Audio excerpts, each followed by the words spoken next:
The day I confessed my feelings to the school beauty, she slapped me hard in front of all the classmates. I fell to the ground, blood seeping from the corner of my mouth, and a chorus of harsh laughter erupted around me. Everyone called me a simp, a loser at the bottom of the class, who dared to dream of winning over the high and mighty school beauty. Lin Ranran looked at me coldly, waiting for me to get up like a dog and beg her for another chance. I did do that before. I pursued her for 3 whole years, neglecting my studies and working part-time to earn money for her. But every time I confessed my feelings, she said I wasn't sincere enough and that she would definitely say yes next year. However, when I opened my eyes again, I was reborn. I stood up and glared at her angrily. Lin Ranran, from today onwards, I, Gu Chun, will no longer love you. There is absolutely nothing between us anymore. There was a few seconds of silence, followed by even louder laughter. Everyone thought I was playing hard to get, and some even bet that I'd be back with breakfast begging her in less than 3 days. Lin Ranran also sneered and told me to remember her words and not to bother her again. I didn't explain and turned to leave. They don't know that in my past life, after failing the college entrance exam, I repeatedly studied past exam papers to make up for my regret. Those question types and problem-solving methods were already etched into my mind, and I even remembered the key points for the exams in the coming months. In this life, I will no longer be anyone's loyal dog. I have only one goal: to get into a top university and completely rewrite my life. I didn't look at Lin Ranran again and walked straight through the crowd towards the school exit. The murmurs behind me grew louder and louder, but I no longer cared about those voices. As I walked out of the school gate, the evening rush hour bus was just stopped on the side of the road. I swiped my card and boarded, intending to go home, finding a seat in the last row by the window. Outside the window, the familiar streets kept receding into the distance. There are still 6 months until the college entrance examination. For others, 6 months is too short. But for someone returning with memories of the future, it is enough. It was almost 10 o'clock when I got home, and Mom was still in the kitchen making dumplings. She looked up and asked me how my day went, and as usual, she complained that the dumplings I made were too ugly. Looking at those familiar wrinkles at the corners of her eyes, my nose suddenly felt incredibly sore. In my past life, after I was in a car accident, the people who were most devastated weren't me, but my parents. They would always secretly shed tears behind my back, but when they saw me, they would force a smile and say that everything would be all right. But I knew better than anyone that it was just comforting words. My legs were ruined, and so was my life. To take care of me, my mother quit her job and became incredibly thin over the years, her hair turning completely white. My father worked tirelessly overtime to pay for my medical treatment, emptying our savings and leaving us with huge debts. Thinking about how my parents gave everything for me in my past life, while I only had eyes for Lin Ranran, my heart aches as if it's being ripped out. My mother looked at the crooked dumplings I had made and disapprovingly told me to stop making a mess and go do what I was supposed to do. I fought back tears and smiled, saying I'd get it with practice. Listening to her familiar nagging, I suddenly felt incredibly precious, because after I became paralyzed in my past life, she had never scolded me so easily. I obediently returned to my desk to do my practice problems. From today onward, I will study hard, live well, and never let them shed tears for me again. But before I had even finished a few problems, my mother was calling me from outside to go to sleep. At that moment, I didn't know whether to laugh or cry. She urges me to study hard, but deep down she's always worried that I'll get tired. I agreed, but tears streamed down my face. I could stay in my room for a whole month to knit a scarf for Lin Ranran. But all these years, I haven't given my mother a decent gift. In this life, I must make up for everything I owe my parents. I had just lain down in bed when Zhou Xiangyu messaged me, asking how my day was and if Lin, the school beauty, was deeply moved. Seeing this, my heart clenched. In my past life, after learning the truth, he was so angry that he stood up for me. Only to be beaten so badly, he suffered multiple fractures and almost ruined his college entrance exams. I replied that I was going to study hard starting today and asked him if he was coming. The message had barely left when he video called me, looking very worried and asking if something had happened. I smiled and shook my head, saying I'd just suddenly realized that Lin Ranran and I were never meant to be. and that it had all been wishful thinking on my part. Zhou Xiangyu stared at me for a long time, still worried, and tentatively asked if I wanted to come to my house and keep me company. I complained that he was annoying, but my heart was filled with warmth. Only then did I realize that in my past life, I thought I had lost love, but I had neglected the brothers I should have cherished most. The next morning, I got up early to cook dumplings. My mother complained that I didn't sleep in, but she couldn't hide the smile on her face. I helped her sit down to eat, and she suddenly remarked that whoever marries me will be very fortunate. I immediately replied, "That's because I have a good mother." As I ate the steaming dumplings, I suddenly thought of my father. In my past life, after I had an accident, he rushed back from out of town like a madman, holding my hand and crying as he comforted me. Thinking of this, I couldn't help but ask my mother when Dad was coming back, and she was clearly taken aback, as if she hadn't expected me to take the initiative to care about him. My mother stared at me suspiciously, her first thought being that I was out of money or had gotten into trouble again. I shook my head, both amused and exasperated, and finally just said that it was getting cold and reminded Dad to wear more clothes. She looked at me, her eyes slowly reddening, as if she had finally realized that her son was truly starting to grow up. When I arrived at school, I sat down at my desk early and started reading. Zhou Xiangyu was stunned when he entered the classroom. He couldn't believe I was actually studying. I smiled and told him that I was serious this time, and we had to work hard together and take responsibility for our lives because the price I paid in my past life was too terrible, and I never wanted to go through that again. Zhou Xiangyu wanted to stand up for me, but I interrupted him. Being a simp is pointless. Studying is what matters. He looked shocked and asked if I was finally admitting I was a simp. I was silent for 2 seconds, then could only nod helplessly, because I honestly couldn't find another word to describe the person I used to be. I casually pulled bread and milk from my desk drawer and handed them to Zhou Xiangyu. This guy stays up all night playing games, so he probably skipped breakfast again. Watching him wolf down his food, I suddenly realized that brothers are far more reliable than any school beauty. How stupid I was in my past life to have overlooked all the truly important people. Just then, Lin Ranran walked into the classroom and instinctively looked in my direction. Before, whenever she appeared, my eyes would immediately follow her. But now, I was chatting happily with Zhou Xiangyu and didn't even bother to look up. She stood frozen in the doorway for several seconds, while I simply brushed the breadcrumbs off Zhou Xiangyu's collar and continued joking with him. To my surprise, Lin Ranran kept staring in our direction. She probably couldn't understand why. This time, I truly didn't see her. Someone asked Lin Ranran why her dark circles were so heavy, wondering if she hadn't slept well last night. Although I didn't turn around, I could guess she wasn't in a good mood.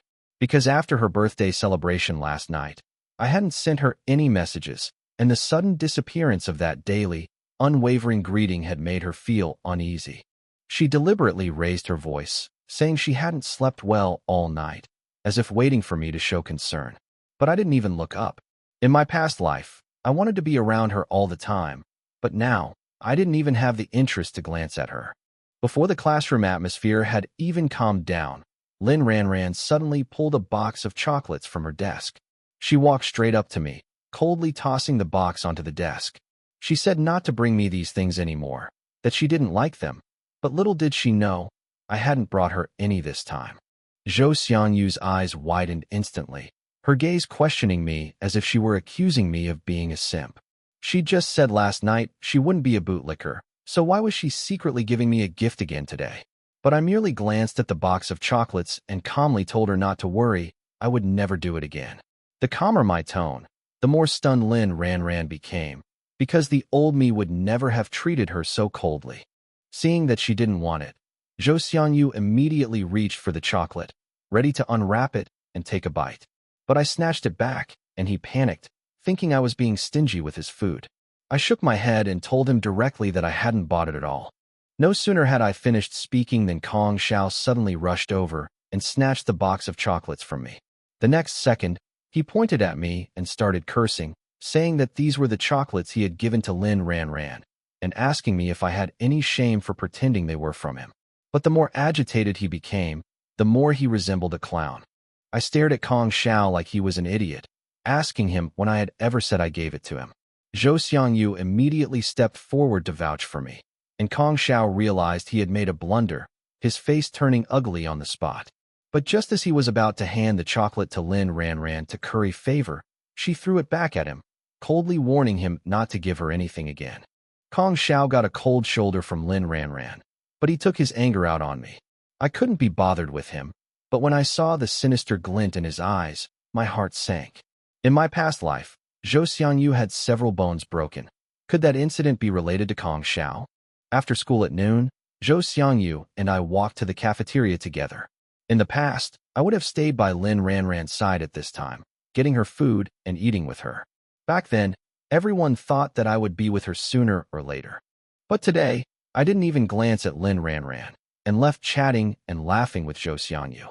Along the way, many classmates cast surprised glances at me, because they all noticed that my attitude towards her had completely changed.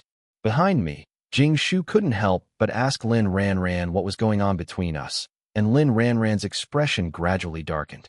On the other side, when Zhou Xiangyu turned around, he saw Lin Ranran staring at them. Her gaze was so strange, it looked like she was jealous. But as soon as the thought popped into his head, he realized how absurd it was and immediately banished it from his mind. Zhou Xiangyu couldn't help but ask me if I really had absolutely no feelings for Lin Ranran anymore. I told him directly that if he still considered me a brother, he shouldn't ask such pointless questions anymore. He breathed a sigh of relief after hearing that, because he knew me too well. Once I set my mind on something, I would stick to it to the end. That was true when I was pursuing her, and it was true when I let her go. Zhou Xiangyu thought that after I let go of Lin Ranran, he would finally have someone to play games with. But my words, "I need to study hard," shattered his illusions instantly. He was so angry that he wailed and howled all the way home, and seeing him like that, I couldn't help but laugh. Just then, Jing Shu caught up with me and specifically told me that Lin Ranran had suddenly stopped eating halfway through the journey and had already returned to the classroom. I just smiled faintly and told her that Lin Ranran's affairs were none of my business from now on, and that she didn't need to tell me such trivial matters. The moment I said those words, Jing Shu was stunned. Before, I was more anxious than anyone else about anything involving Lin Ranran, but now I'm saying it's just a small matter. Jing Shu doesn't understand and asks if I've always liked Lin Ranran. I'm silent for a moment.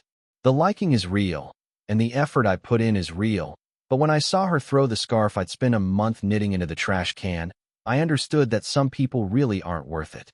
Over the next few days, my life suddenly became more peaceful than ever before. I started studying diligently, helping my mother with housework when I got home, and even calling my father to remind him to take care of his health. Even when Zhou Xiangyu stayed up late playing games, I would remind him to stop, lest our parents catch him and give him a severe beating 6 months later. It turns out that after removing Lin Ranran from my life, I can live such a fulfilling life. Studies, family, friends, each of these is more precious than revolving around her.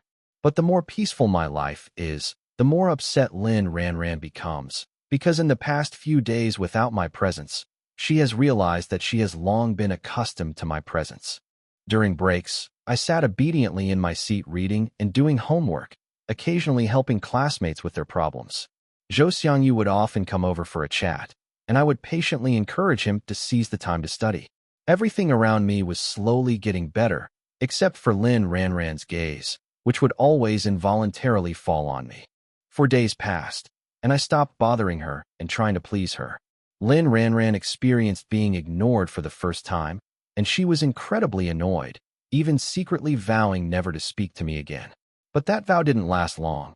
She came knocking on my door herself. On Thursday after school, I was walking through the crowd as usual, chatting with Zhou Xiangyu about our study plans. Tang Xiaoxi, carrying her study materials, stumbled slightly. I steadied her and picked up the materials she had dropped. But the next second, Lin Ranran snorted coldly behind me, questioning whether I had tripped Tang Xiaoxi. Tang Xiaoxi quickly explained for me, saying that I hadn't tripped. But I just glanced at Lin Ranran, too lazy to even respond, and walked straight ahead. Lin Ranran was stunned on the spot, because this time, she was the one who took the initiative to talk to me, only to find that I didn't care about her at all. She finally couldn't help but call out to me.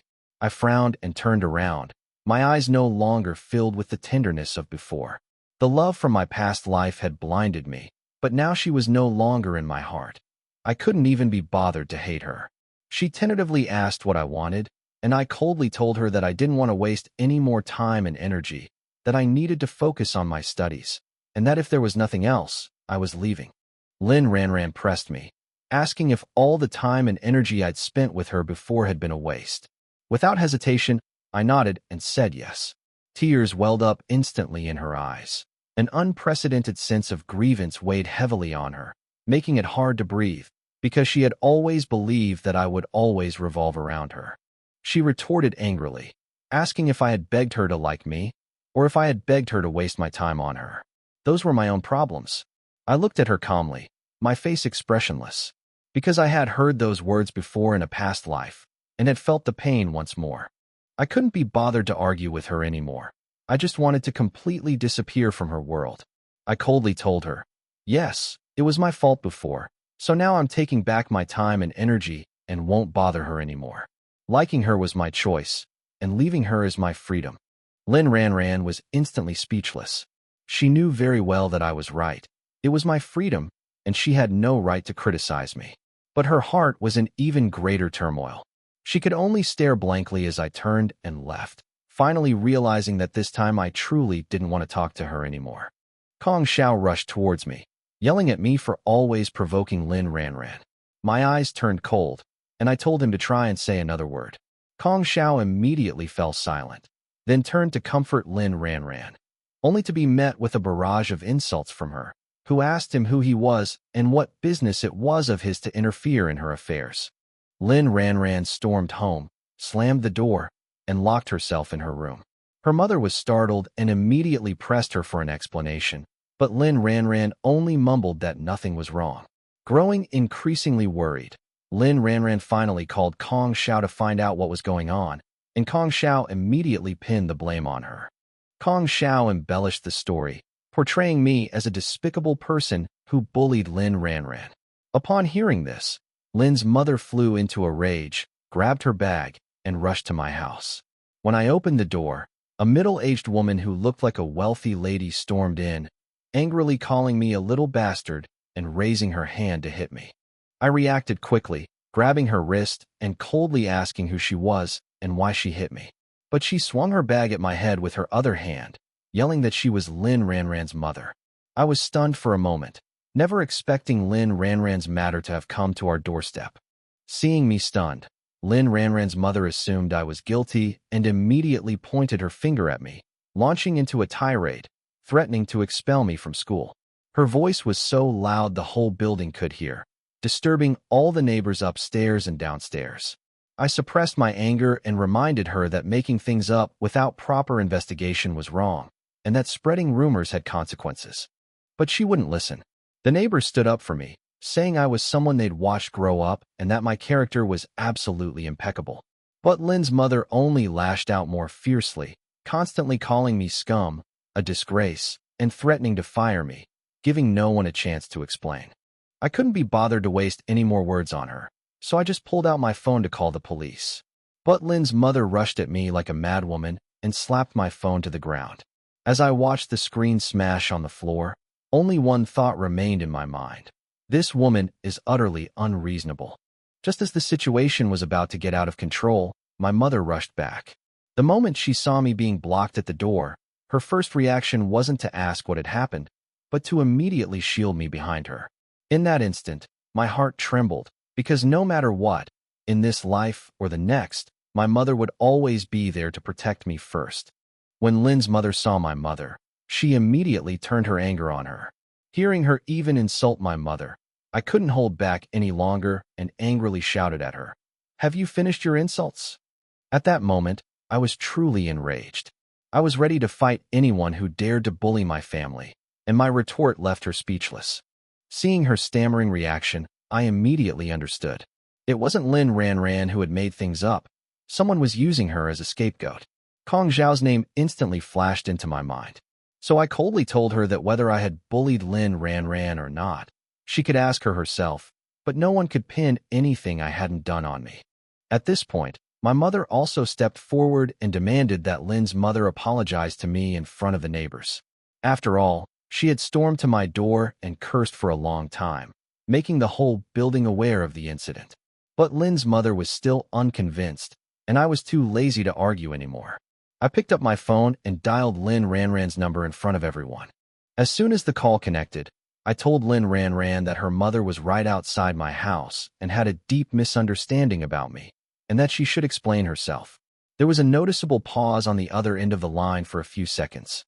After Lin's mother's voice came through the receiver, Lin Ranran finally panicked and blurted out that she hadn't been bullied by me at all. I had the phone on speakerphone, so everyone in the hallway heard Lin Ranran's words clearly. The truth was instantly revealed to everyone.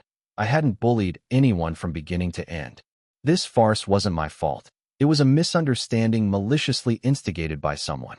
Lin's mother's face flushed red instantly, and she was so embarrassed that she lowered her voice, repeatedly apologizing to me.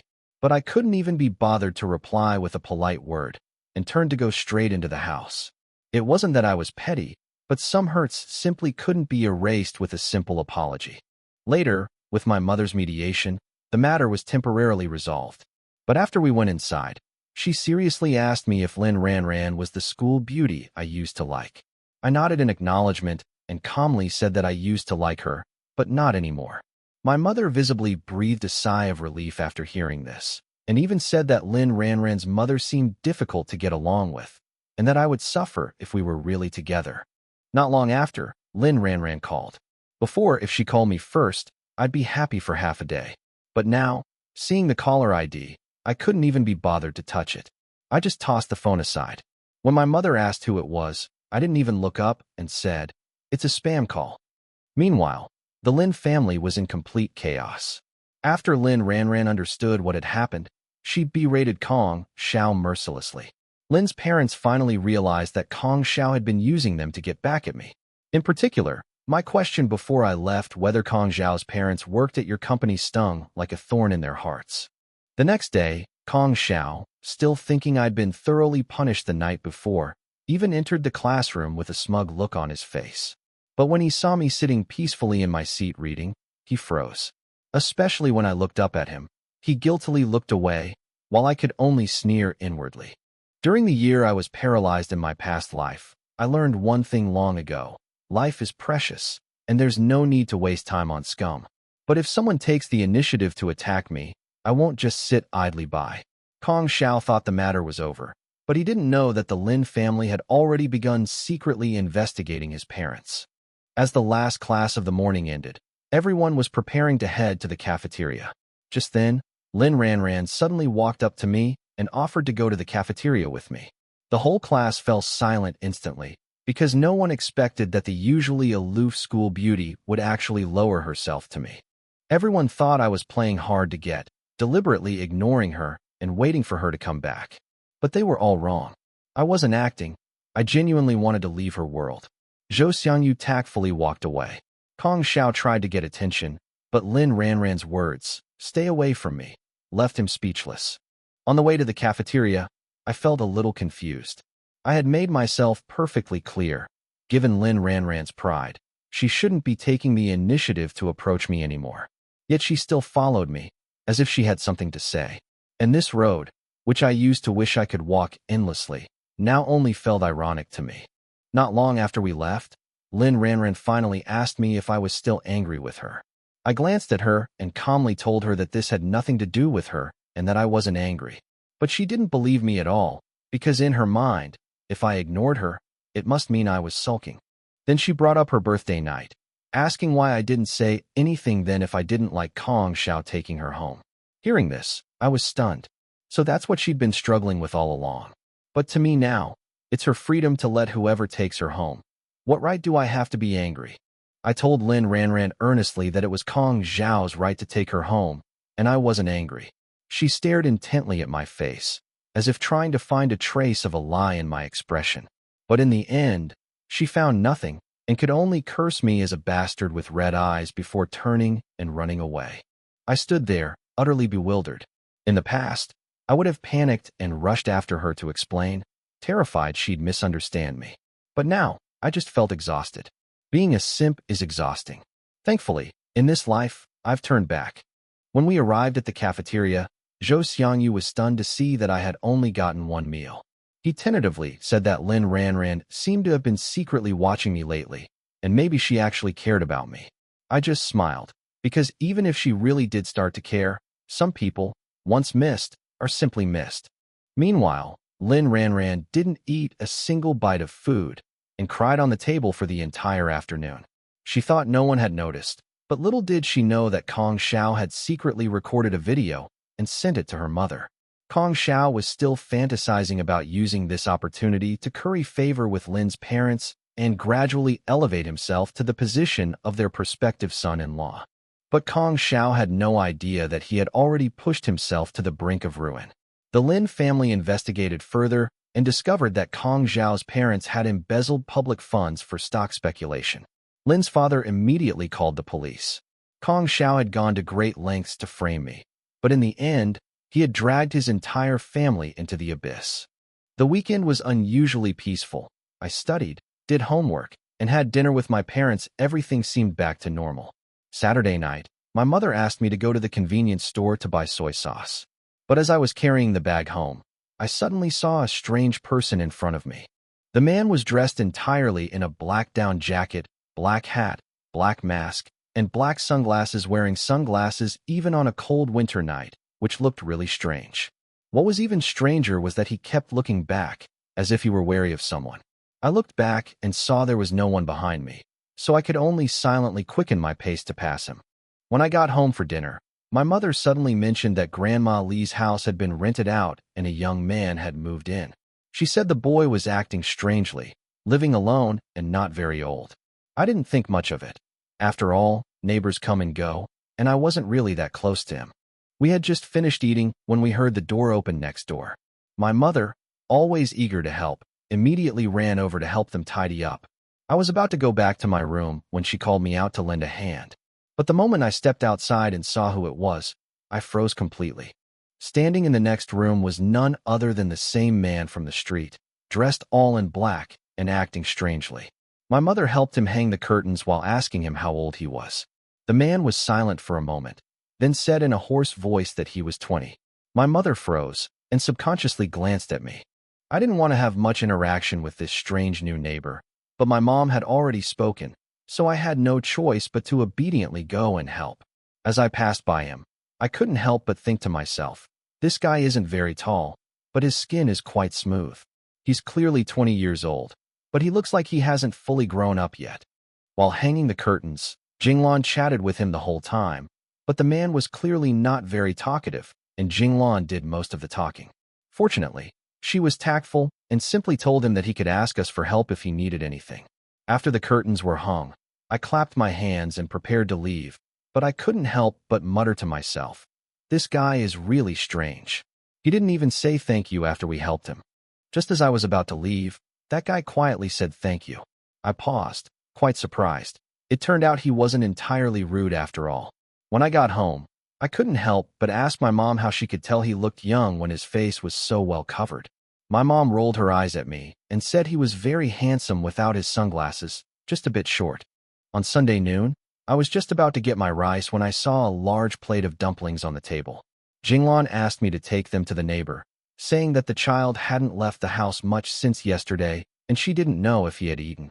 I rolled my eyes inwardly, thinking that my mom cared enough about me. Why did she care about others? But she poked my forehead and laughed, saying that her love was only for me, and the dumplings were just extra she had cooked. I carried the dumplings to the door next door and knocked several times, but no one answered. Just as I was about to put them down and leave, the door suddenly opened, and a pair of sleepy eyes appeared in front of me. The person had deep-set double eyelids and a small mole at the corner of their left eye. I handed them the dumplings, saying that my mom had cooked too many and wanted them to try. They took them blankly and whispered a thank you. An hour later, he came to return the plate. Jinglan, worried he might feel awkward, didn't insist he sit down. But I noticed his black hair was disheveled and his face still had tear stains, as if he had just recovered from some terrible situation. Later I learned that he had almost fainted from hunger. When I carried him to the bed, he panicked and pushed me away. I stepped aside and watched him slowly eat his bread, thinking to myself that this guy was ridiculously lazy. On Monday, the first day of school, I blocked out all the noise in the classroom and focused solely on studying. Zhou Xiangyu ran over, took my deskmate's chair, slammed my textbook shut, and mysteriously announced some great news. Kong Xiao wasn't coming to school. I didn't think much of it at first, but then he lowered his voice and added, Kong Xiao's parents went inside. I paused for a moment, then laughed. Sure enough, if you don't court death, you won't get into trouble. My new neighbor next door was always a recluse, so mysterious she almost never interacted with anyone. On Sunday, a loud bang suddenly came from next door. My heart skipped a beat, and I rushed out to knock on the door, but no one answered. So I kicked the door open to go look for her. No one was in the living room, no one in the bedroom, no one in the bathroom. It wasn't until I found her lying on the floor in the kitchen that I realized this so-called neurotic neighbor was actually a girl. When Jinglan came in, she was also stunned. The girl hadn't fainted, but she was just dazed. I didn't know how to carry her properly, but a life was at stake, so I couldn't think about anything else and just carried her back to the bedroom in a princess carry. She hurriedly pushed me away, and I immediately stepped aside. Jinglan asked her anxiously if she needed to go to the hospital, but she shook her head. The air was filled with the smell of instant noodles and an awkward silence. Afterwards, I went back to my desk to study, but Jinglan stayed behind to make her tomato and egg noodles, and then threw away the instant noodles. When she came back, she muttered that the fair-skinned girl was acting strangely. Without looking up, I asked if she was all right, and Jinglan said dejectedly that when she first saw her wearing men's clothes, she really thought she was a young man. I was sitting at my desk doing my homework when I got thirsty and got up to get some water. Suddenly, there was a knock at the door. I almost immediately guessed it was the new neighbor who had moved in next door. When I opened the door, a girl with long hair casually tied back stood out. She was wearing a beige flannel nightgown. Her face was pale, and she looked so delicate that a gust of wind could blow her away. She lowered her head, handed me the bowl, and softly said thank you. I took the bowl, and she turned to leave. I leaned against the doorframe, bowl in one hand and water glass in the other, slowly took a sip, and reminded her to take care of herself, otherwise my mother would worry about her again. She paused, then just gave a muffled hum. Before closing the door, she suddenly turned and glanced at me. In her usually indifferent eyes, there was a hint of longing that she couldn't quite define. Perhaps for her, such a lively and warm home was something she might never have again in her lifetime. But I never imagined that simply having a good mother would become a reason for others to envy me. Not long after, news spread that Kong Xiao had dropped out of school. I heard his family was heavily in debt, and his grandfather had taken him away to escape the creditors. His studies were obviously insignificant compared to survival. I never imagined that this clown who had always been jumping around in front of me would disappear completely in this way. It was already dark when school let out, and suddenly a car horn sounded near the bus stop. I instinctively turned around and saw a familiar face, Lin Ranran's mother. She gave me an awkward yet polite smile, offering to let me get on the bus and give me a ride, but I shook my head and refused. It was just a 2 yuan bus fare. I didn't need to get involved with the Lin family anymore. Lin's mother apologized to me awkwardly, but I just coldly said, "Let bygones be bygones," and turned to wait for the car. Lin Ranran sat in the back seat, staring straight at my back. She probably finally realized that I had truly withdrawn from her world, without leaving any room for reconciliation. She bit her lip, her eyes filled with grievance, but I would no longer let her emotions throw me off balance. I calmly told her that this had nothing to do with her, and that I wasn't angry with her. She stared at me for a long time, as if trying to find a flaw in my sulking, but in the end she found nothing. All she could do was call me an idiot, then turn and run away. During lunch, Zhou Xiangyu noticed I only got one meal and couldn't help but ask where Lin Ranran had gone, adding that studying was important, but love could go hand in hand. I was slightly taken aback. Hearing him say that Lin Ranran had been secretly watching me lately, I just couldn't believe it.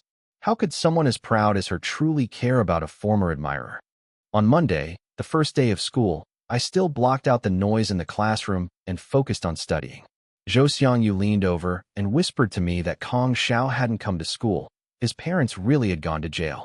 I was stunned for a moment, then laughed. Sure enough, If you don't court death, you won't get into trouble. With Kong Zhao's family in this mess, his college entrance exam prospects are completely in jeopardy. On Sunday noon, Jinglan asked me to deliver the extra dumplings to the neighbor next door. I sighed, took the dumplings, and knocked on the door. It was Xiaoyu who opened it. She nervously handed over a shopping bag, saying it contained a sweater she bought for my mother.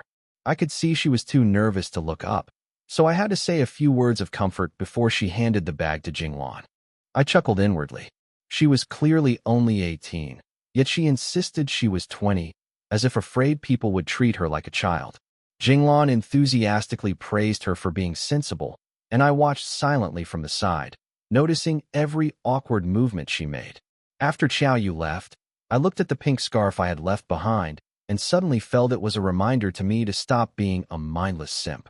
When I sat down at the table, I noticed there was an extra set of chopsticks and a bowl. My mother had even invited Xiaoyu from next door over.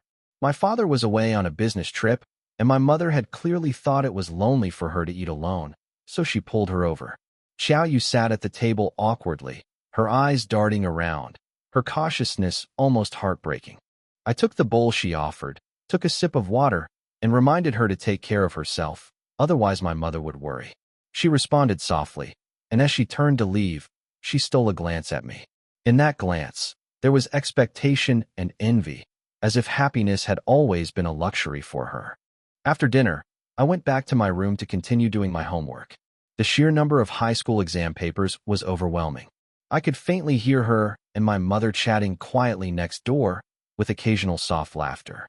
Suddenly, I realized that even these ordinary days had their warmth. In my past life, I had complained about the hardship of studying, but now I found a rare sense of peace and contentment. On Sunday noon, my mom asked me to deliver dumplings to Xiaoyu again. I took the steaming bowl to the door and knocked. As soon as Xiaoyu opened the door, she awkwardly handed me a shopping bag, saying it was a sweater for her aunt.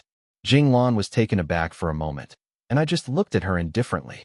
She smiled shyly and finally handed the bag to my mom. I couldn't help but chuckle inwardly. This girl was clearly 18, but she insisted on calling herself 20, as if that would make her seem more mature. Jinglan praised her for being well-behaved, and I stood aside watching her expressions and actions. But suddenly, I remembered the pink scarf I had picked up. Perhaps keeping it was a reminder not to throw my sincerity into the trash again. On Monday, the first day of school, Zhou Xiangyu suddenly put a chicken leg on my plate in the cafeteria. I immediately covered my plate and asked him, half believing, if the chicken leg had fallen on the ground. He patted his chest and said it was for me. I scoffed, but I felt a little satisfied. At least this guy finally listened and knew to replenish his energy. Lin Ranran and her deskmate Jing Shu quickly came over and sat down next to me. A faint, pleasant fragrance wafted over. She casually served her food, then glanced at me as if it were nothing. I lowered my head and continued eating, but I knew perfectly well that her dejection and probing were no longer my concern. She tried to get closer, but I remained unmoved, like an emotionless trash can, accepting her belated kindness. The more she tried to salvage the relationship, the more she felt that we could never go back to the way things were. When Zhou Xiangyu and I got up to leave, she sat there, her eyes almost red. On the way back to the classroom, Zhou Xiangyu couldn't help but asked me why I suddenly didn't like Lin Ranran anymore. I replied casually, "It's nothing, I've just let it go." He was about to call me a jerk, but I smiled and thanked him for acknowledging my character, which made him roll his eyes in exasperation. He then started remarking that balancing love and career is what makes a winner in life. Everyone thought I had just suddenly let go of Lin Ranran, but only I knew what truly made me give up. Zhou Xiangyu was still trying to persuade me not to miss out on her, saying that Lin Ranran had started to care about me. I was silent for a moment, then suddenly asked him if he remembered the scarf I had secretly knitted for her over a month. Zhou Xiangyu remembered, of course. He had laughed at me for being old-fashioned, but later he helped me keep track of the progress every day, thinking that Lin Ranran would be touched when she received it. But I simply told him calmly that I had retrieved the scarf from the trash, and not long after giving it to her on her birthday. As soon as I finished speaking, Zhou Xiangyu froze. After hearing this, Zhou Xiangyu's eyes widened instantly, and his voice changed. He asked if I meant that Lin Ranran had thrown the birthday present I had prepared into the trash can. I simply nodded. His first reaction was disbelief, and he even tried to find excuses for her. But I told him directly that I had seen it with my own eyes, and there was no way I could have been mistaken. I calmly told Zhou Xiangyu that whether Lin Ranran liked the scarf or not could be seen from her expression when she received the gift. Her throwing it away later was definitely not a misunderstanding, nor an accident. Zhou Xiangyu finally fell silent, but the next second, his face darkened, and he turned to confront Lin Ranran. I quickly reached out and grabbed him, not wanting him to act impulsively because of me. I told him that this was all in the past, and Lin Ranran was long gone. Even if she didn't like me now, it was impossible for us to be together because my heart would never beat for her again. Zhou Xiangyu was furious, berating Lin Ranran for going too far while awkwardly trying to comfort me. He said there were plenty of beautiful girls in the world and that I shouldn't be hung up on one. Seeing his genuine sympathy for me warmed my heart, but I could never forget the pain I felt in that hospital bed in my past life. All the way there, Zhou Xiangyu kept reminding me that I must tell him if I ever felt wronged. He even threatened that even if Lin Ranran came back crying and begging for forgiveness, I must not soften my heart. I couldn't help but laugh and said that she was a high and mighty queen. How could she possibly shed tears in front of me? But Zhou Xiangyu just snorted coldly, as if he had already seen through it all. Time flies, and it's Saturday again. At 9 in the morning, I slept in, which is rare for me. Just as I was about to get up, I heard my mom talking to someone in the living room.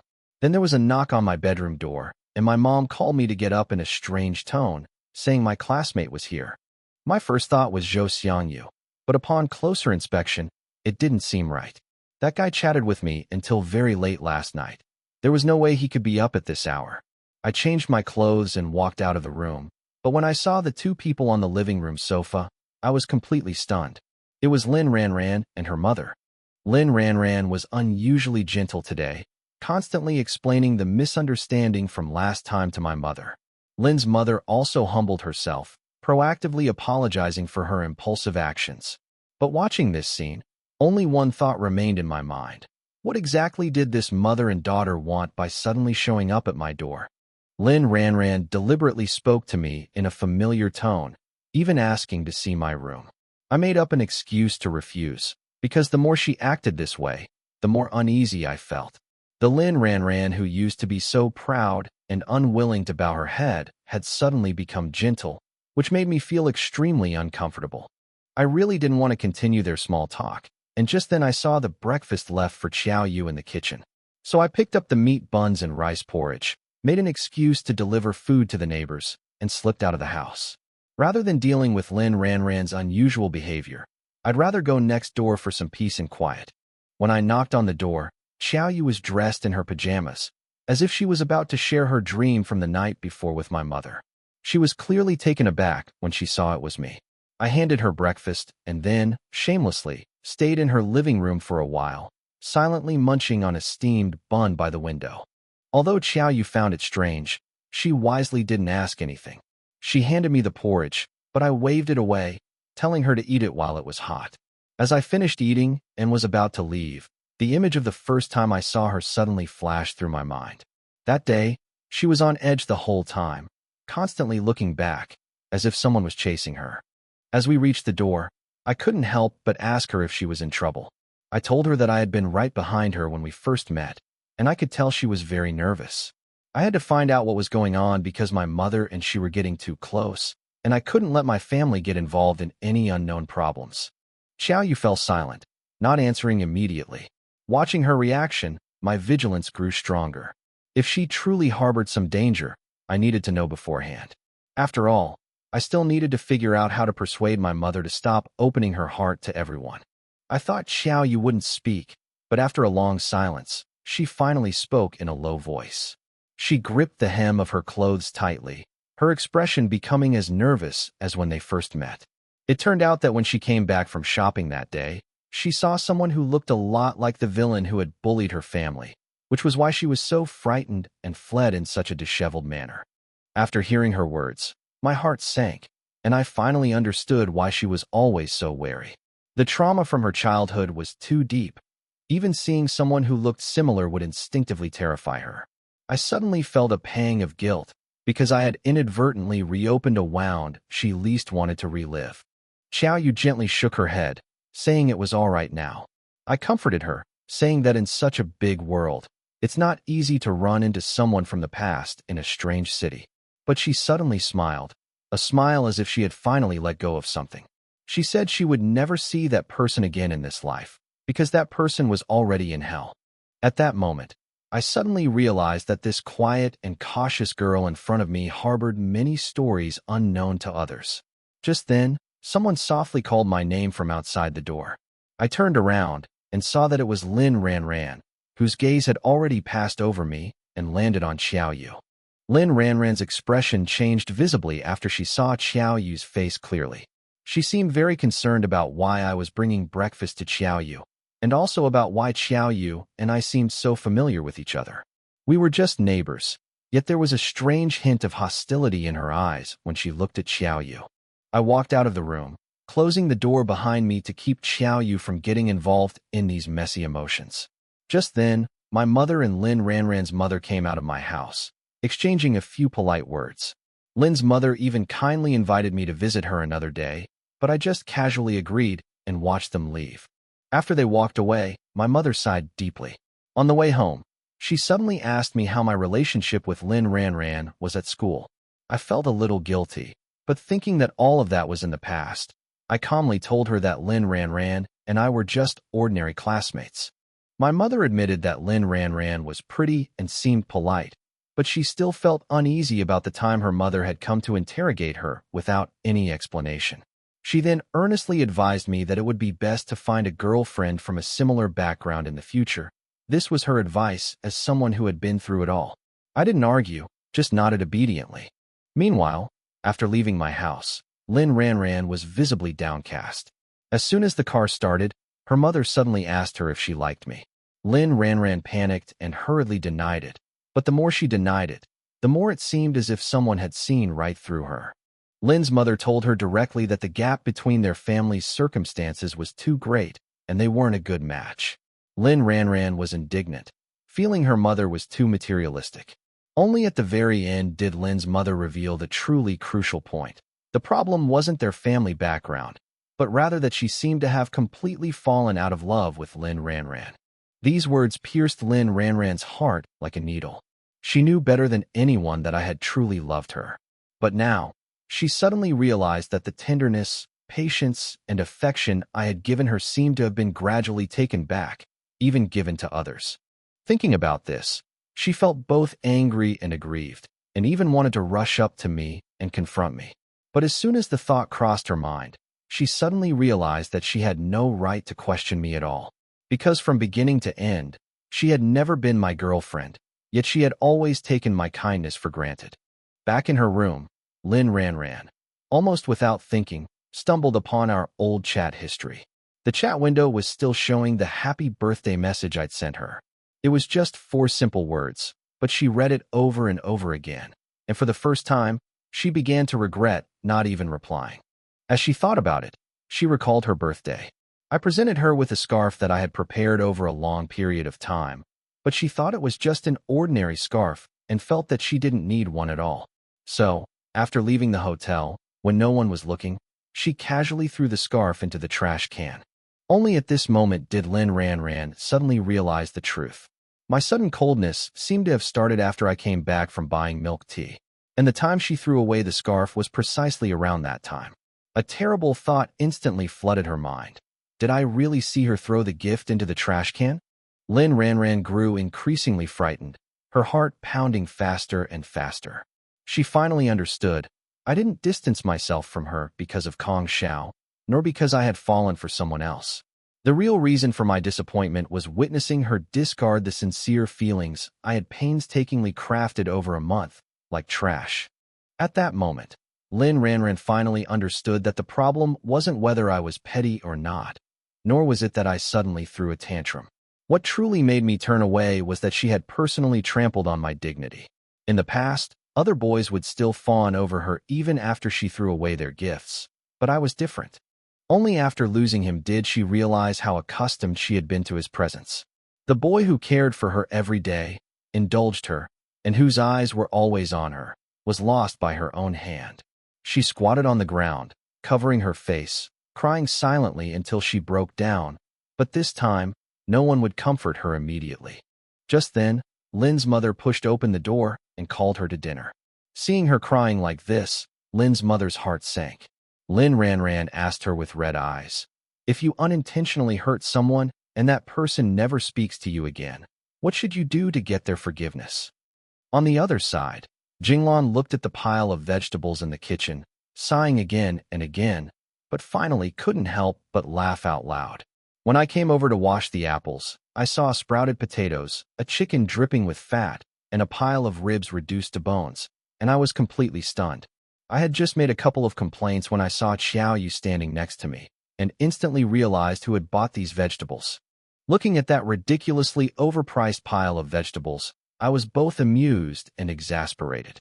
Xiao Yu was pretty and clean-cut. She clearly hadn't bought groceries by herself much, so it was perfectly normal for her to be ripped off by the vendors. After listening to my mother and me, she finally realized she'd been cheated and asked, looking utterly dejected, if she'd been ripped off. My mom laughed and comforted her, saying it's normal not to be able to tell the difference between good and bad vegetables the first time you buy them. And even if I were to buy them, I probably wouldn't do much better. I was speechless. Putting everything else aside, I definitely wouldn't bring back sprouted potatoes and a chicken that fat. But Xiao Yu didn't care about losing money on the vegetables. What she really cared about was whether she could continue to come to my house for meals. My mom told her directly that she shouldn't buy groceries anymore, and that she would take care of the groceries at home. But Xiao Yu stubbornly shook her head, feeling guilty for coming to eat all the time without contributing anything. Even though my mom repeatedly said it was just an extra pair of chopsticks, she still earnestly offered to pay for it. Seeing that they were getting more and more engrossed in their conversation, I went back to my room with my apple. I didn't listen to the rest of their conversation, but I knew my mom definitely wouldn't accept money. She took care of Xiao Yu because she treated her like a neighbor, but Xiao Yu was stubborn, and if she didn't get anything in return, she would probably be too embarrassed to come back. I had just finished studying that evening when my mother pushed open the door, looking worried. It turned out that Xiao Yu insisted on giving me 3,000 yuan a month for living expenses and threatened not to come over for meals if I didn't accept it. I asked her if she had accepted it, and she immediately shook her head, saying that she was just cooking a little extra food. How could she accept so much money from a young girl? I thought about it and came up with a compromise for my mom. 3,000 was too much, so we could just accept a few hundred as a token amount. That way, Xiao Yu would feel comfortable and my mom wouldn't feel pressured. My mom's eyes lit up immediately.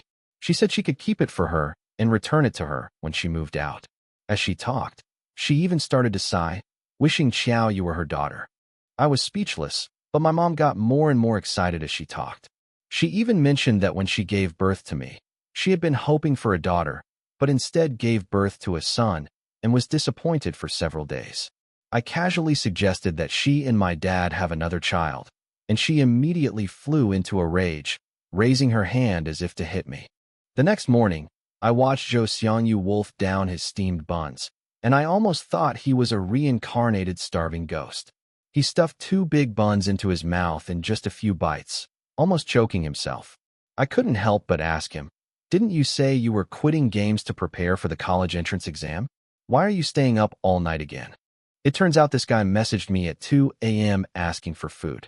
I know his parents are busy and usually don't even have time to prepare breakfast for him, so I just grabbed 2 steamed buns from home. But he still insisted that he studied until after 1 a.m. and only played games for 20 minutes. I just rolled my eyes at him because even he didn't believe that lie. Zhou Xiangyu, feeling guilty after my retort, quickly changed the subject. He leaned closer mysteriously and whispered that Lin Ran had been secretly watching me. I didn't take it seriously at all and subconsciously glanced in her direction, only to see her sitting quietly in her seat, seemingly in a bad mood. Once, a single glance or expression from her could easily affect my mood. But now, when I look back, I feel no emotion whatsoever. The despair of my past life is etched into my very bones. Even if I were given a second chance, I would never return myself to her. Seeing that I had no reaction, Zhou Xiangyu breathed a sigh of relief. He asked me seriously what would happen if Lin Ranran regretted it one day and came back to me. I told him directly that we had never been together, so there was no such thing as getting back together. Even if she really wanted to come back, I was not someone she could just eat whenever she wanted. Meanwhile, Lin Ranran, on the other hand, appeared to be reading, but she wasn't actually paying attention to a single word. She kept secretly watching my direction, and when she saw Zhou Xiangyu sitting next to me, laughing and joking with me, she felt inexplicably irritated. She didn't even dare to look me in the eye, because she was afraid of seeing the coldness in my eyes. Last night, she finally understood the real reason I was distancing myself from her. It wasn't Kong Xiao, nor was it because I had fallen for someone else. It was because I happened to see her throw the birthday present I gave her into the trash can. She then realized that she hadn't just crushed a scarf, but had trampled on my sincerity and dignity. She cried and asked her mother how to ask for forgiveness after hurting someone. But her mother told her that some cracks are like shattered mirrors. Even if you manage to repair them, the marks will always remain. Hearing this, Lin Ranran was utterly devastated.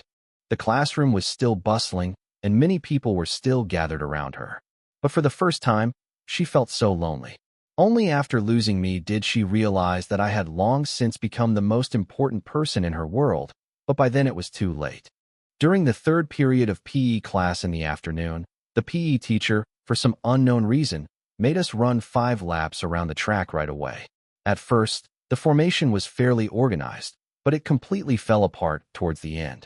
Zhou Xiangyu was so exhausted he was almost out of breath, shouting that he was going to die while running. Seeing that he could still shout, I figured he was probably all right. Actually, I was exhausted too. My legs felt like lead. But compared to Zhou Xiangyu, I was in pretty good shape. That guy stays up all night playing games and never exercises. He barely ran a few laps before begging me to drag him along.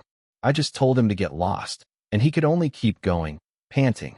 Just when Zhou Xiangyu was about to give up, he suddenly caught up with me like he'd been injected with adrenaline, pointing excitedly outside the playground and shouting that there was a beautiful girl over there with a really great presence, and that she seemed to have glanced at him. I didn't bother to respond, but more and more students looked over the fence, and the whole playground instantly erupted in commotion. I followed everyone's gaze and saw a girl in a black down jacket standing outside the fence. She was wearing a wool hat and a mask, so I couldn't see her face clearly, but her eyes and aloof demeanor were striking. When I finally recognized her, I was completely stunned, because the person standing outside wasn't a strange beauty at all, but Xiaoyu. She was wearing a red scarf and stood there quietly, lost in thought, completely unaware that she had become the focus of all the boys in the school. Zhou Xiangyu patted my shoulder and laughed, saying I was staring at her so intently. Near the end of the 5th lap, Xiaoyu finally spotted me. She clearly hadn't expected such a coincidence and stared at me for several seconds. The surrounding classmates followed her gaze and looked at me, instantly making me the center of attention. Zhou Xiangyu was especially shocked, convinced that this beautiful girl had come specifically for me. Amidst envious and jealous glances from a group of people, I walked straight towards the fence. Xiaoyu saw me, a hint of surprise flashing in her eyes. I first looked around, searching for my mother, and sure enough, I soon spotted her chatting with a friend not far away. I breathed a sigh of relief after confirming that my mother was nearby. Xiaoyu looked at the students on the playground and suddenly said softly, "Our school life seems very interesting." There was a hint of envy in her voice, which made me glance at her again. At that moment, I suddenly became curious about Xiaoyu's past. There were so many inexplicable things about her. She knew nothing about grocery shopping and severely lacked common sense. Yet she was exceptionally grateful. She didn't seem like a pampered person, but rather someone who had always been carefully cared for as a child. However, I quickly suppressed these thoughts. Everyone has their own secrets, and I have no right to pry. After the whistle blew, I could only wave to her and say that I had to assemble. Xiaoyu nodded gently and watched me return to the group before quietly turning and leaving. I had just returned to the group when Zhou Xiangyu swarmed over like he'd caught a whiff of gossip, asking me with a gossipy grin if I'd gotten his contact information. I was speechless. Xiaoyu was my next-door neighbor. Why would I need his contact information? But this guy got even more excited, insisting that proximity was an advantage, which was driving me crazy. I couldn't be bothered to talk to Zhou Xiangyu, but he got more and more excited, even starting to fantasize about how well Xiao Yu and I would look together. I almost couldn't resist kicking him away. To be honest, I had absolutely no romantic feelings for Xiao Yu. In fact, I don't have those kinds of thoughts about any girl right now. Meanwhile, Lin Ranran overheard most of our conversation. Upon learning that Xiao Yu was merely my neighbor, she didn't feel relieved. Instead, she felt an even stronger sense of crisis. She suddenly realized that if she continued to hesitate, I might truly disappear from her life completely. My mom started working the night shift this week, so my days of coming home to a ready-made meal are temporarily over. But when I took out my keys to open the door, it opened from the inside. The next second, a rich aroma of mutton wafted out, and I froze on the spot. Standing inside the door was my father, Gucheng. Looking at his familiar, healthy face, my nose instantly stung with tears. In that year or so of my past life, all I saw was my father, increasingly thin and worn down by life. Seeing him standing before me now, full of vigor and spirit, I almost couldn't control my emotions. My dad had no idea how much turmoil I was going through. He just smiled, patted my shoulder, and asked if I didn't even recognize my own father anymore. I forced back the tears welling up in my eyes and followed him into the kitchen. Watching him busily cooking, a long-lost sense of peace suddenly welled up inside me. Before dinner, my dad suddenly remembered the girl who had just moved in next door and asked me what her name was. I casually said, Xiao Yu, and he immediately nodded. Then he smiled and told me to go and call Xiao Yu over for dinner. He said it was too lonely for her to live and eat alone, and since we were neighbors, I should look after her. When I knocked on Xiao Yu's door, Zhou Xiangyu's phrase, being near the water tower, one gets the moon first, inexplicably popped into my head. I quickly shook my head, trying to shake off these random thoughts. When the door opened, Xiao Yu was wearing loose loungewear, her hair was half dry, and her face still had a faint blush from taking a shower. She finally looked like she had some of the vitality that someone her age should have. I told her dinner was ready and invited her to come over and eat with me. But Xiao Yu hesitated for a moment, then quietly said she'd already ordered takeout and wouldn't be coming over today. I was stunned for a second, then quickly realized that she used to feel more comfortable when my mom was home, but now it was just my dad and me, the two men, so naturally, she felt uncomfortable. I went back and told my dad what happened. After listening, he immediately said that the girl was too embarrassed to come and told me to bring her the food. In the past, I would have definitely thought it was a hassle. But now, hearing this, I actually felt it was perfectly reasonable, and I was even a little worried that she wouldn't eat properly if she was alone. I carried the food my dad had specially prepared and knocked on Xiao Yu's door again. Xiao Yu was clearly stunned when she saw the steaming food. She probably hadn't expected us to bring her food, even though she had ordered takeout. I urged her to take it quickly and even brought up my mom, saying that if she didn't eat well, my mom would worry about her. Xiao Yu obediently accepted the food and thanked me quietly. I waved and was about to leave when she suddenly called out to me. But when we met eyes, she seemed to freeze, stammering for a long time before finally managing to squeeze out, "It's nothing." I could roughly guess that she was just feeling too embarrassed. When I got home, I didn't know that Xiao Yu was sitting alone at the dining table, looking at the food and crying. She ate and cried at the same time, and I didn't know if she was saddened by her past self or grateful for her present self. After all, for her, being remembered was probably a luxury. After finishing her meal, Xiao Yu washed the dishes and suddenly made a new decision. She knew that since her mother started working the night shift, the family would often have to cook for themselves. She didn't want to keep troubling others or making them worry about her, so she decided to start learning to cook tomorrow. It's okay if I don't know how to choose groceries. I can learn slowly from my mom. It's okay if I don't know how to cook. I can start practicing with the simplest things. Maybe when she's really learned, she can even cook for our family. Thinking of this, her previously low spirits vanished, and she even started seriously examining the pots and pans in the kitchen. But before learning to cook, there was something more important to do. Xiao Yu, holding the clean dishes, mustered her courage and knocked on my door. My dad opened the door. She was incredibly nervous, but still bowed respectfully and introduced herself as Xiao Yu. the new neighbor who had moved in next door. My dad was completely taken aback by her earnestness. He had heard the name Xiaoyu countless times from my mom and knew she was introverted and not very good at socializing. So when he saw her take the initiative to come and greet him, he was very surprised and felt even more that this girl was sensible. My dad smiled and praised her for being smart and polite and invited her in to sit for a while. Xiaoyu politely declined. Before leaving, she earnestly complimented my dad on his cooking, which made him beam with joy. He nodded repeatedly as he watched her leave. After the door closed, my dad suddenly laughed meaningfully.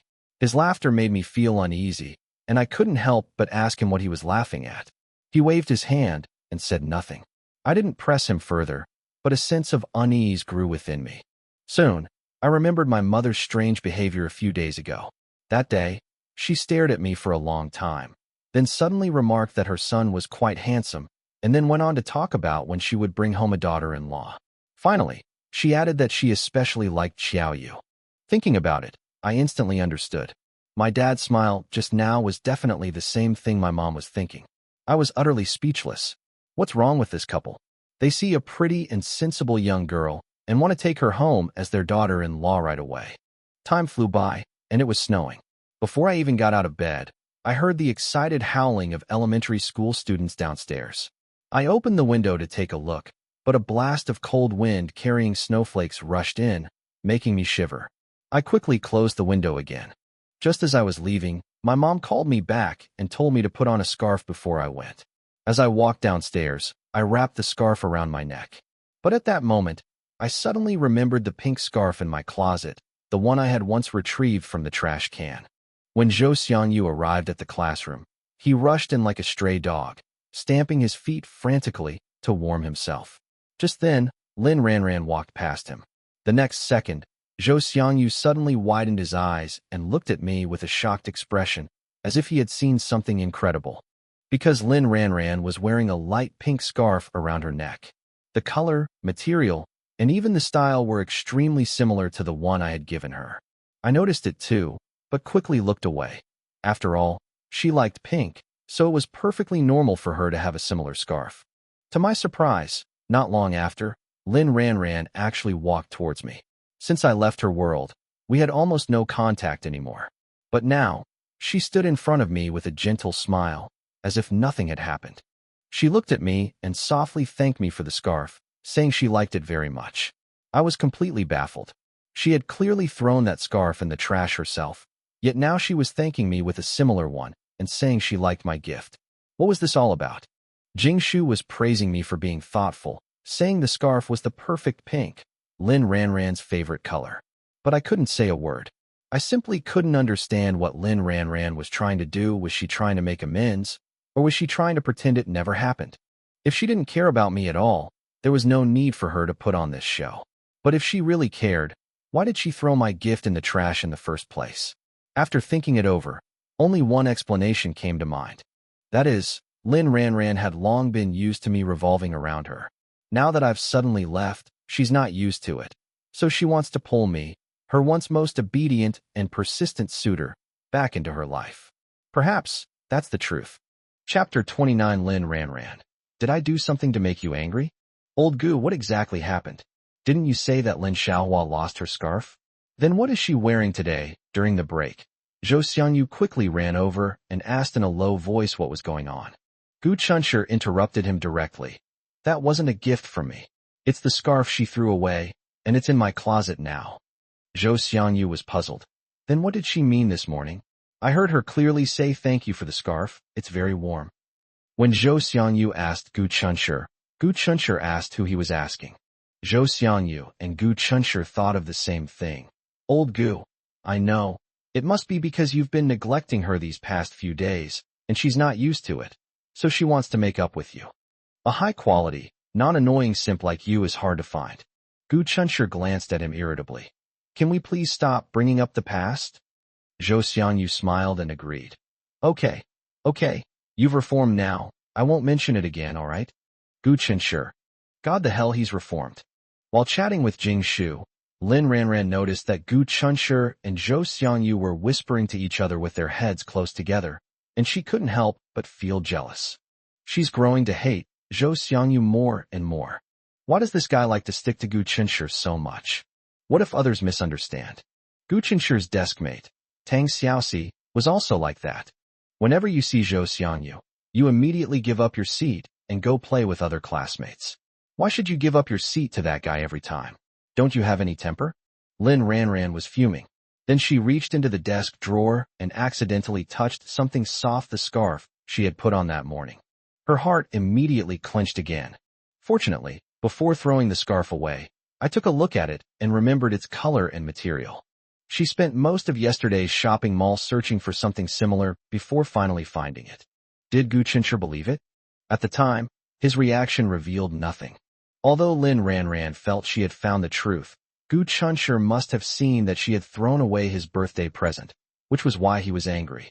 But she wasn't sure if Gu Qinsher had actually seen it. If Gu Qinsher actually saw her throw the scarf, then the sight of her wrapping another scarf around her neck and running over to thank him would be truly hilarious. At noon, Gu Qinsher and Zhou Xiangyu went to the cafeteria together, while Lin Ranran and Jing Shu walked behind them, having no chance to speak to Gu Qinsher at all. Lin Ranran never expected that she, who had always been the one who tried to strike up a conversation with boys, would one day rack her brains to find a natural opportunity to talk to a boy. It's true what they say, fortunes change. After school, Lin Ranran finally found a chance to talk to Gu Qinsher alone. Gu Qinsher's home is 3 bus stops away. He usually takes the bus home, but sometimes when it's crowded or there are no buses, he simply walks home, which takes about 20 minutes, as a form of exercise.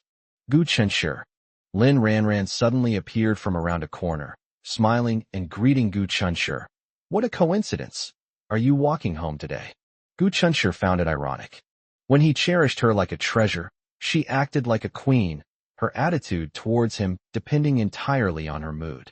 When he had no feelings for her and withdrew from her world, she smiled brightly and took the initiative to approach him. What exactly does she want to do? It seems that as a simp, I hold a significant place in her heart. I wonder if this counts as an honor? Hee. Lin Ranran wore a light pink scarf, her chin and mouth buried in the fluffy scarf, making her already delicate face look even smaller. She walked naturally to Gu Qinsher's left. It only looked natural, but in reality, she was a little flustered and uneasy, and at the same time, she felt a little sweet. Lin Ranran was filled with sorrow. They used to walk together all the time, so why didn't she feel anything back then? Why do people only realize the value of something after they've lost it? Lin Ranran felt incredibly remorseful whenever she thought about how she had ignored Gu Qinsher in the past. Who can give her a time machine? She longed to go back to that day on her birthday, to happily accept the scarf he gave her, and to tell him how much she liked it. After leaving the hotel, in the biting cold, I put the scarf back on in front of him. Perhaps everything would be completely different then? Their relationship will definitely take another step forward. Even if they don't officially become a couple right away, as long as they have each other in their hearts, isn't it natural for them to get together? They would eat lunch together, and when he had nothing to do, he would tell jokes to himself to cheer himself up. Instead of now, where he completely ignores her, and all her spare time is taken up by that bastard Zhou Xiangyu. Unfortunately, there's no going back, and no time machine to help her go back and make the same choice again. A faint fragrance always lingered around Gu Qinsher's nose. That was Lin Ranran's natural fragrance. He used to be captivated by the fragrance, but now he feels as if the air around him is polluted. He looked at Lin Ranran expressionlessly. What is it? Lin Ranran met his gaze and felt a sudden, inexplicable sense of suffocation. His eyes were so cold. He looked so unfamiliar. He would never have looked at her like that before. When he looked at me then, his eyes held a faint smile, full of tenderness. Lin Ranran suddenly felt like crying. She longs to go back to the way things were before. Lin Ranran didn't have the courage to look into his eyes anymore. She lowered her head and looked at her toes, whispering, Gu Qinsher, tell me honestly, did I do something wrong to make you angry? So what you said to me that day was just said in anger, right? Gu Qinsher was taken aback by her endlessly aggrieved expression. Lin Ranran felt he was a stranger, but didn't he also feel that Lin Ranran, who was now willingly lowering her status, was a stranger to him? When has the queen, who is so high and mighty, ever been so humble? Even if they make a mistake, they will still find excuses and justify themselves. Just like in his past life, when he picked up the scarf from the trash can and ran over to ask her about it. In short, she never made a mistake. But what are we doing now? Just because he ignored her for a few days, she actually came to him and asked if he had done something wrong? The way she tried so hard to win back her simp was so touching. Gu Chunshur said against his will, "No. What do you want him to say? Is this about birthday gifts?" But the matter of the birthday present was in the past for him, and he didn't intend to bring it up again. He just wanted to resume a normal classmate relationship with her, nothing more. "Then why have you been ignoring me lately? You weren't like this before," Lin Ranran said, biting her lower lip, sounding aggrieved. Gu Chunshur remained silent. It seems one should think twice before becoming a simp. Because when you realize you don't want to keep licking anymore, you'll still be asked why. Chapter 30. Her world cannot exist without him. Every now and then, someone would pass by them and give them a strange look. To others, they looked like a couple having a tiff while wearing their school uniforms. Gu Chunshur said, "I wasn't just saying that out of anger that day, Lin Ranran. I'm about to take the college entrance exam, and I need to study hard, so please don't bother me anymore." In the past, a simple "don't bother me anymore" would have been enough to make Lin Ranran explode. But now Lin Ranran can actually ignore the destructive power of those words. She thought to herself, feeling wronged. No, he's just saying that out of anger. Even if you're preparing for an exam, is it really necessary to ignore her? Do I need to avoid her when I go to the cafeteria at lunchtime? You're lying. You're definitely angry with me.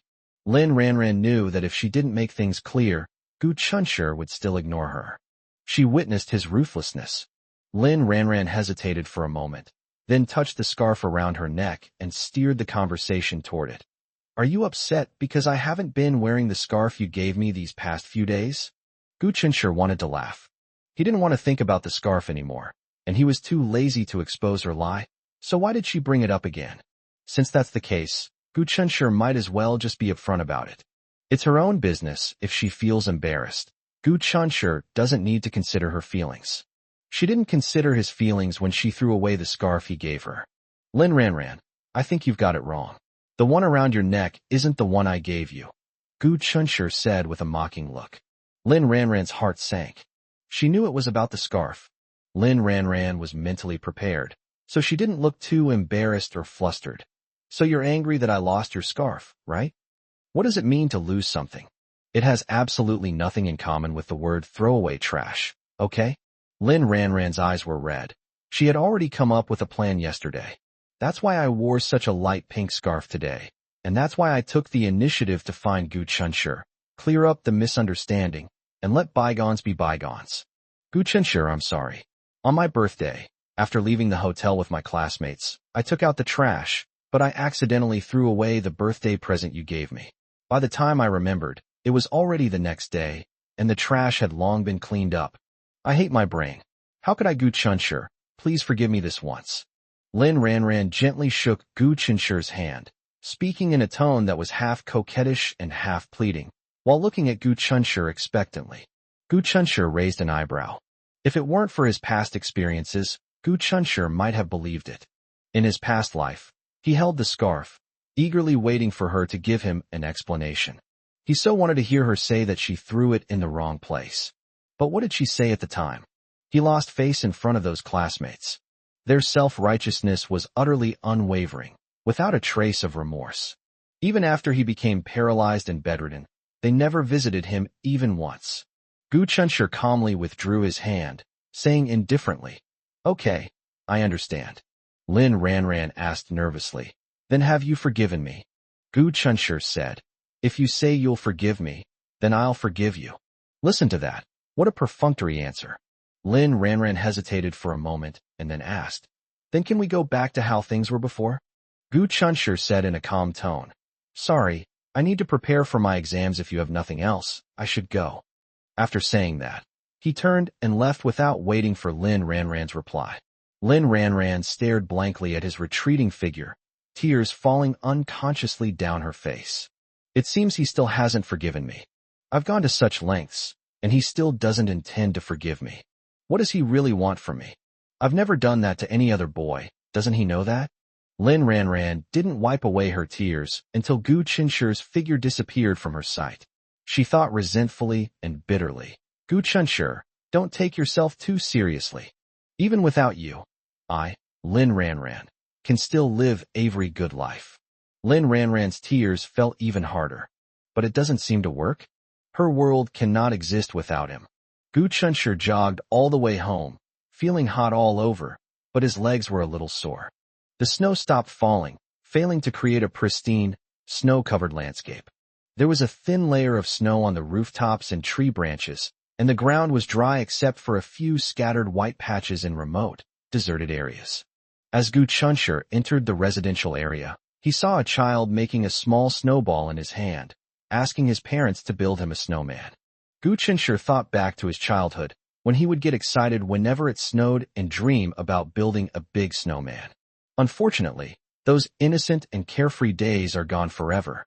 Gu Qinshi slowly walked towards the stairwell, and suddenly realized that the figure walking in front of him looked somewhat familiar. It's Xiaoyu.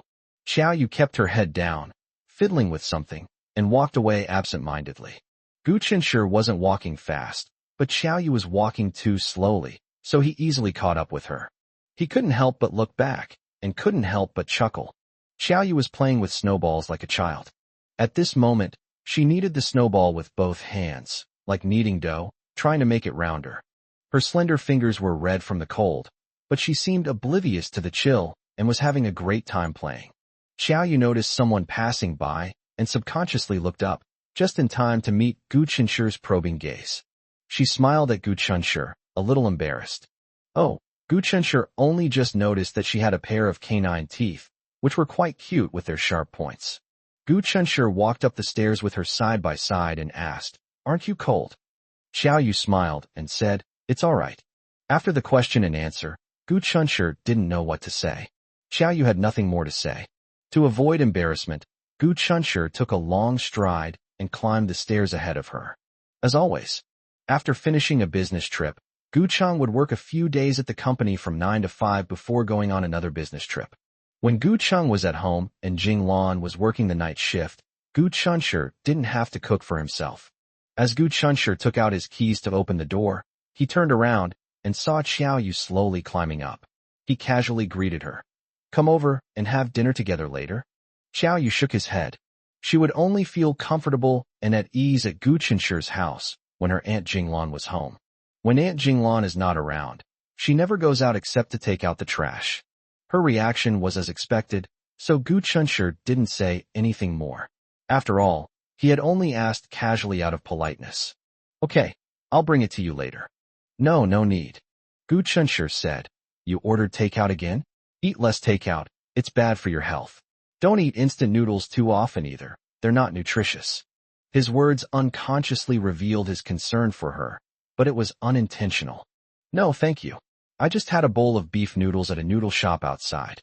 There's a beef noodle shop downstairs, which Gu Qinshi occasionally goes to eat at. The taste is all right." Gu Qinshi asked, "Have you really eaten?" Xiaoyu nodded. Gu Qinshi opened the door and said with a smile, "See you later." After saying that, the person disappeared behind the door. "Goodbye." Xiaoyu silently added a sentence in his heart, opened the door, and his figure quickly disappeared. Chapter 31. Someone is a stingy person. Xiaoyu looked at the potato and a bunch of green vegetables in the plastic bag and felt a little worried. Today she told Jinglan about her desire to learn to cook. Jinglan knew what prompted her to learn to cook, but after thinking about it, she wholeheartedly agreed. They can't take care of her forever, but once she learns to cook, she won't have to suffer anymore. Jinglan took her along when she went grocery shopping and bought a few simple vegetarian dishes. Rice, flour, oil, salt, and other essentials are also indispensable. When it came time to pay, Jinglan wouldn't let her interfere. Jinglan paid the money herself. Then I told her that once she learned how to cook vegetarian dishes, I would teach her how to cook meat dishes. As long as she's willing to learn, I'll pass on all my culinary skills to her. Xiaoyu spent the whole night tinkering with it, and finally learned how to use a rice cooker. It's very simple, not as difficult as you might imagine. As the saying goes, if you don't know how to do something, it's easy to do it once you do. The auntie said that her son, Gu Qinshi, can cook simple meals too. then there's no reason why I can't learn it. A faint aroma of rice filled the air. A soft gurgling sound came from the rice cooker. The rice that had been steaming before throwing away the trash was almost cooked, which greatly encouraged Xiaoyu. Her confidence soared, and she clenched her fists tightly. She can definitely do it. Before long, she'll be able to let her aunt try her cooking. She's quite excited about it. On the Gu family's side, Gu Qing finished cooking and, as usual, served some to Xiaoyu. Gu Chunshir said, "Dad," she said she's already eaten. She had beef noodles downstairs. Gu Cheng said, "You believe her when she says she's eaten? Your mother told me she's going to learn to cook, and she's probably just messing around with it at home tonight. She's never cooked before. What edible stuff could she possibly whip up? Go and take it to her." Gu Chunshir was stunned. Someone who can starve themselves to death is actually going to learn to cook? Dad was right. The food she cooked was definitely inedible. Bang bang. Xiaoyu looked at Gu Chunshir, who was carrying the food, with surprise. "I told you I've already eaten. It's all because the rice smells so good." Even Gu Chunshir, standing outside the door, could smell it. Without saying a word, he shoved the tray into her hands, muttered, "Liar," and turned to leave. Xiaoyu. He was referring, of course, to her lying to him that she had eaten beef noodles downstairs. She looked down and thought, it looks and smells delicious. Go back and look at the burnout greens I cooked. Oh well. She doesn't even have the courage to taste them. Might as well just throw them in the trash. Well, anyway, the rice turned out pretty well, so it wasn't a complete failure. Everything is difficult at the beginning, but she will not be defeated by a little setback. Hey, Gu Chunshir, are you with Lin Ranran? The next day during break, in the restroom, a boy from the next class saw Gu Chun and felt envious, jealous, and resentful. Gu Chunshir said, "No." The boy said, "Don't worry, just tell the truth. We won't put a sack over your head halfway." Gu Chunshir said speechlessly, "Really not. But someone saw you shopping with Lin Ranran yesterday," the boy said when he refused to admit it. "Shop? How could that be? He doesn't even talk to her. How could he possibly go shopping with her? Even if you force-feed him 10 bowls of mangpa soup, he still wouldn't be able to do it." Gu Chunshir said, "Then you must have seen it wrong." "Impossible," the boy said firmly, then stated the exact location. Gu Chunshir thought for a moment and understood. He ran into Lin Ranran after school yesterday, but he didn't know that it wasn't a chance encounter. Then, when others saw them, they mistakenly thought they were shopping together. Some young couples will hold hands and stroll around the streets and eat snacks after school, taking the opportunity to nurture their relationship. "We bumped into each other yesterday," Gu Chunshir explained. The boy's eyes lit up. "You two really aren't together?" Gu Chunshir shook his head. He just wanted to get this boring topic over with as soon as possible. He was never a talkative person. He had absolutely no interest in anything related to Lin Ranran. "Since you two aren't together, do I still have a chance?" The boy stroked his smooth chin. "Hey, Gu Chunshir, you don't mind if I pursue Lin Ranran, right? She didn't accept you, so this is called fair competition." Gu Chunshir said, "I don't mind. I wish you success in winning the heart of your beauty soon." After saying that, he walked out of the restroom. The boy stood there, stunned. He wasn't sure if Gu Chunshir was being sarcastic. But considering Gu Chunshir's calm tone, it didn't sound sarcastic. Rather, it seemed like he was speaking from the heart. Gu Chunshir walked into the classroom, and Lin Ranran walked out in front of him. If Gu Chunshir hadn't dodged in time, the two would have bumped into each other. Gu Chunshir stopped and turned to the side, gesturing for Lin Ranran to go out first.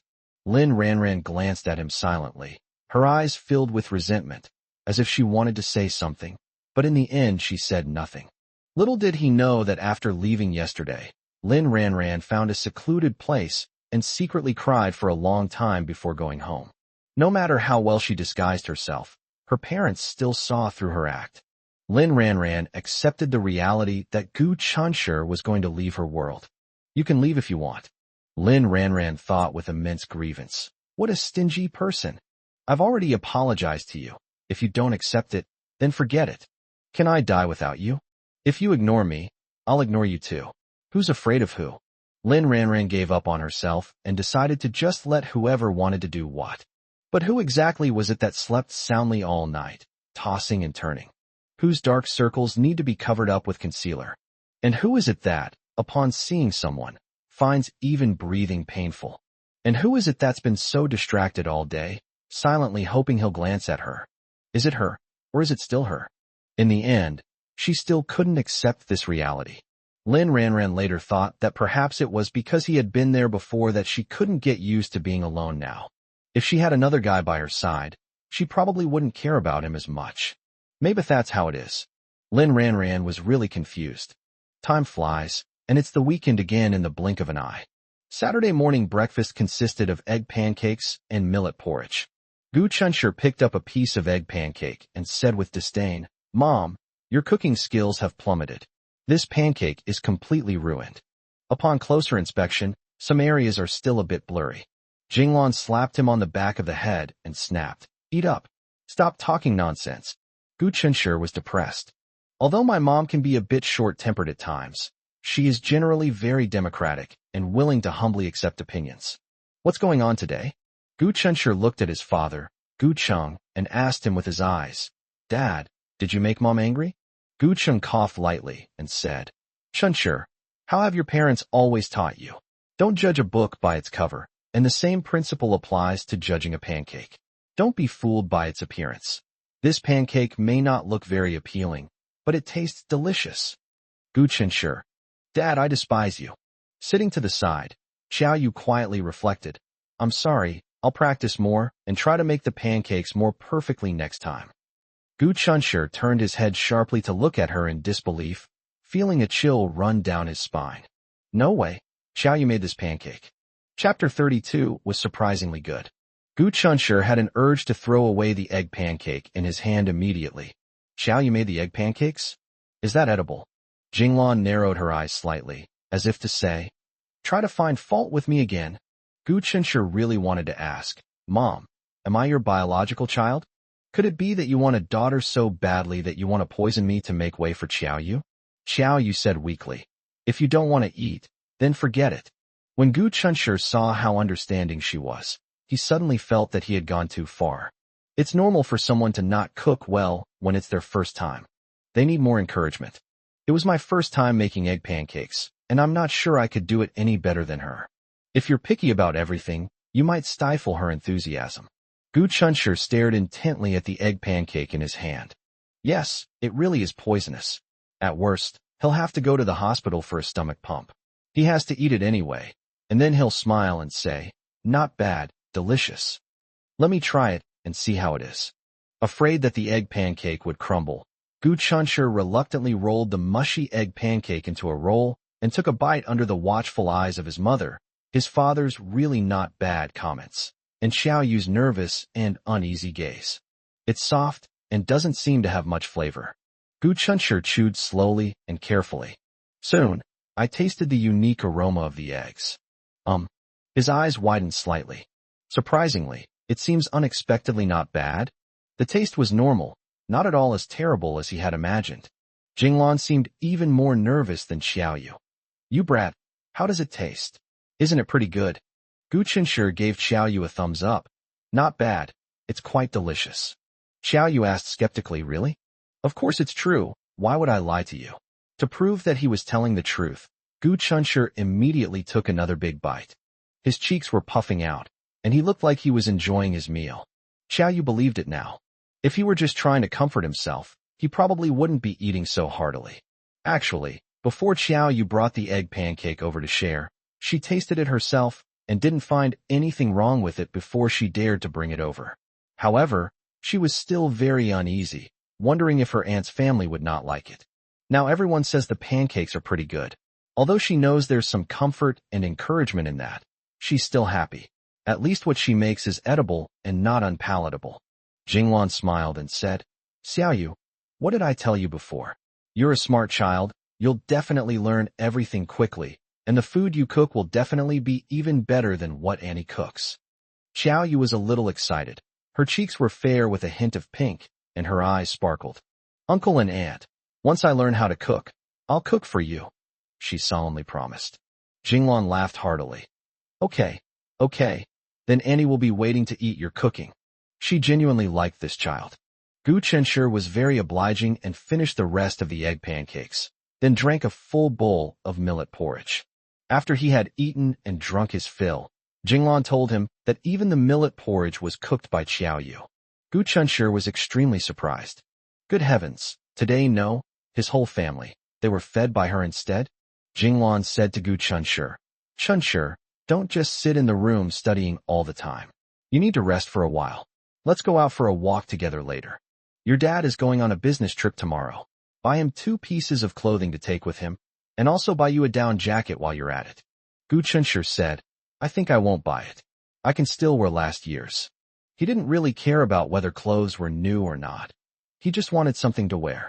We absolutely have to buy it. Our family isn't short of money. Besides, it's almost Chinese New Year, and we should get some new clothes, Jinglan said assertively. Gu Chenshur said, okay, then you should buy one too. Jinglan said, I won't buy any more. I have so many clothes that I can't even wear them all. Gu Chenshur said in her words, our family isn't short of money, and besides, the new year is coming soon, so we should have a fresh start. Jinglan held it in for a long time before finally managing to utter 3 words, you brat. Xiaoyu covered her mouth and chuckled to herself. Gu Chenshur caught a glimpse of it, and his breathing suddenly became a little erratic. She looks quite pretty when she smiles. Gu Cheng started changing his shoes. Buy them all. We don't have a lot of money, but we do have some. A family of 3, or rather, to outsiders, a family of 4. When Xiaoyu walked with them, he felt just like a member of their family, without any sense of incongruity. Xiaoyu was wearing the same long black down jacket that Gu Chenshur had worn during their last PE class, along with a wool hat and a red wool scarf. With his hands in his pockets, he walked quietly beside Jinglan. Gu Chenshur walked quickly, always ahead of them, and would occasionally chime in with a few words when he heard the conversation behind him. They arrived at the largest shopping mall in the city center. While Jinglan was helping Gu Cheng choose thermal underwear, Gu Chen beckoned to Xiaoyu, who was standing to the side. Xiaoyu looked at him, puzzled. Hey, I want to buy my mom some clothes, but I'm terrible at choosing. Can you give me some advice? The sweater that Xiaoyu bought for Jinglan last time was perfect in color, style, and size. This shows that she has a good eye for choosing clothes. Gu Chenshur has poor taste, so in order to buy clothes that his mother likes, he has to find someone to help him make a selection. Xiaoyu is naturally the most suitable candidate. Xiaoyu readily agreed. Okay. Gu Chenshur said to Jinglan and the other person, Dad, Mom, Xiaoyu and I are going to go for a walk somewhere else. Jinglan said, all right, then you can go ahead. The shopping mall was large, but with easy communication, they weren't worried about getting separated. Gu Chenshur and Xiaoyu walked out side by side. Jinglan turned around and looked at their backs, then smiled and patted Gu Cheng on the shoulder, asking, do you think they're a good match? Gu Cheng spoke a very true statement. It's no use for us to say that we're a good match. It has to be the children's own willingness. As parents, we shouldn't interfere. Besides, your son is only 18 years old this year. Even if you want to be a grandmother, you'll have to wait a few more years patiently. Before leaving, Gu Chenshur secretly took out his New Year's money. I've saved up my New Year's money for several years, and it must be several thousand yuan. Gu Chenshur planned to buy one for each of his parents. That amount of money could buy 2 decent pieces of clothing. Let's check this out first, Gu Chenshur said, pointing to a women's clothing store. Xiaoyu followed him inside. The salesperson approached, glanced at Xiaoyu, and said to Gu Chenshur with a beaming smile, wow, your girlfriend is so beautiful. You two are such a perfect match. Buying clothes for your girlfriend? Come in and take a look. Our clothes are especially fashionable and stylish. Your girlfriend will definitely look great in them. Well, although Gu Chenshur admitted that the salesperson's praise of Xiaoyu's beauty was genuine, please don't try to play matchmaker. Does seeing a man and a woman mean they have to be in a romantic relationship? Chapter 33. Are you sick? The salesperson's words made both Gu Chenshur and Xiaoyu feel somewhat uncomfortable. However, no one intended to clarify anything, because there's no need for it. Anyway, a straight body casts a straight shadow, right? Moreover, the salesperson is a complete stranger, and they are unlikely to see each other again after leaving this place.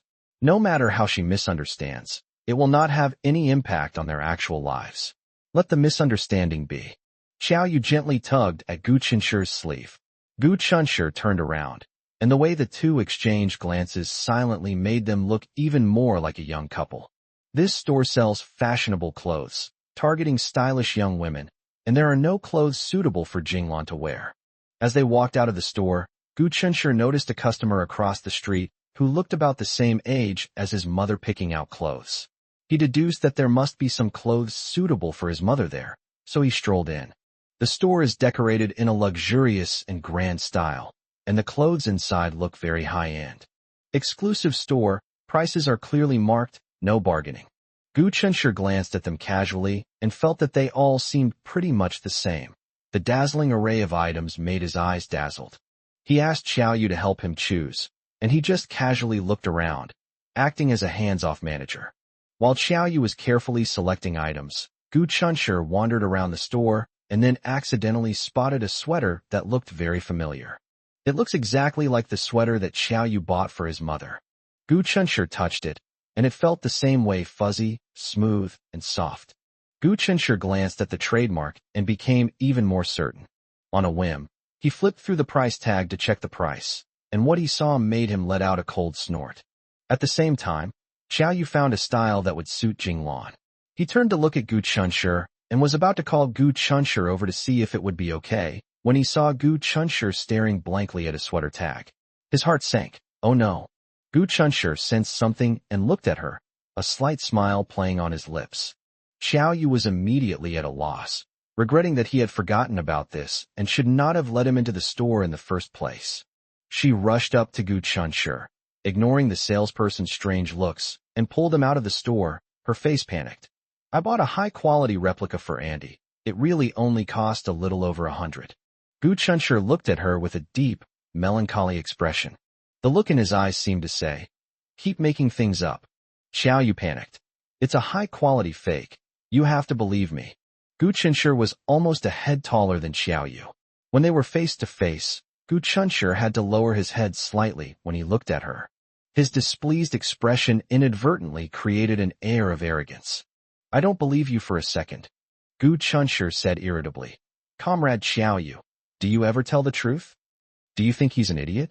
Since she said she bought a high-quality replica, how did she know that the genuine product was ridiculously expensive? Gu Qinshu just saw the price on the sweater tag, 1,899 yuan. And this female swindler tricked his naive old mother by saying it cost over 100. Even her mother praised her for her good taste in clothes, saying the clothes were of good quality and comfortable to wear. How could a sweater costing nearly 2,000 yuan be uncomfortable to wear? Xiao Yu's face suddenly turned deathly pale. With her panicked eyes, she looked as desperate as if she had been sentenced to death. She stared blankly at Gu Qinshu, tears welling up in her eyes. Gu Qinshu, this is terrible. She was clearly lying. It was clearly her fault. So why did Gu Qinshu feel so guilty looking at her like this? Actually, when you think about it, she wasn't wrong. Her lie was a white lie. If she honestly states the price, Jinglan will either have to give her the money or make her return it. She lied in order to get Jinglan to accept it. So many people came and went, and everyone looked at them with curiosity. One of the kind-hearted older women couldn't stand it anymore and scolded Gu Qinshu, saying, "Young man, what's wrong with you? You made your girlfriend cry, and you don't even know how to comfort her. Look how pretty your girlfriend is. You might not want to be with her anymore." Gu Qinshu, what does this even mean? Xiao Yu stammered. "I was afraid Andy wouldn't accept it, but I really want to do something for her. Gu Qinshu, please forgive me this time, okay?" Just as Gu Qinshu was about to say something, he seemed to sense something, looked up, and saw a familiar face. Lin Ranran. What a coincidence. It only happens once every 100 years, and I still managed to run into her. Lin Ranran was probably shopping with friends. Standing next to her was a beautiful young woman dressed in fashionable clothes, who was curiously looking at them, and then whispered something to Lin Ranran. She asked, "Ranran, are they your classmates?" Lin Ranran didn't hear what she said at all. His eyes were fixed straight ahead. Gu Qinshu stood face to face with a girl. The girl had her back to her, her head down, like a child who had done something wrong. Although her face was not visible, her posture conveyed a pitiful feeling.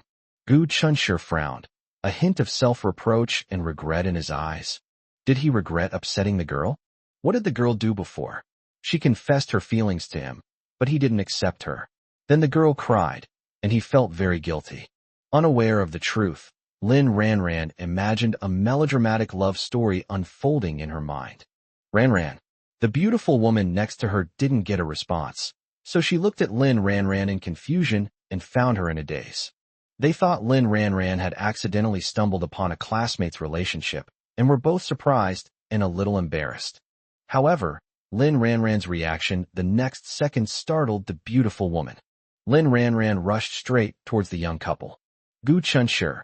Lin Ranran startled not only the beautiful woman with her, but also Gu Chunshi and Xiao Yu.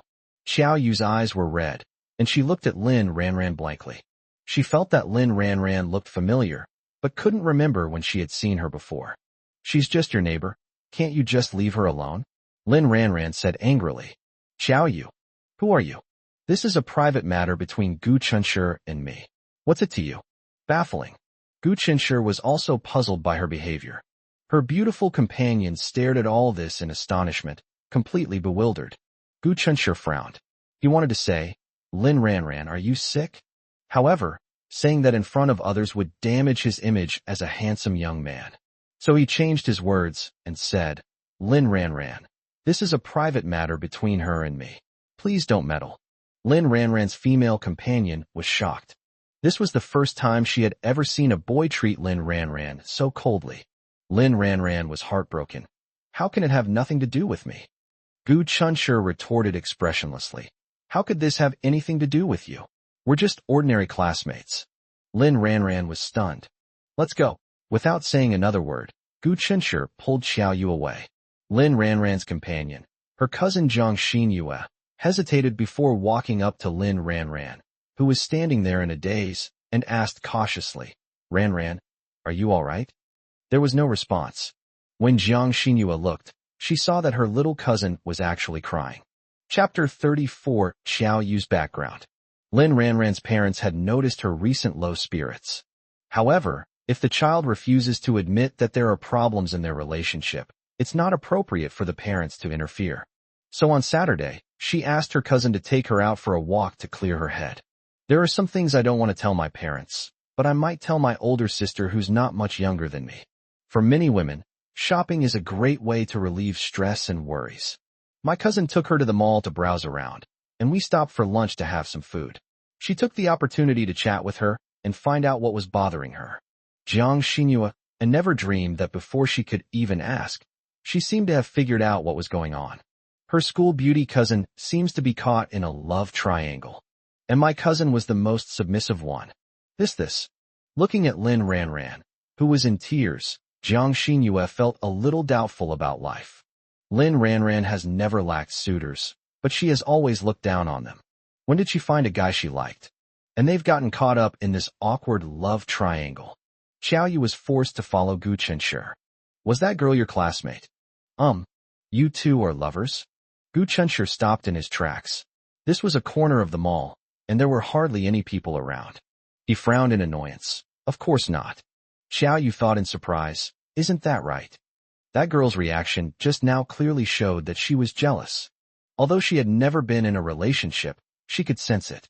The girl was jealous because she thought her relationship with Gu Chunshi was ambiguous. Xiao Yu thought Gu Chunshi had a falling out with his classmate and didn't want to admit it, so she said, she might not have gone far yet. I can go and explain to her. Gu Chunshi thought to himself, what's there to explain? What's there to explain? He scoffed. You not only like to lie, but you're also a bit arrogant. Xiao Yu was in a predicament. Please, I'm just worried that you and your girlfriend might misunderstand each other, and that the misunderstanding might escalate. Gu Chen looked down and realized that he was still holding her wrist, so he quickly let go. People always misunderstand each other when we're together, and if we keep arguing, we'll never be able to clear our names. But then again, her wrists are so thin. Gu Chunshi felt like he could break them with just a little force. Xiao Yu pleaded softly. Please don't tell Auntie about the sweater price, okay? I'm begging you. Gu Chunshi said helplessly. But that sweater is too expensive. How much income can you make in a month by drawing illustrations? Money should be spent wisely. You can't be so extravagant. Don't you understand the saying, a small gift carries great meaning? Even if you bought my mom a cheap item from a street vendor for a few dozen yuan, she would be very happy. Xiao Yu muttered to herself. It's not really that much money. Although the voice was soft, Gu Chunshi still heard it. Gu Chunshi was speechless. A sweater costing nearly 2,000 yuan wasn't expensive? How much is considered expensive? How come she has absolutely no concept of money? While Gu Chunshi was speechless, he suddenly remembered a guess he had made about Xiao Yu before. A fallen heiress. Ah, he understands. Maybe I guessed right. Xiao Yu is a rich heiress who used to live a life of spending money like water, so a sweater costing less than 2,000 yuan is nothing to her. Gu Chunshi looked at Xiao Yu seriously. Hey, tell me honestly, what other lies have you told us? Xiao Yu stammered, clearly hiding something. Gu Chunshi was furious. He snorted and looked down at her. Xiao Yu kept his head down and didn't utter a sound. Gu Chunshi looked at her without saying a word. Don't blame him for being aggressive. He had felt that something was off about Xiao Yu before. However, his mother liked her so much, and she seemed very well behaved and obedient, so he thought maybe he was overthinking it. However, it has only now been discovered that Xiao Yu has too many secrets. Everyone has secrets. Gu Chunshi doesn't have any particular hobbies and doesn't like to pry into other people's secrets. But Xiao Yu had become so close to their family that he had even become a part of their lives. They often eat at the same table and even go out together. Isn't that the best proof? Having finally been reborn, Gu Chunshi only wanted to live a good life with his parents and didn't want to pay attention to all the troubles around him. He didn't want any unforeseen complications that would make his life miserable again. Yes, I lied to you. Xiao Yu seemed to have made up her mind. She smiled, but her eyes held a desolate look and a sense of uncertainty about the future. Seeing her like this made Gu Chunshi feel a little sorry for her, just like when he faced her psychological trauma that day. But he doesn't regret it, nor does he intend to stop. He looked at Xiao Yu, waiting for her to continue. Xiao Yu took a deep breath. I am the child of the mistress. Gu Chunshi was suddenly stunned. At this point, he wanted to call a halt, but Xiao Yu couldn't stop. My mother was kept by a rich man as a mistress. Because the rich man was unwilling to divorce his wife and marry my mother developed mental problems. My mother died when I was 12 years old. I was sent to the countryside by a wealthy man to live with an old lady. The old lady kept telling me that she was my mother's mother, that is, my maternal grandmother. Gu Chunshi looked at her quietly, a feeling called regret quietly spreading in his heart. All right, that's enough, Gu Chunshi said. However, Xiao Yu smiled mockingly and continued. Later I found out that the old lady I had called grandma for 6 years was actually that rich man's mother. Biologically speaking, she is my grandmother. Then I ran away and came to your city all by myself. Gu Chunshi said, all right. Xiao Yu looked up. Gu Chunshi, I'm telling the truth now. You can check it out if you don't believe me. That tycoon's name is Yang. Gu Chunshi interrupted her. I believe you. Because she hated the man who made her mother unhappy, she did not want to have anything to do with her biological father. When she unexpectedly discovered that the grandmother who had raised her for many years had become her grandmother, she couldn't bear the blow, so she left her hometown, wanting only to sever ties with her terrible family of origin. Xiao Yu looked at Gu Chunshi and said seriously, Gu Chunshi, the clothes I bought for Auntie were bought with my own money. I can earn 7,000 or 8,000 a month. Besides illustration, I also spend an hour or two writing online novels before bed, which is another source of income. I'm single and have no family to support, so buying my aunt a sweater that costs over 1,000 yuan is really nothing. This reminded Gu Chunshi of himself. At the same age, he hasn't earned a single penny and is still living off his parents. How shameful. Gu Chunshi said, what novel did you write? Would you mind telling me the name? I'd like to read it. Xiao Yu said embarrassedly, I just started writing, and there aren't any results yet. I'll show it to you when more people are reading it. You mustn't laugh at my poor writing later. Chapter 35, He's Not a Scumbag. I'm sorry. Gu Chunshi apologized to Xiao Yu solemnly. Although I feel like I'm worthless, it's always better to figure things out than to be completely clueless. Xiao Yu's situation is a problem left over from her parents' generation. Heiress if she hadn't been recognized by the wealthy family. Even if she had lived a life of luxury since childhood, she probably wouldn't be considered an heiress. At best, they are canaries kept in luxurious cages. According to Xiao Yu's description, she lived with her mother when she was young, and after her mother passed away, she was sent to her hometown in the countryside by her wealthy father. This proves that the wealthy man did not take her home. Gu Chunshi had only ever seen the grudges and feuds of wealthy families in movies and TV dramas before. This was the first time he had ever encountered them in real life. "You're not going to tell Auntie about the sweater price again, are you?" Xiao Yu asked Gu Chunshi hesitantly. Gu Chunshi nodded. "Okay, but you have to promise me you won't do it again." Xiao Yu breathed a sigh of relief, then hesitated, thinking of something, and said, "My background." Gu Chunshi understood. "Don't worry, I won't tell anyone, including my parents." He's a grown man, not one for gossip. Xiao Yu smiled and said, "Thank you. Let's go. I haven't bought my mom's clothes yet." Once they had talked it out, they both relaxed and walked side by side toward the store. Gu Chunshi said, "But after I buy clothes for my parents later, you better not let me know the price." Xiao Yu nodded and replied, "Don't worry, there's no problem. After all, you're a master liar, aren't you?" Gu Chunshi said, half jokingly and half teasingly. They themselves didn't realize that the distance between them had suddenly shrunk. Xiao Yu was extremely embarrassed and repeatedly begged for forgiveness. "I will never lie again." Gu Chunshi was very satisfied. "Okay, then I'll pretend I have a bad memory and forget that you lied. Beautiful lady, come in and see if there's anything you like." The shop assistant enthusiastically invited the customer. Jiang Xinyue ignored the shop assistant's enthusiasm and was extremely frustrated. "I really want to blow my own head off. Has she lost her mind? Otherwise, why would she bring her cousin to this mall? Now, instead of improving my cousin's mood, it actually..." Jiang Xinyue looked at Lin Ranran with concern. Although she had stopped crying, she was clearly not in a good state. "Ranran, are you hungry? I'll take you to eat something delicious." Lin Ranran was so lost in thought that she seemed not to have heard anything at all. Jiang Xinyue sighed.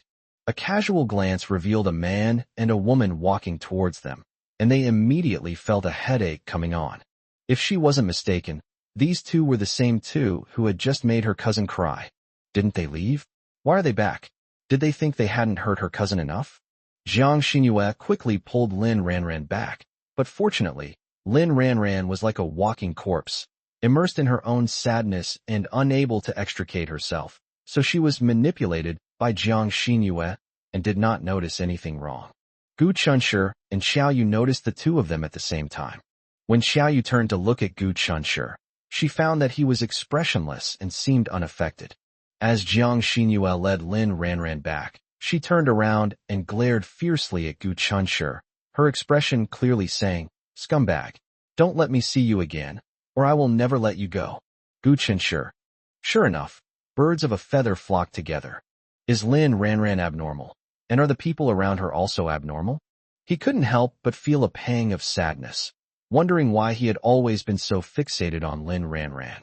Maybe it was because I liked her back then and unconsciously accepted everything about her. Now that I don't like her anymore, she's completely worthless in my eyes. "Sister, what should I do?" In the elegantly decorated coffee shop, Lin Ranran looked at her beautiful but haggard face reflected in the glass window, like a defeated rooster. "I'm so scared he's going to be snatched away by another girl. What should I do?" Lin Ranran muttered to herself, completely lost, tears welling up in her eyes again. Jiang Xinyue hurriedly pulled out tissues and helped her wipe her tears. Don't cry, don't cry. You can't stop a man from leaving if he wants to. He's a scumbag. Let him go if he wants to. We don't care about him." "No," Lin Ranran said painfully. "I can't live without him. Sister, please help me. Tell me how I can make him forgive me and come back to me." Jiang Xinyue silently watched Lin Ranran, who was filled with fear and anxiety. To be honest, she had never seen her younger cousin like this before. "Ranran, is he your boyfriend? I've never heard you mention having a boyfriend before." Lin Ranran shook her head.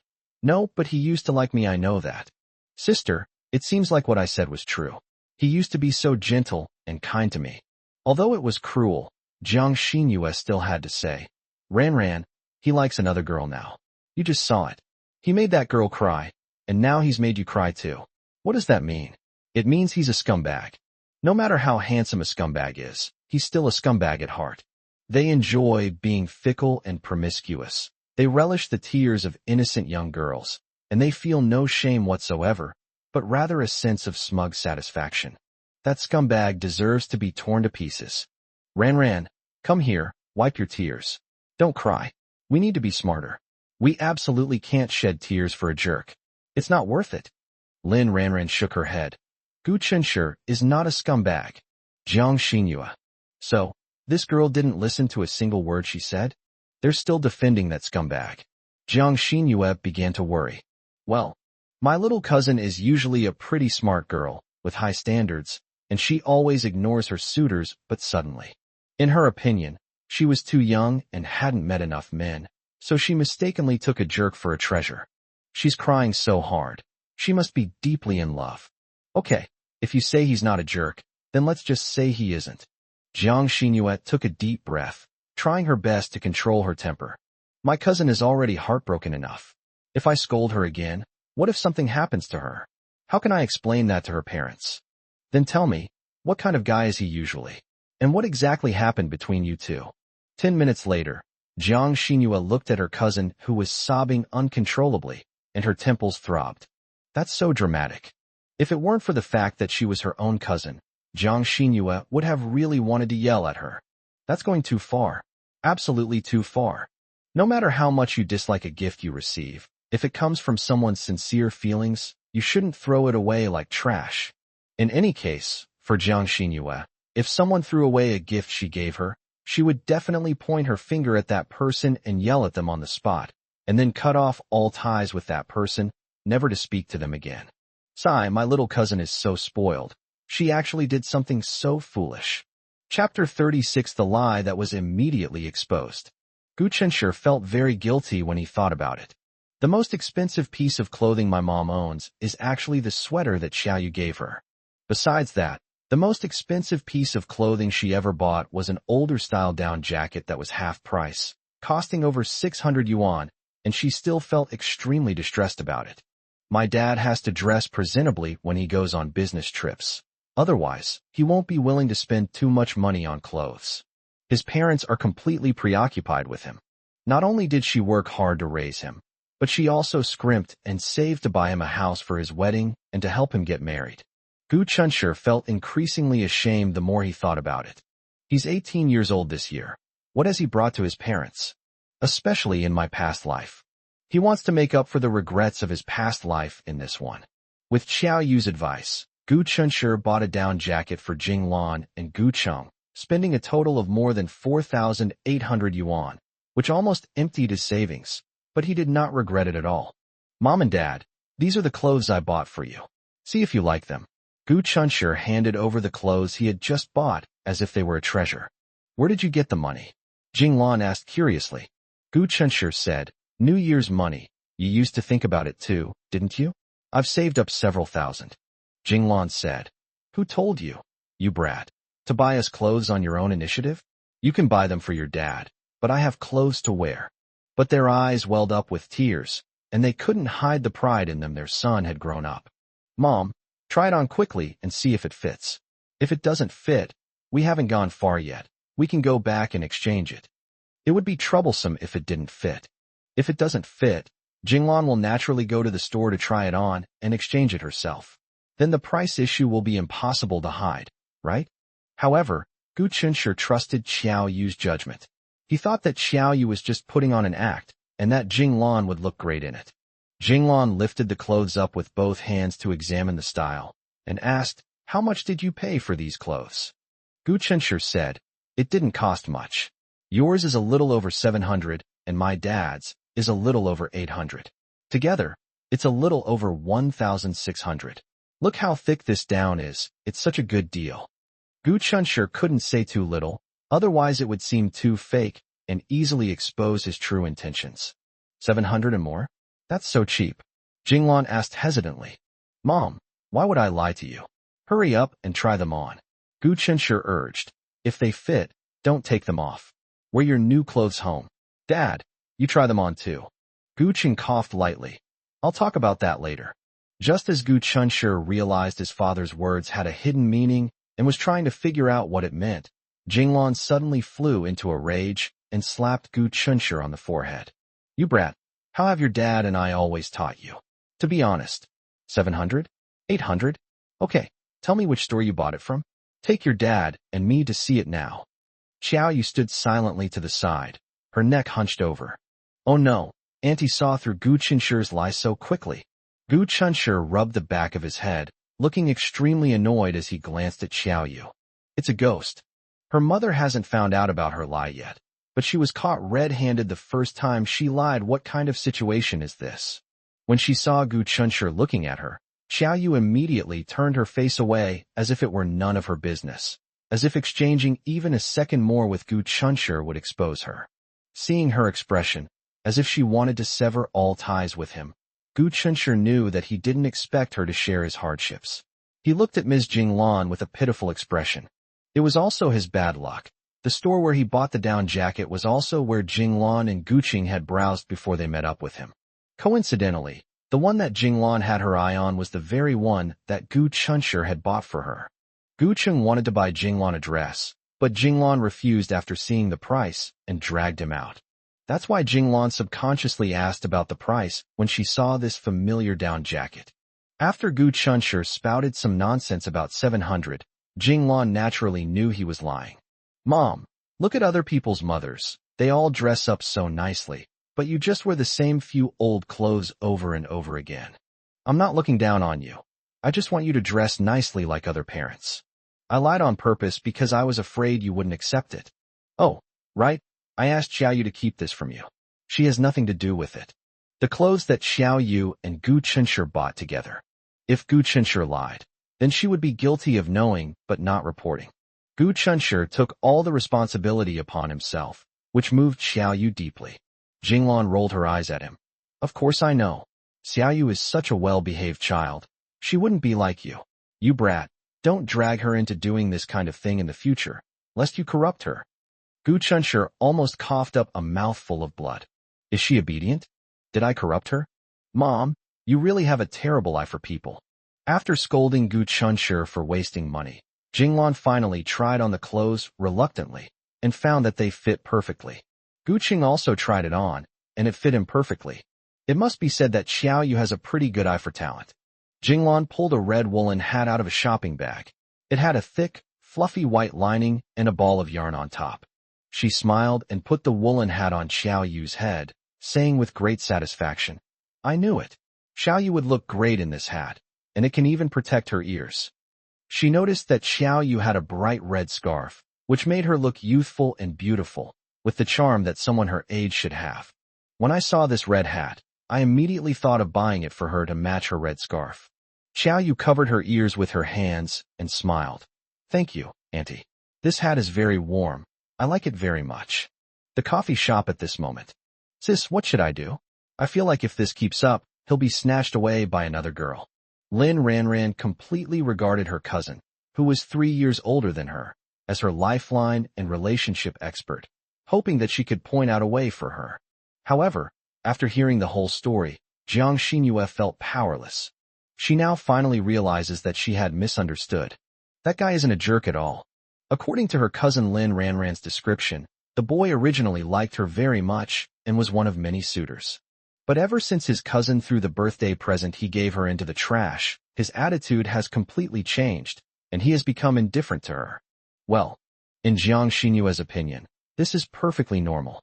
If she witnessed the birthday gift she gave being thrown into the trash can, and the boy was still deeply in love with her, then Jiang Xinyue would say that the boy had no backbone at all, and she was better off not having him. Chapter 37 Feelings Can't Be Acted On. In short, Jiang Xinyue really didn't know what to say to Lin Ranran, who was looking at her with teary eyes. When other guys treat you like a treasure, you treat them like trash.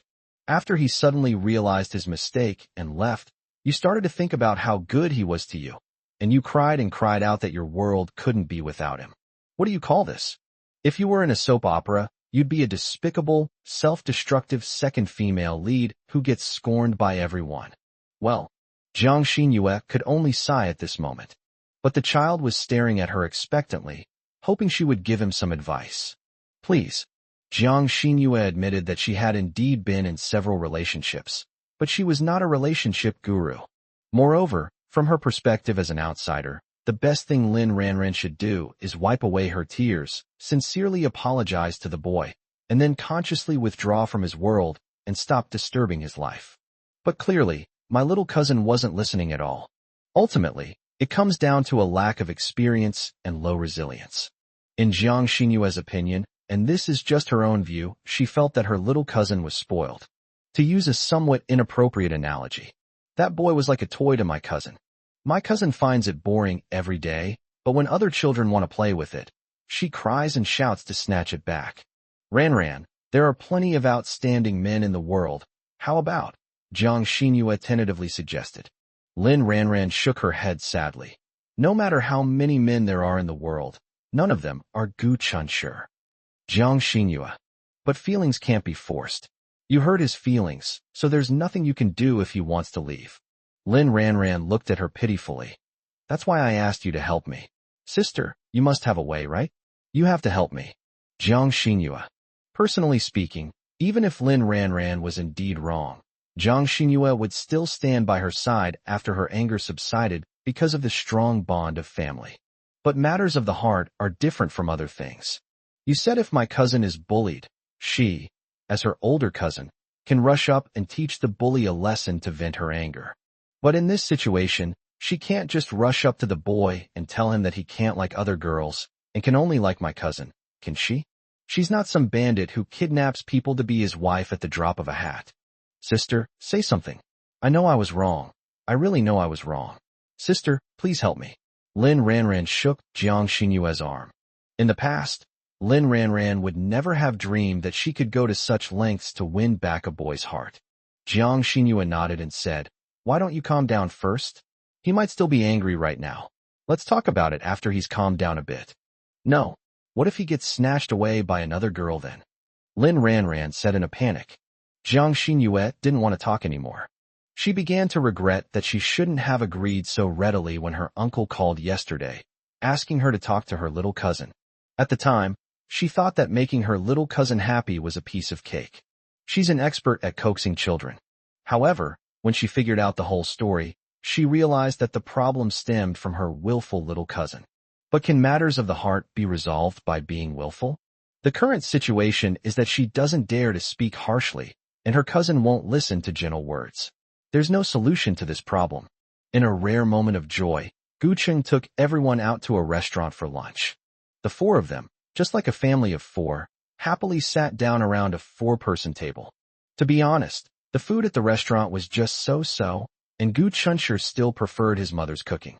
However, it's nice to change things up once in a while. Gu Cheng handed the menu to Xiao Yu and said with a smile, Xiao Yu, order whatever you like. Xiao Yu shook her head and said, Uncle, anything is fine with me. I'm not picky about food. She's just a freeloader. It's not good for her to be picky. However, her excuse was true. She wasn't a picky eater. Gu Chunshi handed over the menu without ceremony. I'll order. He looked at the menu and randomly ordered a bunch of dishes that Jinglan and Guqing liked. After ordering, they chatted while waiting. At Gu Chunshi and Xiao Yu's insistence, Jinglan didn't take off her new clothes after putting them on. Now she was muttering to herself, I think I should change back into my clothes, so there won't be any oil dripping on them. Seeing that she actually started to pull up the zipper, Gu Chunshi was unhappy. Mom, you're not allowed to change it. Xiao Yu said, Auntie, just wear it. Clothes are meant to be worn. Gu Cheng also advised, All right, the child is right. What's the point of buying clothes if you don't wear them? Don't take them off. Jinglan rolled her eyes at him, annoyed. It's hot here, am I hot? Gu Cheng. It would have been better if they hadn't mentioned it, because once they did, they realized that the air conditioning was set very high and it was a bit hot. So the three of them took off their thick cotton-padded coats and immediately felt much more comfortable. Jinglan looked at them and couldn't help but burst out laughing. Everyone then realized it was indeed funny and burst into laughter. The restaurant was doing good business. It was lunchtime, so the food was served slowly due to the large number of customers. When Xiao Yu went to the restroom, Jinglan sighed. What a good child. If he were in a normal family, he would still be a pampered baby. Sigh, it really breaks my heart. Normally, Gu Chunshur might have feigned jealousy. But after learning about Xiao Yu's background, Gu Chunshur suddenly felt a sense of admiration for her. It's hard for anyone to say what's right or wrong about adults. But she is innocent. Mom is gone, and Dad, that cheapskate dad of mine, is probably gone too, right? If he's right, the bad man who gave her psychological trauma is probably her biological father. She said that bad guy went to hell, so what if he died? As Gu Chunshur was lost in thought, Gu Chung suddenly said, Chunshur, go and take a look. Gu Chunshur looked up and saw that Xiao Yu was being stopped. After taking off her bulky black down jacket, Xiao Yu wore a slightly loose round neck off-white sweater underneath, along with light-colored jeans. Her smooth, long hair was casually tied back. Although she wore no makeup, she was very pure and beautiful, attracting a lot of attention. The person who stopped her was a young man in his early 20s who was shamelessly asking her for her contact information. Xiao Yu had a cold face and seemed unwilling to talk to him. However, the passageway was a bit narrow, and the young man had blocked the way. Xiao Yu wanted to come over, but there was nowhere to go. Gu Chunshur walked over and patted the man on the shoulder. Brother, please make way. Although the young man was unhappy about being disturbed while picking up girls, he also realized that blocking the road was wrong, so he obediently stepped aside. Xiao Yu quickly came over. The young man could only watch helplessly as Xiao Yu followed Gu Chunshur to a table where two adults were waiting and sat down, and could only give up in frustration. Chapter 38 Secret Sharing. Jinglong glanced back at the young man and snorted coldly. A toad trying to eat swan meat. My Xiao Yu is a fairy, not just anyone can dream of her. Xiao Yu, you need to be more careful when you go out in the future. That kind of guy clearly isn't the type to settle down. Stay away from people like that in the future. Gu Chung said speechlessly. Why are you saying this to the child? The child is still young. Jinglong retorted. Xiao Yu is already 18. Although it's too young to talk about marriage, there are some things we need to know in advance to avoid suffering losses later. This is a once-in-a-lifetime event. It cannot be taken lightly. Gu Chung gave in. All right, you're right. Here, try this braised pork. Jinglong retorted angrily. What do you mean? Are you trying to shut me up because you think I talk too much? Gu Chung. Okay, whatever he says is wrong. Whatever he does is wrong, all right? Gu Chunshur gloated from the sidelines, but soon his joy turned to sorrow. You brat, what are you laughing at? I haven't settled the score with you for lying earlier. Jinglong turned her fire on him. Gu Chung quietly kicked Gu Chunshur, who obediently pretended to be a grandson. Jinglong looked at Xiao Yu with a kind smile. Xiao Yu, eat well. You're too thin. You need to eat more to get better. Xiao Yu obediently hummed in agreement. Jinglong asked worriedly. Xiao Yu, what Auntie just said to you came from the bottom of her heart. Don't you think Auntie is being long-winded? Xiao Yu shook her head. No, I know you're doing this for my own good, Auntie. I've remembered everything you said. She felt very lucky. In an unfamiliar city, she met wonderful neighbors and experienced the warmth of a complete family that she had never felt before. Even if it doesn't belong to her, so what? At least, she can pretend she's had it all in this lifetime. After dinner, Gu Chunshur didn't go home. Instead, he went to the bookstore to buy study materials. Xiao Yu, who was always very attached to Jinglong, thought for a moment and said, I'll go with you. Gu Chunshur looked at her in surprise. Jinglong grinned from ear to ear. Go on, Chunshur. Take good care of Xiao Yu, or I won't forgive you. Okay, Mom. If I really lose her, I just won't go back, right? You brat, you're such a chatterbox. Jinglong changed the subject and asked with concern. Chunshur, do you have any money on you? If not, Mom will give you some. Gu Chunshur was deeply moved. I still have some on me. I don't need it. But when he caught a glimpse of a quiet figure out of the corner of his eye, he immediately realized that he had been moved too soon. My mom suddenly became concerned about whether I had any money on me, actually because of Xiao Yu. Mom, you really are my mom. If it's too late and you don't want to go home for dinner, you can eat whatever you like outside before going back, Jinglong instructed. After waving goodbye at the restaurant entrance, Gu Chunshur called to Xiao Yu, and they slowly walked forward along the green belt. This is the city center, and the largest bookstore is not far away, about a 10-minute walk away. The little warmth that had settled on his body in the cozy hotel room was mostly blown away by the cold wind. Gu Chunshur had forgotten to wear a scarf when he went out, so he pulled the collar of his down jacket all the way up and buried his chin in it, finally feeling a little better. Xiaoyu was wearing the red hat that Jing Lan had just bought for her, with a red scarf around her neck and her mouth tucked inside the scarf, looking very warm. My mom is so biased. Gu Chunshur thought, if I know I should buy a hat for Xiaoyu, why not buy one for him too? Of course, Gu Chunshur was just thinking about it casually. He wasn't really jealous of Xiaoyu. Even if his mother bought it for him, he wouldn't wear it. He would just press his hair flat against his scalp, which would ruin his handsome young man image. Xiaoyu pointed to his back. Gu Chunshur looked bewildered and subconsciously glanced back, but his brain couldn't process it. Is there something on my back? Could you please pat it off for me? I can't see where it is. Xiaoyu smiled, reached out her hand, and the next second, a hat appeared on Gu Chunshur's head. Xiaoyu helped him put the hood of his down jacket on his head. She smiled slightly. Is it warmer now? Yes, that's true. Gu Chunshur was puzzled. Huh, why didn't I think of that? People can become confused in an unpredictable way. Both of them had their hands in their pockets and walked slowly forward. You're not working today? Gu Chunshur asked casually. Xiaoyu looked down at the ground. Yes, but not too many. Is your monthly income stable? Gu Chunshur was quite curious about this. In his view, Xiaoyu's current job is different from ordinary jobs in companies or factories. Whether you work for a company or a factory, from an outsider's perspective, the biggest advantage is stability. Xiaoyu's method of taking on jobs online seems a little unreliable. Xiaoyu said, it's all right. Even if there isn't much work, I can still make at least 4,000 or 5,000 a month. Anyway, I can support myself without any problem. Gu Chunshur couldn't help but mentally calculate the costs for her. This isn't a big city, so the cost of living isn't very high. Grandma Li's house rents for 2,000 yuan a month. If we go by the minimum income standard she mentioned, it would be about 4,000 to 5,000 yuan a month. So after deducting the rent, she would have 2,000 to 3,000 yuan left for living expenses. Even if she is a single person with no family to worry about, this amount of money is not very comfortable for her to live on her own. So naturally, Gu Chunshur thought of the sweater she bought for her mother, and the suggestion she had made earlier to give their family 3,000 yuan a month for living expenses.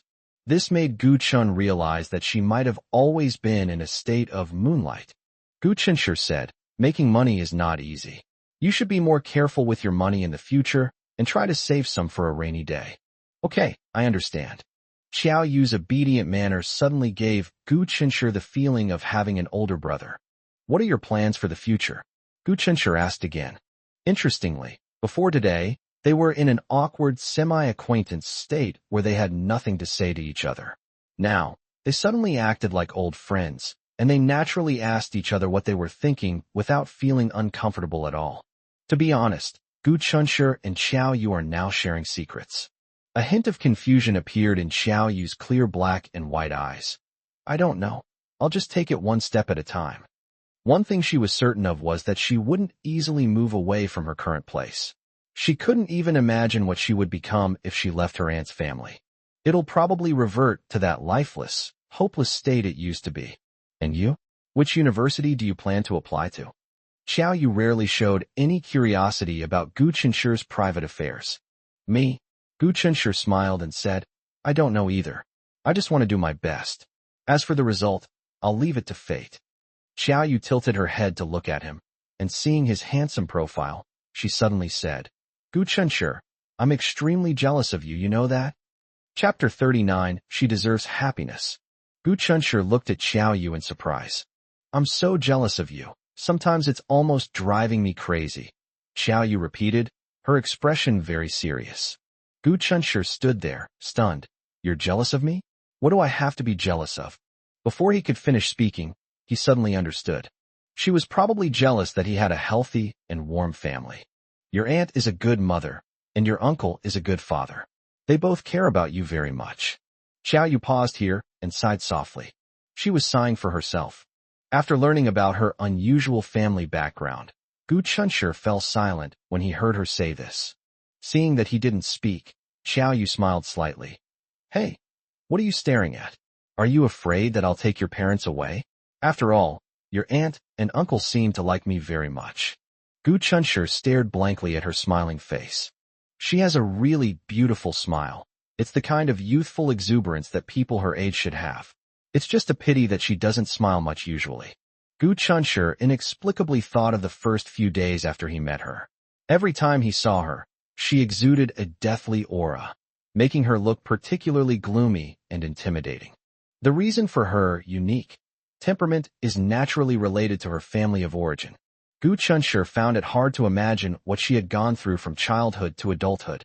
She must have been living a very difficult life. Gu Chunshur smiled and said, "You don't need to fight for it. My parents have already shared some of their love with you." Xiao Yu stopped laughing and instead became nervous. "Won't you blame me? If it weren't for me, all of your aunt and uncle's love would be yours alone." Gu Chunshur chuckled. "Why should I blame you? They won't love me any less because of you. To me, my parents are like the sun. The sun shines on everyone, without any favoritism. Besides, even if you tried to take it from me, you couldn't beat me. After all, I'm their own son." Towards the end, Gu Chunshur became unusually proud. Xiao Yusong said, "I thought you would hate me." Gu Chunshur said, "No, you don't need to worry." Gu Chunshur, "Thank you," Xiao Yu said earnestly. Gu Chunshur found it amusing. "It seems like she said thank you to me quite a few times since we met, hasn't she? It's unnecessary, really unnecessary. Xiao Yu, when you find someone who loves you and start your own family, you will have a happy family like mine." Gu Chunshur never expected that he could be so cheesy when he wanted to be. But actually saying it out loud doesn't seem like a big deal. It's what he said from the bottom of his heart. Xiao Yu shook his head silently and hesitated. "To think I'd better not." Gu Chunshur asked in astonishment, "What do you mean?" "I think I'm doing fine living alone." Xiao Yu's smile held a hint of sadness. Gu Chunshur remained silent. The impact of one's family of origin is far greater than outsiders can imagine. Since she has never experienced happiness herself, she probably doesn't dare to have any expectations for the future. For some reason, Gu Chunshur, who didn't like to pay too much attention to other people's affairs, suddenly felt very sorry for her. After spending time with her, he realized that Xiao Yu was a good girl. Then she deserves her own happiness. She deserves it. The atmosphere suddenly became somewhat somber. Gu Chunshur changed the subject. "Why do you suddenly want to go to the bookstore and buy books?" "Actually, I didn't really want to go." Since promising herself that she would never lie to them again, Xiao Yu has become much more honest. "I know my uncle travels a lot for work, and my aunt and uncle don't have many opportunities to be alone together. If I go back with them, I'll definitely be a third wheel." This answer caught Gu Chunshur completely off guard. She is such a thoughtful and understanding girl. So if she can't even find happiness, then this world is truly a place of despair. The two chatted casually and unknowingly arrived at the bookstore. The bookstore was crowded with parents buying study materials for their children, as well as students who brought books to find a place to do their homework. Gu Chunshur searched for the information he needed in front of the bookshelf, while Xiao Yu browsed through the rows of bookshelves, looking for books that interested her. Gu Chunshur had a target in mind, so he found it quickly. He looked around and pointed to an empty seat, saying, "I'll wait for you over there. Since we've come all this way, it's fine to stay here a while before heading back." Xiao Yu nodded. Gu Chunshur walked towards the empty seat and was about to sit down when someone suddenly patted his shoulder. "Old Gu," a guy's excited voice rang out from behind. Gu Chunshur's lips twitched, then he smiled slightly. Zhou Xiangyu put his arm around Gu Chunshur's shoulder like a good buddy. "Hee, before I came here I was wondering if I would run into you here, and I didn't expect to actually meet you. What a coincidence." Gu Chunshur said, "This city is so small, it's not surprising that we've run into each other." Zhou Xiangyu said, "Old Gu, you really don't understand romance." Gu Chunshur said, "Please, even if I wanted to be romantic, I wouldn't be romantic with you." Zhou Xiangyu thought for a moment and said, "That makes sense." As the two were talking, a figure flashed before Gu Chunshur's eyes. Oh no, the spot he had his eye on was gone. Gu Chunshur rubbed his back teeth. "Zhou Xiangyu, give me back my place." Zhou Xiangyu said, "What does location matter? Come on, Lao Gu, turn your head over here. There's a beautiful woman over here, especially pretty." Gu Chunshur discovered a particularly interesting phenomenon. Zhou Xiangyu is a guy who likes to look at and talk about beautiful women, but he never takes any real action towards them. Because compared to beautiful women, his true love is actually video games. Gu Chunshur didn't bother to turn around. Oh, then take a closer look, so you won't have any regrets in life. Zhou Xiangyu lowered his voice. Old Gu, a beautiful woman is walking this way. Could she be interested in me and want my contact information? No way. I can't give her my contact information, otherwise she'll pester me with sweet nothings every day. And how am I supposed to play games? Gu Chunshur. Brother Zhou, if you continue like this, you'll end up alone for the rest of your life. And is it possible that you're just imagining things? Zhou Xiangyu was too conflicted and excited, and his dog paws unconsciously grabbed Gu Chunshur's arm, making Gu Chunshur feel a little pain.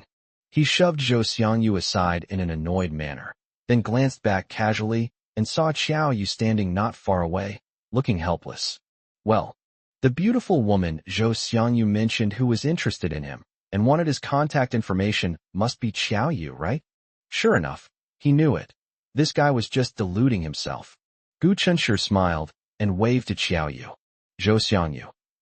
Xiao Yu slowly approached them, glancing uncomfortably at Zhou Xiangyu. Zhou Xiangyu almost blurted out, "Holy crap." Chapter 40 Zhou Xiangyu. Bro, I won't interrupt your romance. Zhou Xiangyu looked at Gu Chunshur with a sense of existential doubt, then at the beautiful woman. What's going on here? Old Gu actually knows this beautiful woman. What is their relationship? And when did it begin? Why has that bastard Lao Gu never said this before? I used to be so eager to call him over to admire beautiful women. That's so unbecoming of a bro. Having been good brothers for so many years, how could Gu Chunshur not know what he was thinking? Xiao Yu, he is my friend and classmate, Zhou Xiangyu. Gu Chunshur began his introduction solemnly, then turned his face toward Zhou Xiangyu, who looked as if he had been struck by lightning, with an annoyed expression. Zhou Xiangyu, this is my neighbor. Zhou Xiangyu slapped his forehead and exclaimed excitedly, I know. She's the beautiful girl who stood outside the fence during our PE class last time, right? Gu Chunshur. Is it too late to say I don't know you now? Gu Chunshur looked at Xiao Yu apologetically. I'm sorry, my classmate is just like that. Please don't mind him. Zhou Xiangyu didn't notice the disdain in Gu Chunshur's words at all, and chuckled as he extended his hand. Hello, my name is Zhou Xiangyu, and I'm Gu Chunshur's best friend. Xiao Yu smiled awkwardly but politely, without extending her hand to shake his hand in a friendly gesture. Gu Chunshur slapped away the dog's paw that was hanging in midair. All right, quickly put away your enthusiasm, don't scare her. Zhou Xiangyu suddenly remembered something. Ah, Lao Gu, I suddenly realized I have other things to do, so I can't chat with you anymore, goodbye. Gu Chunshur. Xiao Yu watched Zhou Xiangyu's hurried departure and said with a strange, yet somewhat envious expression, Your classmate is really interesting. Yes, although he sometimes seems unreliable, he is the most dependable one when it matters. Gu Chunshur thought of his unbearable past life. If all your classmates were this interesting, campus life would definitely be very fun. Maybe what about you? I bet you have one or two interesting classmates too, right? Gu Chunshur never expected that such a simple question would stump Xiao Yu. She hesitated for a moment before saying, I never went to school. Gu Chunshur was shocked. What? You never went to school? Xiao Yu nodded. That's right. I've never stepped foot in a school for a single day. Gu Chunshur found it hard to accept. What era is this? How can there still be people who have never been to school? Even if she comes from an embarrassing background, she should still receive the education she deserves. Doesn't that mean she's illiterate? What's the difference between that and being blind? Wait, that's not right. If she were truly illiterate, how could she possibly take on illustration jobs online? How can I travel from one city to another unfamiliar city? How do I find an agency to rent a place? In today's society, it's no exaggeration to say that you can't get by if you can't read. Besides, she just told him today that she is currently writing a novel. How can someone who can't read write a novel? Xiao Yu seemed to sense his confusion and explained, My mother has mental problems. She doesn't allow me to go out freely, so I've never been to school, but that man. She paused for a moment at this point. This shows that she had a strong aversion to the man who ruined her mother's life. He hired more than a dozen tutors for me. I should have learned everything that you would normally learn. It's just that I didn't go to school like other children. So that's how it is. Gu Chenshur felt a little better after that. But this is bad. It seems I've unknowingly learned more and more of her secrets. She knows more than her mother does well. Strictly speaking, her mother knows nothing about her true background. The more Gu Chenshur learned about her, the more he felt sorry for her. Her mother forbade her to go out, which prevented her from having normal social interactions, thus causing her social anxiety. However, the reason her mother doesn't let her go out is probably a form of protection for her. My phone vibrated a few times in my pocket. Zhou Xiangyu. Lao Gu, am I good enough to you, buddy? Zhou Xiangyu. In order not to interrupt your sweet talk with the beautiful girl, I sacrificed myself, sob. Zhou Xiangyu. Keep it up, bro. She's just as good as Lin, the school beauty. Zhou Xiangyu. Lin Xiaohua must be dumbfounded now. You can find someone better even without her. Gu Chenshur. He couldn't help but smile as he stared at his phone. Although this guy can be incredibly annoying and nagging at times, it doesn't stop him from being his best friend. The guy left in such a hurry not because he had anything to do, but because he didn't want to be a third wheel. Although his motives made Gu Chenshur somewhat amused, they also brought him invaluable warmth and touched him deeply during the cold winter. Gu Chenshur and Xiao Yu stayed in the bookstore for a while, then paid and left. There's a milk tea shop downstairs. Gu Chenshur said. Wait for me. I'll go buy you a cup of milk tea. What flavor do you like? Xiao Yu shook her head. Don't buy it. I don't drink it. Thank you. Gu Chenshur thought she was just being polite. It's just a cup of milk tea. You don't need to be so polite with me. It's so cold outside. A hot cup of milk tea can warm you up. Xiao Yu said, I'm not being polite with you. I really don't drink milk tea. I don't like things that are too sweet. Few girls can resist the temptation of milk tea. Among the girls Gu Chenshur knew, almost none of them disliked drinking milk tea, including Lin Ranran. Gu Chenshur couldn't help but wonder if Xiao Yu's dislike of overly sweet things was related to her unsweet life. What do you like to eat? Let's not rush home. We can just grab something to eat later. Unbeknownst to him, Gu Chenshur was trying his best to give her as much warmth as possible. He can now finally understand what his mother always says. This child has had it so tough. She really had a tough time.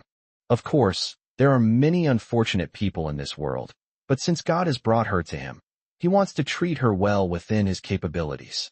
Xiao Yu nodded. Okay, you choose the place. I'm not picky about food.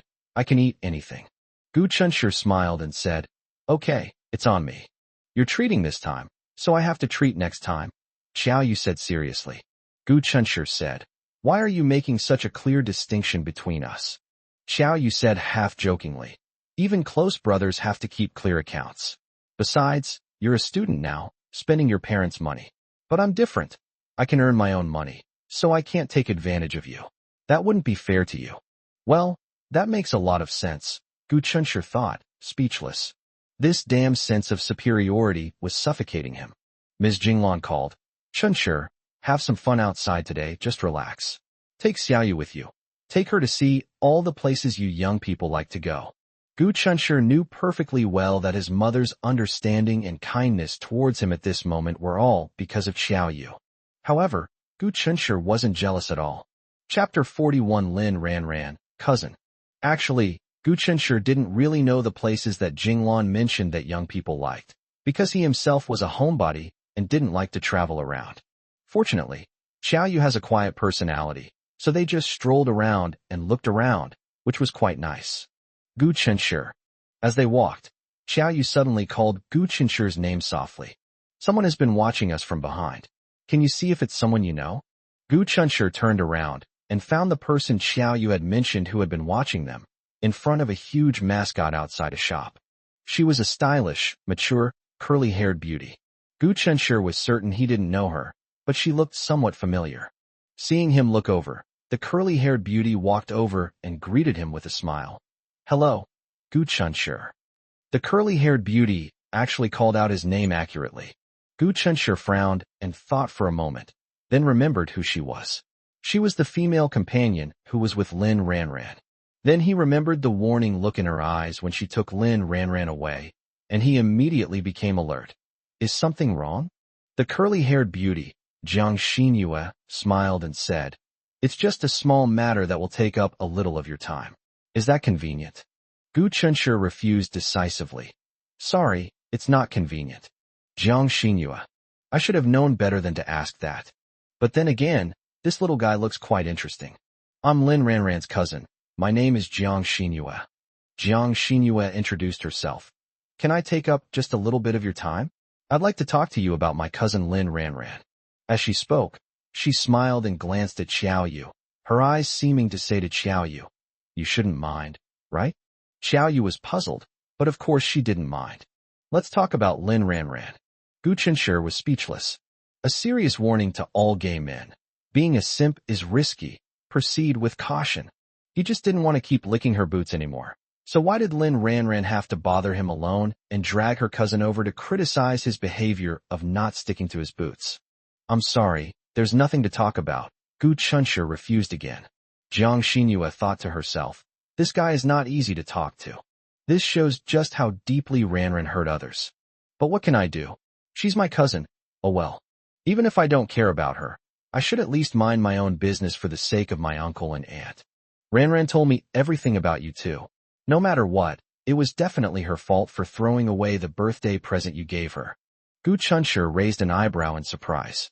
Oh, Lin Ranran not only admitted her mistake to him, but also admitted that she was wrong in front of her cousin? Is he really that worth her trying to win him back? He was truly flattered. However, he found it annoying. Xiao Yu consciously moved a little further away, ignoring their conversation. Jiang Xinyue thought to herself, this little girl seems quite understanding.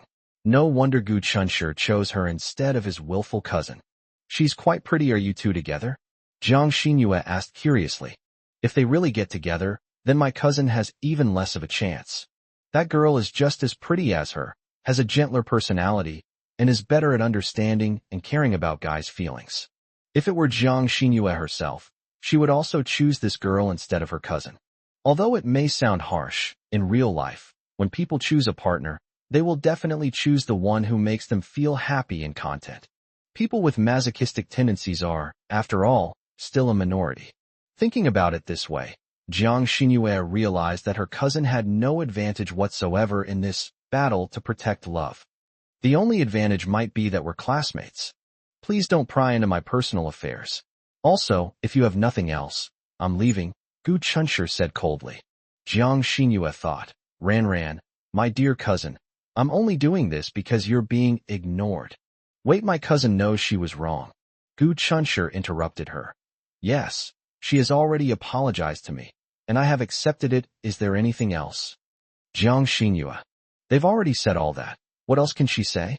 Continuing to say anything further would be seen as being persistent and nagging. In relationships, the worst thing you can do is to pester someone relentlessly. Gu Chunshi called to Xiao Yu. Xiao Yu, let's go. Jiang Xinyue watched helplessly as they left right before her eyes, seemingly oblivious to everyone else. She suddenly understood why her cousin couldn't let go of Gu Chunshi. This little guy looks quite adorable. Cool. Unfortunately, it was my cousin who had her eye on him, and she was a bit too young for me to do it myself. Otherwise, it would have been too ruthless. Xiao Yu was very sensible. She didn't press the matter about what had just happened. Gu Chunshi found it surprisingly comfortable to be with her. Even so, he didn't think about anything else. There are some things that are not for someone his age to think about. His only thought now is to work hard and bring a better life to his parents in the future. Only after their figures had completely disappeared from her sight did Jiang Xinyue sigh softly and take out her phone. Hello, Annie. Okay, I'll be right there. What could be the reason for meeting his aunt? It's obviously about Lin Ranran. Jiang Xinyue had planned to dedicate the entire day to Lin Ranran, but things spiraled out of her control after she encountered Gu Chunshi.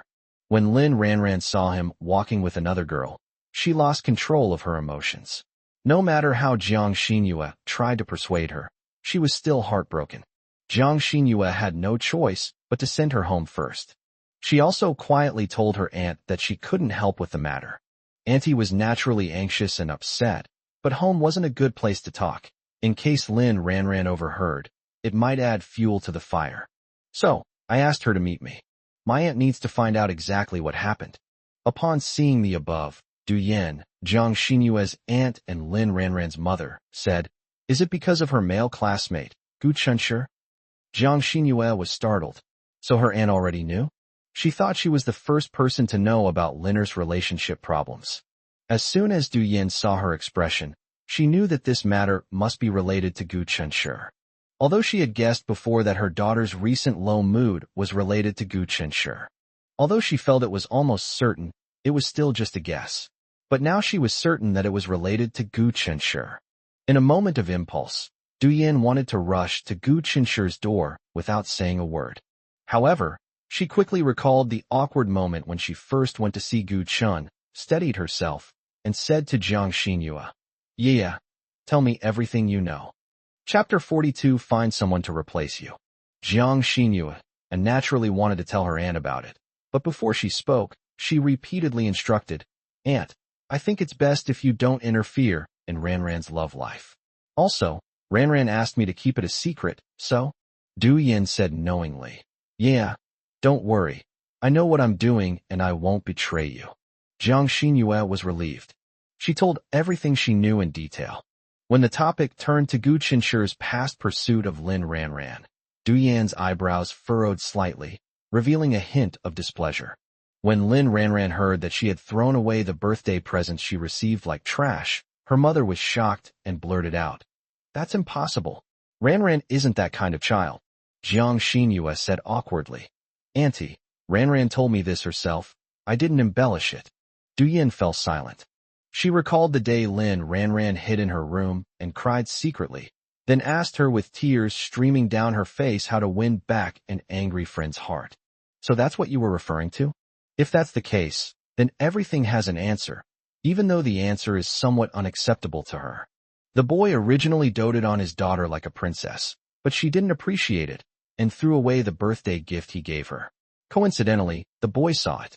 The guy was heartbroken and cut ties with her, but her precious daughter suddenly felt that he was very important and wanted to win him back. Du Yan didn't know what to say. She would rather the two children secretly dated and then have a major falling out over some minor conflicts, so that she would have a legitimate reason to intervene. But now, no matter how you look at it, it's her daughter who's in the wrong. In the boy's view, this matter was already in the past, so he chose to walk away. Even if it were Du Yan, it can't be said that his choice was wrong. The reason for this situation is her beloved daughter, who belatedly realized how good the other person was and is unwilling to let go. Du Yan felt heartbroken. Jiang Xinyue hesitated. Du Yan said, "Say whatever you want to say." Jiang Xinyue said, "Aunt, actually, whether this matter can be resolved depends mainly on Ranran. As long as Ranran lets it go, the matter itself will be resolved." Du Yan admitted that Jiang Xinyue was right. This farce was clearly just the daughter's unreasonable tantrum. Even if she wanted to protect her child, the facts were undeniable and she couldn't ignore them. Although Ranran was at fault, he was completely blameless. But Du Yan felt very sorry for her daughter, who was always absent-minded and couldn't help but nitpick. If he wasn't good to Ranran, why would she still be so hung up on him? Jiang Xinyue was completely taken aback. My aunt is a well-educated and reasonable woman. How could she say such a thing? When a boy pursues a girl, he naturally wants to treat her well. Is that wrong? My cousin is clearly in the wrong. Du Yan realized that what she had just said was inappropriate and damaged the good image she usually cultivated in front of the younger generation. She sighed and said, "Yeah, what your aunt said just now was just said in anger. Don't take it to heart. It was definitely Ranran's fault for throwing away someone's birthday present. It's all my and your uncle's fault for spoiling her." Jiang Xinyue asked, "Then, Aunt, what are you planning to do about Ranran's situation?" Du Yan said irritably, "What can we do? Just let it be. Yeah, don't worry about Ranran's matter. Of course, you should also take this as a warning. When you meet a boy you like, seize the opportunity and don't leave any regrets." Jiang Xinyue said, "Oh, that Gu Chunshi, to be honest, I actually think he's pretty good, but it seems he's destined to be apart from Ranran. After this incident, I believe Ranran will mature." Du Yan felt exhausted. Jiang Xinyue pictured Gu Chunshi's handsome, yet aloof appearance. She sighed with regret. In the past, if she had known that her cousin had such an outstanding suitor, she would have definitely advised her cousin to think twice before acting. What can be done now that the regret has already been made? In 6 months, my cousin Ran will be going abroad to study. Let time slowly fade away the regret and remorse of what has been lost. Uncle and aunt, we're back. Xiao Yu greeted Jinglan and her husband politely. Jinglan smiled and asked, "How was your day?" Xiao Yu said, "It's fine, auntie. I still have some work to do, so I'll head back now." As soon as Xiao Yu left, Jinglan immediately grabbed Gu Chunshi, who was about to disappear into his room. "You brat." Gu Chunshi guessed what she was going to ask and interrupted her directly. "Mom, don't worry, I took good care of her today, and I brought her back safely for you. Is there anything else you want to say?" Jinglan laughed and punched him lightly. "You little rascal, you did a good job today. When you have free time, take her out more often. Over time, she'll open up and gradually integrate into society, right?" Gu Chunshi said, "Mom, you still have to shoulder this heavy responsibility. I have so many things to do every day. How can I have time to take her out for a walk?" Jinglan said, "What you said makes sense, but you are young people and have common topics to discuss. If you were to counsel her, the results would be twice as good." This reminded Gu Chunshi of the secret he had been protecting for Xiao Yu, and in front of his mother, he felt an indescribable sense of superiority. Gu Chunshi finishes his homework very quickly, so even though he wasted the whole day, he wasn't worried. As Gu Chunshi sat at his desk with his textbook open, he suddenly remembered that Xiao Yu was writing a novel. I wonder what kind of story a girl like her would come up with. He was actually quite curious. In a princess-themed room, Lin Ranran sat cross-legged on the floor, staring blankly at a photo on her phone. The young men and women in the photo all radiate youthful smiles. Standing at the back, smiling at the camera, is Gu Chunshi. This was taken by the homeroom teacher at the school sports meet. Lin Ranran's tears fell in a steady stream. How pathetic. She wants to see him properly now, but all she can do is look at old photos. Gu Chunshi, are you really going to leave my world? Can't you really forgive me? What should I do? What should I do? Do you know how painful it is for me to breathe whenever I think about how you will no longer be in my world? But the you who used to only have eyes for me, you won't care anymore, right? I don't know how long she cried. Lin Ranran finally stopped. She calmly wiped away her tears. No, I can't go on like this. Lin Ranran took a deep breath and made up her mind. Maybe if I could find someone to stand by my side in your place, I wouldn't be so sad. At this moment, Lin Ranran was unaware that her decision was a desperate attempt to find a cure. Chapter 43, Gentleness, is Poison. A new week, a new beginning. The hectic and busy campus life has begun. Just as Gu Chunshi had expected, Zhou Xiangyu immediately took over his deskmate's seat as soon as he arrived. His deskmate, Tang Xiaoxi, had a wonderful temper. Whenever she saw Zhou Xiangyu coming over, she would immediately get up and give him her seat, even if she was doing her homework. Zhou Xiangyu, shameless as ever, didn't seem to mind, but Gu Chunshi felt embarrassed instead. Zhou Xiangyu asked, "Old Gu, how's it going with your beautiful neighbor?" Upon meeting, he immediately inquired about Gu Chunshi's love life. Gu Chunshi said, "We have a normal neighborly relationship, not what you think." Zhou Xiangyu certainly didn't believe him and was about to ask more questions, but Gu Chunshi pulled out 2 hot, large meat buns from the desk drawer. "These are the only 2 left from the last time my mom made them. Want some?" Zhou Xiangyu's eyes lit up with greed, and he immediately reached out to snatch it. Gu Chunshi covered the steamed bun with his hand. "But you have to promise me that you won't keep asking me how things are going with my neighbor. We really have nothing to do with each other." Zhou Xiangyu readily agreed. Okay, I won't ask anymore, alright? Anyway, the facts are there. It doesn't matter whether I ask or not." Gu Chunshi. Sometimes he felt that this guy was more worried about him than his parents were about him, fearing that he would end up a bachelor. "Please, you should spend more time taking care of yourself.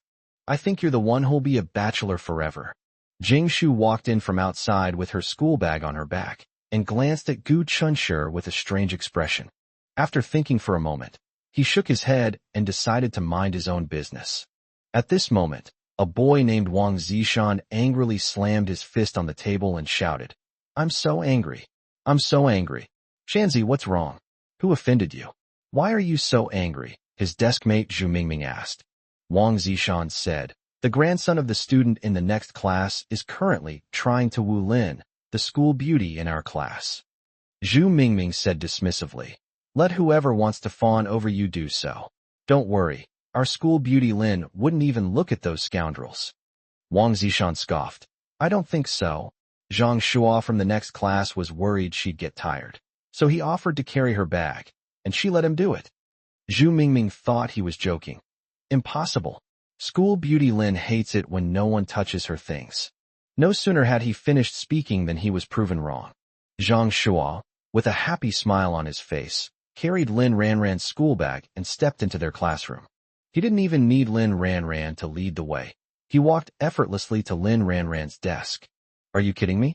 You're just wasting your time wandering around outside this classroom every day? He had long since figured out where Lin Ranran was sitting. The classroom fell silent. Everyone in the classroom looked at Lin Ranran and Zhang Shua. This includes Gu Chunshi and Zhou Xiangyu. Gu Chunshi discovered that the boy who helped Lin Ranran carry her school bag was the same boy who had asked him in the bathroom that day if he and Lin Ranran were together. Lin Ranran smiled and said, thank you. You're welcome. Zhang Shua felt very embarrassed in the face of the goddess's smile. He scratched his head, and under the glaring, teeth-gritting stares of the other boys, said, if you're willing, I'll carry your school bag for you every day from now on. This is actually a confession.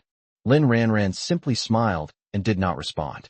She was the school's undisputed beauty queen, and countless boys were attracted to her. Writing love letters, giving gifts, and confessing their feelings were practically a daily occurrence for her. Aside from things she particularly dislikes and will explicitly refuse, she neither refuses nor accepts the rest.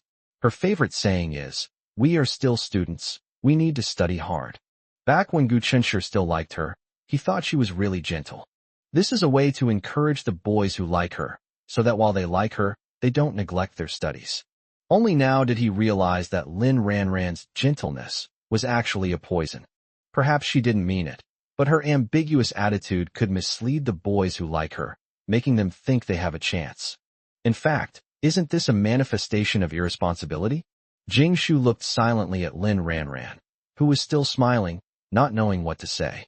At this moment, Lin Ranran was smiling, but she was actually very uneasy inside. She could sense that Gu Chunshi was looking in her direction. What will he do? Lin Ranran's heart pounded wildly. She was so nervous, she felt like she was going crazy. Will Gu Chunshi be jealous? Even though he's angry, he probably still has a little bit of lingering affection for her, right? Jing Shu secretly glanced at Gu Chunshi. Not only her, but many other classmates in the classroom were also secretly observing him. They were all curious to see how he would react when he saw Lin Ranran showing interest in other boys. To their astonishment, Gu Chunshi did not react at all. He was just like them, a mere bystander. Zhou Xiangyu whispered to Gu Chunshi, Old Gu, does Lin Ranran really like this grandson next door? Gu Chunshi said, how would I know? If you're really curious, just go and ask her yourself. Zhou Xiangyu scoffed, I'm not going to ask her. I get annoyed just seeing her. You're so nice, and she actually treats you like this that guy next door. How can he compare to you? If she really likes him, she's probably blind and needs to see an ophthalmologist. Lin Ranran's palms were sweaty, and her heart sank lower and lower. No reaction, he didn't react at all. That's true. That night, when Kong Xiao offered to take her home, he didn't react at all, did he? He left so casually. He truly had absolutely no lingering feelings for her anymore. He no longer loves her. Lin Ranran felt empty inside, and didn't even notice Zhang Shua shyly waving goodbye and leaving. Seeing her sitting in her seat looking lost and dejected, Jing Shu secretly shook her head. Although they are good friends also need to maintain boundaries, and there are some things she shouldn't interfere with. Ranran, doing this will only bring unnecessary trouble to yourself and won't actually help you win him back. When Jing Shu went to the cafeteria at noon, she was all alone. At this moment, a boy was standing next to Lin Ranran. This boy is Zhang Shua from the next class. The two of them walked ahead, chatting and laughing, and seemed to be getting along very well. As Zhang Shua's eyebrows danced with excitement, he unknowingly attracted countless dagger-like gazes. Hee hee, You can be jealous, you can be envious, you can hate. The school beauty is mine, he thought smugly. As Jingshu walked, she came to Gu Chunshi and Zhou Xiangyu's side. Zhou Xiangyu clicked his tongue and said, Jingshu, did your friends abandon you today? Jingshu smiled at him. She is a gentle girl with severe myopia who studies very hard and has a good temper. During her 3 years of high school, she never had any conflicts with other students. When Zhou Xiangyu saw her smile at him, he couldn't bring himself to say anything teasing. Jingshu's gaze fell on Gu Chunshi, intentionally or unintentionally. Chapter 44 Zhou Xiangyu, the protector of his own. Gu Chunshi noticed her gaze and looked at her. Jingshu thought to herself that she shouldn't meddle, but she couldn't help herself. I know Ran. She actually doesn't like that boy. Whether she likes that guy or not, what does it have to do with our old Gu?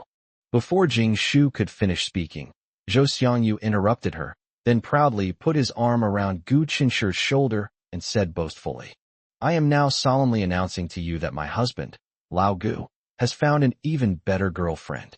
She is beautiful, gentle, and lovely. She is the best girl I have ever met in the world. So please, don't mention Lin Ran in front of Lao Gu anymore. What will Lao Gu's girlfriend think if she finds out?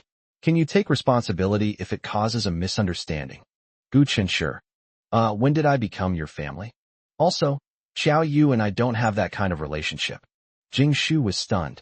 Thinking of Zhou Xiangyu's usual unreliability, she looked at Gu Chunshi and asked seriously, Gu Chunshi, is that so? Whether it is or isn't, it doesn't seem to concern you, does it? However, Gu Chunshi and Jingshu had a decent relationship, so he naturally wouldn't openly criticize her. Gu Chunshi said, Jingshu, I appreciate your kindness, but some people and some things are in the past for me, so please don't mention them in front of me in the future, okay? Zhou Xiangyu chimed in. Yeah, right. Don't mention Lin Ran in front of Lao Gu. It's bad luck. Jingshu suddenly got a little angry. Gu Chunshi, I didn't expect you to be this kind of person. I've always had a good impression of you, and I used to think highly of you and Ran. But how could you do this now? No wonder you and Ran suddenly became estranged. It turns out you've fallen for someone else. To put it bluntly, your behavior is called as called. She was a refined person and ultimately didn't utter the words scumbag. Zhou Xiangyu, fiercely protective of his own, immediately reacted angrily upon hearing this. Hey, Jingshu, what are you saying? I can tell you with absolute certainty that Lao Gu isn't a scumbag. Didn't Lin Ran tell you about the awful things she did? Zhou Xiangyu suddenly stopped talking. If that matter were to come to light, although Lin Ran's positive image in front of others would collapse, her buddy would also lose face. But the thought of his good friend being misunderstood as a fickle scumbag made him feel suffocated. Gu Chun smiled calmly at Jingshu. That's right, I did pursue Lin Ran before, but she never agreed to be with me, right? So I can walk away anytime. I don't think that counts as being a jerk, does it? Jingshu said uneasily. I'm sorry, Gu Chunshi, I misspoke in my haste. Please don't take it to heart. It's all right, Gu Chunshi said magnanimously. Zhou Xiangyu snorted coldly. Jingshu, I know you and Lin Ran have a good relationship, but please understand some things before you speak. Otherwise you may easily hurt innocent people. Jingshu thought of the bad things Lin Ran did. He had just mentioned what was that? What untold story happened between them that led to their current estrangement? Gu Chunshi was as fond of Lin Ran as he was before, and now he is just as indifferent to her. After hesitating for a long time, Jingshu said, Gu Chunshi, even if you're not pursuing Ran anymore, there's no need to act like a stranger. The way you two are acting now, something must have happened. Would you mind telling me? Gu Chunshi smiled. You really want to know? As Lin Ran wished, she found a boy who looked relatively pleasing to the eye to stand beside her and replace Gu Chunshi. The boy named Zhang Shua is very considerate and attentive, and he also tells jokes to make her happy. Although she was smiling, she wasn't happy at all. I even felt a little annoyed by him. She had never felt this impatient when Gu Chunshi was by her side before. Give him some time. Lin Ran thought she should give herself some time. Perhaps it's because I don't know him very well, and I still feel some resistance towards him. Once she understands what kind of guy he is, she won't feel bored when she's with him. Lin Ranran tried to comfort and console herself in this way. But even so, she couldn't hide the uncertainty she felt about the future. Gu Qing stayed at home for only a few days before having to go on a business trip again. Because Gu Chunshi had to go to school, he couldn't personally take him to the station and felt very disappointed. Grow up quickly and become strong. Gu Chunshi said to himself. Your parents have worked hard for you their whole lives. You must make sure they live a good life, you know. As soon as Gu Chunshi entered the house, he heard cheerful laughter coming from the kitchen. Your dumplings are much better than that, brats. His dumplings are all soggy and don't look appetizing at all. Gu Chunshi's lips twitched. Mom, you can't do this. Why do you always expose other people's shortcomings? He put down his school bag and tiptoed towards the kitchen. Xiao Yu, who was focused on making dumplings, looked up and saw him. Gu Chunshi quickly raised his index finger to make a shoot gesture, quietly came up behind his mother, and then suddenly opened his arms to hug her. Ouch! The sudden hug startled Jinglan so much that she trembled all over. When she realized it was Gu Chunshi, she laughed and patted him on the shoulder. You little rascal, you almost scared the soul out of me. Gu Chunshi chuckled as his prank succeeded. Xiao Yu chuckled to herself. The person who used to exude a lifeless aura is now smiling more and more. Jinglan pointed to a row of dumplings on the cutting board and said to Gu Chunshi, Chunshi, look, these are dumplings made by Xiao Yu. This is her first time making them, and look how well she made them. Xiao Yu said modestly. It's far inferior to Auntie's. Dinner consisted of dumplings, one side dish, and beef stew with potatoes. The three people sat around a table, and the air was filled with the rich aroma of dumplings. In the dead of winter, eating a bowl of steaming hot dumplings feels like celebrating the new year in advance. However, Gu Chunshi is about to start his winter vacation. Halfway through the meal, Jinglan's phone rang. It was Gu Cheng calling to let her know he had arrived safely at his business trip destination. Jinglan told him to find a place to have a proper meal first, then changed the subject and started showing off. We're having dumplings for dinner tonight. Come on, let me show you so you can have a taste. Gu Chunshi ate a little faster, and when Xiao Yu saw that his bowl of dumplings was empty, she reached out her hand and said, Give me the bowl, I'll get you some more. No need, no need. I have hands and feet. I can serve myself. What a joke. Gu Chunshi believed that if he really made her serve herself rice, Ms. Jinglan would definitely beat him to death. Their family tradition is to respect the elderly and care for the young, and to do things themselves as much as possible without troubling others. Chapter 45. I've shed enough tears for him. The Lin family. Du Yin glanced at Lin Ranran, who was eating in silence, and gave Lin's father, Lin Jiangwo, a meaningful look. Lin Jiangwo coughed lightly and said to Lin Ranran in a kind tone, Ranran, Dad is going abroad on business tomorrow. Ask your teacher for 2 days off and come with Dad. It'll be a good opportunity to see the school you'll be attending next year. Lin Ranran said sullenly, I'm not going to study abroad. What? Lin's father didn't hear clearly. Lin Ranran put down her chopsticks and said very seriously, Dad, I said I don't want to study abroad anymore. I want to take the college entrance examination as usual. Lin Jiangwo and Du Yin were both taken aback. She used to look forward to studying abroad, so why did she suddenly say she wasn't going? Du Yin guessed the reason and was both anxious and angry. Ranran, your father has already arranged everything for you at the school. You can't be so willful. Lin Ranran stood up nonchalantly. I'm full. I'm going back to my room. Oh, you silly child. Du Yin glanced at Lin Ranran's barely touched food and angrily slammed down her chopsticks. We've really spoiled this child. Lin Jiangwo said. The child is in a bad mood, so we need to comfort him. How do I coax her? She's not a 3-year-old anymore. Buying her a new toy will do the trick, sigh. Daughters grow up and leave home. Du Yin sighed repeatedly. She had noticed Lin Ranran's unusual behavior over the past few days, and now that she understood the problem, she was both angry and heartbroken, feeling anxious but helpless. Lin Jiangwo hesitated for a moment and said, How about I meet that male classmate when I come back from my trip abroad? Du Yin said, What's the point of you going to see them? They're annoyed by your daughter now, and they'll probably hate you too, so they won't give you a friendly look either. Lin Jiangwo added, Last time you even misunderstood that someone was bullying Ran. Du Yin. She really didn't want to think about that embarrassing incident again. If the child continues like this, it definitely won't work. Let's talk about it again when I return to China. This is the only way for now. What if Ran doesn't want to go with you tomorrow? Du Yin asked worriedly. The child is grown up and has her own opinions. If she really doesn't want to go, then she doesn't have to go. What if she really doesn't want to go abroad and insists on taking the college entrance exam? Lin Zhangwo said. What else can we do? Respect the child's opinion. Du Yin complained. You just keep spoiling her. Lin Zhangwo said matter-of-factly. I only have one daughter. If I don't spoil her, who will I spoil? Even if she wants the stars in the sky, I'll bring her a ladder and pluck them down for her. Du Yin sneered. Now that she likes Gu Chunshi, can you make Gu Chunshi change his mind? Lin Zhangwo.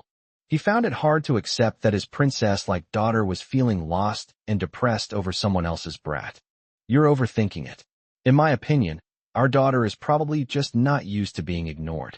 Maybe she doesn't really like Gu Chunshi. But if she really can't live without Gu Chunshi, then we, as her parents, will naturally help her. Du Yin said, how can we help? Are we supposed to tie them up and bring them to your daughter? We're not bandits. Although Lin Zhangwo didn't say anything more, he became curious about Gu Chunshi, whom he had never met before. What kind of guy could make my precious daughter so heartbroken? Lin Ran locked herself in her room. She inexplicably dug out her chat history with Gu Chunshi again. This guy is so lazy, he never posts on WeChat moments. The profile picture is a casually taken photo of a slightly messy school desk. Lin Ran stared at Gu Chunshi's profile picture for a long time, wondering what he was doing. Still studying? He seems to have changed. Aside from no longer revolving around himself, he seemed to have suddenly transformed into a study fanatic overnight. Lin Ran shook her head desperately, feeling frustrated. Why am I still thinking about him? No one is perfect. She did something wrong, but she apologized and deeply reflected on her actions. Yet, he still refuses to forgive her. He's so stingy, what is there for her to care about? Lin Ran stood up agitatedly, opened the door, and stood on the stairs, saying to Lin Zhangwo below, Dad, please ask the teacher for leave for me. She needs some peace and quiet. Since he is no longer in her world, she must try to accept it, even though it is difficult. How will you know you can't do it if you don't try? I've shed enough tears for him already. If this continues, she will become even less like herself. Perhaps, not seeing him will help me forget him quickly. Lin Ran tried her best to forget Gu Chunshi, and we tried various methods. The first solution is to find a substitute to take his place by your side. She tried it out today, and it didn't go well. Although she kept trying to convince herself to give the boy a chance, she couldn't convince her own heart. So she had to resort to a second method, to stay away from him. As classmates, we see each other every day. How easy is it to say we should stay away? Especially when she couldn't help but keep an eye on him all the time. How can you know it won't work if you don't try? Maybe changing your mood will make you feel better. Why didn't Lin Ran come to school today? I heard he took leave to go abroad with his dad. She has only 6 months until the college entrance exam, and she actually asked for leave to go abroad for a trip? Are you kidding me? They don't even take the college entrance exam. They go abroad to study right after graduation, and the schools have already been arranged. Besides, they own companies and come from wealthy families. They don't need to change their fate through education. If they do well in school, it's icing on the cake. If they don't, they'll still live better lives than us. Sigh. She's beautiful and comes from a good family. God is so unfair. Why did he give her all the good things? As Gu Chunshi listened to his classmates' discussions, he remembered that Lin Ran had indeed gone abroad to study in his previous life. Zhang Shuo was loitering outside the classroom. Wang Zishan saw him and said to him in an annoyed tone, If you want to loiter around, go loiter in front of your classroom. You're going to trample down the ground in front of our classroom. Zhang Shuo, with a forced smile, grabbed him. Hey, Brother Wang, don't be in such a hurry to leave. Lin Ran. She didn't come to school today. Wang Zishan answered his most pressing question bluntly, his face full of annoyance. Zhang Shuo immediately asked anxiously, Why didn't she come to school? Is she sick? Where does she live? Wang Zishan rolled his eyes at him. Do you think you're a walking encyclopedia? Fine, you can ask me anything, but it's 100 yuan per question. Give me the money, and I'll grant your wish. Zhang Shuo watched his retreating figure as he entered the classroom and scoffed. Don't think I don't know you're just envious and jealous. Humph. Hate is useless. The school beauty only loves me. Chapter 46. The girlfriend everyone knows. After learning that Lin Ranran was not coming today, Zhang Shuo suddenly lost all interest in the classroom of Class 7, Grade 12. Just as he was about to leave, he saw Gu Chunshi lazily walk out of the classroom and pass by him as if no one else was there. Hey Gu Chunshi, Zhang Shuo called out to him. Gu Chunshi gave him a strange look. What is it? Zhang Shuo coughed lightly. I need to solemnly remind you that I am now Lin Ranran's boyfriend. Please keep your distance from her in the future. Otherwise I would be unhappy and would take concrete action. I'm letting you know this out of consideration for our past as classmates. Gu Chunshi gave him a half-smile. Was this guy taking himself a little too seriously? He carried Lin Ranran's school bag for a bit, had lunch with her, and that made him her boyfriend? You probably have some misunderstanding about what constitutes a boyfriend-girlfriend relationship. Gu Chunshi gave a faint hum to indicate that he understood. His pragmatism left Zhang Shuo bewildered. Hey, Gu Chunshi, are you serious? Zhang Shuo asked suspiciously. Gu Chunshi. He glanced at Zhang Shuo speechlessly, thinking to himself, if you don't trust me, why ask me this question? Gu Chunshi, as Lin Ranran's boyfriend, I demand that you promise me that you will never approach Lin Ranran again and will never have any thoughts about her again. Gu Chunshi, he said, half laughing and half crying. Zhang Shuo, please, I don't seem to have any obligation to make any promises to you. How insecure do you have to be to ask me to make this and that promise? Zhang Shuo choked. Gu Chunshi struck a chord with him. He is indeed very insecure. He knew perfectly well that Lin Ranran had not accepted him. It was merely tacit approval of his approach.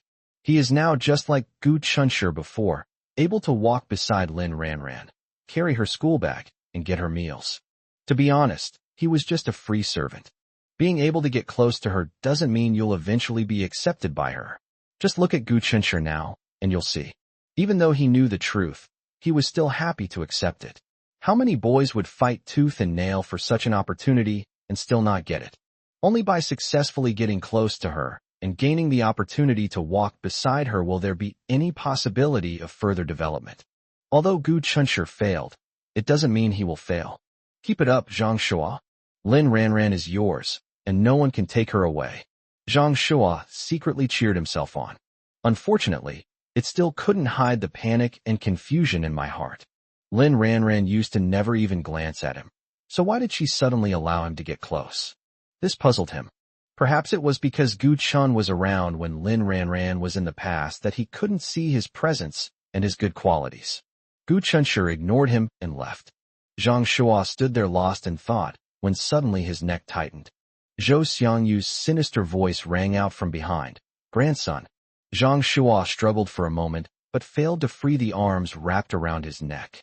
He had no choice but to beg for mercy with a wry smile. Let go. Let go. You're choking me to death. Zhou Xiangyu was tall and strong.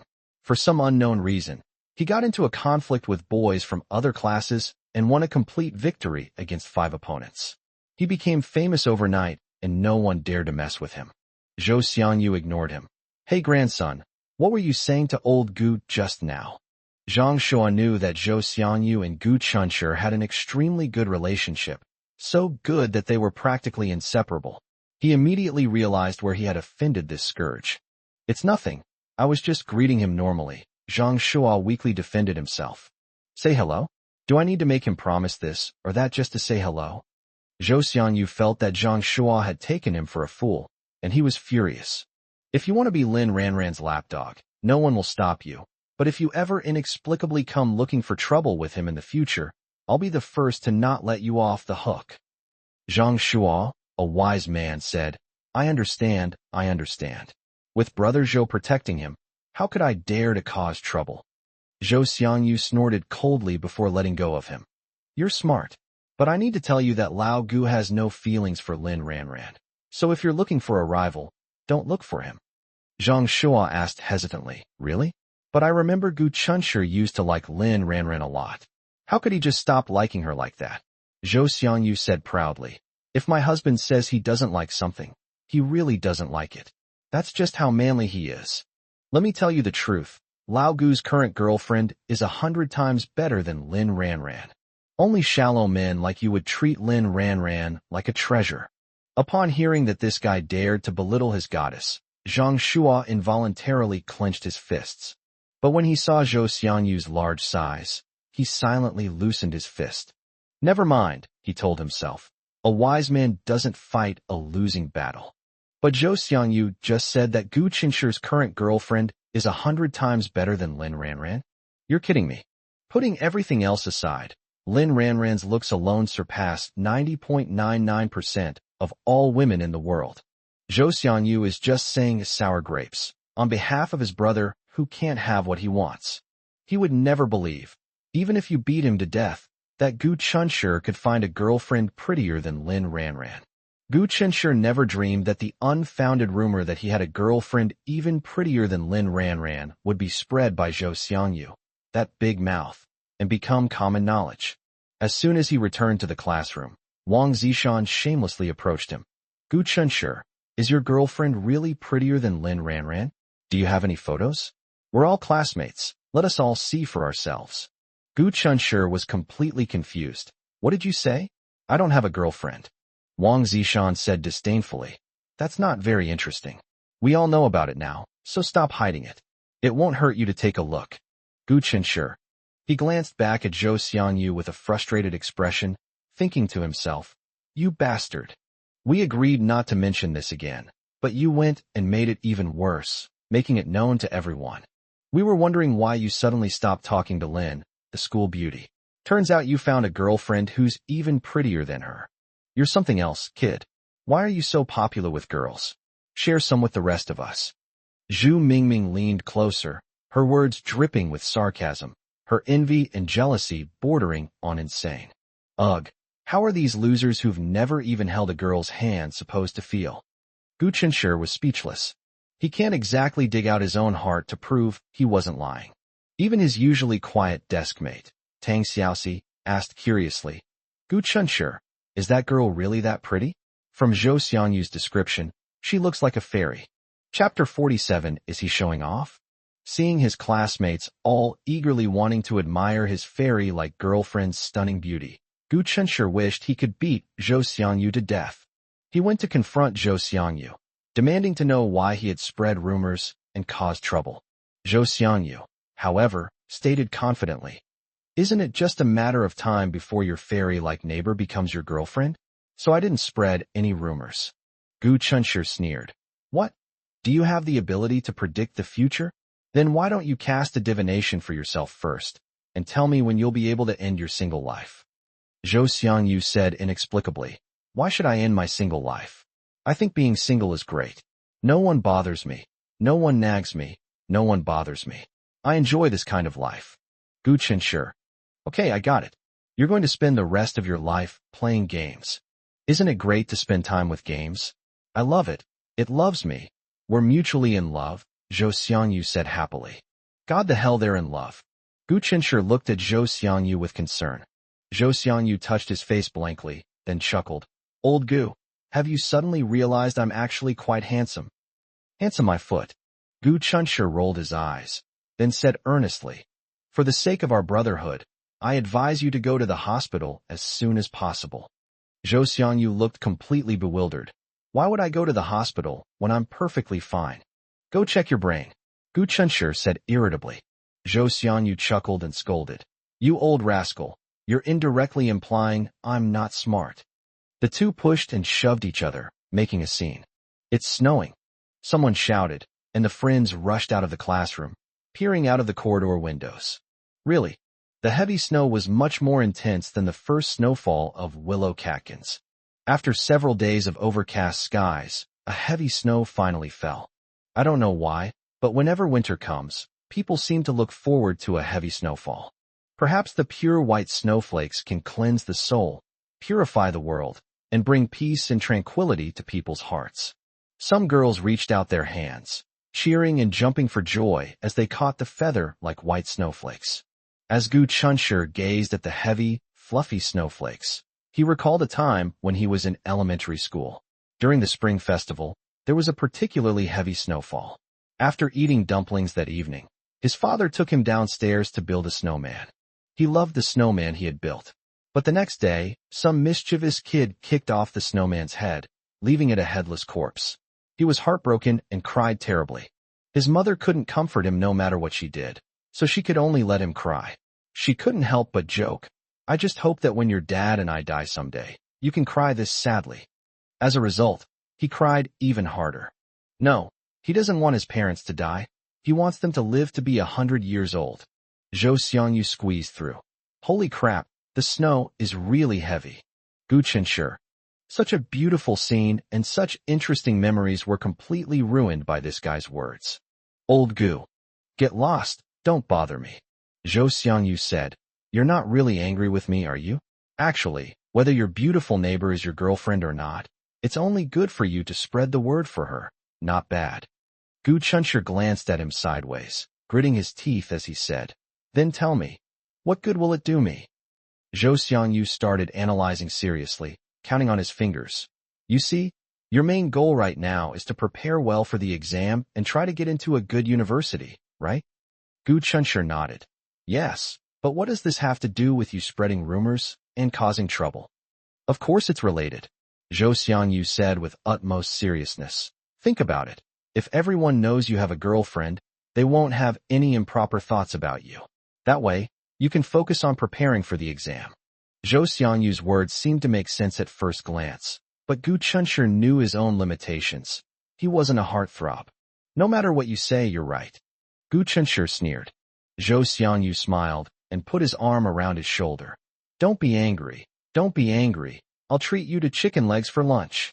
At this moment, Gu Chunshur never dreamed that Zhou Xiangyu was such a jinx, his words actually coming true. The snow didn't stop until school was over. The entire earth was covered in a blanket of white snow, creating a unique, pure white world. Gu Chunshur followed the crowd toward the school gate, when he was suddenly bumped into. "Oh dear, I'm so sorry. I'm so sorry." The girl who bumped into him quickly apologized. Just as Gu Chunshur was about to say it was okay, he suddenly realized something was wrong. The boys around him turned their eyes into tiny knives, sniping at him. "Gu Chunshur," the girl said apologetically. "I'm sorry, Gu Chunshur. I didn't mean to bump into you. Are you all right?" Gu Chunshur looked at the bright and beautiful girl in front of him. If he remembered correctly, this girl seemed to be a student in class 2 of the 3rd year of high school. They usually had no interaction. Besides coveting Lin Ranran's beauty, some of the boys in their class, knowing they had no chance of winning the school beauty's heart, wisely set their sights on the beauties in other classes. This girl is one of the girls those guys often talk about. What's her name again? Gu Chunshur thought about it carefully, and then he remembered. Her name was Yin Yin. The boys around them must be jealous of their intimate contact just now. Gu Chunshur said, "It's nothing. In winter, people wear many layers of clothing, so even if they knock him to the ground, he won't get hurt." Yin Yin raised her hand and tucked a stray hair behind her ear. "To express my apology, how about I treat you to milk tea later?" Gu Chunshur. "Didn't I just say it was nothing? Did she not hear me, or what? But seriously, what's with the girl behind?" Yin Yin smiling so ambiguously. "If you don't say anything, that means you agree." Yin Yin smiled shyly. "Let's go." The girls behind her, presumably her classmates and best friends, giggled and said to Yin Yin, "Yin Yin, good luck." Gu Chunshur. "What kind of oil should I use?" Wang Zishan, Zhu Mingming, and other male classmates looked at Gu Chunshur with envious, jealous, and hateful eyes, wishing they could devour him alive. Why is this guy so lucky with women? Why? I'm so angry. I'm so angry. I'm so angry. Gu Chunshur couldn't hear the heart-wrenching cries of a miserable single man at all. He glanced at Yin Yin with a puzzled look, and then said, "I'm fine. I don't need the milk tea." After saying that, he ignored Yin Yan's strange expression and walked straight ahead. Wang Zishan, Zhu Mingming, and the others looked at each other, wondering if this guy was genuinely clueless or just showing off. It's obvious that the girl is using this as an excuse to pursue him. Chapter 48, I Was Confessed To. Yin Yin was dumbfounded when she saw Gu Chun walking forward on his own. Am I being too reserved? He's so adorably silly. He's handsome and adorably naive, just my type. Yin Yin suddenly smiled and strode after him. Wang Zishan gritted his teeth and said, I'm here tonight to prepare the sacks. Who wants to join us? Zhu Mingming immediately raised her hand to sign up. Me. Me too. Many boys around responded enthusiastically. At this moment, someone sneered and poured cold water on the idea. Even if I handed you the sack right now, you wouldn't dare to put it over Gu Qinshi's head even if you had 100 lives. The one who poured cold water on things was Zhang Shua. Who doesn't know that Gu Qinshi and Zhou Xiangyu are best buddies? And who doesn't know that Zhou Xiangyu is a legend who can take on 5 opponents at once? If they dare to put a sack over Gu Qinshi's head, wouldn't that be tantamount to declaring war on Zhou Xiangyu? Wang Zishan and Zhu Mingming exchanged a glance, then pounced on Zhang Shua, who had made sarcastic remarks. Damn it, I don't dare to put his head in his pocket, but I dare to hit you now. Damn it, you dare to steal our school beauty. I'll beat you to death. Zhang Shua screamed repeatedly. Yin Yin caught up with Gu Qinshi not far from the school gate. Gu Qinshi, why are you walking so fast? Wait for me. She ran breathlessly to Gu Qinshi's side. Gu Qinshi said helplessly, Didn't I already say that I'm fine, and you've already apologized to me? This matter is settled, and you don't need to buy milk tea to apologize to me anymore. Yin Yin pouted. What, if I don't apologize to you? I can't treat you to milk tea. Gu Qinshi then belatedly realized what was going on. He was utterly astonished. Could it be true, as they say, that he's finally having a lucky streak with women? This girl likes him? But Gu Qinshi pretended to be confused and said, Thank you, but no thanks. I don't like milk tea. Yin Yin walked closely beside him, and to others, they looked like a loving young couple. Gu Chun instinctively moved to the side to create some distance between himself and Yin Yin, but Yin Yin pressed on relentlessly, eventually forcing him to the curb. Yin Yan's eyes sparkled like autumn waves as she said coquettishly, Why are you avoiding me? I'm not a female monster. I can't eat you. Gu Qinshi had no choice but to stop. Yin Yin looked at him with undisguised love in her eyes. Gu Qinshi, I like you. Let's be together. Gu Qinshi was taken aback by her boldness and almost choked on his own saliva. You don't have to give me an answer right away, Yin Yin said shyly. I can wait for you for 3 days. Gu Qinshi smiled awkwardly but politely. Thank you, but... Yin Yin interrupted him directly, stopping him from continuing. I said I need your answer in 3 days. You can reply to me in 3 days. There's no need to tell me in such a hurry now. Gu Qinshi thought that if he really waited 3 days to give an answer, his relationship with Yin Yin would inevitably be ambiguous during those 3 days, which he didn't like. No need to wait 3 days. Although he may seem somewhat cold-hearted now, indecisiveness will inevitably lead to chaos.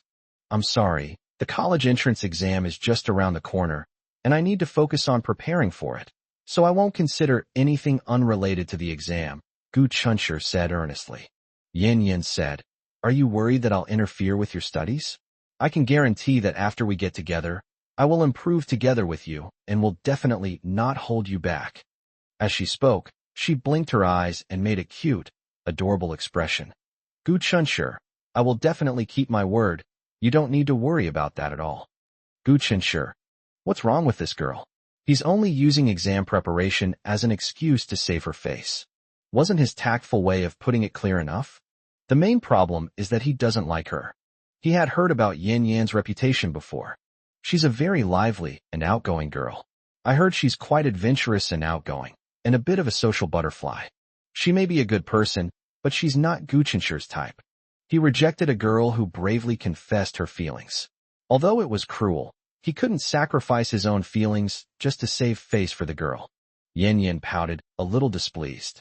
Hey, you probably still can't let go of Lin Ran, right? I really don't understand you guys. What's so great about her? Gu Qinshi said, We're talking about the two of us now. Can we not mention other people? Yin Yin snorted coldly, her previous shy and cute expression gone. What's wrong? Did I hit a sore spot? You really enjoy being her lapdog? How shameless. A guy like you deserves to be a lapdog for life. Gu Chunshur looked at her calmly. I could clearly see the undisguised contempt on her face.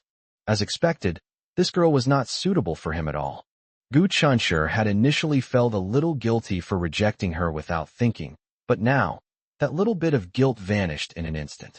Yin Yan's words were very harsh. To put it more seriously, they violated someone's dignity.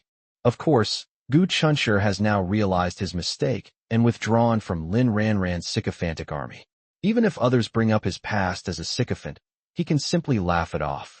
However, this does not mean that Yin Yan's words were not excessive. Gu Chunshur's expression remained calm, but his eyes suddenly turned cold. Although the girl was indeed beautiful, at this moment, Gu Chunshur didn't even find a toad pleasing to the eye. Have you finished? Then I want you to understand one thing. No matter whose lapdog I am, I will never be your lapdog. Gu Chunshur turned and left. Actually, those words were a bit too harsh for a girl. Anyone with a shred of shame would probably turn around and leave in tears. However, Gu Chunshur underestimated how thick-skinned Yin Yan was. Yin Yan stared at his retreating figure, stomping her feet in anger. Gu Chunshur, I can tell you with absolute certainty right now. If you miss out on me, you'll never find a girl as good as me again. Gu Chunshur turned around.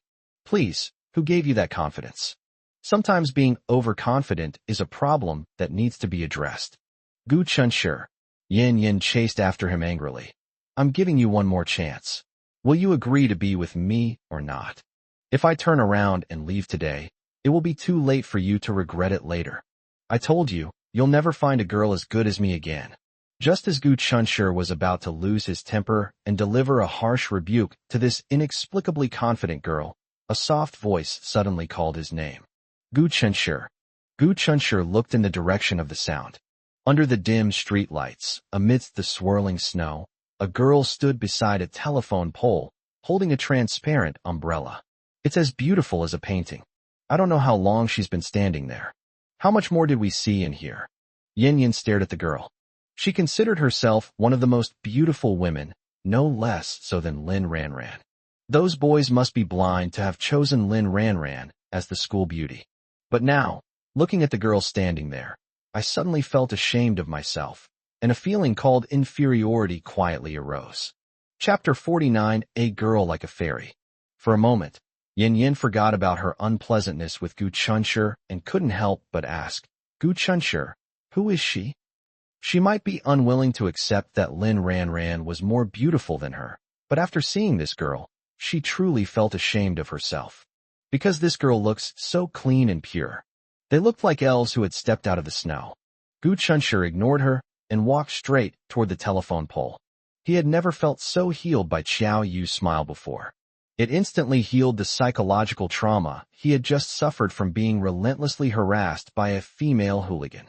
He asked softly, Why are you here? Where's my mom? I think she's working the night shift today. As Xiao Yu handed him a scarf, she replied, Yes. And he went to work the night shift. I heard her say this morning that you left in a hurry and forgot to wear a scarf. I happened to be out running errands, so I took a detour and stopped by to bring you a scarf and an umbrella. Gu Chunshur took the scarf and wrapped it around his neck twice, instantly feeling much warmer. Bang! Xiao Yu opened the other umbrella in her hand and handed it to Gu Chunshur. The two walked past Yin Yan as if no one else was there. As they passed each other, Xiao Yu gave Yin Yan a cold glance. Yin Yan met her gaze and inexplicably flinched. Yin Yan was a little confused. She doesn't look very old, so why should I be afraid of her? As Xiao Yu walked, she asked in a low voice, Is she your classmate? I saw you were wearing the same school uniform. Gu Chunshur said irritably, What classmate? She's a lunatic. After a long while, when he didn't hear any response from Xiao Yu, Gu Chunshur became uneasy. Could it be that he scared her off with his rudeness? Just as I was thinking this, Xiao Yu spoke up. At school, you have to face all sorts of classmates every day. Do you find it interesting, or do you find it annoying? Gu Chunshur sighed as he thought of her unusual living conditions. She never experienced even a single day of the ordinary life that almost every child goes through. Isn't that a regret in her life? It's just so-so. Most of the time it's pretty boring, but of course, there are happy times too. Was that girl confessing her feelings to you? Xiao Yu thought for a moment and couldn't help but ask. She and Gu Chunshur have gradually become familiar with each other, and she will naturally ask questions when she encounters something she is curious about. Gu Chunshur's face darkened at the thought of Yin Yin. What confession? I'm not worthy of it, hey, watch out. As they walked toward the platform, Xiao Yu slipped, but Gu Chun reacted quickly and immediately reached out to pull her back. As they suddenly approached each other, their umbrellas collided. Xiao Yu's body tilted towards Gu Chunshur under Gu Chunshur's force, and a moment later, a refreshing fragrance wafted over. At this moment, Gu Chunshur felt a sudden unease, wondering what brand of shampoo or laundry detergent she was using. It smells so good. Xiao Yu, still shaken, thanked him. The platform was packed with people, mostly high school students. Their appearance immediately caused a stir among the crowd. Hey look, isn't that Gu Chunshur from class 7 of senior 3? Yes, it's him. Who's that girl next to him? I've never seen her at school before. She shouldn't be a student at our school, right? Look, she's not wearing a school uniform. She has such a great presence, she looks like a celebrity. Thanks to Lin Ranran, the low-key Gu Chunshur became known to many people at school. They chattered back and forth, and since the station was so small and empty, their conversation reached Gu Chunshur and Xiao Yu's ears intermittently. Xiao Yu remained silent. Although she doesn't care much about her appearance, she knows from other people's comments that she is pretty good-looking. In fact, the amazed looks and heartfelt compliments on her appearance from others make her feel overwhelmed. This might be because she didn't have much contact with the outside world since she was a child. She was particularly afraid of being the center of attention, but today, perhaps because Gu Chunshur was by her side, she didn't feel uneasy at all. Gu Chunshur originally intended to pretend he hadn't heard the discussions, but when some inappropriate speculations came, he couldn't help but twitch his lips. Is she Gu Chunshur's girlfriend? I think so. I heard from Zhou Xiangyu that Gu Chunshur found a girlfriend who is even prettier than Lin Ranran. I thought he was just bragging for Gu Chunshur, but I didn't expect it to be true. But I have to say, they look really good together.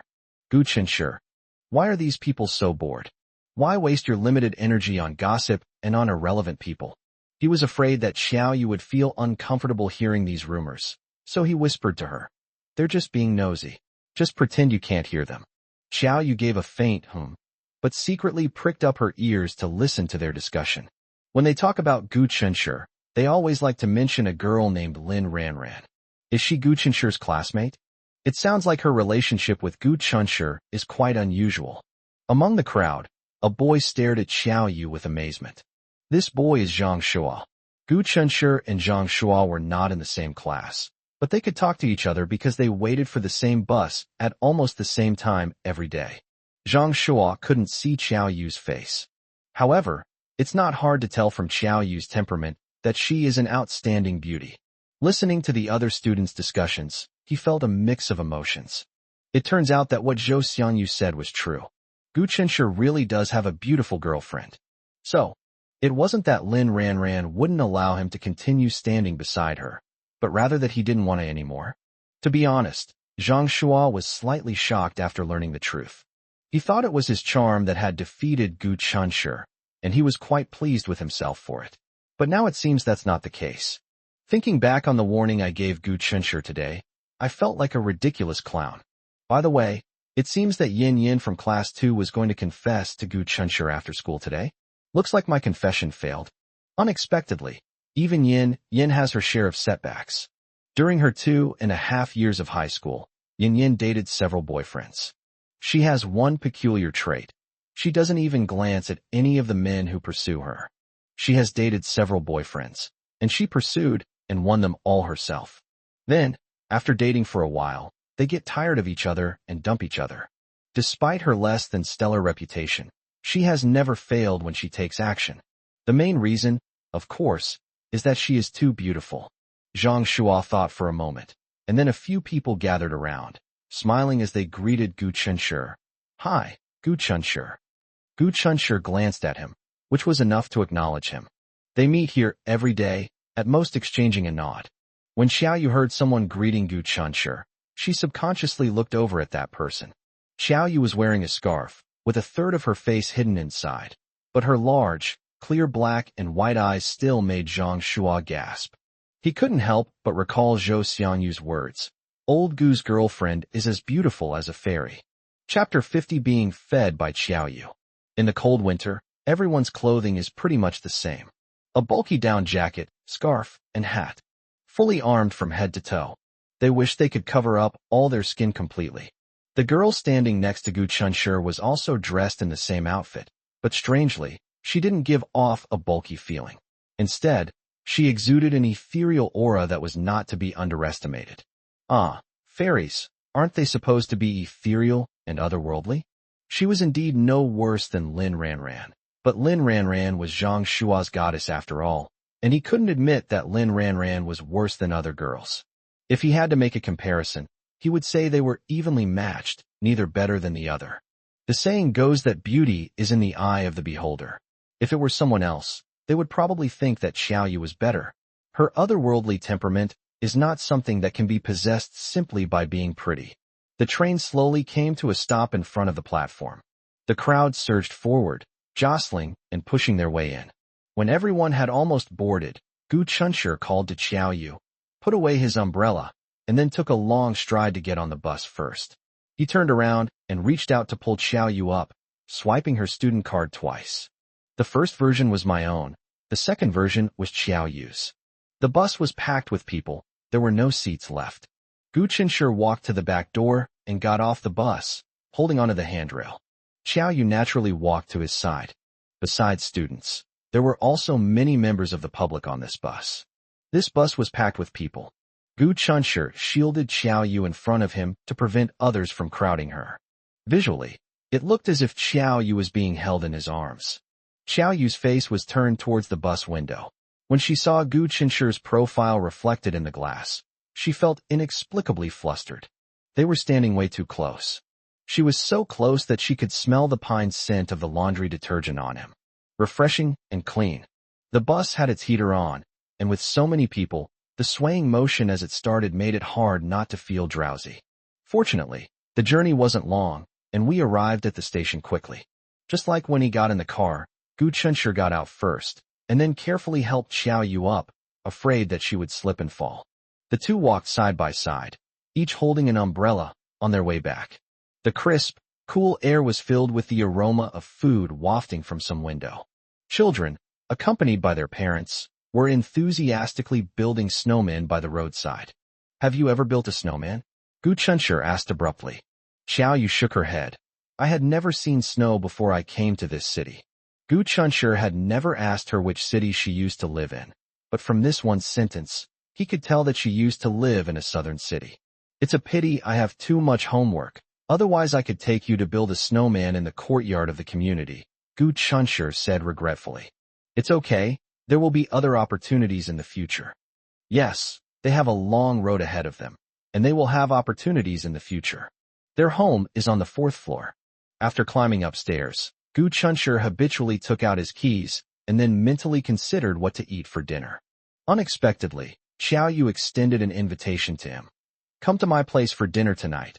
I've already prepared it. Gu Chunshi was startled. Huh? Yuri afraid to eat it? Xiaoyu asked hesitantly. Gu Chunshi hurriedly waved his hands. No. Xiaoyu smiled and said, That's fine then. You go home and put your school bag down first, and I'll go get the rice. Gu Chunshi opened the door in a daze, put down his school bag, stared blankly for a moment, and then came out in a daze. He only realized what was happening when he sat down at his neighbor's dining table. What goes around comes around. Xiaoyu, who used to be fed by their family, is now the one feeding them. How should I put it? It's a bit of a strange feeling. I hope what she cooks is like the egg pancakes she made that morning. It may not look appealing, but it must be edible. This is important, extremely important. Because if the food she cooked was really bad, Gu Chunshi would be too embarrassed to show it in front of her. That means he's bound to have a very painful meal. However, the faint aroma of rice in the air offered him some comfort. Even if the food is bad, as long as the rice is cooked, there's no problem. Do you need my help? He felt it would be impolite to just sit and wait, so he stood up and walked towards the kitchen. No need, just sit there and wait. Xiaoyu refused outright, insisting on giving him VIP treatment. So Gu Chunshi didn't insist, and casually turned his head to look around. This wasn't his first time here. He used to play here often when Grandma Li lived at home. When he was a child, his parents were busy with work, so Grandma Li took special care of him for a period of time, and he is very familiar with everything here. However, since Xiao Yu moved here, the layout of this place has changed somewhat. For example, curtains with simple and fresh patterns, cute little ornaments on the table, and pure white sheets and duvet covers on the bed. As a boy, it's impolite of him to casually look into other girls' bedrooms. It wasn't that he intentionally wanted to see, but Xiao Yu's bedroom door was open, and he easily caught a glimpse of it with a casual glance. The apartment has 2 bedrooms and a living room. The other room must be her studio. Xiao Yu set the food on the table one by one, and then said to Gu Chunshi, "All right, let's eat." Gu Chunshi's gaze fell on the table, and he was startled again. There were 2 bowls of rice, one for each of them. 2 plates, one with stir-fried mushrooms and greens, and the other with stir-fried spicy chicken. And just looking at it makes my mouth water. Xiao Yu said somewhat embarrassedly, "I haven't learned many dishes, so there will only be 2 dishes tonight." Gu Chunshi asked incredulously, "This dish, are you sure it wasn't brought from a restaurant?" Xiao Yu didn't immediately understand the meaning behind his words and said somewhat blankly, "No, I burned it." "You're amazing." Gu Chunshi gave her a thumbs up. "These 2 dishes alone don't look like something a novice would make." Even Gu Chunshi, who often cooks, couldn't create such a visually appealing and delicious dish. "It looks good, and it should taste good too." He was surprised. Could it be that Xiao Yu, who never lifts a finger in the kitchen, has been possessed by a culinary god? Gu Chunshi's impression of her cooking skills was still that of a terrible egg pancake, so he was amazed when he saw these 2 dishes that were practically perfect. "I followed the tutorial online. Why don't you try it and see how it is?" "Okay, I'll try it." Gu Chunshi picked up his chopsticks and started picking at the stir-fried mushrooms and greens. Xiao Yu stared at him intently, looking extremely nervous. Not bad. This one is good too." Throughout the meal, the 2 sentences Gu Chunshi uttered most often were the 2 sentences mentioned above. And everything he said was the truth. There was absolutely no element of comfort in it. He had to admit, Xiao Yu was truly possessed by the god of cookery. Chapter 51, A Genius Girl with Amazing Bones. In the north, there is central heating in winter. But this is an old residential area without central heating, so they have to use air conditioning to keep warm. It was very warm as soon as you entered Xiao Yu's place, so the air conditioner must have been on for a long time and hadn't been turned off. Gu Chunshi silently calculated her living expenses. Even if she lives alone, rent, utilities, and living expenses still add up to a considerable amount of money. Perhaps her past life had left her with little concept of money, but now that she is self-reliant, Gu Chunshi feels it is necessary to remind her from time to save money and not to buy unnecessary things, such as the nearly 2,000 yuan sweater he gave to his mother. It is worth mentioning that after Xiao Yu left the home of her nominal maternal grandmother, who was actually her paternal grandmother, she never spent a penny of her biological father's money. If someone argues that her travel expenses weren't paid for by her biological father, no, that's not true. Before Xiao Yu learned that her maternal grandmother was actually her paternal grandmother, she had already earned a little money by taking on paintings and commissions online. Even when she left, she was wearing clothes she had bought online with her own money. Although blood ties cannot be severed, she cut off everything else that could be severed and distanced herself from it. Xiao Yu has a small appetite, just as Jing Lan said, like feeding a cat. At this moment, she took off her black down jacket, revealing a casual apricot-colored sweater underneath. She rested her elbows on the table, propped her chin on her hand, and wore a faint, satisfied smile. Gu Chunshi could interpret her satisfaction as stemming from his affirmation of her cooking skills and the fact that he enjoyed the meal. As a result, Gu Chunshi, who was being fed, felt inexplicably satisfied and very comfortable.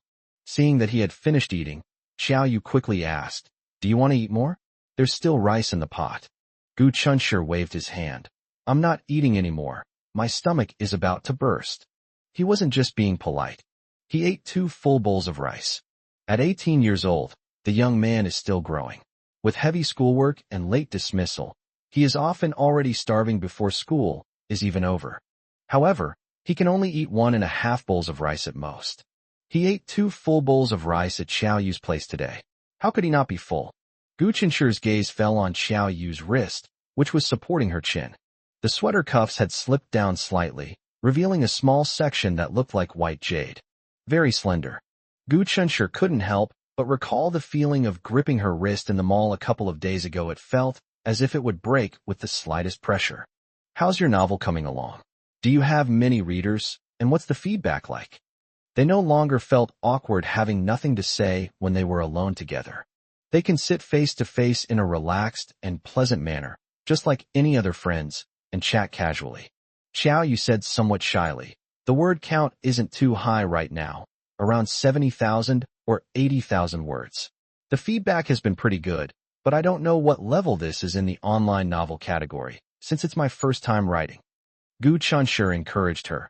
Everything is difficult at the beginning, but once you get off to a good start, you'll be able to do just fine. As he spoke, his gaze fell on the food he had finished eating. It's just like learning to cook. Look, it's only been a few days, but your dishes are already at the level of a 5-star chef. Xiao Yu humbly replied, I can only cook a few simple dishes at the moment, and I'm still far from being a true master. Gu Qinshu changed the subject to her novel. When can I have the chance to read your masterpiece? Let's wait a bit. I haven't achieved anything yet. When I get good results and earn money, I'll definitely show it off to you and Annie. Gu Qinshu laughed and said, Okay, I'll wait. That day should come soon. Afterwards, they had a disagreement about who should wash the dishes. Xiao Yu believed that this was her territory, and she should act as a host and treat Gu Qinshu as an honored guest, and not make him do the dishes and wash the pots. Gu Qinshu retorted with reason and evidence. Weren't you a guest at my house too? But you always insisted on paying the bill. Xiao Yu couldn't argue with him, so she could only watch helplessly as he neatly cleared the table and carried the dishes into the kitchen. They are different. Xiao Yu listened to the sizzling sounds coming from the kitchen and thought silently. To you, I may seem like an abrupt intruder, but you are an indispensable light in my life. Can you be the same? After eating and drinking his fill, Gu Qinshu went home to do his homework. Jinglan returned home at 9:30, and Xiao Yu promptly brought her the meal he had prepared in advance. Jinglan was so surprised and excited that she almost cried. After tasting Xiao Yu's cooking, she was just as shocked as Gu Qinshu, exclaiming that Xiao Yu had extraordinary talent and was a genius. When Gu Qinshu, who was doing his homework at his desk, heard his mother use the fashionable phrase, extraordinary bone structure, to praise Xiao Yu, he couldn't help but smile. However, he felt that his mother's description of extraordinary bone structure was quite apt. Xiao Yu's physique is indeed quite remarkable. Could she be a genius girl who can learn anything? Thinking of this, Gu Qinshu couldn't help but wonder if his mother would feed him and his mother dinner when she worked the night shift. He remembered that when Xiao Yu decided to learn to cook, she said that she would cook for them in the future. It's fine to let him eat it once or twice, but I feel a little embarrassed if he eats it often.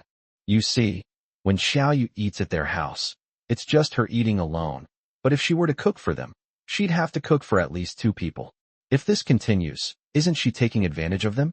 The next day, as soon as Gu Qinshu arrived at school, he was harassed by a girl. Gu Qinshu, who was always polite and refined, had a cold face and wouldn't even glance at her. Oh, this girl is Yan Yan, the one who said he was shameless yesterday. Yan Yan approached him enthusiastically, greeting him as if they had known each other for ages. Seeing that Gu Qinshu was ignoring her, she pouted and said, Hey, are you still angry with me? You're so petty. Gu Qinshu stopped and turned to look at her. I already rejected you yesterday, but you still came crawling back today. Aren't you shameless? Yan Yan's face turned green. What did you just say to me? Gu Qinshu chuckled mockingly. What? You also find those words offensive? I was just slightly rephrasing what you said about me yesterday and returning it to you, and you can't handle it? Yan Yan retorted angrily. How can you talk to me the same way? You're a boy. How can you be so petty? Gu Qinshu snorted coldly. Please, how long have we been chanting the slogan of gender equality? If you want to gain respect from others, you must first learn to respect them. Yan Yan. His argument was so logical and well-founded that she was speechless. Yes, if you don't respect others, Why should they respect you?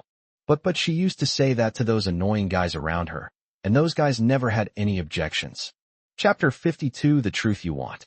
Yan Yin suddenly realized that the reason those boys were tolerant was because they were pursuing her, so they could tolerate all her temper tantrums.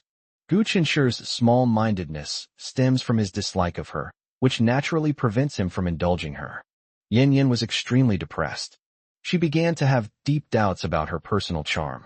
She has never failed in pursuing boys. Is she going to break her record of being the best this time with Gu Qinshi? Yan Yin became annoyed. She boasted to her best friend that she would definitely win over Gu Qinshi. If she fails this time, she'll lose face big time.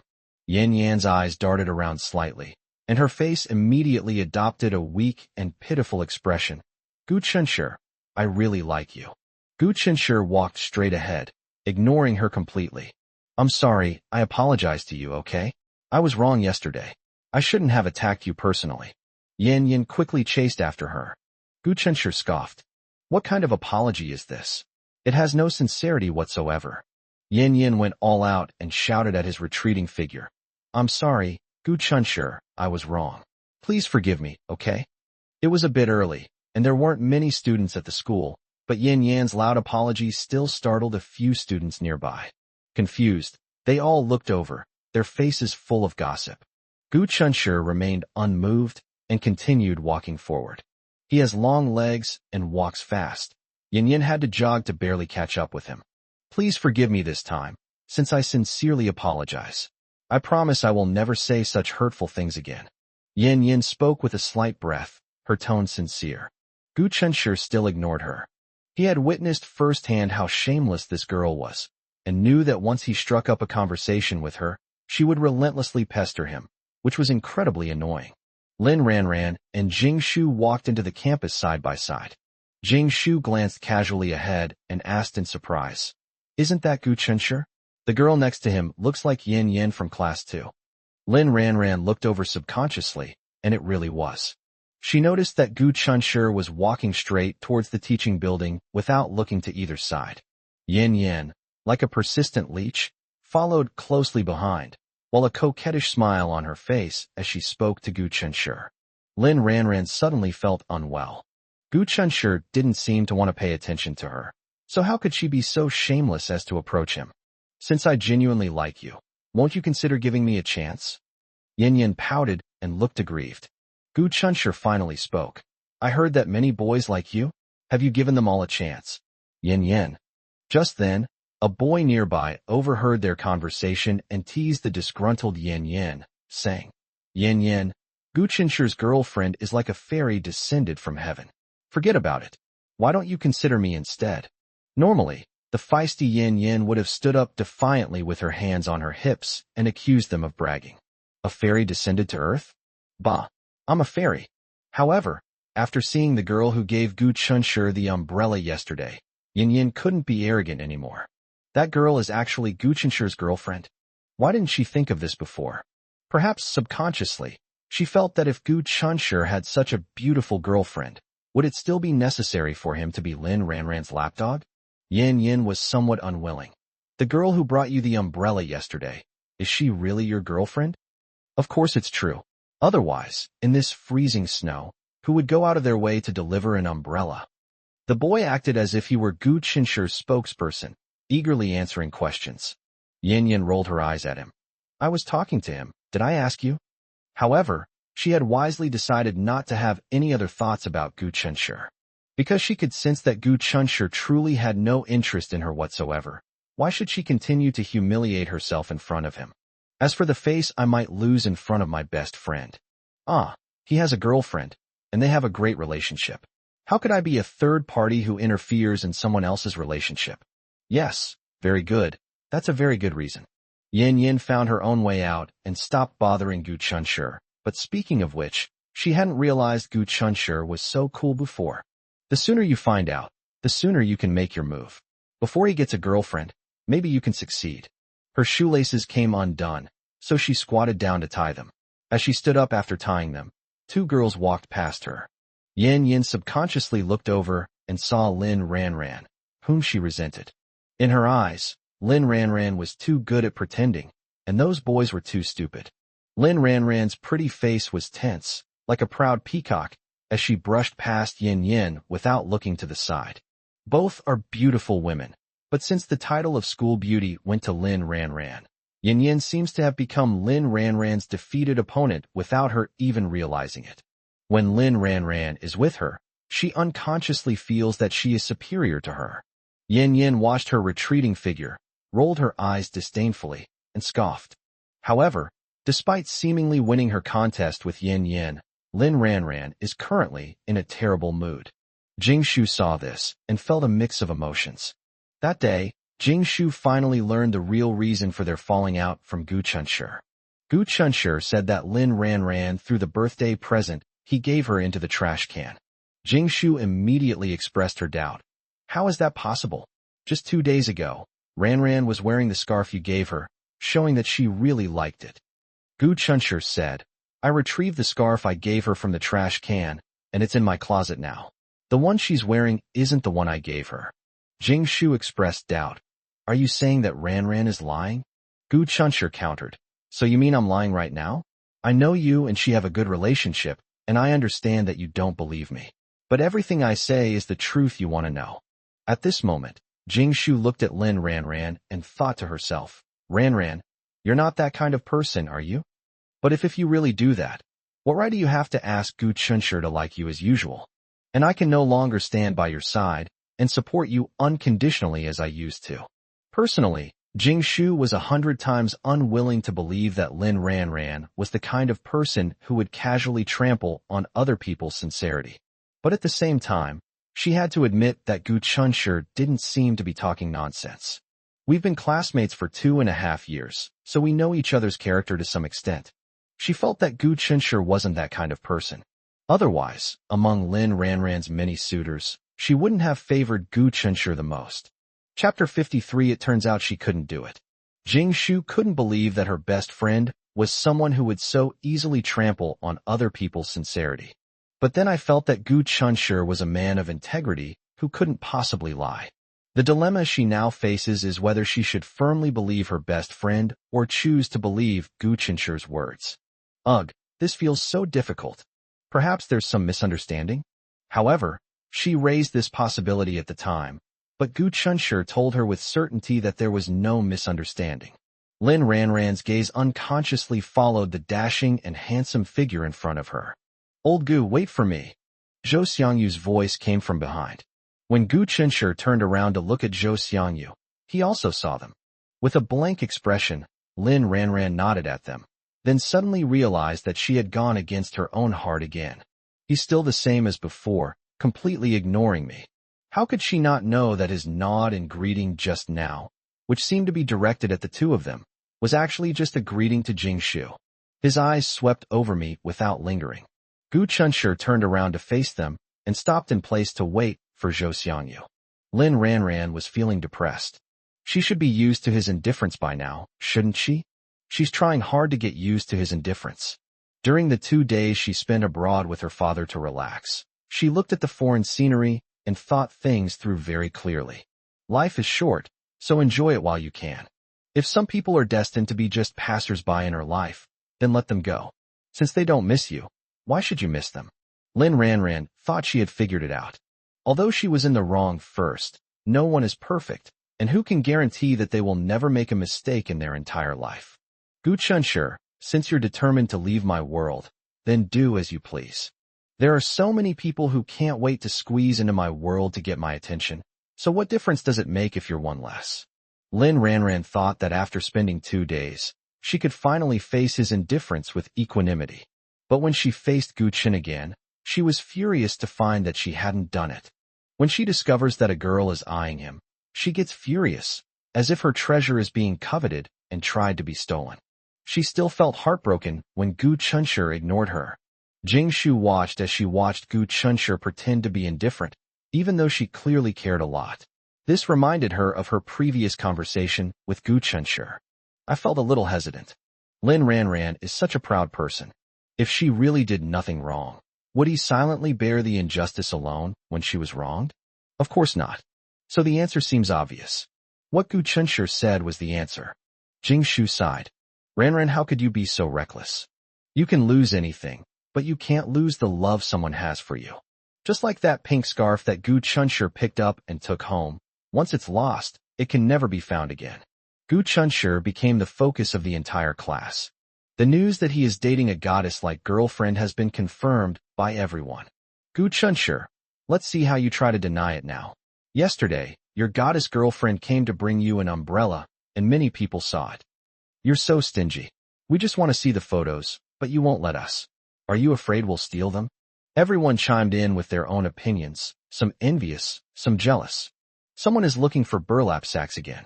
While everyone else is still miserable being single, why is he surrounded by beautiful women, and all of them are top-notch beauties? Gu Chunshi wasn't used to being the center of attention. He twitched his lips, knowing that he was now in a situation he couldn't clear his name no matter what. Hopefully, Xiao Yu won't blame him when she finds out. The noisy classroom quieted down briefly after Lin Ranran's arrival. At this moment, everyone's gaze towards Lin Ranran carried a hint of watching the spectacle. Everyone knows that Gu Chunshi used to like Lin Ranran, and many people thought that he would eventually win the heart of the school beauty. But to their surprise, they suddenly found that, for some reason, they had stopped having any contact with each other. Rather than believing that Gu Chunshi abandoned Lin Xiaohua, many people think that Gu Chunshi confessed his feelings to Lin Xiaohua behind everyone's back, and Lin Xiaohua rejected him ruthlessly. Feeling hopeless, he broke up with Lin Xiaohua in a fit of anger. Yes, that's what the other students are guessing about their current situation, and they assume that's the truth. Gu Chunshi didn't know what others thought, and he couldn't be bothered to care. But when they learned that Gu Chunshi had a new, amazing girlfriend, they all started comparing her to Lin Xiaohua and began to re-examine the reasons why their relationship had suddenly cooled down. Perhaps things aren't as they initially suspected? Judging from the current situation, it seems that Gu Chunshi took the initiative to withdraw, because he now has a girlfriend who is just as beautiful as Lin Xiaohua. So there is no need for him to continue to revolve around Lin Xiaohua and be neglected in front of her. Hey, let me tell you, I heard that Gu Chunshi's girlfriend has an amazing aura, like an ethereal fairy. She rushed over in the heavy snow just to bring him an umbrella, which shows how close they are. Stop talking, or I'll grind my teeth to dust. The murmurs weren't loud, but they still drifted into Lin Ranran's ears.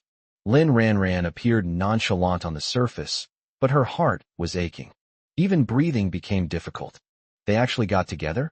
The female neighbor made a special trip over just to bring him an umbrella on this snowy day. Are they really that inseparable? But if Gu Chunshi were to date any other girl, Lin Ranran would feel a sense of superiority, thinking, they are not as good as me at all. The only exception was his female neighbor. At least in terms of appearance, there's not a single flaw to be found. The bell rang, the classroom quieted down, and everyone consciously took out the books they needed for the lesson. Jing Shu glanced around casually and found Lin Ranran sitting blankly in her seat, as if possessed. Ranran, class is starting, she whispered a reminder. Lin Ranran snapped out of her daze, gave her a grateful smile, and then casually glanced in a certain direction. That's the direction Gu Chunshi's seat is facing. During the break, Tang Xiaoxi, who was sitting properly in her seat, suddenly stood up. So even without looking, Gu Chunshi knew who had come. Zhou Xiangyu casually sat down in Tang Xiaoxi's seat, rubbing his leg as he clicked his tongue, and said, Old Gu, you're really not being fair. I treated you like a buddy, and you two got together but kept it a secret from me. Gu Chunshi said wearily, It's not what you think. We really are just ordinary neighbors now. Don't worry about me for now. Are your legs still sore? Chapter 54 I'm a straight man. Gu Chunshi asked Zhou Xiangyu with concern if his legs were still sore. It's sour, of course it's sour. I stood for the entire class period.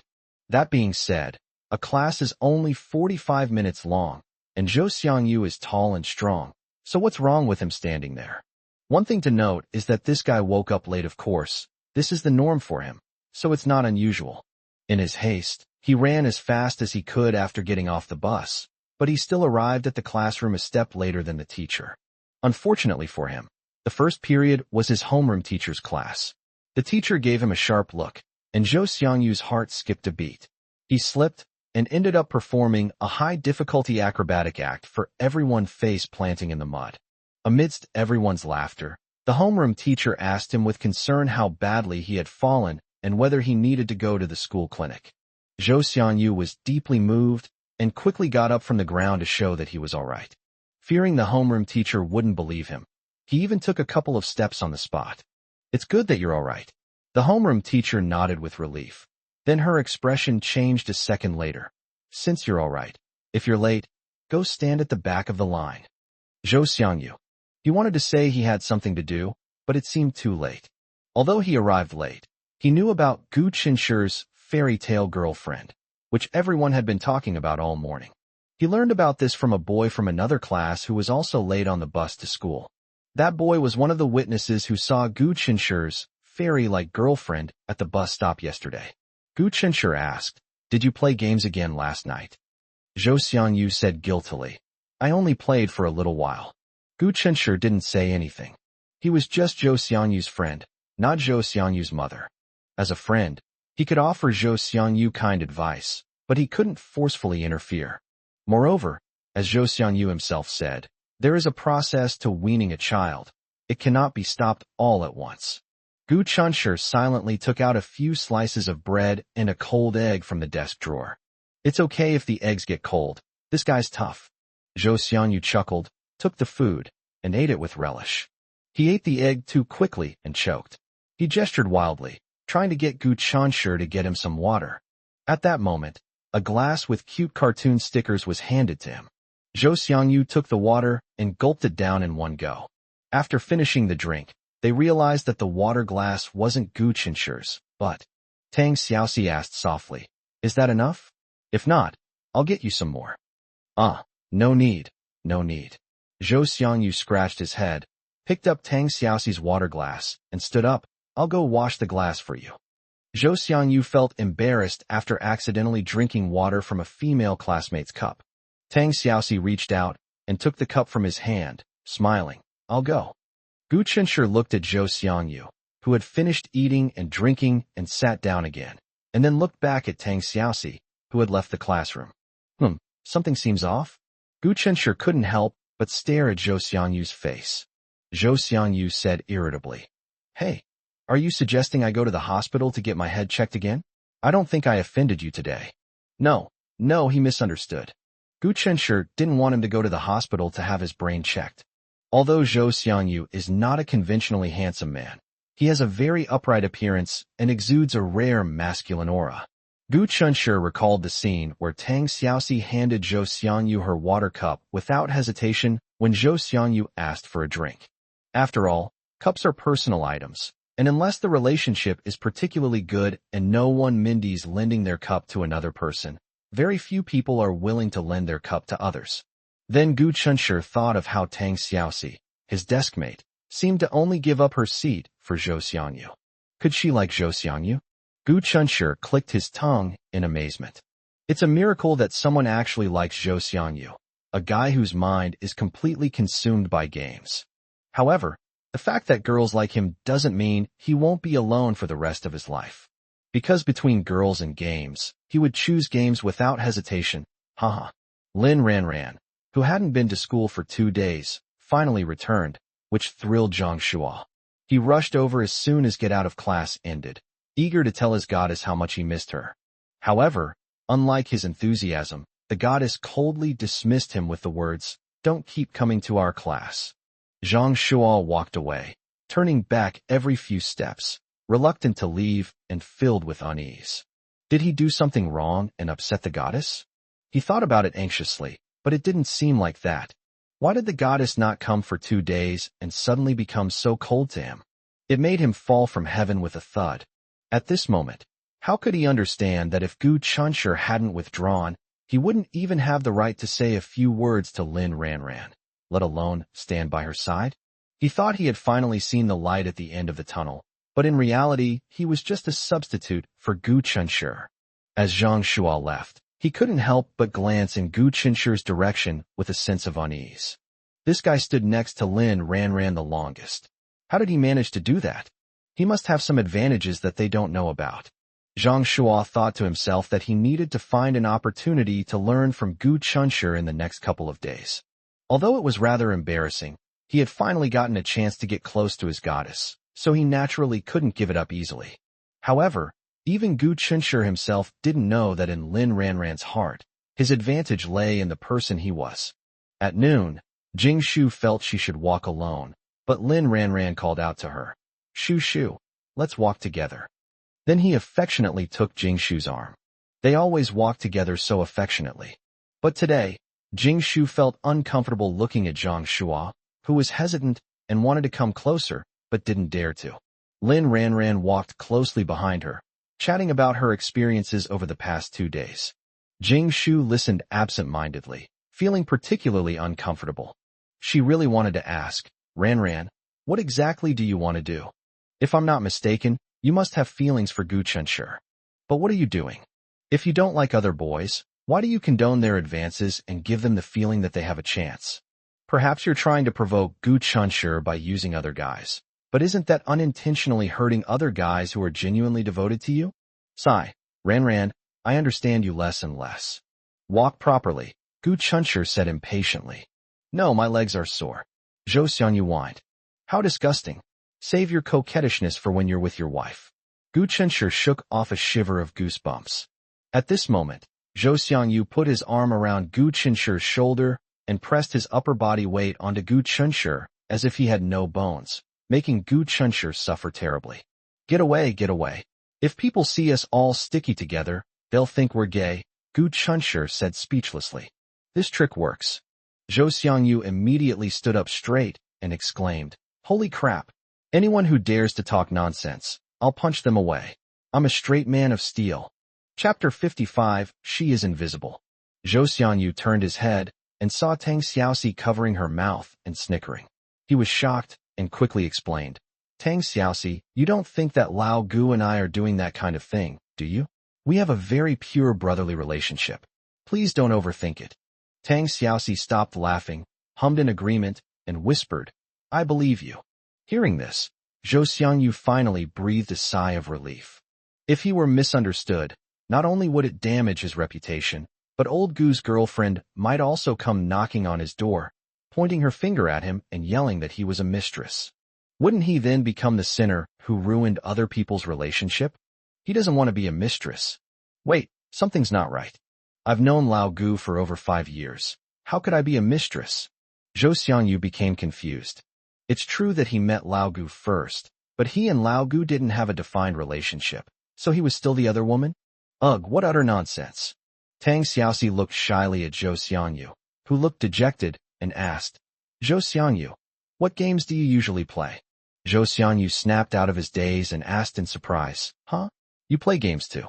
Tang Xiaoxi was the obedient girl type in class who didn't stand out much, but her grades were also good. If it weren't for the fact that she was Gu Chunshi's deskmate, Zhou Xiangyu might not have even remembered that she existed in the class after 3 years of high school. Gu Chunshi, who was walking to the side, was almost certain of a certain guess in his mind. After thinking for a moment, he took 2 quick steps to distance himself from them. Tang Xiaoxi, as your deskmate, this is all I can do for you. However, Zhou Xiangyu is a blockhead with only games on his mind, so perhaps your unrequited love is destined to have no outcome. As Gu Chunshi was walking, someone gently called out to him. He glanced to the side and realized that he had unknowingly walked up to Jing Shu and Lin Ranran. Walking on the other side of Jing Shu, Lin Ranran, who was still intimately holding Jing Shu's arm, unconsciously stiffened, which was keenly noticed by Jing Shu. She was nervous because of Gu Chunshi's approach. Since their parting at the mall, Lin Ranran has actually found it difficult to face Gu Chunshi. She just rushed up to him that day and interfered in Gu Chunshi's private life. In Gu Chunshi's words, she was just an ordinary classmate of his, so what right did she have to interfere? To be honest, the words, ordinary classmate, really brought tears to Lin Ranran's eyes. But Gu Chunshi seems to be right. They are now truly just ordinary classmates. Lin Ranran felt somewhat embarrassed when facing Gu Chun again. I deeply regret my impulsive actions that day. Her behavior at the time clearly showed that she was jealous, but Gu Chunshi remained unmoved. In other words, Even if she revealed her feelings for him, it wouldn't move him in the slightest. She was very unwilling, but that was the truth. Neither of them mentioned it. She was embarrassed and ashamed, but as for Gu Chunshur, had he already forgotten about it? After all, he's basically treating her like she's invisible right now. Gu Chunshur was very close to her at this moment. So close that they were only separated by the distance of Jingshu. Lin Ranran wanted to appear more natural, but she found that not only could she not do it, even her breathing was disordered. Jingshu didn't know why she was called Gu Chunshur. Perhaps it was Zhang Shuo, who followed silently beside her and occasionally looked over expectantly, that made her uncomfortable. Perhaps it was Lin Ranran's nonchalant and enthusiastic conversation that made her feel restless.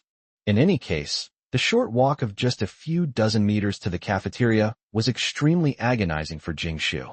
So when she caught a glimpse of Gu Chun out of the corner of her eye, she couldn't help herself. Jingshu asked curiously, "Gu Chunshur, I saw you walking with Yan Yan from class 2 this morning." She wasn't a gossip, but at this moment she needed to find something to talk about to relieve her strange and tormented state. Upon hearing their conversation, Lin Ranran immediately perked up her ears and silently cursed in her heart. Shameless. This curse was naturally directed at Yan Yan. Zhang Shuo, who had been silent for half a day, finally found a chance to make his presence known. He joked with a smile. "When Yin Yin took the initiative to chat you up yesterday, several people envied your good luck with women and were discussing preparing to put a sack over your head."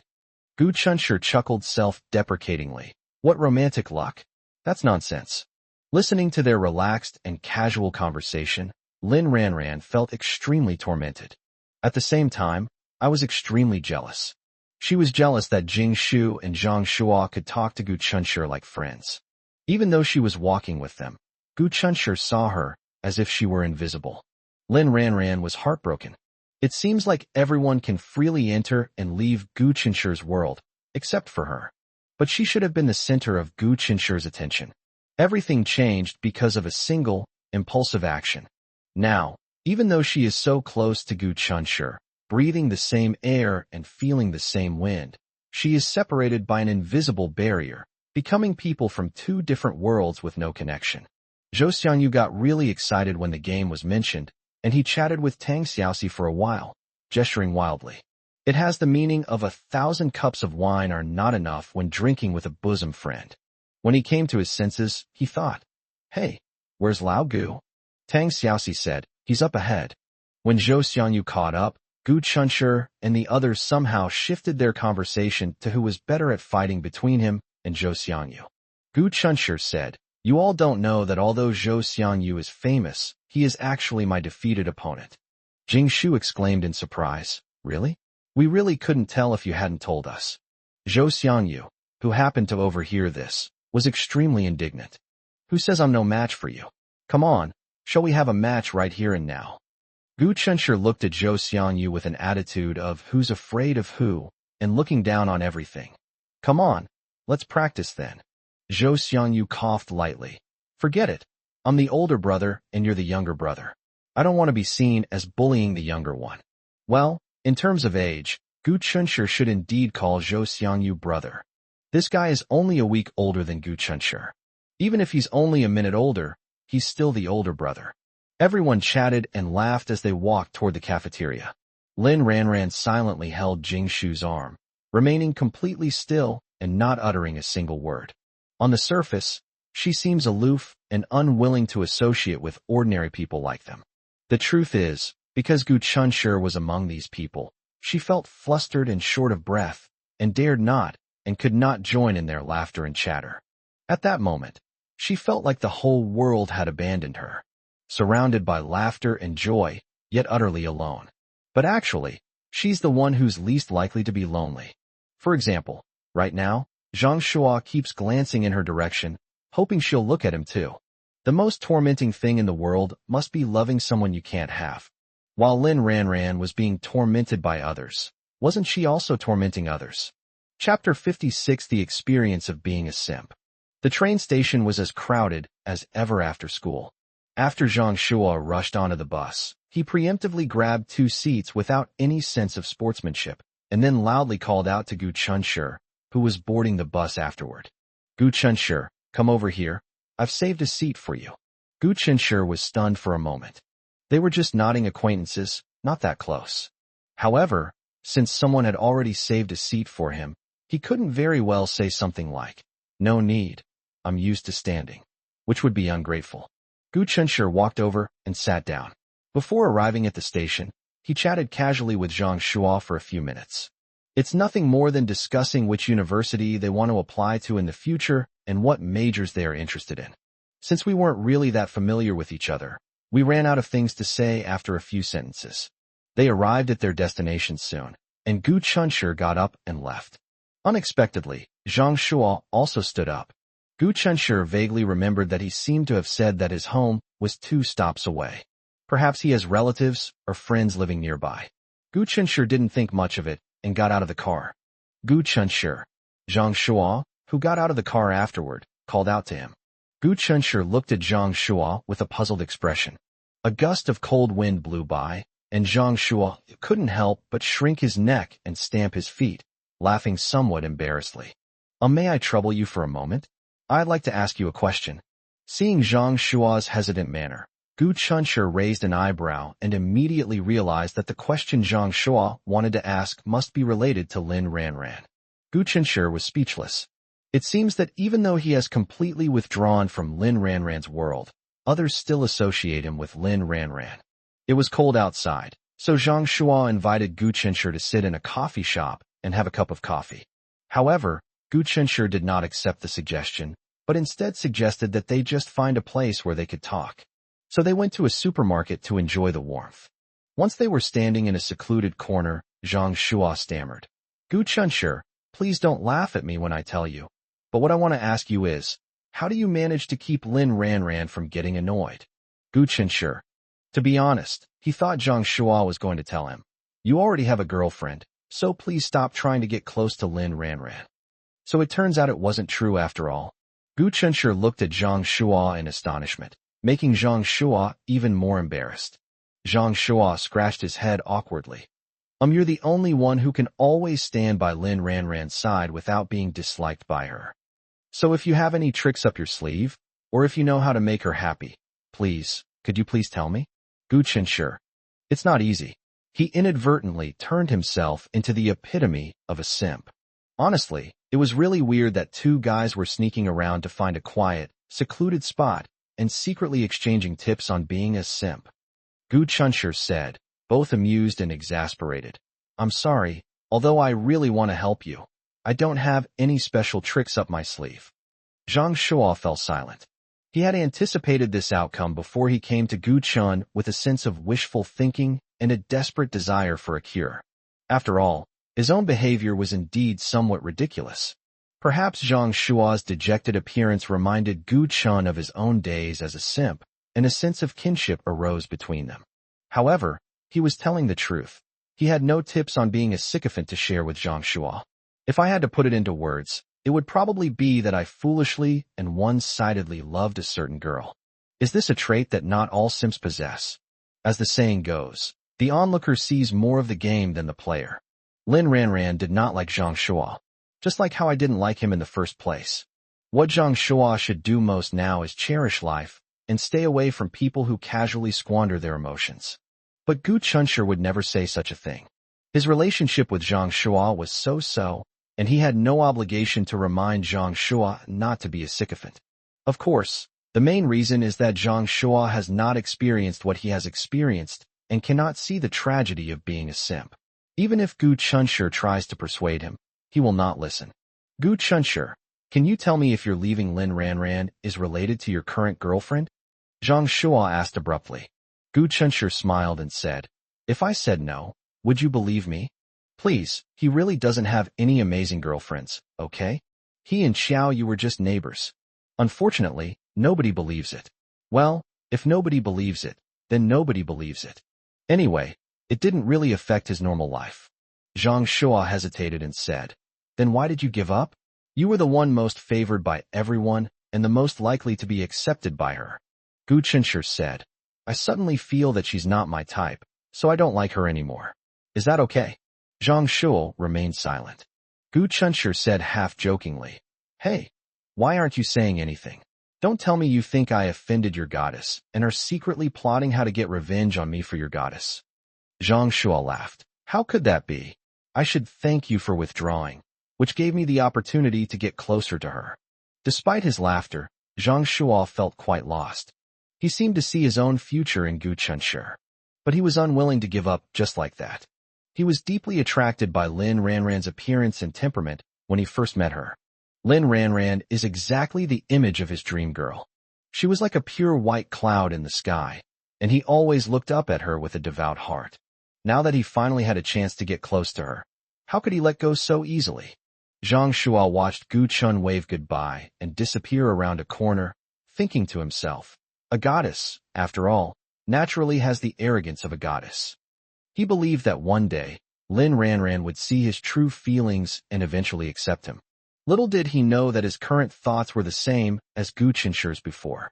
The greatest tragedy of a simp is that he wallows in self-pity through his own wishful thinking. As they stood there talking, Gu Chunshur never imagined that Xiao Yu was also in this supermarket. After paying, she walked out carrying her full shopping bags. A cold wind was blowing in my face outside. She wrapped the scarf around her neck again, all the way up to her nose, leaving only her eyes showing. With one hand in her pocket and the other carrying a shopping bag, she walked unhurriedly towards the residential area. As she walked, she felt something was wrong. Looking back, I saw a man in a suit following behind me. The road belongs to everyone. Anyone can walk on it. To others, it might seem that the man simply happened to be going the same way as her. But Xiao Yu's intuition told him that things were not as simple as he had imagined. She deliberately stopped and pretended to squat down to tie her shoelaces. This was done to verify his own suspicions. The man behind them seemed to have stopped as well. Chapter 57: The Pervert Who Will End His Lineage. To verify whether the man behind him was suspicious, Xiao Yu deliberately squatted down and pretended to tie his shoelaces. If the man continues walking forward, then it means she's overthinking things. If the man also stops, that's enough to prove that the man has a problem. As she squatted down, the man behind her seemed to stop as well, pretending to hold his phone and mumbling something indistinctly. This man definitely has a problem. Xiao Yu stood up and glanced at the path he was about to take. The dim streetlights seemed to exude an ominous aura. A dozen meters behind her was the supermarket where she had just bought her things. Therefore, this is clearly not the right place for a man to do something to her. Xiao Yu continued walking forward as if nothing had happened. The man in the suit behind them slowly began to catch up. Xiao Yu quickened his pace. However, instead of widening the distance between himself and the person behind him, he unintentionally provoked that person, causing him to quicken his pace as well. Because of the freezing weather, not long after dark, there were very few pedestrians outside, except for the bustling streets. Especially on the way back, apart from her and the well-dressed, suave man behind her who was pressing her forward, she didn't see any other people. Little sister, aren't you tired carrying so many things? Here, let me help you carry them. Where do you live? Hey little sister, why aren't you talking to me? Don't be afraid, I'm a good person.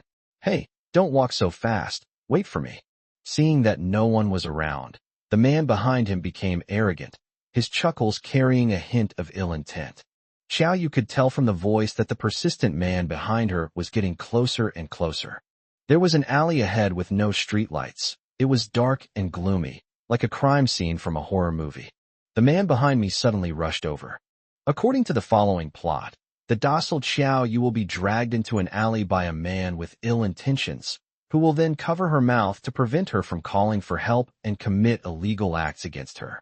Xiao Yu smelled a strong odor of alcohol wafting towards him. If it were anyone else, they would probably be terrified and screaming. However, she didn't panic at all. Instead, she slightly curled the corners of her lips. If the man behind her could see the hint of disdain in her icy gaze, he might regret his lustful decision. The man behind her couldn't wait to pounce on the petite and delicate Xiao Yu. Xiao Yu slightly shifted her body to the side, nimbly dodging the attack. Then, with a graceful spin, she extended her right foot and kicked the man hard in a certain part of his lower body. Quick and ruthless, giving men no chance to defend themselves. The man clutched his lower body in pain, his face turning a deep purplish red. The man cried. The intense pain in his lower body sobered him up. He looked up in horror at the girl in front of him, whose face was covered so tightly that he couldn't see it even in the bright light, and tears of regret streamed down his face.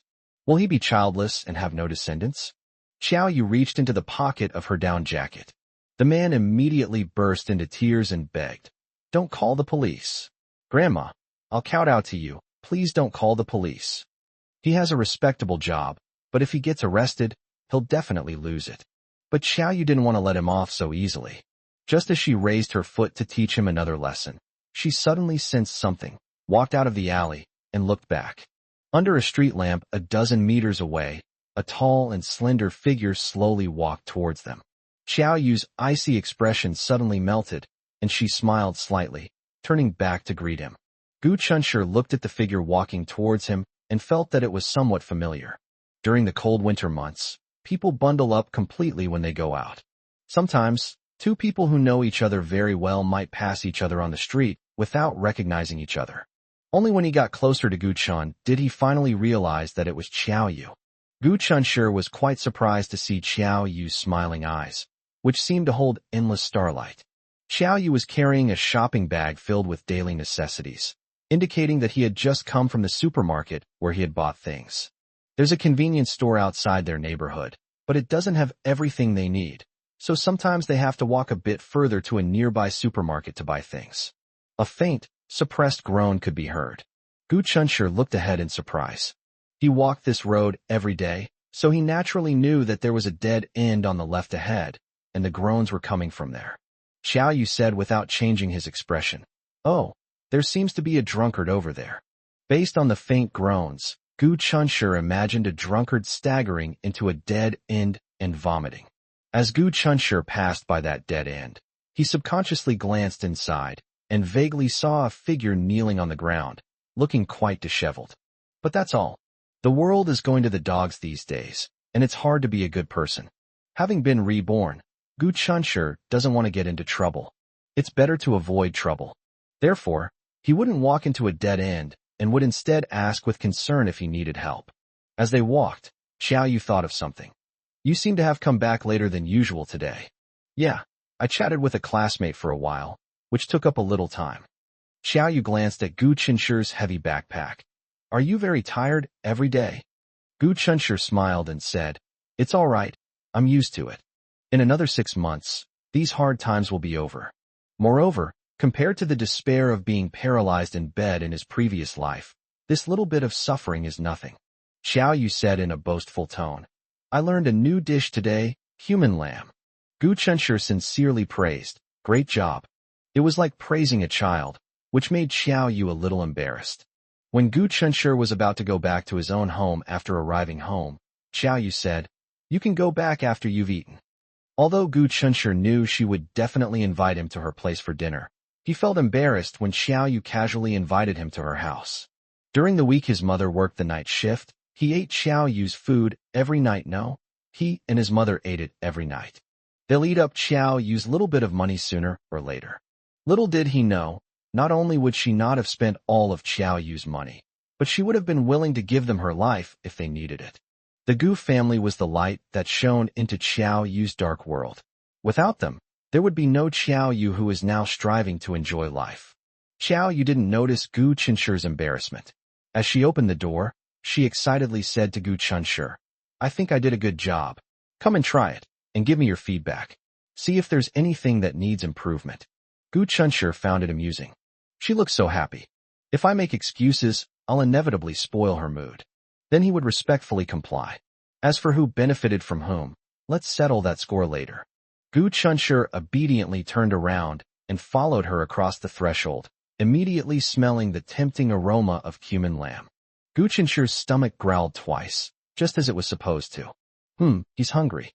Chapter 58. Are you treating me like an outsider? Gu Chunshi put his school bag on the sofa and then went to the kitchen to wash his hands. Xiao Yu placed the cumin-flavored lamb on a plate and presented it to Gu Chunshi like a treasure. "Smell it. Doesn't it smell delicious?" Gu Chunshi wiped his hands and then smelled them. They smelled very nice. His stomach started growling even louder.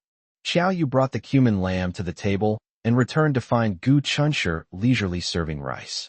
Xiao Yu didn't try to take it from him, but instead lifted the lid of another wok and ladled out a plate of stir-fried loofah with edamame. Finally, serve each of them a bowl of tomato and egg soup. 2 dishes and a soup, all delicious and visually appealing. I can hardly believe that these were made by a beautiful young girl who has been planning to learn to cook for less than 10 days. Gu Chunshi had already accepted an unbelievable reality. That is, Xiao Yu is indeed a genius with extraordinary talent. She was the most amazing person Gu Chunshi had ever met. You're amazing. Do you learn everything this fast? Xiao Yu didn't think there was anything wrong with it. Actually, it's nothing.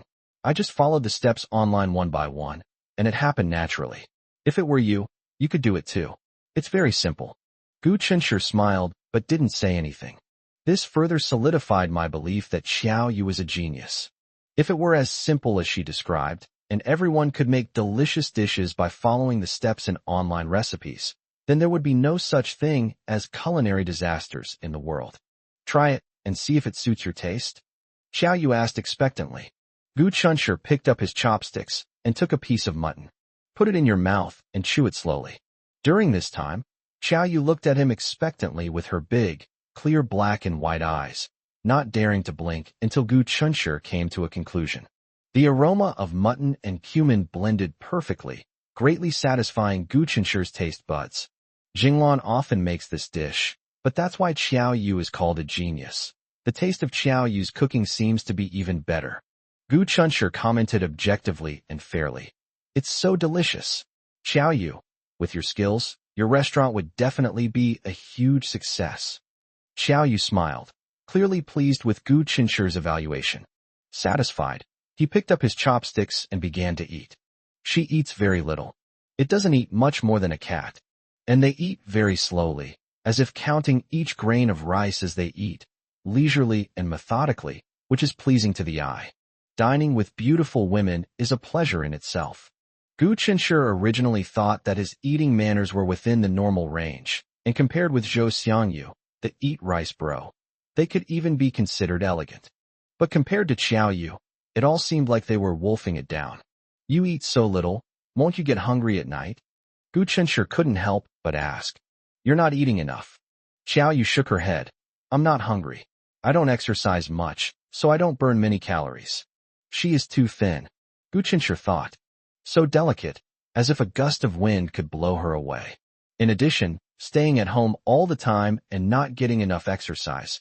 How can one maintain good physical fitness in the long run? If Gu Chunshi knew that the seemingly frail Xiao Yu was going to brutally beat up a thug tonight, and might even make the thug infertile, then he wouldn't think that way.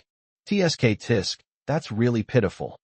As soon as Jinglan returned, she vividly recounted to Xiao Yu what she had seen and heard on her way home from get-off work that evening. Gu Chunshi walked out of the room, picked up 2 bananas, handed one to Xiao Yu, and kept one for himself. He peeled the skin and put it in his mouth, then asked in surprise, Mom, who did you just say was childless? Jinglan said. A white-collar worker was carried into an ambulance with his legs tucked between his legs. He said he accidentally fell. Of all places to fall, he fell. I wonder what kind of impact this will have on him in the future. She glanced at Xiao Yu. I felt it was inappropriate to explain exactly where the person had fallen in front of such an innocent girl. Fortunately, Gu Chunshi understood. The office worker tripped and fell, and by sheer coincidence, he hit his groin. He couldn't help but wonder. Most people fall and injure their head, elbows, legs, or knees. But this person actually fell and injured their genitals. How difficult must that fall have been to do? Xiao Yu silently peeled the banana, thinking to herself, that scoundrel is lucky. If she hadn't noticed Gu Chunshi's appearance, she would never have let him off so easily. However, Xiao Yu was very confident in his strength. With that kick, that scoundrel was almost crippled. This is why she didn't choose to call the police. Since the scoundrel's actions constituted an attempted assault, he probably wouldn't be severely punished. It would be better for her to kick him and make him a eunuch for once. Well, she could be considered to be acting on behalf of heaven. Tonight, that scoundrel encountered her. If it had been an ordinary girl who couldn't even kill a chicken, the outcome might have been very different. Jinglan earnestly educated Gu Chenshi. Chenshi, you should not drink alcohol in the future. If you need to drink a little for work, you can drink a little, but remember, you must not drink too much. Drinking will lead to mistakes. This person must have drunk too much to accidentally fall down. It might cause a lifetime of regret. Gu Chenshi suddenly realized. It turns out that the person his mother was talking about who fell and hurt his manhood was the drunkard he met in the dead end on his way back. Xiaoyu, your mutton is cooked so well, it's even better than mine. Jinglan picked up a piece of cumin-flavored lamb, put it in her mouth. Her eyes lit up, and she praised it endlessly.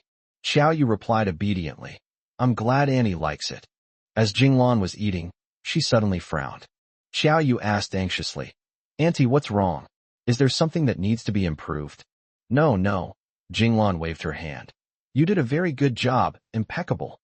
Haha, I was originally planning to pass on all my culinary skills to you, but now it seems there's no need at all. You're a self-taught genius. There's no need for me to teach you. Gu Chenshi thought his mother was very self-aware. Indeed, her home-cooked dishes, which she had been making for decades, were simply not in the same league as Xiaoyu's amazing cooking skills. Jinglan said worriedly, Xiaoyu, Chenshi and I eat and drink your food all day long. Xiaoyu interrupted Jinglan. Auntie, don't say that. Didn't I eat and drink your food before? Jinglan waved her hand. That's different. You eat alone at my house, and you eat very little, but now Chenshi and I are being fed by you. Isn't that taking advantage of you? Xiaoyu was in low spirits and remained silent for a long time. Gu Chenshi and Jinglan exchanged glances. Gu Chenshi, Mom, it seems you've upset her. Jinglan, but I'm telling the truth. We really are taking advantage of her. Jinglan hesitated before speaking. Xiaoyu, if Auntie says something wrong, just point it out on the spot. Xiaoyu said sullenly. Auntie, are you treating me like an outsider? Chapter 59, A Muddled Account. Xiaoyu asked Jinglan, looking aggrieved, if she was being treated like an outsider. Jinglan quickly denied it. No, absolutely not. Xiaoyu said, since you don't treat me like an outsider, then Auntie, please don't say things like taking advantage of someone anymore. How can anyone take advantage of someone else when we're family? Gu Chenshi was taken aback. Jinglan was also stunned. Xiaoyu's earnest and sincere expression deeply impressed and moved them. It's as if, out of the darkness, a relative suddenly appears, sharing your hardships in this world where all beings suffer. Jinglan almost burst into tears. Child, you are a good child, but Auntie has to think about your future. You have a long road ahead of you. Earning money is not easy for you. Save more money so that you can live a better life. That makes sense, but for Xiaoyu, no amount of money could bring her happiness. She could only find happiness by striving to make the people who brought light to her life happy. Jinglan wanted to say something more, but Gu Chenshi stopped her with a look. He could vaguely understand Xiaoyu's feelings. Perhaps, their family is the only group of people who have ever truly been good to her in her entire life. That's why she's so devoted to being good to them. Gu Chenshi felt a slight pang of pain in his heart. Although he didn't know exactly what her childhood was like, he was certain it must have been very difficult. However, to be fair, she really does have double standards. She insisted on giving them living expenses when they ate at their house. When it was their turn to eat her food, she looked aggrieved and said that they treated her like an outsider. Auntie, I'm still very young. I have a long way to go. Moreover, I believe that money is earned, not saved. Besides, I've just learned to cook, and I especially need food critics to taste my food and give me their feedback. It's my honor that you're willing to taste my food. Listen to her sharp tongue. Gu Chenshi was truly impressed. If you were to bring up the matter of her insistence on giving them living expenses, she might say something like, it's not easy for you to support your families. How could I be a burden to you? No matter what she says, she's right. Auntie, I don't cook for you every day. If you keep such a tight rein on things, how am I supposed to come to your house for meals in the future? You eat my food, I eat yours. It's a give and take relationship, and nobody owes anyone anything. Auntie, please don't mention this again, okay? After she said that, the debt became a mess and couldn't be sorted out. Xiaoyu's eyes were red, as if tears would fall at any moment, which was heartbreaking to see. So Jinglan successfully realized that she was really being unreasonable. The girl had a kind heart, so why was she calculating with her so much? In the end, she did seem to be treating her like an outsider. It's my fault, Auntie. I'm overthinking things. Jinglan admitted her mistake and corrected it, reflecting on her actions. Xiao Yu burst into laughter through her tears. No, Auntie, you are the best auntie in the world. The atmosphere instantly returned to its previous joyful and harmonious state. Gu Chunshi finished eating the banana, threw the peel into the trash can, and turned back to his room. A miserable senior in high school, still trying my best. Time flies, and winter vacation is here. But don't get me wrong. The first and second year high school students have winter break, while the third year high school students only have 7 days of winter break because they are about to face the college entrance examination. The late start of summer vacation and early start of school is a tragic reality that every senior high school student faces. The departure of the first and second year high school students made the entire campus seem much larger and empty overnight. During break, Gu Chunshi and Zhou Xiangyu leaned against the corridor, chatting with their backs to the window. The weather was nice today. Sunlight streamed through the glass window and fell on his head, casting a soft halo over his black hair. I don't know what he was talking about with Zhou Xiangyu, but he burst into laughter, his smile even brighter than the sunshine outside. Lin Ranran came out and saw this scene, and was somewhat dazed. Gu Chunshi noticed something and turned his head to look in their direction, seemingly unintentionally. Lin Ranran panicked and tried to dodge, but it was too late. Their eyes met, and Gu Chunshi's eyes still held a smile he hadn't had time to hide. Warm and sunny. Lin Ranran was momentarily dazed. It seems like it hasn't been long since Gu Chunshi withdrew from her world. But for Lin Ranran, it felt like an eternity. Before she could react, Gu Chunshi had already nonchalantly looked away and continued his conversation with Zhou Xiangyu. A wave of indescribable sorrow washed over Lin Ranran. When Gu Chunshi looked at her just now, although there was no indifference or disdain in his eyes, it made her feel even more uncomfortable. Gu Chunshi's gaze had just fallen on her, but he didn't seem to see her at all. Or perhaps, in Gu Chunshi's eyes, she was like a wall, a stone, a piece of scenery with no appeal, unable to cause even the slightest ripple in his heart. This was undoubtedly a huge blow to Lin Ranran, who was used to being the center of attention. She was frustrated and embarrassed, but she tried to straighten her back, to maintain her usual haughty demeanor, and then walked past them without looking at them. Ha ha ha, Lao Gu, isn't that hilarious? Zhou Xiangyu had a low threshold for laughter and laughed uncontrollably. But when he caught a glimpse of Lin Ranran out of the corner of his eye, he immediately stopped laughing and curled his lips in disdain. Shaw, what a scumbag woman who toyed with my brother's feelings. He suddenly changed the subject. Old Gu, how are things going with your amazing girlfriend? Lin Ranran's steps faltered. She had heard a lot about Gu Chunshi's fairy-like girlfriend, and every time she heard it, it would affect her mood for a long time.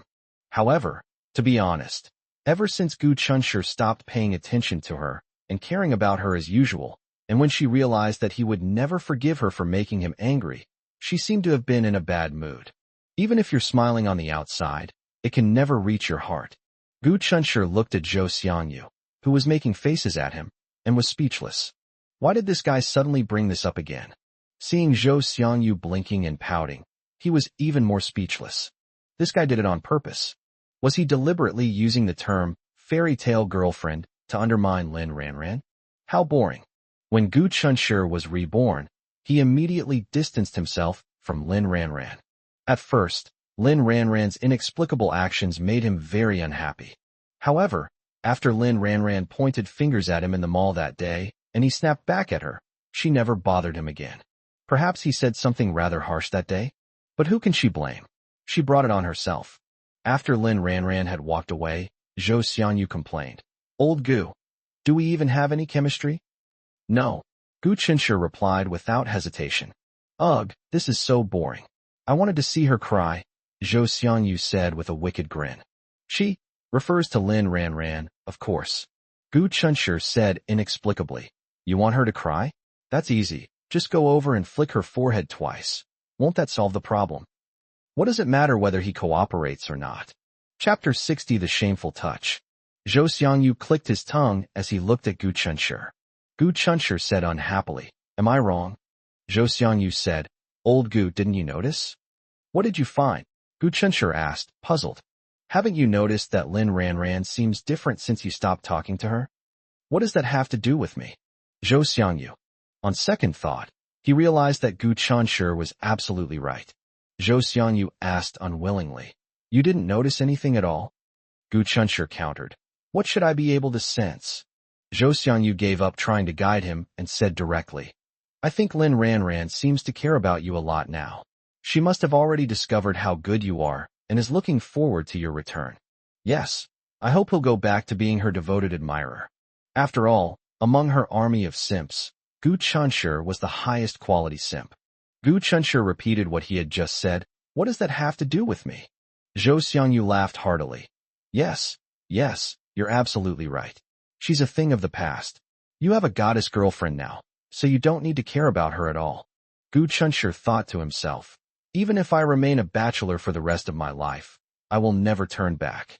"Oh right, what's the name of my goddess girlfriend?" Zhou Xiangyu thought of this. Gu Chunshi said, "Are you out of your mind? Didn't I already introduce the bookstore to you the other day?"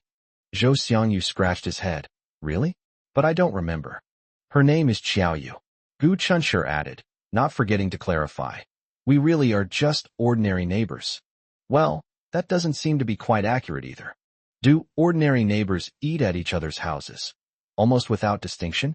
Zhou Xiangyu looked at Gu Chunshi with a sly smile. "Old Gu, I can tell you're lying. When you talk about your neighbor, the corners of your mouth can't help but turn up. You look so happy." Gu Chunshi. Is there? He didn't even notice it himself. But speaking of happiness, he has now escaped the helplessness and despair of his past life, is in good health, has a harmonious and peaceful family, and is happy every day, okay? Zhou Xiangyu is deliberately stirring up trouble. Zhou Xiangyu chuckled. "No matter how stubborn you are, you can't escape my sharp eyes." Gu Chunshi was at a loss for words, both laughing and crying. Sharp eyes and keen perception? How come you didn't realize that Tang Xiaoxi had a crush on you? Achoo! Zhou Xiangyu suddenly sneezed. Gu Chunshi immediately distanced himself from him. "Zhou Xiangyu, have you been infected? The flu has been rampant lately, and many people have fallen ill." Zhou Xiangyu rubbed his nose nonchalantly. "How could that be? My strong physique can immunize against all viruses." Achoo! Gu Chunshi didn't know whether Zhou Xiangyu had been infected, but Ms. Jinglan unfortunately had. She started having a headache in the afternoon and felt drowsy, wanting nothing more than to sleep. Dedicated to her work, she stayed at her post until the end of the workday before wobblingly riding her electric bike home. "When I got home, I took my temperature with a thermometer and found I had a slight fever." Gu Chunshi took out the medicine and poured a cup of hot water for her to take it. Jinglan had no appetite for dinner, but she forced down a little millet porridge that Xiaoyu had specially cooked for her before lying down. The next day, Jinglan was still burning up, so she definitely couldn't go to class. Gu Chunshi told her to go to the hospital, but she thought it was just a minor cold and that she would be fine after sleeping. Gu Chunshi was worried about leaving her alone at home, but Xiaoyu said, "You can go to school without worry. I'll take care of Auntie. If anything happens, I'll take her to the hospital immediately." Gu Chunshi said gratefully. "Xiaoyu, thank you." Xiaoyu said earnestly, "You don't need to thank me. Your aunt is your mother, and she's also my aunt. It's only right that I take care of my aunt." Gu Chunshi. So, it seems he was just being presumptuous? Regardless, he was still very grateful to Xiaoyu. After school, Gu Chunshi rushed home, eager to check on his mother's condition. The room was dark, with no lights on. A person was lying motionless in front of the living room sofa. Gu Chunshi's heart tightened. "My mom's condition seems more serious than I thought." They all fainted. In a panic, he rushed over and scooped the person on the ground into his arms, crying out, "Mom, are you all right? Mom, Mom." Gu Chunshi suddenly stopped talking. "The soft touch and sweet scent in my arms. It seems he's got something wrong." The person in his arms now is not his mother, Ms. Jinglan, but Xiaoyu.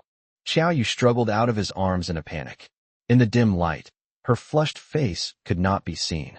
Gu Chunshi stammered, "I'm sorry. I thought you were my mother who had fainted here. I was just anxious. But seriously, why is she lying on the ground all of a sudden? It gave him a false alarm. My key accidentally slipped under the sofa, Xiao Yu explained softly. She crouched down, just managing to reach out and turn off her phone's flashlight, when Gu Chunshi rushed in. To ease the awkwardness, Gu Chunshi asked, "Is my mom feeling any better? Auntie's fever has gone down a bit. Now it's 37.6 degrees Celsius. She just took medicine half an hour ago. Thank you for your hard work. I'm so grateful to have you here today." "You're welcome. It's my duty to take care of my aunt." After Xiao Yu finished speaking, she lowered her head, walked past Gu Chunshi, and hurriedly left. Gu Chunshi felt a little annoyed. Is she angry? I was really too reckless just now. While he was feeling annoyed, he inexplicably thought of the sensation he felt when he held her in his arms. It's full, soft, and fragrant. It seems pretty good. In the bedroom, Jinglan's cough pulled Gu Chunshi back from his distraction. Gu Chunshi was both horrified and ashamed. What was he thinking just now? I feel so ashamed. If others found out, how would he face anyone?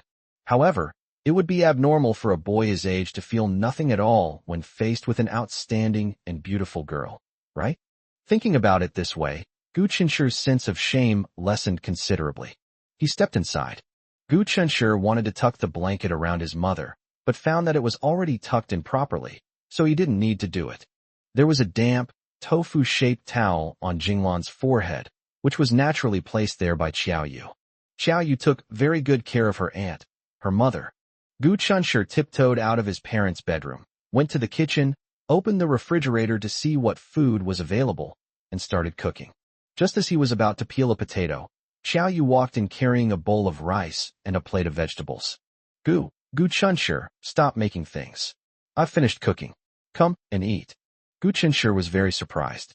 He subconsciously thought that Xiao Yu would have to take care of the patient and wouldn't have time to cook, but he didn't expect that she could do both at the same time. Xiao Yu placed the food on the dining table, turned around, and went into the bedroom. When she came out, she had a towel in her hand. She soaked the towel in warm water, wrung it out, folded it into a square, and placed it back on Jinglan's forehead. Gu Chunshi said, "You haven't eaten either, have you? Come and eat with us." Xiao Yu hesitated for a moment and said, "You eat first. I ate late at noon, and I'm not hungry yet. I'll eat later." Gu Chunshi's heart skipped a beat. Oh no, she's really angry. Nobody wants to eat at the same table with him anymore. Chapter 61. Is Xiao Yu angry? Gu Chunshi felt a little uneasy. He accidentally bumped into Xiao Yu, making her angry.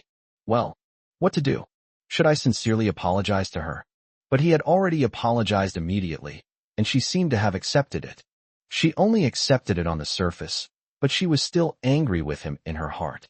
Gu Chunshi was somewhat at a loss. So his eyes couldn't help but follow Xiao Yu's figure. Xiao Yu was busy, taking Jinglan's temperature one moment and re-wetting the towel on her forehead with warm water the next. Meanwhile, Gu Chunshi, the biological son of Ms. Jinglan, sat at the dining table and ate his dinner slowly and deliberately. Compared to this, Gu Chunshi's actions as a son seemed completely superfluous. With Xiao Yu around, he didn't need to do anything, and it seemed he couldn't do anything at all, because Xiao Yu had already done everything that needed to be done. And she was also very domineering and wouldn't allow him to say thank you. After finishing his meal, drinking, washing, and cleaning, Gu Chunshi went into the bedroom. Xiao Yu squatted by the bed, looking down at her phone, seemingly engrossed in something. She paused for a moment when she heard Gu Chunshi enter, her fingers swiping the screen, but she didn't turn around. Gu Chunshi was somewhat at a loss. See, they're definitely angry. They don't want to talk to him anymore. The atmosphere was eerily silent. There was also a hint of awkwardness mixed in. Gu Chunshi broke the silence, his voice low. Xiao Yu, you go ahead and do your thing. I'll take care of things here with my mom. Xiao Yu finally reacted. She walked over and said softly, "You have homework to do. Go do your homework. I don't have anything to do." While speaking, she kept her head down looking at her phone, and her tone was slightly stiff. Gu Chunshi believed that if it weren't for the fear of disturbing his elderly mother, Xiao Yu would definitely not be willing to be so close to him. Does she hate him? It has to be said that the feeling of being disliked by someone unintentionally made him feel uneasy. Gu Gu Chunshur opened his mouth. Seeing that he was standing still, Xiao Yu quickly glanced at him, looking a little uncomfortable. Go study quickly, don't make your aunt worry about you. Gu Chunshur felt that what she said sounded somewhat familiar. He remembered. When she first moved in, he told her to eat well and not to worry his mother. The tables have turned. Now it's Xiao Yu's turn to give him instructions? Okay, thank you for your help. Gu Chunshur was afraid that his stubbornness would make Xiao Yu even angrier, so he turned and left. Xiao Yu finally took her gaze off her phone screen and looked up at the doorway where he had disappeared. Her delicate eyebrows furrowed slightly. Why is he being so polite to her? Everything she did for her aunt and for them was done willingly, and she derived happiness from it, as well as realizing her own value in life. If anyone should say thank you, it should be her. She wanted to thank them for giving her the opportunity to integrate into their community, for giving her genuine care, and then for giving her the right to care for others. Gu Chunshur sat at his desk, lost in thought for a moment. He was thinking about how to appease Xiao Yu. I thought about it for a long time, but I couldn't come up with a solution. He couldn't help but laugh self-deprecatingly. Despite having been a devoted admirer for over 2 years in his past life, he still couldn't understand girls' minds at all. Jinglan woke up. Xiao Yu immediately handed her some warm water to replenish her fluids. Jinglan was halfway through her drink when she subconsciously looked up at the wall clock and was startled. Ouch, she said weakly, patting her groggy head, her voice hoarse. It's already 9:30 p.m.? Chunshur, Auntie, don't worry. He has already eaten and is doing his homework in the house now. Xiao Yu knew what she was worried about and quickly said. Jinglan said guiltily. Child, you've had a hard day. Xiao Yu said reproachfully. Auntie, don't be so polite to me all the time. It's nothing to me. Jinglan realized that she was afraid they would treat her like an outsider, and touched, she didn't continue to express her gratitude. Auntie, do you need to go to the restroom? Let me help you. Xiao Yu carefully helped Jinglan up, his thoughtfulness almost bringing tears to Jinglan's eyes. Although their son, Gu Chunshur, was no less than other children, he made them, who did not have a daughter, feel the warmth of their little darling. However, there is a fundamental difference between a boy's masculine strength and a girl's gentle tenderness. What a wonderful child. I wish you were my daughter. A son and a daughter, making a perfect family. If you can't be my daughter, being my daughter-in-law is fine too. Wouldn't that make us a real family? Jinglan grew increasingly fond of Xiao Yu, and couldn't help but indulge in fantasies. Gu Chunshur immediately came out of the house upon hearing the noise. When he saw his mother being helped out by Xiao Yu, he was startled. Mom, are you all right? If you're not feeling well, let's go to the hospital right now. Jinglan rolled her eyes at him. Your mother isn't that badly injured. Ugh, I'm still a little dizzy. However, it seems a little better than during the day. Hearing this, Gu Chunshur finally breathed a sigh of relief. As long as Mom is all right. Xiao Yu suddenly said to Jinglan. Auntie, would you like to sleep at my place tonight? Gu Chunshur was startled again. What's the meaning? Are you blatantly trying to steal my mother? Jinglan was also completely baffled. Xiao Yu explained. Auntie, I'm worried about you since you're not fully recovered. Come to my place, I can take care of you. If you feel unwell anywhere, just let me know. Gu Chunshur said. I can take care of my mother just the same way. Xiao Yu said, you have class tomorrow. If you get up in the middle of the night to take care of Auntie, you won't get enough rest at night, which will affect your studies. So it's better to leave the task of taking care of Auntie to me. Gu Chunshur was speechless. She was meticulous and thoughtful. What more could he say? Gu Chunshur thought of something and was secretly delighted. By the way, since she's willing to consider things from his perspective, does that mean she's no longer angry with him? However, upon further reflection, while it may seem that Xiao Yu is considering his needs, if one were to truly analyze it, Xiao Yu is actually considering his mother's needs. He has self-awareness. Xiao Yu has the best relationship with his mother. If it weren't for his mother, Xiao Yu wouldn't have been able to integrate into their family. Xiao Yu was worried that his lack of rest would affect his studies the next day, but that was only because he was his mother's son. It probably has nothing to do with him personally. 10 minutes later, Gu Chunshur sat alone on the sofa, looking at his small 2-bedroom apartment, feeling abandoned. Mom happily left with Xiao Yu, leaving him alone at home, sob. Oh right, before he left, Mom didn't forget to leave him a 20 yuan bill, so he could take care of his own breakfast tomorrow. Gu Chunshur silently put the 20 yuan into his pocket, thinking to himself in loneliness and despair. People should always learn to grow up. Chapter 62, Possessed by an Evil Spirit. The next day, Gu Chunshur yawned and climbed out of bed. Still half asleep, he scooped up some water that looked like it had just been taken out of the refrigerator and washed his face. Suddenly, he shuddered and became wide awake. After regaining his senses, Gu Chunshur felt extremely ashamed. Last night, he had an unbelievable dream. It's probably normal to have strange dreams when you're young and full of energy. But is it normal to include Xiaoyu in the mix? The sweet, soft, and wonderful feeling in my dream. Ugh, this is so embarrassing. After a quick wash, Gu Chunshur slung his heavy backpack over his shoulder and walked out the door. He couldn't help but glance across the street. I wonder how my mom is doing. Is she still burning up? It seems a bit inhuman for a son not to visit his sick mother before leaving home. However, they probably haven't gotten up yet at this hour. Gu Chunshur convinced himself. Knocking on the door abruptly would be disturbing. He remembered his mother saying that Xiaoyu didn't get up very early every day. Speaking of Xiaoyu, oh no, Gu Chunshur doesn't have the courage to face her now. Even if no one knows about the shameful and strange dream he just had, he can't help feeling guilty. Just as Gu Chunshur turned to leave, he suddenly heard the sound of a door opening behind him.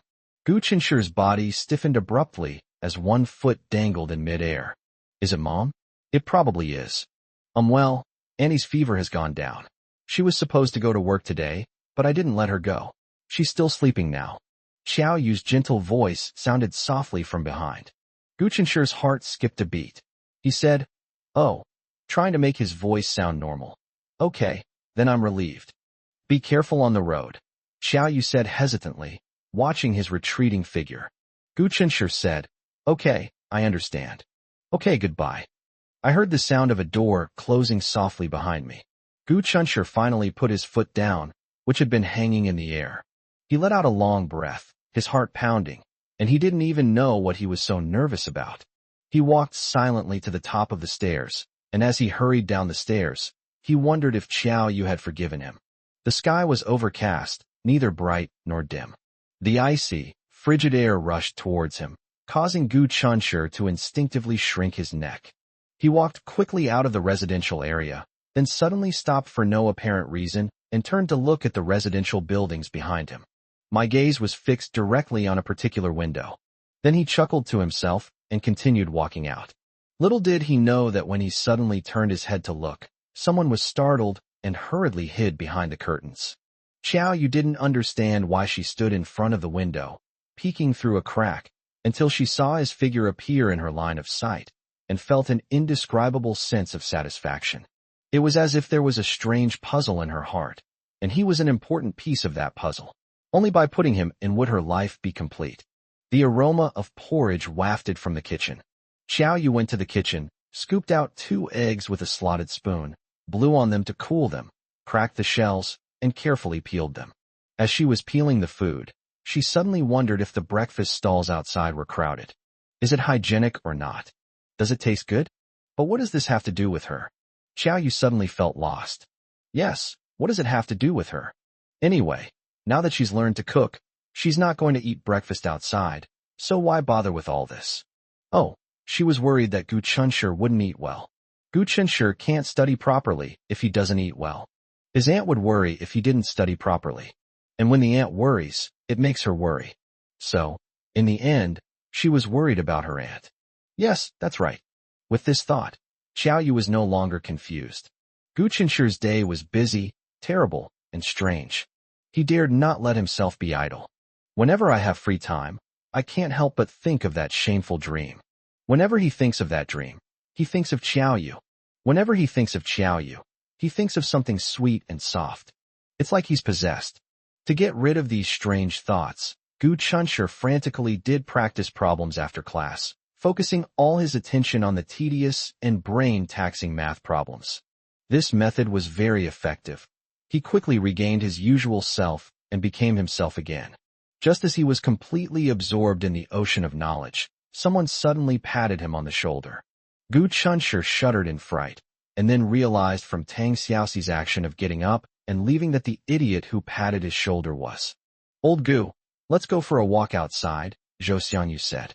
Although I think you're enjoying yourself, I'm really worried you might die from overwork. After he said that, Gu Chunshi realized that his right wrist was sore and painful. His index finger had been flattened from holding the pen for so long. He stretched and walked out with Zhou Xiangyu. Tang Xiaoxi, her cup full of water, walked over from the opposite side and gave them a shy smile. Gu Chunshi gave the idiot next to him a meaningful look.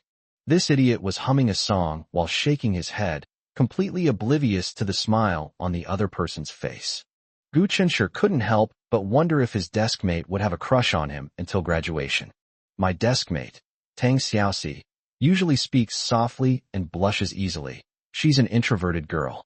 She probably didn't have the courage to confess her feelings to Zhou Xiangyu. Zhou Xiangyu, whose mind was completely absorbed in games, was utterly oblivious to her affections. Gu Chunshi silently wondered if he should remind him. Then I thought, forget it. What's the point of letting this guy know? Does it mean he'll immediately abandon, I love games, games love me, and get together with the soft girl Tang Xiaoxi? Based on Gu Chunshi's understanding of Zhou Xiangyu, if Zhou Xiangyu knew that there were girls who liked him, it would not only make him arrogant and think that he was incredibly charming, but it might also cause him some trouble. So after thinking about it, I decided to pretend I didn't know. If Zhou Xiangyu really ends up alone for the rest of his life, it's really not a big deal. In this day and age, as long as one doesn't break the law or morality, whatever decisions one makes are one's freedom. No one has the right to interfere. If he gets old and has no one to rely on, Gu Chunshi can tell his future children to visit this unreliable, silly uncle from time to time. Anyway, Gu Chunshi will definitely get married and have children in the future and live a normal life. Interestingly, Gu Chunshi felt confident that he would find a wife and have a happy family in the future.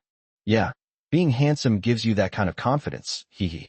Jing Shu, please, could you please give this box of chocolates to Lin Ranran for me? Oh, as a thank you, this box is for you. Gu Chunshi and Zhou Xiangyu both looked over. Zhang Shuo stopped Jing Shu and pleaded earnestly. Chapter 63, Changing Each Other. Zhang Shuo is quite savvy. When asking for help, buy 2 gifts, one for the goddess and one for the person who helps. Jing Shu politely declined, saying, I think it would be more sincere if you delivered it yourself. Zhang Shuo gave an embarrassed smile. If he can deliver it himself, why would he need to ask someone else to do it for him? For some reason, Lin Ranran, the goddess, hasn't been paying much attention to him these past few days. Yesterday, she even bluntly told him to stop bothering her. Zhang Shuo was flustered and confused. He didn't know what he had done wrong. He just wanted her to see his good qualities, not to bother her. Zhou Xiangyu clicked his tongue and said, Luckily, I only love games, I won't be a simp, and I won't get hurt. Gu Chunshi glanced at Zhang Shuo with sympathy. Although I had also been a simp before, I was much better than him. I had never begged anyone so humbly in order to get close to Lin Ranran. TSK. Gu Chunshi found it somewhat amusing. How come, when faced with another simp, I can still feel a sense of superiority? Haha. His past life was far more tragic than Zhang Shuo's present life. After rejecting Zhang Shuo, Jing Shu ignored him and turned to leave. Disappointed, Zhang Shuo looked around for the next person who could help him. Then, by accident, he met Gu Chunshi's gaze. He was a little embarrassed. Gu Chunshi looked away, glanced around at himself, and was speechless. Zhou Xiangyu, that troublemaker, actually walked straight towards Zhang Shuo. Gu Chunshi's intuition told him that this guy was up to no good. Zhang Shuo, what brand of chocolate is it? Zhang Shuo was confused, but he still told the truth. Zhou Xiangyu raised an eyebrow. Affordable brands? No way. Our school beauty Lin has a discerning palate. She only likes imported food. Huh.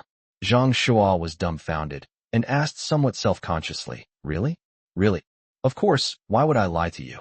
Zhou Xiangyu said matter-of-factly, then added, Even if you successfully get it to her, she won't eat it. She might just throw it in the trash. What a waste. Zhou Xiangyu wasn't wronging Lin Ranran. After all, she had indeed thrown away the birthday gift Gu Chunshi gave her not long ago because she didn't like it. Gu Chunshi's lips twitched, He already knew what Zhou Xiangyu would do next. Then what should I do? Zhang Shuo asked naively. Zhou Xiangyu said seriously, what else can we do? He held out his hand. Give it to me. Zhang Shuo, in a daze, handed the beautifully packaged chocolate box to Zhou Xiangyu. In front of him, Zhou Xiangyu unwrapped the chocolate, then removed a chocolate ball slightly smaller than a bouncy ball from it, peeled off the foil, and put it directly into his mouth. He nodded in satisfaction as he chewed. Not bad. It's filled, delicious. Here, Lao Gu, have a few to try. As he spoke, he placed 2 chocolate balls in Gu Qinshi's palm and generously added, if that's not enough, I have more here. Zhang Shu, this is a gift for my goddess. His heart was bleeding, but he dared not say anything. Unless he wants to test how hard Zhou Xiangyu's fist is. Zhou Xiangyu patted his shoulder, as if to say no thanks.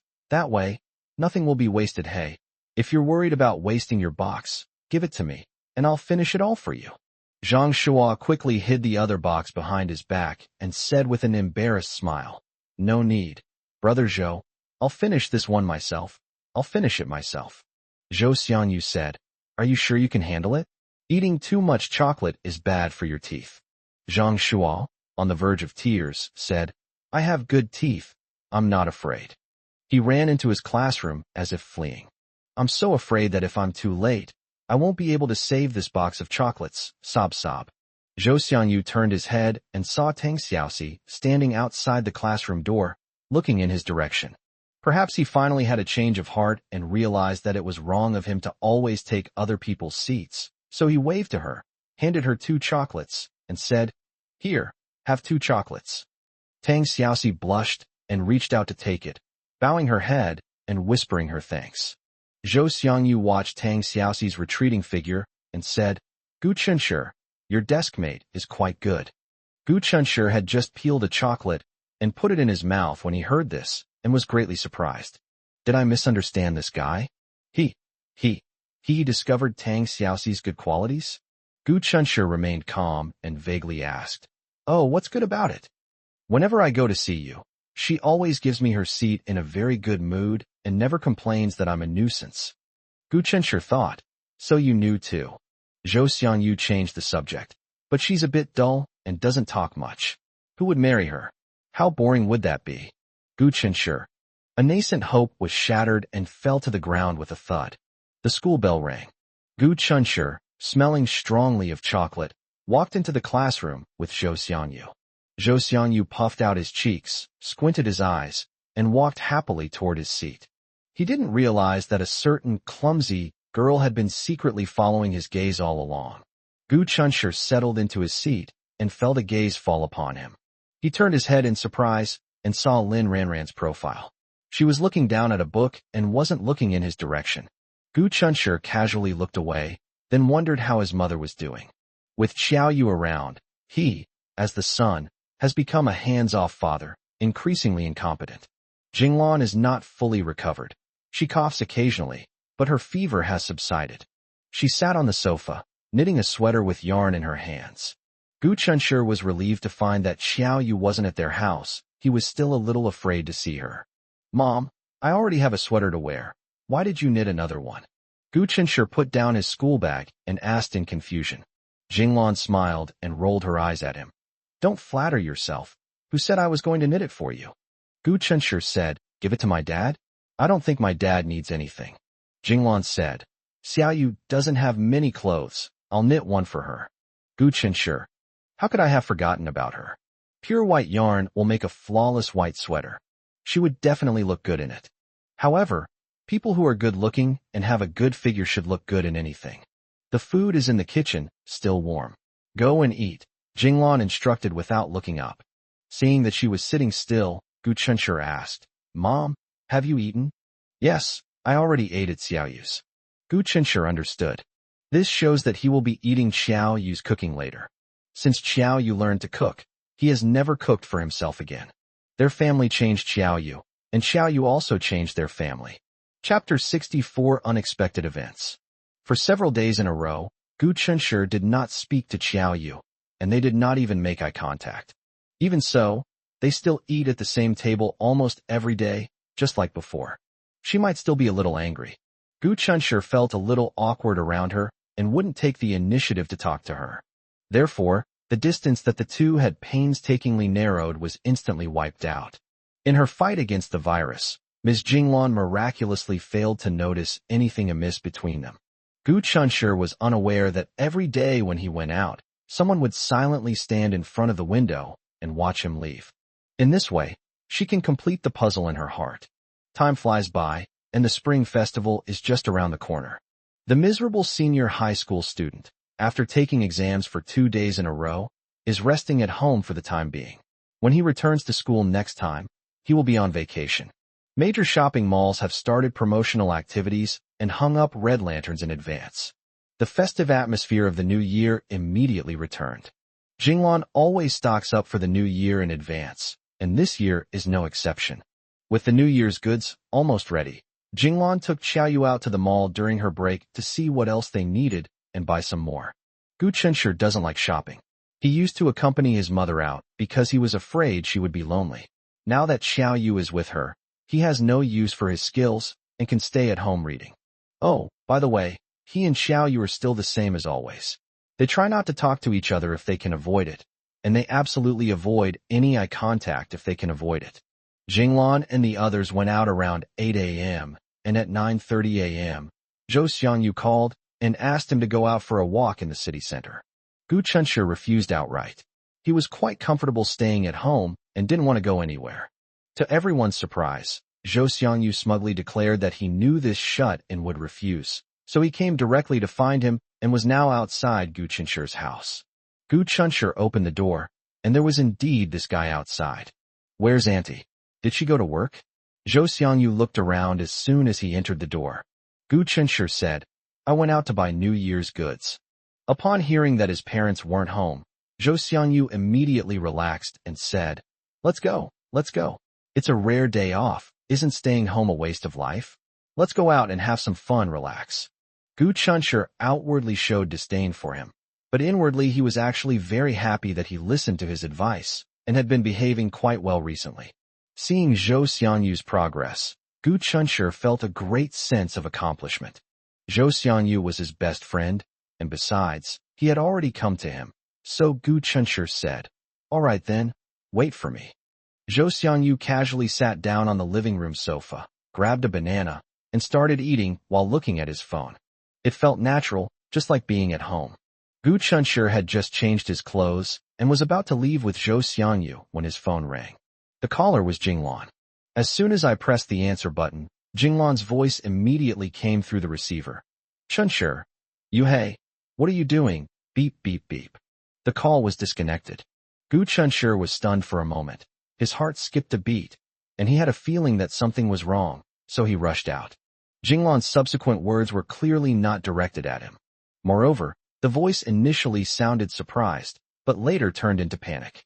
The trembling voice carried a hint of fear. The last time Jinglan was this panicked was in her past life, when she tremblingly informed her father, Gu Cheng, after he was hit by a car. This suggests that something extremely serious must have happened to them. Old Gu, Zhou Xiangyu said urgently. "Wait for me. I'll go with you."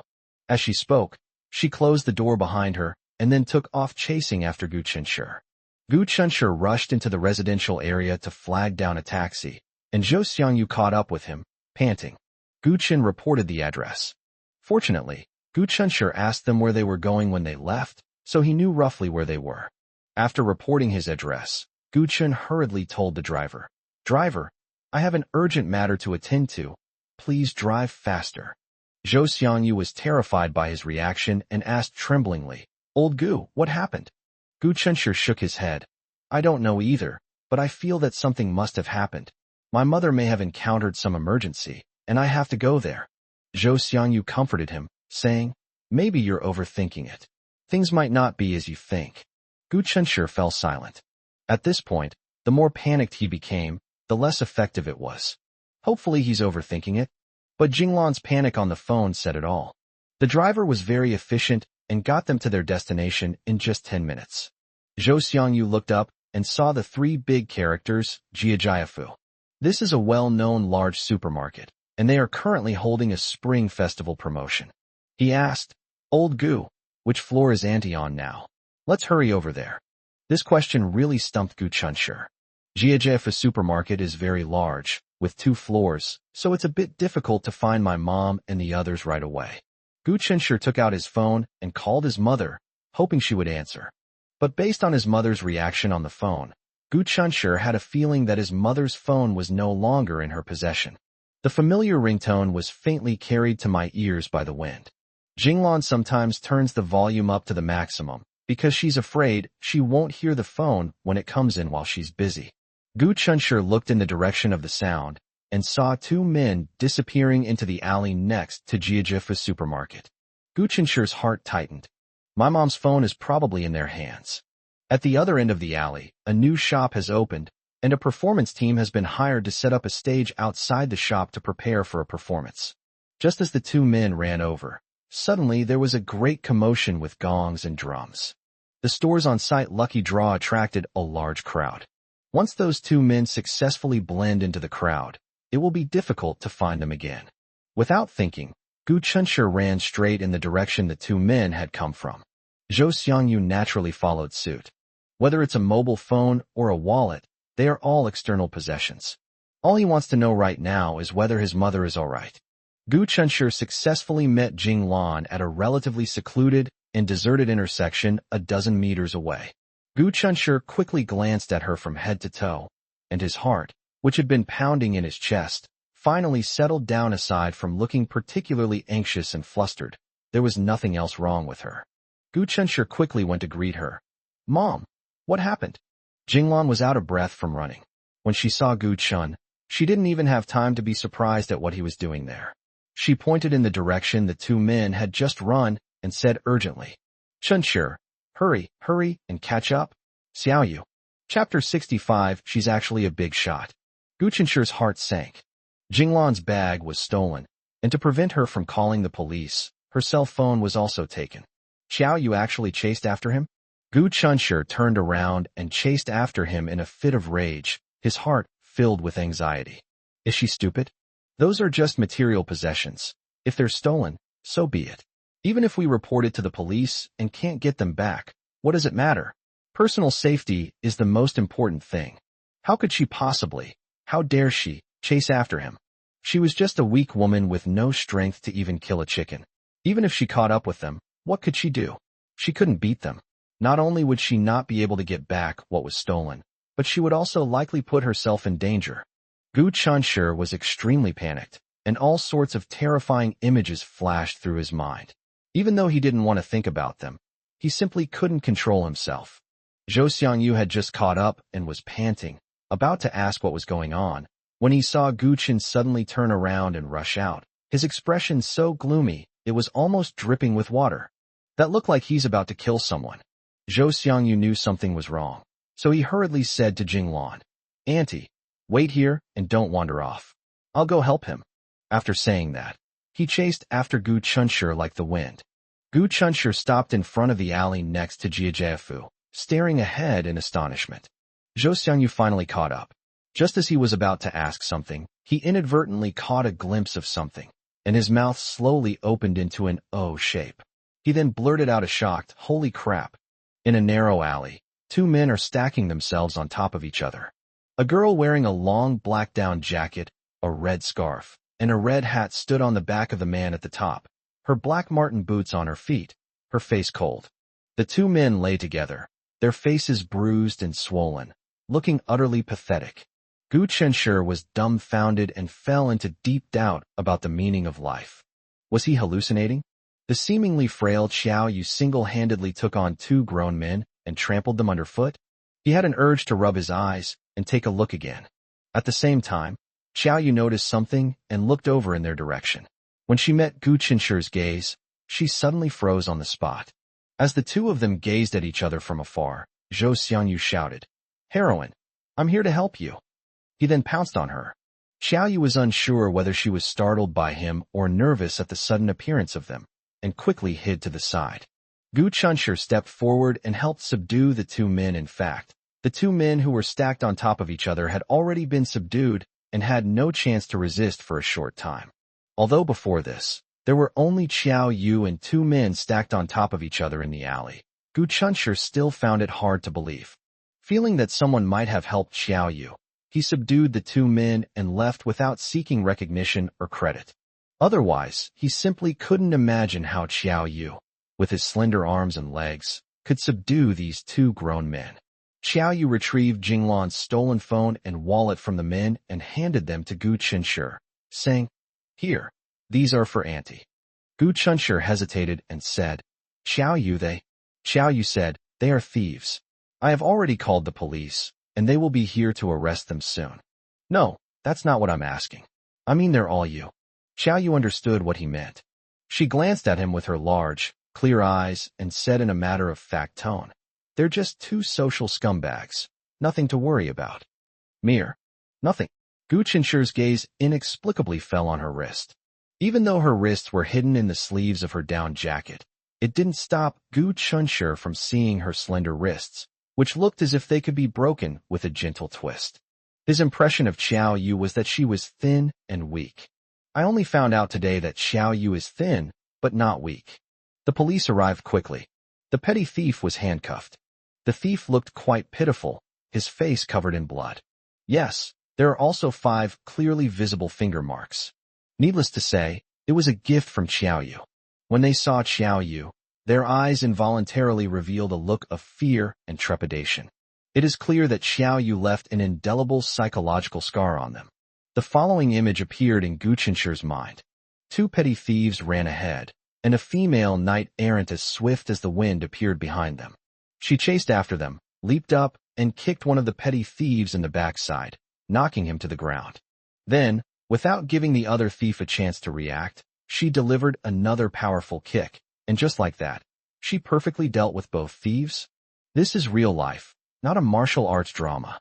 However, the reality was almost exactly as he had imagined.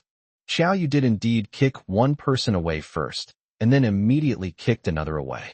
When she kicked the 2 petty thieves, she deliberately chose a specific angle and used her unimaginable strength to kick them both into the wall, causing them to slam into it, their heads bleeding profusely, and leaving them unconscious. Within a short time, they surrendered. Xiao Yu stacked them together so she could subdue them before the police arrived. Feeling indignant, he raised his hand and slapped one of them across the face. The 2 thieves' noses bled profusely. What she didn't expect was that Gu Chunshi and his friends would also appear there when she called the police. When the police were giving their statements at the police station, they were surprised to learn that the 2 petty thieves had actually been subdued by the seemingly gentle and weak woman in front of them. Under the astonished gazes of several people, Xiao Yu explained somewhat awkwardly, "I started learning martial arts from my teacher when I was 3 years old." Zhou Xiangyu looked at Xiao Yu with even more admiration. After the statements were taken, the 4 people walked out, each with a different feeling. Apart from Xiao Yu himself, who remained relatively calm, everyone else was still in a daze. Jinglan clicked her tongue in amazement and pulled Xiao Yu's hand. "My goodness, Xiao Yu, you're amazing. You took down 2 grown men, all by yourself. Then Auntie can rest assured that no one will be able to bully you in the future." Xiao Yu just smiled and didn't say anything. Gu Chunshi and Zhou Xiangyu walked silently behind them. Zhou Xiangyu gently nudged Gu Chunshi's elbow. He silently mouthed to Gu Chunshi, "Holy crap, this is a real master. Old Gu, I want to become his apprentice." Gu Chunshi, "Give me a break." Zhou Xiangyu, No, no one can stop me. From today onwards, she is my master." Gu Chunshi shook his head speechlessly. "This guy, he just does whatever comes to mind." Zhou Xiangyu, "Old Gu, I'm suddenly feeling really worried about your future." Gu Chunshi asked, puzzled, "What do you mean?" Zhou Xiangyu, "What if you two have a conflict in the future, and she becomes abusive towards you?" Gu Chunshi, "This guy is really... What does this have to do with anything?" Zhou Xiangyu looked at the 2 people in front of him who looked like mother and daughter. She became even more worried, and the auntie seems to really like her. If she hits you in the future, the auntie probably won't be on your side. Oh no, oh no. Gu Chunshi glared at him, unable to contain himself any longer. "Shut up. Zhou Xiangyu wasn't finished yet, and I won't be able to protect you anymore." Gu Chunshi, Zhou Xiangyu, Because she will be my mentor in the future, I cannot disobey her. Gu Chunshi rolled his eyes. That's good enough. Chapter 66 The Female Boss You Don't Dare to Mess With. I went out to buy New Year's goods in high spirits, but I encountered two audacious thieves who stole and robbed me. I returned home with a scare. As the year draws to a close, thieves are working hard to make ends meet in order to have a good holiday. TSK. Jinglan was still shaken and fearful. Xiaoyu, although I know now that you can fight better than a man, you still shouldn't rush out for things like this in the future.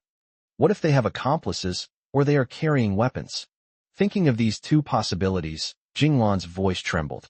They only steal material possessions. Your personal safety is more important to your aunt. What would I do if something happened to you? Jinglan became more and more frightened as she spoke, and wiped away her tears. Xiaoyu initially thought it was nothing.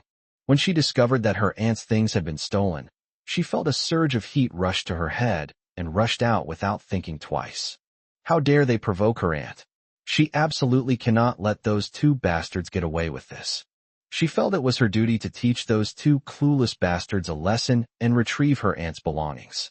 But now, after her aunt said that, she suddenly felt a lump in her throat and wanted to cry. Why is that? Oh, that's because at this moment, she clearly felt that she, in this world, also had people who cared about her and worried about her. This feeling is so good. Gu Chunshi pulled out two tissues and handed them to his mother. When he looked at Xiaoyu, he frowned slightly and said, Xiaoyu, don't make my mother worry about you anymore. Forget about his mother. He was almost scared to death too, okay? When he said those words, Zhou Xiangyu, who had been sitting next to him without daring to say a word, was shocked. Is old Gu out of his mind? How dare he speak to a female boss in such a tone? What should I do if I anger the female boss, and she suddenly jumps up and beats me up? Should one stand firmly on the side of their brother, or pretend not to see anything? No. If that really happened, would there even be a need to ask? Their friendship of more than 5 years couldn't compare to his own life. What if the female boss gets angry and includes him in the mix? Brother, I'm sorry, I have to stay here to collect your body. As soon as Xiaoyu met Gu Chunshi's gaze, she immediately lowered her head again and gave a faint Zhou Xiangyu was dumbfounded. What about the imagined rage? The female boss seems to have a good temper, like the docile girl next door. Or is she only this docile in front of her buddies? Ha. He no longer has to worry about his good brother being beaten to death. After what happened, Zhou Xiangyu was no longer in the mood to go out and have fun. But he felt no regret at all. Now all I can think about is finding the right opportunity to become Xiaoyu's apprentice. Gu Chunshi bluntly poured cold water on him. Wake up. He started practicing martial arts when he was 3 years old. You're 18 now, your bones are too hard, you can't practice anymore. Zhou Xiangyu, with his neck stiff, said, Then I'll just treat it as a way to improve my health, okay? Jinglan gave Xiaoyu a lot of advice and instructions, and only breathed a sigh of relief after hearing Xiaoyu promise her that he would never rush in if he encountered such a situation again. As noon approached, Jinglan got up to go to the kitchen to get busy. Xiangyu, Auntie only has some simple home-cooked food, please don't mind it. Zhou Xiangyu quickly stopped her, saying, Auntie, don't bother. I think we should go out to eat. It's my treat. Jinglan said, How can that be? You've come to my house as a guest, and I'm asking you to treat us to a meal at a restaurant? That's just too much. Gu Chunshi said, Mom, why don't we just go out and eat something casually? He's not an outsider anyway, so let's not bother. Xiaoyu thought for a moment and said, Auntie, how about this? I'll cook lunch. Gu Chunshi glanced at Xiaoyu. I thought to myself, no wonder my mom likes her. She really is likable. If he were to actually get beaten up by Xiaoyu one day, his mother might not take his side. But why did I get beaten up by Xiaoyu? It's really inexplicable. Of course, the above was just his idle grumbling when he was bored. Having been Ms. Jinglan's son for 18 years, how could he not know that he was Ms. Jinglan's darling? Humph. Zhou Xiangyu dared not eat the food cooked by the female boss, for fear of shortening his lifespan. He slapped his thigh and said, Auntie, I'm not an outsider.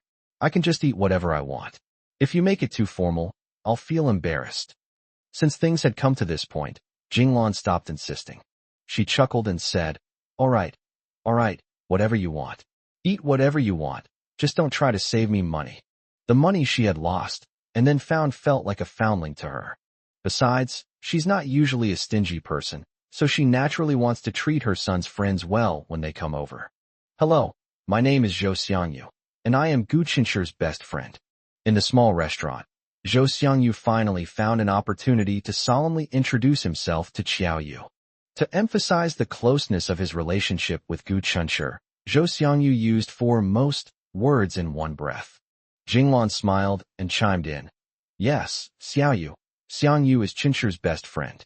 They were classmates in junior high school, and it's unexpected that they'll be in the same class in high school. That's what you call fate. Xiaoyu smiled slightly, looking soft, cute, and harmless. In short, unless you see it with your own eyes, it's hard to associate her with the muscled Barbie who can subdue 2 grown men single-handedly. Hello, we met once at the bookstore last time. I remember you. Zhou Xiangyu stared at her smiling face, stunned. Wow, she looks so beautiful when she smiles. Wow, she actually remembers me. Wow, thank goodness she's my buddy's neighbor. If she were someone else's neighbor, I wouldn't even have a chance to talk to her. Wow, what a wonderful girl. I must make sure Lao Gu seizes this opportunity. If he misses it, my master will be gone. Wow, wow, wow. She seems so gentle. I bet she'd agree if I asked her to be my apprentice, right? Gu Qinshi knew something was wrong the moment he saw Zhou Xiangyu's eyes light up. This guy wasn't really going to. Do you know how much I admire you? You're a heroine in my eyes. Cough, cough. A sudden cough interrupted Zhou Xiangyu's words. The 3 people at the table all turned their gazes to Gu Qinshi. Jinglan asked anxiously. I told you to wear more clothes, but you just wouldn't listen. Are you sick? Gu Qinshi waved his hand. No. I just choked on my water. After saying that, he glared at Zhou Xiangyu without batting an eye. Don't embarrass me, or I'll cut ties with you. Chapter 67 Moments of Perfect Understanding. Zhou Xiangyu immediately became obedient after receiving Gu Qinshi's warning. He cherished his brothers more than he wanted to become an apprentice. At this moment, Zhou Xiangyu finally remembered his brotherhood with Gu Qinshi and forgot his earlier plan to collect Gu Qinshi's body. Zhou Xiangyu is an outgoing and talkative person, and he chatted very enthusiastically with Jinglan. In contrast, Gu Qinshi and Xiaoyu were much quieter. A 4-person table, starting with Jinglan, followed by Xiaoyu, Zhou Xiangyu, and Gu Qinshi. Gu Qinshi and Xiaoyu faced each other. Gu Qinshi listened to Zhou Xiangyu talking to his mother about studying and found it amusing. This good boy is really good at pretending. Just as I reached for a plate of bok choy with my chopsticks, coincidentally, at the same time, another pair of chopsticks reached out from the opposite side. The 2 pairs of chopsticks almost clashed in midair. Gu Qinshi quickly pretended that he wanted to pick up the spare rib next to him and reach for the spare rib with his chopsticks. However, the other person had the same idea and also reached for the ribs with their chopsticks. The chopsticks that hadn't gotten a chance to fight before finally did. It's exactly like the scene in movies and TV dramas where spears are intertwined and crisscrossed during intense battles. They both paused for a moment, then simultaneously with perfect understanding, put their chopsticks back down. An awkward atmosphere quietly spread between Gu Qinshi and Xiaoyu. However, their situation is a bit strange right now. It was neither as awkward as at the beginning, where we naturally treated each other like air, nor as relaxed and comfortable as we became after getting to know each other. If you think about it carefully, it seems that they have been deliberately avoiding each other ever since Jinglan got sick. Xiaoyu avoids him because he was too abrupt. He avoids her because of that strange dream. Oh no, he remembered that dream again. To ease the awkwardness and avoid getting lost in some dreamlike memory, Gu Qinshi coughed lightly and asked, Was it tough when you were learning martial arts? Xiaoyu lowered her eyes. Her eyelashes were long and thick, slightly curled, like the thin wings of a butterfly gathering nectar from a flower. It was all right. Thinking about it now, I don't think it was that bitter, she replied softly. How could it not be bitter? Gu Qinshi has a little sister in his family who learns to dance. She has to practice every day, and she cries and complains that it's too hard. She learns martial arts, which is probably based on similar principles to dancing. Both involve pushing the limits of the body. Zhou Xiangyu overheard their conversation and turned to Xiaoyu, earnestly asking, Is it too late for me to want to learn martial arts at my age? Xiao Yu thought for a moment. It's definitely not as effective as studying from a young age, but if you treat it as a way to strengthen your body, it's not a bad choice. However, you need to be careful not to make the intensity too high at the beginning to avoid injury. Zhou Xiangyu rarely showed any embarrassment. Then, since I'm Gu Qinshi's friend, could you give me some pointers from time to time? Xiao Yu looked at him in surprise, but after seeing his sincere expression, she hesitated for a moment and said, "Okay. Yeah." Zhou Xiangyu was overjoyed and winked at Gu Qinshe with a beaming smile. The next sentence rendered Gu Qinshe's previous warning useless. "Then you'll be my master from now on. I'll call you master from now on. You don't mind, do you?" Xiao Yu. For some reason, the images of Sun Wukong and Tang Sanzang suddenly came to her mind. Gu Qinshe was almost speechless at this guy. Jinglan looked at these young people with a smile, and the more she looked, the happier she became. These kids are so wonderful. They are all good kids. Huh. Hey. Roar. Wearing a bulky down jacket, Zhou Xiangyu couldn't wait to assume a horse stance and start practicing martial arts as soon as he came down the stairs. A 6 or 7-year-old boy next to him stared intently, his eyes revealing his admiration for the older boy. After Zhou Xiangyu finished his tantrum, the little boy clapped his hands enthusiastically and exclaimed excitedly, "Big brother, you're so amazing." Zhou Xiangyu said smugly, "Is that even a question, you little brat?" The little boy pestered Zhou Xiangyu, saying, "Brother, you're so amazing, can you teach me? Can I become your apprentice?" After Zhou Xiangyu coaxed the little boy away with a few words, he said with a grin, "Today's trip was definitely worthwhile. Ha." The loud, overjoyed laughter made Gu Qinshe involuntarily pick his ear. Zhou Xiangyu put his arm around Gu Qinshe's shoulder and solemnly warned him, "Old Gu, I don't care if you and my master are together or not. If you are, you must treat her well. If you're not together." The word master made Gu Qinshe's lips twitch. "You're being presumptuous, aren't you? When did she ever say she wanted to take you on as her apprentice? And also, if I weren't with Xiao Yu, what would you do? Surely not. Are you perhaps planning to pursue Xiao Yu?" Gu Qinshe was terrified. "If you two aren't together, then I must solemnly ask you now. You must, as soon as possible, win her over. Such a wonderful girl, we should keep her in the family. We can't let other bastards get away with this. I think you two are a perfect match. You should get together already. I really want you to show her off in front of those bastards before you graduate. In this way, as your good brother, I can also benefit from it." For some reason, Gu Qinshe secretly breathed a sigh of relief after confirming that Zhou Xiangyu had no romantic feelings for Xiao Yu. Yeah, this guy only cares about games. Beauty? Oh, it's all just fleeting. But what exactly am I relaxing about? He had always told Zhou Xiangyu that he and Xiao Yu were just ordinary neighbors. So even if Zhou Xiangyu wanted to pursue Xiao Yu, that was his freedom, and what was he worried about? Oh, maybe they're worried that Zhou Xiangyu will get too stubborn and start pestering Xiao Yu, which might anger Xiao Yu so much that he might beat him to death in a fit of rage. Gu Qinshe was completely confused. "Hey, Lao Gu, did you hear that? I only have this one request for you in my life. You have to say yes." Gu Qinshe rolled his eyes. "Aren't you afraid that one day she'll beat me to death?" Zhou Xiangyu chuckled and said, No, my master looks so gentle. How could she possibly use violence? Her violence is only directed at criminals. Don't worry about my business." Gu Qinshe struggled free and asked him with amusement, "Do you want to have dinner at my house before you leave?" Zhou Xiangyu said earnestly, "You know what? I really want to have dinner at your house. Auntie's cooking is so delicious. It's such a pity I didn't get to eat it for lunch today. However, my aunt works very hard. If I stay, she will definitely have to keep busy inside and outside, which will increase her workload. Never mind, let's talk about it another time." Chapter 68, As If Finding a Treasure. After seeing off the reluctant Zhou Xiangyu, Gu Qinshe turned and walked back. Climbing up to the 4th floor, I glanced down instinctively and found that Xiao Yu's room was locked. She's been working a lot lately, and she should be working right now. Jinglan held the newly knitted sweater, looking at it from left to right. Every sweater Gu Qinshe wears is knitted by his mother. She knitted dozens of pieces for Gu Qinshe in total. but she herself still wears the same old sweater from more than 10 years ago. Fewer people are knitting sweaters nowadays. People find it too troublesome and time-consuming to knit one stitch at a time, so they mostly buy ready-made ones, which come in many styles and are quite attractive.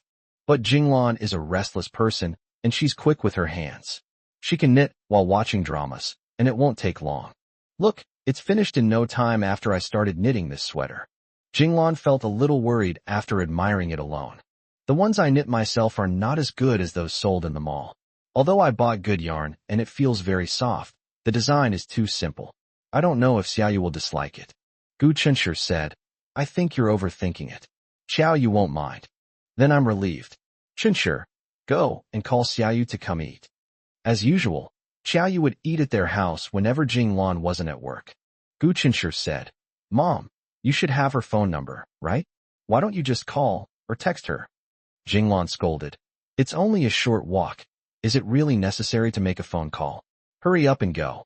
Helpless, Gu Chunshur put down his school bag, turned around, and walked out. He came to Xiaoyu's door and knocked twice with his fingers. Xiaoyu came to open the door. She was wearing comfortable, loose-fitting loungewear, her long hair casually tied back, and her clean, small face looked like that of a delicate, adorable girl. Gu Chunshur was still a little unaccustomed to suddenly becoming a female boss who could take down two men with her bare hands. Their eyes met, and Gu Chunshur said to her in a casual tone, Dinner's ready. Oh, she replied. She looked no different from usual, behaving obediently. As Gu Chunshur turned to leave, he couldn't help but wonder if she always acted so obediently in front of others. It really doesn't fit her image as a powerful female boss. Xiaoyu, come and see. Annie knitted you a sweater. Do you like it? Jinglan picked up the white sweater and held it up against her. The size seemed about right and should fit, but she wasn't sure if it would satisfy her. Xiaoyu was visibly surprised. Auntie, this sweater you knitted it for me? She used to see Jinglan knitting a white sweater, and she thought Jinglan was knitting it for Gu Chunshur. She didn't expect that it was actually prepared for her. Jinglan nodded. Auntie only knows how to knit regular sweaters. Do you like them? Xiaoyu smiled happily, like a 3-year-old child finally receiving a long-awaited gift. She nodded emphatically, her voice filled with joy. Auntie, I love it. Jinglan said with relief. I was worried you wouldn't like it. I'm glad you like it. Try it on when you get back, and tell me if anything is wrong, and I'll see if I can make some changes. No need to change it. I think it's fine everywhere. Thank you, Auntie. You're so kind to me. Gu Chunshur watched as she hugged the sweater to her chest, as if it were a priceless treasure, feeling as if she were holding not just a sweater, but a priceless gem that was worth more than 1,000 pieces of gold. The longer Gu Chunshur spent with her, the more he could sense her longing for affection. Therefore, when someone is genuinely kind to her, she will try her best to be even kinder to that person. Therefore, when Jinglan was sick, she took meticulous care of her without complaint. When Jinglan is targeted by a thief, she will rush forward without hesitation and subdue the criminal.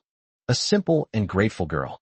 However, no one is perfect, and she also has her flaws. Her flaw is that she's too petty. Previously, Gu Chunshur mistook her for his mother and hugged her in his arms. As a result, she seems to be deliberately distancing herself from him ever since. Fortunately, after a period of frustration, Gu Chunshur has gotten used to it now. He's too busy going to school and studying every day, and doesn't have the extra energy to think about anything else.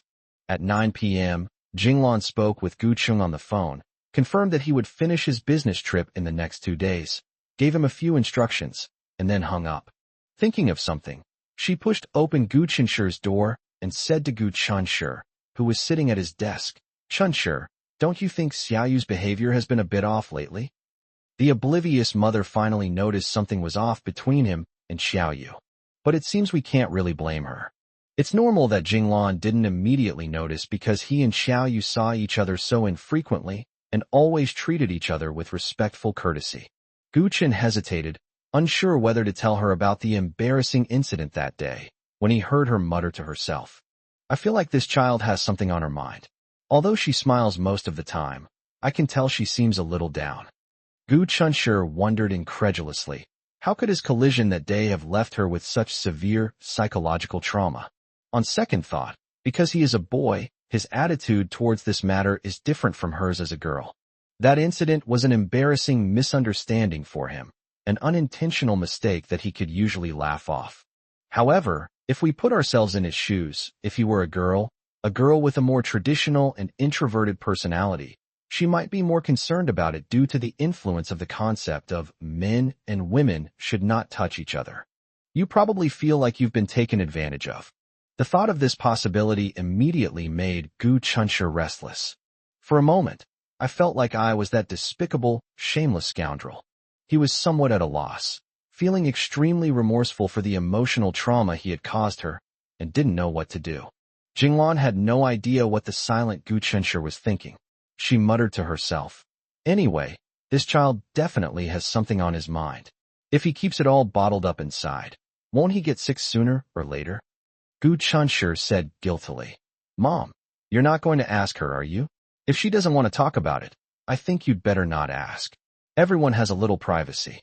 Jinglan said worriedly, "Yes, it's because I could tell she didn't want to talk about it that I never dared to ask. But this can't go on forever. At Chunxue, you and she are about the same age. You young people will definitely get along well. How about?" Jinglan assigned this arduous task to Gu Chunxue. Gu Chunxue was in a real bind. If it really was because of him, then he really wouldn't have the face to appear in front of Xiaoyu. But running away isn't always the best solution, is it? The one who tied the knot must untie it, so all right then. If the opportunity arises, he must ask Xiaoyu properly, and then sincerely apologize to her. Chapter 69 Xiaoyu's Thoughts. Gu Chunxue planned to find an opportunity to properly apologize to Xiaoyu. Although his abruptness that day was not his intention, the problem was that it seemed to have indeed caused trouble for Xiaoyu. The opportunity came soon. Gu Cheng is back. He will stay at home until the end of the year. After dinner, Jinglan and Gu Cheng went for a walk. Before they went out, they habitually called Xiaoyu along.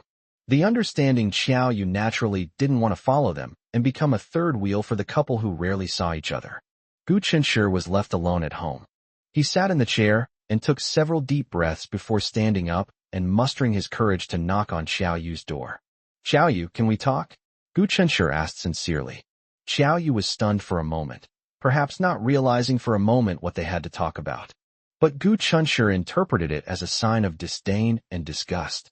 Despite maintaining a smile on his face, Gu Chunxue was actually quite frustrated. Oh no, it seems she really hates him. Gu Chunxue was originally very carefree and didn't care much about what others thought of him.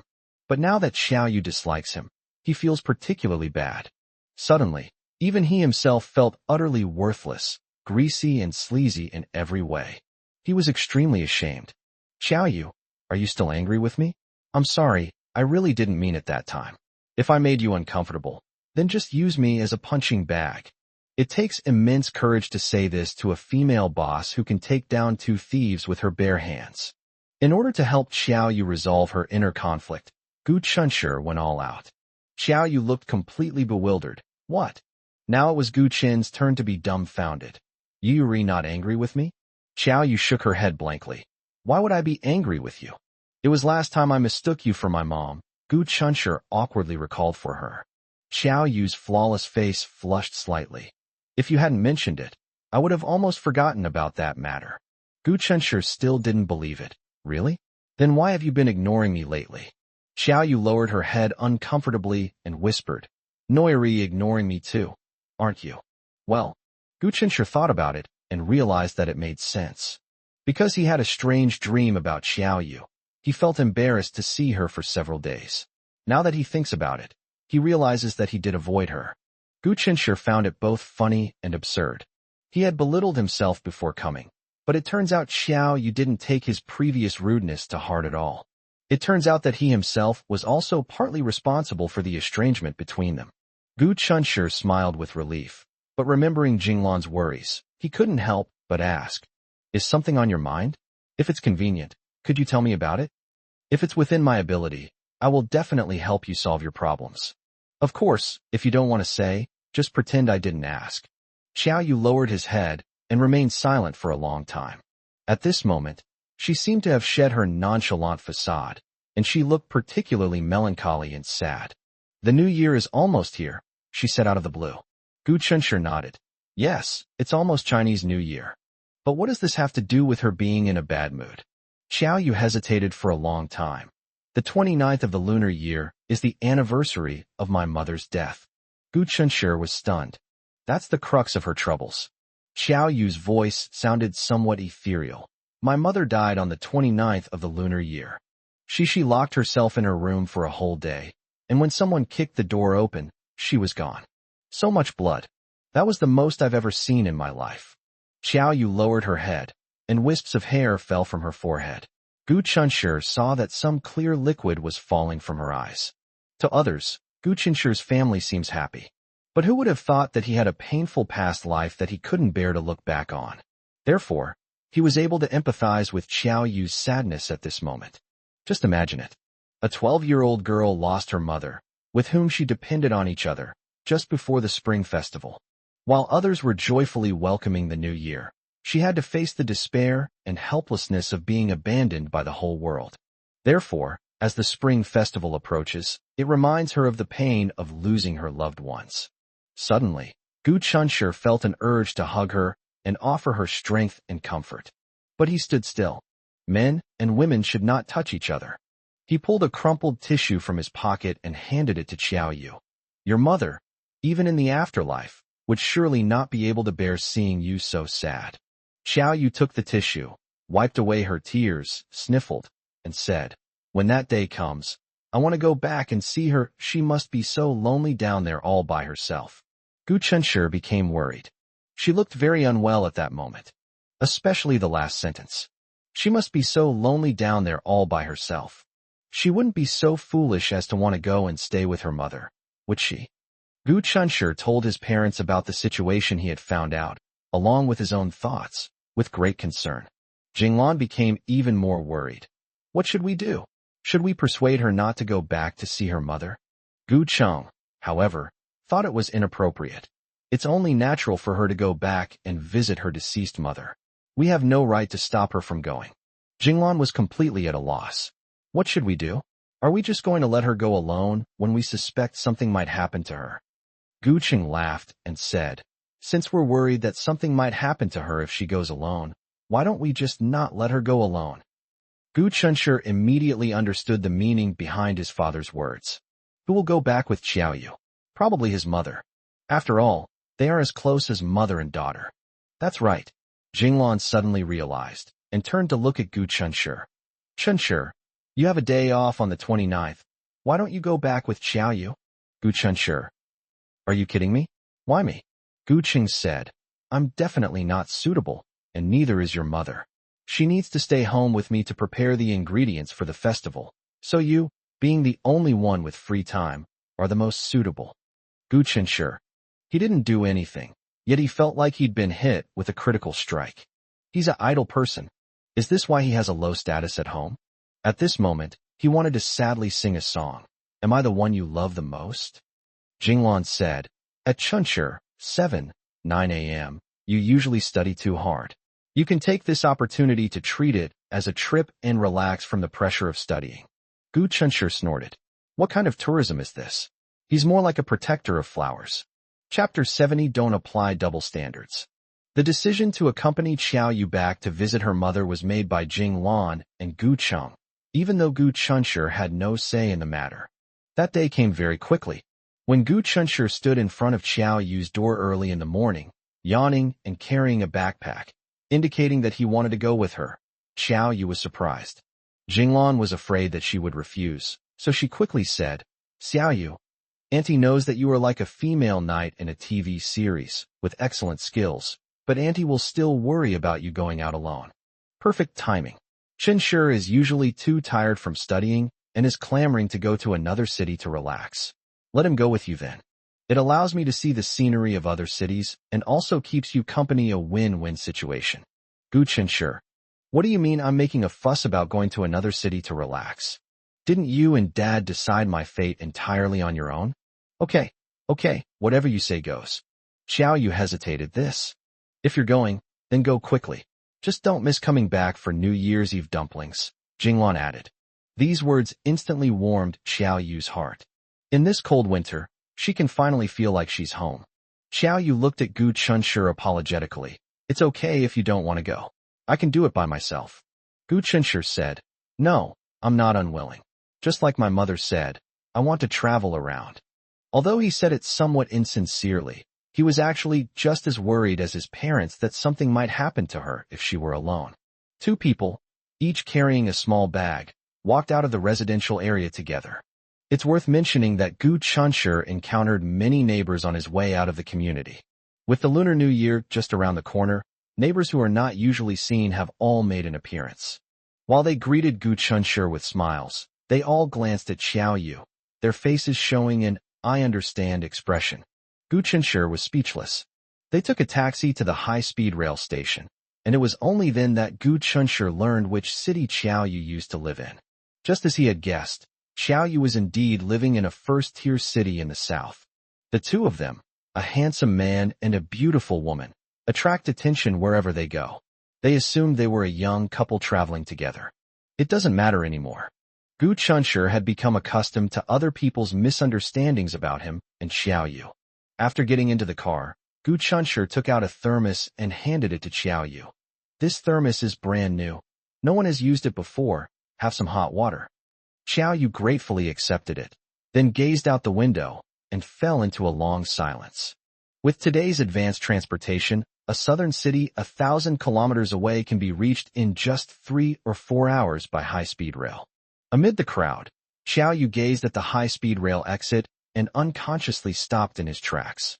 Gu Chunshur also stopped. If I could, I would never want to come back. Xiao Yu chuckled self-deprecatingly, the sadness on her face vanishing, replaced by a coldness that Gu Chunshur had never seen before. Gu Chunshur said, If you don't like it here, we'll go back immediately after we see your mother. Xiao Yu nodded, feeling a little more relaxed because of his presence. Let's go. It felt like a quarter of a year had passed between this city and Gu Chunshur's city.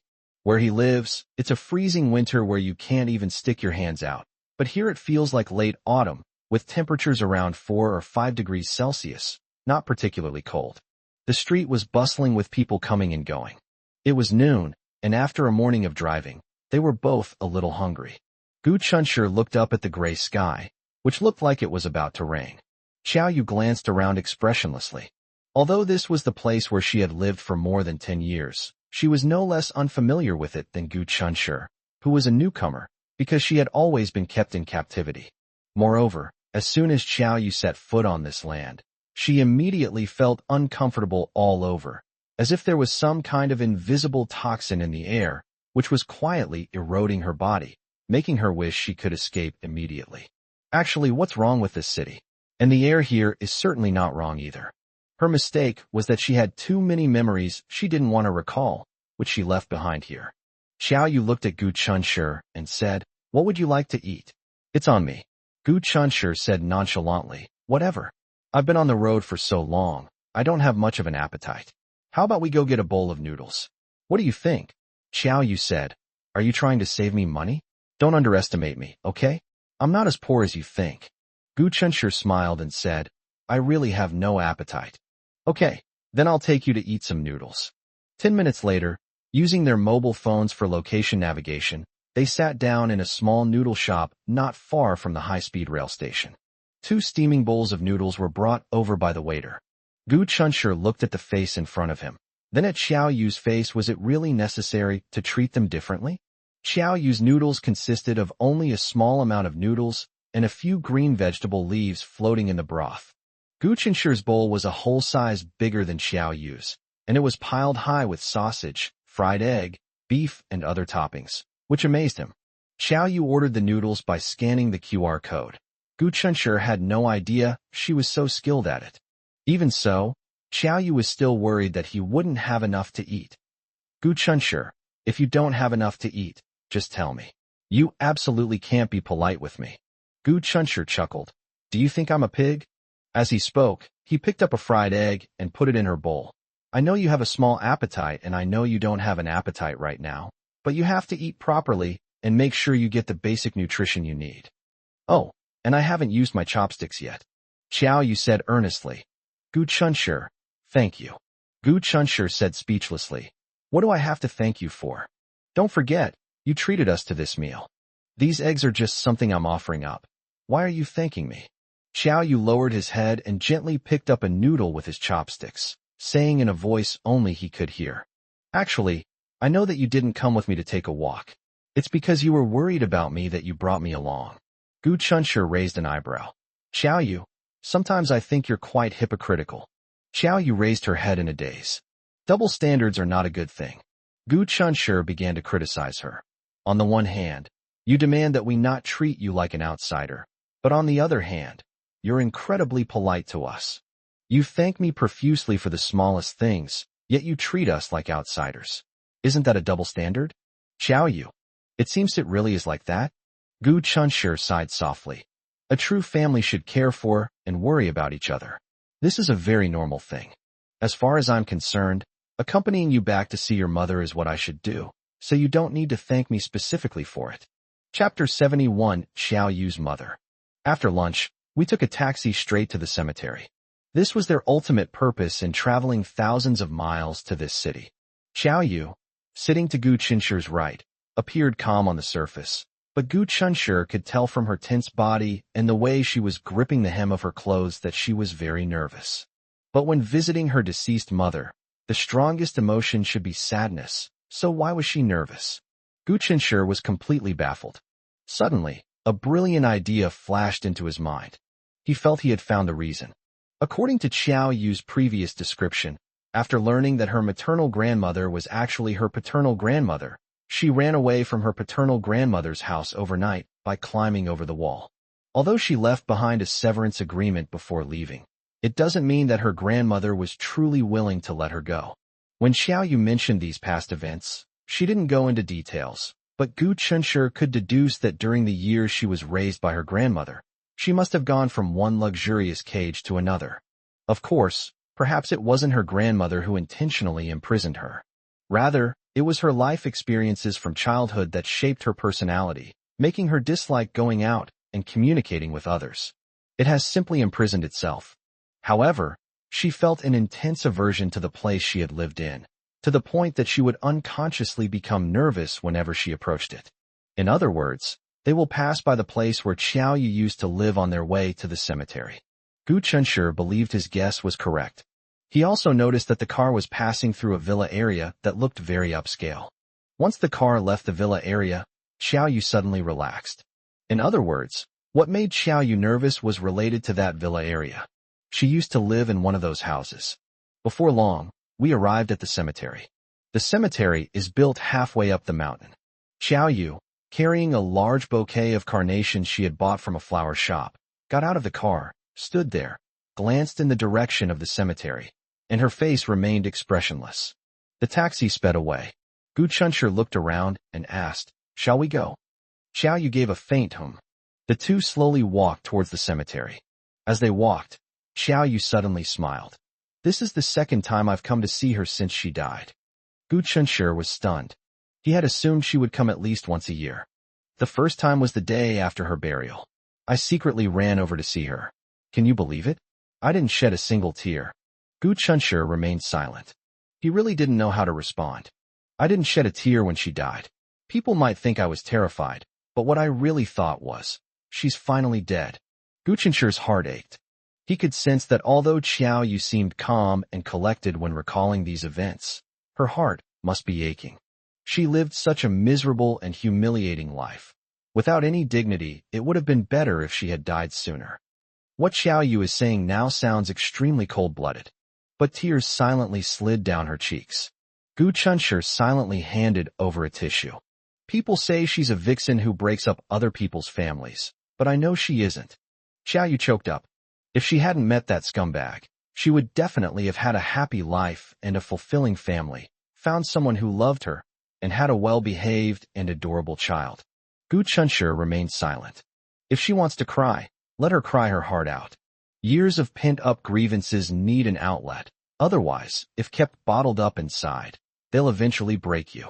All he could do was hand her a tissue at the right moment. I used to think that her death would be a relief, and I couldn't wait for her to die sooner. If there is an afterlife, she may have been reborn into a happy and loving family.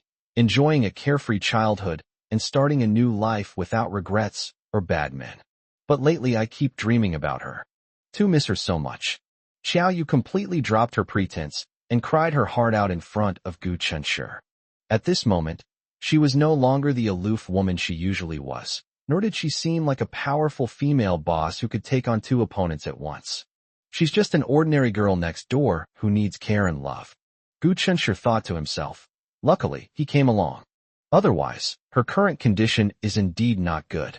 Fortunately, Xiao Yu quickly composed herself, wiped away her tears with the tissue Gu Chunshi handed her, and then found her mother's tombstone among the many gravestones. Before this, she had only visited once after her mother's burial and the day after. 6 years later, she could still easily find her mother's tombstone. That's because this is her mother's final resting place. The address and the exact location of the tombstone are deeply imprinted in her heart. How could she forget? The photo on the tombstone shows a woman who looks about 70–80% like Xiao Yu. She looked to be around 40 years old, with a pure and beautiful appearance and a quiet and gentle temperament. Unlike Xiao Yu, who, despite being young and vibrant, exudes an aloofness that keeps strangers at bay. Later, under the influence of Gu Chunshi's family, he became much more normal. However, her normalcy only applies to Gu Chunshi's family. She remains cold to unrelated outsiders. Xiao Qingge, that's Xiao Yu's mother's name. It sounds very nice. Xiao Yu took her mother's surname. Gu Chunshi vaguely remembered that her biological father's surname seemed to be Yang. She was afraid he wouldn't believe her, so she told him her biological father's full name to prove she wasn't lying. Gu Chunshi couldn't bear to see her continue to reopen his wounds, so he stopped her from talking. Xiao Yu placed a large bouquet of carnations in front of her mother's tombstone, squatted down, and took out a wet wipe to help her mother wipe the tombstone. At this moment, she was exceptionally calm, as if the girl who had just been crying her heart out and who evoked such pity had never existed. Suddenly, the sound of conversation came from not far away. It stands out starkly in the quiet cemetery. Although I couldn't hear what they were saying, I could tell they were two men. Xiao Yu paused, holding the wet wipe. She immediately got up and pulled Gu Chunshi to hide under the cypress tree behind them. Before getting up, she didn't forget to take the carnations that were placed in front of her mother's tombstone. Gu Chunshi was confused but didn't ask anything. He obediently followed Xiao Yu and hid behind the cypress tree. The two huddled together, Xiao Yu in front and Gu Chunshi behind, so close they could hear each other's breathing. The scent of Xiao Yu's hair mingled and intertwined with the smell of laundry detergent on Gu Chunshi's clothes, creating an indescribable and ambiguous atmosphere. However, all their attention was drawn to the two men who had suddenly appeared, and no one noticed them. Through the gaps in the branches and leaves, Gu Chunshi noticed two men in suits standing in front of Xiao Yu's mother Xiao Qingge's tombstone. Xiao Yu suddenly clenched his fist. Chapter 72, The Only Brother. Upon seeing the two men, Xiao Yu's eyes turned bloodshot, and his body suddenly emitted a terrifying aura. In a second, she transformed from a sweet and innocent girl next door into a ferocious and murderous beast. Gu Chunshi was startled. Although he didn't know who the man who appeared in front of Xiao Qingge's tombstone was, or what grudge he had with Xiao Yu, he felt that Xiao Yu should not act impulsively. He subconsciously reached out and grasped Xiao Yu's hand. Xiao Yu snapped out of her daze, steadied herself, and remained squatting motionless in place. The two men were both around 30 years old. Although they were both wearing expensive designer suits, their demeanor was completely different. Therefore, it can be seen that the man standing in front is probably the boss or superior, while the person behind him is an assistant or similar. The man who looked like the boss slowly bent down and placed a large bouquet of chrysanthemums in front of Xiao Qingge's tombstone. After a long silence, he said softly, "Teacher Xiao, I've come to see you." Teacher Xiao? Xiao Yu's mother is a teacher, and this man is her mother's student? The teacher's students remember the anniversary of the teacher's death and come to offer a bouquet of flowers on that day. Why would Xiao Yu be so resistant and hateful? Clearly, this man is no ordinary person. Could it be? After offering flowers, the man stood in front of Xiao Qingge's tombstone in silence for a long time. Suddenly, he tugged at the corners of his lips, revealing a mocking smile. Today is the anniversary of your death. Has she already forgotten? Gu Chunshi subconsciously glanced at Xiao Yu, intuitively feeling that the man was referring to yes. He felt it should be the character with the female radical was Xiao Yu. Xiao Yu pursed her lips tightly. His indifferent gaze carried a hint of disdain. After saying this, the man fell silent again. His gaze fell on Xiao Qing's photo, his expression unreadable. The man who appeared to be an assistant behind him hesitated and said, "Mr. Yang, it's getting late." Gu Chunshi thought to himself, this man's surname really is Yang. If we don't leave soon, Madam will become suspicious. If she finds out you came to see Teacher Qiao, she'll definitely be furious, the man who looked like an assistant said worriedly. Upon hearing this, Yang Mu's expression suddenly turned cold. After a long pause, he softened his expression slightly and said, "I already talked to Grandma before I came. As long as you don't tell her, she won't find out I'm here. Let's go." The two turned and left. Only after they were sure the others had gone far away did Gu Chunshi and Xiao Yu stand up from where they were. Because he had been squatting for a long time without moving, Gu Chunshi found that his legs were sore and numb when he stood up. He slumped to the side and landed on his bottom. As Xiao Yu stood up, she reached out her hand to him. Her hands had slender, delicate fingers. No wonder it's a painter's hand. My body temperature is slightly cool. The moment Gu Chunshi's hand grasped Xiao Yu's, before he could even exert any force, a powerful force came from Xiao Yu's delicate hand, instantly pulling Gu Chunshi up from the ground. While Gu Chunshi was brushing the dirt off his body, Xiao Yu arrived at Xiao Qing's tombstone and violently kicked a large bunch of chrysanthemums far away. Then, he transformed into a ruthless flower-destroying maniac, trampling the flowers to pieces. Xiao Yu spat coldly. "Pa, what nonsense. Don't you dare offend my mother's eyes." She placed the bouquet of carnations back in front of her mother's tombstone. She squatted down in front of the tombstone, took out another tissue, and slowly wiped the dust off her mother's tombstone. After wiping it clean, he looked at his mother's photo and smiled slightly. "You always like to tell me to die, but I'm sorry to disappoint you. I'm still alive and well. Moreover, I've met the best people in the world, and am doing very well now." Gu Chunshi stood silently behind her. Rather than saying she was demonstrating to her mother in the afterlife, it would be more accurate to say she was actually letting her mother know she was safe. She is doing well. This is probably what her mother most wants to know. "Let's go." Xiao Yu stood up, her eyes red, but she pretended to be relaxed and said to Gu Chunshi, "All right, we should go." Not long after they left, a man stood again in front of Xiao Qing's tombstone. Yang Muse.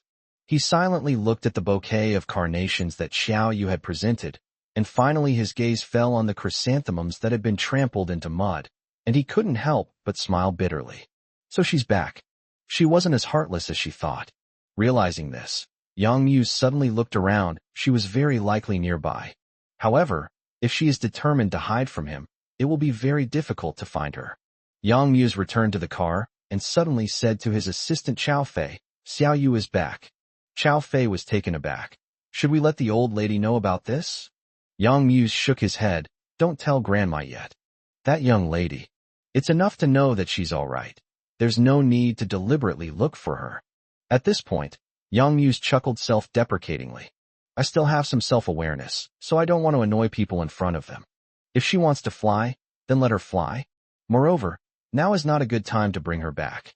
Chao Fei wholeheartedly agreed. Bringing the young lady back now would be like pushing her into a fire pit. Chao Fei sighed. "President Yang, it's a pity that Miss sees you as an enemy and doesn't know about your brotherly and sisterly feelings for her." Yang Muse, however, didn't seem to care and said, "It's normal for her to hate me. Who told me I'm my father's son? But I can't help but think about her. Although we weren't born of the same mother, there's no denying that she is my only sibling in this world. Tomorrow is the spring festival. I wonder how this young girl manages to live all alone out there. He can let her fly, but he needs to find out where she flew to." After leaving the cemetery, Xiao Yu felt no lingering attachment to the city and immediately began her return journey. After seeing her mother and having a good cry, Xiao Yu seemed much more relaxed. They bought tickets for 8 p.m. "It's 2 p.m. now, and I have 6 hours of free time," Xiao Yu said. We still have time. Shall I take you to see the tourist attractions here? Gu Chunshur shook his head. I don't want to go anywhere. I'd rather find a place near the high-speed rail station to rest and wait for my train home. Xiao Yu gave him a grateful look. She wasn't stupid. Of course she knew that Gu Chunshur said that because he knew she had a negative feeling towards the city. They strolled around the shopping mall near the high-speed rail station, and Xiao Yu took the initiative to talk about her mother. My mother saw me as a symbol of shame. It is said that when I was born, she wanted to strangle me. Her favorite thing to say to me was, "Why don't you just die?" Xiao Yu held the thermos that Gu Chunshur had thoughtfully prepared for her before he came, sitting lazily on the bench, and chuckled self-deprecatingly. I was raised by a nanny since I was a child. When she was emotionally unstable, the nanny would separate me from her to avoid being hurt by her. Chapter 73 Xiao Yu's Past. Gu Chunshur was somewhat puzzled when he heard this. Since Xiao Yu's biological father was afraid that Xiao Yu's mother would hurt her, why didn't he take her away when she was born? Even if we can't take her home, we can find her a wet nurse and raise her in another safe place. Her biological father must have the financial means.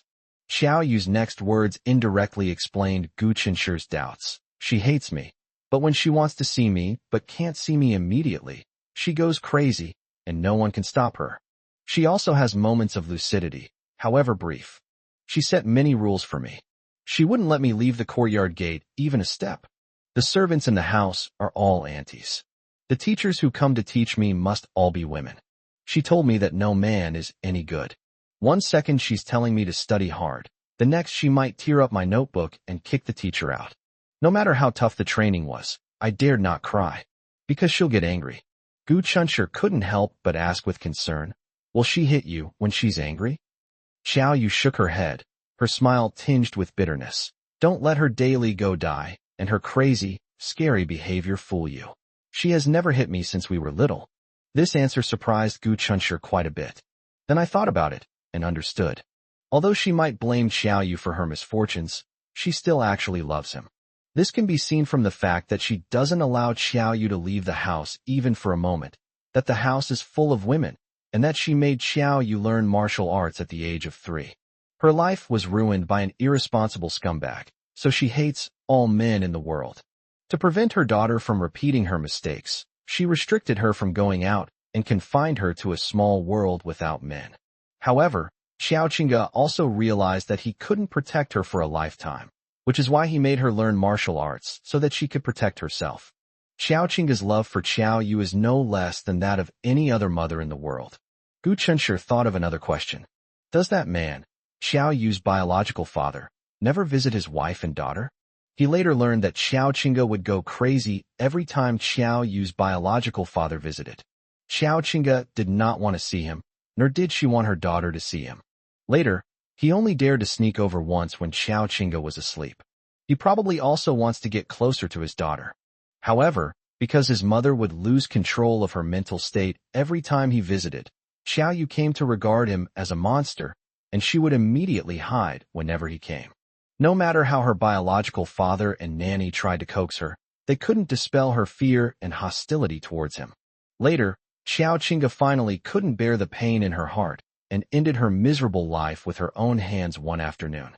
After Xiao Qingge died, the aunt who raised Xiao Yu took her to an old woman in the countryside and told her that she was her maternal grandmother. Grandma? No, that old lady. She never really liked me. I didn't understand why before, but later I found out that she was that man's mother, not my mother's mother. Xiao Yu, those unhappy things are all in the past. You will get better and better. You are a good girl, and you will definitely find happiness. I never lied to anyone. You can ask my mom if you don't believe me. Gu Chunshur comforted her from the bottom of his heart. Xiao Yu's past is unimaginable to ordinary people, which is why Gu Chunshur finds it both unbelievable and heartbreaking. Gu Chunshur admired Xiao Yu a little.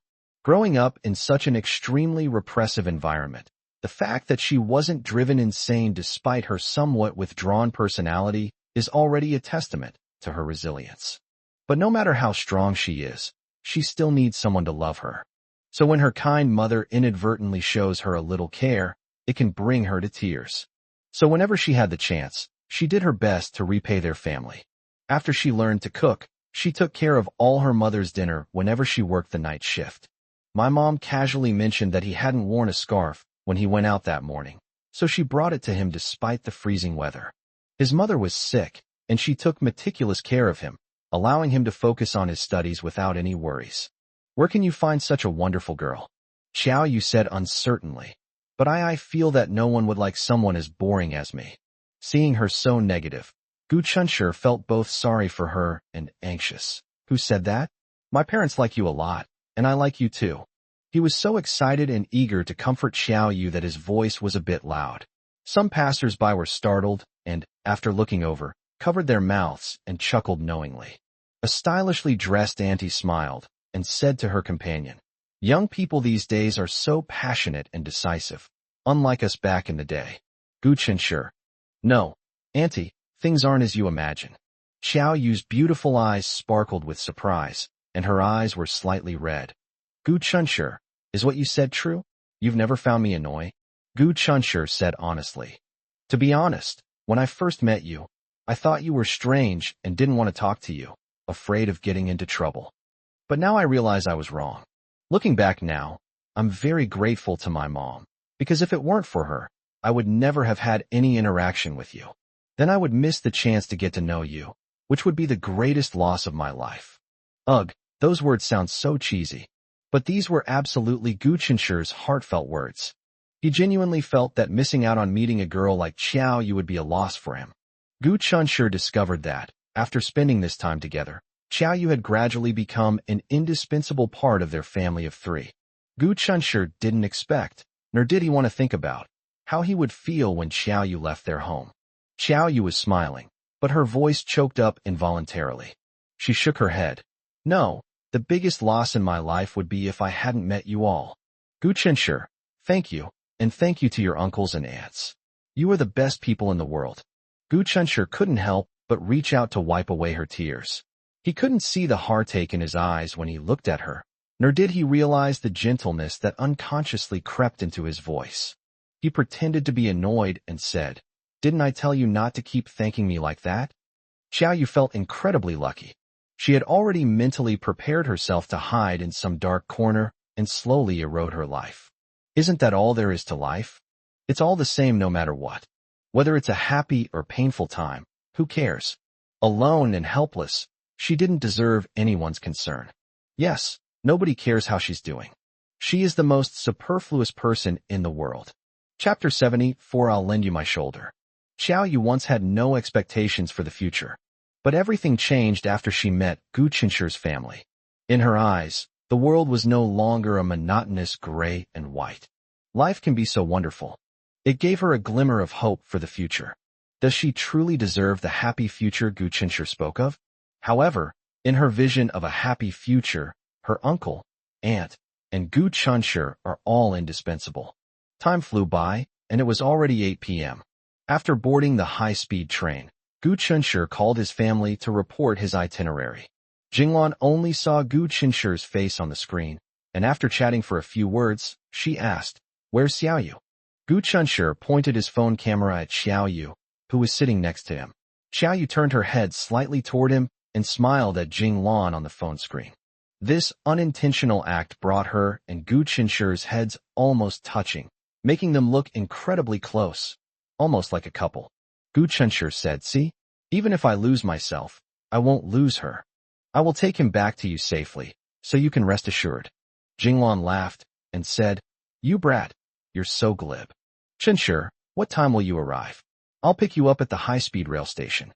Gu Cheng's face appeared behind Jinglan's head, only half of it visible due to the limitations of the phone screen.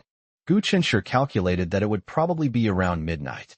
Gu Chunshi said, "Dad, you should go to sleep. Don't come to pick us up. We're not 3-year-olds. We can take a taxi home ourselves." They don't have a car, and their dad always picks them up by taxi. It would be better for them to just take a taxi home. It's so cold outside. They shouldn't bother their dad and keep him from getting any rest. Gu Cheng said, "That won't do. You two are still children after all. I'm worried about you in the middle of the night." Gu Chunshi said, "Dad, don't underestimate me. I didn't grow to be this tall for nothing." Gu Cheng said, "What you say is true, but it's always better to be safe than sorry, especially since you have Xiaoyu with you. Gu Chunshi thought to himself, if something really happens, your son, who's 1.8 meters tall, might need that young girl to protect him. Of course, this is just a joke. Xiao Yu is very capable, but he is not just a pretty face with no substance. He wasn't bragging when he told Jing Shu that Zhou Xiangyu was his defeated opponent. He is a man of principle, and he never exaggerates. Otherwise, why wouldn't Zhou Xiangyu dare to challenge him? Do you really think he's the type to be an older brother? Actually, she was afraid that Gu Chunshi would knock her down on the spot, and her image as a war god would collapse. Gu Chunshi is a peace lover, and he is usually low-key and has never made any enemies at school except for Kong Xiao, who used to be at odds with him because of Lin Ranran. So his skills had nowhere to be used, and remained unknown to others. Keep a low profile. He's just a little better at fighting than the average person. Uncle, I agree with what Gu Chunshi said. You should just stay home and sleep. Don't bother coming to pick us up. We'll go back on our own. Don't worry, we can take care of ourselves. Xiao Yu advised. She already felt bad for taking up a whole day of Gu Chunshi's precious time. So how could she let Gu Chung sacrifice his rest time to come and pick them up? Xiao Yu felt that if it weren't for her presence, Gu Chung probably wouldn't have made a special trip over here. Tomorrow is Lunar New Year's Eve. My uncles and aunts must be very busy. If they don't get enough rest, they won't be able to celebrate the New Year properly. Xiao Yu refused to let him come to pick them up, no matter what. Dad, don't worry so much. We can get home on our own. Jinglan, on the other end of the phone, smiled and said, Old Gu, the kids are right. They'll be fine coming back on their own, so don't worry about it. After ending the call, Gu Chung said, puzzled, I thought you were going to insist that I pick them up. How come you also think they have no problems? If it's just Chunshi, 9 a.m., I think it's fine, but what about Xiao Yu? What if something happens to him? Jinglan waved her hand confidently. There will absolutely be no problem. While laughing, he told Gu Chung about Xiao Yu's heroic deeds. Gu Chung was shocked and couldn't believe it. How is that possible? You're saying she took on 2 thieves by herself? With her thin and weak little body? I don't believe it. Jinglan clicked her tongue and said, Don't believe me? You can wait until your son comes back and ask him. He's a witness too. Apart from a few passengers talking quietly, most people in the carriage were drowsy, including Xiao Yu. She had a lot of emotional ups and downs today, and had a good cry. She also felt quite exhausted. She leaned back in her chair with her eyes closed, her head tilted to one side, as if she were asleep. She seemed a little uncomfortable while sleeping, and with a slight frown, she turned towards Gu Chunshi. Gu Chunshi thought for a moment and moved closer to her. The slight movement startled her. She immediately opened her eyes, her gaze filled with vigilance and wariness. However, upon seeing it was him, he immediately relaxed.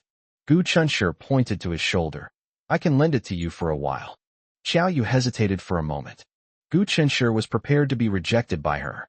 Although they have a good relationship now, Xiao Yu is different from other girls. Due to her unique childhood environment and the influence of her mother, she harbors a high degree of wariness towards people, specifically men.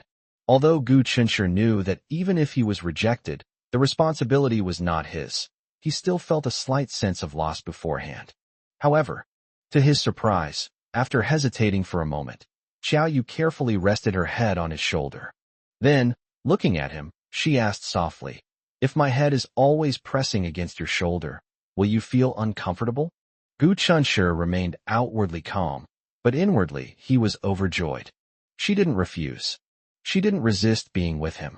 He said slyly, No, you don't need to worry about that. Just do whatever makes you comfortable. Oh. Xiao Yu obediently responded and closed her eyes again. Gu Chunshi unconsciously raised the corners of his mouth. He was honored to be able to lend Xiao Yu his shoulder.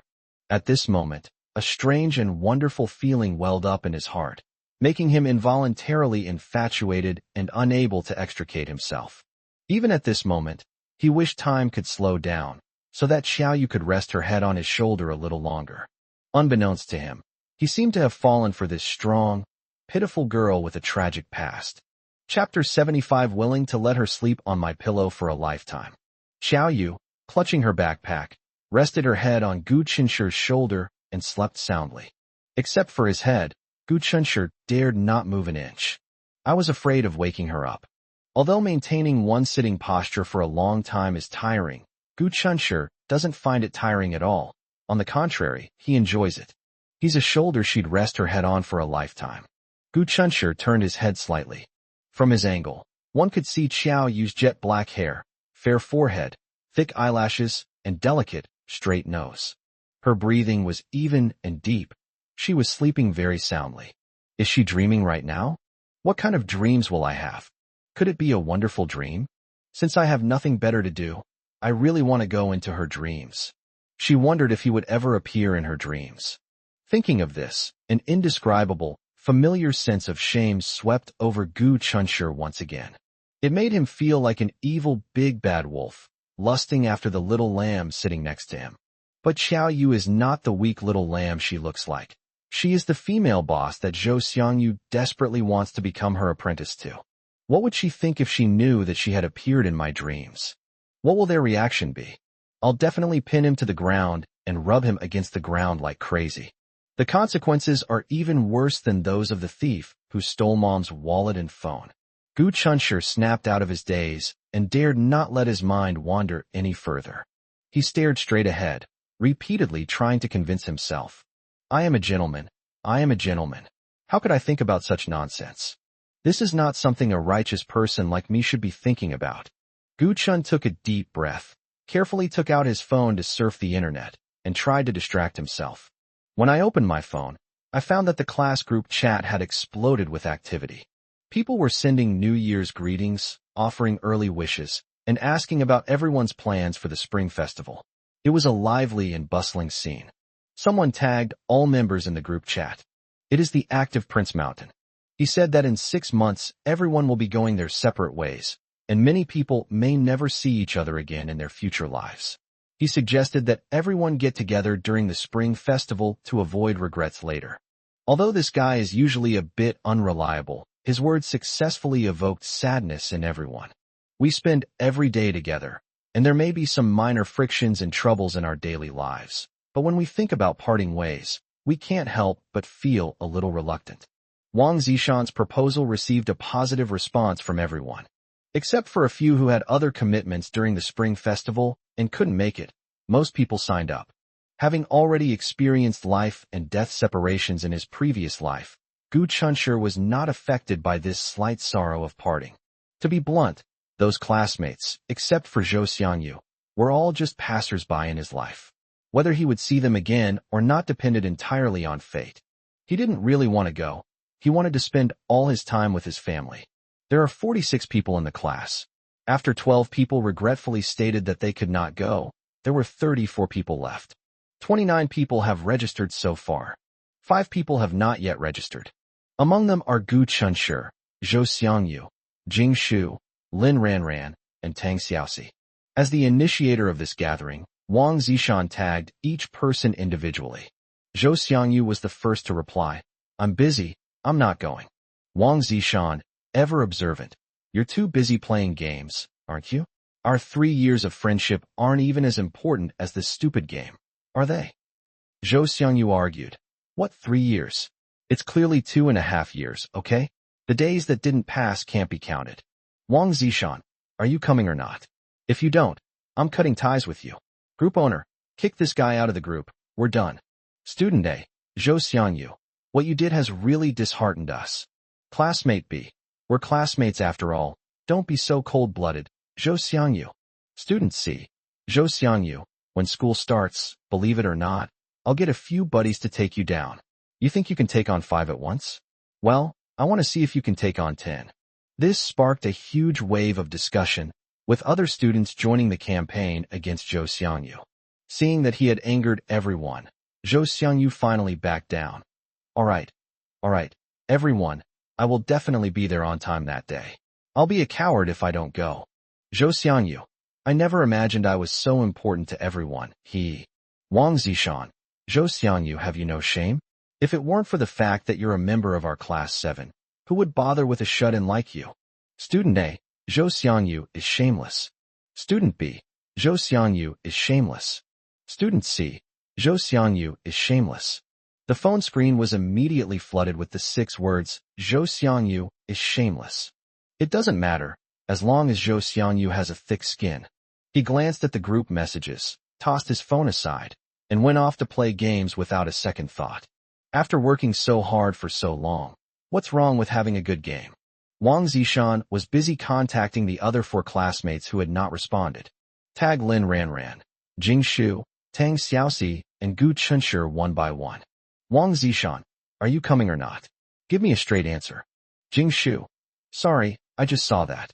As long as the day of the gathering is not the first or second day of the Lunar New Year, it's fine. I have to visit relatives on those 2 days.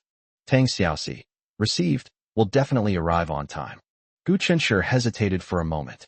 Everyone else went, and it would seem unfriendly for him not to go. Why don't we go? If they're too noisy, I can just come back earlier. Gu Chunshi's fingers flew across the screen as he uttered 2 simple words. Okay. He sent the message, and within 2 seconds, Lin Ranran replied, okay. Even more concise than Gu Chunshi's, okay. It perfectly reflects her aloofness. After replying to the message, Gu Chunshi logged out immediately. I glanced at the time. It was 11:26 p.m. Almost there. Suddenly sensing something, Gu Chunshi turned his head and saw that Xiao Yu had woken up at some point and was quietly looking at him.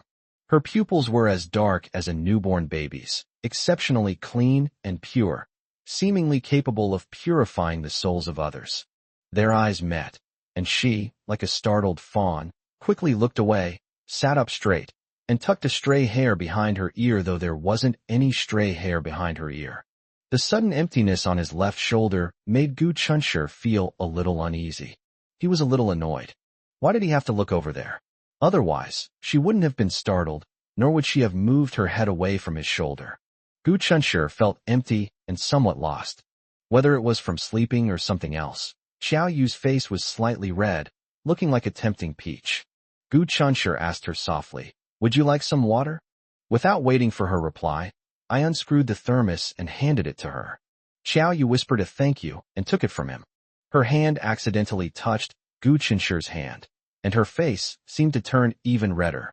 Gu Chunshi stretched and said, we're almost there.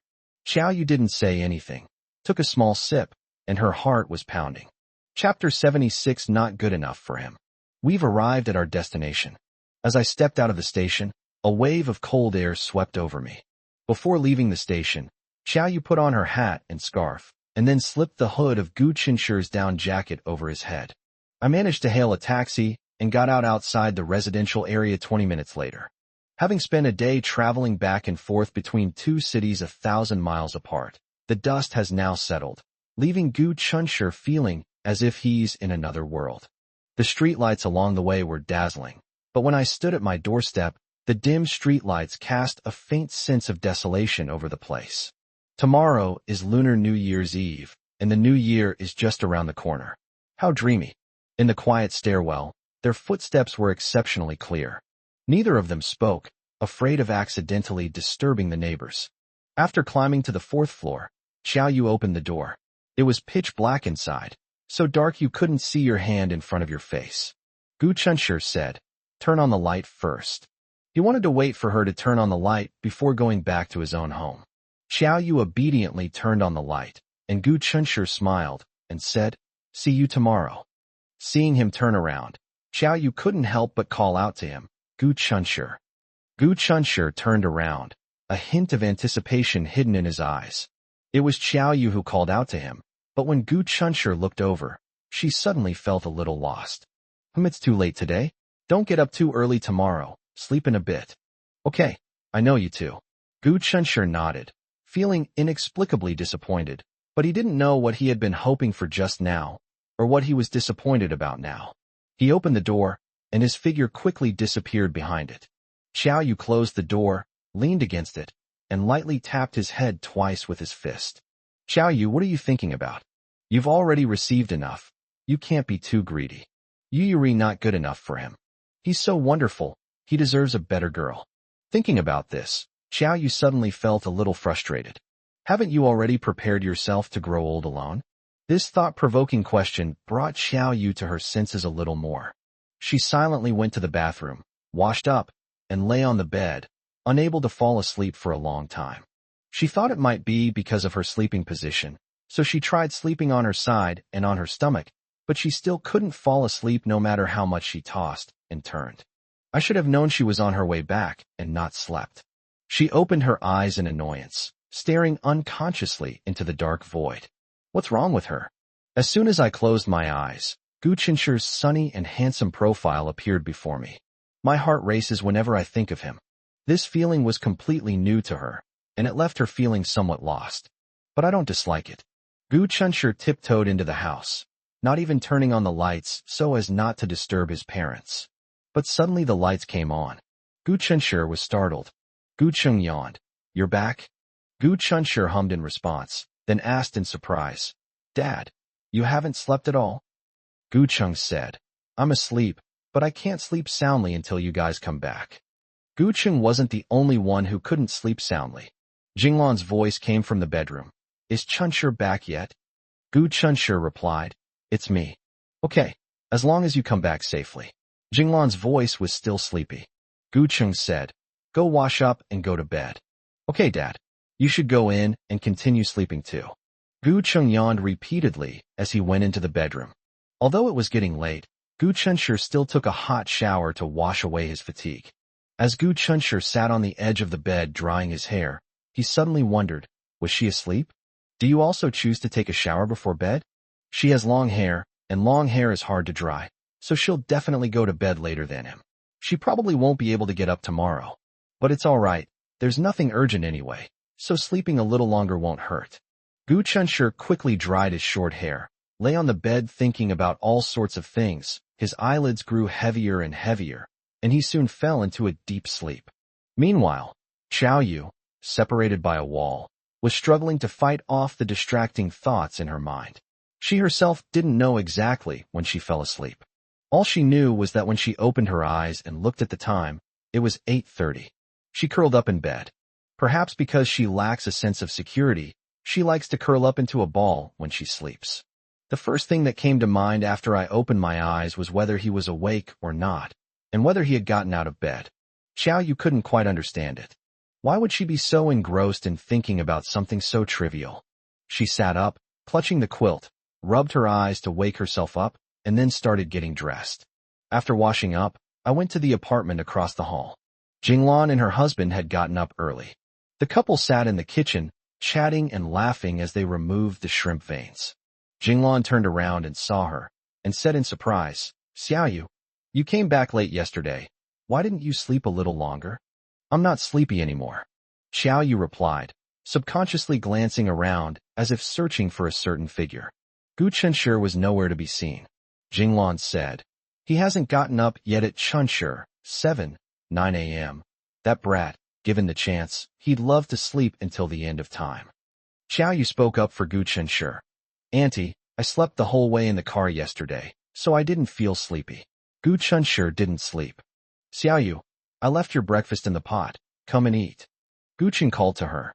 Breakfast was 8 treasure porridge and meat buns.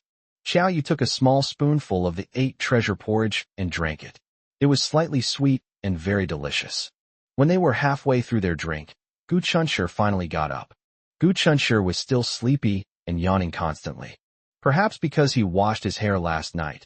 After a night of torture, a small tuft of hair on the top of his head stood up, making him look a bit silly, but also kind of cute. When Gu Qinshe saw Xiao Yu, he first gave her a bright smile, and then said, You're up? Up so early. Xiao Yu wanted to say it was getting late, but immediately realized that if she said that, it would seem to imply that he had gotten up late. So she just smiled and didn't say anything. Jinglan and Gu Qing spent the whole morning busy in the kitchen. Gu Qinshe and Xiao Yu wanted to help, but were kicked out. Go away. Go away. There's nothing for you to do here. The kitchen is too small to accommodate so many people. Go to the living room and watch TV. Just wait for lunch. Gu Qinshe didn't stand on ceremony. Why be polite with your own parents? As he left the kitchen, he called out to Xiao Yu. Let's go. Don't get in the way, or you'll get scolded again. Upon entering the living room, Gu Qinshe turned on the TV and handed her the remote control, saying, Choose whatever you want to watch. Then he sat on the sofa and stared at his phone.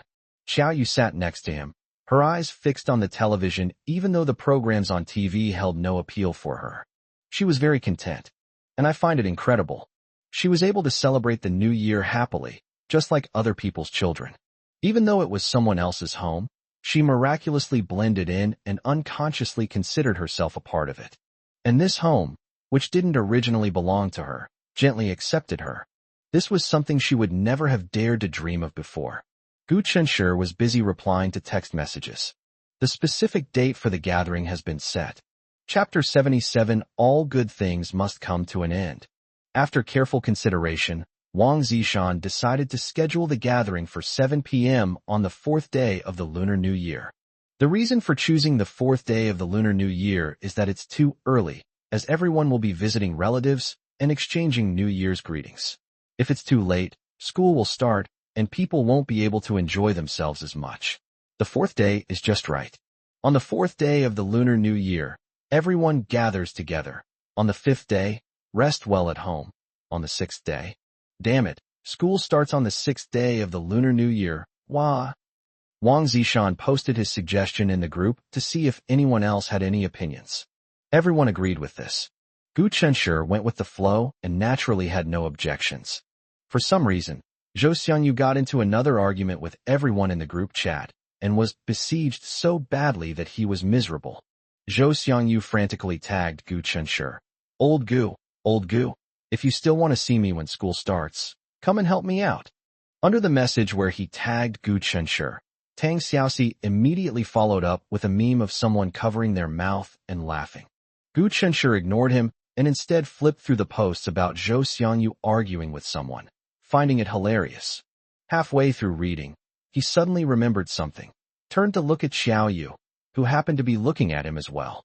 Gu Chenshi thought that it must be because he looked particularly silly smiling at his phone like a grandson that he attracted Xiao Yu's attention. He got up and went to the kitchen, and when he came back, he had a fruit plate in his hand. The fruit platter didn't contain fruit, but rather nuts such as sunflower seeds, pine nuts, almonds, and pistachios. He placed the fruit plate in front of Xiao Yu, gesturing for her to eat some nuts to pass the time. Xiao Yu didn't stand on ceremony, picked up a pistachio, peeled it open, and ate it. The class group chat was bombarded with voice messages. Gu Chenshi opened a message and then placed his phone on the coffee table. After each voice message finished playing, the next one would automatically play. Gu Chenshi listened while munching on sunflower seeds, chuckling softly when he heard something funny. He's a veteran diver. He basically stays hidden unless there's a major event or someone specifically tags him. Xiao Yu sat quietly to the side, feeling a sense of awe. They were all so full of energy, unlike herself, who was neither lively nor talkative, and utterly devoid of any interest in life. Gu Chenshi must find it very boring when he's with me, right? Xiao Yu felt a little melancholy. She herself didn't realize that she had unknowingly begun to care a lot about Gu Chenshi's feelings. Are you guys having a get-together? Xiao Yu asked. Yes, Gu Chenshi said. All good things must come to an end. In another 6 months, we will all go our separate ways. Perhaps some people will never meet again in this lifetime. Gu Chenshi was talking about himself and his classmates, but Xiao Yu only felt more sorrow and fear listening to him. All good things must come to an end. So, there will always be a day when she, her aunt, her uncle, and Gu Chun will part ways, right? Not to mention that day is only a matter of time. Just thinking about it makes her breathless. If I really leave them, what will I become? Maybe things will go back to the way they were before. He locked himself in a small room, never coming out unless absolutely necessary, silently becoming a soulless walking corpse.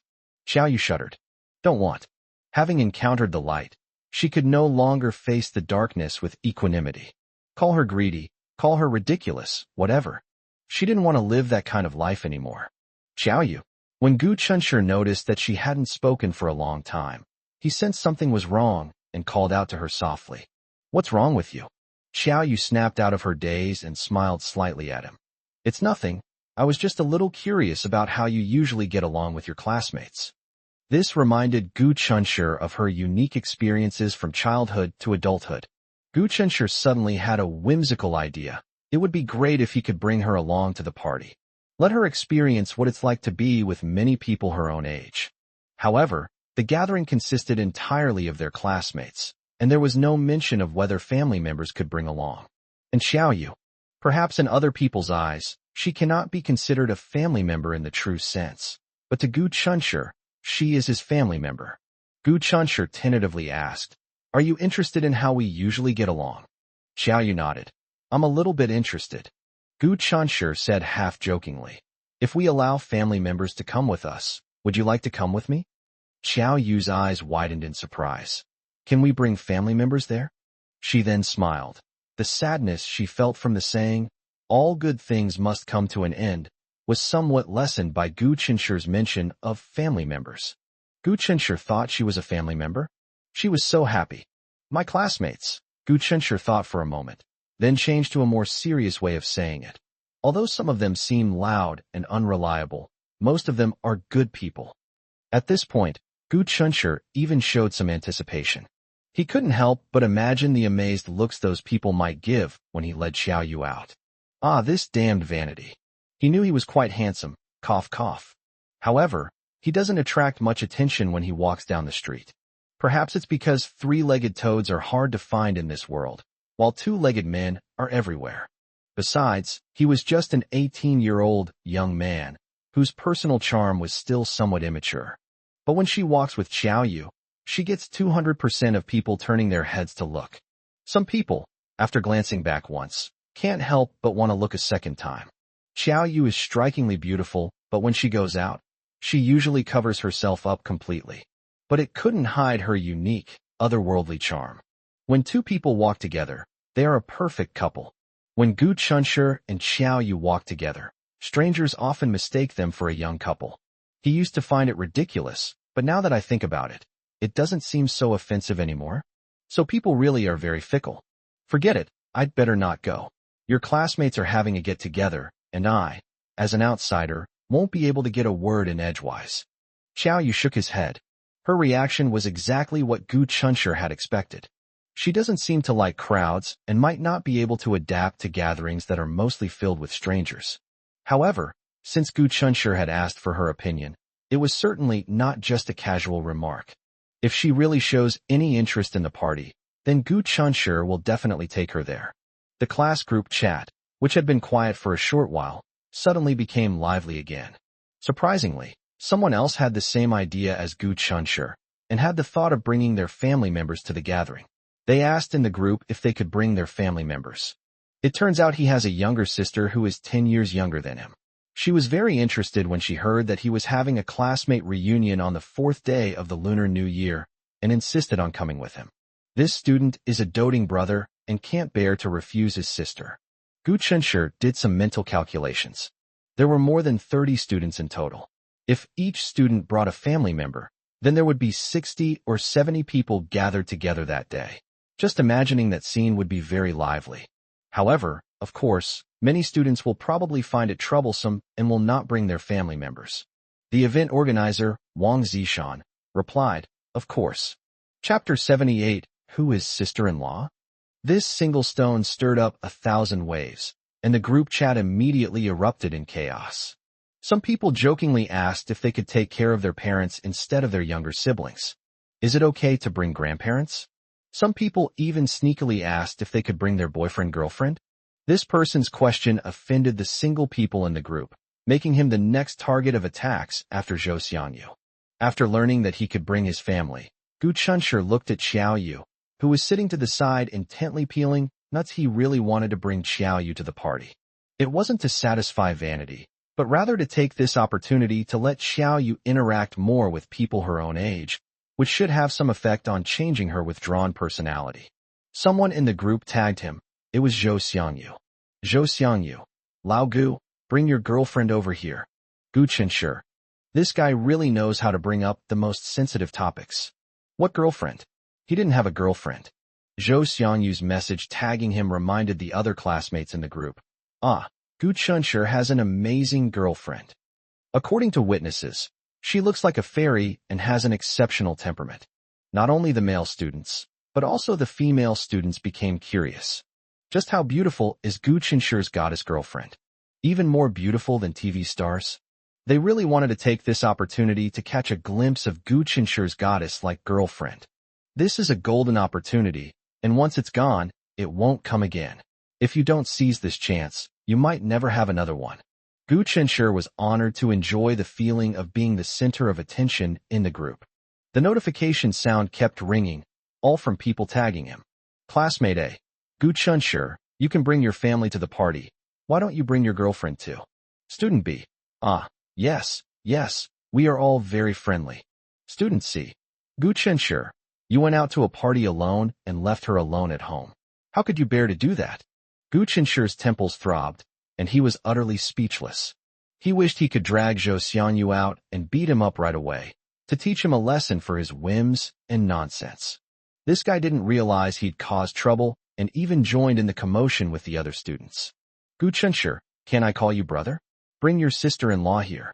When Zhu Mingming's cheeky voice came through the microphone, Gu Qinshi's forehead veins throbbed, and he glanced at Xiaoyu with embarrassment and a hint of guilt. He originally intended to convert the speech to text, but accidentally played the speech aloud. Gu Qinshi had no idea how Xiaoyu would feel if her classmates found out that they treated her like his girlfriend. Could she think he was deliberately taking advantage of her? He's been wronged. He's been explaining himself the whole time, but those bastards just won't believe him. Xiaoyu paused in her nut-peeling motion. She looked at Gu Qinshi with surprise. Gu Qinshi awkwardly dug his toes into the ground. He felt that it was better for him to confess and be lenient than for her to find out herself. But when he saw Xiaoyu's pure and innocent eyes, he didn't know how to start a conversation. I was incredibly annoyed, feeling that I had inadvertently desecrated her beauty. Sister-in-law?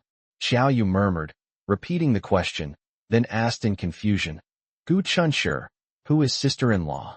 Gu Qinshi, this. That person on the phone just now called you brother as your girlfriend, sister-in-law? You have a girlfriend? Perhaps it was Gu Qinshi's imagination, but when Xiaoyu asked him a question with doubt, the light in his eyes seemed to dim for a moment. It's an illusion, it must be an illusion. When Gu Qinshi tried to see clearly, her eyes showed only some confusion and surprise, nothing else. It's not what you think, Gu Qinshi stammered. What could have been explained in just a couple of sentences suddenly felt like a guilty conscience to Gu Qinshi when facing Xiaoyu, and he didn't know what to say. Deep down, he was afraid that telling the truth would make Xiaoyu angry, just like before, and that she would ignore him for days on end. Xiaoyu suddenly smiled and said, Don't be nervous. Don't worry, I won't tell Auntie. Gu Qinshi. Wait, are you misunderstanding something? It's not what you think. Xiaoyu was silent for 2 seconds, then solemnly said to him, Gu Qinshi, I promise not to tell Auntie about this. But can you promise me that this won't affect your studies? I can sense that your aunt has high expectations for you. I don't want to see your aunt worrying about you. Gu Qinshi was both touched and amused. At the same time, I was also a little impatient.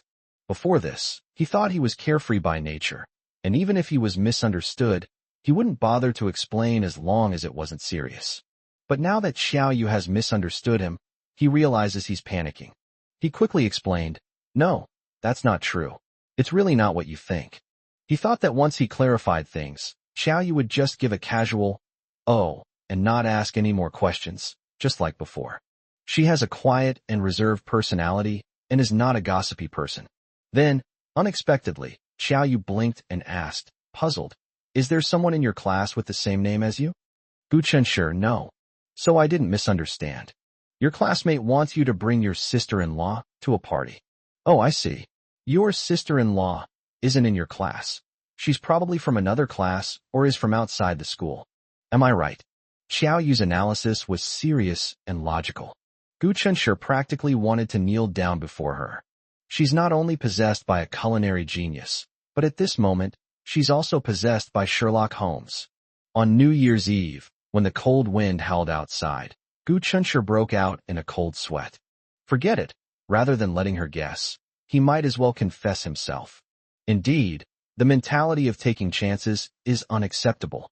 The thing is actually like this. You gave me an umbrella and a scarf a while ago, and then other students at the station saw it. They mistakenly thought you were my girlfriend, to the point that now all my classmates think I have a girlfriend. Xiaoyu was taken aback. Is that so? Gu Qinsher nodded while wiping away cold sweat. That's right. That's exactly it. The sister-in-law my classmate was talking about was actually you. Sorry, they're just making a fuss. Don't take it to heart. Of course, the main reason lies with me. I didn't explain things clearly enough to convince them that we were just ordinary neighbors. Gu Qinsher was extremely sincere in admitting his mistake and did his best to win her forgiveness. Xiao Yu lowered her head, put a freshly peeled pistachio in her mouth, and gave a soft hm. Gu Qinsher asked nervously, "Are you angry?" Xiao Yu asked blankly, "No. Why would I be angry?" Chapter 79, The Student Surpasses the Master. Xiao Yu wasn't angry, just a little disappointed. Gu Qinsher did not believe her, no. She looked a little sullen. But it seemed perfectly fine just now. So Gu Qinsher felt that she was still angry. They just don't want to admit it. Gu Qinsher felt somewhat frustrated. He knew she would mind. How could a girl who likes peace, integrity, and tradition not mind if she suddenly finds herself inexplicably involved in a scandal? Gu Qinsher felt somewhat uneasy. If Xiao Yu gets angry, she'll definitely avoid him and ignore him again. Although her indifference doesn't seem to have much impact on his life, it makes him feel very uncomfortable. Yes, he was really afraid that Xiao Yu would ignore him. I'm terrified. He tentatively asked, Xiao Yu? Xiao Yu responded with a hum. Xiao Yu, I remember you promised me before that you would never lie to me again. So why are you lying to me now? Xiao Yu said blankly, I wasn't lying. Gu Qinsher said firmly, No, you're lying. You're clearly angry with me, but you're saying you're not. Xiao Yu was taken aback and said, I'm really not angry. No, you're angry. Gu Qinsher insisted on his judgment. Xiao Yu said, You're not a mind reader. How could you know I'm angry? Because you're obviously unhappy, I can tell. Xiao Yu. She suddenly smiled. The way they're acting now makes it seem like they're arguing. This feels so interesting. Seeing her smiling face, Gu Qinsher breathed a sigh of relief. Her smile was so beautiful that it stirred Gu Qinsher's heart. I hope she can smile more in the future. You're really not angry? No, really. Oh, that puts my mind at ease, but you were clearly unhappy just now. Why was that? Xiao Yu panicked for a moment, avoided his eyes, and lowered her head, saying nothing. She didn't say it was because she didn't want to lie to Gu Qinsher, but she also didn't want to say why she was feeling down. Therefore, silence became her best option at the moment. Seeing that she remained silent, Gu Qinsher felt annoyed. Why do you have such a sharp tongue? You don't usually talk this much, do you? Why are you so tactless today? You're asking questions you shouldn't be asking. Do you think you're from the multi-agency bureau? But in the end, he wasn't actually wrong. He asked a few more questions because he was afraid that Xiao Yu would have any lingering resentment. As a result, I accidentally asked a question I shouldn't have. Perhaps on this special day, she was reminded of unhappy things from the past. Little did he know that Xiao Yu's sullen mood was actually related to him. His classmate mistook her for his girlfriend. Why was he in such a hurry to explain? Was he so afraid of getting involved with her? 2. She has a terrible past and a dull, uninteresting personality. Who would like someone like her? Perhaps her only redeeming quality is her passable appearance. But if my mother hadn't been so beautiful, she probably wouldn't have had such a tragic life. Her beauty led to her mother's tragic life. That's why, when her mother was lucid, she would strictly supervise her studies, using knowledge to arm herself. Perhaps she won't be as strong as her mother wishes, but at least she won't be reduced to a pretty face with no ability to protect herself. Jinglan and Guqing worked in the kitchen all morning, and by 11:30 a.m. they had prepared a table full of delicious food. We can finally eat. Although the Spring Festival has lost some of its traditional flavor, many people who work far from home can still reunite with their families during this traditional festival. Family reunion is probably the main reason why this festival is treated with such importance. At the dinner table, Jinglan learned that Gu Qinsher was going to a classmate reunion on Thursday and said, Can you bring your spouse? Xiao Yu is bored staying at home all day. Why don't you bring her along to have some fun? Gu Qinsher was startled. If he hadn't been certain that his mother had been busy in the kitchen all morning and hadn't heard their whispers in the living room, he would have really thought that his mother was saying that on purpose. Guqing laughed and said, Yes, it's Qinsher time. Take Xiao Yu out for walks more often. It's not good for her to stay cooped up at home all the time. Oh right, We haven't asked Xiaoyu's opinion yet. Xiaoyu was stirring the rice in her bowl when she heard this and smiled slightly. Uncle and Aunt, Gu Chunshur has already asked for my opinion, so I'd better not go. Jinglan and Gu Cheng, considering his withdrawn and introverted personality, didn't say anything more. After lunch, they sat in the living room and chatted happily for a while before starting to put up the couplets. This was Xiaoyu's first time participating in such an event, and she was extremely excited. Gu Chunshur was in charge of pasting the couplets, while she was responsible for moving stools, getting tape, and handing over the couplets to Gu Chunshur. After the Gujia sticker was put up, Xiaoyu, who now lives at Grandma Li's house across the street, was taken away. The two worked together smoothly and efficiently, and finished pasting it up in no time. Around 3 or 4 in the afternoon, Jinglan started making dumplings again. Gu Cheng prepared the filling, while Xiaoyu washed her hands and waited to wrap the dumplings. Gu Chunshur was certainly not idle. His job was rolling out dumpling wrappers. The family of 4 is comprised entirely of people who are not idle. Jinglan pointed to the dumplings Xiaoyu had made and boasted, "Look how beautifully Xiaoyu made these dumplings. I taught her how." Gu Chunshur, unafraid of death, said, "Mom, to be frank, Xiaoyu's dumplings look a little bit better than yours." Indeed, Jinglan's dumplings are prized for their plumpness, with round bellies and plenty of filling. The pleats on the dumplings are made rather casually. Xiaoyu's dumplings were also made by a lively little chubby boy, with particularly even and delicate pleats. Jinglan said, "You brat, haven't you ever heard of the student surpassing the teacher?" Xiaoyu smiled gently. "Yes, it's because Auntie taught me well that I learned so well." Gu Chunshur pointed with a rolling pin at the dumpling wrappers he had just rolled out and said seriously, "Look at these dumpling wrappers. Aren't they big and round?" Jinglan glanced down and said, "You brat, why did you roll it so thin? It won't do if it's too thin, it'll tear easily." Gu Cheng nodded and added, "Son, although you rolled the dumpling wrappers very round, I have to tell you responsibly that they need to be redone. Your mother is right. They're too thin and they'll fall apart easily." Gu Chunshur, "Okay, I was hoping to hear some praise, so I put extra effort into rolling out these dumpling wrappers, but I didn't expect it to turn out so badly." His heart is aching so much. Wah, Mom and Dad are so biased. Why is Xiaoyu praised for everything he does? He refuses to accept this. Chapter 80: The Ordinary Charm of Everyday Life. Gu Chunshur's gaze fell on the dumplings Xiaoyu had made, and his resentment vanished instantly. Other people's dumplings are so beautifully made, so it's no wonder my parents praised them so highly. And the dumpling wrappers he rolled out. It's not without its advantages. For example, it is indeed very round. Xiaoyu lowered her head, spread out a dumpling wrapper in her left hand, and gently picked up a little filling with chopsticks in her right hand and placed it on the wrapper. Then she put the chopsticks back and skillfully folded the dumpling wrapper in half, pinching a few pleats to seal it. Soon, a handsome dumpling was born. A slight upturn at the corners of her lips revealed a satisfied smile. Isn't this simple, ordinary life, full of warmth and everyday joy, exactly what she's always dreamed of? Very nice. As she was wrapping herself up, she seemed to notice something and looked up, meeting Gu Chunshur's gaze. She then realized that Gu Chunshur was studying the dumplings she had made, not looking at her. The moment she looked at Gu Chunshur subconsciously looked at her. She quickly looked away and pretended to be engrossed in making dumplings. But it was clear that her mind was no longer on making dumplings. At 8 p.m., the Spring Festival Gala started on time. Gu Chunshur couldn't remember how long it had been since he last watched it. Hearing the cheerful laughter of children outside the window, Gu Chunshur decided to go for a walk.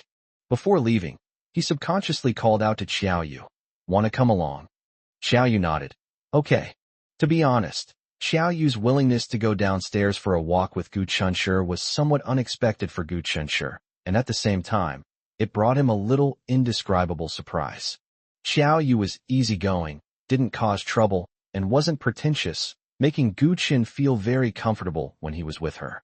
As they descended the stairs, Gu Chunshur asked Xiaoyu with a smile, "Are you afraid of being a third wheel to my parents again, which is why you came downstairs with me?" Xiaoyu was stunned for a moment. It seems that's not the reason. She simply saw him come out, and wanted to come out for some fresh air too. That's all. I didn't think too much about it. Xiao Yu covered her face with her gloved hands. I don't really like watching TV, and scrolling through my phone all the time isn't very interesting, so I thought I'd come out for a walk. As they spoke, they had already arrived downstairs. The air inside the residential compound was filled with a faint smell of gunpowder. Fireworks and firecrackers are banned in the city, but during festivals, there are still street vendors selling firecrackers for children, and basically no one cares. Gu Chenshi put his hands in his pockets, sniffed, and laughed. I really like this smell. When I was little, my dad would buy me firecrackers and snap pops to play with, and I would never leave until I had finished playing with them. Xiao Yu said enviously, I've never played this before. Gu Chenshi said, do you want to play? They should sell them outside. I'll go buy you some so you can try it out. As he spoke, he actually walked towards the gate of the residential compound. Xiao Yu wanted to stop him, but seeing his back as he strode forward, she suddenly held back. She smiled and followed closely behind. She liked this feeling. She was captivated by the feeling of being cared for and pampered. Gu Chenshi guessed correctly. Outside the gate of the residential compound, there really was a man in his 50s wearing a military overcoat and a Lei Feng hat, setting up a small stall with all sorts of firecrackers. Although smoking is prohibited, these mobile vendors are always a common sight during the Spring Festival and Mid-Autumn Festival, and generally no one cares about them. Gu Chenshi was overjoyed and was about to go forward to ask about the price when a warm voice called out from not far away, Old Gu. Gu Chenshi twitched his lips. Who else but Zhou Xiangyu likes to call him Old Gu all day long. Old Gu, I've missed you so much. With white smoke billowing from his mouth, Zhou Xiangyu joyfully pounced on Gu Chenshi. Gu Chenshi nimbly dodged, avoiding his bear hug. Zhou Xiangyu's body lurched forward due to inertia, and he was about to fall flat on his face when Gu Chenshi reached out and pulled him back in time. Zhou Xiangyu then noticed Xiao Yu behind Gu Chenshi. The usually carefree and fearless man suddenly stood up straight like a green recruit meeting his drill instructor, grinning foolishly and saying, Hello, master. Xiao Yu was completely bewildered and even looked back behind him, not realizing at all that Zhou Xiangyu was calling him. Gu Chenshi said speechlessly, Xiao Yu, he was actually greeting you. Xiao Yu suddenly remembered that when she had dinner with Zhou Xiangyu before, he seemed to have mentioned wanting to become her apprentice. This person is so funny. It's truly amazing that he and Gu Chenshi, with their completely different personalities, could become such good brothers. But honestly, it must be quite interesting for Gu Chenshi to be with such an interesting person every day, right? Xiao Yu chuckled awkwardly. From now on, just call me Xiao Yu. Zhou Xiangyu stubbornly insisted, that won't do. How can I call you by your first name? That would be disrespectful. Gu Chenshi felt a chill run down his spine from the respectful you he used. Xiao Yu forced a smile. But calling me master sounds really weird. This stumped Zhou Xiangyu. Calling her by her name is disrespectful, and calling her master is indeed strange. But if he calls her hey or hello, wouldn't that be even more inappropriate than calling her by her name directly? Zhou Xiangyu thought about it with a troubled expression, then his eyes suddenly lit up. How about I call you sister from now on? That way I can avoid using your name, and it will also show respect. Xiao Yu. She suddenly felt a little worried. Gu Chenshi spends all his time playing with him. Will his brain be affected? Xiao Yu chuckled twice. Fine. Whatever makes you happy. Gu Chenshi said speechlessly. Zhou Xiangyu, what are you doing here on New Year's Eve? Zhou Xiangyu said matter-of-factly. I missed you, so I came to see you. Is that a problem? Gu Chenshi snorted coldly. This wasn't the first time Zhou Xiangyu had heard Gu Chenshi snort coldly. When Gu Chenshi was speechless, he would just give a perfunctory hum. However, he had gotten used to it before and didn't think much of it. But today, he suddenly felt a chilly wind creeping up his trouser legs and into his body, making him shiver. Oh, how could he forget? Gu Chenshi is now taken. He can no longer be all lovey-dovey with Gu Chenshi. They are easily misunderstood, easily assassinated, and easily beaten up. Zhou Xiangyu nervously looked at Xiao Yu's face and found that Xiao Yu's face was expressionless, and his legs began to go weak. She quickly clarified, Sis, Gu Chenshi and I are just ordinary friends. Please don't overthink it. Xiao Yu looked at Gu Chenshi in astonishment. To be honest, she couldn't quite understand what Zhou Xiangyu meant. Friends are friends. Why differentiate between pure and unpure friendships? Gu Chunshi smiled wryly and said, "That's just how he is. He sometimes talks in a strange way, and I sometimes don't understand him. But he's not a bad person, so you can rest assured about that." Zhou Xiangyu silently gave Gu Chunshi a thumbs up. He's a true brother, knowing to say a few good words for him in front of his master. Well, it doesn't sound like a nice thing to say. My parents, my grandparents, and all my relatives had our New Year's Eve dinner out today. They just talked about this family and that family all the time, which was so boring that I left halfway through the meal. Thinking it was still early and going home alone would be boring, I came all the way here to find you and hang out for a while. Gu Chunshi thought to himself, you've changed your ways. Why aren't you playing games with every second of your time? This isn't like you. Gu Chunshi only dared to think about it in his heart, but dared not say it out loud, for fear that if he did, it would trigger his gaming addiction. Playing games in moderation is enjoyable, but excessive gaming can be harmful to your health. If you spend all your time playing games on your phone, you'll eventually go blind. Gu Chunshi didn't care about or ask about others, but Zhou Xiangyu was his best friend, and within his means, he wanted to make Zhou Xiangyu's life better. Zhou Xiangyu scratched his head. Are my uncle and aunt home? I'll go and wish them a happy new year in advance.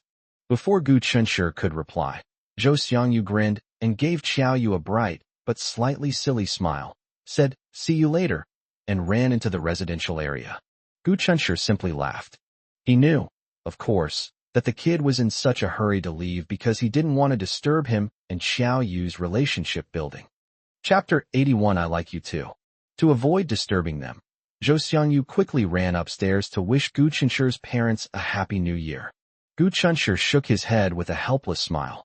As Xiaoyu walked, she said, "He's a really interesting person. Wouldn't being with him make you forget your troubles quickly?" Gu Chunshi thought about it and realized it was true. Since becoming friends with Zhou Xiangyu, he has been a part of my life, whether I am happy or angry. The two walked slowly out along the cement road outside the residential area.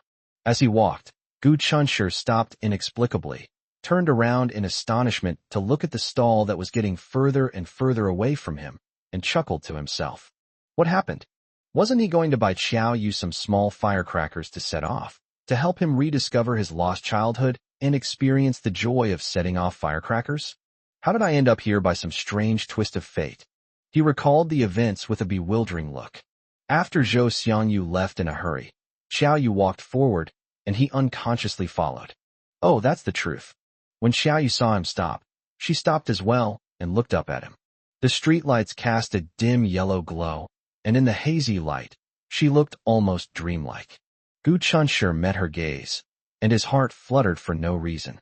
This was a strange emotion he had never felt before when facing Lin Ranran. At that moment, he seemed to suddenly realize that he might have fallen for Xiaoyu.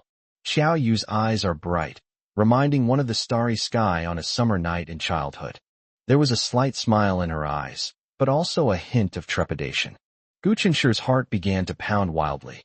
His intuition told him that Xiaoyu had something to say to him. Could it be? How could this be? Absolutely not. Gu Chunshi secretly despised himself. In those 2 short seconds, he imagined all sorts of things. There's a limit to being delusional, please. I like you. Gu Chunshi was a little confused, thinking that his previous wishful thinking had caused him to hallucinate. He stupidly uttered a huh. Xiaoyu did not answer him, but lowered her head and turned to walk forward. She had exhausted all her courage just to say those 4 words.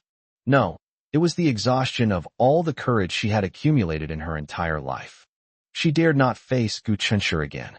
I was afraid to see his disdainful look. She began to regret it. Isn't it good as it is now?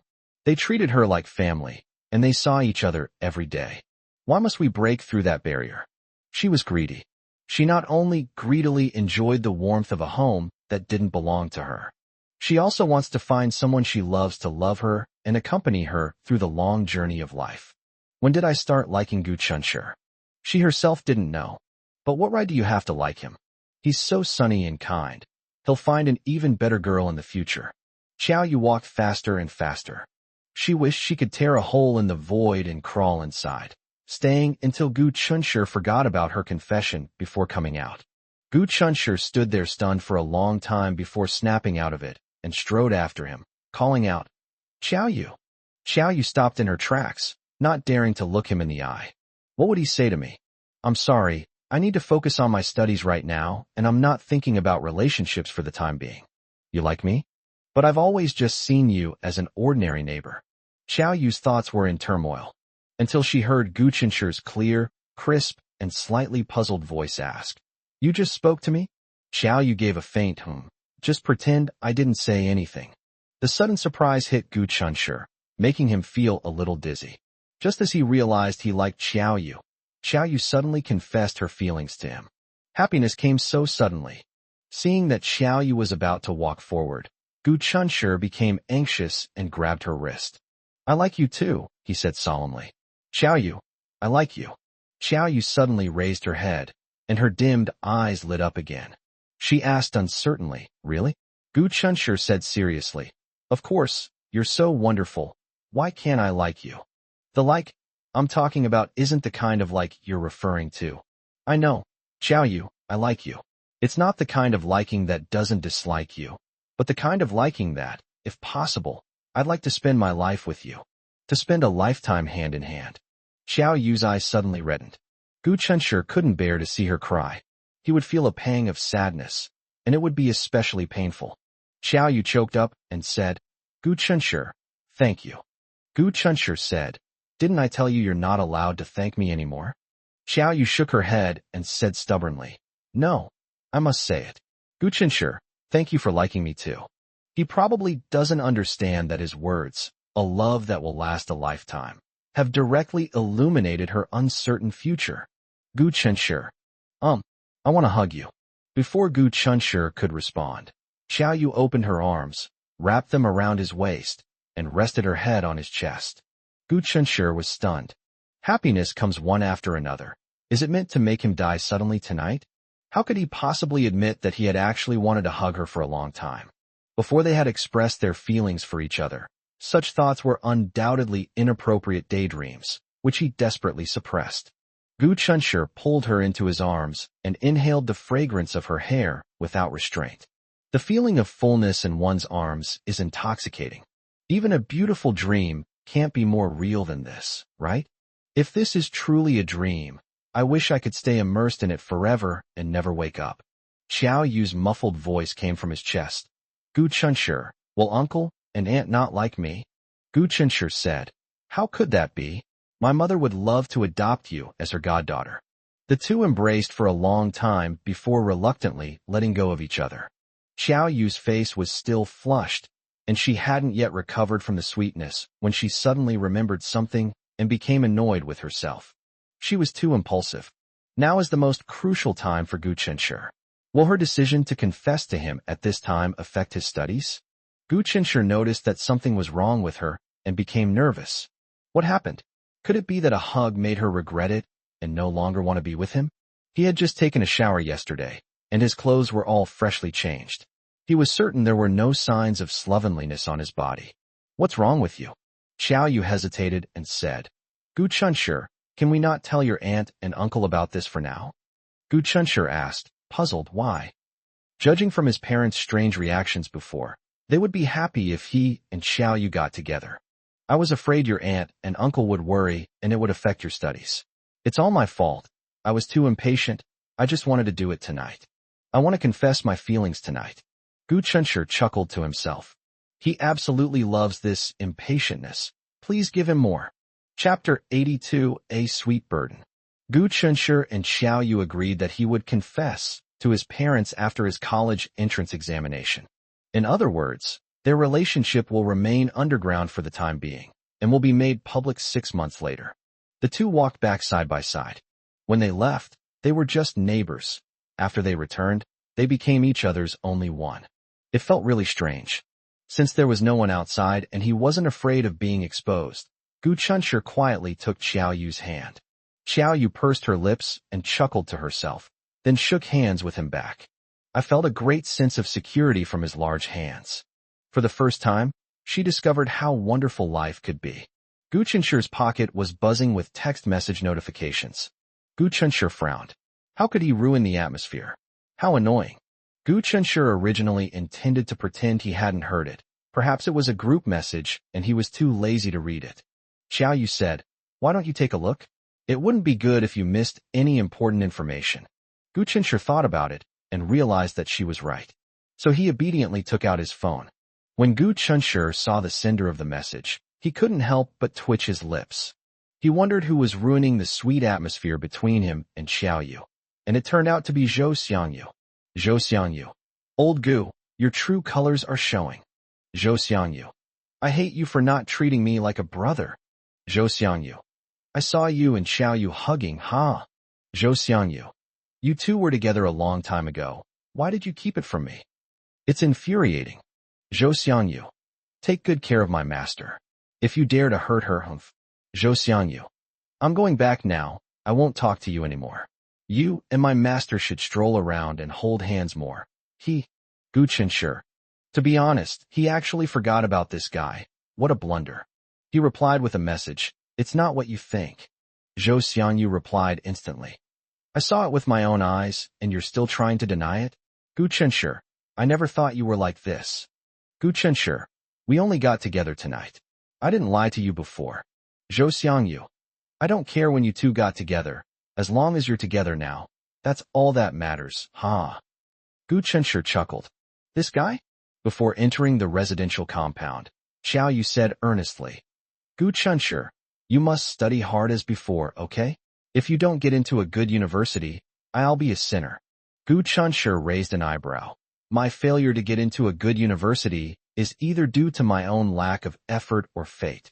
What does it have to do with you? But being with you might distract you. Xiao Yu said worriedly. Gu Chunshur laughed. Xiao Yu, it seems you don't know me very well. Of course, I can't blame you for this. We haven't spent enough time together. Don't worry, I'll only work harder than before. Because, besides his parents, Gu Chunshur also has to shoulder the responsibility for Xiao Yu's future from this moment on. The burden on my shoulders suddenly felt heavy. But it's a sweet burden, and he doesn't find it hard at all. On the contrary, they found it sweet. Through the door, I could hear my mother, Jinglan, laughing heartily inside. Gu Chunshur's lips curled up. Ever since he and Xiao Yu confessed their feelings for each other, he's been smiling non-stop. On the last day of this year, I found my love. From tomorrow onwards, every day should be sweet and happy. Gu Chunshur held Xiao Yu's hand, reluctant to let go. The same applies to Xiao Yu. Did I open the door? Gu Chunshur looked at her. Xiao Yu gave a soft hum.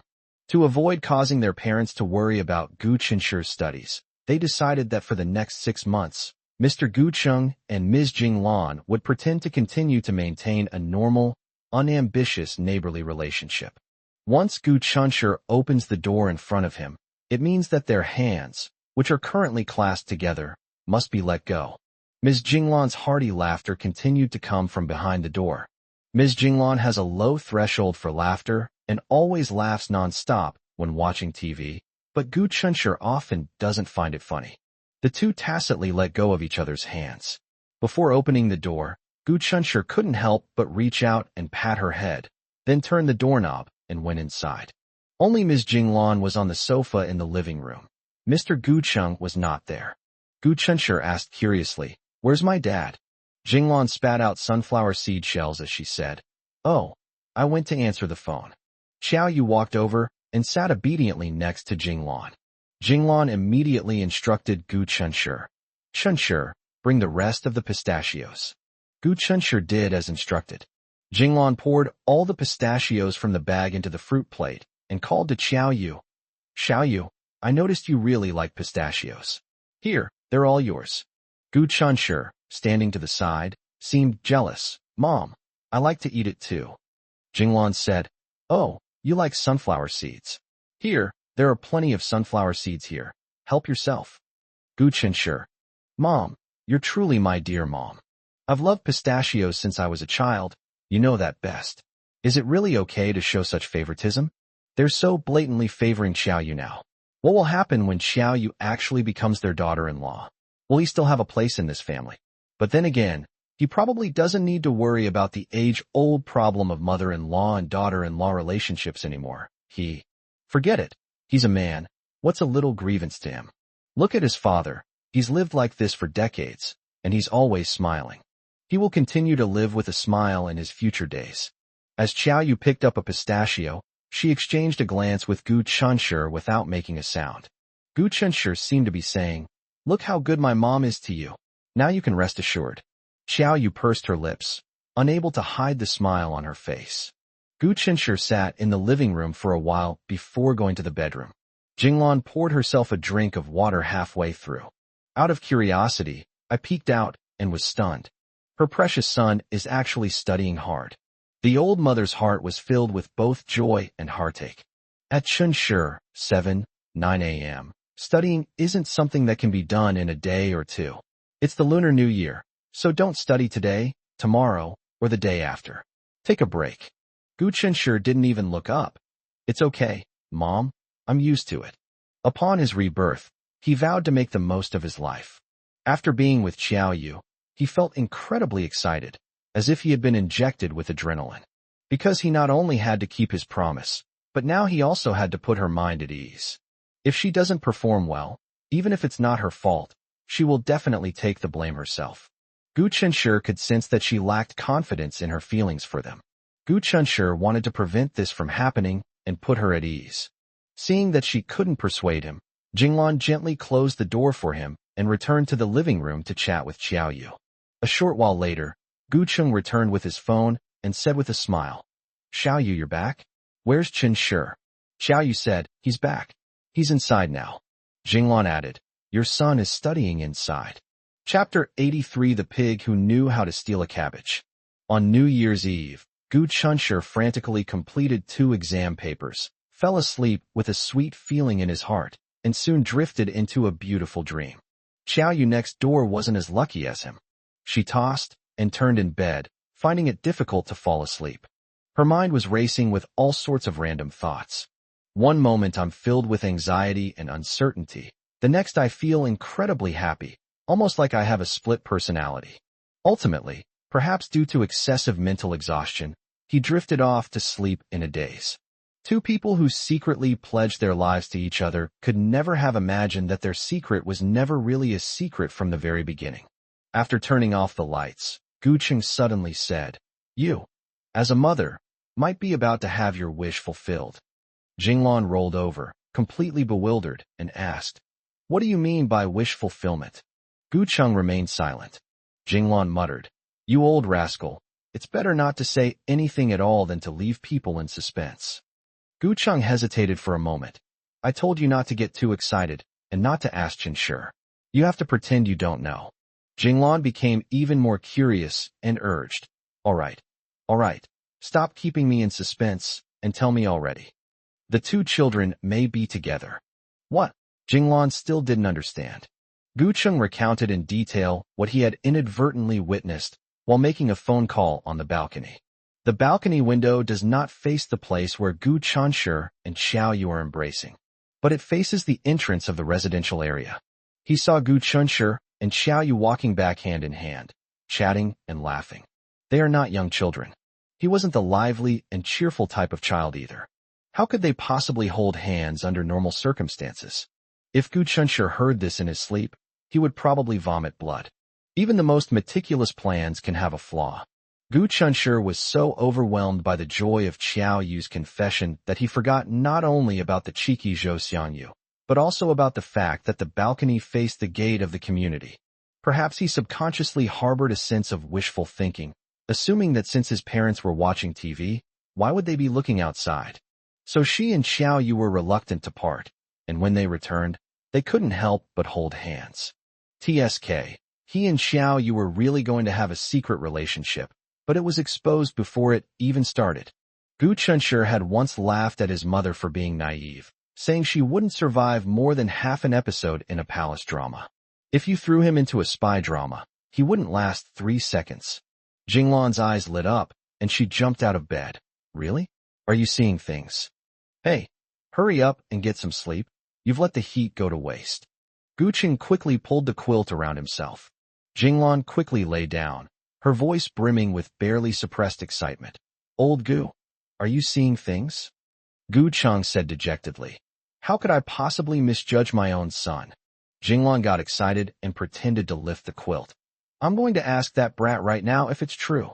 Hey, Gu Cheng quickly pressed her down. Didn't I tell you from the beginning not to ask the child? Jinglan said, oh, apologetically. I got so excited I forgot about that. But why can't I ask? Gu Cheng countered. Was there anything unusual after they came back? Jinglan thought for a moment and said, no. It's just that they seemed to be in a good mood after going out. Gu Cheng said, so, they don't want us to know.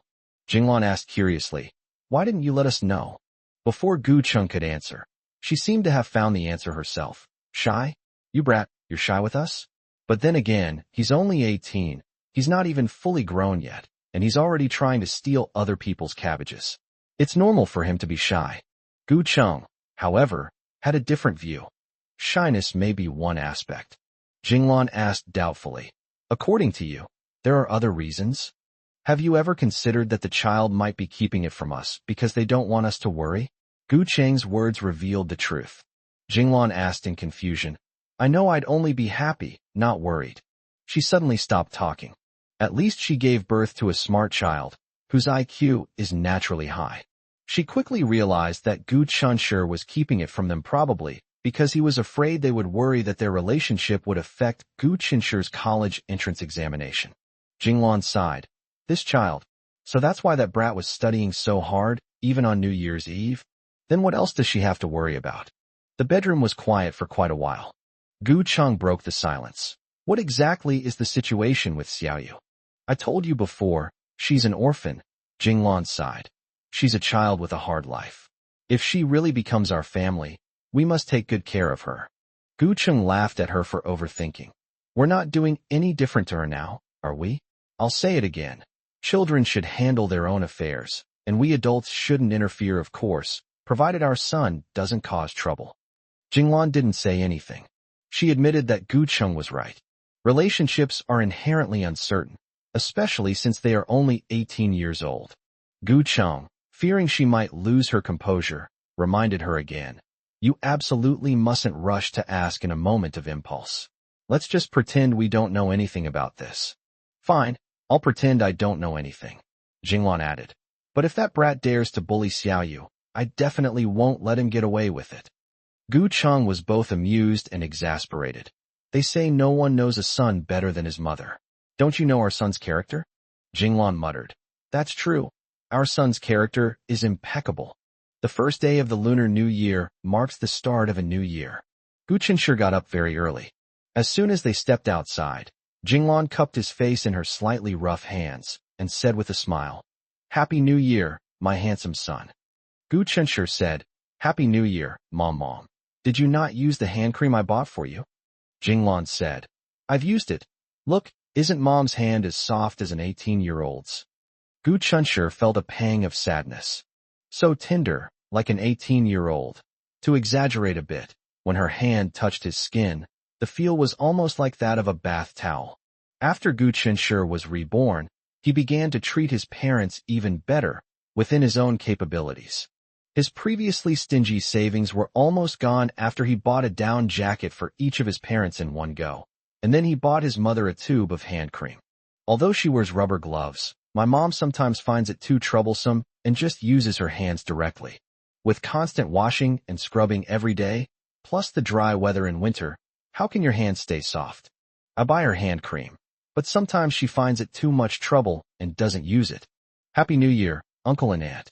Xiaoyu pushed open the door and walked in, her eyes crinkling as she greeted Jinglan and her husband for the new year. Jinglan smiled and said, Happy New Year. Happy New Year. Here, this is the lucky money Auntie prepared for you. Chapter 84 The Toad and the Swan. As soon as Jinglan saw Xiaoyu, she quickly wiped her hands on her apron, then took out a red envelope from her pocket and handed it to Xiaoyu with a smile. Xiaoyu was stunned for a moment. Jinglan urged, Take it quickly, don't complain about the small amount. Xiaoyu, this is a small token of my mother's affection for you. Please accept it, Gu Chenshur said. The two locked eyes, and the slight unease that lingered in Xiao Yu's heart after the night instantly vanished. It's kind of funny when you think about it. Although she bravely confessed her feelings to Gu Chunshi yesterday and finally got to be with him as she wished. But after she finally fell asleep after tossing and turning, she had a nightmare about a toad wanting to eat swan meat because of her anxious feelings. Yes, she is the toad in the dream. Gu Chunshi? Need I say more? Of course, it's that white swan she adores. Xiao Yu dreamed that she was being ridiculed and felt fearful, helpless, and wronged. Even when she woke up, there were still tears in the corners of her eyes. Phew! Thankfully, it was just a nightmare. However, the dream penetrated the dream realm and affected Xiao Yu after he woke up. She was incredibly nervous before she stepped inside. What will his reaction be when he sees Gu Chunshi later? Will he change his mind about being with her? When she saw the smile in Gu Chunshi's eyes, she secretly breathed a sigh of relief. Thank goodness, it seems Gu Chunshi hasn't gone back on his word. Xiao Yu subtly withdrew her gaze, extended her hands in a very sincere manner, and said, "Thank you, Annie." "Thanking me is too formal," Jinglan said with a smile. At this moment, Gu Chun walked over and handed a red envelope to Gu Chunshi and Xiao Yu respectively. Not much, only 200 yuan in each red envelope. After receiving his New Year's money from his father, Gu Chunshi turned to Ms. Jinglan and asked, "Mom, where's the New Year's money you gave me?" Jinglan retorted playfully, "How could I possibly leave you out?" As he spoke, he pulled another red envelope from his pocket and slapped it into Gu Chunshi's hand. "Hey kid, here you go." Gu Chunshi wasn't too sure about other places, but the custom here was to eat dumplings on New Year's Eve and the morning of New Year's Day. We eat meat dumplings on New Year's Eve and vegetarian dumplings on the morning of New Year's Day. However, with the old traditions passed down to this day, no one pays so much attention to it anymore. People can eat meat if they want, or vegetarian if they want, according to their own preferences, without distinguishing between New Year's Eve and New Year's Day morning. Gu Chunshi's family, of course, also followed suit and ate dumplings, with egg, chive, and vermicelli filling. Time to eat. Gu Chung was serving dumplings in the kitchen when Gu Chunshi walked in and took the bowl. Xiao Yu followed closely behind. Normally, this wouldn't seem like anything wrong. It's just two sensible children taking the initiative to help the adults with housework. But when Jinglan accidentally learned a secret, she looked at the backs of the two children and her lips curled up in a wild smile. You know what? These two kids actually look quite like a married couple, huh? While the two of them were waiting to receive their bowls, Gu Chunshi quietly hooked Xiao Yu's finger, and Xiao Yu immediately took his hand. Xiao Yu's hands were small, completely different from Jinglan's rough hands. Her hands had delicate and soft skin and were slightly cool. Gu Chung filled a bowl with rice and handed it to Xiao Yu, only then reluctantly letting go of her hands. The important tradition of paying New Year's visits is indispensable during the Spring Festival. In the past, their whole family would go out to visit relatives and friends and offer New Year's greetings everywhere. This year is no exception. However, this year is a little different, as there is an extra person in the family. They treated Xiao Yu like family, but those relatives and friends didn't know Xiao Yu. If we bring Xiao Yu along, they will inevitably interrogate us relentlessly. But if we don't bring Xiao Yu along, how could they bear to leave Xiao Yu alone at home? It is said that Xiao Yu used to be used to being alone, but ever since she met them, she has become increasingly uncomfortable with being alone. But she smiled faintly and said that she had some work to finish in the past few days, so she wouldn't go with them to pay New Year's visits. I don't have many relatives in the same city, so I visited them all in 2 days, the first and second days of the Lunar New. The rest of the New Year's greetings were sent via video call on their mobile phones. The lively gathering continued until the evening of the third day of the Lunar New Year. Wang Zishan, the organizer of the gathering, tagged everyone in the group chat to remind them not to forget the gathering on the fourth day. After a lively discussion, someone brought up the question of whether or not to bring family members, and Gu Chunshi once again became the focus of everyone's attention. It's all Zhou Xiangyu's fault. Everyone had forgotten about his amazing girlfriend, but Zhou Xiangyu reminded them. Zhou Xiangyu specifically tagged Gu Chunshi in the group chat. "Old Gu, you must bring my sister tomorrow." Tang Xiaoxi asked curiously, "Your sister? Zhou Xiangyu, Aren't you an only child? Where did you get a sister? The others asked in confusion. Zhou Xiangyu, you should be the one taking care of your sister. What does it have to do with Gu Chunshi? Zhou Xiangyu proudly declared. I just recognized Lao Gu's goddess-like girlfriend as my older sister. Ha ha ha. I have an older sister now. Gu Chunshi. In stark contrast to his utter silence was the burning gossip spirit of the others. Wang Zishan. Zhou Xiangyu, have you met Gu Chunshi's girlfriend? Zhou Xiangyu said proudly. Of course, I've seen it several times. Zhu Mingming. Isn't she really incredibly beautiful? Zhou Xiangyu. Does it even need to be said? My sister is the most beautiful girl I've ever seen in my life. He used several exaggerated exclamation marks to show that he was not exaggerating. Now Gu Chunshi experienced the pleasure of being bombarded with text messages from everyone once again. Wang Zishan. Gu Chunshi, if you're a true brother, bring your goddess girlfriend over tomorrow. Zhu Mingming. Brother, you're my own brother. I'm not very knowledgeable. I've never seen what the most beautiful girl looks like. Tang Xiaoxi. Is everything Zhou Xiangyu said true? Gu Chunshi, bring your girlfriend over, and we can all give you our blessings. Even the usually composed and understanding Jing Shu joined in the fun. Gu Chunshi, everyone's going their separate ways soon. Don't be so petty. The Lin family at this time. Looking at the barrage of text messages on her phone screen, Lin Ranran bit her lower lip hard. This celebration in the group chat felt like salt being rubbed into her heart. The boy who used to have eyes only for her has now fallen for another girl, and she became a passerby who could only silently observe. The sheer volume of information left Gu Chunshi completely bewildered. He angrily messaged Zhou Xiangyu privately. If you don't speak, no one will think you're mute. Zhou Xiangyu quickly replied with a particularly innocent emoji. Then a text message was sent. I didn't say anything. I typed this text message. Then, in a cheeky tone, he sent over a profile picture of someone smirking. Chapter 85 Common Problems in Relationships. Gu Chunshi escaped the barrage of messages from the class group chat, only to be bombarded with messages from Zhou Xiangyu in the blink of an eye. Zhou Xiangyu sent him about 10 voice messages in a row. Gu Chunshi knew what he was talking about even without listening.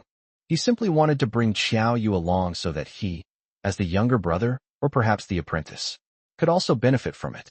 Seeing that Gu Chunshi didn't reply, Zhou Xiangyu simply made a phone call. Gu Chunshi pressed the answer button in annoyance, and Zhou Xiangyu's round face, eating watermelon, immediately appeared on the phone screen. Zhou Xiangyu waved the watermelon rind in his hand and greeted him warmly. Hey, brother, want some watermelon? It's on me. Gu Chunshi rolled his eyes at him. Pa, do you think I need your slice of watermelon? Zhou Xiangyu said, Old Gu, I'm serious. Bring my sister with you tomorrow. Just thinking about how those bastards have never seen the world makes me feel really good. Gu Chunshi said, Xiao Yu likes peace and quiet. I asked her, and she said she wouldn't go. Zhou Xiangyu said disappointedly. Then why don't you try to persuade her? Gu Chunshi raised an eyebrow and said, What? You're not afraid of her abusing me now? Zhou Xiangyu laughed heartily. Don't worry, my sister is so gentle. How could she possibly hit you? Gu Chunshi thought to himself. Xiao Yu is gentle? Well, she usually seems quite gentle. Even now, he still can't imagine how Xiao Yu displayed his might that day and took down those two thieves. But seriously, the scene where she stepped on the two thieves was so cool. Unfortunately, he was so stunned at the time that he didn't realize he should take a picture with his phone and save it for their future children to see. Holy crap, Lao Gu, what did you think of that made you laugh so hard? Share it with me, The gossipy voice of Zhou Xiangyu coming from the phone immediately pulled Gu Chunshi back to reality. Gu Chunshi was dumbfounded. Did he just laugh? You laughed. Ha ha, don't try to deny it. I just took a screenshot, ha ha. Zhou Xiangyu laughed as he said, Come on, let me show you. Let's see how you argue now. Gu Chunshi's lips twitched. How bored must Zhou Xiangyu be to actually take a screenshot? From the picture he sent, Gu Chunshi noticed that he did indeed have a smile on his face, looking happy as if he was thinking about something. Gu Chunshi was extremely embarrassed. Fortunately, it was Zhou Xiangyu who saw me in this state. Oh well. Zhou Xiangyu, ever the gossip, pressed on. Old Gu. Come on, tell me the truth. Have you even picked out a name for the baby? Gu Chenshur. We didn't really choose a good name for the baby, but the baby has already arrived ahead of schedule. Gu Chenshur was simply impressed with himself. Old Gu, I'm begging you this once. Gu Chenshur directly called him out. You said that a couple of days ago. Zhou Xiangyu feigned ignorance. Huh? Did I say that? I don't remember. Gu Chenshur said. It doesn't matter if you don't remember, as long as I do. Zhou Xiangyu had a bitter look on his face. Old Gu, to tell you the truth, I really want to see Lin Ranran cry. For our brotherhood, please grant my request. Gu Chenshur asked with a puzzled look. When did she offend you? Zhou Xiangyu angrily threw the watermelon rind in his hand into the trash can. When do you think it will be? Of course, it will be when she tramples on your sincerity. Old Gu, although you're easygoing and can let it go, I'm petty. Just thinking about how she looked down on my brother makes me furious. Why does she treat you like this? She's just relying on her good looks. I just want her to know that there are girls in this world who are better and prettier than her. Gu Chenshur fell silent. Having such a friend in this life is a blessing. He smiled and said, Do you remember what I said before? It's not worth it, really. I've already let it go, so don't dwell on it anymore. After saying that, he thought to himself, would bringing Xiao Yu over make Lin Ranran cry? At most, it will only make her pale in comparison for a moment. Cry? You're overthinking it. After ending the video call with Zhou Xiangyu, he ignored the ongoing barrage of text messages in the class group and tossed his phone aside. He rested his chin on the cushion in his arms and couldn't help but wonder what Xiao Yu was doing right now. Are you still working? When you see her, you can't help but want to be together all the time. And when you leave her, you miss her. Is this a common problem for couples in love? At this very moment, Xiao Yu, separated by a wall, is facing her laptop, her hands resting on the keyboard. She herself has no idea how long she has been lost in thought. After a long while, she finally let out a soft sigh. Sigh, this won't do. What should I do if I suddenly really want to see him? But it's already 10 p.m., and your aunt and uncle are probably already asleep. Even if Gu Chenshur wasn't asleep, what reason would she have to go to their house? Should I just tell him I miss him? Although she was the one who confessed, she still couldn't bring herself to say it. Sigh, when will I be able to hold his hand openly and honestly? This is so agonizing. No, this can't go on. Xiao Yu suddenly stood up and stormed out of the bedroom. Then I went to the bathroom, splashed some cold water on my face, and shook my head. I finally calmed down a bit. Xiao Yu sat back down, thinking to herself with a self-deprecating smile. You were the one who suggested having a secret relationship with Gu Chenshur, so why are you so impatient now? It's only 6 months anyway, can't you wait that long? However, the thought of having to confront her aunt and uncle in 6 months made her palms sweat with nervousness. Although her uncle and aunt liked her, it didn't mean they wanted her to be their daughter-in-law. Gu Chenshur doesn't mind her background, but will her uncle and aunt mind? After all, her background was not exactly honorable, even if it wasn't her fault. Xiao Yu's mind was filled with a jumble of thoughts when the image of Gu Chenshur diligently studying at his desk suddenly popped into her head. She paused for a moment. He works very hard. So why should I waste so much time worrying about things that haven't happened? Perhaps it won't be as terrible as she imagines. Just in case. Xiao Yu smiled bitterly. At least she had it once, hadn't she? Thinking about it this way, Xiao Yu felt much more at ease. She suddenly felt full of energy.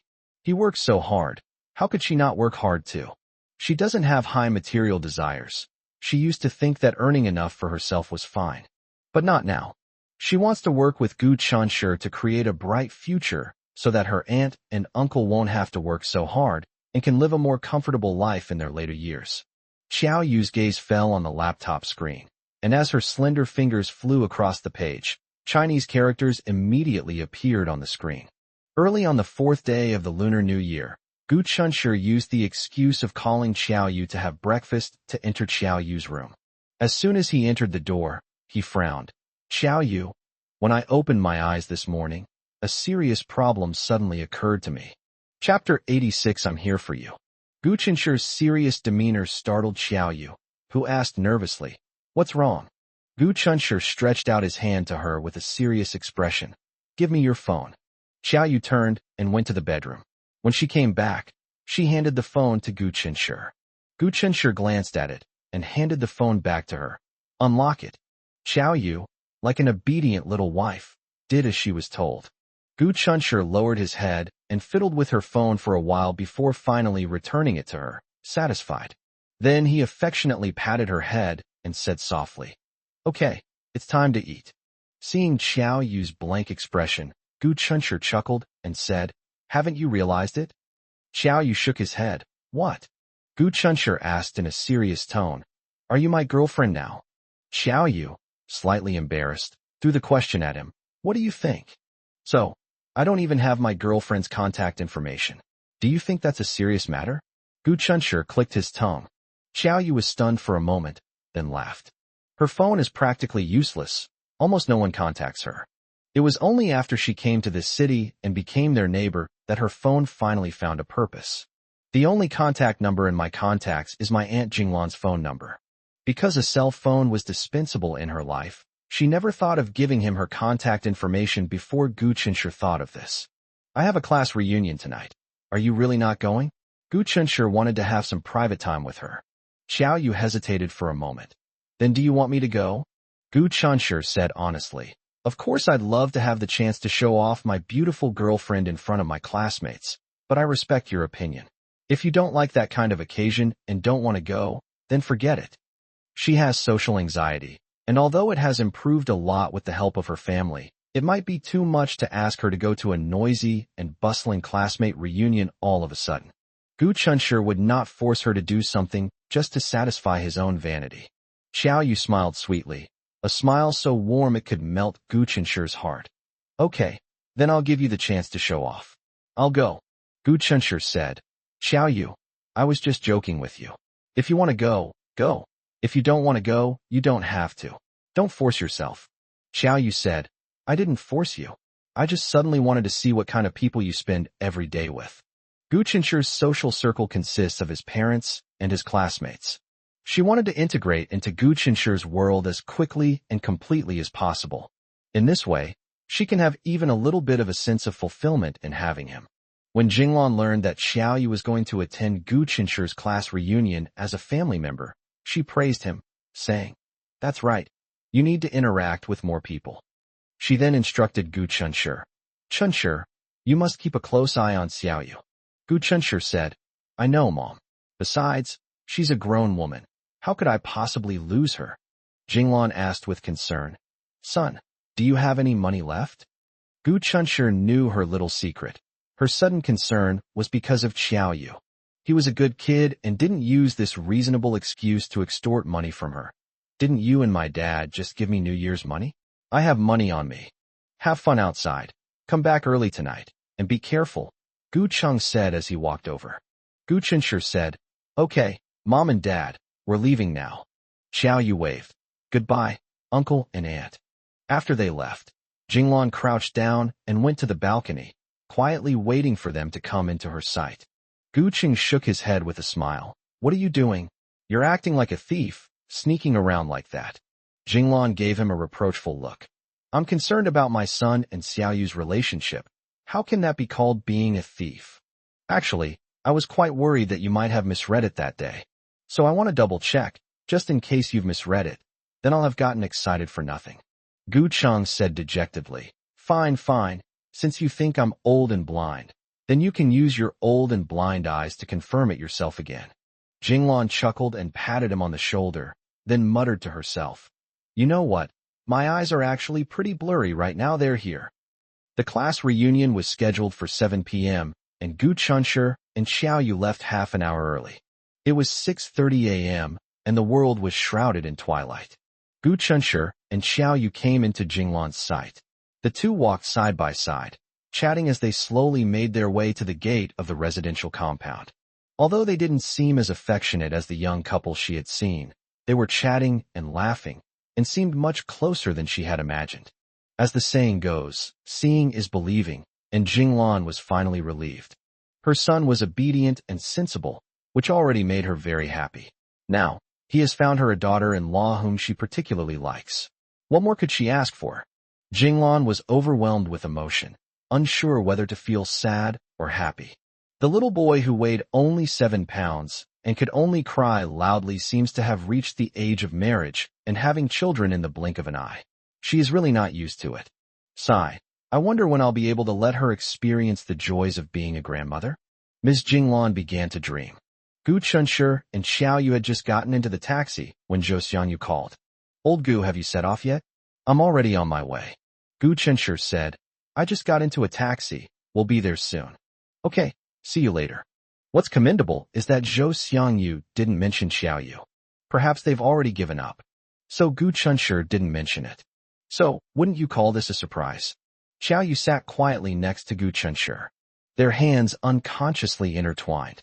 Xiao Yu's childhood environment instilled in her a deep-seated aversion to crowded and noisy places. Class reunions, on the other hand, combined the characteristics of large crowds and noise. Xiao Yu not only did not resist, but also secretly looked forward to it. That was another world for Gu Chunshi. How could she not be looking forward to it? Gu Chunshi asked, Are you nervous? Xiao Yu shook her head. It's all right. My classmates are all good people, but some of them might be a little crazy. I hope you won't mind them later. If you find them annoying, you can choose to ignore them. Don't worry. I'm here for you. I'm here for you. Xiao Yu's lips curled up slightly. She really likes this sentence. Chapter 87 Predictions Before the Gathering.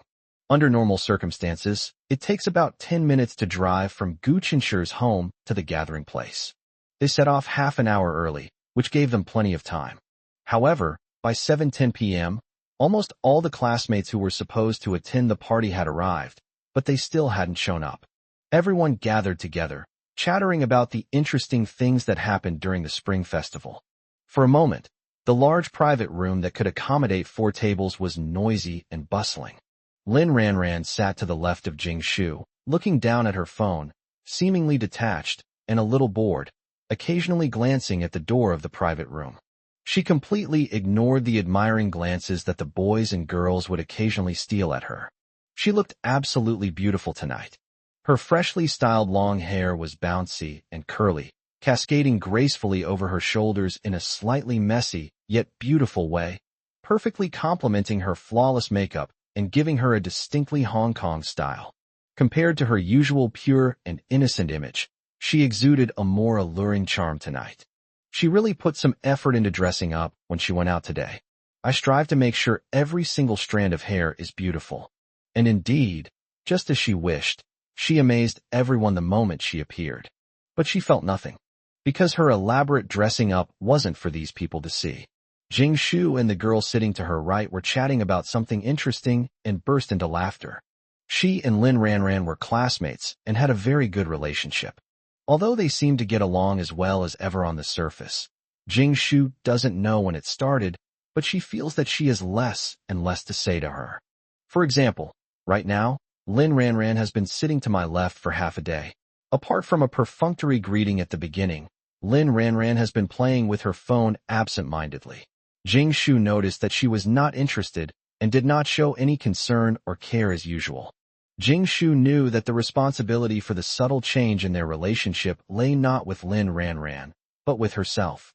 Lin Ranran has always been the proud Lin Ranran. But the more Jing Shu unintentionally learned about Lin Ranran, the less she understood her. Everyone has their own way of living and handling things.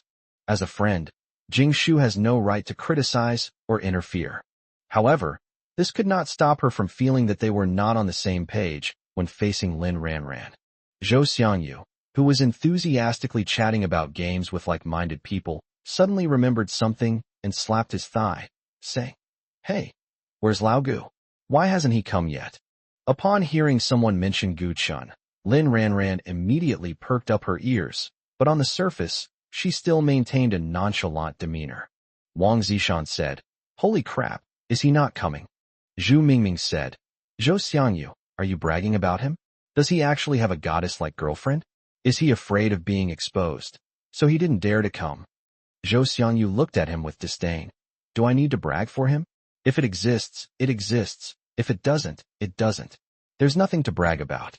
Do you think I'm the kind of person who likes to make things mysterious?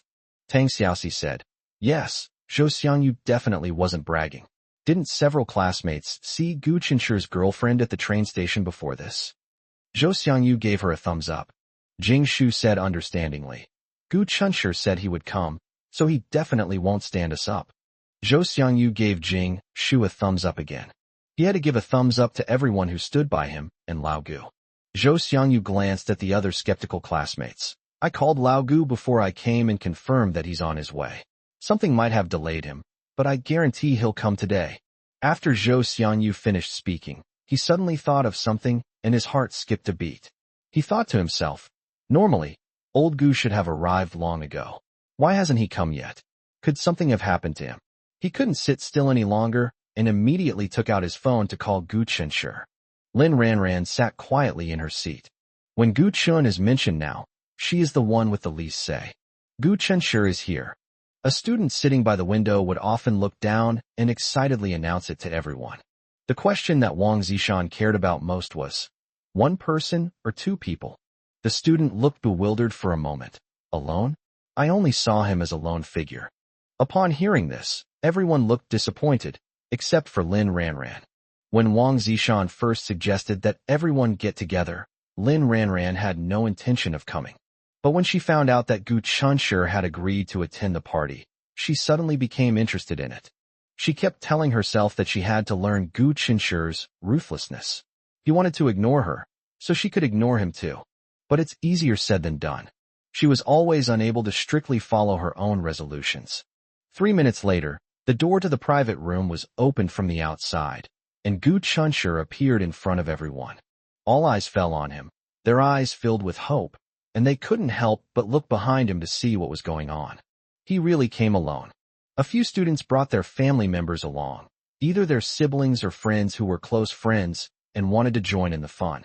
After all, family members is just a general term here, and no one has stipulated that they must be actual family members. From the chatter they had just heard, the family members basically knew that one of their classmates had a very beautiful girlfriend.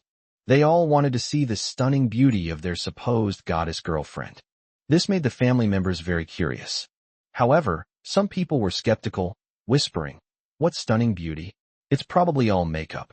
In my opinion, the school beauty in your class is already pretty enough. Who could be prettier than her?" Lin Ranran overheard these words and straightened her back, her face showing a hint of arrogance that suggested she was not easy to get along with.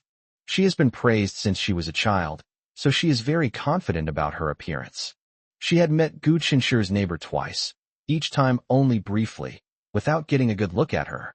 Her impression was that he was not bad looking, but he might not be a match for her. Thinking about it this way, Lin Ranran suddenly rediscovered that feeling she used to have, where she could look down on everything in terms of looks. Zhou Xiangyu waved to Gu Chunshi. Old Gu, over here. A seat has been reserved for you. Wang Zishan said, Gu Chunshi, you're late. You'll have to drink 3 cups of wine as punishment later. Gu Chunshi apologized. I'm sorry, we could have arrived earlier, but we encountered a small problem on the way.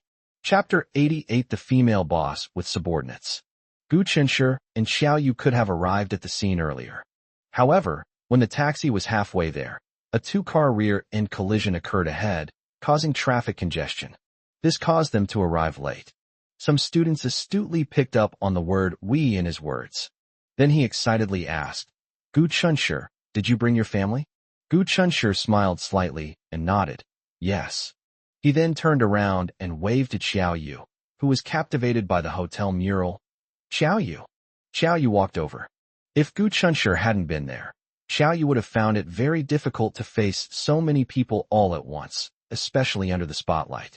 All eyes in the private room were fixed on the doorway, including Lin Ranran. When Lin Ranran realized that Gu Chunshi had really brought the neighbor girl over, her heart clenched painfully. She clearly cared about her terribly, but on the surface, she had to pretend to be indifferent. Besides Gu Chunshi, another girl soon came into everyone's view. Suddenly, the private room became so quiet you could hear a pin drop. The girl's outfit looked quite ordinary. An ordinary black long-down jacket, an ordinary red scarf and hat, an ordinary outfit. How can it be so beautiful? She looks like she stepped right out of a comic book. Her pure and innocent aura touches the soul. Someone clicked their tongue in amazement.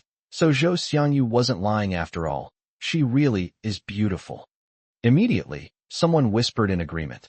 Not only is she beautiful, but her temperament is amazing too. My God, even I, a woman, am in love with her. Jing Shu inadvertently noticed that Lin Ranran's right hand, which was resting on the table, suddenly clenched into a fist, and her face turned slightly pale. She silently shook her head. You brought this situation to where it is today entirely on your own. Lin Ranran stared blankly at Gu Chunshur and the neighbor girl's hands. If her eyesight wasn't deceiving her, she knew that the two of them had just held hands, and then quickly let go. The nature of their relationship seemed self-evident. Gu Chunshur's dream girlfriend was the talk of the town among his classmates for days. Moreover, before this, when she bumped into Gu Chunshur and his group at the mall, they seemed to be in a somewhat ambiguous relationship. Therefore, Lin Ranran was actually mentally prepared. But in reality, she still harbored a sense of wishful thinking. I always felt that Gu Chunshur was angry, and he might still have some lingering feelings for her. After all, since they became classmates, he has only ever liked himself. Unlike some guys who try to get her attention while flirting and being ambiguous with other girls, Gu Chunshur was different from those boys. He was polite and knew how to behave appropriately, and never made her feel uncomfortable. He should be devoted in love. But this once devoted man has now fallen for another girl. Jealousy overwhelmed Lin Ranran instantly. At that moment, she even wanted to get up and leave without caring about anything else, to escape all of this. Fortunately, her remaining rationality told her she couldn't do that. If she really couldn't stand it and got up to leave, she would become a laughingstock in other people's eyes. Her image will also be ruined. At that moment, she heard Gu Chunshur's voice. Everyone, this is the family member I brought with me today, Xiao Yu. His voice was tinged with laughter. His eyes were smiling. At this moment, he seemed to be smiling all over. He looked satisfied and proud. Zhou Xiangyu was the first to respond to Gu Chunshur's introduction. He was so excited that he ran up to Xiao Yu and said, Sister, you're here? I saved a seat for you over there. Everyone was shocked. Is this still the legendary figure who could take on 5 opponents single-handedly? Damn it. How did he turn into a well-behaved little brother in a second? No. Look at how eager he is. He's more like a lackey in a second. The way everyone looked at Xiao Yu changed from initial amazement to collective awe. Everyone present knew that Zhou Xiangyu and Gu Chunshur were inseparable best friends. It's perfectly normal for him to be happy for his good friend who's no longer single, and to show enthusiasm towards his friend and girlfriend. But his enthusiasm isn't normal right now. He's practically wagging his tail at Gu Chunshur's goddess girlfriend right now. Zhou Xiangyu's formidable reputation is known to all. Even he was willing to submit to someone. That must be an incredibly powerful figure. After realizing this, when everyone looked at Xiao Yu again, they could actually see a kind of domineering and awe-inspiring presence in her calm and composed expression. Well, if we were to rank everyone present based on their combat strength, would there even be any need to say anything more? Xiao Yu is definitely the one who stands out from the crowd at the top of the pyramid, although apart from Gu Chunshur and Zhou Xiangyu, no one else present knew about her combat prowess. But her aura was undeniable. Originally, Wang Zishan, Zhu Mingming, and the others had swallowed hard and were about to make a few envious and jealous jokes about Gu Chunshur, but now they didn't dare to say anything. Even when Xiao Yu subconsciously glanced into the private room, her gaze fleetingly sweeping over them, none of them had the courage to meet her eyes. My God, they can't afford to mess with this woman. These are the classmates that Gu Chunshur encounters at school every day. Xiao Yu quickly scanned the people inside, then smiled at Zhou Xiangyu and said, Thank you. Zhou Xiangyu chuckled, a little embarrassed. No need to thank me. It's just what I, as the younger brother, should do. Gu Chunshur felt the eeriness of the sudden silence in the private room and was quite speechless. Zhou Xiangyu has successfully instilled fear in everyone towards Xiao Yu. However, this doesn't seem to be a bad thing. To prevent some restless individuals from asking too many questions or making inappropriate jokes that would make Xiao Yu uncomfortable. Led by Zhou Xiangyu, Xiao Yu sat in the seat that Zhou Xiangyu had specially reserved for Gu Chunshur.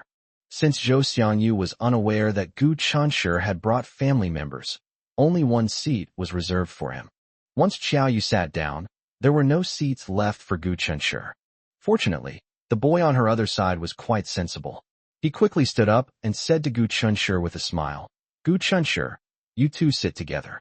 I'll find another seat." Gu Chunshur thanked him and pulled out a chair to sit down. Isn't that a coincidence? At the large round table for 10 people, Gu Chunshur and Xiao Yu sat opposite Lin Ranran and Jing Shu. Lin Ranran remained silent, pretending to be nonchalant as she played on her phone. I felt desolate and awkward, restless, and full of regret. She shouldn't have come tonight. She could sense that everyone was subtly comparing her to Gu Chunshur's female neighbor. Lin Ranran, who was very confident in her looks before Gu Chunshur and the others arrived, now looked somewhat gloomy. Putting aside who is more attractive, the female neighbor's aura alone is enough to intimidate everyone, making her hundreds of miles ahead of her. Chapter 89: The Difference Between Mortals and Fairies. Even the proud Lin Ranran had to reluctantly admit that the girl was better than her. This realization made her feel utterly ashamed. Meanwhile, the students present, who were just watching the drama unfold, had already quickly finished comparing them. The outcome is decided. To use an analogy, if we say they are all flowers, Lin Ranran is like a delicate flower that has been pampered in a greenhouse. Gu Chunshur's ethereal girlfriend gives the impression of a snow lotus growing proudly on a snowy cliff. In this world, greenhouse flowers are everywhere. But the flower on a high mountain is not something that just anyone can see. Here's another analogy. Lin Ranran is a princess in the human world. So Gu Chunshur's fairy girlfriend must be a celestial being. Therefore, in the contest between Lin Ranran and Gu Chunshur's goddess girlfriend, Lin Ranran suffered a crushing defeat. No wonder Gu Chunshur stopped chasing Lin Ranran. With such a wonderful girl, who would still need an arrogant princess? Jing Shu looked at the girl opposite her with curiosity. When she saw the girl looking at her calmly, Jing Shu smiled at her and said, "Hello, my name is Jing Shu." Xiao Yu smiled back and said, "Hello." Xiao Yu had a good impression of this girl named Jing Shu. Her gaze inadvertently fell on Lin Ranran. Lin Ranran glanced at her casually, then looked away with a slightly arrogant expression. Well, Xiao Yu doesn't like this girl. She seems difficult to get along with. There were originally more than 30 classmates, plus 7 or 8 family members.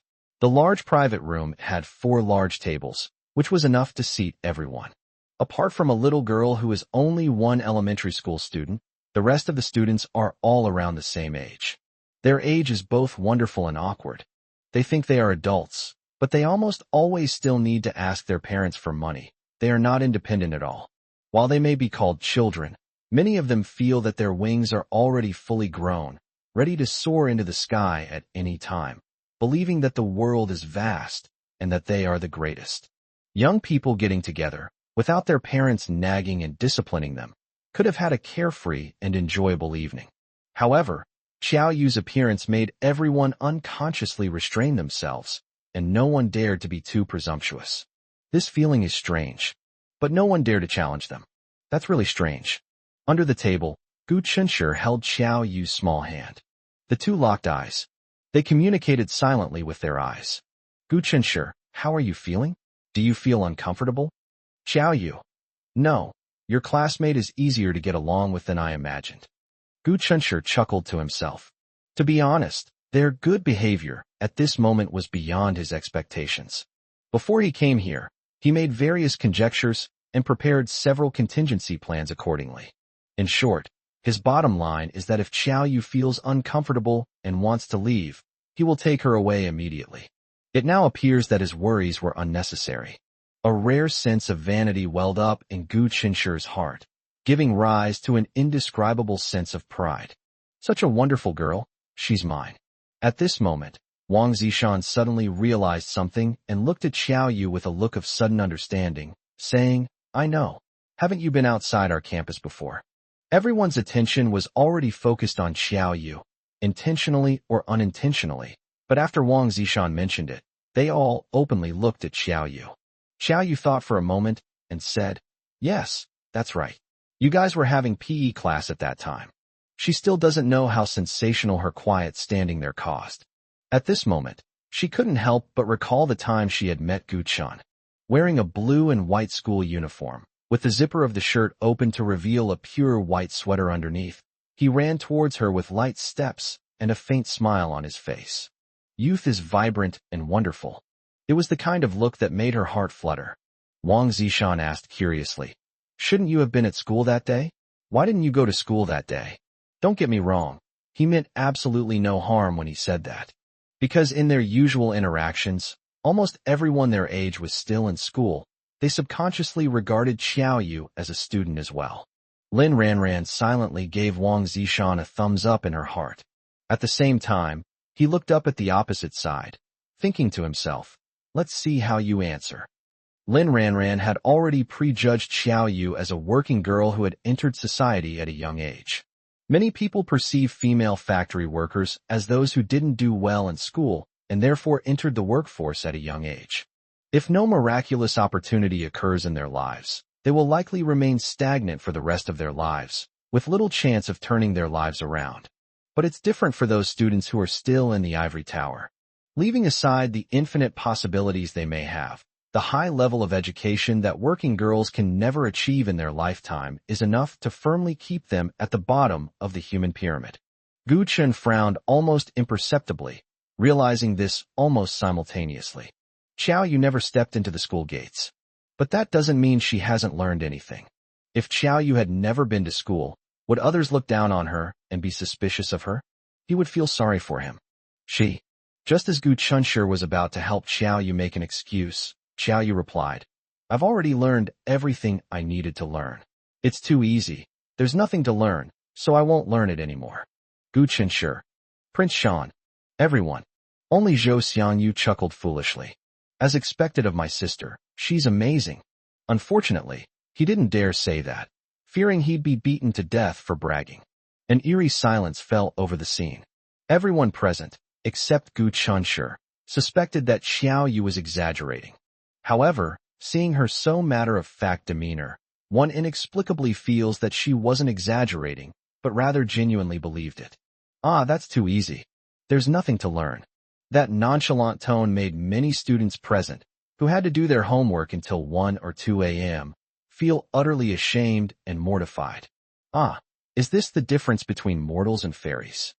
I just want to smash my head against a block of tofu and die. I feel like I'm living a life that's let down heaven and earth, let down my parents and teachers, and also wasting food. Lin Ranran was shocked. Is this even possible? Does he brag without thinking? If it's really as she says, wouldn't she be calling herself a genius? Lin Ranran stared blankly at the girl opposite her, trying to find some clues on her face. Unfortunately, she did not find it. They were being frank and open, as if they were speaking from the heart. Lin Ranran was taken aback and forgot to hide the disappointment on her face. As luck would have it, one of her many admirers, their classmate Gua Hao, saw it. Gua Hao had a sudden inspiration. Gu Chenshur's girlfriend is a goddess, but the school beauty is still single. Chapter 90 Solving Problems on the Spot. Gua Hao had been very attentive to Lin Ranran on many occasions. Unfortunately, Lin Ranran would rather give the opportunity to Zhang Shua's grandson from the next class than to him. He's so angry. But now, it seems he has found an opportunity to please Lin Ranran. At the same time, Wang Zishan looked at Xiao Yu with adoration, almost kneeling down. "Wow, you're really amazing." Xiao Yu said modestly. It's all right. The timing was perfect." Gua Hao got excited and pulled a test paper out of his pocket. He stood up, adopting a humble and eager-to-learn posture. "In that case, could you explain to me how to solve this problem?" Everyone stared at Gua Hao in astonishment. "I was thinking, why are you carrying around exam papers when you come out to dinner? I've never seen you work this hard before. Besides Zhou Xiangyu, you're probably the one who gets called on the most by teacher Lao Ming in class." That's why Gua Hao was so excited. What a coincidence. He almost fell asleep while working on this test paper today, and then in a fit of anger, he folded the test paper into cards to play with. Later, by some strange twist of fate, he put it in his pocket. He found it by chance in his pocket while looking for tissues to wipe the snot that had gotten from his frozen nose on his way here. If he weren't afraid of being called in by the teacher when school starts, he would have really torn it up and then crumpled it into a ball and thrown it in the trash. Unexpectedly, this exam paper, which he despised so much, as if it were an irreconcilable enemy, yet which he had no choice but to concede to, came in very handy at this moment. Xiaoyu was stunned. She had never explained a problem to someone before. It feels so strange and unusual. Lin Ranran sneered inwardly at her bewilderment. Now look what's happened, we've been exposed. So there's a saying that goes, you can eat as much as you want, but you can't say whatever you want. Let's see how you explain this. Gu Chunshi became angry. Although he didn't know what was wrong with Guahao, he could tell that the kid wasn't up to no good by asking him questions at this time. Just as he was about to speak, Xiaoyu pressed his hand, signaling him not to get so angry. Zhou Xiangyu was surprised, and then alarm bells went off in his mind. Well, what's this guy up to? Wasn't he Lin Ranran's simp? What? He's fallen for her sister, Xiaoyu. Bah! What a toad, trying to eat swan meat. Xiaoyu belongs to his buddy Lao Gu. No one is allowed to take him away. Damn you, you stinking toad, get the hell away from me. Of course, Zhou Xiangyu couldn't say that in front of so many people. He stretched out his hand. Give it to me, and I'll explain this problem to you. Guahao laughed. You and I are equally bad. If I can't do it, you definitely can't either. He looked at Xiaoyu with a humble expression and said, I just suddenly thought of this problem that stumped me, and I sincerely want to ask you for help. Gu Chunshi said, Okay, give me the test paper, I'll take a look. Gu Chunshi's grades were usually among the top in his class. After being reborn, he devoted himself to studying hard, and his grades improved by leaps and bounds. Everyone was a classmate. Guahao had a math test paper in his hand, and everyone naturally had one too, and everyone had to do it once. Therefore, everyone present knew that this exam paper was extremely difficult, and some questions were beyond the scope of the curriculum. The last question, in particular, was so difficult that many people couldn't even understand it, let alone solve it. However, Gu Chunshi had already done this test paper, and he could barely manage to pass it. He solved the last question, but whether it was right or wrong, well, that's another story. Guahao placed the test paper on the turntable, gave it a gentle spin, and it landed perfectly in front of Xiaoyu. Guahao's lips curled up in a smile that made people feel a little uncomfortable. It's the last question. Could you please explain it to me? This guy did it on purpose. He wanted to embarrass Xiaoyu in front of everyone. Why would he do this when there's no grudge between them? This guy can target him, but he can't deliberately make things difficult for Xiaoyu. Even though Gu Chunshi is usually calm and collected, he would have lost control of his emotions if Xiaoyu hadn't kept urging him to stay calm. All eyes turned to Xiaoyu. It wouldn't matter if anyone else present said no, but she was the one who said no.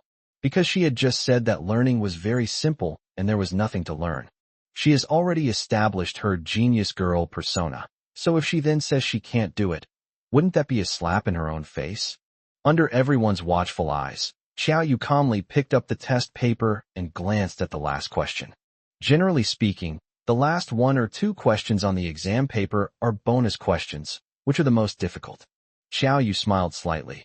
Oh, this question? Gu Chunshi turned his head and smiled at her.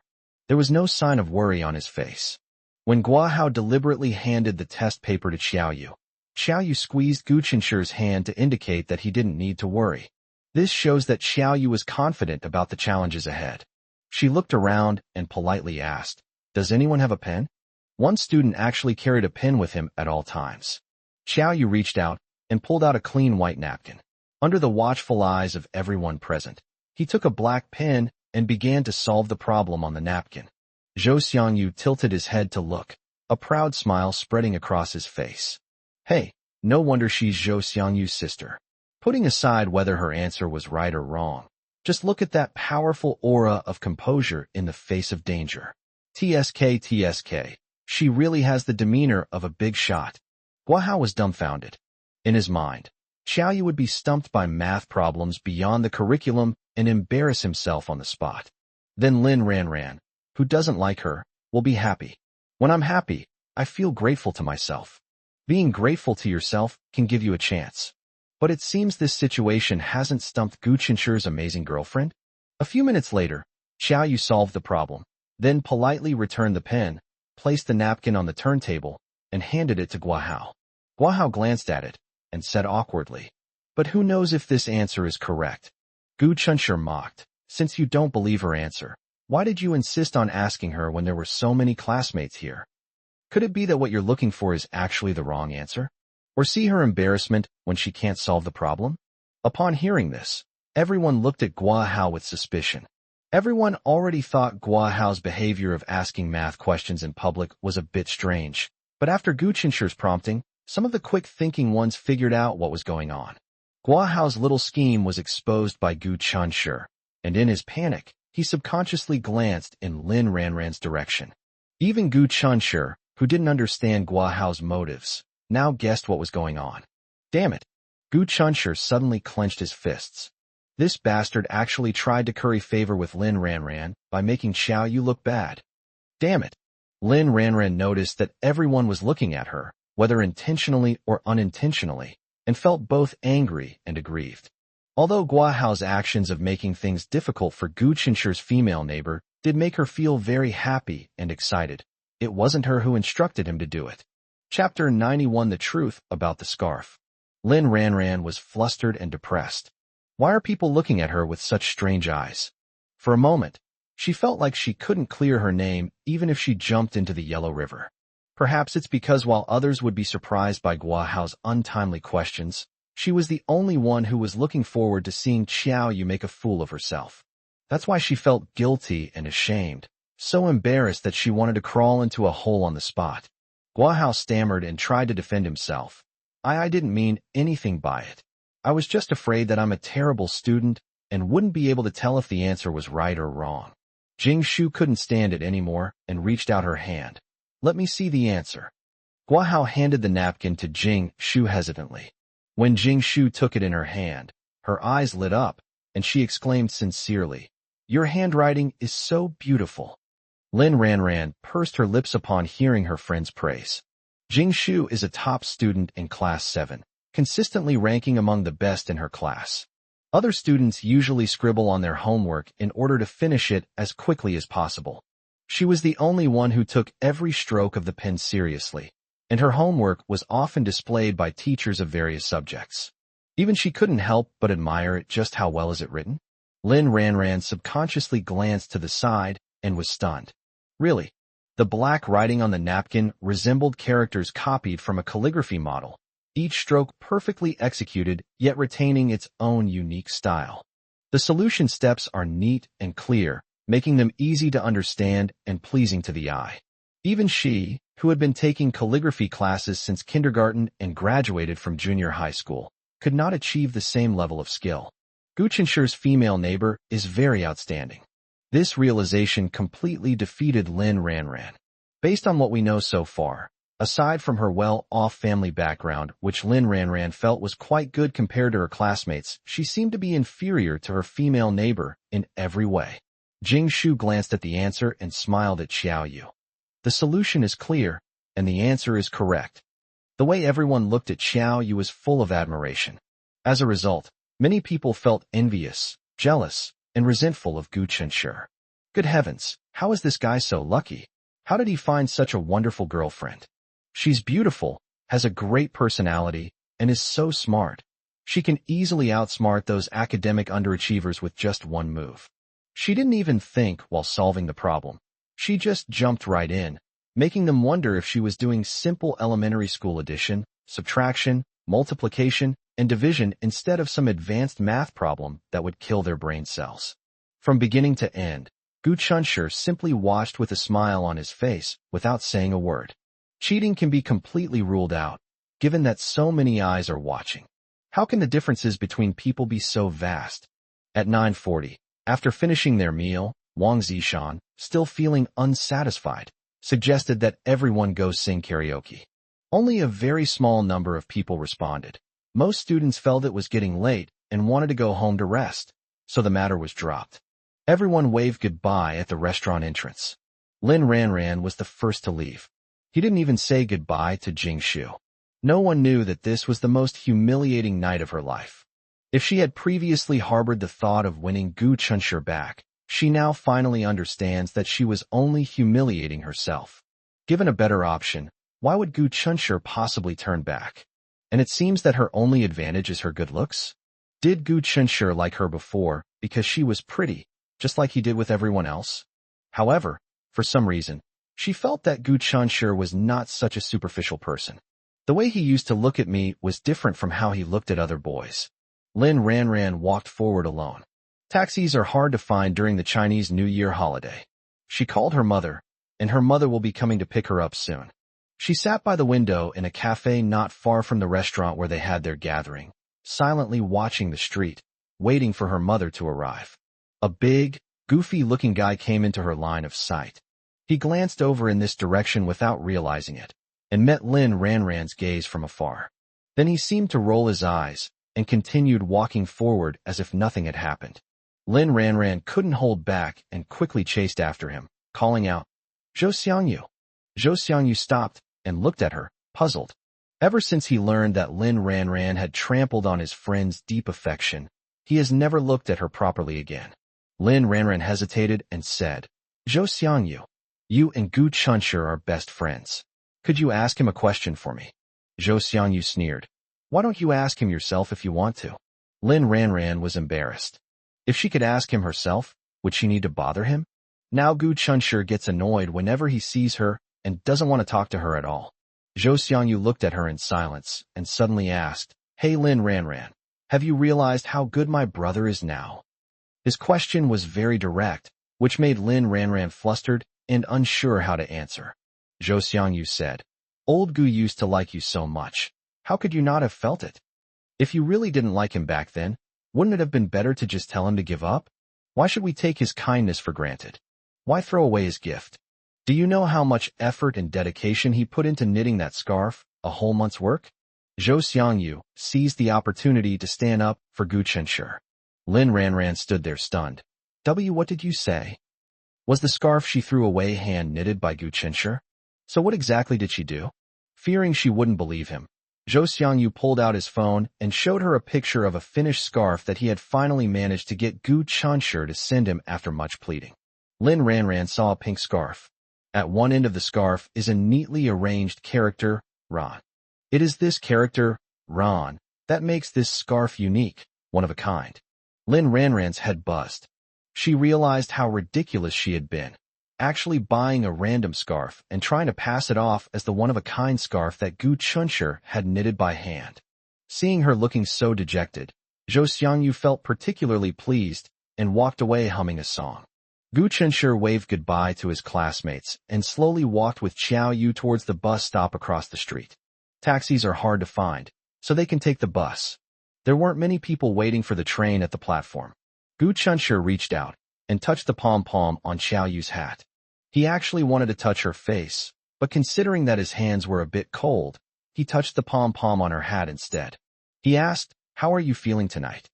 Xiao Yu thought about it seriously. "It's all right, not as scary as I imagined.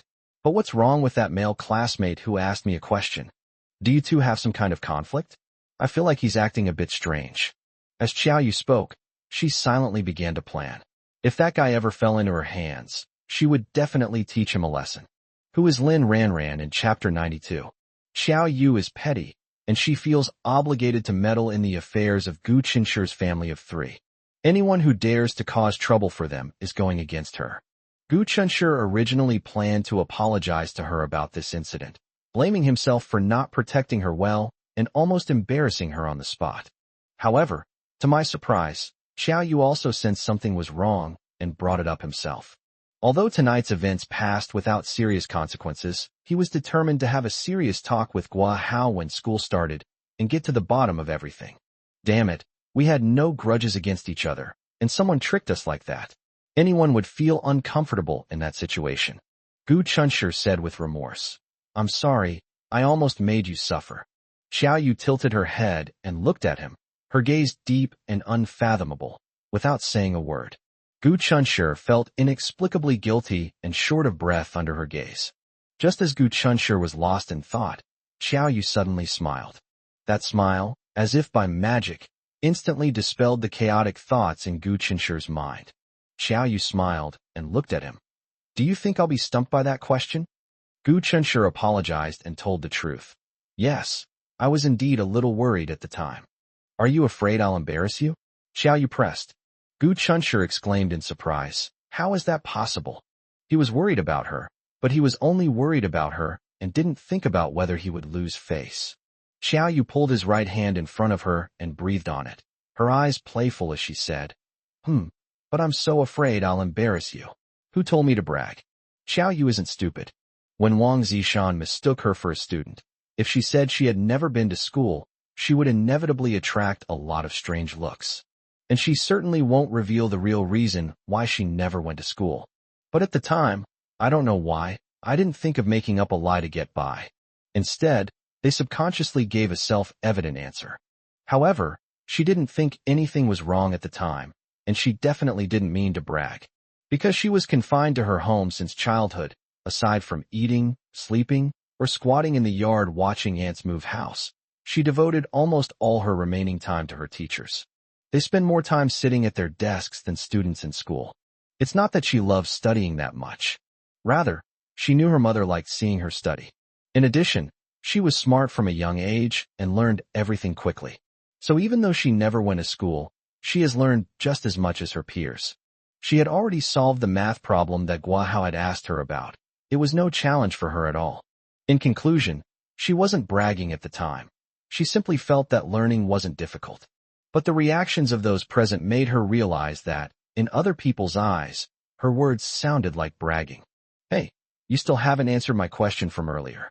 What's going on between you and that male classmate? Does he often make things difficult for you at school?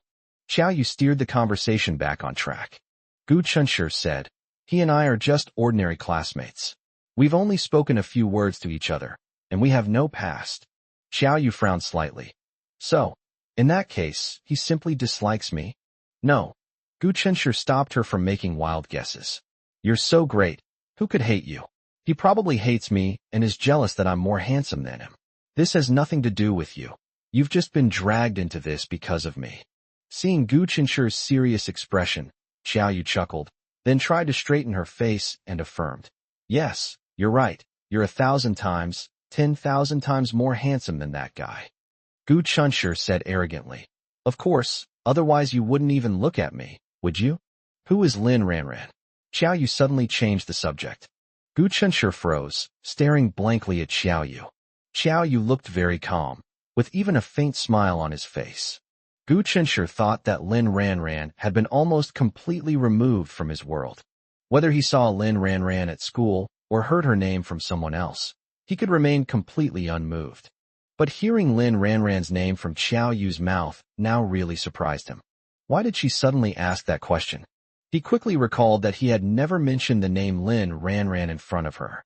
Then he quickly remembered that when they went shopping for clothes together, when he accidentally discovered her female swindler identity, and when she tearfully begged him not to tell his mother the price of the sweater, he had run into Lin Ranran and her cousin. Lin Ranran, acting all irritable, rushed over and started pointing and gesturing at him. Perhaps at the time, Lin Ranran's behavior seemed very inexplicable to Xiao Yu, but he forgot about it after a while. But now that Xiao Yu is his girlfriend, he has naturally become more sensitive. Especially today, by sheer coincidence, they were sitting right across from Lin Ranran. Meeting Xiao Yu's calm gaze, Gu Chunshi gave a self-deprecating smile, not intending to hide anything from her. Sincerity is the most important thing between lovers, isn't it? Besides, Lin Ranran is already a thing of the past for him. There is absolutely no need to hide it.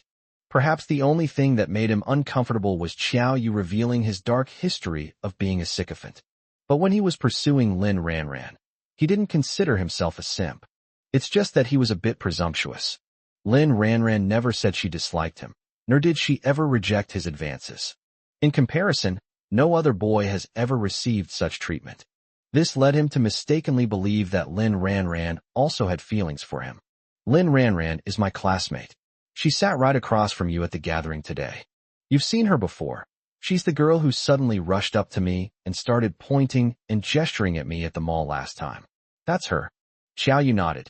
Yes, I remember her. I recognized her at first glance when I saw her today.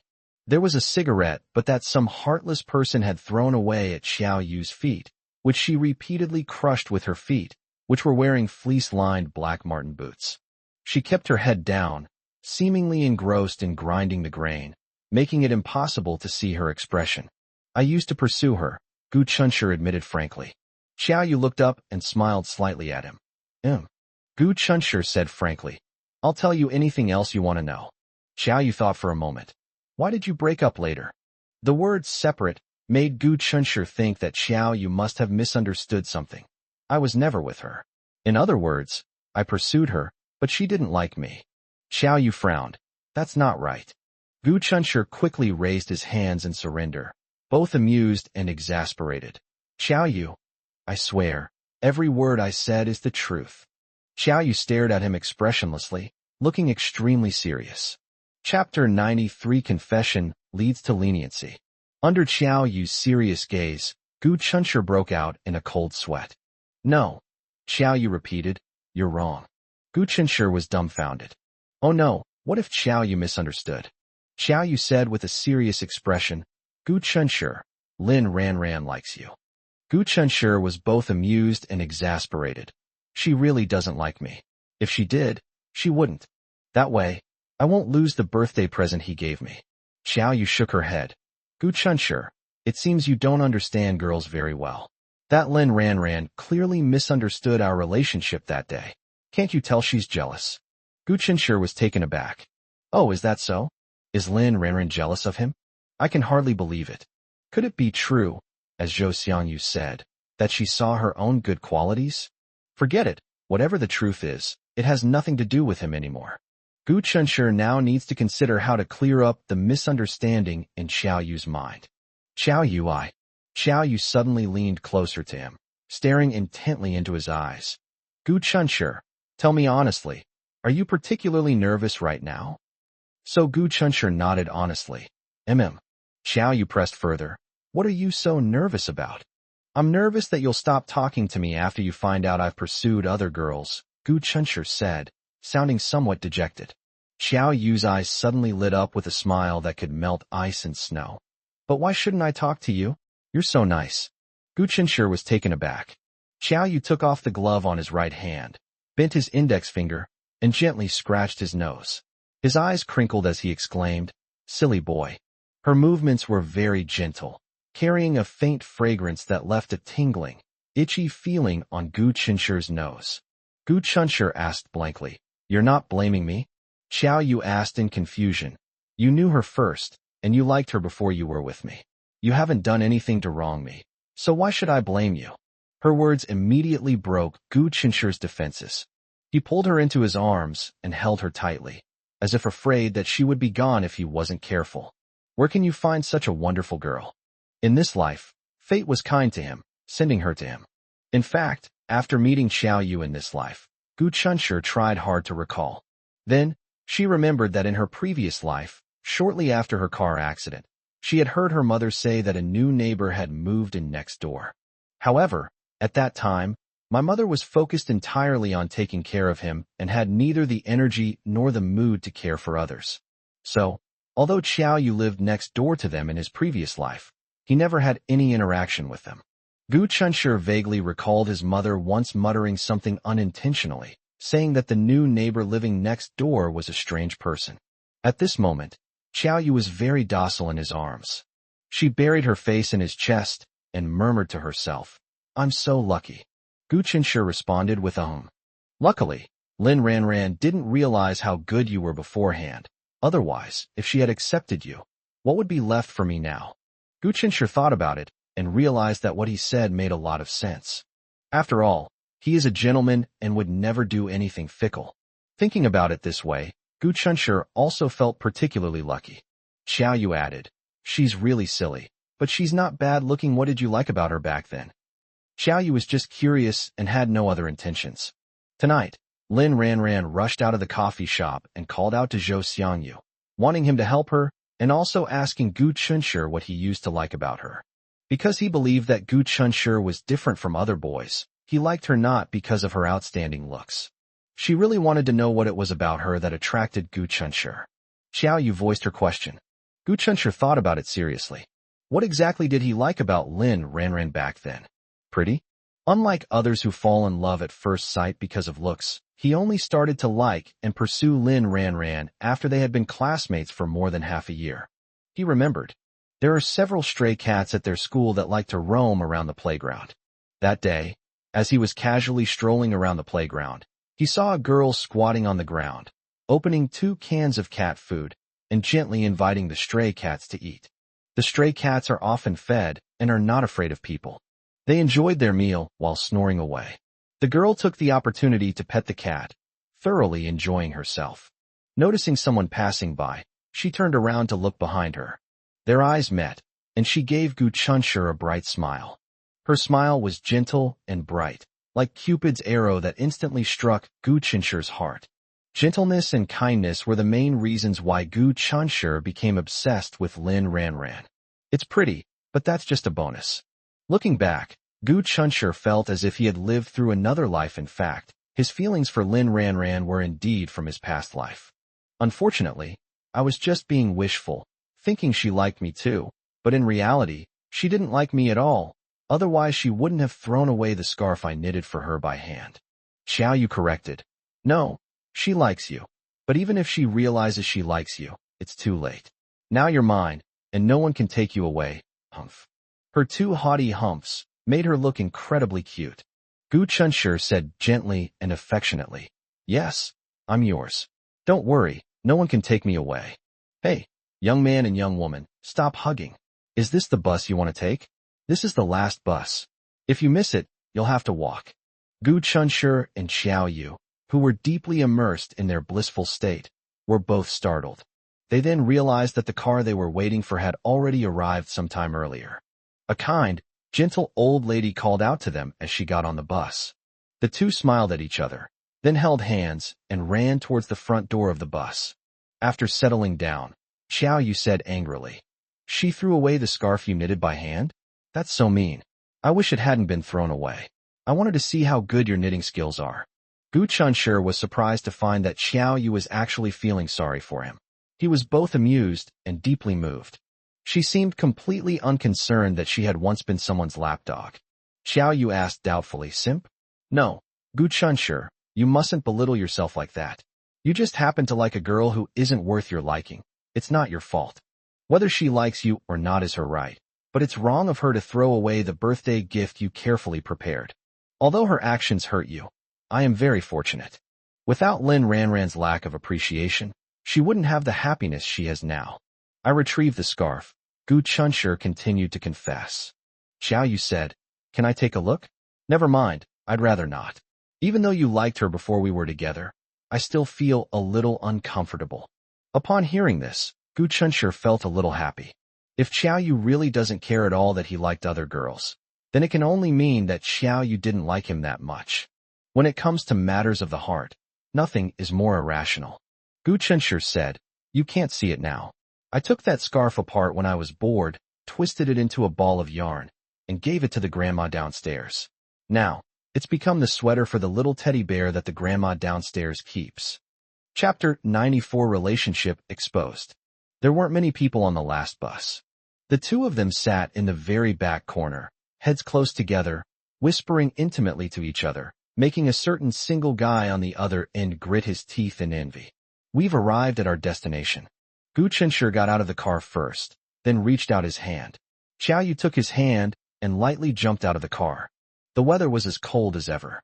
But Gu Chunshur felt a warm glow inside. The station is some distance from their residential area. They held hands, not in a hurry at all, and slowly walked towards home. I especially cherish every moment of time I have alone. When Gu Chunshur reached the entrance of the residential area, he suddenly stopped. Xiao Yu stopped as well. That's not right. Gu Chunshur frowned. Xiao Yu asked in confusion, What's wrong? Gu Chunshur glanced at Xiao Yu with a complicated expression. Why didn't my mom call me when we got back so late? Xiao Yu guessed. Your aunt might think that everyone is having a lot of fun at the class reunion and is afraid of spoiling your enjoyment? Maybe. Gu Chunshur smiled. In the past, if I went out, my mom would call to check on me after 8:30. But today, even though it's so late, she didn't call. I'm not used to it. After returning home, Gu Chunshur habitually stood in front of his door, waiting for Xiao Yu to open the door, turn on the lights, and then reluctantly say goodbye. Xiao Yu smiled and leaned against the door frame, waiting to see Gu Chun open the door and go in before closing it. Gu Chunshur said. No, I won't feel at ease if you don't close the door after I go in. You have to let me see you close the door with my own eyes. Are you worried about me? Xiao Yu raised an eyebrow arrogantly. I'm not bragging, but I really don't take ordinary men seriously. Gu Chunshur couldn't help but chuckle and gave her a thumbs up. What an amazing female boss. Xiao Yu was amused by him. But I still need to see you close the door with my own eyes before I can feel at ease, Gu Chunshur insisted. Xiao Yu conceded. Okay. Seeing her obedient and compliant appearance like a little wife, Gu Chunshur had an idea. He took 2 steps forward, reached out and patted her little head, and was finally satisfied. Xiao Yu looked at him with a smile in her eyes. Go inside quickly, don't make Andy worry. As Gu Chunshur turned to walk towards his front door, he immediately dropped the gentle smile on his face, replacing it with deep doubt and a hint of unease. The lights were on in the living room. Gu Chung had just come out of the bathroom. You're back, son? Did you have fun with your classmates? Gu Chunshur smiled and said, It's all right. As he spoke, he couldn't help but carefully observe his father's expression, but he couldn't detect anything wrong on his father's face. All right then. Dad is shrewd and calculating, and he never shows his emotions. If you think you can find any clues in him, you're too green. Then the only option is to start with Mom. Gu Chunshur glanced into his parents' bedroom. Is my mom asleep? It's past 10 p.m. now. Based on Gu Chunshur's understanding of his mother, under normal circumstances, she would probably be sitting on the bed scrolling through videos at this time. Sure enough, Gu Chung said, No, I'm watching a video right now. Gu Chunshur pushed open the half-closed door and found Ms. Jinglan sitting on the bed, scrolling through her phone and laughing. Hearing the noise, Jinglan looked up at him and asked with a smile, Did you have fun tonight? Is Xiao Yu feeling unwell? Gu Chunshur said, I think it's fine. She didn't have any problems adapting and got used to it quickly. Jinglan said, That's good. In the future, take her out more often when you have free time. This child isn't very outgoing because she doesn't interact with people often. Gu Chunshur sighed that experience truly matters. His mother had immediately noticed that Xiao Yu's past life had severely lacked interpersonal relationships. Jinglan smiled warmly at her phone screen, her longing expression piquing Gu Chunshur's curiosity. He leaned closer to look and realized his mother was watching videos of adorable babies. Gu Chunshur. He coughed lightly. Mom, isn't it a bit too early for you to be watching these kinds of videos? Jinglan said. Can your old mom just look at plums to quench her thirst? Gu Chunshur. Mom, forgive my bluntness, but you're thirsty a little too early. He coughed lightly. Mom, you're overthinking it. Maybe my future wife doesn't want children. Impossible. Jinglan interrupted him decisively. Xiao Yu told me before that she especially likes children. Gu Chunshur. Gu Chung, who had just entered the bedroom. Jinglan, belatedly realizing what was happening. Gu Chunshur's expression was somber. He knew something was definitely wrong. Although he didn't have enough evidence, his mother's unusual indifference towards him made him feel that his secret relationship with Xiao Yu had been exposed. When Jinglan realized she had let something slip, she was about to make up an excuse when Gu Chunshur said, Mom and Dad, do you already know? Jinglan and Gu Ching exchanged a glance. It seems our family isn't suited to be local people. You have the nerve to ask me, you brat? Are you hiding something from us? Jinglan preemptively struck. Now that they all know, Gu Chunshur has nothing left to hide. I wonder how Xiao Yu will react when he finds out. Yes, Xiao Yu and I are together now. Do you guys want to support me? Gu Chunshur asked frankly, but he was a little uneasy inside. Gu Ching was about to say something when Jinglan stopped him with a look. Jinglan looked at Gu Chunshur with a serious expression. Chunshur, what are you doing? Are you secretly getting engaged behind our backs? How old are you? 18. They haven't even grown all their fur yet, and they already want to be in charge? About you and Xiao Yu. Mom, you don't agree to us being together? Gu Chunshur exclaimed in shock. But haven't you always liked Xiao Yu? Jinglan said sternly. My liking her and her becoming my daughter-in-law are two completely different things. Gu Chunshur remained silent for a moment. How heartbroken Xiao Yu would be if he heard these words. Her worst fears came true. Gu Chunshur said dejectedly, Mom, Xiao Yu is a good girl. I hope you can give us your blessing. Jinglan snorted coldly. and was about to say something when Gu Cheng couldn't bear it anymore. All right, that's enough. When Jinglan saw the dejected Gu Chunshi, she burst out laughing, patting the thick quilt covering her body and laughing so hard she almost fell over. Gu Chunshi. It seems he was teased by his mother without realizing it. He turned to look at his father, who was chuckling, and said dejectedly, "Mom, with your acting skills, it would be a serious loss to the entertainment industry if you didn't enter it." Jinglan asked with a laugh, "You little rascal, were you scared just now? Don't worry, Mom was just testing you on Xiaoyu's behalf. Now I declare that you did a good job and passed." Chapter 95. The City Gates Fall. Gu Chunshi was given a false alarm by his dramatic mother. He was both amused and exasperated. "Mom," Jinglan said seriously, "Chunshi, you are my son, and I know your character is impeccable. Xiaoyu is a good girl with a tragic past. If you two can really stay together, you must treat her well, understand? We can't be fickle and unfaithful men." Gu Chunshi said, "Mom, why are you contradicting yourself? You just said you believed in my character, but then you warned me not to be a scumbag." Jinglan. Seeing his mother speechless, Gu Chunshi felt secretly pleased. Very well, the great revenge has been achieved. Gu Cheng stood on Gu Chunshi's side. "That's right, what you just said is indeed contradictory." Gu Chunshi turned around and gave his dad a thumbs up. "Thumbs up. I'm okay. At most I'll get a scolding from my mom. But aren't you afraid you'll end up sleeping on the sofa tonight?" Jinglan rolled her eyes. "Like father, like son." Gu Chunshi wanted to say, "Mom, I haven't forgotten that you used to say my IQ is like yours. He is more or less a case of like mother, like son. But never mind, he'd better not say that. He was perfectly fine. Why would he want to court death?" Gu Cheng walked over and sat on the edge of the bed, his expression serious. "Chunshi, your father and I aren't old-fashioned. We support you dating, but..." Upon hearing this, Gu Chunshi immediately declared, "Mom and Dad, don't worry, I won't fall behind in my studies."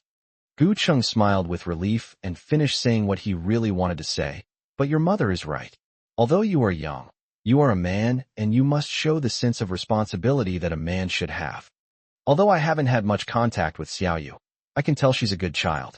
She's a pitiful child, so you must treat her even better in the future."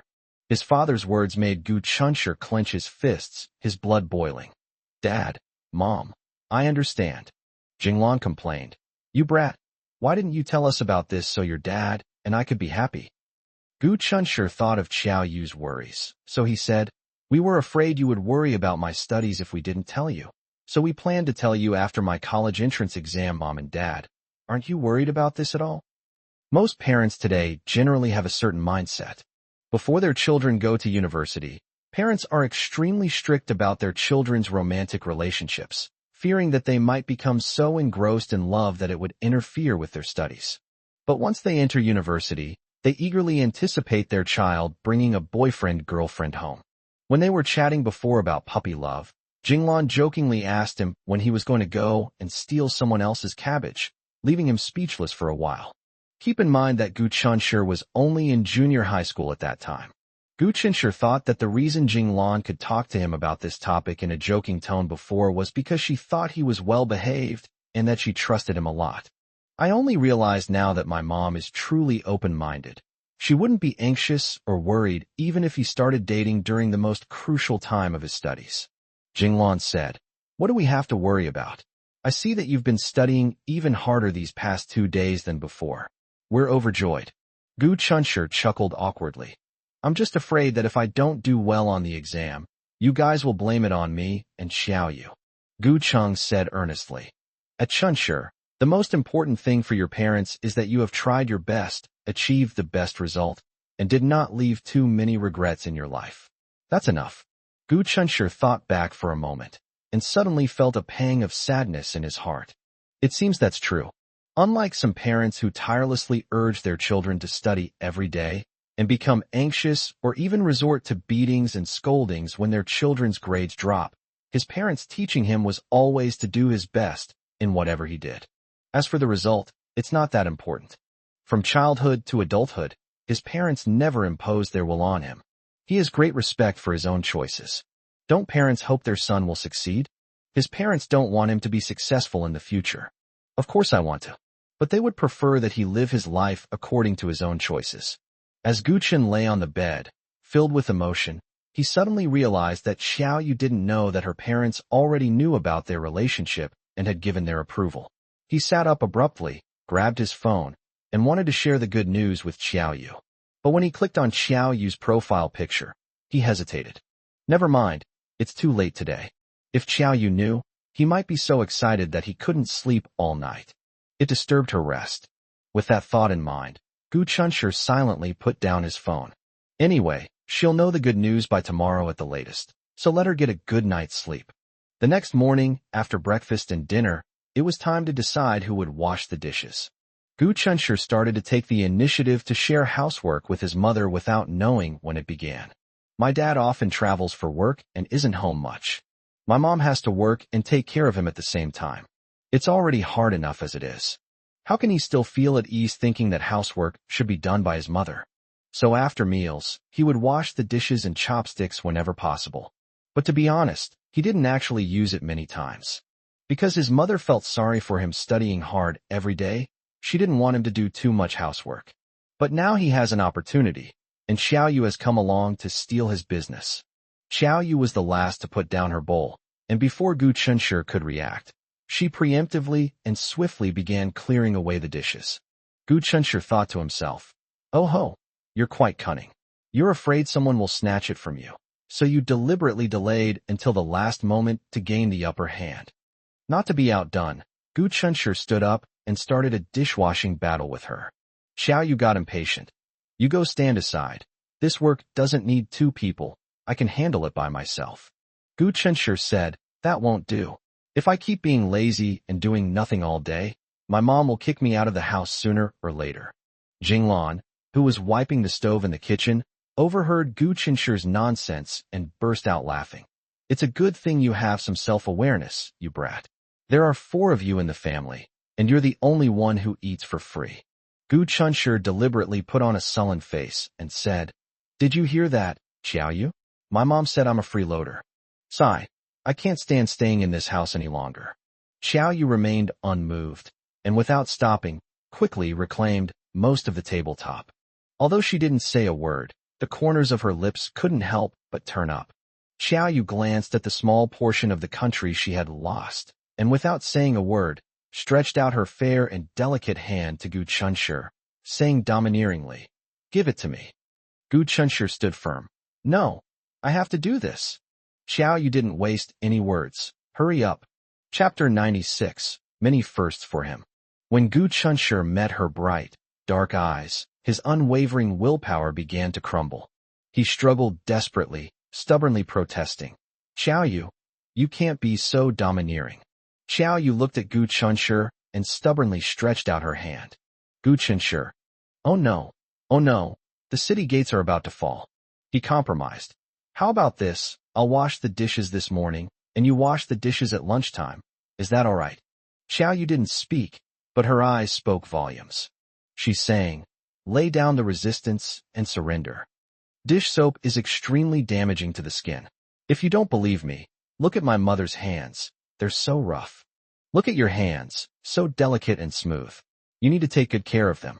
My female classmates apply hand cream to their hands 800 times a day. So I'll wash this bowl. I'm tough enough to handle it. Gu Chunshur was still struggling.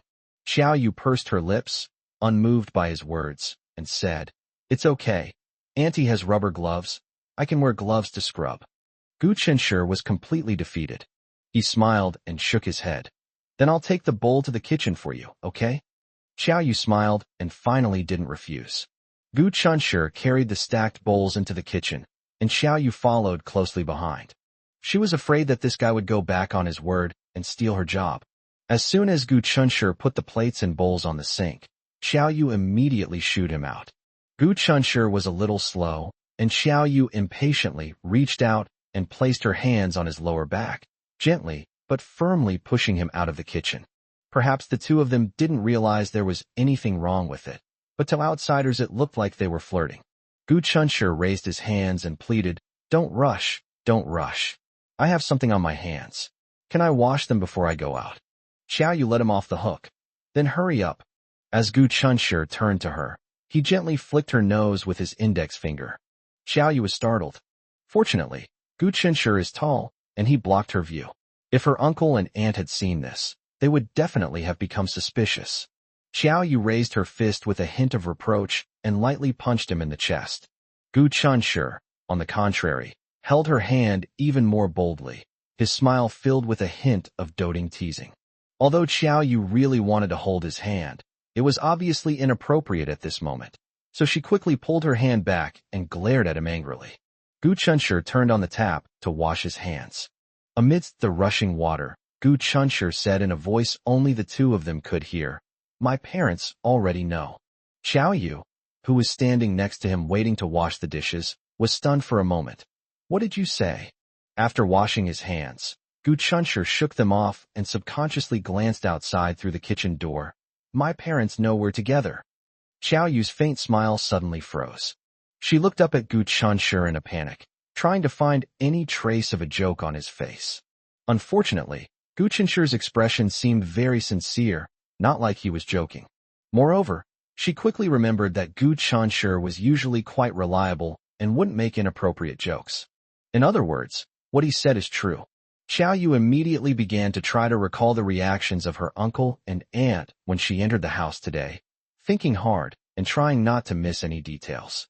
It seems they acted no differently when they were with her than usual, but if her uncle and aunt knew that she was with their son, why didn't they react at all? This is abnormal, extremely abnormal. Gu Chunshi saw that her face was pale, so he reached out and touched her cheeks. His hands were warm from washing them with warm water. "Don't be nervous, my parents," Xiaoyu asked in a panic. "Don't my uncle and aunt agree to us being together?" Gu Chunshi felt very sorry for her when he saw her looking so lost and confused. "She's so wonderful. Why is she so insecure?" "No, my parents didn't object. On the contrary, they were very happy," Gu Chunshi reassured her. Xiaoyu hesitated, unconvinced. "Really?" Gu Chunshi feigned sadness and said, "Xiaoyu, so you don't trust me at all?" Xiaoyu didn't distrust him, but rather she didn't trust herself. Does the fact that her uncle and aunt accepted her mean that she has successfully and truly integrated into this warm family? Happiness came so suddenly, it was almost like a dream, making her almost unable to believe it. Jinglan changed her clothes, which were more formal and elaborate than before, clearly indicating that she was about to go out. A relative is getting married, and the couple is going to attend the wedding banquet. Gu Chunshi doesn't really like attending large banquets, so he doesn't go. While helping Gu Chung pull his collar out of the tangled mess, Jinglan instructed them, "There's food at home. If you want to eat at home, cook something yourself. If not, go out to eat. Make sure you eat properly, understand?" "Uncle, Aunt," Xiaoyu came out of the kitchen, feeling awkward and grateful. "Gu Chunshi just told me everything. Thank you for not disliking me. How lucky she is to have met such a wonderful family." Jinglan noticed the sob in her voice and panicked. She quickly hugged her and patted her back, saying, "Silly child, you are so outstanding. It's a blessing for our Gu family that you're willing to be Chunshi's girlfriend." Xiaoyu finally couldn't hold back any longer. "No, Auntie, it's my good fortune from my past life that I've met such wonderful people like you." Gu Ching looked at the mother and daughter with a smile. "Xiaoyu, don't underestimate yourself. In our eyes, you are a good child." Gu Chunshi stood aside, watching this scene with deep emotion. "Child, you must be good to Chunshi. If he dares to bully you, just tell Annie, and Annie will stand up for you." Xiaoyu smiled through her tears. Gu Chunshi, it seems he won't have to worry about the age-old problem of mother-in-law-daughter-in-law relationship anymore. "But Mom, you're overthinking it. Your son might not be a match for Xiaoyu. If I ever dare to bully her in the future, you won't even need to step in. She can take care of me all by herself. But honestly, why would I bully her? I can't bear to." After Jinglan and Gu Chung left, Gu Chunshi asked with a smile, "I told you my parents really like you. They're overjoyed to know we're together." Xiaoyu shyly hugged his waist. Although she was the one who confessed her feelings and she was the one who asked for the first hug, she still felt a little embarrassed when she had intimate interactions with Gu Chunshi. Before this, she had hardly ever spoken to a man. It could be said that many of her firsts were with Gu Chunshi. The first time holding hands, the first time hugging. Many more firsts await her in the future, and she will entrust them all to Gu Chunshi. Chapter 97. I Like You Now. Xiao Yu hugged Gu Chunshi, and Gu Chunshi stretched out his arms to encircle her in his embrace. It turns out that mutual love can be so blissful. Xiao Yu looked up at him and said, Gu Chunshi, if I do anything wrong in the future, please tell me in time, and I will correct it. Gu Chunshi frowned. Xiao Yu was good in every way, except for one thing. She was too insecure and too cautious. Since she is his girlfriend, he should pamper and love her. He loves her as she is now. He doesn't need her to change anything. No need. You're fine as you are, Xiao Yu. You don't need to think about what kind of you I like. Just be your true self. If this were a love confession, it would be the most beautiful love confession in the world. Xiao Yu, her cheeks slightly flushed, buried her face in Gu Chunshi's chest. She was so glad that on New Year's Eve, she impulsively confessed her feelings to Gu Chunshi. Thinking about it now, it still feels incredible that she could be so brave. In the end, it all comes down to her being afraid. Gu Chunshi is so outstanding, there must be other girls who like him. If she hesitates and slacks off, she will miss the opportunity and lose her lifelong happiness. So when Gu Chunshi asked her if she wanted to come downstairs together, she agreed without hesitation. She didn't know when it started, but she began to become infatuated with the feeling of being with Gu Chunshi. When Gu Chunshi wanted to buy her firecrackers to play with, to help her rediscover the joy she had lost in her childhood, when Gu Chunshi looked at her with smiling eyes. All of this was the source of her courage. Gu Chunshi rubbed his chin against her head twice. Shall we go out to eat at a restaurant for lunch? Xiao Yu thought for a moment and said, let's eat at home. The food outside isn't good, and it's expensive too. When she lived alone before, she didn't have much of a concept of money, but now it's different. She tries to save as much as possible. What would you like to eat for lunch? I'll cook for you, Gu Chunshi asked softly. No, I'll cook for you, Xiao Yu added proudly. Your cooking skills aren't as good as mine. Gu Chunshi thought dejectedly. It seems that's really true. Xiao Yu looked up and said, don't worry about lunch. Leave it to me. The thing you should be doing right now is sitting at your desk and studying. I don't want you to neglect your studies just because you're with me. Wouldn't I be a sinner if I did? Go quickly, go study. Without saying a word, Xiao Yu pushed him into his bedroom. Gu Chunshi's bedroom was simply furnished. A 1.5-meter bed, a desk, a chair, and a wardrobe. A bedroom is essentially a person's private space. Xiao Yu used to frequently visit the Gu family home, but she had never been to Gu Chunshi's bedroom. Gu Chunshi's room was ordinary and somewhat simple, but because it was Gu Chunshi's bedroom, everything there held special significance in Xiao Yu's eyes. You can tell from the neatly folded quilt and the spotless sheets that Gu Chunshi is a clean guy, just like his usual appearance. Xiao Yu sat down by Gu Chunshi's bedside and smiled at him, saying, you study, I'll stay here with you. On the 5th day of the Lunar New Year, while other students were still enjoying the last days of their holiday, Gu Chunshi was already sitting upright at his desk, starting to work on his practice problems. When the teachers of each subject see this, they will be so pleased that they will shed tears. If the other students saw this, they would probably grit their teeth and pin him to the bed for a beating. Roll it up? I told you to roll it up. Everyone has the right to kill the king of Wan. Xiao Yu leaned against the bedside table, watching his hard work with satisfaction, unable to get enough of looking at him. However, she still tried to regain her composure and took out her phone. She also needed to work together. She currently has 120,000 to 130,000 words of novel on a certain online novel platform. Reader feedback has been generally positive, and if she continues to write well, she might be able to earn some money. Even a small fly is still meat. She had no experience working outside the home and didn't like being with a bunch of unrelated people. She loves this lifestyle where she can support herself without leaving home. However, since getting together with Gu Chunshi, Xiao Yu has decided to work hard and do her best to create more wealth and happiness for the little family that has taken her in. Money may not be everything, but you can't do anything without it. Birth, aging, illness, and death, clothing, food, shelter, and transportation, all of these require money. Often, happiness is built on a certain level of material foundation. This isn't about being materialistic. It's about having the right perspective. Good relationships coupled with sufficient financial resources are the icing on the cake. Gu Chenshur started to get distracted after doing only a few questions. He turned his head and looked at Xiao Yu, who was looking down and whose slender fingers were nimbly tapping on the phone keyboard. He then realized that she might be writing a novel on her phone. Xiao Yu noticed his gaze, looked up at him, smiled slightly, and then said seriously in a second, "Don't get distracted. Study hard." The way she diligently urged Gu Chenshur to study made Gu Chenshur feel that she was even more devoted than his own overworked homeroom teacher. Gu Chenshur said, "Writing a novel? Then why don't you use your laptop to write? It's faster than typing on your phone." Xiao Yu thought for a moment and said, "I'm too lazy to go back and get it." Oh no, actually she's really enjoying being with him right now, and she doesn't want to leave. Gu Chenshur stood up. "Put your feet on the bed." Xiao Yu thought he wanted her to be more comfortable, so she obediently did as he said. Gu Chenshur reached out and grabbed the quilt that he had folded like a tofu block, shook it a couple of times, spread it out, and then covered her with it. He tried to pull the quilt up to her waist and tucked the sides of the quilt in. The air conditioner was on in his room, but it was probably old and not very powerful, so the temperature never got very high.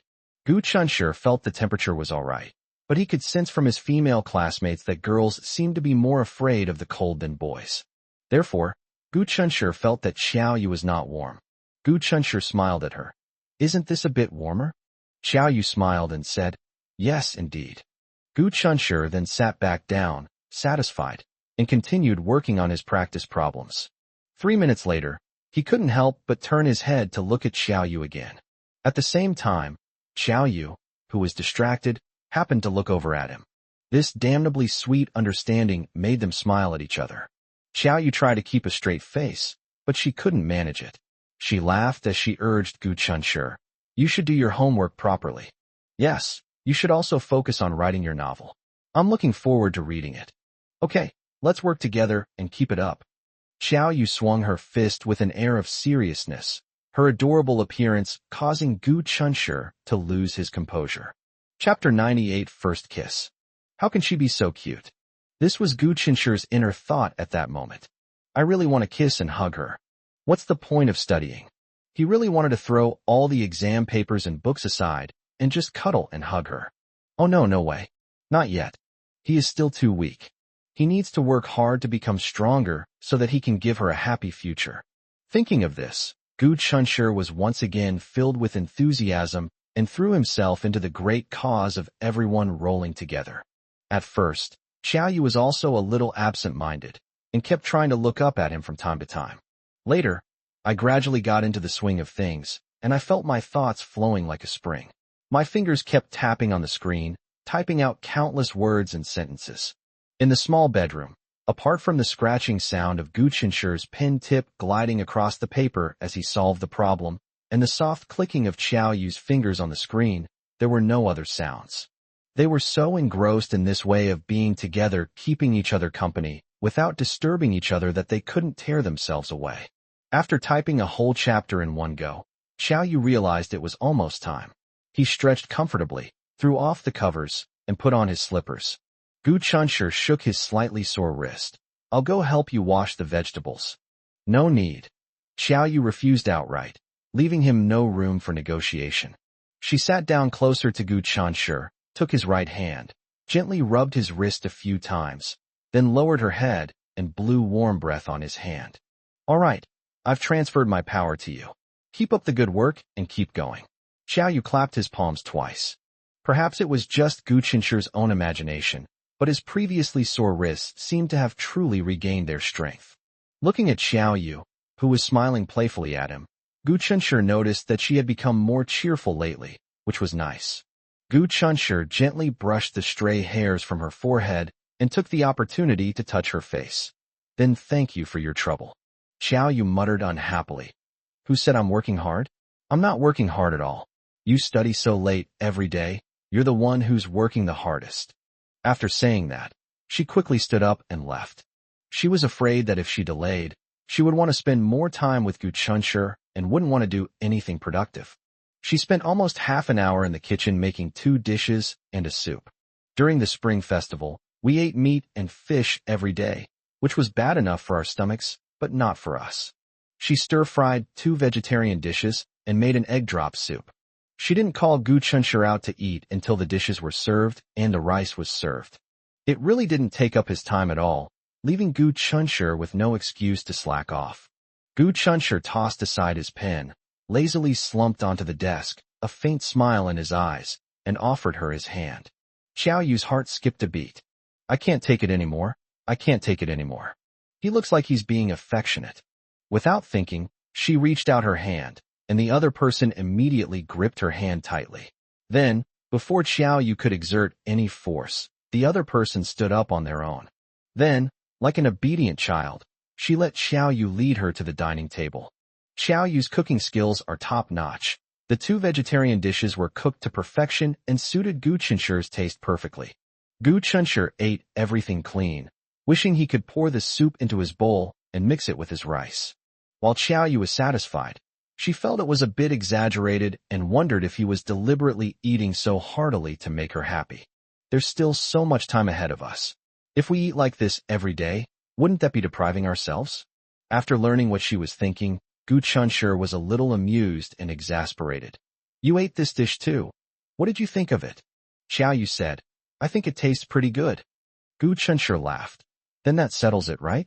If you think it's delicious, and I think it's delicious too, isn't that normal? Xiao Yu held her face with satisfaction and thought silently.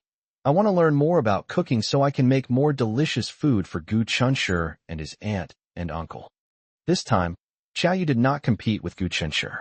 After the meal, Gu Chunshur cleared away the dishes and took them to the kitchen to wash. Xiao Yu stood by the sink to keep him company. As Gu Chunshur was washing, he turned to look at her. The weather was nice today. Sunlight streamed in through the window and fell on her face, making her fair skin look almost translucent and so tender it seemed to drip with moisture. Gu Chunshur felt itchy both in his heart and in his hands. He wanted to pinch her little cheeks. No sooner had this thought crossed his mind than Xiao Yu reached out and gently pinched his cheek. Gu Chunshur. They actually thought of the same thing. This damn tacit understanding. After pinching his cheek, Xiao Yu probably felt it wasn't enough, so she pinched his cheek again and gently tugged at it. Gu Chunshur pleaded, oh no, my mouth is watering. Xiao Yu smiled and said, you just ate. Why are you craving something again? Tell me, what do you want to eat? I'll make sure it's within my power. Gu Chunshur gazed at her smiling face, momentarily lost in thought. An untimely, utterly damned thought suddenly crept into my mind. I want to eat. Stop. The more I think about it, the more outrageous it becomes.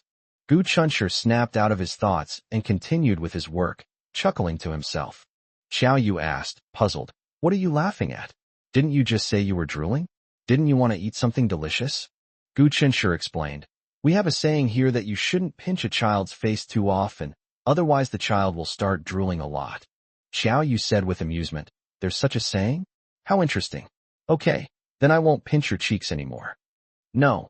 Pinch me if you want, then I can pinch your cheeks too, and we can drool together. Gu Chunshur was talking nonsense with a straight face. When we walk down the street, we'll get 300% double takes. We'll be super cool. Xiao Yu imagined the scene and couldn't help but chuckle. I don't want to. You can have yours if you want. Gu Chunshur feigned concern and asked, then will you despise me and kick me to the curb? Xiao Yu said seriously, even if you drool all the way to your heels, I won't mind. Gu Chunshur suddenly fell silent. He was clearly joking with her. How could she, being so smart, not know that? But she responded to his joke so seriously. Gu Chunshur's heart was instantly struck by something, a warm yet bittersweet feeling. Before this, in this world, no matter what he became, the only ones who would never despise or abandon him were his parents. He suddenly couldn't help but lean in and kiss her lips. In the instant their breaths mingled, Xiao Yu's eyes widened suddenly, as if she was startled by his unexpected action. But she didn't dodge. She paused for a moment, then closed her eyes shyly. This was her first kiss, and it was also Gu Chunshur's. Giving your first time to each other, isn't that one of the happiest things in the world? Chapter 99, A Wise Person Knows When to Yield. School officially started on the 6th day of the Lunar New Year. The students entered the classroom in twos and threes, most of them with expressions of utter despair. 6 more months. Wang Zishan slammed his fist on the table in anger. I really wish I could find a time machine and turn back time to 6 months later. Zhu Mingming grinned lewdly. Brother Wang, isn't that a bit narrow-minded? If it were me, I'd put it on the wedding night. Wang Zishan clicked his tongue, relentlessly stabbing him in the back. Maybe you'll never have your wedding night in this lifetime? Zhu Mingming retorted, unconvinced. With my looks, how could I not get a wife? I might even have more than one. Zhou Xiangyu walked in yawning, just in time to hear Zhu Mingming's words, and couldn't help but shake his head. Why are these young people so desperate? Why bother with girlfriends or wives? Aren't games more appealing? Don't worry about what will happen when you get old. Enjoy each day as it comes. You should live in the moment. Zhou Xiangyu glanced at Gu Qinshi's seat out of habit and was surprised to find that his brother was even later than him today. What a miracle! Gu Qinshi's deskmate, Tang Xiaoxi, seemed to have arrived quite early. She had already laid out the books she needed for the first class. Tang Xiaoxi looked up at him and smiled slightly. This girl is very polite. Zhou Xiangyu nodded at her with an air of authority, and as he walked toward his seat, he thought to himself, she has a really good temper, and she's not bad looking either. Whoever marries her in the future will be blessed. It's a pity that Gu Qianshi is his only good friend, and he's already taken. Otherwise, he would definitely try to bring them together. First of all, we shouldn't let such a good girl go to outsiders. We can't let other grandsons benefit from her. Secondly, if he drags his buddies to play games all night in the future, she's so good-tempered, she definitely won't get angry. Gu Qianshi entered the classroom a step later than Zhou Xiangyu. His face clearly showed a hint of relief after his hurried journey. Luckily, he has long legs and runs fast, so he wasn't late. He thought he was the last one to enter the classroom, but he didn't expect there were others behind him who were even later than him. Gu Qianshi noticed someone behind him and subconsciously turned around to look. Lin Ranran followed him into the classroom. The moment their eyes met, Lin Ranran was startled, then awkwardly looked away. Gu Qianshi walked to his seat as if nothing had happened, but as he sat down, he belatedly realized that something was wrong. The way Lin Ranran looked at him just now was a little strange. To put it simply, for Gu Qianshi, it was a strange look in Lin Ranran's eyes that he had never seen before. Somewhat reserved, regretful, and ashamed. Gu Qianshi was extremely surprised. Is this still the proud Lin Ranran he remembers? She seems to have changed a lot all of a sudden. It seems that something terrible happened to her, causing her personality to change drastically overnight. Gu Qianshi did not continue to think about this issue. In his subconscious, no matter what Lin Ranran became, it had nothing to do with him. Little did he know, it actually did have something to do with him. On the day of the party, Lin Ranran, feeling resentful, rushed up to Zhou Xiangyu in a moment of impulsiveness after seeing him, wanting him to ask Gu Qianshi what he liked about her back then. Gu Qianshi had never confessed his feelings to her, but his kindness and thoughtfulness towards her all showed that he liked her very much. Lin Ranran had always known how much she, with her outstanding looks, meant to other boys. Sometimes, when she thinks about it, she doesn't understand why she was able to enjoy Gu Qianshi's kindness so comfortably back then, but never thought of reciprocating even the slightest bit of his kindness. Why did I find that the birthday gift he gave me was just an ordinary scarf, and I didn't even want to look at it twice? I thought it was in the way, so I just threw it into the trash can. And it was a scarf he knitted himself. Lin Ranran was filled with shame and indignation, and finally realized at that moment how worthless she was in Gu Qianshi's eyes. Her heart was filled with despair, and she dared not have any other thoughts. She was destined to miss out on Gu Qianshi in this lifetime. His female neighbor is really outstanding. They are a perfect match. Gu Qianshi, best wishes to you. Gu Qianshi was petty. He had never forgotten how Guahao had made things difficult for Qiaoyu at the gathering. Just as he was looking for an opportunity to talk to Guahao alone, Guahao took the initiative to approach him. It was during break time, and the classroom was noisy. Guahao walked over and looked at Tang Xiaoxi with a smile. Tang Xiaoxi, could I borrow your seat for a moment? Tang Xiaoxi looked up at him blankly. This. His reluctance was blatantly written on his face. Guahao. He thought to himself, feeling frustrated, that as soon as Zhou Xiangyu arrived, Tang Xiaoxi would stand up and offer him her seat without him even having to say a word. Why did things change when it was my turn? He had previously thought that Tang Xiaoxi was the kind of girl who was easy to talk to and had a good temper, but now it seems that this is not the case. Gu Chunshi got up and walked with him to the end of the quiet corridor. Guahao sincerely apologized to Gu Chunshi, admitting that he had indeed harbored ulterior motives when he asked Xiao Yu to solve the problem on the day of the gathering. His frankness, no, actually, his pragmatism is the best policy, left Gu Chunshi completely bewildered. After the gathering that day, a classmate who was on good terms with Guahao spoke with him and felt that his behavior at the gathering was obviously targeted and inappropriate. At first, Guahao was dismissive, but after listening to his friend's analysis, he gradually realized that he really shouldn't have made an enemy of Gu Chunshi. Everyone has seen Gu Chunshi's recent performance. He is very hardworking and outstanding. The homeroom teacher clearly stated that among the students in Class 7, Jing Shu and Gu Chunshi were the most likely to be admitted to prestigious universities. With Gu Chunshi's drive, he will definitely achieve great things in the future. And his girlfriend is not to be underestimated either. Mysterious and powerful. It was indeed a foolish thing for him to deliberately offend Gu Chunshi in order to please his goddess. Guahao thought about it for 2 days at home and finally decided to apologize to Gu Chunshi in person. Gu Chunshi is not the type to hold a grudge even when he is in the right. Since Guahao had taken the initiative to apologize, he couldn't say anything more. However, in the future, try to stay away from such people. Gu Chunshi and Guahao forgot their differences with a smile, and Gu Chunshi politely declined Guahao's request to treat him to dinner on Sunday as an apology, then returned to the classroom. With his eyes fixed on the textbook, he couldn't help but picture Xiao Yu's shy expression, her eyes filled with a hint of timidity, nervousness, yet also unwavering determination. The reason he was late today was because she stayed in his dream all night, causing him to become so engrossed in it that he couldn't pull himself out. He also forgot to turn on his alarm last night, so he woke up late today and almost missed his day.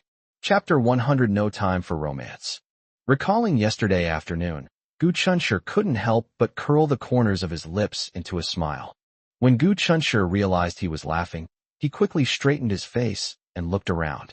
He found that everyone was either making noise or chatting, and a few were engrossed in doing their homework.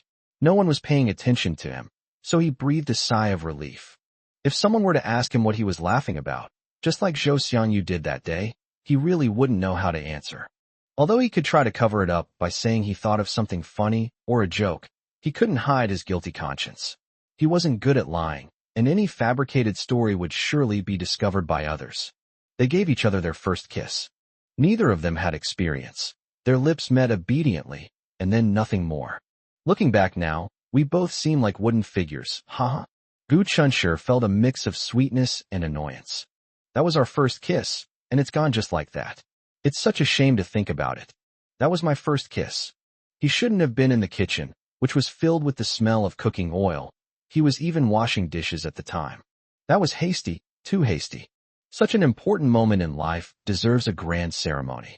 For example, you could place a beautiful bouquet of flowers, pour 2 glasses of sweet and delicious red wine, and light a few candles. After the class reunion, Gu Chunshi became the envy of his classmates, a true winner in life. Everyone looked at him with admiration and envy. Are you envious of his good grades and bright future? Of course not. I'm so envious of him having a girlfriend who looks beautiful and gentle, but is actually a genius. In short, Xiao Yu's appearance at the party amazed all the members, and her powerful aura, which she inadvertently displayed, deeply impressed everyone. In the eyes of Gu Chunshi and his classmates, Xiao Yu, who didn't say much but whose every word shocked everyone, was like a book that had never been opened, full of mystery. Since Gu Chunshi could become her boyfriend, he must have his own unique personal charm. Actually, if it weren't for the fact that everyone could see that Gu Chunshi was pursuing Lin Ranran, with his handsome and sunny appearance, calm and patient personality, and excellent academic performance, many girls would like him. When Yin Yin pursued Gu Chunshi, although there was an element of showing off her personal charm to her best friend, it was naturally based on the premise that she genuinely liked Gu Chunshi. Gu Chunshi rejected Yin Yin without hesitation, and the subsequent overwhelming rumors of his fairy-like girlfriend made other female classmates who liked him feel intimidated and consciously nipped their admiration in the bud. During lunch, Zhou Xiangyu told him about seeing Lin Ranran after the gathering that day. I've always wanted to see her cry, although I've never actually seen her. But when I told her that the scarf she threw away was knitted by you, I saw how incredulous and upset she was, and I felt incredibly good inside. It was even better than seeing her cry. Gu Chenshi found it both funny and speechless. That guy is really something. No wonder Lin Ranran seemed a bit off today. Could this be the reason? Who cares? The second semester of senior year was even more brutal than the first semester. School ended at 10 p.m. I eat 3 meals a day, 2 of which are at school. Anyone who's ever eaten in the cafeteria knows it's just so-so. I used all the oil, salt, soy sauce, vinegar, scallions, ginger, and garlic, but the taste was never quite right. It's not without its advantages. For example, while it can fill your stomach, it absolutely won't kill you. Eating bland, tasteless meals twice a day, every single day, has made many people sick of it. So some people lose their appetite at the mere mention of the cafeteria and can't eat more than a couple of bites, but classes don't end until 10 p.m., and they simply can't survive without eating properly. Therefore, many students bring milk, bread, and other food to school to eat during evening self-study. And if that's not enough, they can have a late-night snack when they get home. In the evening, while others finish their busy day and leisurely lie in bed to sleep or watch TV and play on their phones, the miserable senior high school students can only go home exhausted. The high-intensity learning mode was tough for Gu Chenshi, but not unbearable. Honestly, who didn't go through their senior year of high school like this? Only by gritting your teeth and persevering can you see the light at the end of the tunnel. Even if I get home at 10 p.m., I still have endless homework to do. Even though Gu Chenshi finishes his homework incredibly fast, he still doesn't go to bed until after midnight at the earliest every day. There's no time for sweet nothings with Xiao Yu anymore. Yes, studying is important. I can only see my mother twice a day, morning and evening. But Xiao Yu had to see him at least twice a day without disturbing his studies. One in the morning, one in the evening. Xiao Yu, who works from home, has a relatively flexible schedule and used to strictly follow the principle of waking up naturally. I used to have trouble getting up in the morning, and the earliest I would get up was after 9 o'clock. Then I can sleep whenever I feel sleepy, without compromising my sleep at all. Later, after being taken care of by the kind and warm-hearted Aunt Jinglan would save breakfast for her every day without fail, which made her feel very embarrassed. After much painful reflection, Xiao Yu resolved to break her habit of staying up late and started getting up and going to bed early every day, gradually making her life more regular. After Gu Chenshi started school, in order to see him more often, her daily routine became abnormal again. She would get up before 5 o'clock every day to make him breakfast and eat breakfast with him. As soon as Ms. Jinglan gets up, she can have a ready-made meal. Jinglan initially felt that taking care of her son was her responsibility as a mother, and it was inappropriate to hand him over to Xiao Yu. Besides, this would make things too hard for Xiao Yu, so I don't agree with her doing it.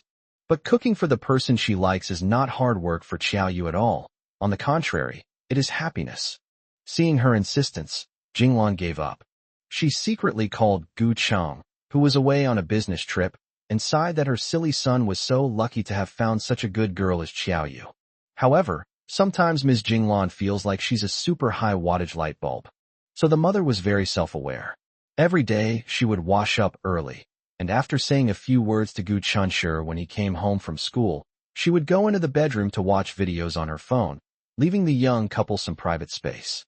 Gu Chenshi would eat a little late-night snack every day, and Xiao Yu would sit opposite him, propping her chin up and watching intently. To put it bluntly, even the most beautiful scenery can't withstand looking at it every day, but when Xiao Yu looked at Gu Chan, she felt that she could never get enough of looking at him. Perhaps the viewing time wasn't long enough, far from enough to satisfy our cravings? No. Xiao Yu felt that even if she had to look at Gu Chenshi for decades, even if he went from a vibrant young man to a wrinkled old man with white hair, she would never get enough of him. Sometimes Gu Chenshi would talk to her about what happened at school, and sometimes Xiao Yu would talk about the novel she was writing. Chapter 101 Beautiful Vision. The protagonist of Qiao Yu's story is a little girl who strives to break free from her shackles and whose fate is full of twists and turns. Gu Chunshi felt that the little girl in her writing must be herself. Qiao Yu denied it, saying, "It wasn't me. I'm not as strong or as good as her." Gu Chunshi didn't like hearing her say that. "What's wrong with you? In my eyes, you're the best." Ms. Jinglan, who was in the bedroom, was thirsty and went downstairs to get some water. Through the half-open door, she heard her son's voice and almost burst out laughing.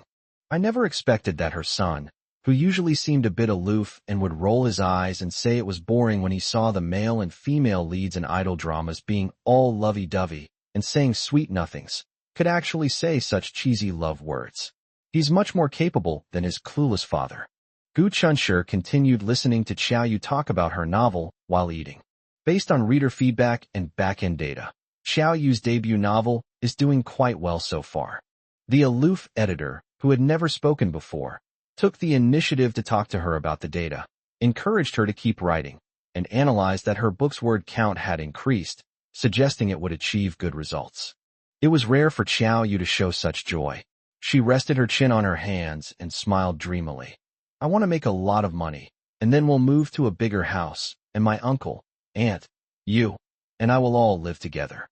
The house should ideally have a small yard, so the aunt can grow vegetables and I can tend to my flowers." Jinglan, who had overheard some cheesy sweet talk and found it amusing, started paying attention to the conversation outside. Upon hearing this, her eyes suddenly welled up with tears. No wonder her son said she was the best girl in the world. She was indeed so good that Jinglan was deeply moved. Jinglan felt that she and her husband were relatively open-minded parents, and they had discussed this issue in advance. They worked hard to save money so they could buy their son a house for their wedding and the young couple to live in. As for the elderly couple, they still live in the old house. When needed, they help take care of the children and provide some assistance to the young couple. It is not uncommon in life for mothers-in-law and daughters-in-law to have conflicts that put their sons in a difficult position.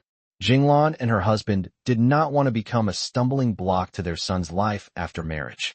In short, they would never disturb the young couple's peaceful life unless absolutely necessary. But now, after hearing Qiao Yu's heartfelt wish, Jinglan couldn't help but start to look forward to the future. The whole family lived together. The young couple lived upstairs, and the elderly couple lived downstairs. They would take their grandson out for walks in a stroller and grow vegetables and flowers at home. Wasn't this her dream of a peaceful old age? But wait. Qiao Yu said she wants to work hard to earn money to buy a big house. Earning money to buy a house is a major event for the family. It's not appropriate to let her shoulder that burden. Just as I was thinking this, Gu Chunshi's voice came from outside. "You don't need to worry about this. Earning money to buy a house is my future business. You just need to enjoy life comfortably and don't overwork yourself." Jinglan nodded.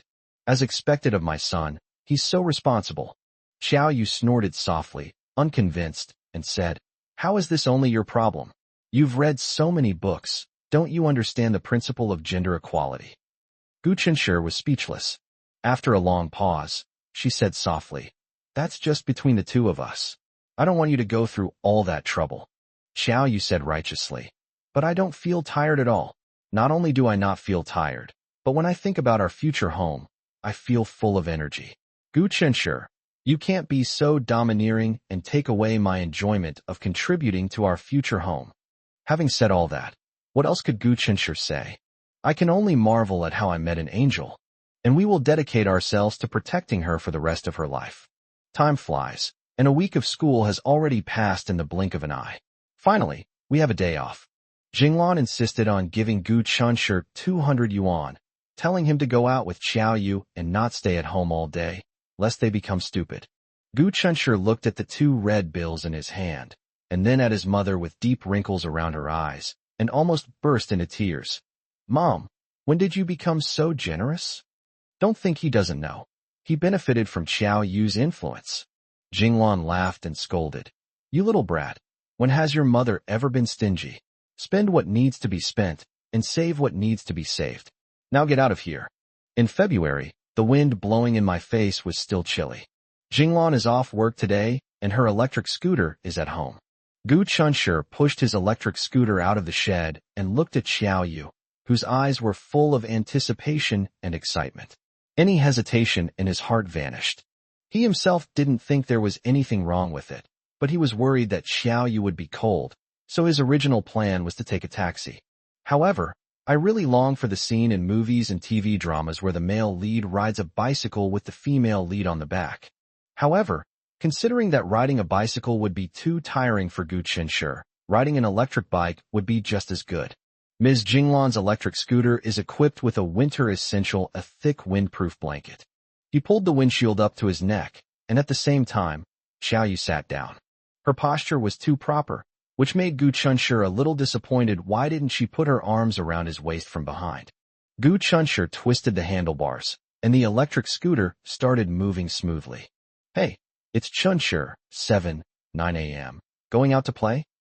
When the old neighbors saw him, they all greeted Gu Chunshur warmly. At the same time, he couldn't help but glance at Xiao Yu sitting in the back of the car with a smile. As the electric scooter carrying the two of them came out of the community gate, Gu Chunshur felt a tightening around his waist as Xiao Yu wrapped her arms around him and pressed her cheek against his back. Gu Chunshur chuckled. Why didn't you hug me just now? Were you shy? Xiao Yu gave a soft hum. She almost always goes out with Jinglan. Jinglan is well-liked. People always greet and chat with her when she walks around the neighborhood. People who stay at home and live their daily lives mainly talk about their children's studies, what to eat for breakfast, lunch, and dinner, and which supermarket has a sale, etc. To Xiao Yu, these were all trivial matters, but the aunt could chat about them with great interest and seriousness with the neighbors. Over time, Xiao Yu also found their conversations quite interesting. Isn't this life? When the neighbors greeted Jinglan, they were almost always interested in her, as she was always by Jinglan's side. At this time, Jinglan would introduce her to them with a smile. This is Xiao Yu, the little girl who moved into Aunt Li's house. At this time, Xiao Yu would smile slightly at her neighbors as a sign of politeness. Some neighbors would jokingly say that if they didn't know better, they would think that you secretly gave birth to twins back then, because you two are just like a real mother and daughter. Others would subtly praise Gu Chunshur for his handsome appearance, saying that any girl who marries him in the future will surely be blessed. Chapter 102 Xiao Yu's Old Friends. At first, when Xiao Yu heard some neighbors subtly implying that she and Gu Chunshur were a perfect match, Xiao Yu felt a little lost. Later, she got used to it. Later, she even became quite willing to do so. However, she still couldn't quite get used to the slightly teasing and gossipy looks people gave her and Gu Chun. Therefore, although she and Gu Chunshur had already received the approval and blessings of her uncles and aunts, she was still very reserved in front of other neighbors in the community. The wind whistled past her ears, blowing Xiao Yu's long black hair. Xiao Yu hugged Gu Chunshur tightly around the waist, gazing at the scenery that kept moving backward, filled with joy. The same scenery, which she used to find monotonous and uninteresting, was now a common sight. Looking at it now, even a stone block by the roadside seems cute. The world hasn't changed. What has changed is her lifestyle and her attitude towards the world. Xiao Yu and Gu Chunshur share the same interests. They didn't like the bustling streets and luxuriously decorated shops. Instead, they went to the bookstore.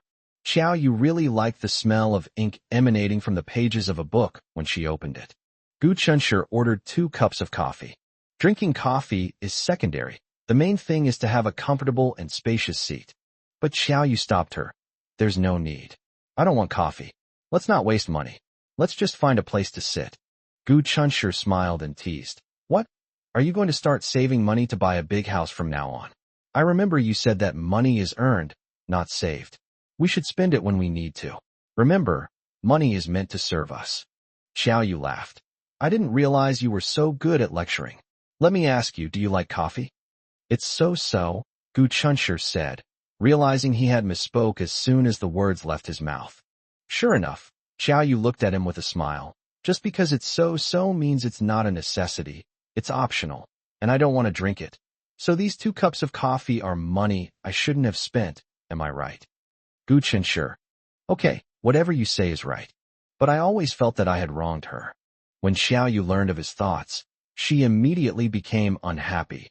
Gu Chunshur, I don't even feel wrong myself. So why do you think I am wronged? She turned and walked away sullenly, looking like she couldn't be bothered to talk to him anymore. No one knew that these days were the happiest and most blissful time of her life. He has already done enough, so why does he still feel that he has wronged her? That will make him very tired, you idiot. Gu Chunshur quickly chased after him to apologize. I'm sorry, I misspoke. Please forgive me this time, okay? How could Xiao Yu bear to be truly angry with him? However, she still tried her best to keep a straight face and tell him not to overthink things in the future. But then she inadvertently caught a glimpse of something, and her expression suddenly changed. She grabbed Gu Chunshur's hand and started walking back. Although Gu Chunshur didn't understand, he didn't ask any questions and obediently followed her. Xiao Yu led him to a secluded corner, looking somewhat flustered and constantly glancing outside. Gu Chunshur became worried and asked in a low voice, "What's wrong?" Xiao Yu involuntarily tightened her grip on Gu Chunshur's wrist. Gu Chunshur was familiar with the tension and unease she was showing at this moment.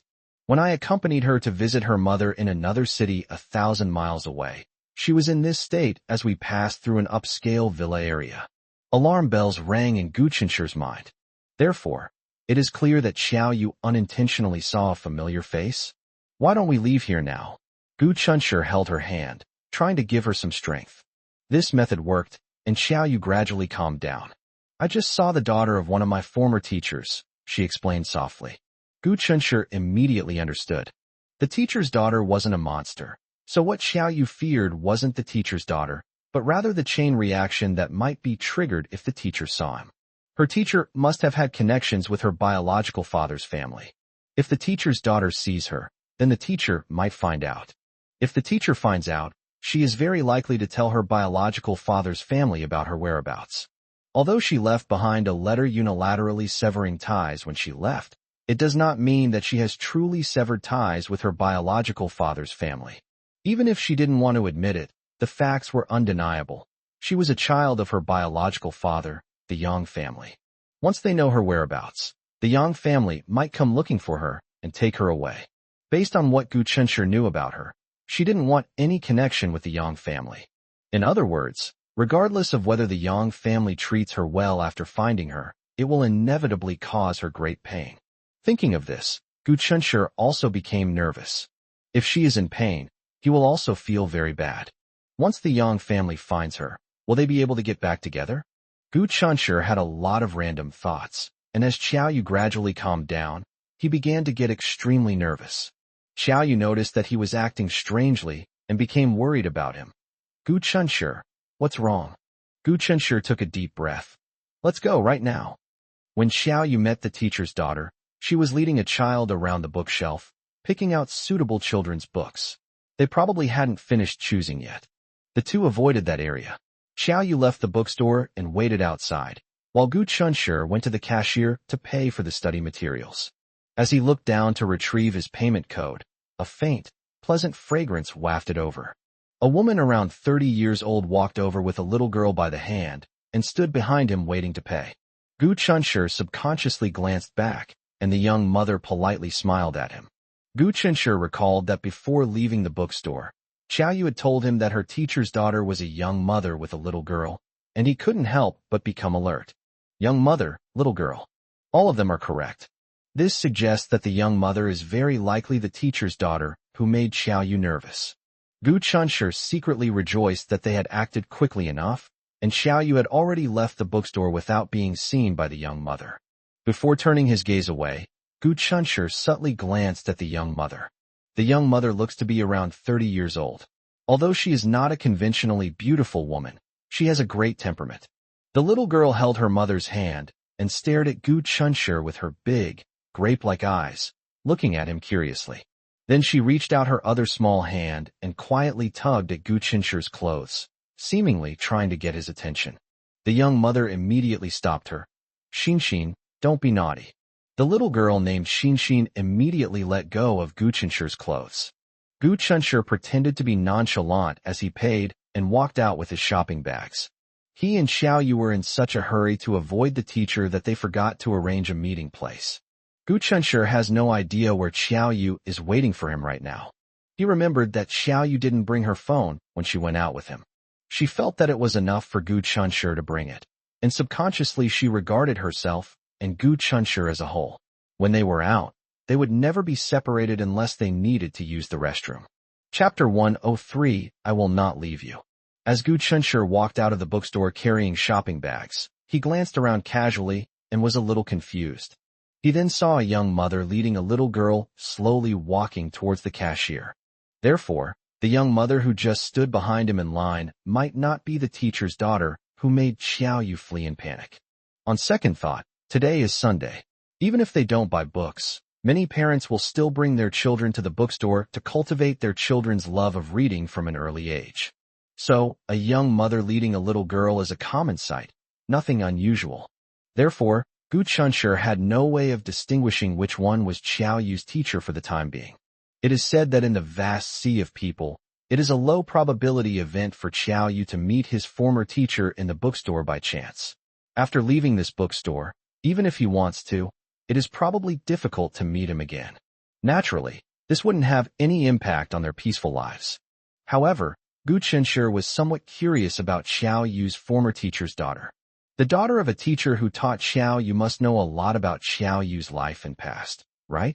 Don't misunderstand. He didn't want to learn about Xiao Yu's past from the teacher's daughter, but rather he felt an inexplicable jealousy towards someone who was able to participate in Xiao Yu's life before he even knew Xiao Yu.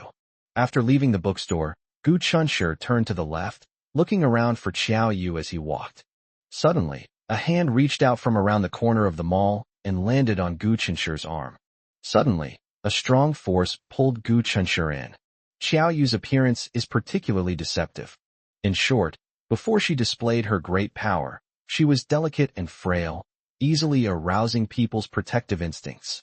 It's unimaginable that she possesses such incredible strength that taking on two grown men single-handedly would be a piece of cake. Gu Chunshi joked, "You scared me to death. If I had lost you, I might as well not go back. I'd just find a place to bury myself somewhere and be done with it, so I wouldn't get beaten to death by my mom when I get back." Xiao Yu used to be indifferent to life and death, but now, upon hearing Gu Chunshi say such inauspicious words, she immediately became anxious, even though she knew that Gu Chunshi was just joking. She would unconsciously become superstitious about anything concerning Gu Chunshi and his uncle and aunt's family. She immediately covered Gu Chunshi's mouth with her hand to stop him from continuing his nonsense. "You're not allowed to say anything about dying or anything like that again, understand?" she commanded fiercely and domineeringly. Gu Chun blinked innocently, looked at Xiao Yu who was slightly exasperated, narrowed his eyes slightly, and couldn't help but smile. He smiled, his breath brushing against Xiao Yu's hand, making the back of Xiao Yu's hand feel tingly and itchy. "You're so domineering." Gu Chunshi's muffled and deep voice came from under Xiao Yu's hand. It carries a hint of doting and coquettishness. Xiao Yu. If Xiao Yu heard other boys whining and acting cute, she would get goosebumps all over and kick one of them aside, telling him to get lost. But if Gu Chunshi were to act coquettishly towards her, oh, how can he be so cute? I really want to kiss and hug him. That's right, Xiao Yu is just that hypocritical. Humph. She's happy to apply double standards to Gu Chunshi. Who dares to disagree? Just put up with it. Xiao Yu laughed. "Remember, you're not allowed to say things like that again. I don't like hearing it, understand?" Just as she was about to withdraw her hand, Gu Chunshi suddenly pouted and, with lightning speed, kissed her palm. The sensation, hundreds of times more tingling and itchy than the breath he had just exhaled on the back of Xiao Yu's hand, instantly spread from her palm to her entire body, making her shudder and almost jump up on the spot. He quickly withdrew his hand, rubbed it against his pants a couple of times, and then came to his senses. Gu Chunshi's face showed a smug look of success in his prank, but then he seemed to realize something and said with a hint of hurt, "You dislike me?" How could Xiao Yu possibly dislike him? She was just stunned by his sudden action and reacted instinctively. Just as she was about to deny it, her expression suddenly froze, and she quickly stepped forward to hug Gu Chunshi. The surprise came too suddenly. Gu Chunshi didn't have time to feel happy. Then he suddenly realized something, hugged Xiao Yu back, and pressed Xiao Yu's head into his arms. They looked like a very affectionate young couple, and they were. "Mommy, why are the older brother and sister hugging each other?" A young girl's voice reached their ears. Then came a woman's gentle voice, cleverly diverting the little girl's attention. "Sweetie, would you like a hamburger? Mommy will go buy you one, okay?" The little girl's attention immediately shifted from the strange older brothers and sisters to the delicious hamburger. She exclaimed excitedly, "Yes, Mom. You're so wonderful. I love you." From the warm conversation between the mother and daughter, Gu Qinsher could tell that they had slowly moved away. But he didn't loosen his arms around Xiao Yu's waist. He couldn't bear to. Xiao Yu was equally reluctant to lift her head out of his arms. The two embraced for a while, oblivious to everyone else, before Gu Qinsher said softly, "Shall we go back? So we don't run into them again." Xiao Yu gave a soft looking as docile as a kitten. Gu Qinsher couldn't help but gently rub her head as he released her. Then, holding her hand, we walked away from the mother and daughter. On the way back, Xiao Yu hugged Gu Qinsher's waist from behind, just like when they came. Suddenly, she smiled, as if she had thought of something. Gu Qinsher was surprised that she could still laugh, and asked curiously, "What are you laughing at?" Xiao Yu said, "Gu Qinsher, you were so nervous just now. You seemed even more nervous than me. What were you nervous about?" Gu Qinsher honestly revealed his inner fears. "I'm afraid she'll reveal your whereabouts. Afraid someone will travel a long way to kidnap you. Afraid I'll never see you again." Xiao Yu was stunned for a moment. Is that really the reason he was nervous? He actually cares about himself that much? She cares about him just as much as she does. When she saw her teacher's daughter, her panic was exactly as Gu Qinsher had just described. She particularly enjoys her current life and is afraid that someone might come and disrupt her peaceful and happy life. Those people she never wants to see. Please just stay far away, okay? Xiao Yu hugged Gu Qinsher tightly around the waist and said softly but firmly, "Don't worry, I will never, ever leave you." Now that things had been brought up, Gu Qinsher couldn't help but voice his concerns. "But what if they really discover your whereabouts? What if one day they forcibly take you away from us?" "Gu Qinsher, you should have some faith in me. I'm not someone who can be easily manipulated." Chapter 104, A Restless Morning. Although Xiao Yu responded to Gu Qinsher's concerns with great confidence and successfully dispelled Gu Qinsher's worries at that time.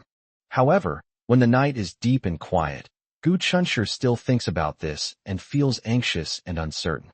It turns out that Xiao Yu is more outstanding than his peers, and his combat skills are also higher. Despite her wealthy family background, she remains a vulnerable arm. If her family of origin refuses to let go and does not allow her to fly freely outside, and insists on taking her away, how can she, who is weak and alone, resist? Coming from an ordinary family, one would be helpless in the face of power. This plunged him into deep self-blame. It's all his fault for being too weak and unable to properly protect the girl he loves. But to be honest, it doesn't seem like he can be blamed. After all, even though he was reborn, he didn't have any special advantages. He was still an ordinary 18-year-old student who needed to work hard and strive for his future. He cannot blame his parents for his humble origins. They have done their best to give him the best of everything. That night, Gu Qinsher had a nightmare. So melodramatic it was comparable to the soap operas his mother used to love watching. When Gu Qinsher woke up from his sleep in a cold sweat, it was already 5:30 the next day. In the past, he liked to stay in bed for a while after waking up, trying to shake off the sleepiness before getting out of bed. But today, terrified by the nightmare, he quickly threw the quilt aside, threw on a thick coat, and rushed to the apartment across the hall. The door to the opposite room was tightly closed, and Gu Qinsher raised his hand without hesitation. The door was quickly opened from the inside by Xiao Yu. Without saying a word, Gu Qinsher hugged her. The girl's soft body in his arms, her faint fragrance, and her full touch finally calmed Gu Qinsher's anxious heart. Xiao Yu was slightly startled. "Gu Qinsher, what's wrong?" Gu Qinsher buried his face in her hair and rubbed it against her. "It's nothing. I just missed you." Xiao Yu smiled, pursing her lips. Is this the unspoken understanding between lovers? She got up early to make breakfast, and while tending to the pot of porridge, she couldn't help but think of him. Then he arrived. "You shouldn't have gotten up so early." Go back and get some more sleep, Xiao Yu said with concern. Gu Chunshi goes to bed around midnight and gets up at 6 o'clock every day, sleeping less than 6 hours a day. Today he even got up at 5:30. How can his body take this long? Gu Chunshi shook his head. I can't sleep for more than a few minutes anyway. I'm not going to sleep. Xiao Yu stubbornly pushed him into her bedroom. No, you don't get much sleep every day, and you don't have enough energy to cope with the heavy workload. Lie on my bed for a while, and I'll call you when dinner is ready. Gu Chunshi didn't want to sleep at all. He just wanted to hold her quietly, or just look at her. He was terrified that if he didn't keep a close eye on her, she would vanish without a trace. However, he couldn't go against Xiao Yu's insistence, so he obediently took off his slippers and lay down on Xiao Yu's bed. Xiao Yu's intentions were good, of course, to let him seize every opportunity to rest as much as possible. But actually, when Gu Chunshi lay on her bed, he felt even more unable to sleep. Xiao Yu's bed was soft and warm, perhaps still retaining Xiao Yu's body heat. There was a faint fragrance on the pillow and quilt, which was probably the smell of laundry detergent. The laundry detergent that Jinglan bought also has a very nice fragrance, and every time I change into clean sheets and duvet covers, they smell good for 2 days. Perhaps it was the scent of Xiao Yu on this bed that made Gu Chunshi feel as if he were enveloped in endless tenderness, causing him to become distracted and unable to extricate himself. He lay flat on it with his eyes closed, overwhelmed by a wave of bliss that made him dizzy. Before leaving, Xiao Yu thoughtfully turned off the bedroom light. I don't know how much time passed, maybe about half an hour? He felt someone tiptoe in through the door, come to the bedside, and slowly lean down to stare at him. Gu Chunshi maintained his even breathing and pretended to be asleep. A moment later, Gu Chunshi felt something particularly soft land on his forehead, wet and tingling. The feeling was both strange and intoxicating. With his heart pounding, Gu Chunshi could no longer pretend. He opened his eyes and, in the dim light, saw Xiao Yu's fair neck. He unconsciously swallowed and hugged Xiao Yu. Xiao Yu seemed startled and let out a soft gasp. After a dizzying moment, she and Gu Chunshi switched places. Gu Chunshi lowered his head towards her. He kissed her lips. Xiao Yu was a little nervous, but she did not resist. Just as they were both somewhat lost in their passion, the cell phone rang at an inopportune moment. Fortunately, my phone rang at that moment. Otherwise, given their somewhat irrational state, it's hard to predict what they might do later. Gu Chunshi felt that if he had really bullied Xiao Yu this morning, his mother, who couldn't stand any nonsense, might beat him to death. Before he can truly give Xiao Yu a happy future, he cannot act recklessly to satisfy his own selfish desires. That would be extremely irresponsible. Moreover, they are still inexperienced, and their inappropriate actions could potentially harm Xiao Yu. Gu Chunshi suddenly calmed down. Xiao Yu blushed and gently pushed him with her hand on his chest. Go eat quickly, or you'll be late for school if you delay any longer. Gu Chunshi quickly got up. Xiao Yu sat up silently and smoothed her slightly messy long hair with her hand. Gu Chunshi felt a little ashamed and at a loss. Xiao Yu, I'm sorry, I just now. Xiao Yu whispered. Why are you apologizing to me? You didn't do anything wrong. I stole a kiss from you first. Gu Chunshi felt dizzy and didn't come to his senses until he was sitting in the classroom. With the college entrance examination just around the corner, under the encouragement of teachers and the earnest expectations of parents, everyone has finally realized the urgency of time. You roll it. I roll it. Let's all roll it like crazy. Even Zhou Xiangyu finally had to bow his head, finally willing to neglect his gaming wife and start getting involved with everyone else. The intense work of assembling test papers in the classroom quickly made Gu Chunshi abandon any inappropriate distractions and throw himself into the arduous task of completing the assignments. It seems that I can only catch my breath a little when I'm eating or sleeping. In the past few days, Gu Chunshi has felt a little lonely on his way to the cafeteria. Before, Zhou Xiangyu would always be there to nag him, but after he joined the ranks of those in the paper industry, he started to drift further and further away from Gu Chunshi. Here's what happened. Zhou Xiangyu has excellent logical thinking skills, so he doesn't have to worry about math, physics, or chemistry, and he can barely pass Chinese and history. English was the only hurdle he faced on his path to the college entrance examination. Chapter 105 The Deep Affection of a Simp. Zhou Xiangyu frantically crammed for English lessons by relying on experienced students before the college entrance examination. Tang Xiaoxi was the English class representative, which made her the one Zhou Xiangyu wanted to curry favor with. During breaks or at lunchtime in the cafeteria, the two would often be together, discussing English. Gu Qinsher was almost moved to tears by Zhou Xiangyu's rebellious spirit and determination to turn over a new leaf. One time, Gu Chen accidentally slowed down and overheard Zhou Xiangyu and Tang Xiaoxi chatting enthusiastically about games. Later, Zhou Xiangyu told Gu Qinsher in surprise that he never dreamed that Tang Xiaoxi, who seemed like a well-behaved and good student, would actually play games. This made him feel a sense of regret that he hadn't met Tang Xiaoxi sooner. Gu Qinsher remained silent after hearing this. He thought about it and decided against telling Zhou Xiangyu that simpleton, the cruel truth. Tang Xiaoxi only pretended to like playing games in order to get closer to him. At this moment, Gu Qinsher, who was walking behind, looked at Zhou Tang and his companion ahead, who were chatting and laughing and seemed to be having a heated discussion, and became deeply worried. Could Zhou Xiangyu have unwittingly led the innocent Tang Xiaoxi astray without her knowledge? Hi, Gu Qinsher. Gu Qinsher snapped out of his daze and saw Zhang Shuo walking towards him.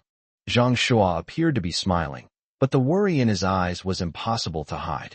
In Gu Qinsher's memory, Zhang Shuo was not as profound as he is now. Love is a torturous thing. Unrequited love is 1,000 times more painful. As they chatted, Zhang Shuo brought up Lin Ranran. She told me the day before yesterday that she will go abroad to study as soon as she graduates. Gu Qinsher remained silent. He and Zhang Shuo were merely nodding acquaintances, far from reaching the point of confiding in each other. At the same time, he and Lin Ranran became like strangers. Therefore, Gu Qinsher was not interested in any of the words Zhang Shuo uttered at that moment.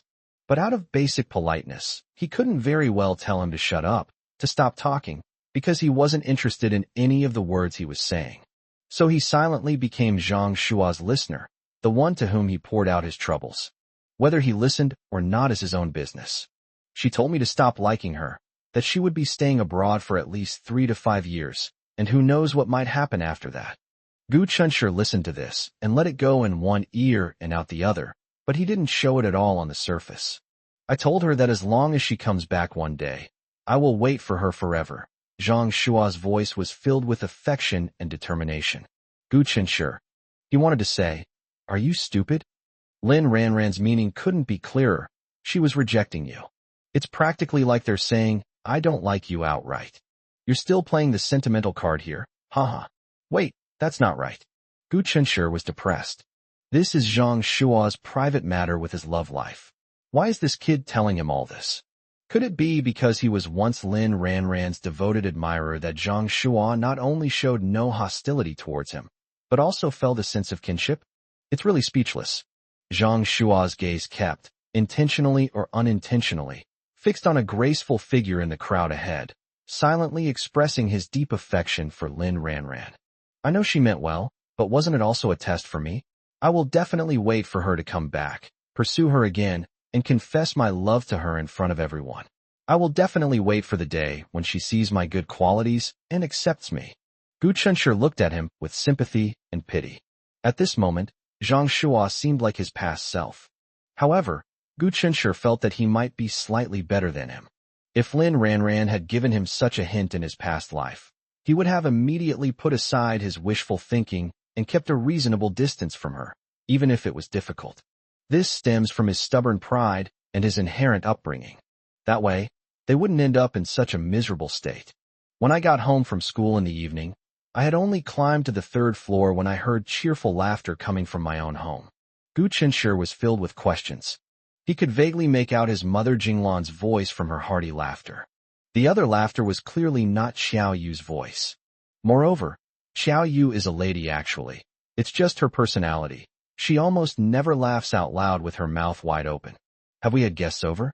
Gu Qinsher climbed up to the 4th floor with a puzzled look in his eyes and subconsciously glanced at Xiao Yu's door, which was closed. Then I saw 2 more pairs of shoes outside my door. Judging from the style and size, they were women's shoes.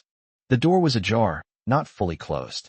Gu Chunshur pushed open the door and was surprised to see the person sitting on the living room sofa. At the same time, the man also spotted him. Excitedly, she stood up and went to greet Gu Chunshur. "My little darling, Grandma has missed you so much." Gu Chunshur quickly took 2 steps to meet her, supporting her arm and saying, "Grandma Li, when did you get back?" Grandma Li chuckled and said, "I came back today. During all these days I was abroad. I didn't miss anyone but my little darling Chunshun." Gu Chunshur felt a little sore. When he was a child, his parents were busy with work, so Grandma Li, a neighbor, offered to help take care of him. Grandma Li loves children, and Gu Chunshur happens to be particularly well-behaved, so Grandma Li treats him like her own grandson. In Gu Chunshur's heart, he genuinely regarded Grandma Li as his own grandmother. When Grandma Li was taken abroad, Gu Chunshur was heartbroken for quite a while. When Gu Chunshur helped Grandma Li sit back on the sofa, he noticed that besides his mother Jinglan, his adorable little Xiaoyu, there was another girl about their age in the living room. The girl had a slightly feisty appearance and was dressed very fashionably. At this moment, she was tilting her head and looking him up and down. A hint of regret inexplicably appeared on his face. Gu Chunshur was completely confused and quickly glanced at Xiaoyu. Xiaoyu sat down right next to Jinglan, her back ramrod straight, exuding the air of a woman in charge. She and Gu Chunshur exchanged a glance, and perhaps recalling their passionate encounter that morning, their eyes locked for a moment before she awkwardly looked away. Grandma Li held Gu Chunshur's hand tightly, reluctant to let go, looking at him with kind eyes as if she didn't want to miss a single detail. "My Chunshun is growing more and more handsome," she said with a smile. "That's wonderful. He's all grown into a young man, and will be able to get married soon. I can't wait to hold my great-grandson." Gu Chunshur. It's true that elders' thoughts are all pretty much the same when they're dealing with younger generations. They all wish the younger generation would quickly settle down, get married, and have children. The stylishly dressed girl cleared her throat, seemingly annoyed, and then said in a coquettish tone, "Grandma, have you forgotten about your own granddaughter?" Grandma Li suddenly realized and patted her head, laughing. "Look at my memory. I was so happy to see Chunshun that I forgot all about it." Gu Chunshur couldn't help but look at the girl, somewhat surprised. This girl is Grandma Li's granddaughter Li Feiyao? Chapter 106 Cherish Your Girlfriend. Grandma Li's granddaughter, Li Feiyao, has lived abroad since childhood and rarely comes back. However, as a neighbor, Gu Chunshur had seen her twice. The first time was when he was in kindergarten, and the second time was when he was in the 1st grade of elementary school. Every time she came, Gu Chunshur would be pulled over by the adults to play with her. Although Gu Chunshur had always shown gentlemanly manners since childhood, always yielding to her. But there are still times when she is unhappy. If she's unhappy, it's terrible. She'll open her mouth and wail for ages, enough to pierce your eardrums. Therefore, Gu Chunshur didn't have a good impression of her, thinking that she was a spoiled girl who liked others to listen to her. Girls really do change a lot as they grow up. If Grandma Li hadn't introduced her, Gu Chunshur wouldn't have recognized her at all. Who would have thought that the crybaby from before would grow up to be such a feisty and beautiful girl? Li Feiyao chewed her gum and said with a grin, "Hey, Gu Chunshur, I really didn't expect you to be so much more handsome than when you were a kid." Gu Chunshur smiled politely, but did not reply. Li Feiyao was slightly disappointed. She thought that, according to the normal script, Gu Chunshur would reply to her with, "Likewise, you are much prettier than before." Who doesn't love to hear someone compliment their looks? Unfortunately, Gu Chunshur doesn't play by the rules. Since her own home had been rented out, Grandma Li naturally had to stay in a hotel. She waited for several hours just to see Gu Chunshur. Knowing that Gu Chunshur had a heavy academic workload, Grandma Li asked him about his well-being and then waved goodbye to her granddaughter with reluctance. Gu Chunshur and the others escorted them to a taxi. After Li Feiyao sat down, she looked at Gu Chunshur, who had just opened the door for them with impeccable manners, and blurted out a question in a resentful tone. "Gu Chunshur, why did you find a girlfriend so early?" "Gu Chunshur," Li Feiyao added, "but your girlfriend is really beautiful. You should cherish her." With that, he slammed the car door shut, and the driver stepped on the gas, and the taxi quickly disappeared from their sight. Standing by the roadside, Jinglan sighed. I wonder when I'll be able to see you again, Grandma Li. Her words successfully stirred up Gu Qinshi's melancholy. Jinglan yawned, turned around, and walked back. Let's go. Let's go. It's getting late. Let's go home and rest. After saying that, he left in a hurry, not giving them a chance to react. Gu Chunshi and Xiao Yu looked at each other in bewilderment. Gu Chunshi smiled and walked towards Xiao Yu. The two immediately clasped hands and slowly walked back. Although they looked no different from other young couples at the moment, they were actually both a little embarrassed. In the end, it all comes down to that almost out-of-control scene this morning. Gu Chunshi broke the silence. Your hands are a bit cold. Why aren't you wearing more clothes? Xiao Yu said softly. It's all right. I don't feel that cold. The motion-activated lights in the hallways on the first and second floors are broken, leaving the hallways completely dark. Gu Chunshi patted his pockets and realized he had forgotten to take his phone. Xiao Yu also forgot. When they came out, Jinglan was the one providing the lighting, but now the person providing the lighting has gone back ahead of them, so they can only climb up in the dark. When they reached the second floor, they both stopped. Then, as if by telepathy, they hugged each other. Xiao Yu sighed softly, with a sense of relief, as if he had just escaped a disaster. What happened?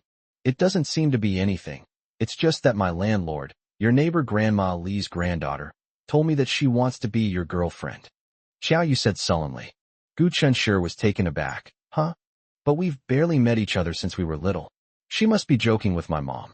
Regardless of whether the girl was joking or not, Xiao Yu was panicked at the time, afraid that Gu Chunshi would be taken away by someone else. But she was no less capable than that girl. Perhaps it was her unique background and experiences that made Xiao Yu insecure about relationships.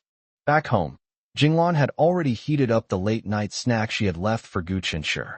Although Grandma Li got up to say goodbye shortly after meeting Gu Chun, she still lingered for a while during their reluctant conversation. It's already 11 p.m. Gu Chunshi still had homework to finish. Xiao Yu was afraid that her presence would distract Gu Chunshi, while Gu Chunshi wanted Xiao Yu to go to sleep early, so the two parted ways at the door. Gu Chunshi, of course, wouldn't neglect one thing for another, nor would he forget his mother after getting married. He loved his dear mother as always, so he also urged his mother to go to sleep. Jinglan said with heartache, Son, Mom is working the night shift tomorrow, so you don't need to get up too early. Mom will wait for you to finish eating, and then wash the dishes before going to sleep. While eating, Gu Chunshi asked, I forgot to ask Grandma Li when is she going back? Jinglan sighed and said, The day after tomorrow. I wanted to invite your Grandma Li to our house for a nice meal, but unfortunately she refused. Gu Chunshi understands Grandma Li. She is a kind and amiable old woman who is particularly afraid of causing trouble for others. Yao Yao is getting prettier and prettier. She used to be this short and had dark skin, and she cried all the time. I never expected that she would grow up to be tall and have fair skin and become a beautiful young lady. At this point, Jinglan clicked her tongue and said, Kids who grow up abroad are really different. She bluntly told me that she wanted to be your girlfriend, which left me completely stunned. Huh? Gu Chunshi snorted. She probably doesn't even remember what I look like, right? And she's supposed to be my girlfriend? That's not a funny joke at all. Jinglan said, I heard that she saw your photo on your grandmother Li's phone before. In addition, your Grandma Li usually likes to praise you in front of her, which makes her very curious about you. At first I thought she was joking, but then I realized it wasn't, so I quickly told her you had a girlfriend. Gu Chunshi gave his mother a thumbs up. He was set on Xiao Yu for life, and even if a true fairy descended to earth, he would not be moved. Jinglan chuckled and said, Guess what she told me? She said she wanted to compete fairly with your girlfriend. And the way she said it so confidently, she didn't seem to be joking. Gu Chunshi said speechlessly, What competition? She lives abroad. Even without Xiao Yu, it's impossible for us to be together. Jinglan said, Who knows what that girl was thinking? After Xiao Yu came and found out that Xiao Yu was your girlfriend, I think she calmed down. Gu Chunshi suddenly understood what was going on when he thought of the regret in Li Feiyao's eyes when he first returned, and the strange things she said to him after getting in the car. In short, Li Feiyao thinks he's a good guy and might actually be planning to give dating him a try. Then, after meeting Xiao Yu, He was deeply impressed by her beauty and temperament, and realized that he was no match for her. So he consciously gave up the idea of liking Gu Chunshi. Thinking of what Li Feiyao said before the taxi left, "Your girlfriend is very beautiful. Cherish her." Gu Chunshi felt that she didn't seem as annoying as she used to be. Chapter 107, I'll Take Care of You. Time will not stop for anyone's nostalgia or anxiety. The second semester of senior year is halfway through. Like other students preparing for the college entrance examination, Gu Chunshi was busy every day, always on edge, and dared not relax for a moment until the exam was over. However, unlike other test takers, he enjoys two different kinds of care every day: the love from his parents and the love from Xiaoyu. Hee. I wonder if he'll get beaten to death if he shows off in front of others. No pain, no gain. Thinking about the bright future filled Gu Chunshi with energy. The hard work paid off, and Gu Chunshi's grades directly surpassed those of top student Jing Shu, firmly holding the top spot.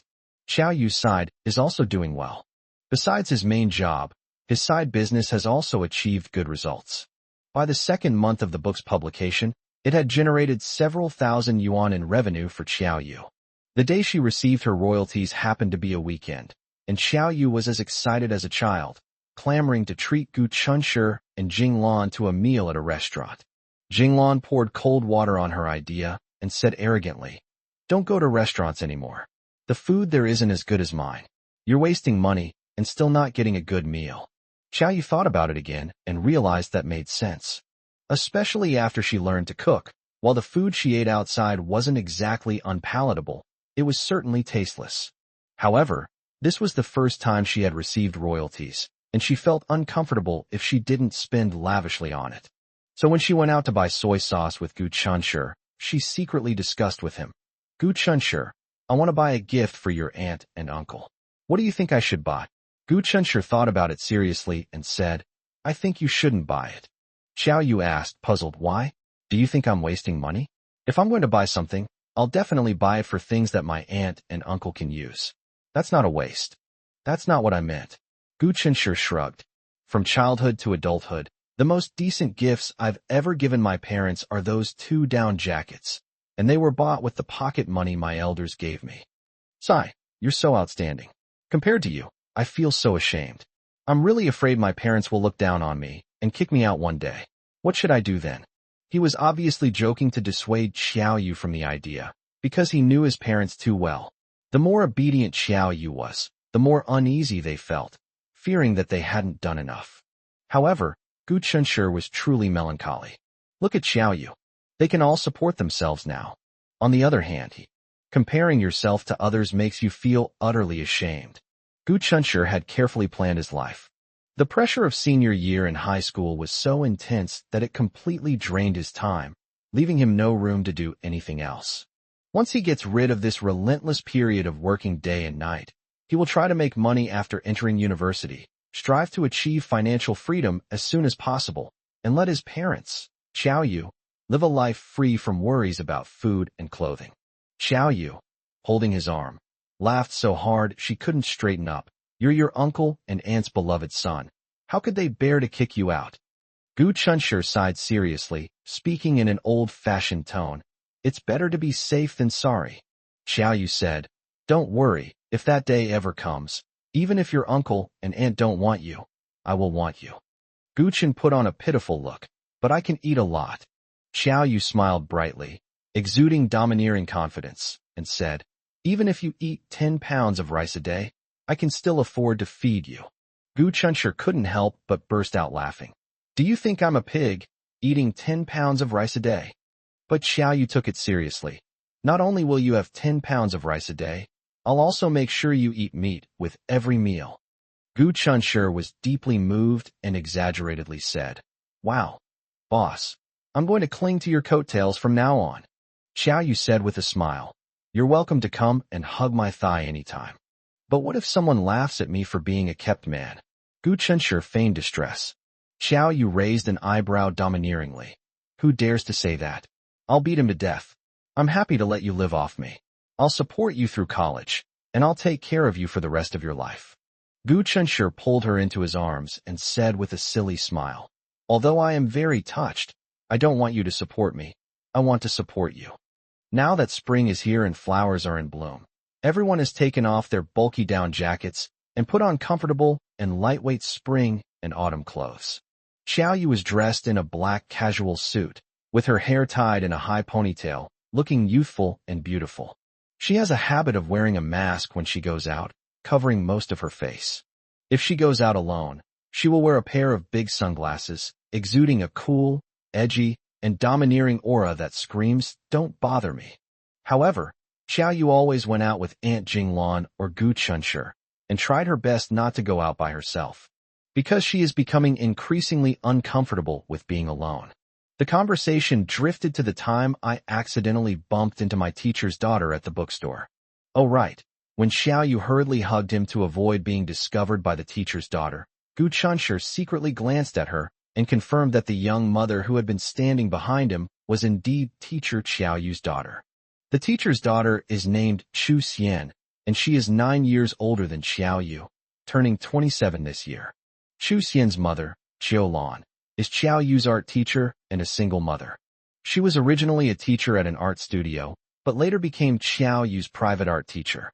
Qiu Lan taught Xiao Yu for 8 years, and often brought her daughter Chu Xian with her when she went to teach Xiao Yu. Xiao Yu, who had never made friends before, took the older sister who liked to smile with her eyes narrowed as her friend, and as a result, she went from being indifferent to art class to making it her favorite subject. Whenever she has art class, she can play with the cheerful older sister. Even though it was brief, it made her very happy. Hearing this, Gu Chunshi tenderly hugged Xiao Yu and couldn't help but kiss her forehead to comfort her. What kind of life did she have when she was little? Just thinking about it is suffocating. I will make you happy every day from now on, Gu Chunshi solemnly promised. Xiao Yu said, but I'm happy every day now, aren't I? Let's return to the topic of the strings. As a child, Xiao Yu, who was confined to the house, gained some understanding of the outside world through Chu Xian's descriptions. Chu Xian especially liked to share her innermost thoughts with Xiao Yu. Xiao Yu was trapped in a luxurious cage, with almost no contact with the outside world. Even if he knew many secrets, he had no chance to spread them. She is indeed a very good person to confide in. Qiu Lan taught Xiao Yu for 8 years, and Xiao Yu's friendship with Chu Xian lasted for 8 years. Later, her mother, Xiao Qingge, died. Xiao Yu was sent to her so-called maternal grandmother's house by her most trusted teacher. That teacher was Qiu Lan. Chapter 108 Xiao Yu's past 6 years. Apart from the time she visited her mother, Xiao Yu never mentioned her past, as if doing so would sever her ties with the past she didn't want to look back on. Although Gu Chunshi was curious, he knew that if she didn't want to talk about it, he would never ask. It was rare for her to bring it up on her own initiative, so Gu Chunshi's job was to be a good listener. For days after Xiao Qingge's death, Qiu Lan came to visit Xiao Yu. 12-year-old Xiao Yu sat in the courtyard, staring blankly at the wild grass sprouting from the cracks in the bricks. Her mother died, and she was left all alone, like a weed. Don't mention her biological father. She never acknowledges that man as her father. But in her heart, she was not even as good as a weed. Weeds are found everywhere, but she is the loneliest and most helpless one in the world. She was confused and didn't know what the meaning of her life was. She wants to leave this place. Anywhere is fine with her. Anyway, that crazy woman isn't here anymore, and she has no more attachment to this place. But that despicable man, after bringing her back from her mother's grave, locked her in this courtyard and assigned several people to watch her 24/7, fearing she might do something out of line again. Oh, right. All the nannies who weren't watching her and let her run away were all chased away by that man. Xiao Yu neither ate nor drank, and sat in the courtyard in a daze. The man tried to talk to her, but she ignored him. The man reached out to touch her head, but she grabbed his hand and bit him hard. The man dared not approach her again. She's like a miniature version of that crazy woman. She goes berserk and goes mad whenever she sees him. The man looked at Xiao Yu, who neither ate nor drank, and walked away, deep in thought. Qiu Lan arrived that afternoon. Qiu Lan hugged Xiao Yu with heartache. In her arms, Xiao Yu looked as aggrieved and helpless as a homeless stray cat. "Child, come with me," she said. "Teacher will take you away from here." Sitting in the car, Xiaolan told her that besides her mother, she had another relative in this world. That relative was her maternal grandmother. A day and a night later, Xiaoyu was led by Xiaolan to stand in front of a woman in her 60s with particularly sharp eyes. She doesn't like me. This was the first thought that came to Xiaoyu's mind when she met her so-called grandmother. I don't think I like her that much. But she is my mother's mother. Xiaoyu finally convinced herself to stay, enduring the old lady's sharp gaze. Teacher Xiaolan told her that she must be a good girl and listen to her grandmother from now on, and then left. To this day, Xiaoyu has never seen her again. Teacher Xiaolan is the teacher who has accompanied Xiaoyu the longest and is the one she trusts the most. Yet it was also she who made Xiaoyu belatedly experience the taste of betrayal. The moment Xiaoyu realized she had been deceived, she was furious and wanted to rush to Xiaolan and demand to know why she had lied to her. Xiaoyu's thinking has matured a bit, and he is not as extreme as before. Putting yourself in her shoes, perhaps the man offered an exceptionally generous reward, or perhaps she simply felt sorry for her child and wanted to find her a home, so she had to tell a white lie. Perhaps Xiaolan was not wrong, but that doesn't mean Xiaoyu should forgive her. Her stubbornness and the humiliation of being raised by the Yang family for another 6 years made it impossible for her to let go. What Xiaoyu inherited from her mother was not only beauty, but also hatred for the Yang family. Gu Chunshi listened in silence for a long time before finally saying, "The 6 years you spent with your grandmother." Xiaoyu calmly retorted, "She is not my grandmother." Gu Chunshi apologized. "I'm sorry, I misspoke. What I wanted to know was, during the 6 years you were with her, was she good to you?" Gu Chunshi vaguely remembered that Xiaoyu had mentioned once, seemingly unintentionally, that the old lady didn't seem to like her very much. In fact, even if Xiaoyu didn't say it, you could tell from her resolute departure after learning the truth. Human hearts are made of flesh and blood. If the old lady truly loved her as her granddaughter, how could Xiaoyu, who lacked love, bear to leave her? Xiaoyu couldn't help but recall those 6 years. 6 years is a long time. Even raising a dog should involve some emotional attachment. Moreover, feelings are mutual. Even though Xiaoyu has been away from there for so long, he occasionally thinks of that old lady, but it doesn't affect his mood at all. She believed that the old lady would react the same way she did when she thought of her. Although she lived under the same roof as the old lady for 6 years, the old lady rarely took the initiative to talk to her, and she was rather withdrawn, so they rarely communicated during those 6 years. Whenever the old lady looked at her, she would involuntarily furrow her brows slightly, her eyes filled with an unsettling scrutiny. When you talk to her, you will always have a very serious face and your tone will be devoid of emotion. She didn't like that place, nor did she like the old lady. But the old lady was her mother's mother. He was her only family in this world. Fortunately, the old lady's house was very large, and she often locked herself inside, which reduced the number of times the old lady frowned and scrutinized her. Xiaoyu gave a self-deprecating laugh. She doesn't like me. Maybe it's because of my shameful background, or maybe it's because I'm just not a likable person. Gu Chunshi couldn't bear to hear her deny her words. You can't choose your background. Even if she doesn't like you because of it, it's not your fault. In my eyes, you are the best girl in the world. You are not only no worse than others, but you are far more outstanding than them. Although Xiaoyu interpreted Gu Chunshi's words as comfort, and beauty is in the eye of the beholder, she was still very happy. Although she doesn't like me, I'm still grateful to her. If she hadn't taken me in, I might. Xiaoyu didn't finish her sentence because she could clearly feel Gu Chunshi's body stiffen. Then I wouldn't have had the chance to meet you. Besides, she has never shortchanged me materially. She has also hired a lot of teachers for me. It seems that she is even planning to use her connections to get me into a school to take the college entrance examination. Gu Chunshi finally felt a little better.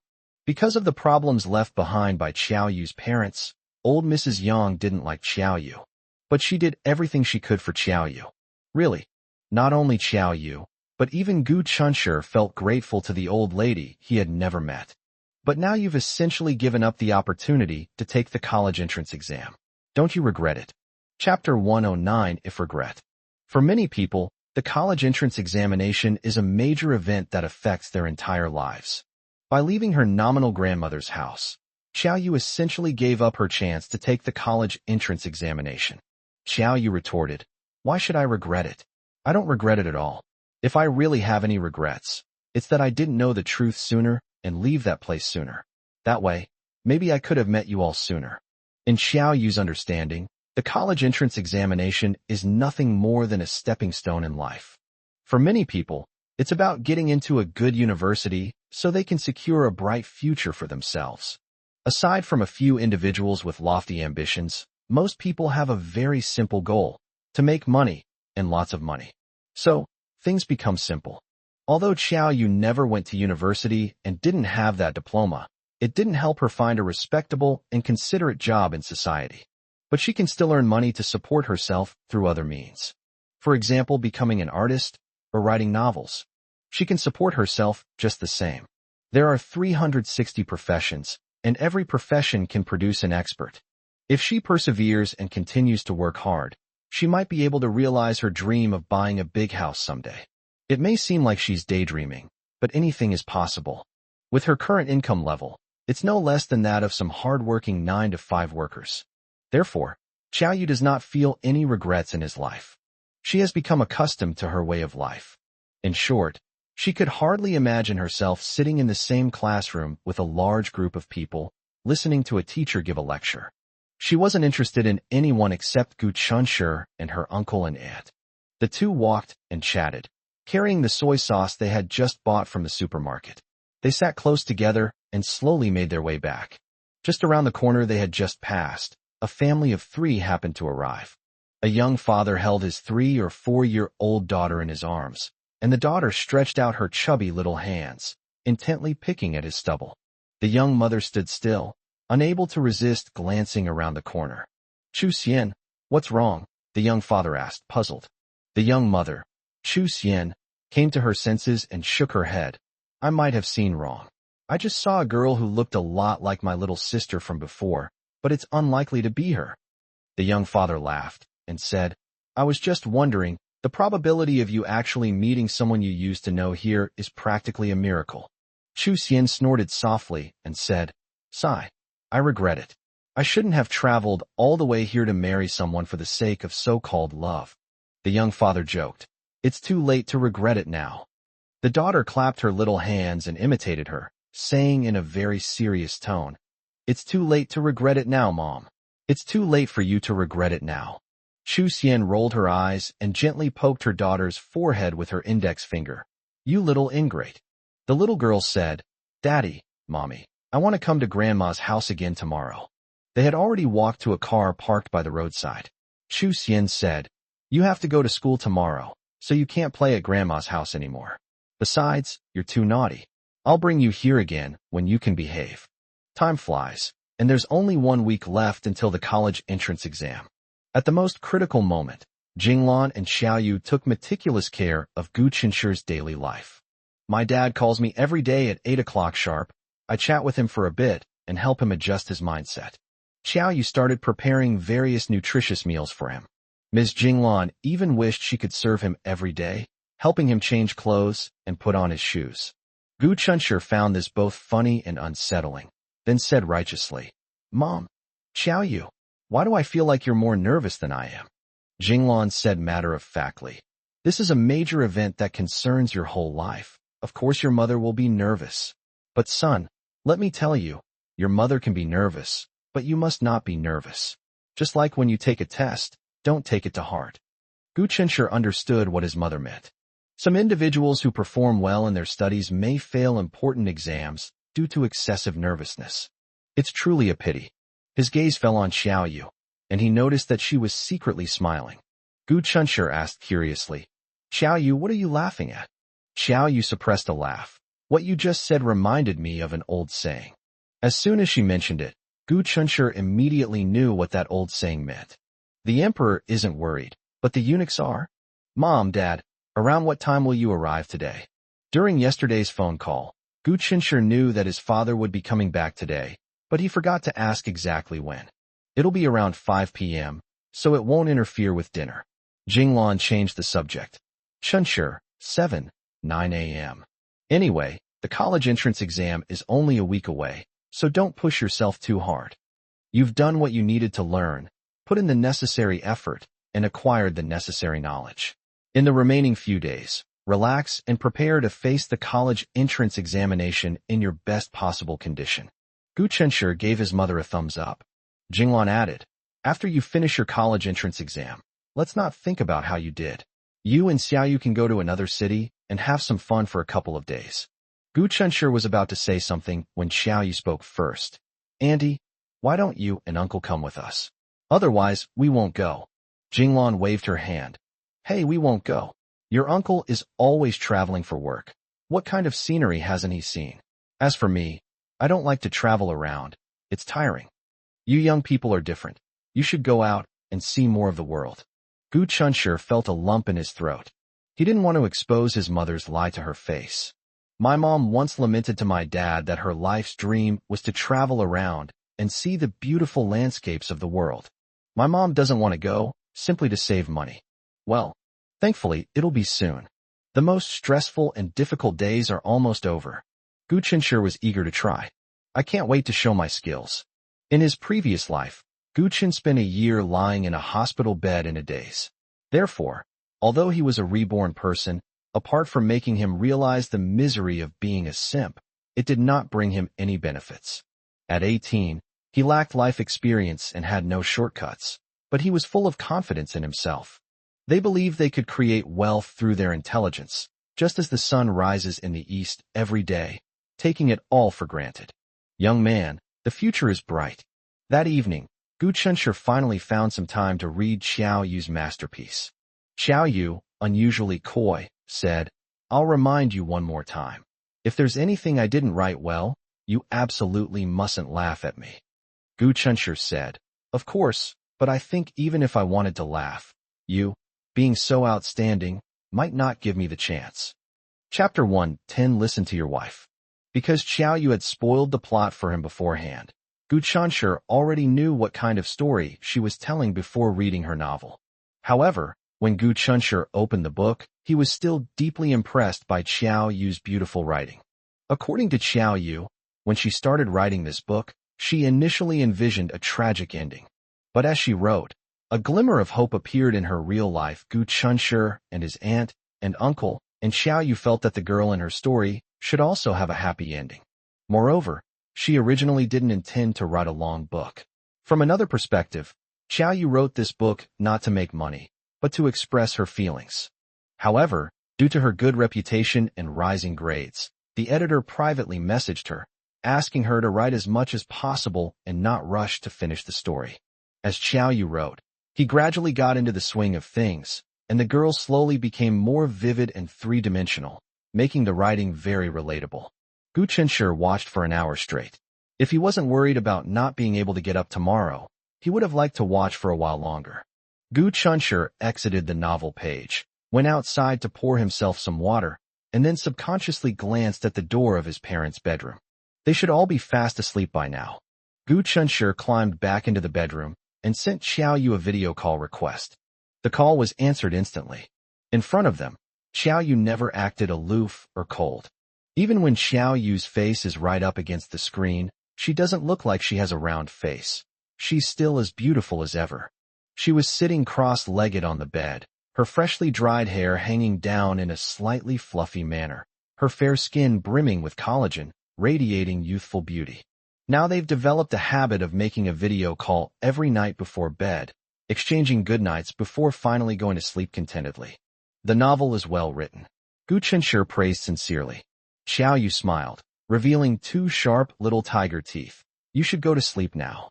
Gu Chenshi said dejectedly. You've only just answered the phone and you're already telling me to go to sleep. Xiaoyu rested her chin on her hand with a sigh. I don't want to either, but you have the college entrance exam coming up soon, so you need to make sure you get enough sleep. Go to sleep, go to sleep. All right.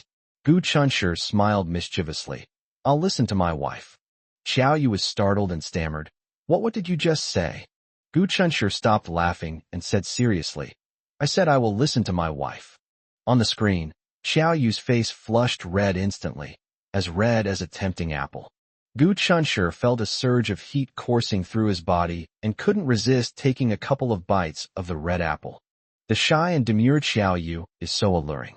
Wife, Gu Chunshur teased her on purpose. Xiao Yu tried to keep a straight face, but the corners of her mouth that couldn't help but turn up betrayed her mood. It's getting late. Go to sleep. Okay, I got it, honey. Gu Chunshur chuckled softly, then reluctantly hung up the phone. He fell asleep as soon as his head hit the pillow, but poor Xiao Yu next door suffered. Xiao Yu remained in the same sitting position as when she was talking to Gu Chunshur, staring blankly at the now black screen of her phone. Even though my legs were sore and numb from being crossed, I didn't even realize it. Wife, wife. The two words Gu Chunshur had just called her kept echoing in her ears. She, who had never felt anything about these two words before, now felt that wife was more beautiful than the most beautiful music in the world. She didn't know how much time had passed when she took a deep breath, carefully placed her phone aside, and slowly lay down. As soon as she closed her eyes, the image of Gu Chunshur with a smile appeared in her mind. Sweet dreams, Xiao Yu said to himself. She's sure to have a sweet dream tonight, a dream in which he'll be. June 7th. The exciting yet nerve-wracking college entrance examination has finally arrived. Jinglan and Gu Cheng took 2 days off, while Xiao Yu put aside all her work to accompany Gu Chunshur to the exam. When the day finally arrived, Gu Chunshur discovered that, as a test taker, he was actually the last one to get up. As he stepped out of the room, the first person he saw was Jinglan. Son, keep it up. You're the best. The second is Gu Cheng. Just treat it like a regular exam. Don't take it too seriously. The third one is Xiao Yu. Gu Chunshur, don't forget to write your name. Xiao Yu's down-to-earth advice successfully made Gu Chunshur and Jinglan laugh out loud, instantly easing the tension that had been lingering in everyone's hearts. After breakfast, Gu Cheng drove the company car, taking Gu Chunshur, Xiao Yu, and Jinglan to the examination venue. Gu Cheng often traveled for work, and his mother, Jinglan, did not have a driver's license, so his family did not own a car. When the company's boss learned that Gu Chunshur was taking the college entrance examination today, he readily approved Gu Chunshur's leave of absence and then lent him the company car to drive in order to avoid unexpected events such as not being able to get on the bus or not being able to hail a taxi. They set off ahead of schedule. They thought they were early enough, but when they arrived at the examination hall, they found that there were already crowds of people outside. In order to avoid any unforeseen complications, everyone generally adopts the mindset of better to be early than late when it comes to such important events. Gu Chunshur looked around and discovered that there were even parents nearby holding textbooks, urging their children to take another look. He couldn't help but sigh. Thankfully, his parents were understanding and not as crazy as some parents. Otherwise, it would have been so suffocating. Many female parents at the scene wore red cheongsams, symbolizing a successful start. He smiled and said to Jinglan, Mom, why didn't you buy a red cheongsam to wear beforehand? Jinglan waved her hands repeatedly. Oh dear, if your mother wore this, wouldn't she scare people away? But Xiao Yu would definitely look good in it. Xiao Yu smiled shyly. Auntie, I've never worn a cheongsam before. She had never even worn a skirt before, and if she were to suddenly wear a cheongsam that would reveal her entire figure, she definitely wouldn't have the courage to leave the house. However, if Gu Chunshur wanted her to wear it, she might consider it. However, she can only show it to Gu Chunshur. Gu Cheng listened to their conversation with a smile, without interrupting. Many people around noticed this. Jinglan straightened her back. Her son is tall, handsome, and a real catch. Her daughter-in-law is beautiful, sensible, and one in a million. It's hard for her to keep a low profile. Gu Chunshur saw through her little scheme and silently shook his head. Mom, you're getting too cocky. When no one was looking, Xiao Yu secretly hooked her arm around Gu Chunshur's. It's common to see young couples holding hands and hugging. However, Xiao Yu was somewhat reserved in front of Jinglan and Gu Cheng. Gu Chunshur immediately grabbed her hand, and she quickly clenched it, as if she could transfer her power to Gu Chunshur in this way. Chapter 111: Each Other's Heartbeats. The candidates are about to enter the examination room. Many parents chose to wait in the scorching sun. Gu Chunshur's previous idea was for Jinglan and the others to go back first, and he could take the bus back at noon, rest at home for a while, and then come back to take the exam. However, Gu Chang considered that the examination venue was more than half an hour's drive from their home, and that would take up more than an hour of precious time traveling back and forth. So they decided to follow the example of other parents and book a room in a hotel near the exam venue, so that Gu Chunshi could lie down and rest properly after the exam in the morning. Gu Chunshi waved goodbye to them and walked towards the examination hall gate. Jinglan yawned. Every year, she sees news reports of students being late for exams due to carelessness or various accidents, which makes her a little nervous. Everyone, including Xiao Yu, fully charged their phones at night and set alarms. Jinglan went even further, setting an alarm every 5 minutes from 6 o'clock. So, although she kept telling Gu Chunshi not to be nervous, she was actually more nervous than anyone else. She was afraid that, as a mother, she might overlook something and leave Gu Chunshi with a lifelong regret. Despite taking all necessary precautions, Jinglan barely slept a wink all night. Looking at Gu Chunshi's tall and straight back, Jinglan said proudly, "My son is so handsome." In comparison, Gu Chang was much calmer. He joked, Yes, how could your son not be handsome? Don't you even know whose belly he came from?" Jinglan smiled and gently punched him. "You know how to talk." Xiao Yu stared blankly at Gu Chunshi's retreating figure. At this moment, all those people became mere background figures in Xiao Yu's eyes. In her eyes, there was only Gu Chunshi. Perhaps sensing her gaze, Gu Chunshi turned around, smiled slightly at her, and his smile was full of confidence. Gu Chunshi waved to her, and Xiao Yu quickly responded by raising her hand high. Seeing that all the candidates had gone inside and the examination hall doors were beginning to close, Gu Chang called out to them, "All right, let's go." Under the scorching sun, many parents, some holding parasols and others wearing jackets over their heads, gazed anxiously at the examination hall. I wish I had X-ray vision so I could see my child confidently writing down each correct question before I could feel at ease. Parents' hearts are always full of love and worry. They drove home, and Xiao Yu noticed that Jinglan hadn't slept well the night before, so he told her to go inside and lie down and rest for a while. Jinglan, however, rushed into the kitchen, saying, "Sigh, I can't sleep." Xiao Yu could understand Jinglan's feelings at this moment, because she also barely slept a wink last night, although they often eat out. When Gu Chang was away on business trips, he ate out almost every meal. But when Gu Chunshi was preparing for the college entrance examination, everyone became sentimental. The food outside is neither tasty nor hygienic. What if Gu Chunshi gets an upset stomach? So they had to cook for Gu Chunshi at home, pack the food in a thermal container, and then bring it to the hotel for him to eat. At this crucial turning point in Gu Chunshi's life, they strive to be meticulous in every aspect, and being a strong supporter of Gu Chunshi is the best help they can give him. At 11 a.m., Xiao Yu stood outside the examination hall, holding a light green parasol, becoming one of the family members accompanying the examinee. Today the sun is shining brightly, and the temperature is as high as 37 degrees Celsius. Gu Chang and Jinglan originally wanted to come and wait together, but Xiao Yu persuaded them to stay at the hotel. "It's too hot. There's no need for us to come and suffer together." As for her, she couldn't sit still in the cool hotel room. Standing outside the sweltering examination hall made her feel more at ease. Perhaps I was too close to Gu Chunshi.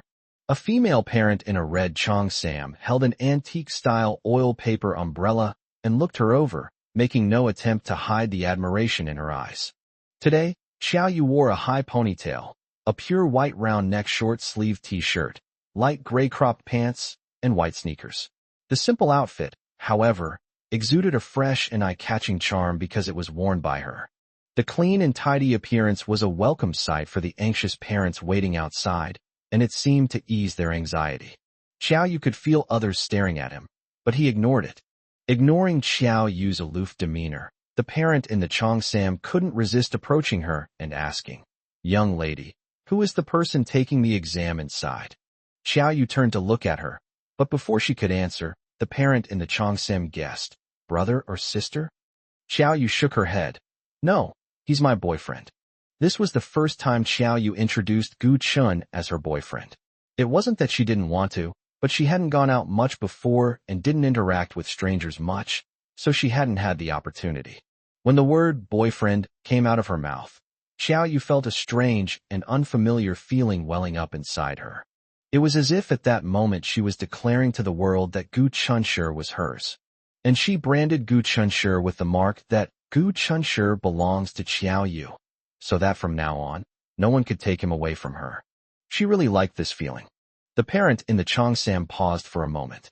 Perhaps it's because Xiaoyu looks like a well-behaved child in the eyes of parents, not a problem child, who would have an early romance. But then she thought, who hasn't been young? Back in the day. Sigh, let's not dwell on past regrets. It only adds to our sorrow. The parent in the Cheongsam was a good talker. She half-jokingly said, "Oh, so you have a boyfriend?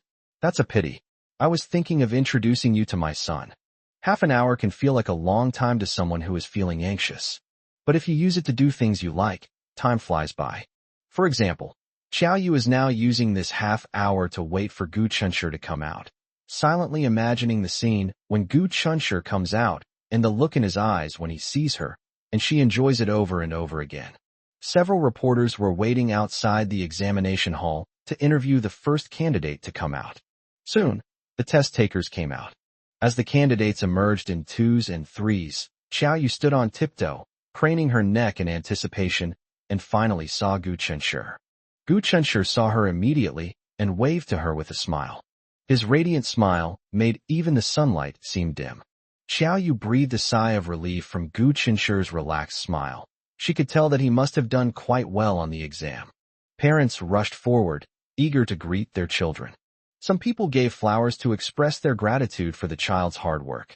Some parents pulled their children aside and hurriedly asked how the exam went. All walks of life. In the crowd, Xiaoyu suddenly hugged Gu Chun, and the two embraced.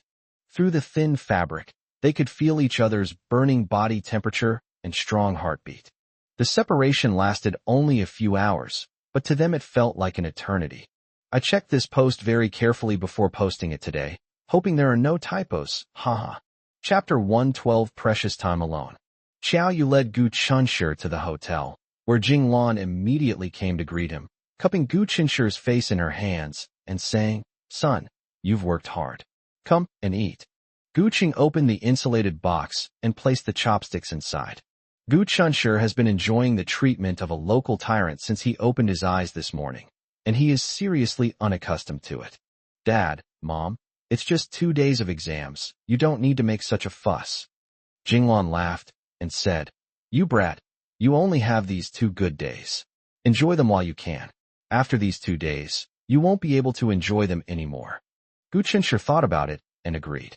However, everyone took such good care of him that he, who was used to doing things on his own, found it very difficult to adapt. Well, as Mom said, he'll only enjoy these 2 days. Let's cherish them. Gu Chunshi sat down. The lunch prepared for him was exquisite, with a balanced mix of meat and vegetables, avoiding greasiness, and providing a balanced diet. "Have you eaten?" Jinglan said. "Thanks to you. We had breakfast today, and we ate before 11 o'clock. After dinner, Gu Chunshi talked about the exam. He felt he had performed normally, and there shouldn't be any problems. After Gu Chunshi put down his chopsticks, Xiaoyu, who was sitting next to him, started to check the time frequently. After half an hour, she immediately looked up and reminded Gu Chunshi to take a break. "Yes, there are still almost 3 hours until the afternoon exam. You can take a break during this time to prepare for the next exam." As Jinglan spoke, she stood up and patted Gu Chung on the shoulder. "Come on, it's rare for you to be home. Come with me to the mall for a stroll."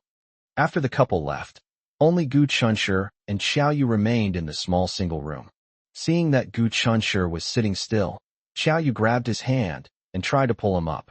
Gu Chunshi had a faint smile on his lips, but taking advantage of her momentary lapse in attention, he unexpectedly pulled her into his arms with a slight force. Sitting on Gu Chunshi's lap, Xiaoyu was a little dazed, probably still reeling from the shock of how she, a powerful woman, had been betrayed by a villain. Gu Chunshi immediately wrapped his arms around her waist, making her stay obediently in his arms and not move. Gu Chunshi has endless homework every day, so the two of them simply don't have time to date. This time alone is especially precious.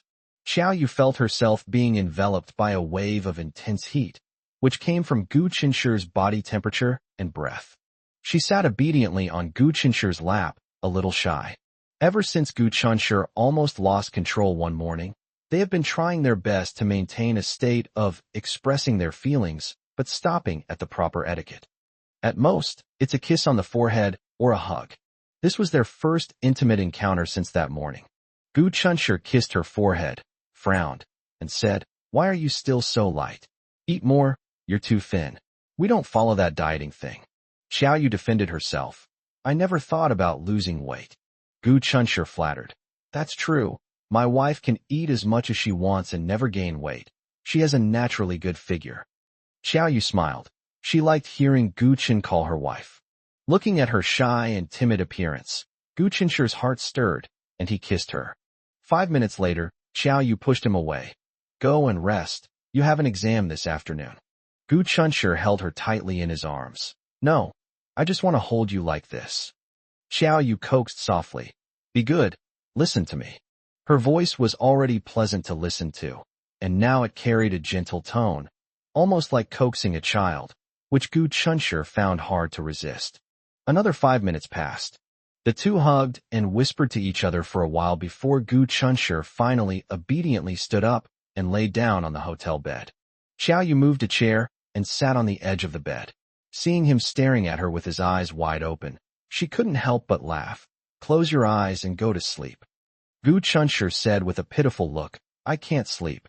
"Even if you can't sleep, you have to close your eyes," Xiao Yu said fiercely. Gu Qinshi said with a mischievous smile, "Then why don't you sleep with me?" Xiao Yu said angrily, "Close your eyes right now." "All right."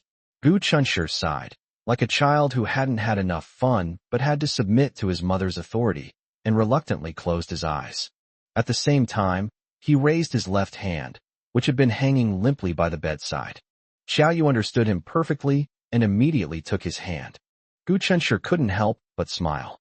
Xiao Yu rested her chin on her hand, staring intently at Gu Qinshi's sleeping face, counting his eyelashes one moment and his eyebrows the next, not finding it boring at all. With her attentive companionship, Gu Qinshi, who had no sleepiness at all, actually fell asleep. At 2 o'clock in the afternoon, Xiao Yu looked at Gu Qinshi, who had a slight smile on his lips and was probably having a sweet dream. Although she couldn't bear it, she still had to gently wake him up. He needs enough time to wake up and have some fruit. The first thing Gu Qinshi did after rubbing his eyes and sitting up in bed was to hug Xiao Yu's waist and bury his head in her neck to wake himself up for a while.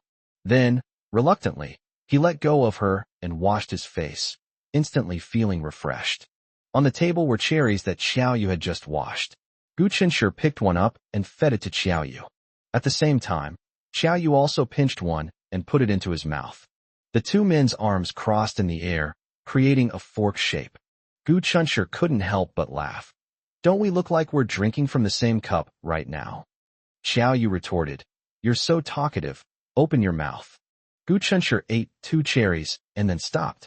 "I'm afraid I'll have to go to the toilet if I eat too much." Jinglan called Xiao Yu and asked him to take Gu Qinshi to the exam venue. They were having a great time shopping and wouldn't be able to come back for the time being. Gu Qinshi and Xiao Yu set off 20 minutes early and arrived at the examination hall after walking for 7 or 8 minutes. Gu Qinshi said, "I can wait here by myself. It's hot here.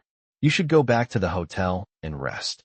Xiao Yu said, "No, I'll leave whenever you enter the examination room." Gu Qinshi said helplessly, "You're so disobedient." Seeing that he was unhappy, Xiao Yu gave in. "Okay, then I'm leaving." "Okay, don't come to wait for me so early this afternoon," Gu Qinshi instructed. Xiao Yu agreed. After writing his novel in the hotel for a while, Xiao Yu couldn't sit still anymore. After finally making it to 4:30, Xiao Yu couldn't resist opening her parasol and going out again. She had barely left when Jinglan and Guqing returned carrying several shopping bags. After finishing her exams and returning home that day, Jinglan proudly presented 2 light blue short-sleeved t-shirts, one large and one small, with a big smiley face on the chest. Jinglan held the small t-shirt up to Xiao Yu and said with satisfaction, "It looks just right." Then she tossed the other item into Gu Qinshi's arms. Here, this one is yours. The couple strolled around all afternoon, bought several pieces of clothing, and also bought a pair of matching outfits for Gu Chunshi and Xiaoyu. Chapter 113: The Sorrow of Parting. On the night the college entrance exam ended, the classmates' group chat became lively again. Some people exclaimed that they had finally escaped the miserable high school life and could now enjoy themselves to the fullest. Some people were so angry that they said they didn't do well on the exam, and before the college entrance exam results were even released, their families couldn't wait to start contacting schools for students to repeat the year. Some people simply give up. No matter how well they do on the exam, they will never set foot in high school again. Some are happy, some are sad. Relatively speaking, Gu Chunshi was among the calmest of the small group of people. Zhou Xiangyu, on the other hand, belongs to the group that sheds their burdens and lets themselves go. On the phone, Zhou Xiangyu confidently stated that he had done well on the exam, and without any distractions, he was letting loose and wholeheartedly spending time with his gaming wife. I don't think about how many points I can get or what college to apply for. Gu Chunshi thought about it seriously for a moment. He estimated his score and felt that he should have done well. After discussing it with his parents, they said they respected his personal choice. Asked Xiaoyu, and Xiaoyu will naturally agree with his parents. This demonstrates full respect for him. Gu Chunshi lives in a city with a 985 university, but it's not his preferred major. He had a school he wanted to attend, but he had to leave his hometown and family. This is the first time most students will face separation in their lives. Gu Qinshi's choice to go to university in another city means that he is leaving the home he has lived in for 18 years, leaving his parents, leaving Xiaoyu. He immediately felt melancholy. After the college entrance examination results were released, some families were happy while others were sad. Gu Qinshi remained calm even after seeing his college entrance examination results. Hard work usually brings good luck. His score was about what he had initially estimated. He did very well. Gu Cheng was all right, quite calm. Jinglan was as happy as a child, jumping up and down, then hugging Gu Qinshi's head and giving him a big kiss. My son is amazing, just like his mother. Gu Cheng chuckled to himself. Gu Qinshi said, Dad, you just spoil Mom. Gu Cheng replied matter-of-factly, Your mother is my wife. Isn't it only right that I spoil her?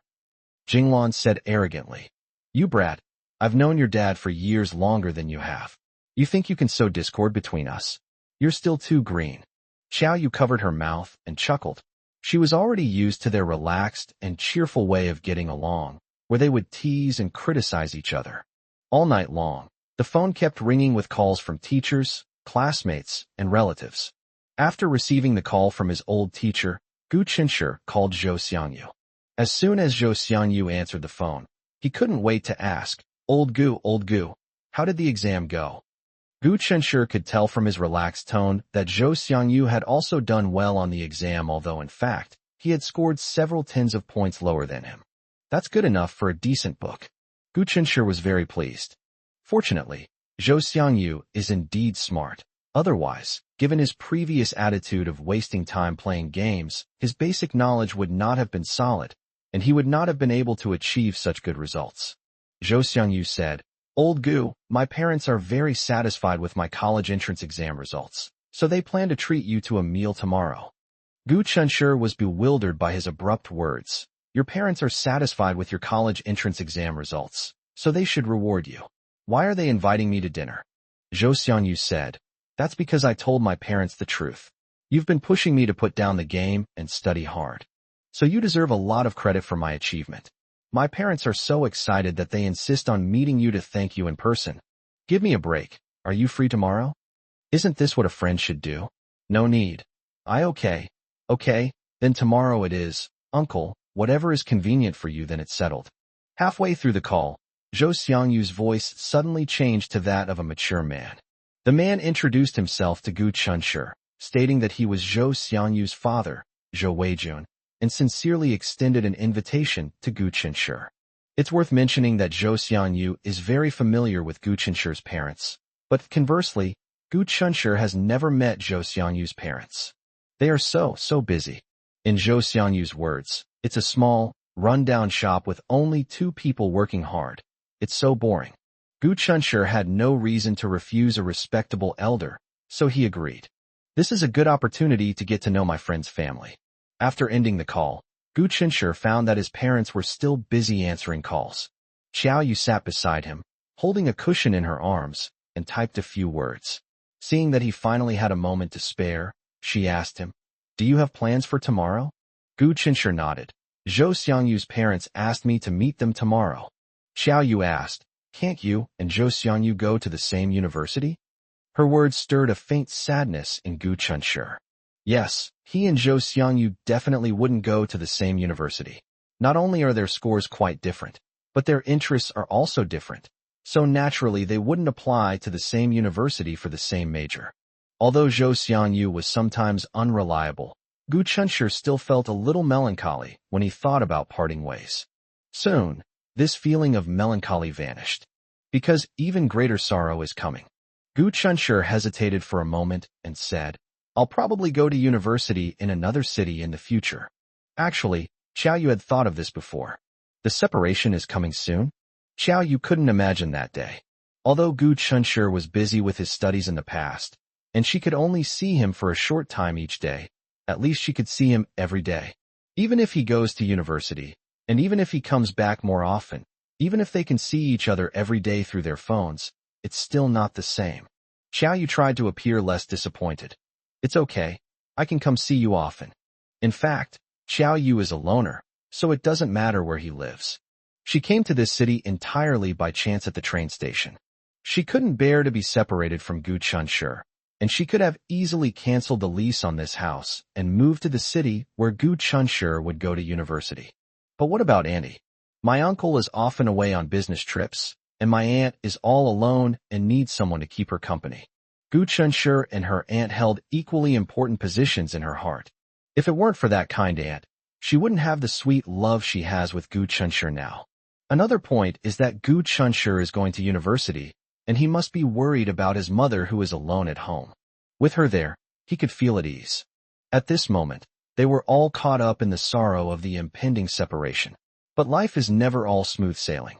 Once you get used to it, maybe it will be all right. Once Gu Chunshur graduates from university and they get married, they can be together every day. So this separation is nothing at all. Perhaps she's been too happy lately, which has made her a little sentimental.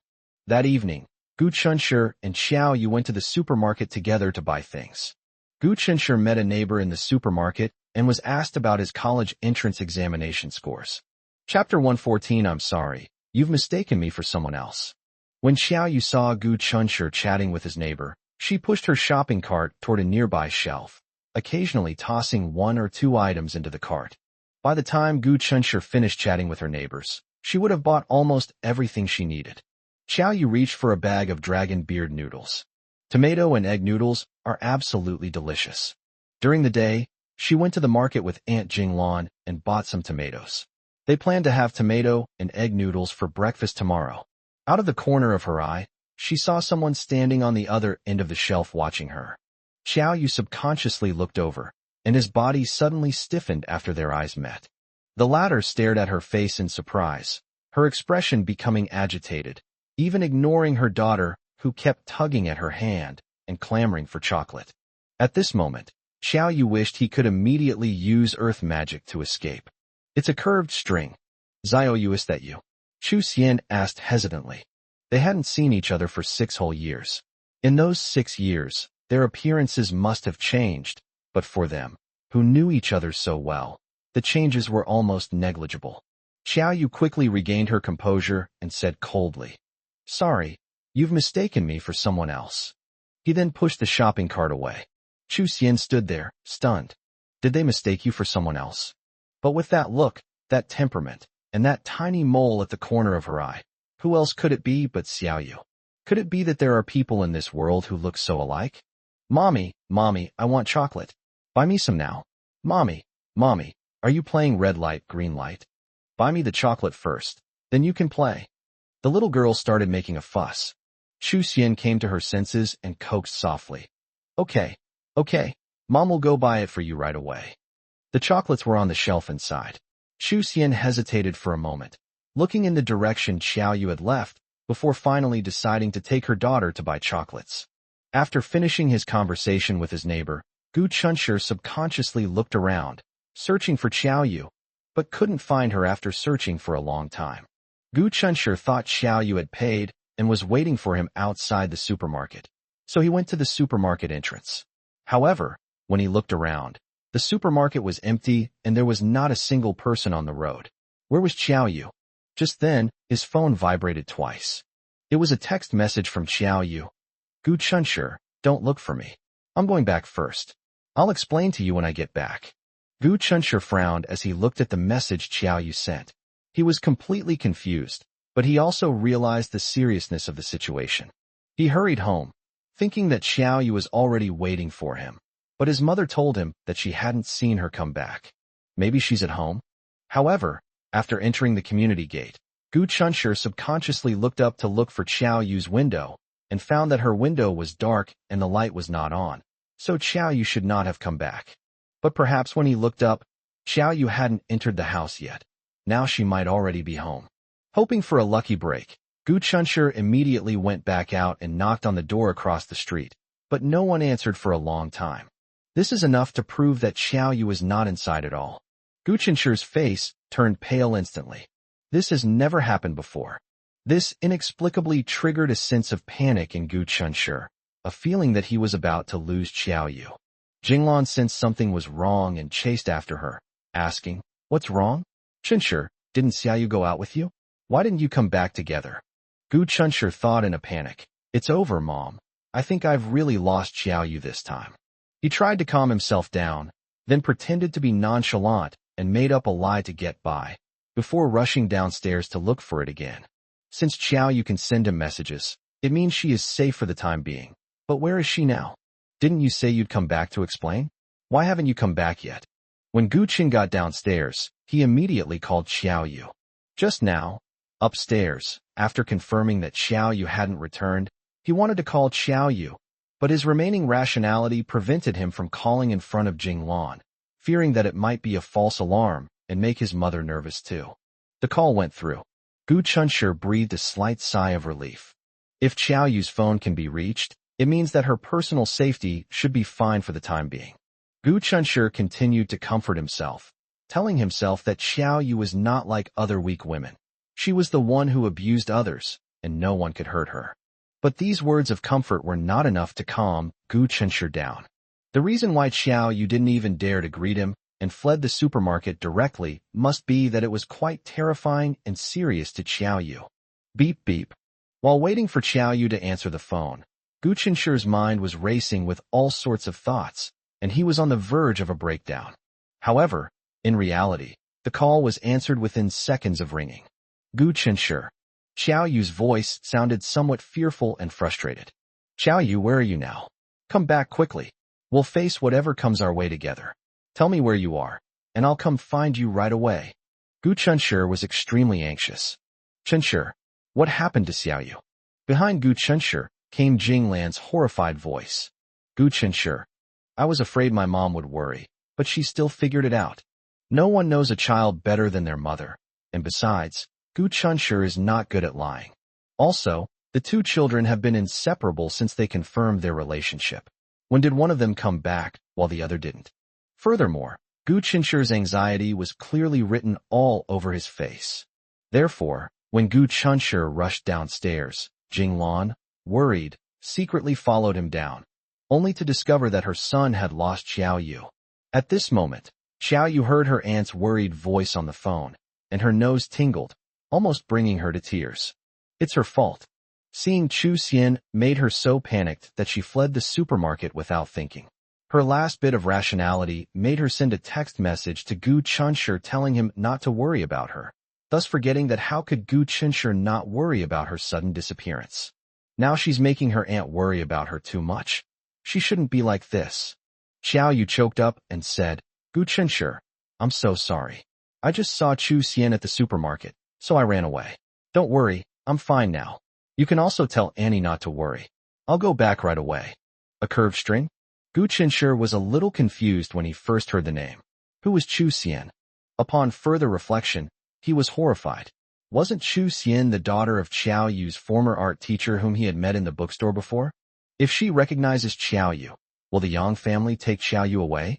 Although we live in a society governed by law, it is an undeniable fact that ordinary people are as insignificant as ants when faced with power. Gu Chunshi clenched his fists. If that day ever comes, he will fight to the death to protect the girl he loves. No one can take Qiao Yu away from them. 10 minutes later, Qiao Yu returned. Jinglan said worriedly, "Child, what exactly happened?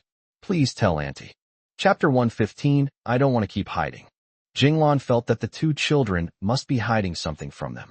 But Gu Chunshi had promised Qiao Yu to keep her background a secret, and he didn't want to break his promise, so he had no choice but to apologize to his mother. Seeing Qiao Yu return unharmed, Gu Chunshi felt a great sense of relief. Jinglan quickly pulled her to sit on the sofa and asked with concern. Jinglan wasn't unaware that everyone has secrets, but tonight's matter was a bit serious for her. It would be best if she could find out, but if Qiao Yu really didn't want to talk about it, then so be it. Qiao Yu looked up at Gu Chunshi, her eyes filled with deep remorse. She implicated Gu Chunshi, making him unwittingly her accomplice. She lowered her head like a child who had done something wrong. "I'm sorry, Auntie. I lied to you before the background I told you was false. Please don't blame Gu Chunshi. I begged him not to tell you the truth. I'm so sorry, Auntie." As Qiao Yu spoke, her voice choked with emotion. Was her background a lie? Jinglan was extremely surprised. So, Qiao Yu isn't an orphan who lost both parents? Jinglan looked at Gu Chunshi and then at Qiao Yu with a puzzled expression, unsure of what to say. Seeing that Qiao Yu was about to cry, Jinglan softened and hugged her, patting her back to comfort her. "Auntie knew you were a good child the first time she saw you. Even if you lied, you must have had your reasons." The more understanding Jinglan was, the more ashamed Qiao Yu felt, and she hugged Jinglan and cried.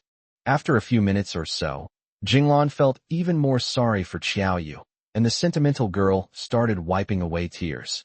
This child's background is even more complicated than I imagined. It's truly remarkable that she has grown up to be so outstanding. Gu Chunshi, who had remained silent, said, "Everyone has changed in 6 years, and you have already denied your identity to Chu Xian. Perhaps Chu Xian really thinks that she has mistaken you for someone else." These words reminded Jinglan, and she echoed, "Child, I think Chunshi is right, so don't worry too much." Qiao Yu's eyes were red, and she didn't say anything. She tried to comfort herself with that thought, but she was still very panicked. Although she was indeed superfluous in the Yang family, so superfluous that she felt the Yang family would not care if she died outside. However, for some reason, she subconsciously felt that they wouldn't easily let go of her. Otherwise, she wouldn't have trapped her mother in the house until she died. She never wanted to see them again in her life. Although she had told Gu Chunshi that no one could control her. But if that family really finds out where she is, and if they really come looking for her, it will inevitably affect her peaceful life now. This is the source of her fear after seeing the curved string. She wasn't like her crazy mother. She could break free from the Yang family's control once, and she could break free twice. If you push her too far, she might as well take them all down with her. However, now, because of the love and bond she shares with Gu Chunshi and her uncles and aunts, she has become timid and afraid of trouble in order to achieve the happiness that is within her reach. For now, escaping has become the only thing she can do. After leaving the supermarket, Qiao Yu quickly walked in the opposite direction of the residential area, fearing that Chu Xian would chase after her and see where she lived. "I went in a big circle, so I got back late." Qiao Yu was completely lost, and his mind was filled with all sorts of random thoughts. Why can they still influence her life in other ways even though she has distanced herself from them? How awful. I think things might not be as bad as you think. Besides, she doesn't know where you live, right? Finding someone in a city with a large population is very difficult. Jinglan continued to comfort her. "Don't overthink it. Oh, by the way, you just said the person you recognized is called Chu something?" "A zither string," Gu Chunshi answered for her. Jinglan said thoughtfully, "Xuxian, I'll ask around these next couple of days and see if I can find out anything." Seeing his mother's serious, business-like expression, Gu Chunshi knew that there was no suspense about the matter. "My mom can get along with anyone, and has a lot of friends. She can find out almost anything she wants to know. After a night, Xiao Yu finally calmed down. They are too anxious because they are afraid that their precious and beautiful life will be destroyed. But she's not a fugitive, so there's no need for her to hide. She needs to sever all ties with the Yang family, even if she truly despises having any further contact with them. This is not only about taking responsibility for one's own life, but also about giving an account to Gu Chunshi and his uncles and aunts. Thinking about this, Xiao Yu felt a little regretful. She was terrified when she saw Chu Xian yesterday, but today she wants to see him. Chu Xian probably has no connection with the Yang family, but her mother Qiulan definitely does. After a night of wild thoughts, Gu Chunshi calmed down considerably and unconditionally supported her decision. This is a civilized society now. He didn't believe the Yang family could just kidnap Xiao Yu and take him back. In short, he will do everything in his power to protect Xiao Yu. Xiao Yu earnestly asked Jinglan, "Auntie, if you find out any information about Chu Xian, please let me know. I want to meet her." Jinglan asked, "Aren't you afraid anymore?" Xiao Yu shook his head, his beautiful eyes revealing a fearless determination. "Well, there's no use in running away, so we might as well just be upfront." Jinglan praised, "That's right. After the college entrance examination results are released, the next step is to fill out college applications." Gu Chunshi ultimately chose his preferred university. Zhou Xiangyu put his arm around Gu Chunshi's shoulder with a smug look on his face and said, "Old Gu, may our friendship continue to flourish in City A." City A is the city where Gu Chunshi's first-choice university, Huada University, is located. It is an ancient city with a long history in the north and is now the capital. As expected, Zhou Xiangyu will also go to university there, just not at the same school as Gu Chunshi. Gu Chunshi smiled and said, "Okay, Zhou Xiangyu goes to school in the same city as him, so they'll be able to see each other more often in the future. Oh, by the way, are your parents really just owners of a small, rundown shop?" Gu Chunshi asked, puzzled. 2 days ago, when Gu Chunshi had dinner with Zhou Xiangyu's parents, he was surprised to find that Zhou Xiangyu's father was very impressive. That kind of aura can intimidate others. It wouldn't be an exaggeration to say he's the company's CEO. And look at his mother. She's so young and beautiful. Her fashionable, yet dignified attire inexplicably reminded Gu Chunshi of the wealthy wives he had seen in movies and TV dramas. Therefore, he couldn't help but suspect that Zhou Xiangyu was a rich second generation and had been playing the role of a poor loser in front of him for 6 years. Zhou Xiangyu complained, "You bet. They're always so busy, leaving early and coming home late. Sometimes I even wonder if I'm an orphan." Chapter 116 Classic Scenes from Idol Dramas. Seeing that Zhou Xiangyu was talking nonsense, Gu Chunshi said helplessly, "Don't talk nonsense." This time, Zhou Xiangyu's mind miraculously came to its senses. He widened his eyes in disbelief and said, "Gu Chunshi, you don't think I'm some low-key rich kid hiding among poor losers, do you?" "Haha, actually, I am." The calm and aloof final sentence, "Actually, I am," truly startled Gu Chunshi. "Holy crap, it's actually true? This kid seems carefree all the time. I never knew he was hiding something so deep. You really can't judge a book by its cover." After frankly confessing, Zhou Xiangyu sighed and said dejectedly, "That was all in the past. To be honest, brother, my family used to be very rich. We lived in a villa worth tens of millions and drove luxury cars worth millions." Really? Gu Chunshi thought to himself. They went bankrupt later? This plot is so cliché. Zhou Xiangyu continued, "Later, my dad's investments failed, and he owed a lot of money." Gu Chunshi, "Oh, he guessed right again. Let him guess the rest." Then his family had to sell the villa, sell the luxury car, and move to a small house. Gu Chunshi had been to Zhou Xiangyu's house, and it seemed to be a tiny bit bigger than his own. "It's a very ordinary house. Zhou Xiangyu. We sold our villa, we sold our luxury car, and used all the money to pay off the bank loans. In the end, we moved into a small house." Gu Chunshi chuckled inwardly. He had indeed seen through the truth. Gu Chunshi joked, "Have you ever thought that your family didn't actually go bankrupt, and that your parents were deliberately lying to you?" Zhou Xiangyu looked at Gu Chunshi with a serious expression. Gu Chunshi thought incredulously, Could it be that I guessed right again? What a roller coaster of twists and turns. Zhou Xiangyu spoke earnestly, his eyes revealing a hint of affection as he looked at Gu Chunshi. Old Gu, did you believe everything I just said? Gu Chunshi. He suddenly realized. Damn it. I've fallen for this guy's trick without even realizing it. Zhou Xiangyu slammed his fist on the table, laughing so hard, he almost fell over. Gu Chunshi. He curled his lips into a smile, unable to suppress it. Zhou Xiangyu accidentally caught a glimpse of the faint smile on his face, and as if someone had pressed a pressure point to stop his laughter, he suddenly stopped laughing and looked at Gu Chunshi uneasily. Zhou Xiangyu coughed lightly. Old Gu. Gu Chunshi hummed in response. What? While observing his expression, Zhou Xiangyu asked timidly. Old Gu, what are you thinking about right now?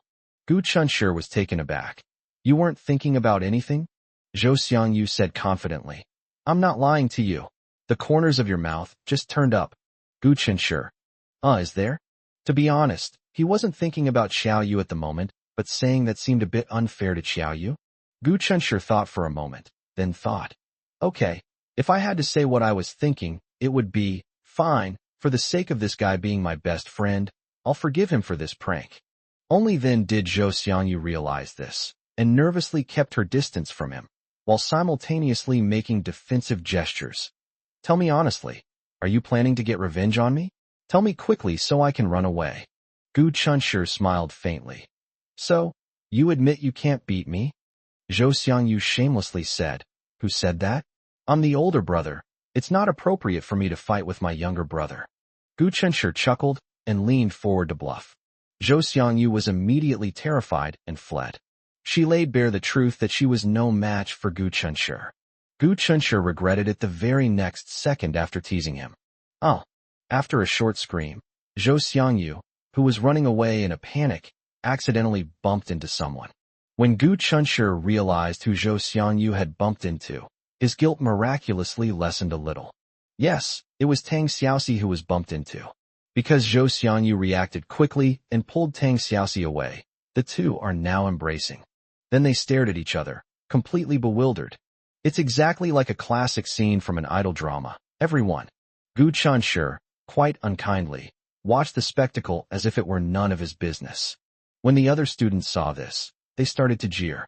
I'm so sorry. Zhou Xiangyu, who was in a daze, quickly came to his senses and hurriedly let go of Tang Xiaoxi. Tang Xiaoxi's face was flushed, and she said something, but the surrounding commotion was so loud that no one except Zhou Xiangyu could hear what she said. Maybe they're saying something like, you didn't mean it, it's okay, or something like that. After all, Tang Xiaoxi is 100 times more tolerant of Zhou Xiangyu than she is of others.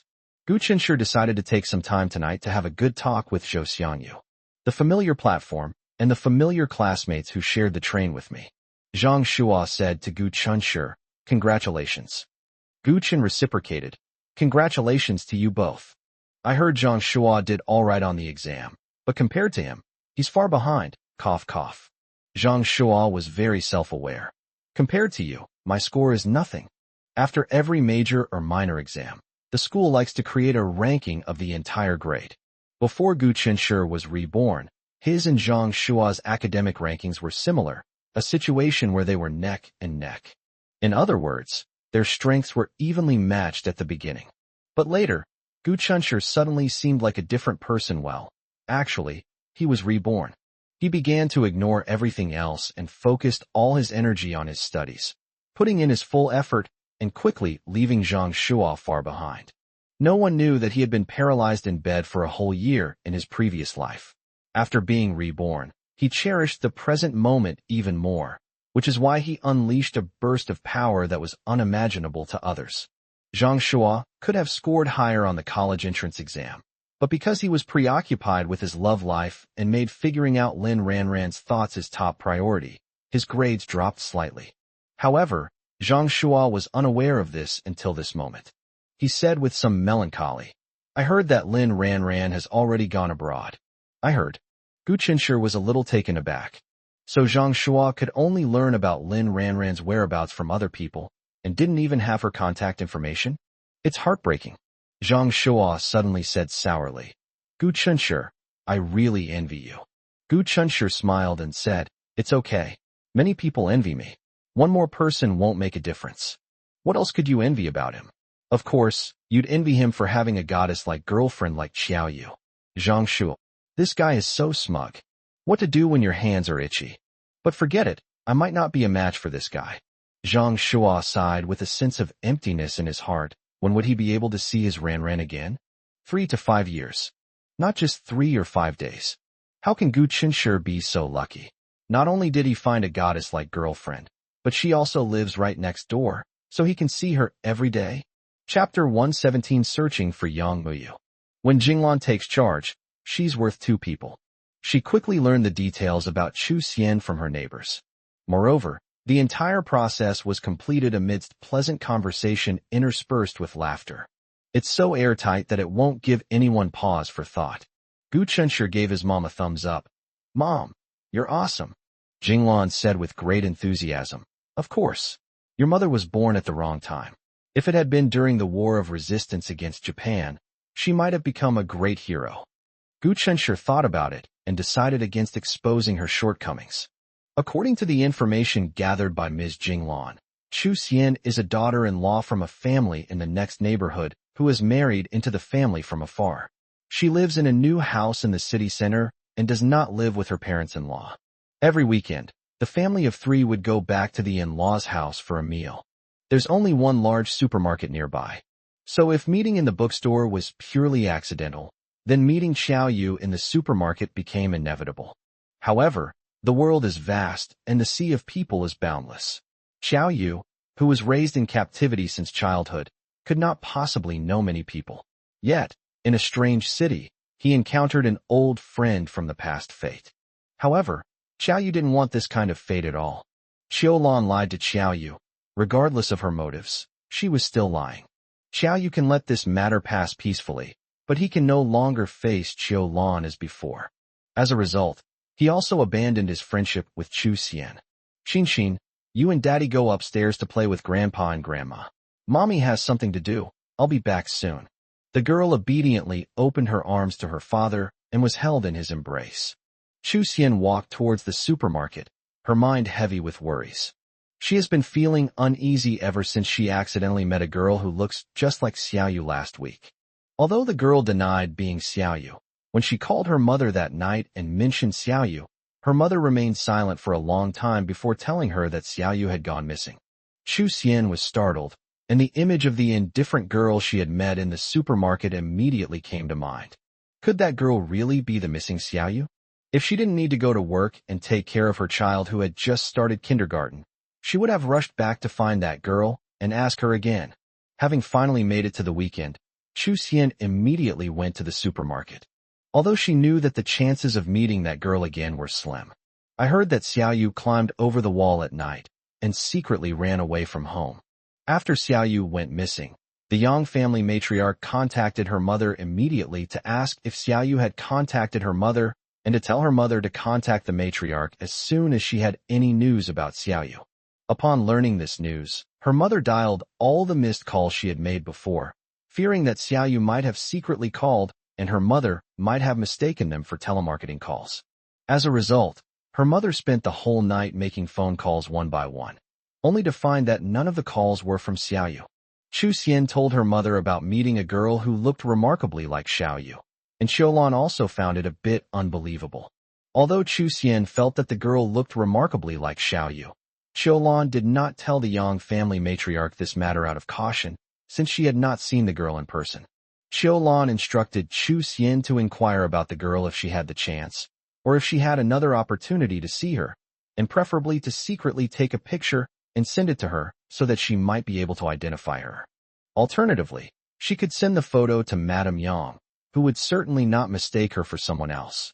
Chu Xian had already arrived at the supermarket. After she went inside, she browsed the rows of shelves, trying to catch a glimpse of that slender figure again. She searched the entire huge supermarket, but naturally couldn't find it. This was the expected result. Chu Xian was slightly disappointed and a little unwilling. She casually grabbed a bag of strawberry-flavored bear cookies from the shelf and asked the cashier at checkout. Hello. Do you often have a beautiful and elegant girl come in to buy things here? The cashier looked blank for a moment and said, We have plenty of pretty girls who come to buy things here. Which one are you looking for? Chu Xian. It's not anyone else's fault. It's the question she asked that was problematic. Chu Xian simply gave the girl her full name, just in case the girl lived nearby and the cashier would know. Her name is Yang Muyu. She moved here around November last year. Do you know her? Chu Xian looked at the cashier expectantly. The cashier said, Yang Muyu? I'm sorry, I've never heard of that name. Chu Xian was still persistent. All right then, can I ask you this way? It's the prettiest girl who has ever bought anything from your store, around 17 or 18 years old. Do you remember her? Chu Xian asked this question because the girl who resembled Xiao Yu was very beautiful. Perhaps there were no customers paying at the moment, or perhaps the cashier simply enjoys chatting with people. The cashier did not show any impatience in the face of Chu Xian's inquiries. She thought about it seriously for a moment and smiled. If you're talking about the most beautiful one, then there really is one. But she always wears a mask when she comes, so I can't see her face clearly, but I still think she's very beautiful, especially her temperament, which is really good. Chu Xian's eyes lit up. Does she have a mole at the corner of her left eye? The cashier thought about it carefully and gave a somewhat uncertain answer. I think so. Do you know where she lives? Chu Xian asked hurriedly. The cashier asked, puzzled. How would I know? Do you know which direction she went after she finished shopping? The cashier, a woman in her 40s, finally became suspicious. Who are you to her? Why are you asking so many questions? Chu Xian smiled gently. Oh, I'm her distant cousin. I heard that she had a falling out with her family and secretly ran away from home to live alone. It seems she lives nearby, so I wanted to find her and give her some advice. The cashier sighed. These days, you can't scold or hit kids. They're all little devils. Chu Xian walked out of the supermarket and decided to go home first to avoid her daughter's fuss, and then try her luck again later. She was walking along when she suddenly stopped. Less than 3 meters away from her, around the corner, stood a lush camphor tree. A refreshing breeze blew by, and the branches and leaves swayed slightly. Patches of sunlight filtered through the leaves, falling on the flat concrete and dancing on the girl in her black tracksuit. Chu Xian stared blankly at the girl, feeling a surge of joy. It's like finding a needle in a haystack, only to have it come to you effortlessly. The girl stood in the shade of the camphor tree, looking at her expressionlessly. It gave the impression that she had been waiting specifically for him. Xiaoyu? Yang Muyu? You are Yang Muyu, right? Chu Xian took 2 quick steps closer to her, his expression excited. Xiaoyu frowned. You've got it wrong. I'm not Yang Muyu. Chapter 118 Regrets in Life. Xiaoyu waited here specifically for Chu Xian. Her response to Chu Xian was that she was not Yang Muyu, not to deny her identity, but to deny the name Yang Muyu. According to the aunt who raised her, Yu was a name her mother gave her after finding a feather from some unknown bird in the yard when she was lucid. Then the man took it upon himself to add the character Mu to her name and give her the surname Yang. Pu. She didn't want the surname Yang. She wanted to take her mother's surname, Qiao. Later, she used a hunger strike to get the man to go to the police station and change her name to Qiao Yu. However, apart from that man, no one else knew about this, so everyone else who knew her thought she was still called Yang Muyu. Chu Xian looked into her eyes, shook her head, and said with certainty, No, you are Xiaoyu. Xiaoyu, why did you run away from home? Do you know how worried your grandma is about you? She's looking for you everywhere. Xiaoyu gave a mocking smile. Grandma? It turns out that even her dear sister Chu Xian knew that it wasn't her maternal grandmother, but rather her so-called paternal grandmother? Chu Xian was frightened by her cold gaze. To be honest, seeing Xiaoyu now reminds her of the first time she met him. She was squatting by the small garden at that time, and she looked thin and small. When she sensed someone approaching, she raised her head alertly, her dark, cold eyes showing a wariness beyond her years. Although this little girl seems a bit unapproachable, she's really beautiful. Chu Xian developed a strong interest in her. Later, through her persistent efforts, she finally became good friends with this aloof little sister. Chu Xian stammered. You already know, don't you? I'm sorry, my mother didn't mean to lie to you. She just guessed you would strongly resist, so she did. You were so young then. She did it for your own good. She. Xiao Yu interrupted her. Please don't bring up the past anymore. Chu Xian wanted to ask, can you forgive my mother? Judging from Xiao Yu's expression, Chu Xian already had the answer, and there seemed to be no need to ask any further. Chu Xian sighed. So, after 6 years, meeting each other again in such a surprising way, are we destined to become strangers?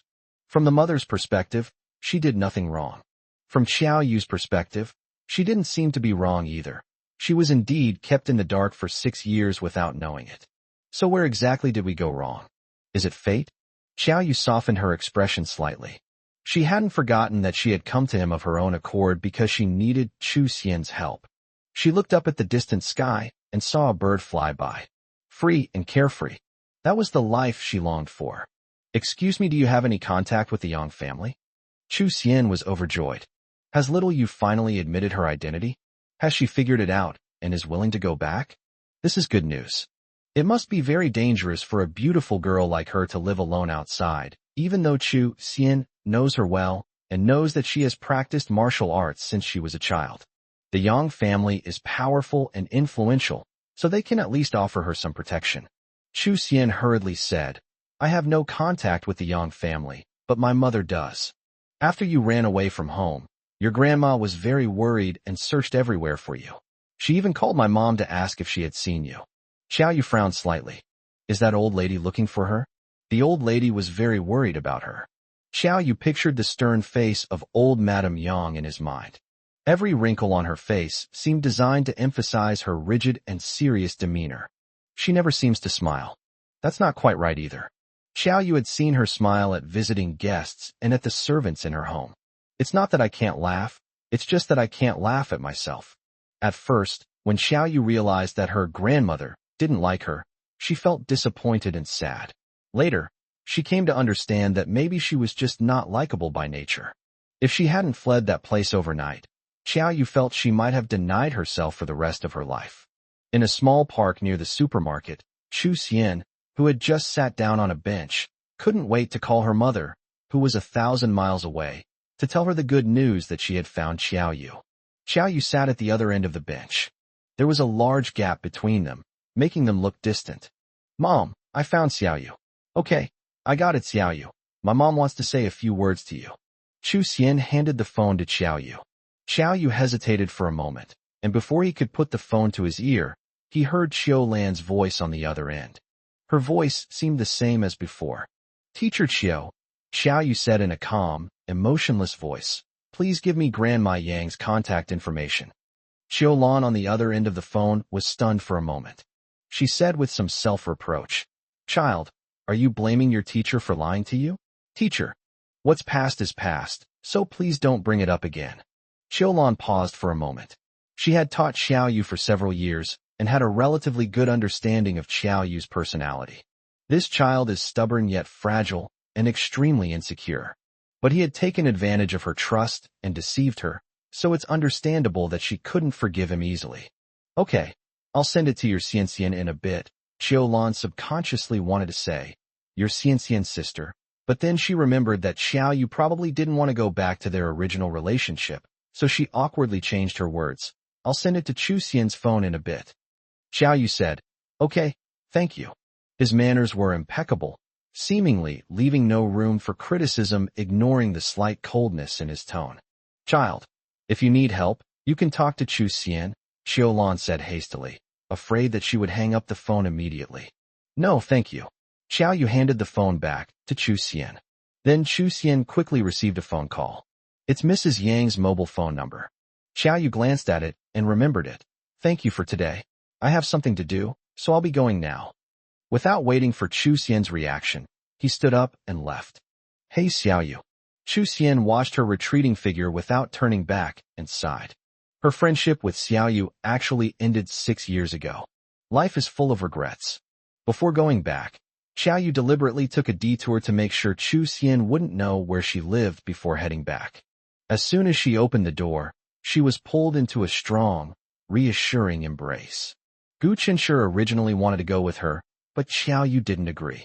This was a matter between her and the Yang family, and for some reason, she didn't want Chu Xian to see Gu Qinshe, nor did she want the Yang family to know about the Gu family's existence. Perhaps subconsciously, she was afraid of causing some trouble for the Gu family, even though it turned out that she was overthinking it. Chapter 119, Zhou Xiangyu's Abnormal Behavior. June is a bit hot, but not hot enough to warrant turning on the air conditioner. But when they hug each other and their body temperatures are closely combined, the temperature rises sharply. However, Xiaoyu didn't want to push Gu Chen away, even if it meant dying from the heat. Gu Chunshi waited in her room until she returned. I stood in front of the window facing the gate of the residential area, looking out. When she finally came into view, my heart, which had been in my throat, finally settled back into my stomach. To be honest, even if it sounds ridiculous, he was really afraid that Xiaoyu would just leave without saying goodbye. How is it? Gu Chunshi asked softly. Xiaoyu said, I've already got your contact information. I'll call you tonight and make things clear. She had barely finished speaking when Gu Chunshi's phone rang. Gu Chunshi glanced at it and saw that it was a video call sent by Zhou Xiangyu. After pressing the answer button, Zhou Xiangyu's large face immediately appeared in front of him. Xiaoyu sat down on the sofa, propped her chin on her hand, and looked at Gu Chunshi as he answered the phone, lost in thought. Gu Chunshi sat down next to her and was taken aback when he saw Zhou Xiangyu's expression. I haven't seen him for only 2 days. How come he looks so unlucky? Zhou Xiangyu, what's wrong? Gu Chunshi asked anxiously. Are you feeling unwell? Should we go to the hospital? Zhou Xiangyu shook his head, but quickly nodded again, looking miserable, and said, Yeah, I'm not feeling well. Gu Chunshi glanced at Xiaoyu. Although he was reluctant to part with his little darling, he couldn't stand by and watch his brother suffer. Then you should lie down for a while.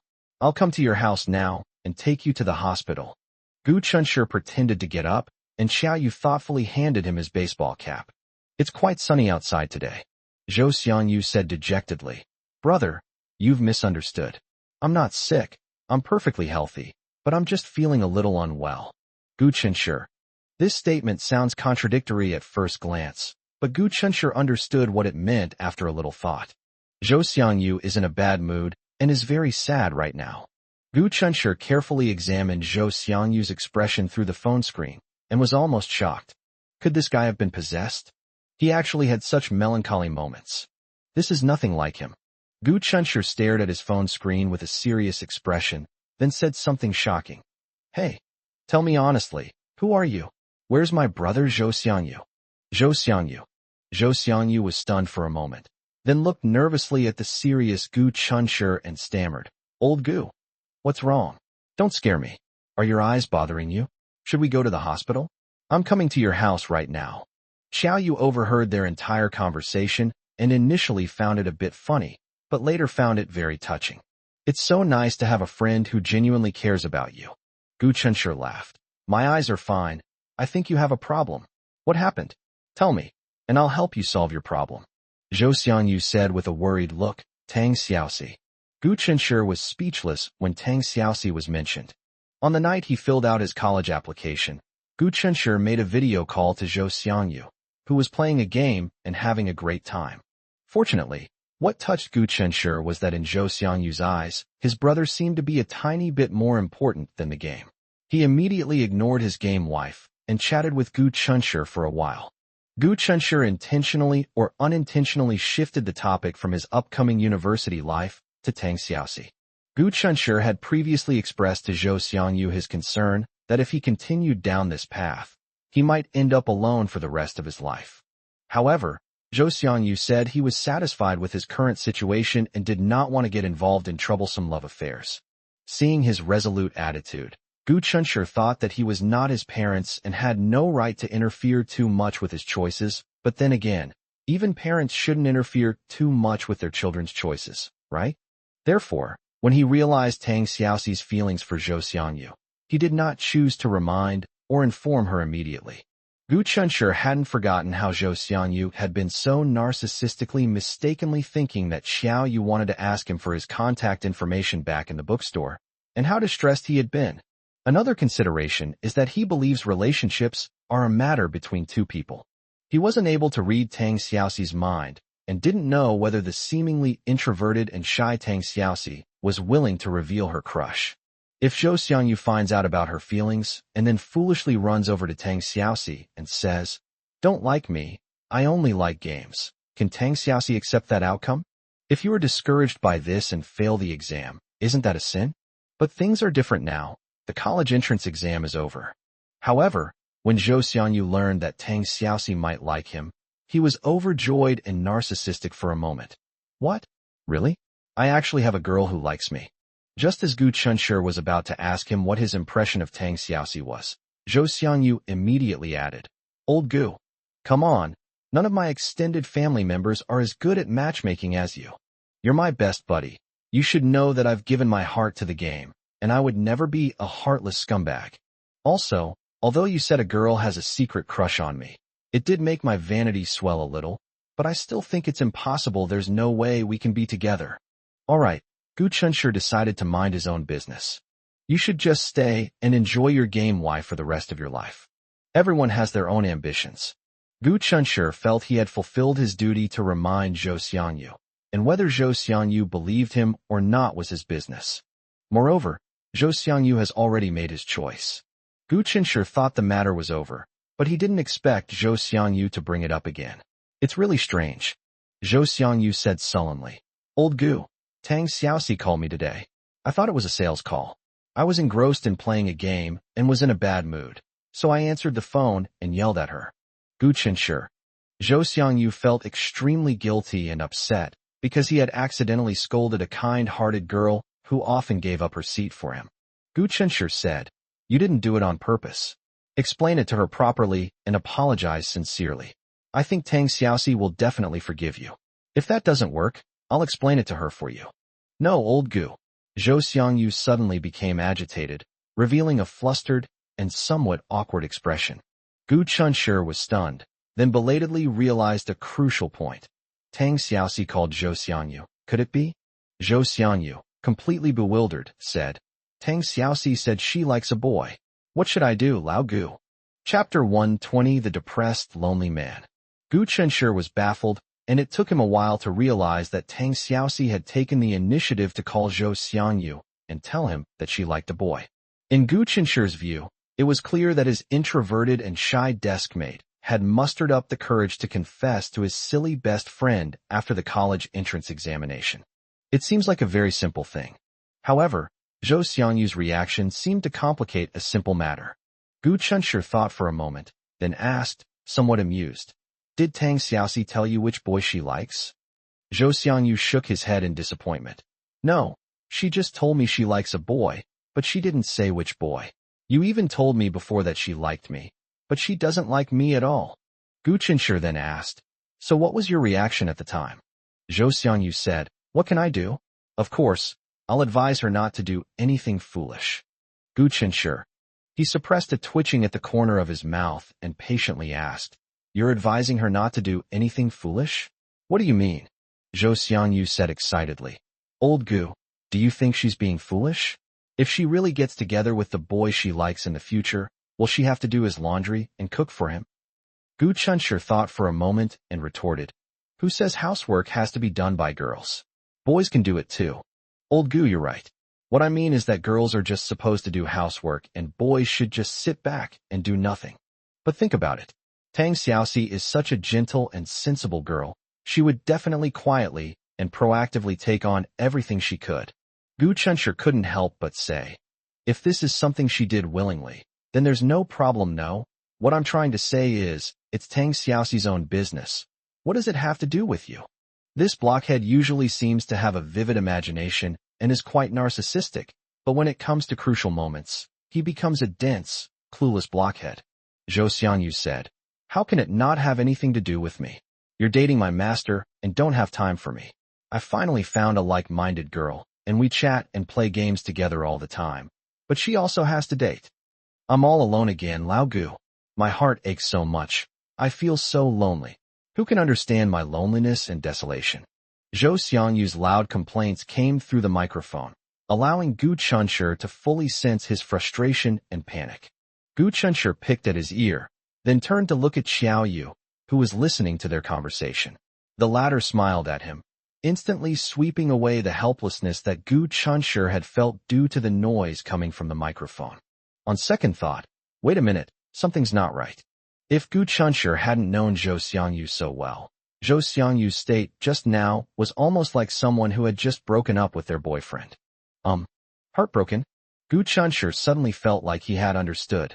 Perhaps Zhou Xiangyu's frustration at this moment wasn't because he was about to lose a like-minded friend, but because Tang Xiaoxi had a crush on someone. Gu Chunshir hurriedly asked, "And then what happened?"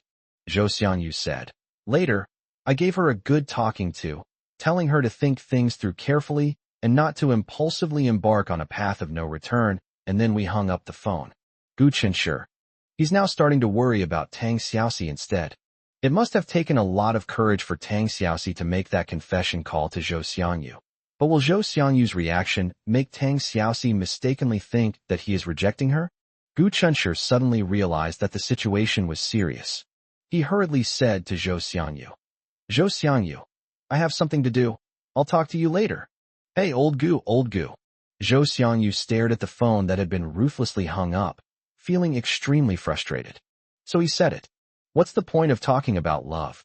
Old Gu has now cruelly abandoned him too. Sob, sob, sob. However, after feeling depressed, Zhou Xiangyu decided to forgive Gu Chen. Is there a problem with Gu Chunshir abandoning him to be with his master? No problem. Seeing the slight anxiety on Gu Chunshir's face, Xiao Yu asked in confusion, "What happened?" Gu Chunshir said, "Zhou Xiangyu's head is hopeless.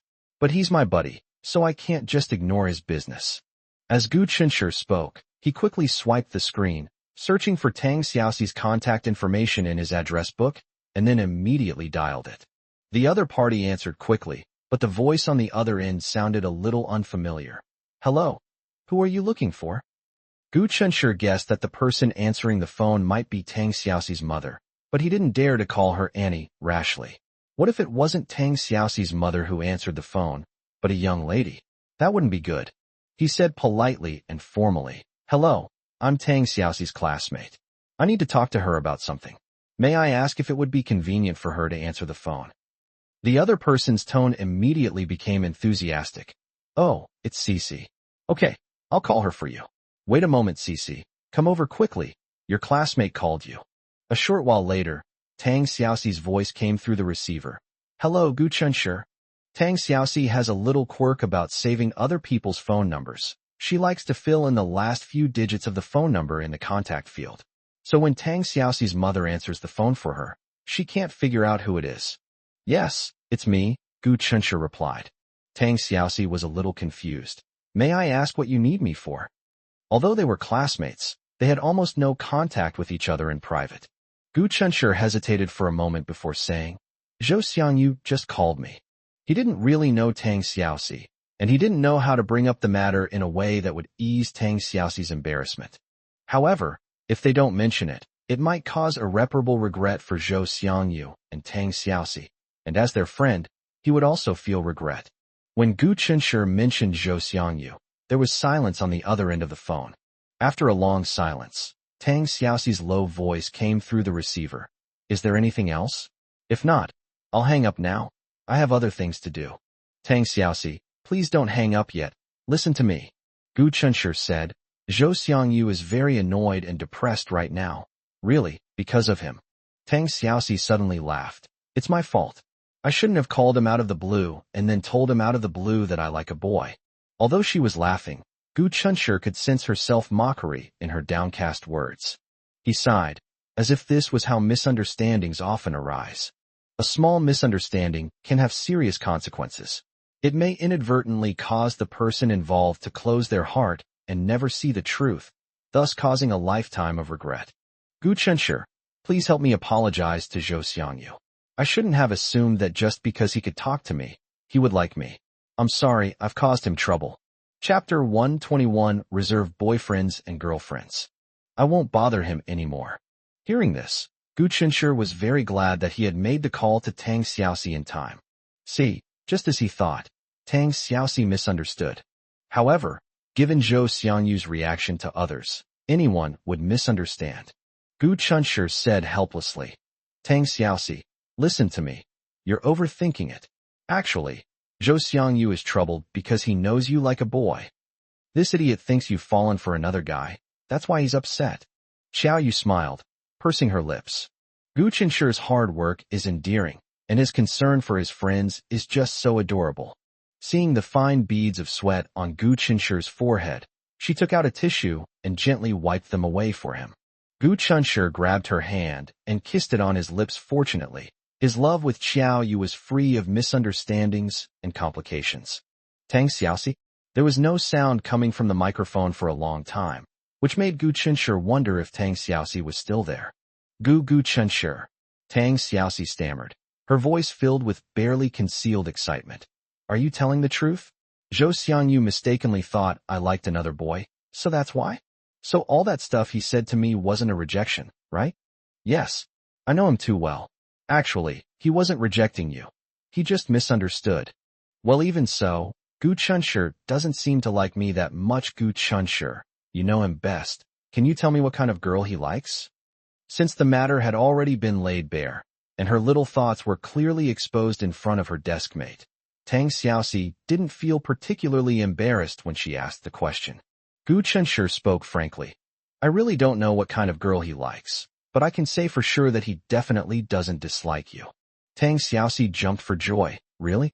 After hanging up the phone, Gu Qinshi tossed aside his phone, turned to the side, hugged Xiao Yu's waist, and pulled her into his arms. It's 10 a.m. now. Jinglan is on the early shift today and isn't home. The period after the college entrance examination was the most relaxed and leisurely time for Gu Qinshi since he entered kindergarten. Gu Qinshi asked, Are you nervous? He was referring to the conversation Xiao Yu was going to have with the Yang family that evening. Xiao Yu nestled in Gu Qinshi's arms, fiddling with the buttons on his clothes. Don't be nervous. They can't do anything to me. Maybe they'd love for me to distance myself from them. Anyway, none of them like me, so why should I go back and get in their way? Gu Qinshi said, That's because they're blind. You're a treasure. After spending some time together, Xiao Yu reluctantly went back to work. So Gu Qinshi went to accompany her. About half an hour later, Gu Qinshi received another call from Zhou Xiangyu. Unlike his dejected first time, Zhou Xiangyu was clearly beaming this time. Old Gu, Tang Xiaoxi just called me again. Fearing their conversation might disturb Xiao Yu's work, Gu Qinshi left Xiao Yu's workroom and gently closed the door behind him. Gu Qinshi, who had just spoken to Tang Xiaoxi, guessed that Tang Xiaoxi would call Zhou Xiangyu. Old Gu, you're right. She actually likes me. I'm so surprised. How could she like me? Zhou Xiangyu stammered, gesturing wildly. Gu Qinshi sneered. My eyes are much sharper than yours. You have the nerve to ask me to see an eye doctor today? I think you should go see one, and what about you? He abruptly changed the subject, catching Zhou Xiangyu off guard. What? Gu Qinshi asked. Tang Xiaoxi likes you. So do you like her? Zhou Xiangyu, who had been grinning foolishly, was stunned. It seemed that Gu Qinshi's question wasn't something that could be answered with a simple yes or no, but rather a profound math problem that would leave him scratching his head in frustration. Gu Qinshi thought Tang Xiaoxi and Zhou Xiangyu were a good match, but as an outsider, he couldn't say anything out of turn. Gu Qinshi could tell from Zhou Xiangyu's reaction in the first phone call that he cared about Tang Xiaoxi, but was just unaware of it. However, we cannot rule out the possibility that he misjudged the situation. In short, he couldn't say it directly. No, I think you like Tang Xiaoxi too. He thinks it's useless. It has to be Zhou Xiangyu who thinks it's valid. He objectively commented, Zhou Xiangyu, Tang Xiaoxi is a good girl. I feel that you two are quite well matched, but it mainly depends on your own heart. Zhou Xiangyu, somewhat bewildered, said, But dating is such a hassle. Then I won't have time to play games anymore. Gu Qinshi, But I'm so happy she said she likes me. Turns out I still have some charm. Zhou Xiangyu grinned. Gu Qinshi interrupted his narcissism with a speechless expression, and then? And of course, I was very happy to thank her for liking me. There is none left. Of course there are more. On the phone, Tang Xiaoxi shyly asked Zhou Xiangyu if he liked her. Zhou Xiangyu replied matter-of-factly, Of course I like you. You have no idea how much I regret not meeting you sooner. But this was clearly not the answer Tang Xiaoxi wanted. This kind of liking is not the same as that kind of liking. Zhou Xiangyu wasn't beyond redemption. He admitted that Tang Xiaoxi's confession was too sudden, and he was a little confused about what he was thinking. He honestly confessed all his shortcomings, including his habit of picking his toes and his dislike of cilantro. Then he cautiously asked Tang Xiaoxi if she still liked him as he was. Tang Xiaoxi said that although she doesn't pick her smelly feet, she also doesn't eat cilantro. Zhou Xiangyu can be incredibly unreliable when he needs to be, but when it comes to being reliable, he's absolutely unambiguous. One thing is undeniable. He and Tang Xiaoxi really got along very well. The two talked for most of the day and finally reached an agreement. Before they fall for other boys or girls, they act as each other's prospective boyfriends or girlfriends. Use this opportunity to get to know each other better. If you both feel that you are still compatible and suitable after a year, then be together. Before this, if either party wants to withdraw, they can tell the other party at any time. In addition, say good morning and good night every day, and make sure to make it a ritualistic experience. Gu Chenshi was pleased. Sounds pretty good. Do we have to say good morning and good night every day? Just like him and Xiaoyu. Okay, best of luck finding a partner. Gu Chenshi added. Although you're still in the reserve, tell me, what kind of blessing do you want? Zhou Xiangyu said, let's play a game together. It's been so long since you played with me. I didn't say anything when you were studying, but now that the college entrance exam is over, you should relax. Gu Chenshi refused him directly. I don't have time. He thought Zhou Xiangyu would scold him for not being loyal to his brothers, but to his surprise, he said nonchalantly, I knew you would say that. Then I'm going to find Tang Xiaoxi. Bye. Chapter 122, Give me 100 million. Time quickly came to 8 o'clock in the evening. Xiaoyu picked up her phone. The reason she waited until evening to make the call, even though she was eager to sever all ties with the Yang family, was because the old lady was either in her vegetable garden, orchard, or flower garden during the day, and she didn't like to carry her cell phone with her. At this time of day, the old lady has already eaten and is probably sitting on the sofa, listening to opera while petting her fat orange cat, which is as big as a pig. Having lived together for 6 years, Xiaoyu had some understanding of old Mrs. Yang's lifestyle. However, she did not have Mrs. Yang's phone number. For her, who rarely leaves home, her phone is just for show. As Xiaoyu dialed Grandma Yang's phone number, she unconsciously glanced at Gu Chenshi. Gu Chenshi looked at her encouragingly. This is a major event in Xiaoyu's life. Gu Chenshi is her boyfriend, so of course he will stay by her side without wavering. The call connected quickly, and to their surprise, it was answered instantly. Xiaoyu turned on speakerphone. An anxious and slightly aged voice came through the microphone, calling out Xiaoyu's name. Gu Chenshi was taken aback. He had never met Xiaoyu's nominal grandmother, but he could imagine from Xiaoyu's description an image of a serious, old-fashioned, and unsmiling woman. But now, after hearing Mrs. Yang's anxious voice, he felt that Mrs. Yang was seriously different from the image he had imagined. This unconsciously brings to mind Grandma Li's kind and gentle appearance. Xiaoyu, I heard from Teacher Chiu that you are in Z City. Is that right? Before Xiaoyu could answer, Grandma Yang continued to ask. Xiaoyu calmly said, Where I am is not important. What is important is what I am about to say. The other end of the phone went quiet. I hereby solemnly inform you that I am severing all ties with your Yang family. From now on, please do not come looking for me again. Rest assured, I will never go back. If you think this is just empty talk, I can write a statement and send it to you. Xiaoyu finished speaking in one breath. Xiaoyu, what did you say? You are my granddaughter, and you will always be my granddaughter no matter where you go. Stop fooling around, Xiaoyu. Where are you? Tell Grandma where you are, and Grandma will send someone to pick you up. Xiaoyu calmly replied, You are not my grandmother. Upon hearing this, the phone went completely silent. After Qiulan and Xiaoyu spoke on the phone, Qiulan immediately shared the information she had with Grandma Yang. A long time, Grandma Yang said, Xiaoyu, let's talk about this properly when you come back, okay? How can a young girl like you manage on her own? Xiaoyu glanced at Gu Chenshi and said, It's none of your business how I'm doing. Just pretend I never existed. Thank you. Xiaoyu, Yu Yang Muyu. Grandma Yang was shocked by Xiaoyu's cold and ruthless words. She was about to say something when a man's voice suddenly came from the microphone. He calmly called out, Yang Muyu. Xiaoyu frowned. This was the second time she had heard that annoying name today. She couldn't immediately tell who the man was from his voice until he said, "I'm your brother, Yang Muse." Xiao Yu chuckled, and the image of a refined scoundrel immediately appeared in his mind.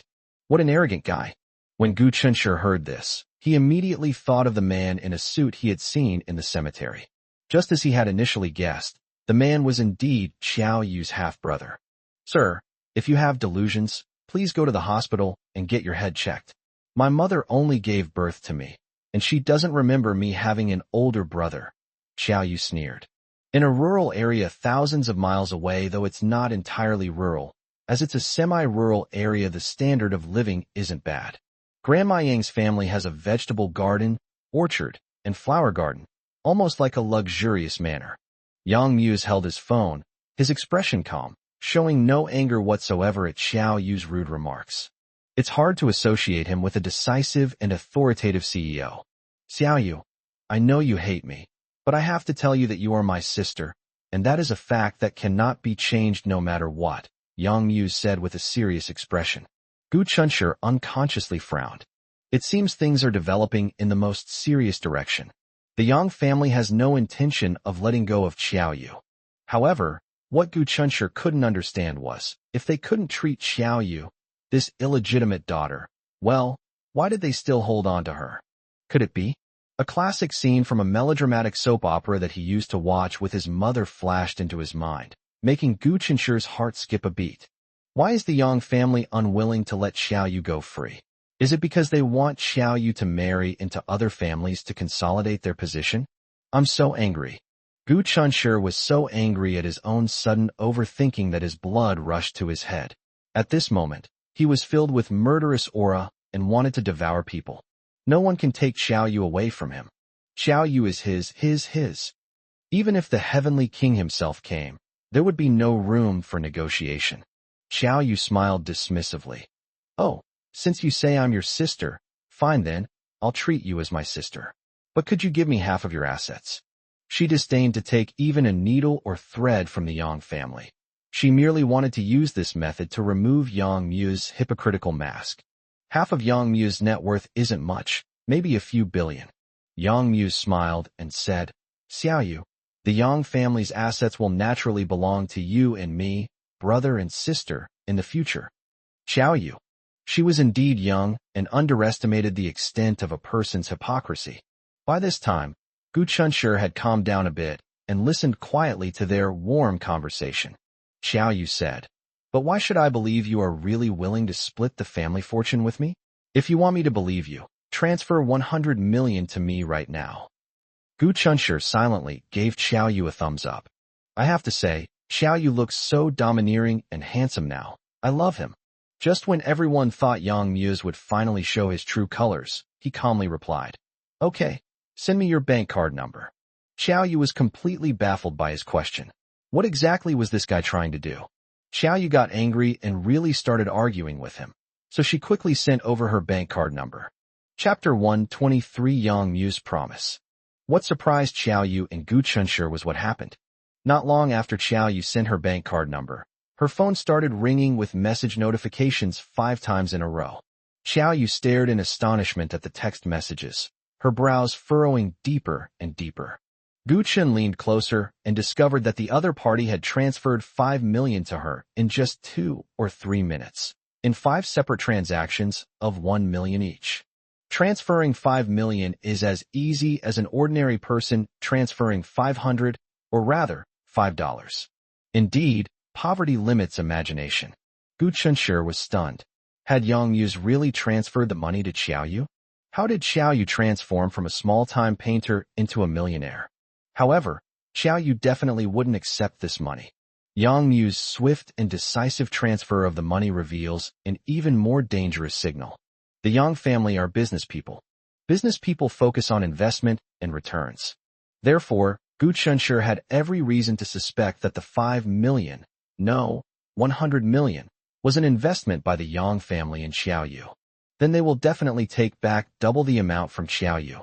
After transferring 5 million, Yang Muse quickly called again. "Sorry, Xiao Yu, the daily transfer limit for bank cards is 5 million, so I can't give you 100 million today.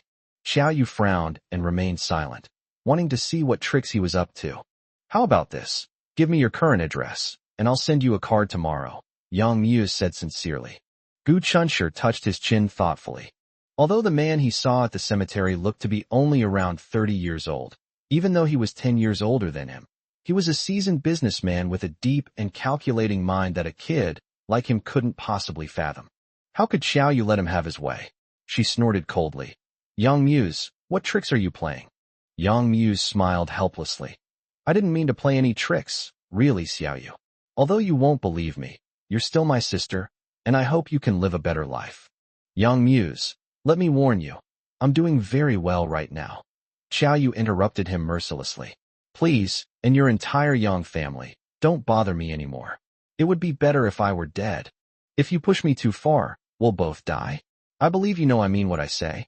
Xiao Yu curled her lips into a cold smile, looking menacing. Whether Yang Muse on the other end of the phone could sense it or not, Gu Chunshi, standing next to her, felt that she wasn't just bluffing. She really does keep her word. Gu Chunshi felt uneasy. He didn't want anything to happen to Xiao Yu, nor did he want her to be unhappy. He grasped Xiao Yu's hand, and Xiao Yu, looking at him, immediately grasped his hand in return. Two hands, one big and one small, clasped tightly together, drawing immense strength from each other.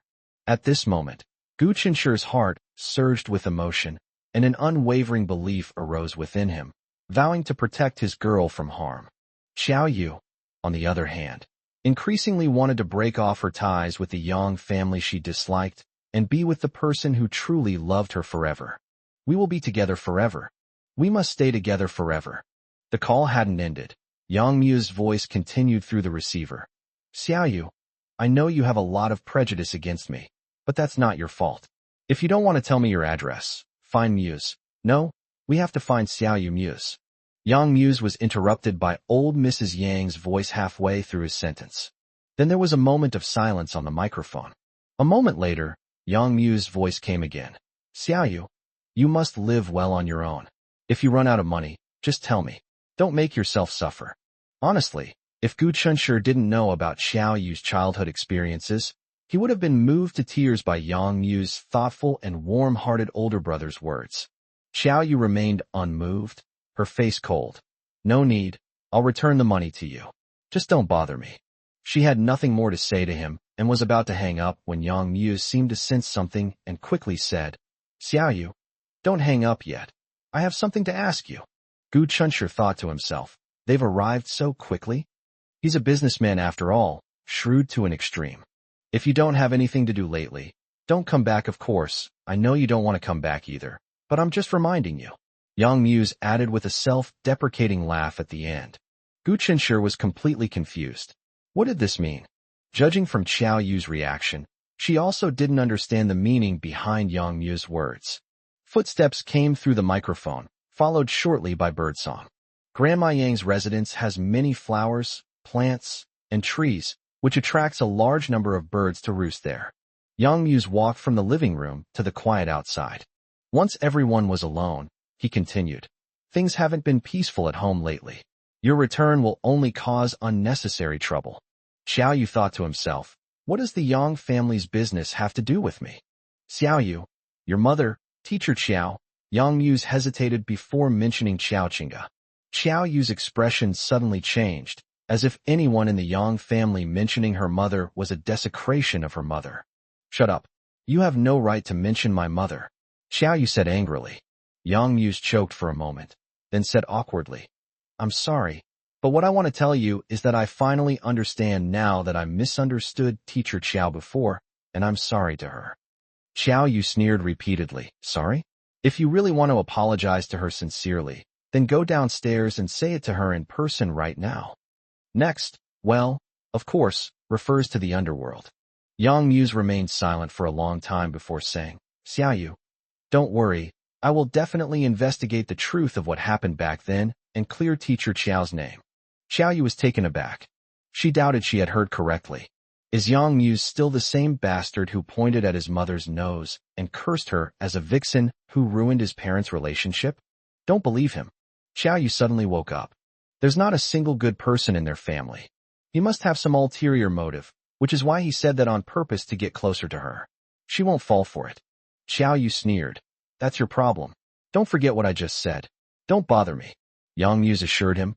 I won't come looking for you until I've thoroughly investigated what happened back then. You need to take good care of yourself while you're away. The call has ended.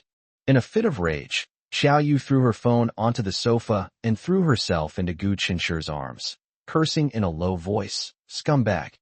Gu Qinshi hugged her tenderly. Fortunately, he is there for her whenever she is sad or upset. Then he couldn't help but think about how Xiao Yu had coped with her sadness and grief before she met them. Chapter 124 Contract Ceremony. Gu Qinshi felt a warm, wet touch on his chest. My heart suddenly ached dully. Xiao Yu cried. Gu Qinshi held her tightly in his arms. This is the best comfort he can give her right now. Gu Qinshi, my mother is really not a vixen who breaks up other people's families. Xiao Yu's choked voice came from his arms. Gu Qinshi hummed in agreement. I know. She was deceived by that man. She could have had a happy life. But that damned man ruined her life. Gu Qinshi rubbed her head with his chin. Yeah, I know. I wish I could tear that man to pieces. Xiao Yu said fiercely. Gu Qinshi, my dear, you're a murderer who broke the law. We don't need to jeopardize our future for a scumbag like you. However, this reminded Gu Qinshi that he had once suspected that the villain Xiao Yu had mentioned who had gone to hell was her biological father. Does going to hell mean he's already dead? Although Gu Qinshi was curious, he did not ask, for fear of stirring up her sad and hateful emotions. He hesitated for a moment. That man he is now? He's already in hell. Xiao Yu's voice instantly turned cold and hard. Dead? I wish he were dead, Xiao Yu said hatefully. Gu Qinshi was stunned. So, the man wasn't dead? But it's almost the same as being dead. He did too many bad things, and even God couldn't stand it anymore. He made him fall into the pond, lie in the hospital, and become a vegetable. Maybe he'll lie in the hospital until he dies. Although this result sounds gratifying, perhaps Gu Qinshi is overthinking it? Why does it feel like there's a hint of conspiracy in this? It felt like Xiao Yu's biological father didn't fall on his own, but was pushed from behind. Perhaps the soap operas that his mother used to be obsessed with had a profound influence on him.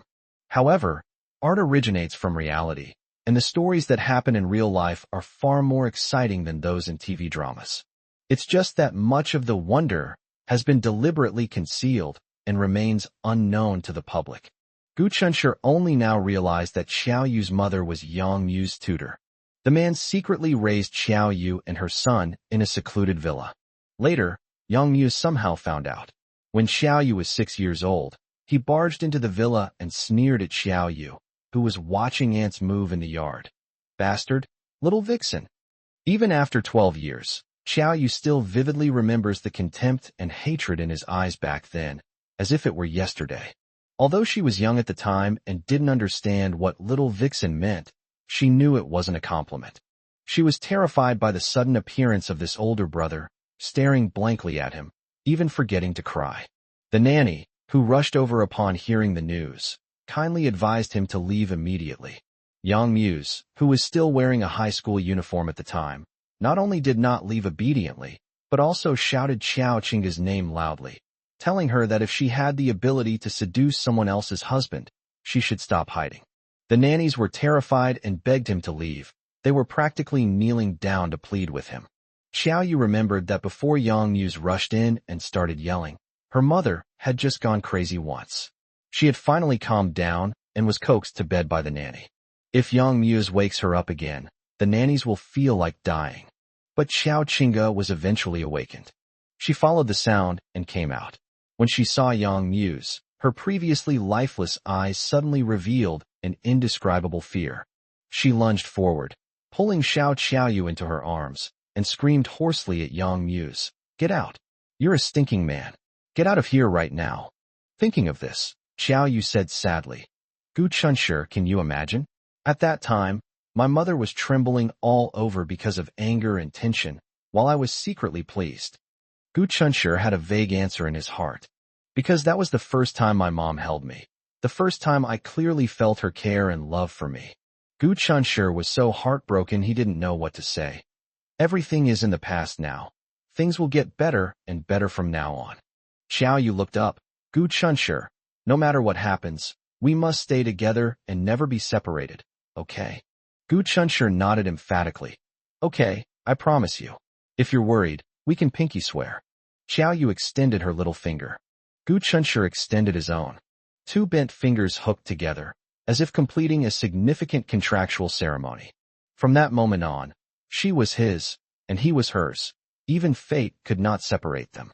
What's Yang Mu's like as a person? Gu Chunshi couldn't help but ask. In terms of blood relations, that person was nominally his brother-in-law. How good can that man's son be? Xiao Yu said disdainfully. However, as soon as she finished speaking, she realized that she had become ruthless and even denied herself. Even if she didn't want to admit it, the fact remained.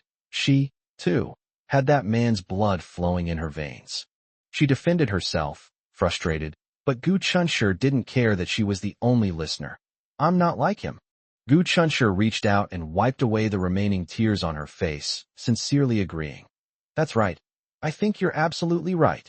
Then, changing the subject, she said sincerely, but please don't be angry when you hear what I'm about to say. Of course, it's also possible that I lack experience and am easily influenced by others' pretense. I think Yang Mu seems like a man of his word. Xiao Yu honestly admitted that she and Gu Chunshi shared the same thought. Yeah, I think so too, so we were all blinded by his hypocrisy. Although they all felt that they were not 3-year-old children who could distinguish right from wrong. Based on Yang Mu's behavior on the phone just now, Gu Chunshi felt that he was just an ordinary older brother who cared about and loved his younger sister, and didn't seem like a bad person at all. But the other party is more than 10 years older than them, and is a businessman who has been working in society for many years. He is experienced and shrewd, so it is normal that they cannot see through him. Gu Chunshi shared his thoughts. However, he specifically told you on the phone not to go back for the time being, which makes me feel that he probably won't be looking for you anytime soon.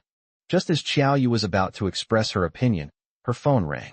She glanced at the caller ID and saw that the location was the city where Xiao Yu used to live, so she immediately deduced that the phone number should belong to Yang Mu's. She answered the phone with a fluctuating expression. She wanted to see what other tricks Yang Mu's was up to. Chapter 125 The Truth is More Important. The caller was indeed Yang Mu's. Xiao Yu, this is my phone number. Save it and don't block it. Anticipating that Xiao Yu wouldn't listen to him obediently, he quickly added, once I've investigated what happened back then, I'll tell you the results as soon as possible. This reason successfully made Xiao Yu waver for a moment. Yang Mu's, what exactly do you want to do? Yang Mu's voice revealed a hint of helplessness. Xiao Yu, please believe me, I really didn't want to do anything. All I wanted was the truth about what happened back then. Xiao Yu sneered. What's the truth? It's that despicable man lied to my mother, making her a vixen despised by everyone. The fact that his father was being called a despicable and shameless man left Yang Mu silent for a long time. If it were anyone else, Yang Mu wouldn't care where that arrogant guy was. He would definitely send people, no matter where they were, to find him. We won't stop until we beat him to a pulp. But if Xiao Yu had said that, he seemed to have nothing to say. I think you might have misunderstood my dad. Yang Mu gave a bitter smile. Just like me back then. But maybe he was a victim too. Xiao Yu was furious. What is this bastard saying? He actually dared to distort the facts and say that the social scum who deserves to be torn to pieces is also a victim. Like father, like son. I know you probably think I'm making excuses, but Xiao Yu, I think you hate my dad because he was a scumbag and hurt your mom. But what if all of this was orchestrated? You're talking nonsense. Xiao Yu roared angrily. Yang Mu, you're just as shameless as that bastard. Gu Chunshi had seen Xiao Yu in various states, gloomy, aloof, shy, cheerful, and heartbroken. I've never seen Xiao Yu so enraged to the point of near out of control. He grasped Xiao Yu's hand, pulling her back from the brink of losing control. Xiao Yu took a deep breath, trying to calm herself down. Xiao Yu, you're a smart girl, so I want to ask you something. Compared to nailing my father to the pillar of shame as a scumbag, isn't the truth more important? Xiao Yu paused for a moment. She admitted that Yang Mu's words made sense. Because the truth was the culprit that ruined her mother's life. She was already convinced that the old bastard was the truth, But now Yang Muse was telling her that the old bastard had been framed by someone else. This blatant attempt to whitewash the old bastard was something she simply couldn't accept. But if what Yang Muse said is true, then does that mean that all these years, including her mother, she has hated the wrong person?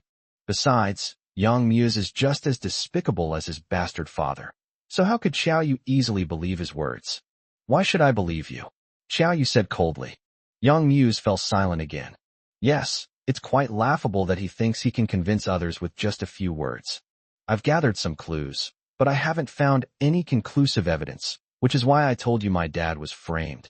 Upon hearing this, Xiao Yu subconsciously exchanged a glance with Gu Chunshi. So, you already have someone you suspect? Who is he?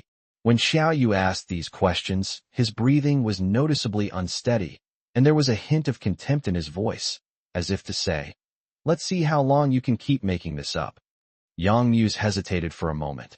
I only have a preliminary suspicion, but I don't have any conclusive evidence. Then tell me who you suspect. Yang Muse's voice suddenly sounded somewhat downcast. What happened back then might be related to my mother. Upon hearing this, both Xiao Yu and Gu Chunshi were taken aback. If life is like a play, then what play is Yang Muse about to perform now? Xiao Yu, don't worry. Since I said I would investigate what happened back then to the fullest extent, even if my mother really was behind it, I will never tolerate it. Xiao Yu hesitated, unconvinced. Yang Muse, don't portray yourself as so selfless. Yang Muse said self-deprecatingly. If it were just ordinary grudges, I wouldn't really want to meddle. But if my mother's actions have caused huge losses to the Yang family's interests, then I have no choice but to uphold justice and even betray my own family. Having said that, Xiao Yu and Gu Chunshi understood everything. Unexpectedly, the matter concerning Xiao Yu's mother has escalated to a higher level concerning family interests. Therefore, as the heir of the Yang family, he had no choice but to step forward to investigate and resolve the issue.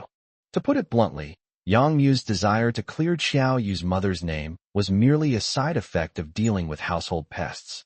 Of course, it's also possible that the sins of the mother are to be repaid by the son, causing Yang Muse to feel deeply guilty towards Xiao Qingge and Xiao Yu, and thus wanting to make amends through Xiao Yu. If that's the case, then Yang Muse still has some conscience. Then, recalling that Yang Muse had told Xiao Yu not to go back for the time being in the previous phone call, it might be related to the impending turmoil facing the Yang family. So, Yang Muse's move was actually to protect Xiao Yu? However, before understanding Yang Muse's character, Gu Chunshi dared not hastily express his gratitude to him. Xiao Yu decided to trust Yang Muse for the time being. As long as she steadfastly adheres to the principles of not going back, not seeing them, and not telling them her current address, they will not be able to cause trouble in front of her. She was actually quite confused. So what is the truth? After hanging up the phone, Xiao Yu listlessly hugged Gu Chunshi. With Gu Chunshi by her side, she was able to quickly adjust her emotions. How's it going? As soon as Jinglan saw the two children come in, she immediately and cautiously inquired about the situation. Despite the constant chatter and lively atmosphere on TV, Jinglan was actually restless and her thoughts were in turmoil. Xiao Yu is her future daughter-in-law. How could she not worry? She believed that if she missed out on Xiao Yu, her son would never find another girl as good as Xiao Yu in his life. When Jinglan learned that Xiao Yu's family would not be coming to disturb her life for the time being, she breathed a sigh of relief. The after effect of watching too many dramatic and melodramatic soap operas about wealthy families is that when she learns about Xiao Yu's extraordinary background, she immediately and uncontrollably imagines all sorts of love and hate scenarios. Xiao Yu is the female lead, and her mentally challenged son is the male lead. Their love was stronger than gold, and they secretly pledged their lives to each other. As a result, the female lead's family found out and rushed over from afar to break up the couple. Chapter 126, Jealous of Oneself. Jinglan had already made up her mind. Whoever dared to take her daughter-in-law, Xiao Yu, away from them, she would fight them to the death. Of course, this was just the worst-case scenario she made after overthinking things. Things are far from that serious. However, to be fair, after spending so much time together, Jinglan had already come to regard Xiao Yu as part of their family. Without Xiao Yu, their family would be incomplete. So even if someone really wanted to break up the couple, not only would Gu Chunshi and Xiao Yu not give in, but Jinglan wouldn't agree either. Fortunately, things didn't turn out as badly as they had imagined. After listening to the conversation between Xiao Yu and the Yang family, Jinglan shared the same opinion as the two children. She also felt that Xiao Yu's half-brother didn't seem like a bad person. Yang Mu's investigation into his biological mother fully proves the old saying, every family has its own troubles. Forget it, as long as no one tries to steal her daughter-in-law. She doesn't want to think too much about other people's grudges and grievances. By the way, Chunshi, Xiao Yu, what do you think about what I told you last time? Where are you planning to go? You young people should take advantage of your time to see more and have more fun. Jinglan brought up the topic of tourism. Xiao Yu and Gu Chunshi had discussed this matter privately. In fact, as long as they can be together, they will be happy every day no matter where they are. Tourism is not a necessity. Of course, it's not that they don't like to see beautiful landscapes. Another reason is that Xiao Yu doesn't want to be a burden on the Gu family, but if she pays for the trip herself, the Gu family won't agree. Since we have already anticipated the stubbornness of both sides, let's postpone the trip for now. They have a long life ahead of them, so it doesn't matter if it's a day earlier or a day later. Jinglan couldn't persuade them otherwise, so she had to give up. The college entrance examination was the first goal Gu Chunshi faced after his rebirth. He wanted to achieve good results and get into a good university, and now he has done it. My second goal is to achieve financial independence as soon as possible and stop spending my parents' money. He was never good enough for the outstanding Xiao Yu, and if things continued like this, the gap between them would only widen. Even if he becomes a graduate of a prestigious university in the future, even if Xiao Yu doesn't dislike him, he will still dislike himself. However, money is different from learning. It's not that if I put in more effort and time, I can expect to reap rewards proportional to my efforts. Gu Chunshi lacked experience, and neither his parents nor his relatives had any business experience. So, if he were to start a business, he wouldn't know what to do for a while. This doesn't mean he didn't have other ideas. There are many ways to make money, and many roads lead to Rome. It all depends on whether you can find that road. Perhaps because he had been preparing for the exams so intensely, Gu Chunshi felt a little unaccustomed to having so much free time. I help my mom with housework, spend time with Xiao Yu, read books, and try to keep myself busy. In addition, he found himself some extra things to do. While Xiao Yu was working on her tablet, Gu Chunshi sat quietly to the side, holding a black pen, doodling on the remaining pages of his notebook. Out of curiosity, Xiao Yu glanced at it, and was immediately pleasantly surprised. Gu Chunshi, you can draw too? Gu Chunshi raised his eyebrows with a smug look, then rubbed her head twice. What? Did you think I was just a bookworm who only knew how to study before? I can not only draw, I can also breakdance, just bragging. Gu Chunshi attended an art interest class in 1987 and a dance class for 2 years. Ms. Jinglan saw a street dance competition performance and thought that boys who could dance street dance were particularly handsome and would be better able to find a partner in the future, so she excitedly enrolled him in a class. Gu Chunshi studied for 2 years under his mother's tyranny, but ultimately gave up. Gu Chunshi pursued drawing out of interest, but he had to stop in the second year of junior high school due to endless homework. Now, when Gu Chunshi picked up the paintbrush again, he was much more rusty. Compared to Xiao Yu's painting skills, it's far inferior. However, it's more than enough for personal amusement. Gu Chunshi drew a work photo for Xiao Yu. Although it cannot perfectly replicate Xiao Yu's beauty, it is already very close to capturing her essence. Xiao Yu admired the work portrait Gu Chunshi drew for her for a long time, then said with some regret, "Why did you only draw me? You should draw yourself in too, right here beside me, so that we can be together forever, both in reality and in the painting." Gu Chunshi looked at her gently. "There's still some space here, so draw me in. Remember, you have to draw me handsome." Soon, next to Xiao Yu, who was working diligently in the painting, sat a boy with a smile on his lips. The boy leaned slightly forward, resting his chin on Xiao Yu's shoulder, a smile in his eyes. The appearance of the boy in the painting makes the monotonous work seem warm and sweet. Gu Chunshi stared at himself in the painting, unable to help but frown. Xiao Yu asked nervously, "What's wrong? Do you think I drew you ugly?" Of course not. Xiao Yu drew him very well, which fully lived up to his earlier statement that he wanted to make me look handsome. But suddenly he felt a little jealous of himself in the painting. What's going on? The two people in the painting looked so sweet together. Xiao Yu was both amused and exasperated. When this guy gets jealous, he even gets jealous of himself. I can't stand it. This guy is being adorably unfair. Xiao Yu took the initiative to kiss him. Gu Chunshi was so overwhelmed by this surprise that he forgot to be jealous and instinctively pulled her into his arms. That evening, Gu Chunshi sat at his desk with boundless energy, writing furiously. Jinglan cut a watermelon, knocked on the door to invite him out to eat, and then brought 2 slices to Xiao Yu, only to be stunned by his display. For a moment, I felt as if time had reversed, and my son was back on the eve of his college entrance exam. What are you doing at Chunshi? Jinglan asked in surprise. Gu Chunshi closed the notebook and smiled mysteriously. Mom, this is a secret. What's wrong with you, you brat? You're acting all mysterious. Jinglan considers herself an enlightened mother. However, compared to most parents, she is indeed more open-minded.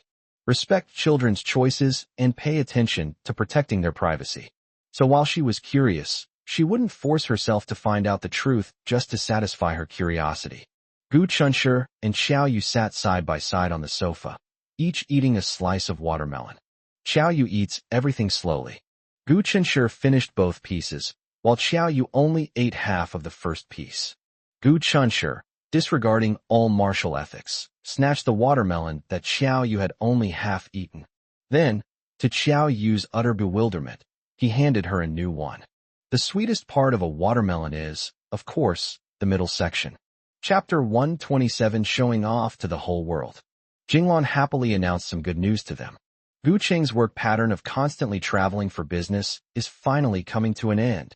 Although business trip allowances may be higher and salaries may be higher, who wouldn't want a peaceful life with a wife, children, and a warm bed when family is harmonious? All this running around is for the sake of creating a better life for my wife and children. On the night the college entrance examination ended, Gu Chunshi and his son Gu Cheng had a long talk. Gu Chunshi talked about his future life plans, and then hoped that his father could end his long-term business trips and stop working so hard. Gu Cheng thought his son made sense. Considering that his wife would be alone at home after his son went to university, he submitted an application to the company. The company approved his application today. Gu Chunshi said cheekily, "Mom, congratulations. Now someone will be washing the dishes again. It's not just the dishes at home. From now on, someone will cook all 3 meals a day." Jinglan's smugness lasted less than 2 seconds before she added, "However, I can't bear to let your father do too much housework. My husband is someone I have to take care of myself." If Xiao Yu hadn't been there, Gu Chunshi felt he would have heard his mother's classic saying, "Sons belong to other people, but husbands are yours." Although it has a slightly joking tone, upon closer examination, it does seem to make a lot of sense. After raising his son with great difficulty, he got married, had children, and started his own family. No matter how filial a son is, he can't always revolve around his parents. It's a bit frustrating to say, but that's the truth. As the saying goes, young couples become companions in old age. Only an old married couple can accompany each other day and night. Xiao Yu's heart stirred. Andy won't be lonely anymore. She'll have uncle's company. And what about Gu Chunshi? The little thoughts she had previously denied resurfaced in her mind, keeping her awake all night. She really didn't want to break up with Gu Chunshi. Jinglan had also thought of this problem. Before going to bed, she went to Gu Chunshi's room to chat. To my surprise, Gu Chunshi was sitting at his desk, intently drawing little figures. It's lifelike, with rich expressions, and incredibly cute. Jinglan never hesitated to praise her son, and immediately exclaimed, "My son draws so well." Then it suddenly occurred to me, oh dear, could this be my son's little secret? She saw it by accident. But speaking of which, why has my son suddenly become interested in drawing little figures? Could it be that watching Xiao Yu draw every day has rekindled his childhood interest? She quickly turned her head away. "This is your secret? Quickly cover it up. I'm not interested in your secrets. I have something to tell you." Gu Chunshi couldn't help but laugh. His mom is so adorable. How could he not love her? After chatting for a while, Jinglan turned the topic to business. Chunshi, you'll be going to study in another city soon. What will happen to Xiaoyu? The sadness of parting that Gu Chunshi had been suppressing in his heart for several days was suddenly brought out. He even had an unrealistic idea.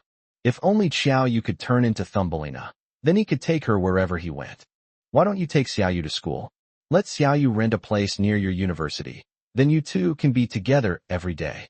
Anyway, Xiaoyu works from home, so what difference does it make which city she lives in? Gu Chunshi said, half jokingly. If I really took Xiaoyu away, wouldn't you be worried? Jinglan said, of course I'll be sad for a while. This child is so wonderful. I really feel a bit lost without her by my side. Gu Chunshi said in a low voice. Then your son is about to leave you too. Aren't you sad and heartbroken? Jinglan laughed and said, you brat, you're getting jealous again. Gu Chunshi said seriously, Mom, I have a question for you. If one day Xiaoyu and I have a conflict, will you side with me or with her? Isn't this the same question as saving your wife and mother if they both fall into the water? You brat, your mom didn't even think of using this question to make things difficult for you, but you're turning around and making things difficult for your mom. However, this question is not difficult to answer. I will side with whoever is right. Gu Chunshi flattered. Mom is brilliant. After Jinglan left, Gu Chunshi stared at the little figure he had created on the paper and couldn't help but laugh. Life is so wonderful. How can we not record it? He not only wanted to record it, but also wanted to show it off to the whole world. Hee. Gu Chunshi was a little excited and couldn't sleep. Xiaoyu, who lives just a wall away, is also having trouble sleeping. Gu Chunshi video chatted with her. At this moment, Xiaoyu's expression was serene and her eyes were gentle, almost making Gu Chunshi forget what she looked like when they first met. Wife, I don't want to leave you. They had previously tacitly avoided talking about parting, but on this night, they both seemed to be struggling to stay afloat. Yes, me too. Gu Chunshi said, why don't you come to school with me? Xiaoyu's eyes lit up. Is that okay? It's fine as long as you're willing. Gu Chunshi had made up his mind. If Xiaoyu was really willing to go with him, then he would not live in the dormitory. He would live with Xiaoyu and be lovey-dovey every day. He also plans to earn the money for renting the house himself. He simply couldn't believe that a grown man with hands, feet, and intelligence could be stumped by a few taels of silver. Even though the rent in City 8 is much higher than here. Okay, Gu Chunshi, if you don't find me annoying, then I'll go wherever you go. Xiaoyu was a little excited. Fool, you're the one who annoys me. How could I possibly find you annoying? The matter is basically settled.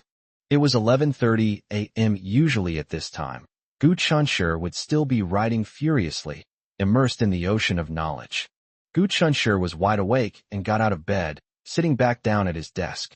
I opened the newly downloaded Douyin video app, registered an account, took out all the little figures I drew tonight, took photos and uploaded them, added captions and background music, and by the time I finished everything, it was already 2 a.m. The sudden ringing of the bell startled Gu Chunshi awake from his sleep. As soon as Gu Chunshi opened his eyes, he saw Xiaoyu's slightly annoyed face. She was annoyed that the sudden ringing of the bell had interrupted Gu Chunshi's sweet dream. Xiaoyu? It's not even dawn yet. Why are you up already?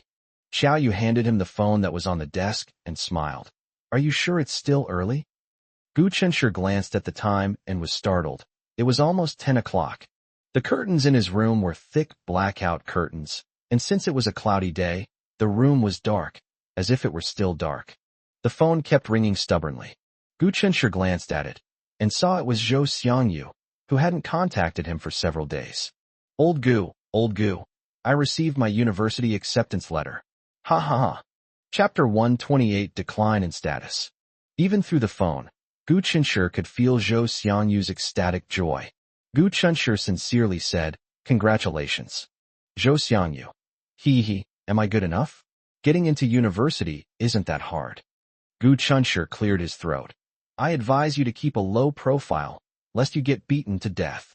If his smugness were heard by his classmates who studied diligently every day but ultimately failed their exams, they would definitely want to beat him to death. Which is more important, talent or hard work?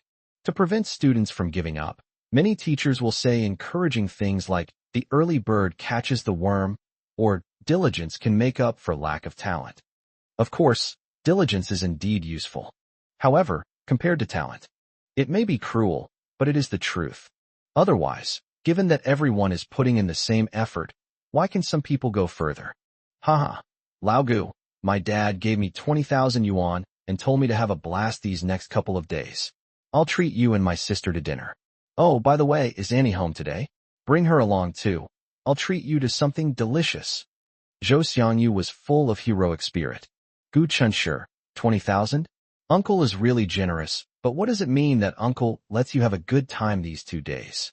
No wonder he has excellent academic performance. He can keenly grasp the key points. The phone suddenly went silent. Clearly, Gu Chunshi had inadvertently touched Zhou Xiangyu's sore spot. Zhou Xiangyu's joy vanished, and he wailed, "Old Gu, in just 2 more days, I'll be saying goodbye to you, brother." Gu Chunshi was puzzled. Isn't university in September? It's still a long way off. Besides, we'll see each other often since we're in the same city. No, Lao Gu, Zhou Xiangyu said indignantly. My dad told me to have a good time these 2 days, and after that I'm done. He wants me to go to City A to earn my tuition. Gu Chunshi, what kind of operation is this? He suggested to Zhou Xiangyu. Why don't you just keep the 20,000 yuan for tuition? Zhou Xiangyu said dejectedly. Brother, you're so smart. How could you not have thought of this? My dad said that his money is his money, and I have to earn my own tuition to go to university. Old Gu. In other people's cases, it's the son who ruins the father's life. How come in my case, it's the father ruining the son? Gu Chunshi could only try to persuade him gently. Your uncle probably just wants to give you some experience, which isn't necessarily a bad thing. Even if it's not a bad thing, it's not a good thing either. If I have to tighten screws, how will I have time to play games? Zhou Xiangyu said sadly, his vision blurred, as if he felt the end of the world. Life isn't just about playing games. I think it's also good to have opportunities to gain experience. Gu Chunshi wasn't just trying to comfort him. He genuinely felt that this was the truth. Zhou Xiangyu clicked his tongue. Old Gu, why are you saying the same thing as Tang Xiaoxi? Confess honestly, did you two conspire beforehand? Gu Chunshi chuckled and said, I don't have the ability to predict the future. How could I know that you would be thrown by your uncle to tighten screws? Wait, something's not right. Before Zhou Xiangyu called me to complain, did he call Tang Xiaoxi? Could he interpret this as meaning that, as Zhou Xiangyu's best friend, his position in Zhou Xiangyu's heart has declined? Before this, no matter what happened to Zhou Xiangyu, whether he was happy or sad, he was always the first person to know. Things change every 30 years, from east to west. Gu Chunshi never expected that he, who could get Zhou Xiangyu to put down his game and chat with his wife, would one day be neglected. Well, he was so happy. Gu Chunshi pretended not to have noticed anything. Will Tang Xiaoxi also be coming out to eat today? Zhou Xiangyu said. Of course, otherwise, how uncomfortable would it be for me, a single dog, to just watch you and my sister being all lovey-dovey? Gu Chunshi corrected. No, you shouldn't be considered a single dog anymore. You're already taken. Don't forget the relationship agreement reached between Zhou Xiangyu and Tang Xiaoxi. Zhou Xiangyu said thoughtfully. What you said seems to make some sense. You decide the time and place, old Gu. Anyway, I'm rich now, so feel free to rip me off. Gu Chunshi was asking Xiaoyu for her opinion when Zhou Xiangyu overheard him and couldn't help but think to himself, Old Gu is definitely going to be henpecked from now on. He thought to himself, but spoke with utmost respect. Sis, you can order lunch. You can eat wherever you want. Xiaoyu smiled and said, I don't mind where I go. It's settled then. After washing up, Gu Chunshi had already put on his clothes, but after thinking about it, he went back inside to change. They changed into the matching outfits that Jinglan had bought for them last time. Gu Chunshi said, Xiaoyu, you should change into these when you go out later. If we walk down the street like this, we'll definitely get 500% attention. Xiaoyu said shyly. Wouldn't that be too conspicuous? Gu Chunshi raised an eyebrow. I just want to be a little flamboyant and let the whole world know that you are my girlfriend, to make those single dogs jealous. Xiaoyu couldn't help but chuckle. You just told Zhou Xiangyu to keep a low profile, but now I think you're easier to beat up than him. You're getting cocky. Gu Chunshi said smugly. I found the best girl in the world to be my girlfriend. I'd be doing myself a disservice if I didn't feel proud. Before leaving the house, Xiao Yu obediently changed into matching outfits with her boyfriend. The neighbors in the community already knew about their relationship. When they saw them, they would just greet them with a smile and would no longer look at them strangely or say anything unpleasant. Xiao Yu was now able to walk hand in hand with Gu Chunshi in the courtyard of the residential area without any hesitation. This time, Jinglan wasn't riding her electric scooter, but Xiao Yu really enjoyed the feeling of sitting behind Gu Chunshi, hugging his waist and feeling the breeze. It just so happens that today is a cloudy day with no sun and cool weather, perfect for going out and having fun. Grandma Wang downstairs has a bicycle that sits in the bike shed collecting dust all day. When she heard that Gu Chunshi was going out, she quickly took out a towel to clean the bicycle for him to ride. Gu Chunshi would never trouble Grandma Wang to wipe his car. He said he could do it himself. Grandma Wang's brown-haired teddy bear, its tongue lolling out, excitedly circled around Gu Chunshi. After cleaning the car, Gu Chunshi checked the tires for air, added some more, and then strode up and sat down, smiling and tilting his head to look at Xiao Yu. "Wife, the car is ready for you, waiting for your arrival." Xiao Yu subconsciously looked around and breathed a sigh of relief when he found that there was no one around. Although she liked hearing Gu Chunshi call her wife, she would still feel embarrassed if outsiders heard it. The backseat of a bicycle is not as comfortable as the back seat of an electric scooter. Before Xiao Yu sat down, Gu Chunshi folded a white towel and placed it on top of the towel before letting Xiao Yu sit down. Chapter 129, She's So Well Behaved. They agreed on a time of 11:30. But Gu Chun and his group set off at 10:30. Gu Chunshi rode his bicycle with Xiao Yu on the back, slowly riding along the moat. Willows sway along the banks of the moat, and various green plants are growing vigorously. A row of poplar trees lined both sides of the road, their dense branches intertwined, blocking out the sun, lush and verdant, giving a sense of secluded and winding paths, creating a particularly artistic atmosphere that refreshed the mind and spirit. There are usually few vehicles passing by, and many people like to take a walk or run along the river in the morning or after dinner. Gu Chunshi really liked this road. "I used to like to come here for a walk when I had nothing to do, to relax." Xiao Yu wore a high ponytail, tied at the back of her head with a black hair tie. She had no extra accessories, and her look was simple, refreshing, and beautiful. Her long black hair fluttered in the gentle breeze. She hugged Gu Chunshi's waist, pressed her face against his back, and looked at the lush greenery all around her, feeling a sense of peace in her heart. She likes it here. The sound of bicycle wheels rolling over the concrete floor reached her ears, and Xiao Yu couldn't help but ask, "Gu Chunshi, are you tired?" Gu Chunshi put his right foot down to support himself on the ground and tilted his head slightly. "What did you just call me, wife?" Xiao Yu was momentarily stunned. "Gu Chunshi." Gu Chunshi said, "What?" "Gu Chunshi," Xiao Yu repeated, then immediately realized that Gu Chunshi hadn't ignored her, but was doing it on purpose. "If I call you my wife, then what should you call me?" Gu Chunshi coaxed patiently. Xiao Yu was incredibly clever and immediately guessed his intention. She smiled, pursing her lips. Gu Chunshi said with a hint of frustration, "Wife, although we haven't registered our marriage yet, you can only be my wife for the rest of your life. So shouldn't you change how you address me now?" "Husband." Just imagining the word in Xiao Yu's mind made her extremely embarrassed. I'm not used to it," Xiao Yu said honestly. Gu Chunshi said matter-of-factly, "That's why we have to practice in advance, since no one's around now, so I can call you my husband for once." Gu Chunshi spoke in a gentle tone, with a hint of coaxing, like a big bad wolf about to devour a little white rabbit. Xiao Yu's face flushed involuntarily. Gu Chunshi turned to look at her with great patience, his eyes clear and full of expectation. Xiao Yu hesitated for a long time before finally saying, "Husband." Gu Chunshi felt much better, but people generally have a tendency to take advantage of others. He wasn't satisfied after hearing it once and wanted to hear it again. "Say it again, please." Practice makes perfect, and this time Xiao Yu fluently called out the word husband. Gu Chunshi chuckled. "Hold on tight." Then, with a sudden push, the bicycle shot off at high speed. He is now full of energy.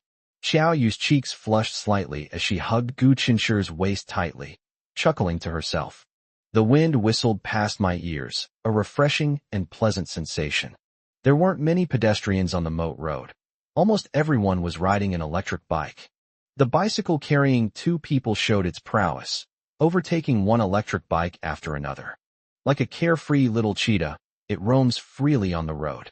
Later, feeling it was getting a bit early, they stopped at the most scenic section of the moat and sat on a bench to admire the view for a while. 2 or 3 fishing enthusiasts were fishing on the riverbank, carrying a small bucket and enjoying a cup of tea, looking relaxed and content. Gu Chunshi couldn't help but dream about the future. When we retire and our children are grown up and don't need us anymore, I want to buy a small farmhouse in the suburbs, grow some vegetables and flowers, and take walks around and go fishing whenever we have free time. What do you think? Xiao Yu complied. Whatever you say, I'll do whatever you say. Gu Chunshi wanted to pat her head again. How can she be so obedient? Let's continue our journey. When they arrived at the agreed location, they realized they were still too early. Zhou Xiangyu and Tang Xiaoxi came together, which shows that they had arranged to come together in advance. I never imagined that the blockhead who was obsessed with games would also be living happily ever after with someone else. Things have really changed. Tang Xiaoxi took off her student-like glasses, got a perm to create a lady-like look, and wore an elegant pale yellow dress. He seemed to have undergone a complete transformation, like a completely different person. Gu Chunshi was willing to guarantee that if Tang Xiaoxi hadn't come with Zhou Xiangyu, he probably wouldn't have recognized her even if they had passed each other face to face on the street. Tang Xiaoxi first looked at Gu Chunshi with gratitude. If it weren't for Gu Chunshi, she would still be heartbroken right now. Hello, I'm Gu Chunshi and Zhou Xiangyu's classmate. Tang Xiaoxi introduced herself to Xiao Yu gently. Xiao Yu smiled back. Hello, I remember you. You're Gu Qinshi's deskmate, right? After getting together with Gu Chunshi, Xiao Yu became very curious about everything about him. Of all his classmates, besides Lin Ran, whom he overheard talking about while waiting for the bus with Gu Chunshi, there was also Gu Qinshi's deskmate. Later, when Xiao Yu accompanied Gu Chunshi to a class reunion, she secretly asked Gu Chunshi which one was his deskmate, and Gu Chunshi pointed it out to her. Zhou Xiangyu told everyone not to be shy and to order whatever they wanted. Xiao Yu and Tang Xiaoxi both said they didn't mind.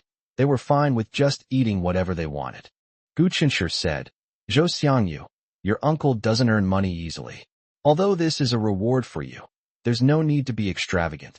Zhou Xiangyu sighed and said, I just wanted to enjoy myself as much as I could while I still could. I only have today and tomorrow left. Listen to that tragic tone, and look at his utterly hopeless expression.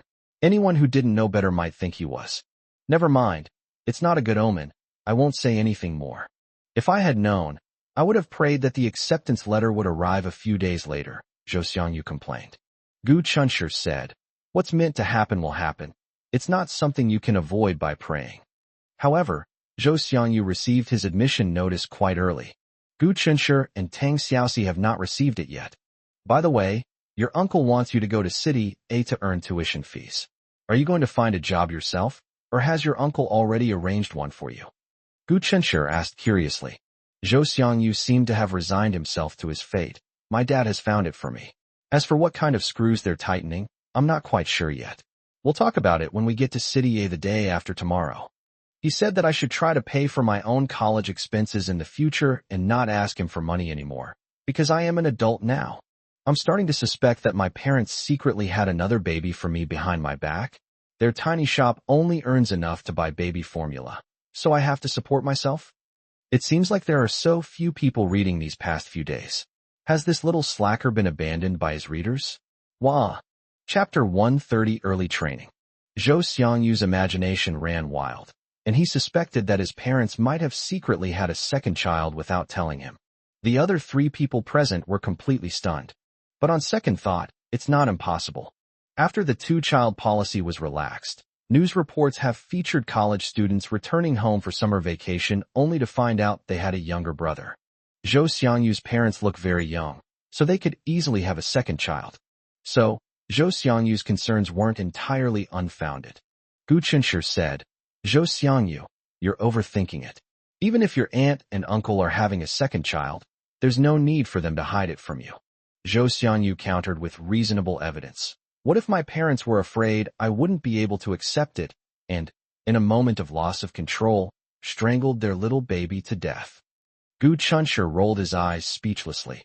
Honestly, could you really bring yourself to hurt a cute younger brother or sister? Zhou Xiangyu shook his head. I'm so kind. I wouldn't even kill an ant, but I'll definitely spank his little bottom and make him cry when mom and dad aren't around. Gu Chunshi didn't want to talk anymore. He suddenly realized how ridiculous he was, seriously discussing a baseless guess with Zhou Xiangyu. Tang Xiaoxi expressed her opinion. Actually, I wish I could have a younger brother or sister, preferably a sister, so I could take her everywhere to play, just like Meng He and his sister. Meng He was the one who took his younger sister, who was in elementary school, to a classmate reunion during the spring festival. Xiao Yu was a woman of few words, and she didn't want to participate in any topics that had nothing to do with Gu Chunshi. In addition, because of her unusual upbringing, she was unable to participate in the family conversations that everyone was having. Fortunately, their conversations sounded quite interesting, so it wasn't too bad for her to just listen quietly. No, I have to ask my mom if she really secretly had a second child without telling me. They've gone too far. Zhou Xiangyu was angered by his own overthinking and picked up his phone to make a call. Gu Chunshi was shocked. This guy, well, never mind. He didn't bother to say anything. Sitting next to Zhou Xiangyu, Tang Xiaoxi saw that Zhou Xiangyu was serious and was about to stop him when Zhou Xiangyu's phone rang. Tang Xiaoxi inadvertently glanced at the caller ID and saw that the person calling was the most beautiful woman in the universe. I suddenly felt flustered and confused. The most beautiful woman in the universe. Who is it? Zhou Xiangyu pressed the answer button and said directly, "Hello, Mom." Tang Xiaoxi secretly breathed a sigh of relief. It was Zhou Xiangyu's mother. I'm having dinner out with my friends right now. Oh, Mom, your call comes at the perfect time. I have something to ask you. Gu Chunshi, who was chewing peanuts, almost bit his tongue off. This guy, he actually asked. I wonder if his mother will beat him to death. Mom, are you and Dad hiding something from me? Like, really serious stuff. Zhou Xiangyu asked righteously. Okay, then you go first too? You mean Gu Chunshi? At this point, Zhou Xiangyu glanced at Gu Chunshi sitting opposite him with surprise. Gu Chunshi was surprised. How did their conversation, between the mother and son, steer towards him? Xiao Yu also raised her head, looked at Zhou Xiangyu, and then looked at Gu Chunshi with a puzzled expression. Huh? No, Mom, you and Dad can ruin your own son. Why are you thinking of ruining other people's sons? No one knew what Zhou Xiangyu's mother said to him on the phone, but Zhou Xiangyu's eyebrows twitched so hard they almost flew to the sky, leaving the other three completely bewildered. No, this is outrageous, Mom. Respect his opinion? Why don't you respect mine? Did you pick me out of the trash? Or have you already secretly started leveling up your alternate accounts? Gu Chunshi could no longer hold back, and almost spat out the tea he had just drunk. Zhou Xiangyu is a guy who dares to say anything. He's truly fearless. Warrior. However, Zhou Xiangyu's bravery only lasted for 3 seconds. After 3 seconds, he looked miserable, as if he had been scolded quite a bit. Zhou Xiangyu, looking embarrassed, didn't dare to argue with his mother. Even if he's unreliable, he still has the basic principles of respecting the elderly and caring for the young. All right, I got it, Mom. Oh wait, you really didn't secretly give birth to a younger brother or sister for me. The call finally ended. Zhou Xiangyu noticed that the other 3 people were staring at him intently, making him want to scratch his head. He looked at Gu Chunshi with deep remorse. Gu, I want to apologize to you on behalf of my parents. Gu Chunshi asked, bewildered. What are you sorry for? Zhou Xiangyu said speechlessly. Actually, it was my dad's idea. Didn't he want me to tighten screws to earn tuition fees? He's my father, and I can't disobey him. But now he wants you to come with me to tighten screws, but you can just refuse. He's not some local tyrant, so ignore him and just refuse him. I'll tell my mom later that you're not going. No, Gu Chunshi thought for a moment, then became a little interested. I want to know what kind of screws are being tightened. He's already an adult, so it's good for him to step into society and gain some experience early on. Now that Zhou's father has given him this opportunity, He doesn't want to miss it. Zhou Xiangyu was taken aback. Old Gu, are you all right? You seem quite interested. Gu Chunshi readily admitted. Yes, I am very interested. Zhou Xiangyu found it unbelievable. If they weren't so far apart, he might have reached out and touched Gu Chunshi's forehead to see if he had a fever. Xiaoyu turned to look at Gu Chunshi and said, You want to earn your own tuition? You don't have to work so hard. If you don't want to use your aunt and uncle's money, then use mine. I can afford to support you. Zhou Xiangyu. Tang Xiaoxi. I was caught off guard and suddenly bombarded with PDA. Ugh, the stench of love. Gu Chunshi said with a smile, Since I have hands and feet, I don't want to be a kept man. Sooner or later I will have to enter society, so it is necessary to train myself. Xiaoyu was convinced by him. Okay, then I support you. However, she would go wherever Gu Chunshi went, otherwise she wouldn't feel at ease. Being away from home is different from being at home. You'll encounter all sorts of people. What if someone bullies him? If Gu Chunshi knew what she was thinking at that moment, he would definitely feel both touched and amused. Come on, he's 1.8 meters tall for a reason. Even Zhou Xiangyu, who can take on 5 opponents at once, is no match for him, which means that he should be able to take on 6 ordinary people at once. Zhou Xiangyu hesitated before asking, Are you sure? Gu Chunshi nodded firmly. I'm sure. It's great that my sister agreed, but I think you need to discuss it with your uncle and aunt again. Gu Chunshi said, There's no need to discuss it anymore. I can make the decision myself. Chapter 131, She is Someone's Darling. Even without communicating with his parents beforehand, Gu Chunshi knew what their attitude would be. We naturally respect his choice. Zhou Xiangyu asked, Are you really not going to reconsider? Gu Chunshi chuckled. What's there to consider? Just tell Auntie like this. Zhou Xiangyu suddenly started dancing with joy. Ha! That's great. Finally, someone's here to tighten screws with me. Gu Chunshi. To be honest, he could detect a hint of schadenfreude in Zhou Xiangyu's ecstatic expression. Please, are you mistaken? My actions were voluntary, which is completely different from you being forced. Tang Xiaoxi hesitated and said, Zhou Xiangyu, could you ask your uncle if he wants female employees? Zhou Xiangyu stopped laughing and asked incredulously, You're going to tighten screws too? Tang Xiaoxi smiled shyly. I think Gu Chunshi is right. We will all have to enter society sooner or later, so it's good to go out and gain some experience earlier. No, actually, she wanted to create opportunities to spend more time with Zhou Xiangyu before the start of the semester. But then she thought of something and said dejectedly, Never mind, my mom probably won't agree. Gu Chunshi expressed his understanding of this. It's normal for her family to be worried since she's a girl. Zhou Xiangyu immediately called back the most beautiful woman in the universe, and then arranged to meet the next day to discuss the details. After the dinner, Zhou Xiangyu probably felt that he still had 19,000 yuan left out of the 20,000 yuan, and that he was losing out by not spending it all, so he insisted on treating them to a game at the arcade for a while. Gu Chunshi made an excuse that he had something to do and led Xiaoyu away, giving him and Tang Xiaoxi some time alone. The universities they applied to were in different cities, and Zhou Xiangyu was going to work tightening screws the day after tomorrow, which meant they would soon be facing separation. Gu Chunshi, if you really go to City A to earn tuition fees, I want to go with you. Xiaoyu was sitting on his bicycle, enjoying the breeze, when he suddenly said something. Gu Chunshi said indulgently, Okay, from now on, I will work hard to earn money and support you.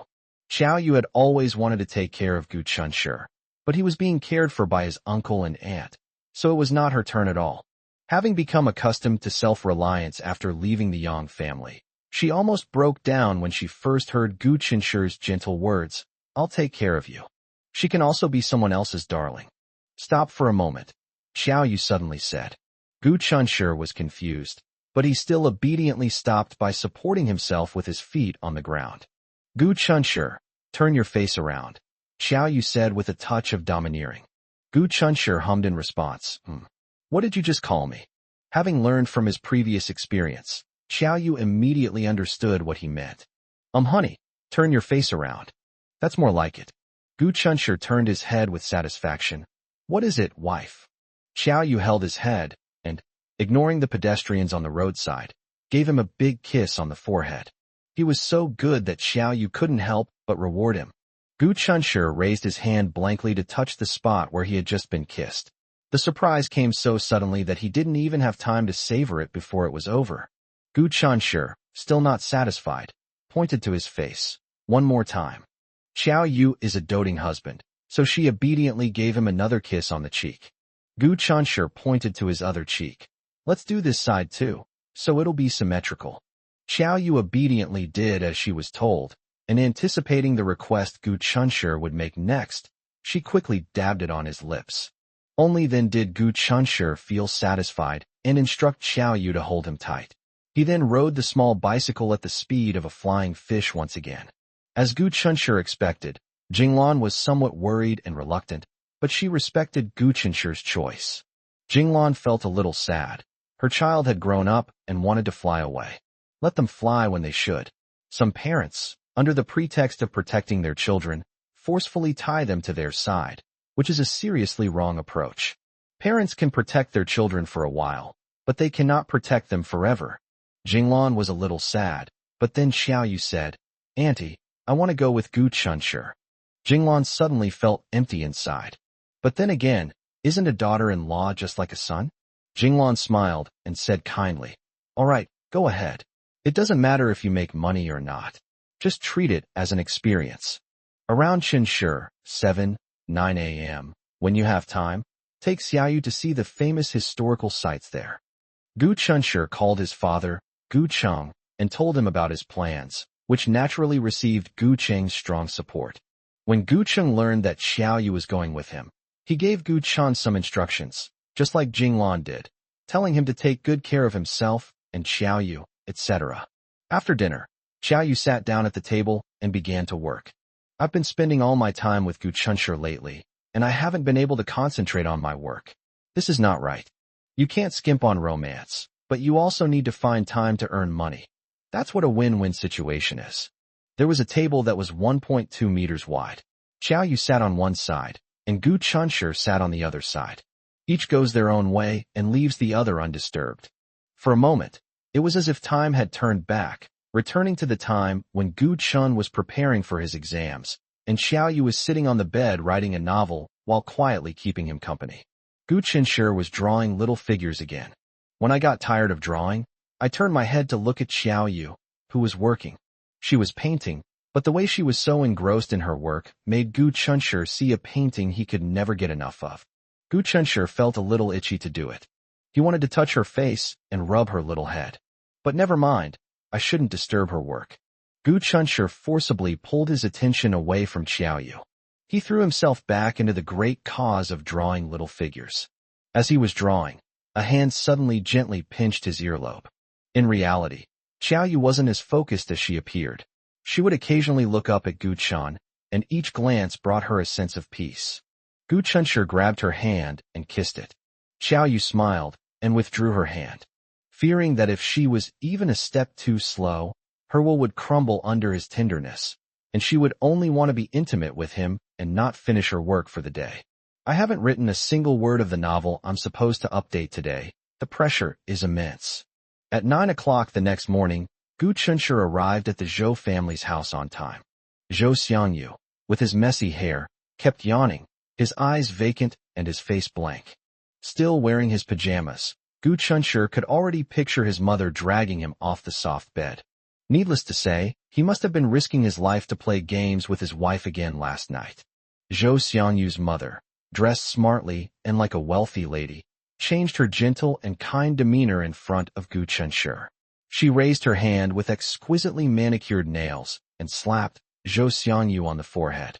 "You little brat, get the hell out there and wash your face and change your clothes. What kind of state do you look in?" Zhou Xiangyu, daring not to utter a word of anger, rubbed his head and obediently rolled away. Chapter 132, Becoming a Member of the Gu Family. Seeing Zhou Xiangyu's discomfiture, Gu Chunshi chuckled inwardly, thinking, there really is one thing that can subdue another. By the way, do all parents have a term of endearment for their children? For example, his mother likes to call him brat at home, while Zhou Xiangyu's mother calls Zhou Xiangyu little rascal. According to Zhou's mother, Zhang Huiyue, a new Chinese restaurant has opened in City A.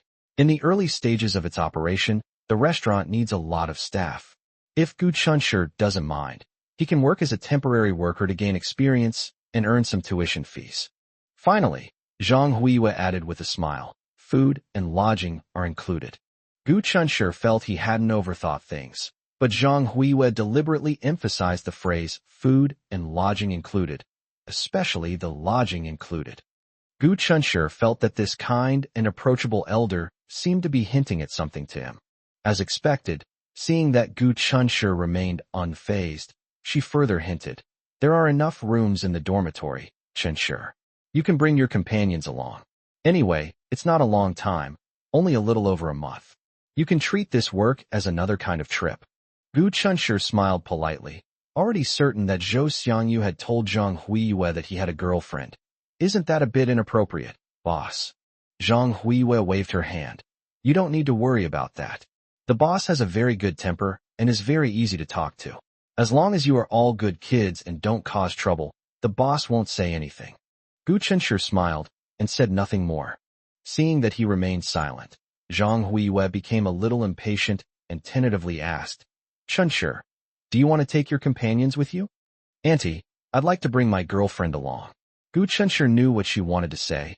She would find out sooner or later anyway, so he might as well be frank.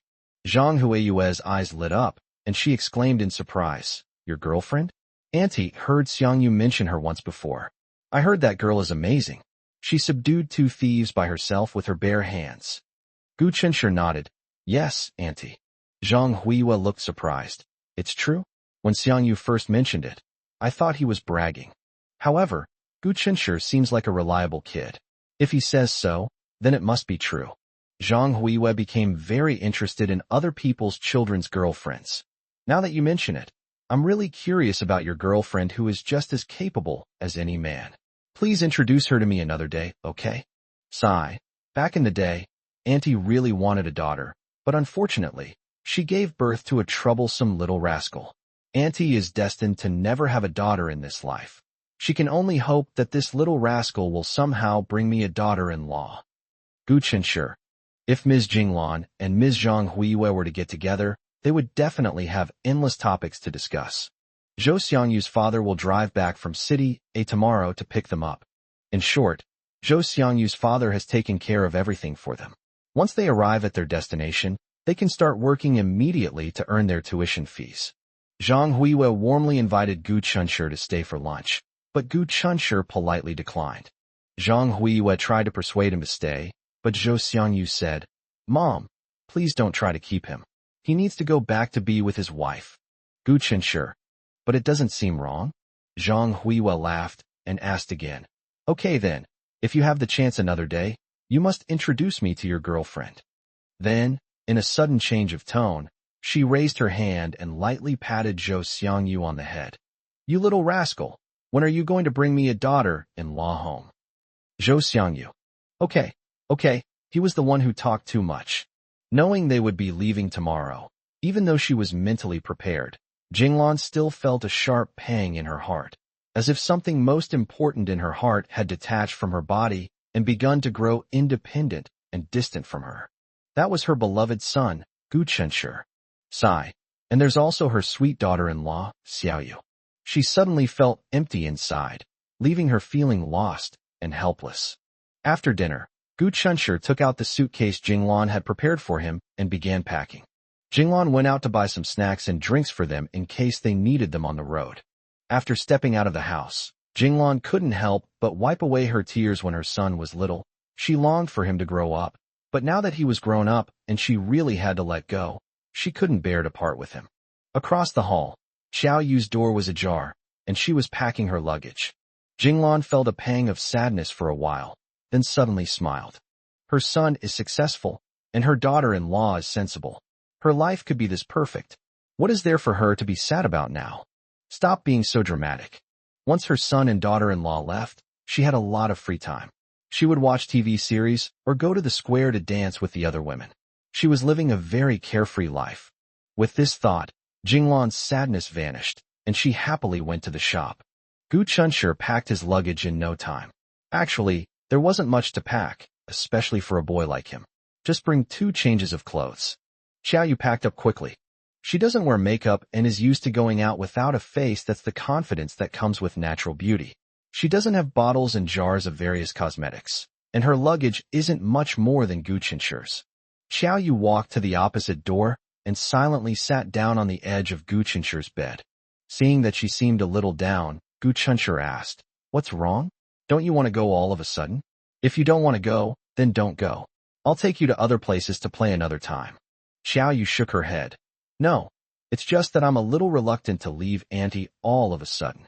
Actually, I'm also reluctant to part with her," Gu Qinshi said with a hint of sadness. "My dad often goes on business trips, and I don't think it's a big deal, but I've never been away from my mom before.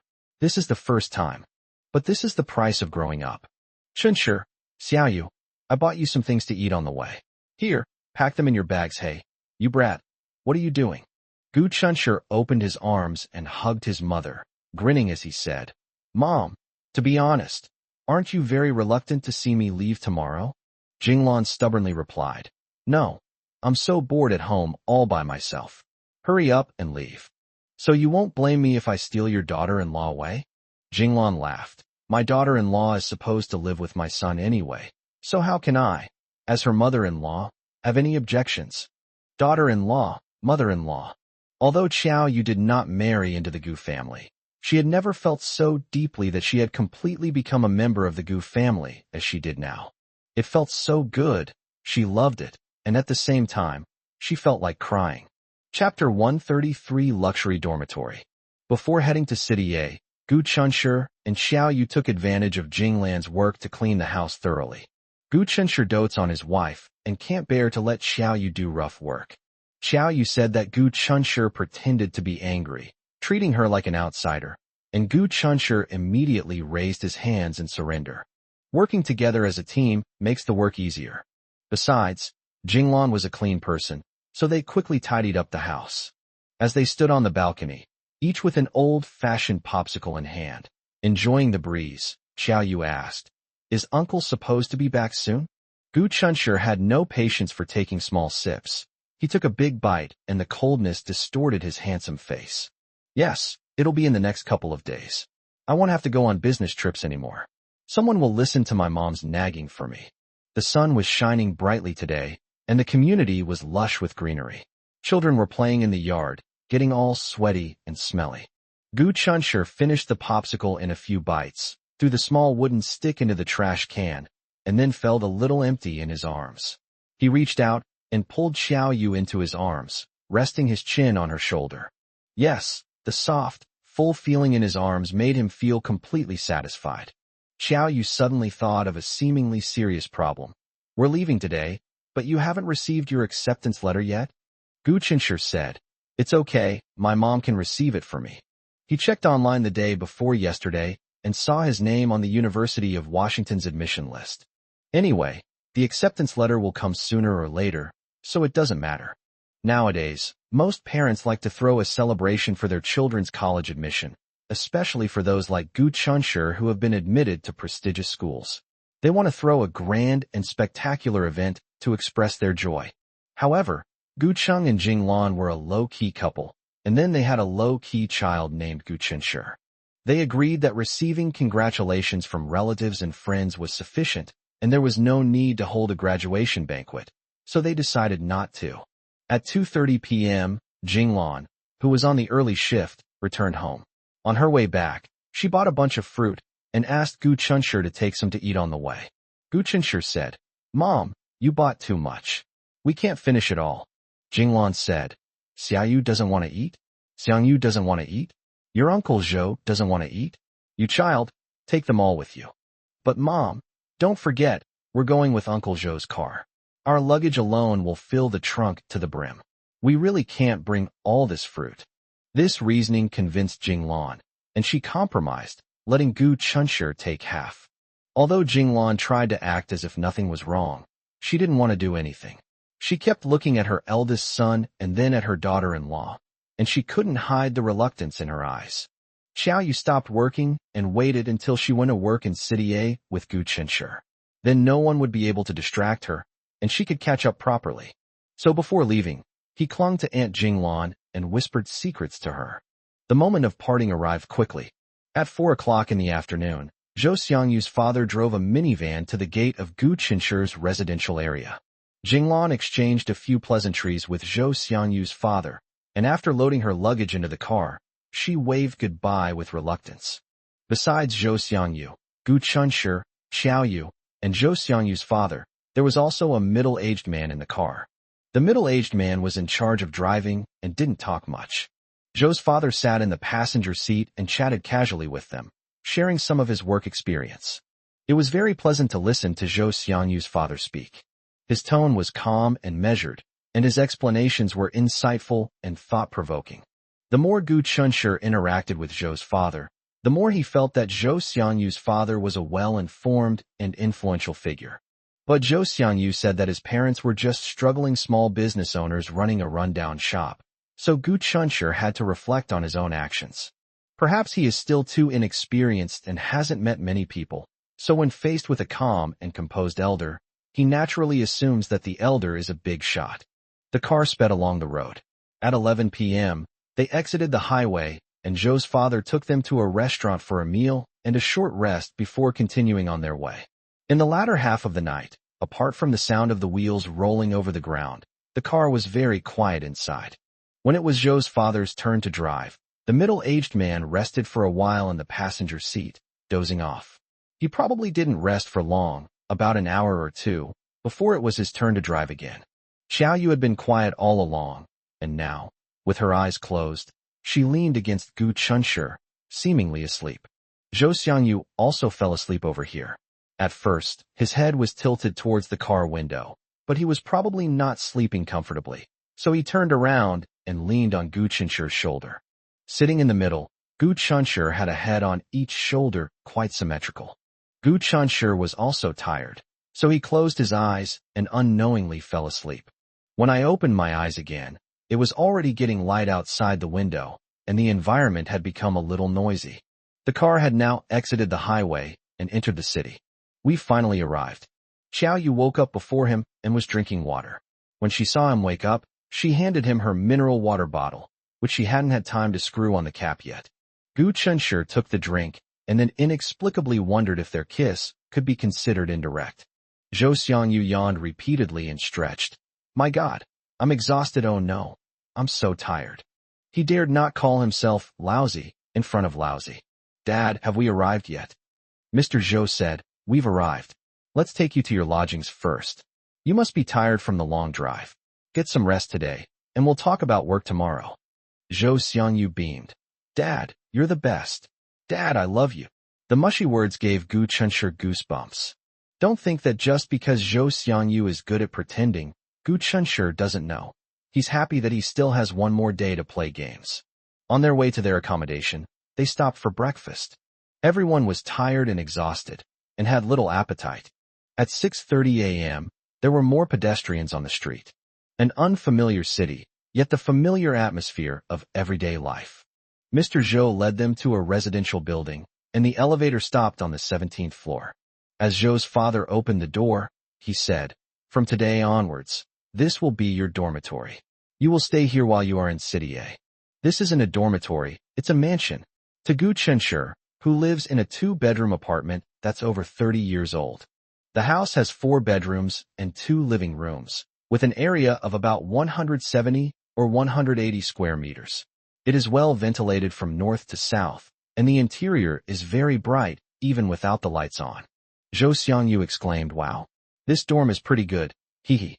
Gu Qinshi glanced at the simply decorated, untouched dormitory, paused for a moment, and asked, Uncle, will anyone else move in? Mr. Zhou waved his hand. No, it's just the 3 of you living here. Zhou Xiangyu asked doubtfully, Dad, is this a new house? The Chinese restaurant owner is willing to make it a dormitory for us. Instead of answering, Zhou's father asked, What? You little brat, are you not satisfied with this place? Chapter 134, The Hidden Rich, Second Generation. Gu Qinshi looked at Zhou's father without saying a word. For some reason, he felt that when Zhou's father asked Zhou Xiangyu if he was dissatisfied with the place, it sounded like a test. Zhou Xiangyu said, Not satisfied? No, I'm extremely satisfied. This is so much better than our old, run-down house. But even if I'm satisfied, I'm only staying here for a little over a month. It's not like this is my home. Dad, our distant relatives are being so generous. It's making me a little embarrassed. Yes, the restaurant owner is a distant relative of Zhou Xiangyu's family. This place to stay was also provided by a distant relative out of kindness. Other employees receive a monthly housing allowance but need to rent their own accommodation and do not enjoy this benefit. After all, this kinship relationship wasn't formed for nothing. Zhou's father called to Gu Chunshi and Xiao Yu. Go and choose a room you like. Gu Chunshi, embodying the spirit of Kong Rong sharing pairs, said, let Zhou Xiangyu choose first. Mr. Zhou chuckled and said, never mind him, you guys choose first. Then he glanced at the time, indicated that he had something to do, and left in a hurry. There are 4 rooms, one of which has been decorated as a study, with only a few books in the bookshelves. The other 3 rooms are bedrooms, fully equipped with bedding. It looks like it was recently bought and prepared. Xiao Yu looked down and smelled the fluffy silk quilt and pillow. They still had the fresh scent of laundry detergent and a faint smell of sunshine. She glanced into the living room, where Zhou Xiangyu was curiously touching and looking at everything. It's clear that the luxurious dormitory lessened his resistance to earning his tuition fees through self-reliance. Xiao Yu said in a low voice, Gu Chunshi, something feels off to me. Gu Chunshi said, so you also felt something was wrong? I thought I was just overthinking it. Xiao Yu looked around thoughtfully. I think this apartment belongs to Zhou Xiangyu. Gu Chunshi exclaimed in delight. You think so too? No wonder you're my wife. We're truly on the same wavelength. Zhou Xiangyu walked over. Sis, are you satisfied with this place? Xiao Yu smiled and said, yeah, it's fine. It's just that I feel a bit embarrassed that your relatives are letting me stay since I'm not an employee. Zhou Xiangyu said generously, don't be shy. My relative is incredibly generous and considerate of his employees. He specially prepared a staff family room for you. Please feel free to stay here. Gu Chunshi looked down at his phone, seemingly engrossed in something. He was checking the location of this place relative to the university Zhou Xiangyu applied to a city university of science and technology. As he expected, it was indeed very close to the University of Science and Technology, only a 10-minute walk away. Therefore, Gu Chunshi made a bold guess. This house was bought by Zhou's father as a college gift for Zhou Xiangyu. However, buying a house is a big deal, and it takes time to renovate it after you buy it. So it's impossible that Zhou Xiangyu only bought it after receiving his college admission notice. However, Gu Chunshi could provide a reasonable explanation for this discrepancy. Zhou Xiangyu had previously stated that his preferred university was the University of Science and Technology in City A. Now, his dream has come true. In conclusion, it is highly likely that Zhou's father bought the house here in advance after learning about his son's dream. Even if Zhou Xiangyu doesn't pass the exam, it doesn't matter. The house can be used for living or investment. Of course, these were just Gu Chunshi's guesses, but he felt that this was the truth. Okay, he admits he's jealous. Zhou Xiangyu is very likely a hidden rich second generation. Moreover, he was a rich second-generation heir who was kept in the dark. TSK. They quickly chose their rooms. Zhou Xiangyu chose the outermost room, leaving the 2 opposite rooms for Gu Chunshi and Xiao Yu. To be honest, Gu Chunshi felt that he had gotten a huge advantage over Zhou Xiangyu provided that the house really was his. His father not only provided him with an opportunity to gain social experience, but also offered them such a nice place to stay for free, which made him feel a little embarrassed. If Gu Chunshi's deduction is correct, then Zhou's father's care for him must be out of gratitude for his kindness in urging Zhou Xiangyu to improve every day before the college entrance examination. Forget about that for now. After Zhou Xiangyu finished his excitement and started playing games with renewed vigor, Gu Chunshi and Xiao Yu were both a little tired. After calling Jinglan to let her know they were safe, they took a nap in their respective rooms. By noon, Gu Chunshi and the others had woken up, but Zhou Xiangyu couldn't stay awake any longer and fell asleep on the sofa. Gu Chunshi shook his head, picked up Zhou Xiangyu's headphones that had slipped onto the sofa, and then put Zhou Xiangyu's dangling feet back on the sofa. Zhou Xiangyu hummed softly twice and went back to sleep. Xiao Yu washed some of the fruit that her aunt had bought and brought it over for Gu Chunshi to eat. Gu Chunshur picked up a grape, carefully peeled off the skin, and then put it in his mouth into Xiao Yu's mouth. Afraid of waking Zhou Xiangyu, who was sleeping soundly, the two took the food to Gu Chunshur's room to eat. After waking up, Gu Chunshur drew back the curtains and opened the window, instantly brightening the room and offering a panoramic view of the scenery outside.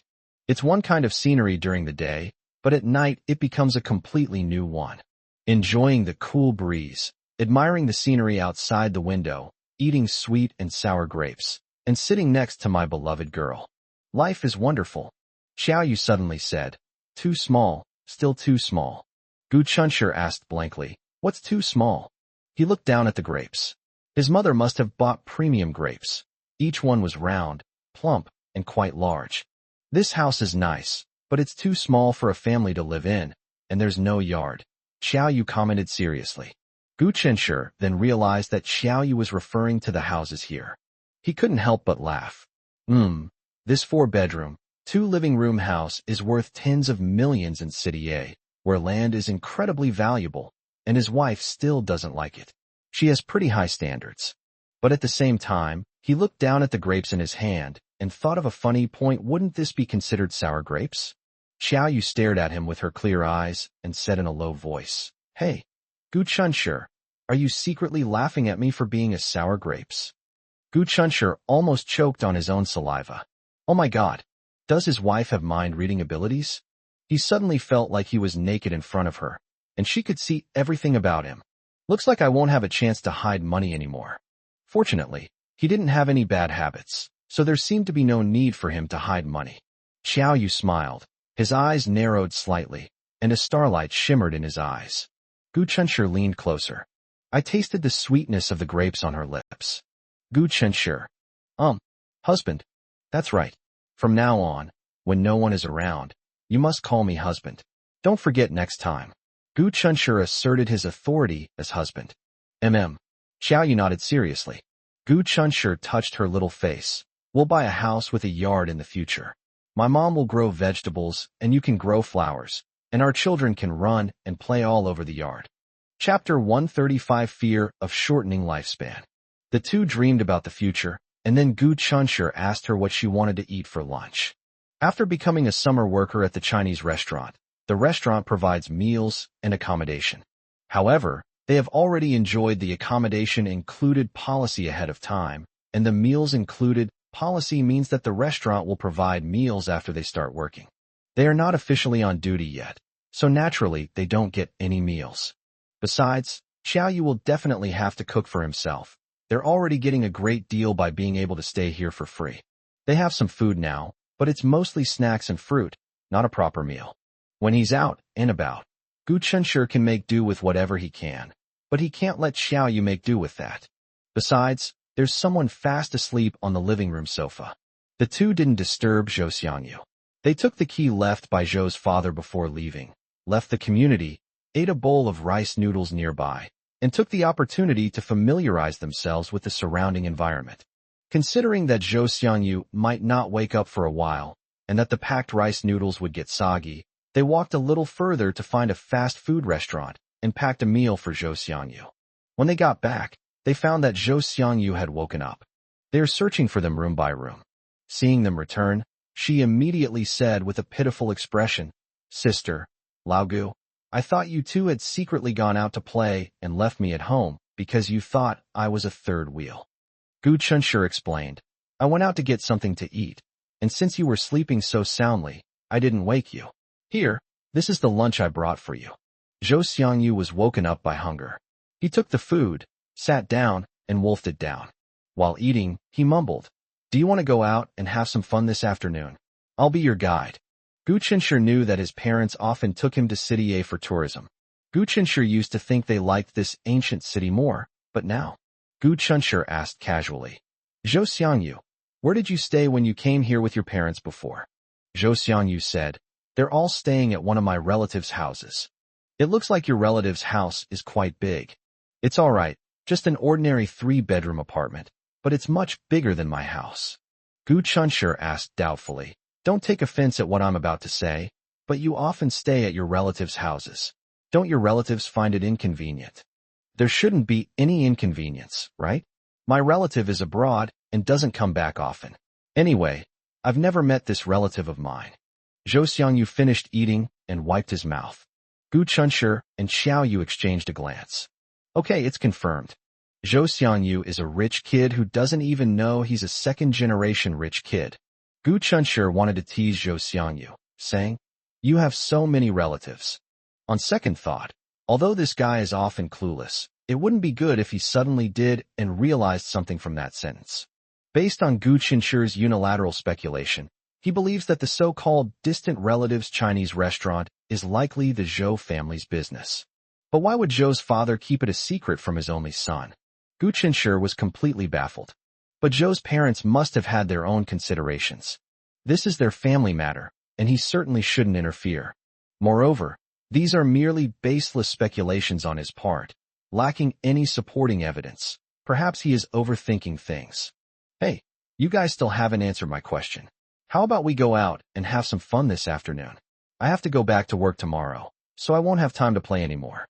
Xiao Yu immediately stated, I'm not going. I have some work to do and can't postpone it any longer.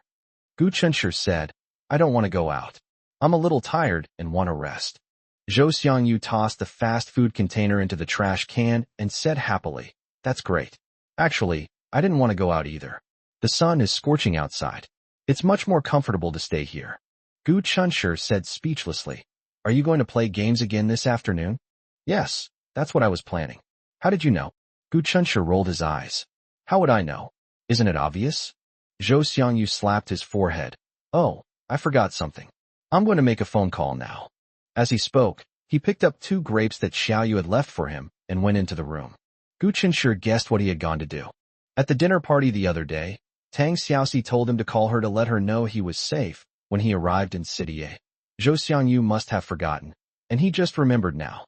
That's right, a relationship should look like a relationship, even if they're just prospective boyfriend and girlfriend.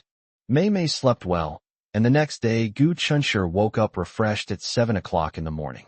When he came to the living room, he found soy milk and fried dough sticks, steamed buns, and millet porridge on the table. Gu Chunshi was moved. I never expected that on the first day of living with Zhou Xiangyu. That sounds a bit strange. Never mind. On their first morning staying here, Zhou Xiangyu actually got up early and bought them breakfast.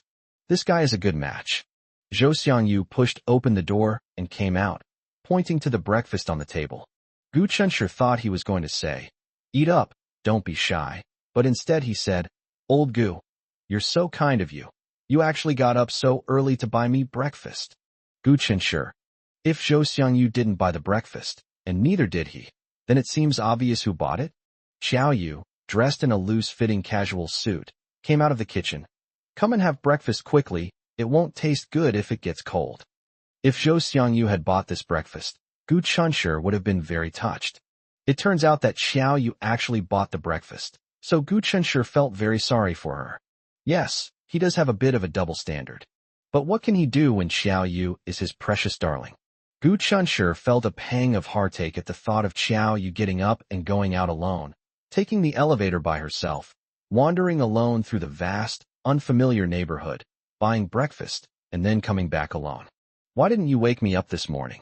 It was less of a complaint and more of a self-reproach on Gu Chunshi's part.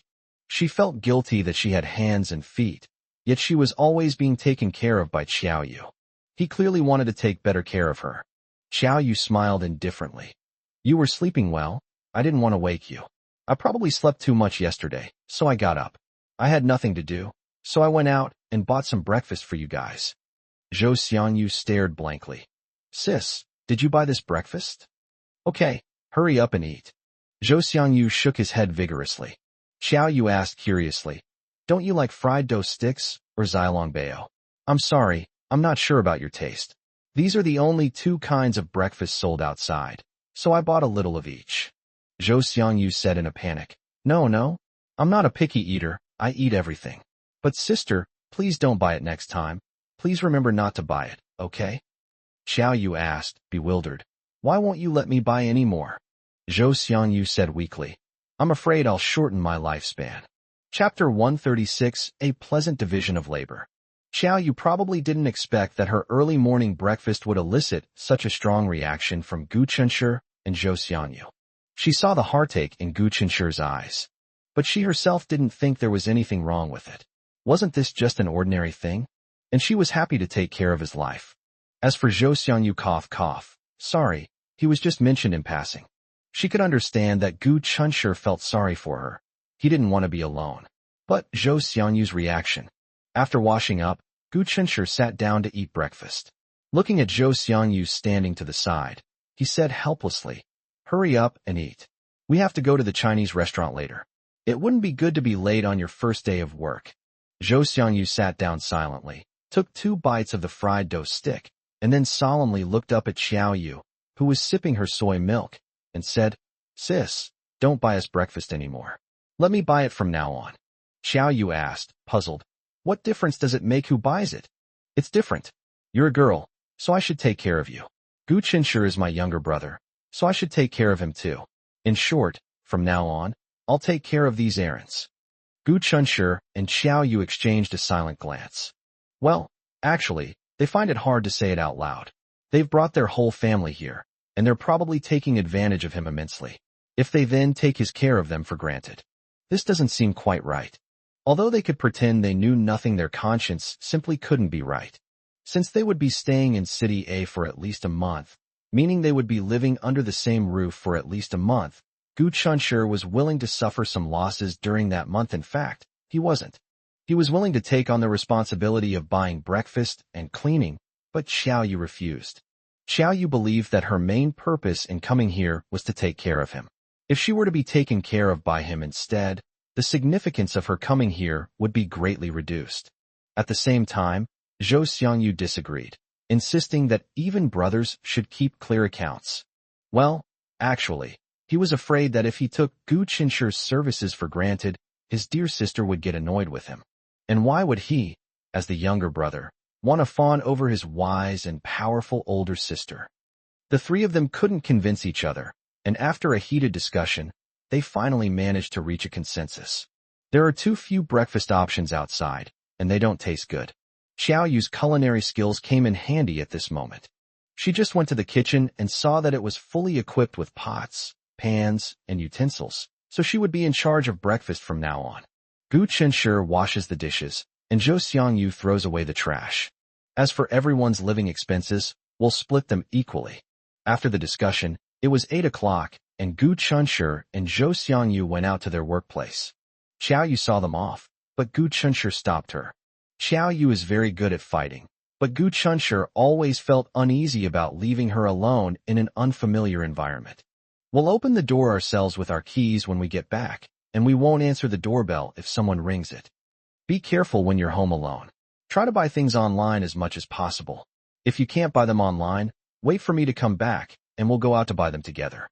Don't go out by yourself." At this point, Gu Chunshi still felt that his explanation was incomplete, so he thought for a moment and added, "Call me if you need anything. Don't worry about disturbing my work." Work is nothing compared to her. Xiao Yu nodded. "Okay, go quickly, don't be late." Gu Chunshi insisted that she close the door in front of him before reluctantly leaving with Zhou Xiangyu. Originally, Zhou's father planned to come and take them there in person today, but he had some important matters to attend to, so he sent the location of the Chinese restaurant to Zhou Xiangyu and told them to find it themselves. The 2 took a taxi and arrived at their destination in 10 minutes. The Chinese restaurant is open from 9 a.m. to 10 p.m., but when Gu Chunshi and his group arrived, the restaurant was not yet open. Zhou Xiangyu scratched his head and complained, "Why is my dad so unreliable, making us come so early? But they don't open until 9 o'clock. Are we supposed to be stupid and wait here until 9 o'clock? Gu Chunshi looked up and surveyed the scene. The exterior of the Chinese restaurant was decorated in an antique style, setting it apart from the surrounding modern buildings and giving it a unique charm. After venting his frustrations, Zhou Xiangyu looked around at the place where they were about to work, commenting, looks like it has decent taste." Just then, a slightly balding middle-aged man walked towards them, and Gu Chunshi politely greeted him, "Hello." Zhou Xiangyu turned around upon hearing the sound. The middle-aged man nodded kindly at them, observing them discreetly. Gu Qinsher noticed that the man's gaze lingered on Zhou Xiangyu for a moment, showing more interest in Zhou Xiangyu than in him. So you two are Gu Qinsher and Zhou Xiangyu? Zhou Xiangyu realized that the middle-aged man might be the owner of the Chinese restaurant and a distant relative of theirs. Embracing the luxurious staff dormitory, Zhou Xiangyu felt an overwhelming fondness for the middle-aged man and enthusiastically said, Yes, that's us. I'm Zhou Xiangyu, and this is my best buddy, Gu Qinsher. May I ask your name? The middle-aged man introduced himself kindly. My surname is Li, and I am the person in charge here. You can call me Uncle Li. Hello, Uncle Li. Zhou Xiangyu greeted him politely. Gu Qinsher then called out, Uncle Li. In Zhou Xiangyu's eyes, Uncle Li, the person in charge, was the boss. Gu Qinsher had many suspicions about Zhou's father, so in his understanding, the person in charge mentioned by Uncle Li was a high-ranking employee. Zhou's father is probably the real owner here. Li Shixi had kind eyes and seemed easy to talk to. He led Gu Qinsher and Zhou Xiangyu in through a side door. The shop was dark and dimly lit. The interior decoration is vaguely visible and matches the exterior, with an antique style and beautiful artistic conception. Uncle Li led them to his office and explained to them the work they were about to face, as well as various precautions for the restaurant. After listening, Gu Qinsher roughly understood that because he and Zhou Xiangyu were short-term summer workers, they did not have fixed positions. To sum up their work in one sentence, it would be, I am a brick in the revolution, ready to be moved wherever needed. Gu Qinsher seemed to be deep in thought. Upon closer examination, this kind of work arrangement seems to have a deeper meaning. The rather miscellaneous nature of their work exposes them to different job categories, which, in a way, helps them, or rather, quickly helps or trains Zhou Xiangyu to understand restaurant operation models. Well, these are just Gu Qinsher's guesses based on the premise that Zhou's father is a big shot and are only for his own entertainment. Restaurant staff work in 2 shifts, morning and evening. To cater to the different needs of its employees, the restaurant has introduced a humanized work model. Chapter 137 Thinking of Gu Qinsher. Employees can choose their own work mode as long as it does not affect the restaurant's normal operation. Flexible work hours are available, or you can choose a fixed work schedule. The flexible work schedule means alternating between morning and evening shifts. The fixed shift model is mainly designed to accommodate employees who need to take care of their families. They can choose to work only day shifts or night shifts, although the day shift wages and night shift wages will differ slightly. Gu Qinsher and Zhou Xiangyu discussed it, and then decided to choose a flexible work mode. Their first job together officially begins today. I'm working the day shift this week. The day shift is from 8:30 a.m. to 5 p.m., which is exactly 8 hours minus half an hour for lunch. Their first job, though not high-end or prestigious, and without an office to sit in other words, even though they were all adults, in the eyes of those adults, they were still little kids who had never experienced the harsh realities of society and had no work experience. They are not picky, nor do they have the right to be picky. Besides, no job is superior or inferior. Being able to create wealth with your own hands and no longer having to ask your parents for money is something to be proud of. That said, they found the sudden change from students to working people quite interesting, and they worked diligently and conscientiously. The first day of work concluded successfully with Uncle Li's approval. Xiaoyu finished get-off work at 5 o'clock and returned to her residence at 5:30. After learning their get-off work hours, she cut half a watermelon in advance, removed the rind, cut it into small pieces, and placed it in a glass fruit plate for them to eat when they returned. As soon as Zhou Xiangyu entered the house, he plopped down on the sofa and exclaimed that he was exhausted. Upon hearing the word tired, Xiaoyu immediately looked at Gu Qinsher, who was eating watermelon with a fruit fork, with concern. Is work very tiring? If you're tired, then don't do it. Gu Qinsher spat out the watermelon seeds and said, I think it's all right. Xiaoyu felt that he was deliberately not telling the truth so that she would worry. But Zhou Xiangyu just said he was exhausted. Upon hearing this, Zhou Xiangyu immediately complained, I'm so tired. I'm constantly doing this and that. My feet are always on the ground. I don't have a moment's rest. My legs are killing me. Upon hearing this, Xiaoyu frowned, her worry deepening. Gu Qinsher, If it really doesn't work out, don't force yourself. It's not shameful, really. At worst, I'll support you in the future. You should focus on your studies now and earn money to support your family. It's not too late to talk about it after you graduate from university. Zhou Xiangyu. What sins did he commit to deserve hearing this? He has conjunctivitis. I can't stand seeing this. I really want to kill Gu Chunshi. Gu Chunshi said, not knowing whether to laugh or cry. I'm really not tired. You have to believe me. He leaned closer to Xiao Yu and whispered, his health isn't good. I'm stronger than him.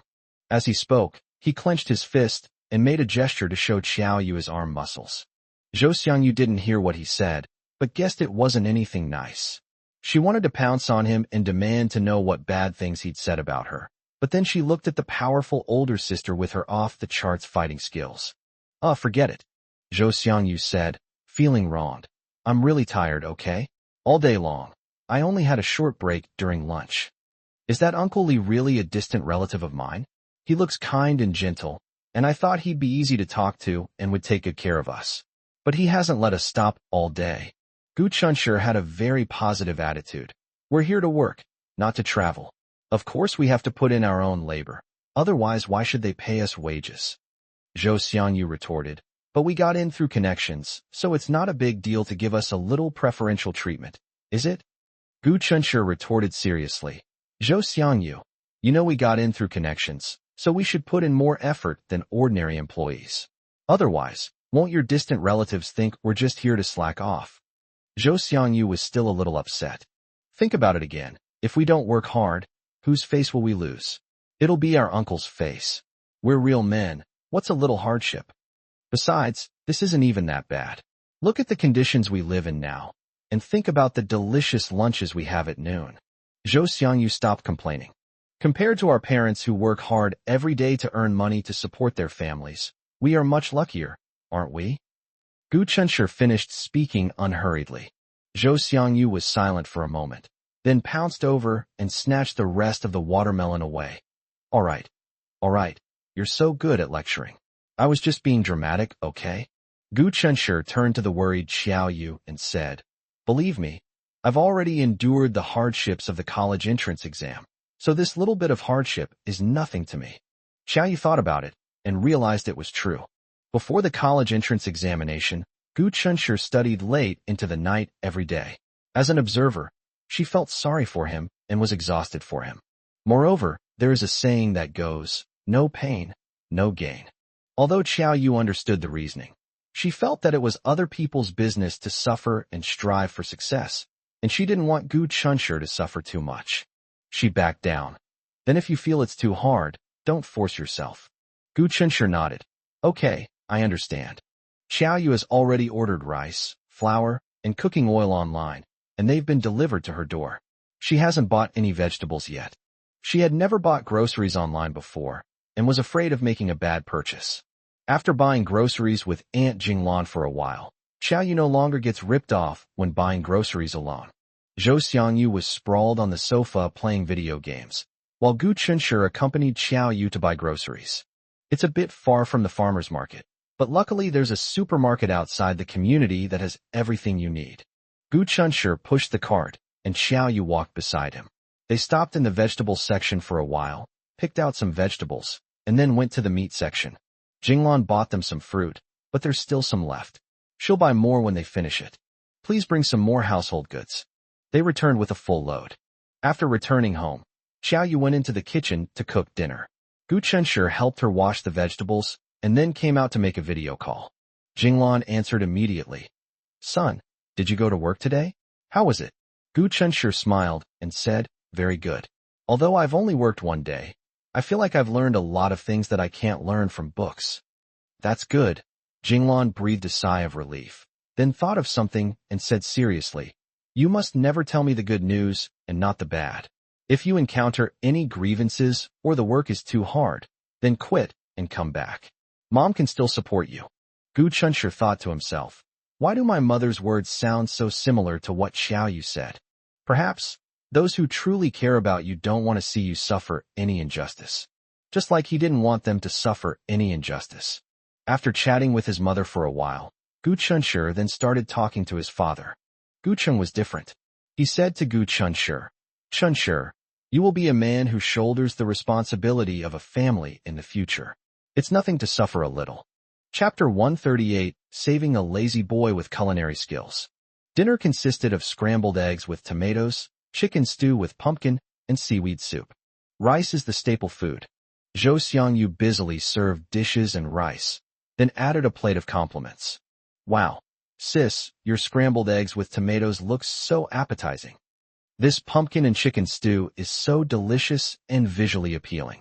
I absolutely love this dish. The soup is good, unlike the soup in the school cafeteria, where you can only see the broth and not the seaweed. Even the rice, he praised effusively. The rice smells so good, it's amazing. Gu Chunshi. However, it must be said that Xiao Yu's cooking skills are truly impeccable. However, this is not the end. As everyone sat down to eat, Zhou Xiangyu habitually took a bite of rice first and immediately gave a thumbs up. Sis, the rice is steamed to the perfect consistency. She reached for the pumpkin chicken with her chopsticks, tears welling up in her eyes. How can it be so delicious? This is the best dish I've ever eaten in my life. Gu Chunshi remained silent. While Xiao Yu's cooking skills are indeed quite good, his reaction was a bit too exaggerated, wasn't it? If he were to say that he was performing, Gu Chunshi felt that he could use a comment from a judge on a certain program to describe it. Overacting. After the meal, Zhou Xiangyu's admiration for Xiao Yu reached a new level. Finally, Zhou Xiangyu, who had said he wasn't very hungry, ate 2.5 bowls of rice, even mixing the vegetable soup with it. That's too much. They didn't even leave Gu Chunshi a single drop of soup. 6 years of friendship have come to an end today. Zhou Xiangyu was so full that he slumped on the sofa, rubbing his belly, and didn't even want to play games anymore. Zhang Huiyue called to inquire about the situation, and Zhou Xiangyu answered while burping, making the scene look somewhat comical. Hearing Zhou Xiangyu say he was tired, Zhang Huiyue felt genuinely sorry for him. She tentatively suggested, Son, try to hold on. If you really can't keep going. Don't worry, Mom. This little bit of hardship is nothing. I can handle it. Zhou Xiangyu patted his chest and assured her. He thought Gu Chunshi was right. Men should learn to endure hardship and persevere. Otherwise, how can he provide a safe haven for those who love him and those he loves?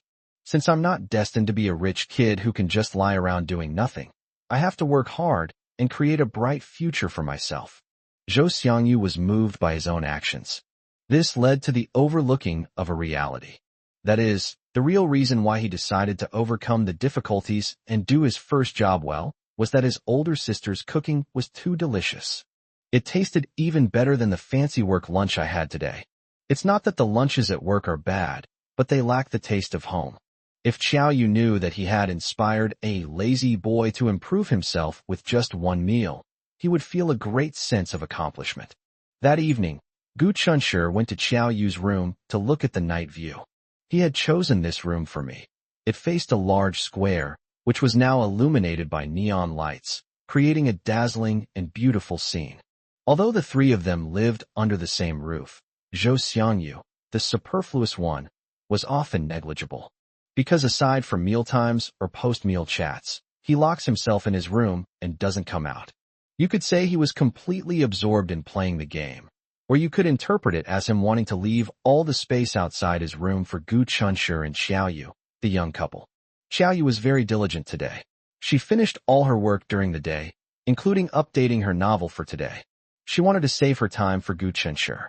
The cool night breeze carried away the daytime heat. The two snuggled together, admiring the bustling city outside the window. Even without saying a word, simply being there for each other was the ultimate enjoyment. Gu Chunshi thought that although on the surface he was a miserable summer job, however, for him, the current situation is more like an alternative journey. After saying goodnight to each other and taking a shower, Gu Chunshi pulled a thick notebook out of his suitcase. He opened the first dozen or so pages, which were all little figures he had drawn in the past 2 days. Gu Chunshi sat cross-legged on the bed, placed the notebook on his lap, and began to draw on a new page with a black pen. He is a man of few words and doesn't like to use language to share what he has. But he also really wanted to record the happiness he had. He felt that writing a diary was too straightforward. Inspired by Xiao Yu's identity as an artist, he chose to record the little things in life in the form of comics. At the same time, I added some of my own little fantasies and aspirations, recording life in a way that is both bittersweet and endearing. Gu Chunshur quickly drew several pages, then put down his pen, took out his phone to take pictures, selected suitable background music, edited the text, and after completing all the steps, clicked send. Only then did he toss his phone next to his pillow, rest his head on the soft pillow, and fall asleep peacefully. A few days passed in the blink of an eye, and even Zhou Xiangyu, who initially complained about being tired, finally got used to his new identity as a working-class person. They don't have fixed positions, they do this one moment and that the next, keeping them busy every day, but it's quite fulfilling. In conclusion, Gu Chunshur benefited greatly. One day off per week. On the night before his day off, Gu Chunshur received a call from his father, Gu Cheng. It turned out that Gu Cheng had finished his business trip and was about to go home when he thought that the place where he was on the business trip was not far from City A, so he came to see his beloved son. Gu Cheng found his way here using the location information Gu Chunshur sent on his phone. Gu Chunshur, Xiao Yu, and Zhou Xiangyu were waiting outside the gate of the residential area early in the morning.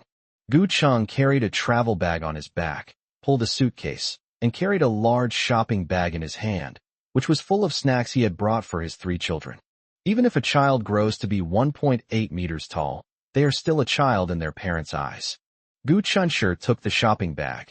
Zhou Xiangyu insisted on taking off the travel bag from Gu Cheng's back, and then Xiao Yu tried to pull the suitcase, but Gu Cheng politely declined with a smile.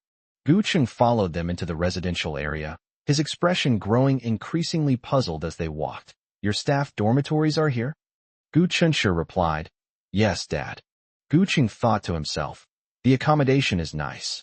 This is clearly a new residential area, and the landscaping is very well done. At Chunshur, 9 a.m., going out is different from staying at home. You need to be considerate of your roommates. Meeting is fate, so don't cause any trouble, Gu Cheng advised. Gu Chunshur turned to look at Xiao Yu. Well, he couldn't bear to quarrel with Xiao Yu. Then look at Zhou Xiangyu. They've been best friends for 6 years and know each other's personalities inside and out. If they were to have a falling out, they wouldn't have been friends for 6 years. Besides, with Xiao Yu around, this guy wouldn't dare to act recklessly. Gu Chunshur said, Don't worry, Dad, we get along very well. Gu Cheng nodded. That's good. When Gu Cheng opened the door, he was startled again. Is this really the staff dormitory? It wouldn't be an exaggeration to call it a wedding room. He looked around, then asked again, puzzled, Where are the other colleagues? Chapter 139 Lin Ranran's Regret. When Gu Cheng asked about the other colleagues, Gu Chunshur didn't even realize what was going on and stupidly patted Zhou Xiangyu on the shoulder. They're here. No, I meant our colleagues other than the 2 of you at this point. Gu Cheng realized his mistake and asked in surprise. The 3 of you live here? Yes, that's right. It's just the 3 of us staying here. I heard that no one else will be moving in. Everyone else rents their own places, and the restaurant provides them with a housing allowance. Gu Cheng was stunned for a long time until Zhou Xiangyu happily said that the owner of the Chinese restaurant was a distant relative of his family, and then Gu Cheng suddenly realized. No wonder they receive special treatment. However, it seems that his distant relatives have a good relationship with his family. Otherwise, why would they be willing to let their 3 teenagers live in the new house? He instructed, when you live in someone else's house, you must take good care of it and keep it clean. The 3 nodded obediently. Gu Cheng took a can of pistachios out of his shopping bag and handed it to Xiao Yu with a smile. Your aunt said you especially like these, so she specifically asked me to buy some for you. Xiao Yu accepted it with gratitude. Thank you, uncle. Gu Cheng waved his hand and said, If anyone should thank you, it's me. With you here with Chunshur, your aunt, and I feel much more at ease. Then he pointed to a large bag full of snacks and said to Zhou Xiangyu, Xiangyu, Uncle didn't know what you like to eat, so I just bought some random things. Don't mind them. Zhou Xiangyu quickly said things like, No, Uncle, you're too kind. Gu Cheng didn't stay there for long. Before leaving, he took his 3 children out for a meal, then reluctantly took a taxi to the high-speed rail station, eager to return home. Reluctance to part and eagerness to return home are not contradictory.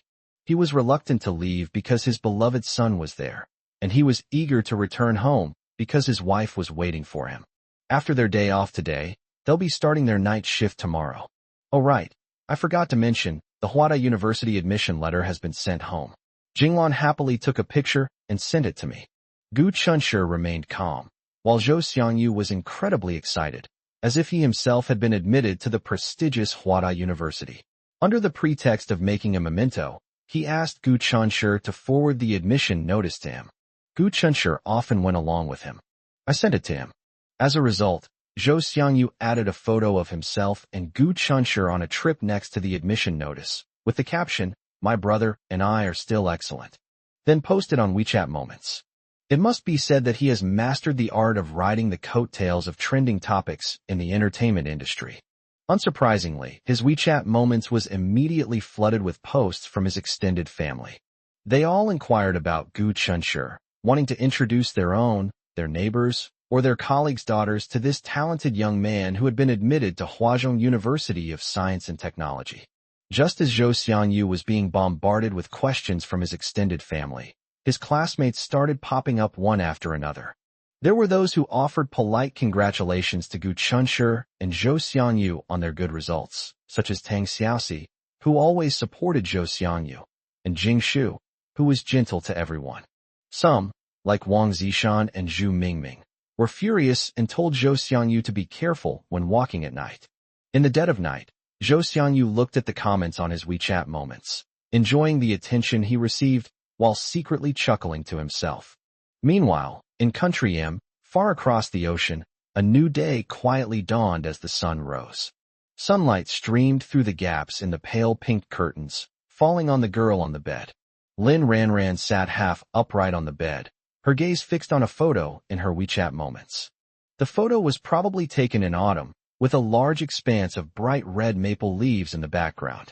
Two teenagers had their arms around each other, and one of them grinned at the camera, making a very old-fashioned V sign. Another boy, whose shoulder was being put around, was wearing a light gray knitted cardigan, revealing a white crew neck shirt underneath. He put his hands in his pockets and smiled quietly at the camera. Lin Ranran's gaze fell on his handsome smile, and the softest part of her heart felt as if it had been gently pinched by a hand, a little painful and a little sore. It wasn't until this moment that she realized that what she thought she had let go of was actually self-deception. "Ranran, are you up yet?" Du Yan's voice came from outside the door. Lin Ranran snapped out of her reverie, remembering that her mother was taking her to visit a business partner who lived in the United States. The partner's son was her senior at the university she was about to attend. "I'm getting up now," Lin Ranran replied, putting her phone aside. Just as Lin Ranran finished dressing and was about to open the door, she suddenly remembered something, picked up her phone, and found that the post she had just made on WeChat Moments was gone. Was I pushed down by new content on WeChat Moments? Lin Ranran quickly scrolled down. Unfortunately, I searched for a long time but couldn't find it. That's when I finally realized that the post on my WeChat Moments had been deleted. Lin Ranran was so angry, she almost smashed her phone. That's too much. How could Zhou Xiangyu go so far? She just deleted her moments like that. She hasn't. I haven't had a chance to save that photo with Gu Chunshi in it yet. Du Yan didn't notice her unusual behavior. While helping her choose clothes from the wardrobe, she smiled and said, "You've met your uncle He's brother before. He's handsome and knowledgeable." She rambled on, but Lin Ranran didn't hear a word she said, preoccupied with regret that she hadn't saved the photos immediately. "Your dad likes him a lot, and I like him too, Ranran. I think he seems to like you quite a bit. Mom, are you in such a hurry to push me out?" Lin Ranran finally came to her senses and immediately realized the meaning behind Du Yan's words, and said irritably, "Du Yan." She could tell that Lin Ranran's reaction was impatience, not shyness. Du Yan couldn't quite understand it. The He family's son was handsome, highly educated, gentle and refined, and most importantly, he came from a good family. They were a perfect match for each other and their precious daughter, so why is the child so resistant to them? Could it be? Du Yan's heart skipped a beat. She was still thinking about that classmate named Gu Chunshi. Forget about the fact that they're not a good match and they look down on them. Even if they don't consider the difference between the two families, it seems like Gu Chunshi doesn't like his daughter. Du Yin thought of something. I heard that one of your classmates got into Huazhong University of Science and Technology. Is that your best friend, Jing Shu? Lin Ranran fiddled with the crystal bracelet on her wrist. No. Jing Shu scored 5 points lower than Gu Chunshi in the college entrance examination and was admitted to a well-known medical university for a combined bachelor's and master's degree. After graduation, I will become a doctor who saves lives. Not her. Isn't she the top student in your class? Du Yin was slightly surprised. For those of you who wanted to see Lin Ranran's scenes, I've arranged it for you, huh? Chapter 140 Loss of 100 Million. Since Lin Ranran was not taking the college entrance examination, Du Yin stopped paying attention to Lin Ranran's classmates.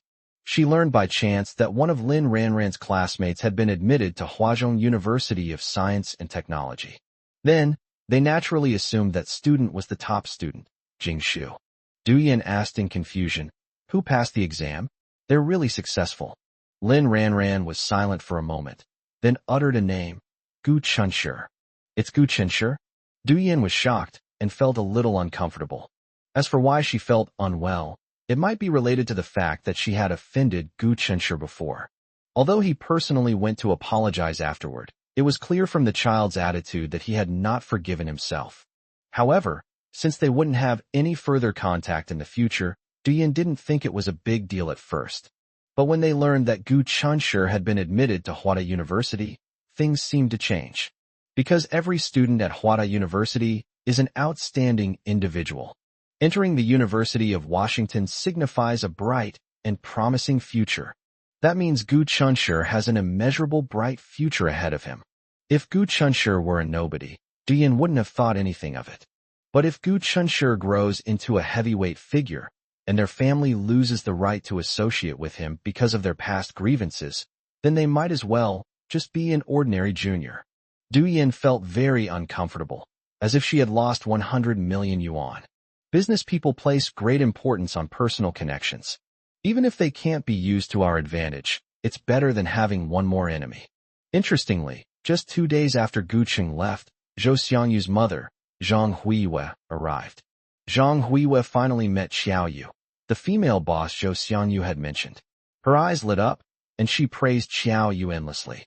He spared no praise, extolling everything from her appearance to her demeanor, and then from her demeanor to her talent. Moreover, her praise doesn't come across as exaggerated perhaps because Xiaoyu himself is truly outstanding. Xiaoyu was so embarrassed by the praise. Zhang Huiyue secretly said to Zhou Xiangyu with regret, "You little rascal, such a good girl. Wouldn't it be great if you could bring her over as my daughter-in-law?" Zhou Xiangyu was so shocked that he almost had a falling out with his mother on the spot. That's his good brother's wife. How could he do such a despicable thing? Seeing Zhou Xiangyu getting anxious, Zhang Huiyue laughed and said, "I know my son is a decent person and would never do such a thing. But then again, that girl is nice, but not really right for you. Didn't you say she's pretty good at fighting? If you end up with him, I'll be living in constant fear." Zhou Xiangyu's anger immediately turned to gratitude. "Mom, I knew I was the one you loved the most. You little brat, you're full of bad habits. You'll get beaten to death sooner or later." Zhang Huiyue finished her sentence calmly. Zhou Xiangyu choked before he could finish saying, "I knew I was the person you loved the most," and his throat hurt. Zhang Huiyue changed the subject, staring at her son with a melancholy expression. "You little rascal, when are you going to bring me a daughter-in-law? Look at Chunshi, he's much more successful than you." Zhou Xiangyu was not angry at all. Instead, he nodded and agreed wholeheartedly. "Yes, Mom, you're right. He's more successful than me." Zhou Xiangyu genuinely admired Gu Chunshi. Gu Chunshi's dedication before the college entrance examination was enough to make Zhou Xiangyu admire him to the point of prostration. Moreover, if Gu Chunshi hadn't patiently persuaded him, he would never have been able to get into his desired university. Zhang Huiyue retorted angrily, "Don't change the subject. I was just asking you when you're going to bring me a daughter-in-law." Zhou Xiangyu, "I didn't change the subject. Didn't you say that Gu Chunshi is more successful than me?" For no reason, Tang Xiaoxi's image popped into his mind. "After thinking about it, I decided against it." Introducing Tang Xiaoxi to his mother before the one-year agreement has been reached will cause a lot of unnecessary misunderstandings. Who knows if Tang Xiaoxi will fall in love with someone else in the future? However, the thought of this possibility suddenly made Zhou Xiangyu feel a little restless. This restlessness came on inexplicably, and Zhou Xiangyu himself couldn't figure out what was wrong. After seeing Ms. Zhang Huiwei off, he immediately rushed into his room and called Tang Xiaoxi. It was as if they desperately wanted to hold on to something. Gu Chunshi and Zhou Xiangyu, dressed in the restaurant's uniform, moved back and forth between the kitchen and the private rooms. One of the food runners was feeling unwell and took the day off, so these two newbies were put in their place. 5 or 6 people were sitting at the large round table in the private room, including a chubby-faced little boy. Sitting next to me was a stylishly dressed young woman, the little boy's mother. A trendy mother asked her son to perform a talent for the uncles and aunts present reciting ancient poems. The boy shook his head and recited goose, goose, goose as fluently as a machine gun. The adults were very kind and applauded him, praising him for being great. The fashionable mother's pride was practically written all over her face. She kept praising how smart her son was, making people momentarily think that her son was a peerless genius. Zhou Xiangyu thought to himself, Ode to the Goose is the simplest ancient poem. His relative's 2-year-old child can recite it fluently. Is that something to brag about? In the eyes of parents, their own children are always better looking and smarter than other children's children, which is understandable given the filter of love. However, when the fashionable mother was telling her son to study hard, she suddenly changed the subject and used Gu Chunshi and Zhou Xiangyu as negative examples.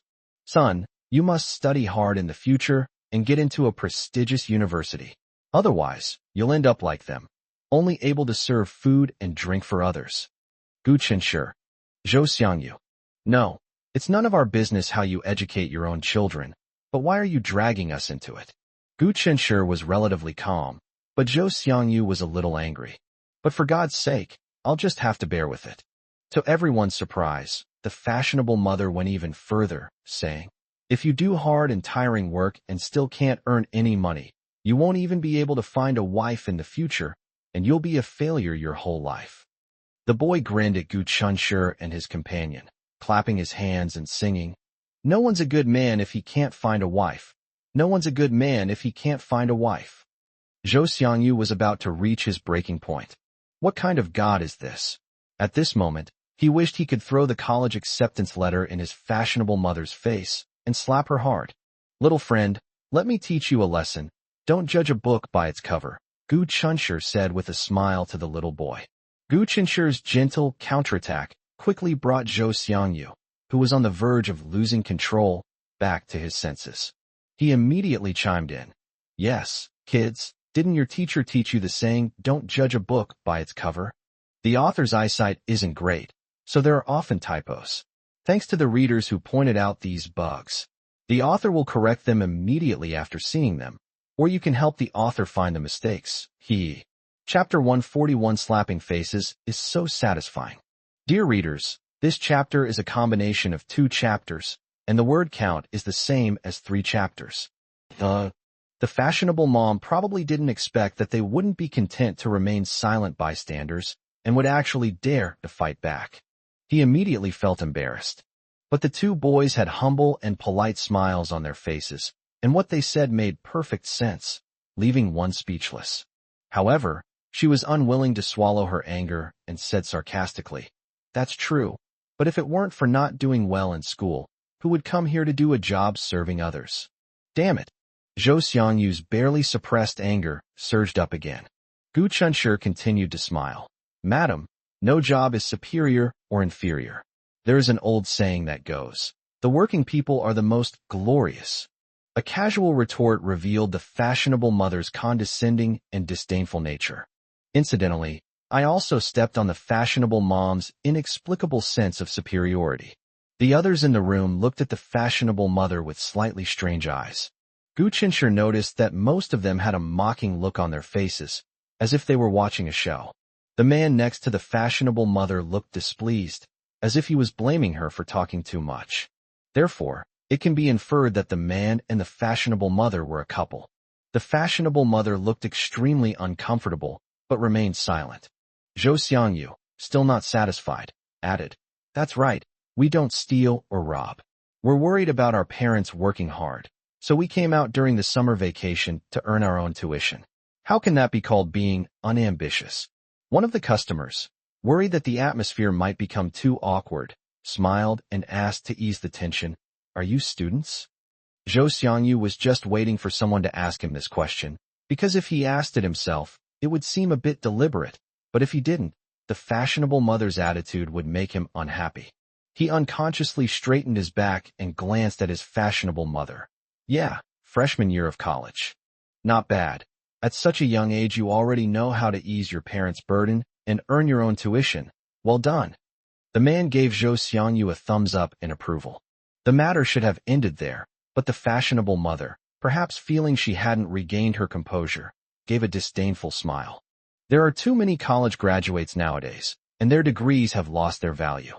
How many college graduates can't find jobs after graduation and end up delivering food or working in factories fixing screws? So the atmosphere, which had just eased up, became stiff again.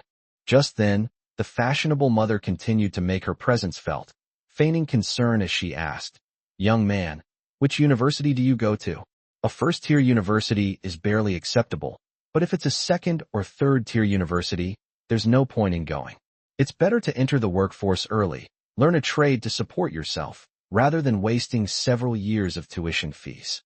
The others present, "Look at this emotional intelligence, it's truly touching." Zhou Xiangyu chuckled. He never expected someone to offer themselves up to be humiliated. It was truly a once-in-a-lifetime tale. I'm from the University of Science and Technology in City A." The fashionable mother's face froze. Although a city university of science and technology does not have the prestigious reputation of Hua University, it is still a 211 university. Zhou Xiangyu felt that wasn't enough, so he patted Gu Chunshi on the shoulder and said smugly, "My brother, from Huada University." The fashionable mom's face turned a deep liver color after applying a layer of foundation, which was incredibly embarrassing. The way people looked at the two of them suddenly changed. "Well, at first I simply treated them as background figures or waiters I could joke around with, but now I'm taking them more seriously." The person who initially tried to smooth things over was a man in his 30s, dressed in a suit and tie, who looked like a social elite. He first said to Zhou Xiangyu with surprise, "You're also from the University of Science and Technology? What a coincidence. I also graduated from the University of Science and Technology, so we're alumni." Then, looking at Gu Chunshi, he gave him a thumbs up.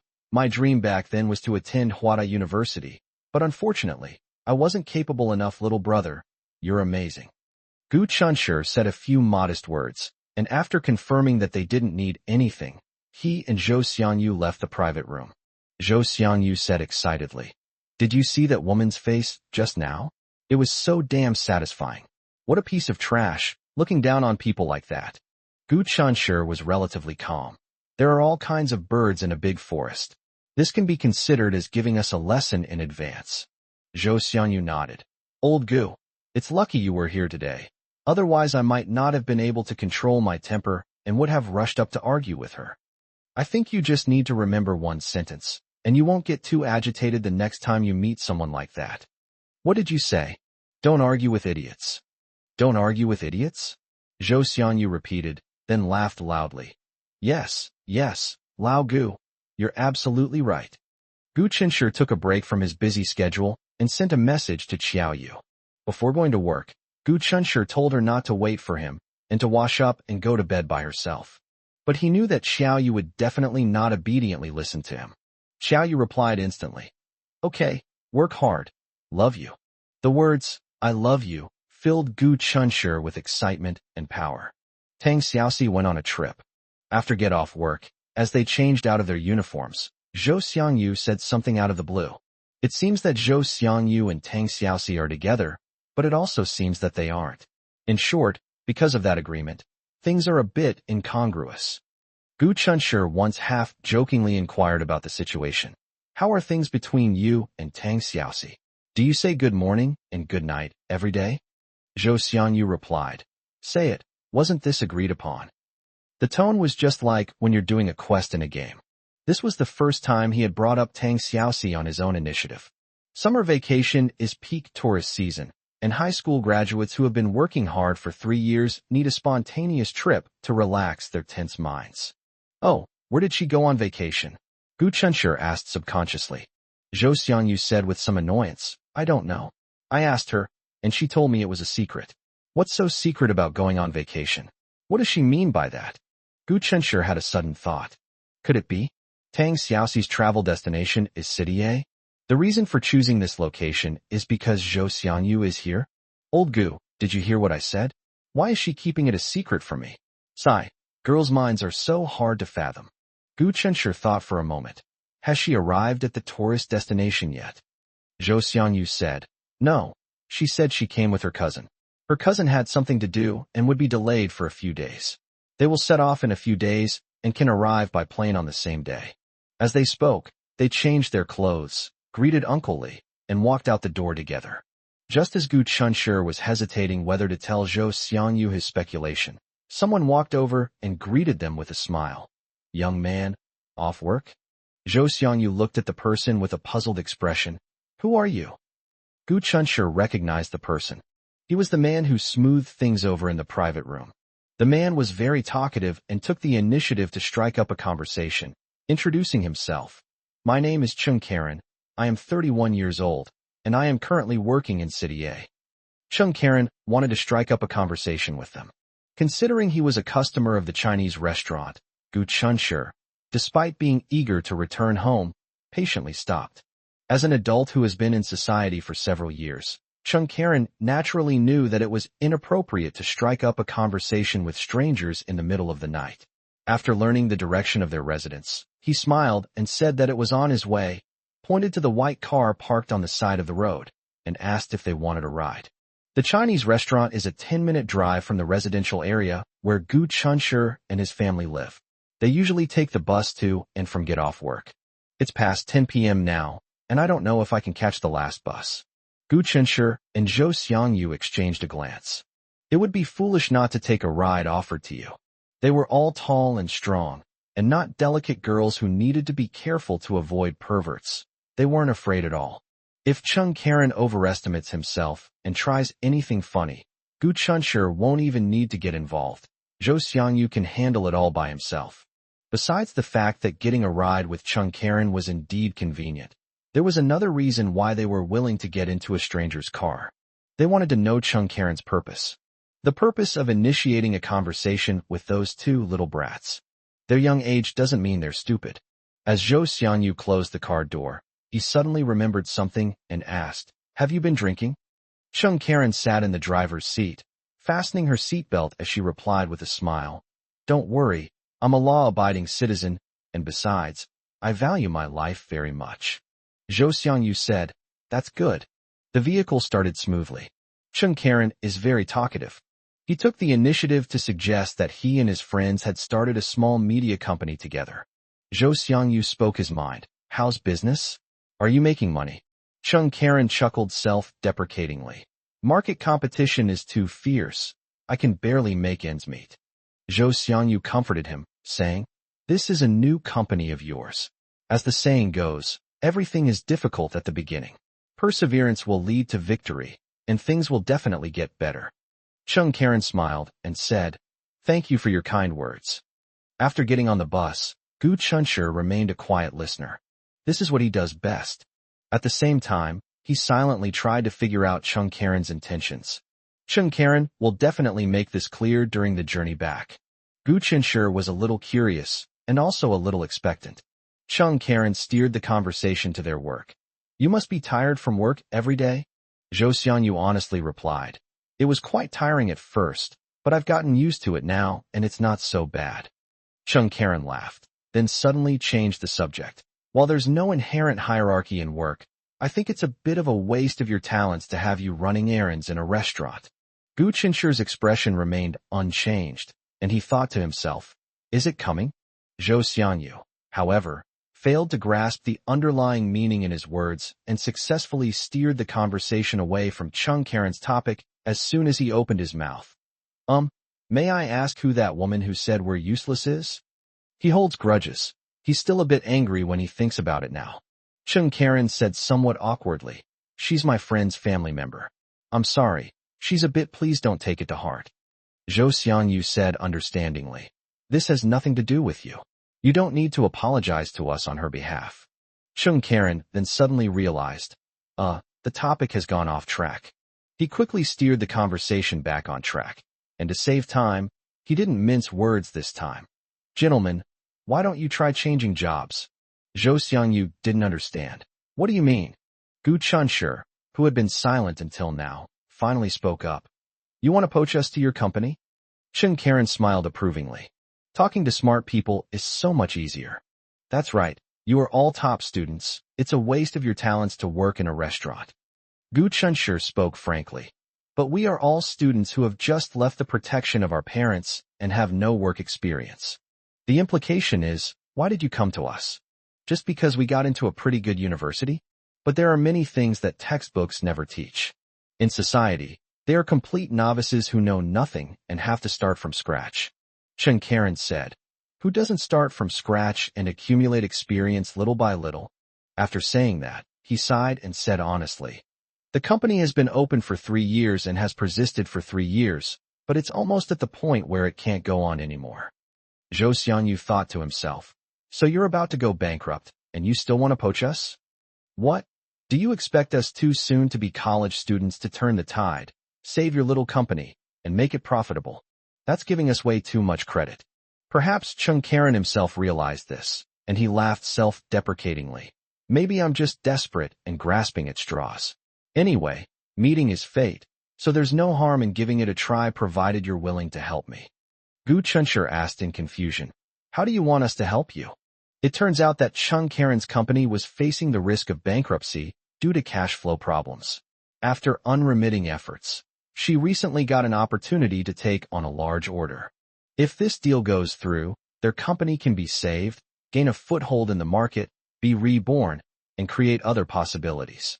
However, their company provided several creative solutions to the client, none of which satisfied the client. There's one last chance. This opportunity was obtained by Chung Karen with a shameless and humble attitude, begging for it. If they fail to seize this last opportunity, their company will be completely beyond saving. He organized today's dinner party, inviting a few close friends. However, judging from their attitude, they couldn't offer him any help. Although you lack work experience, you are young people with rich imaginations. Chung Karen smiled wryly, feeling a little lost. When people are pushed to the limit, they may come up with some absurd and ridiculous ideas. They even see 2 young people who look good to them and assume they can be their lifeline. In short, he's just not willing to accept it. Zhou Xiangyu shrugged, making it clear to him that he couldn't help him. Chung Karen had anticipated this outcome, so she wasn't too disappointed. Even though they couldn't offer him help, they at least confided their grievances to him, and he was still grateful to the 2 brothers he had met by chance. Gu Chunshi asked thoughtfully, what advertising idea? Zhou Xiangyu looked at Gu Chunshi in surprise. He thought Gu Chunshi was aloof and wouldn't bother with such matters, but to his surprise, Gu Chunshi seemed quite interested. By this time, the car had already arrived at the entrance of the residential area. The car was parked on the side of the road, and no one got out. With a nothing-to-lose mentality, Chung Karen explained the type of advertisement and the other party's requirements. Gu Chunshi said, I can give it a try, but let me be clear from the start, I can't guarantee that I can definitely help you. After all, I'm a complete newbie with no experience, and I just want to give it a try. Chung Karen naturally expressed his understanding, and then said gratefully, even if your proposal is not approved, I will still give you 1,000 yuan as a reward for your hard work. Chapter 142, Never Miss an Opportunity. Holy crap, 1,000 yuan for my hard work. Upon hearing this, Zhou Xiangyu's eyes lit up. This money should be much easier to earn than working as a waiter in a Chinese restaurant. You get paid whether you pass or not. Zhou Xiangyu was filled with regret. He had refused too early. Would it be considered taking advantage of him if he asked to join now? Ugh, it's only 1,000, but he feels like he's lost 100 million. Gu Chunshi smiled slightly. What if it passes? Zhou Xiangyu admired Gu Chunshi to the point of prostration. Yeah, how come he didn't think of that? He got carried away by 1,000 yuan. He's so pathetic, unlike Gu Chunshi, who is clear-headed and logical. Chung Karen chuckled. If you pass, I'll give you a reward of 100,000 yuan. 100,000, that seems pretty good. Gu Chunshi was very satisfied with this. Then how about this? Gu Chunshi said. If it doesn't pass, I won't take a penny. If it passes, I'll give you a reward of 100,000, as you said. Chung Karen readily agreed. Okay, it's settled then. Then Chung Karen drafted the contract on the spot. After both parties signed it, they reached a consensus on cooperation in a playful atmosphere. During this time, Zhou Xiangyu remained in a daze. As expected of his brother, he settled a deal worth 100,000 yuan so quickly. The contract was made in duplicate. Gu Chunshi and Chung Karen exchanged phone numbers and waved goodbye after getting out of the car. Zhou Xiangyu was in a daze, vaguely feeling that he had participated in an amazing deal, but unfortunately, he was an outsider. As soon as Chung Karen's car drove away, Zhou Xiangyu excitedly asked, old Gu, how confident are you? Gu Chunshi remained expressionless. 0. Huh. Zhou Xiangyu thought he had misheard. I'm not sure, Gu Chunshi said honestly. Zhou Xiangyu was incredulous. Then you still dare to? Gu Chunshi countered. Why wouldn't I dare? Even if I don't pass, I'll only waste a few brain cells. It won't cause me any loss, and I can even gain some experience from it.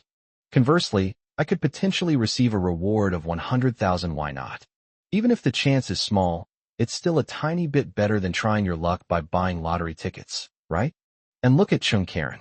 The client gave him 3 days left, but he and his partner are still feeling lost and confused after the previous setbacks, and their thinking has hit a bottleneck. Zhou Xiangyu said, completely convinced. So this is a risk-free business for you, and at the same time it can bring a little hope to others. Old Gu, you're amazing. No wonder you got into Huazhong University of Science and Technology. I'm going to be your savior from now on. If I ever go hungry, you'd better remember our brotherhood and give me some food. Gu Chunshi said, okay, no problem. I'll give you half a bowl of the leftover cold rice in the pot. Zhou Xiangyu was both angry and amused. Damn it. Lao Gu, you're so stingy. You actually gave me leftover rice. And only half a bowl at that. Can't you be a little more generous? Gu Chunshi thought about it seriously. All right then, for the sake of our brotherhood, I'll serve you a bowl of leftover rice with a pointed end. Is that all right? Zhou Xiangyu thought about the scene and not only stopped being angry, but almost burst out laughing. Upon entering the room, Xiaoyu was indeed not asleep. She sat cross-legged on the bed, her long hair loose, writing a novel. Hearing the noise, I put my laptop aside and peeked outside. Seeing Gu Chunshi and Zhou Xiangyu walking in, playfully bickering, she couldn't help but raise the corners of her lips. She loved seeing Gu Chunshi laugh heartily. It's as if no matter how many troubles you have, you can forget them all just by seeing his radiant, sunshine-like smile. Zhou Xiangyu shouted to Xiaoyu. Sis, your husband did something great today. He landed a big order. If he makes it, he'll earn 100,000 yuan. Then he went straight into his room and wouldn't come out. There is a bathroom in his room, so he doesn't need to come out. Xiaoyu was completely confused. What big order? Gu Chunshi walked over and first complained. Why aren't you asleep? I usually go to bed around 11 p.m. It's still early. Xiaoyu stepped aside to let him in, and closed the door behind him. Gu Chunshi kissed her on the forehead, then sat down in the chair and told her about meeting Chung Karen and the subsequent agreement. He is eager to achieve financial independence as soon as possible. I don't want to miss any opportunity. Xiaoyu sat on the bed, hugging a pillow to her chest and resting her chin on it. She listened attentively to the end, then thought for a moment and, after ruling out the possibility that the other party was a scammer, agreed. You can give it a try, but don't force things and don't exhaust yourself. When Gu Chunshi returned to his room, his phone kept ringing. It was Chung Karen sending him client requirements and various precautions. According to Chung Karen, in order to increase the chances of success, he would provide the client with several more options during the last chance. They had already come up with 2 creative solutions, but couldn't think of any other options. For them, having more options means a greater chance of success. After taking a shower, Gu Chunshi sat on the bed and started thinking while looking at his phone. According to Chung Karen, the The clients are very picky. However, if we can successfully take on this business, we can then seek long-term cooperation. Gu Chunshur didn't have much time left. He only had 3 days. Oh no, if you exclude his working hours, he basically doesn't have much free time. Gu Chunshur wasn't anxious at all. Whether this plan succeeds or fails, it won't cause him any loss. So I'm very relaxed. But he has to give it his all. It wasn't that the substantial reward made him envious, but rather it was his personality always striving to do his best in everything he did. Gu Chunshur pondered for a whole night, and by the next morning, a rough idea had formed in his mind. After further refinement, he sent his creative design to Chung Karen before the final deadline. After seeing the proposal, Chung Karen immediately called him to say that it looked pretty good. He's going to meet a client tomorrow to submit his proposal, and he asked Gu Chunshur to go with him. He's worried that if the client asks about the concept behind the proposal, he might not have a good enough understanding and be unable to describe its essence. Chung Karen's request was reasonable, and the timing perfectly coincided with Gu Chunshur's work hours at the Chinese restaurant. If all went well, it might not interfere with his work, so he readily agreed. Chung Karen was waiting for him downstairs. Before going downstairs, Gu Chunshur told Zhou Xiangyu that if he couldn't get to work on time, he should ask Zhou Xiangyu to ask Uncle Li for leave on his behalf. He was afraid that he would still be communicating with clients at that time, and it would be inconvenient to make a phone call. Zhou Xiangyu readily agreed, and wished Gu Chunshur great success.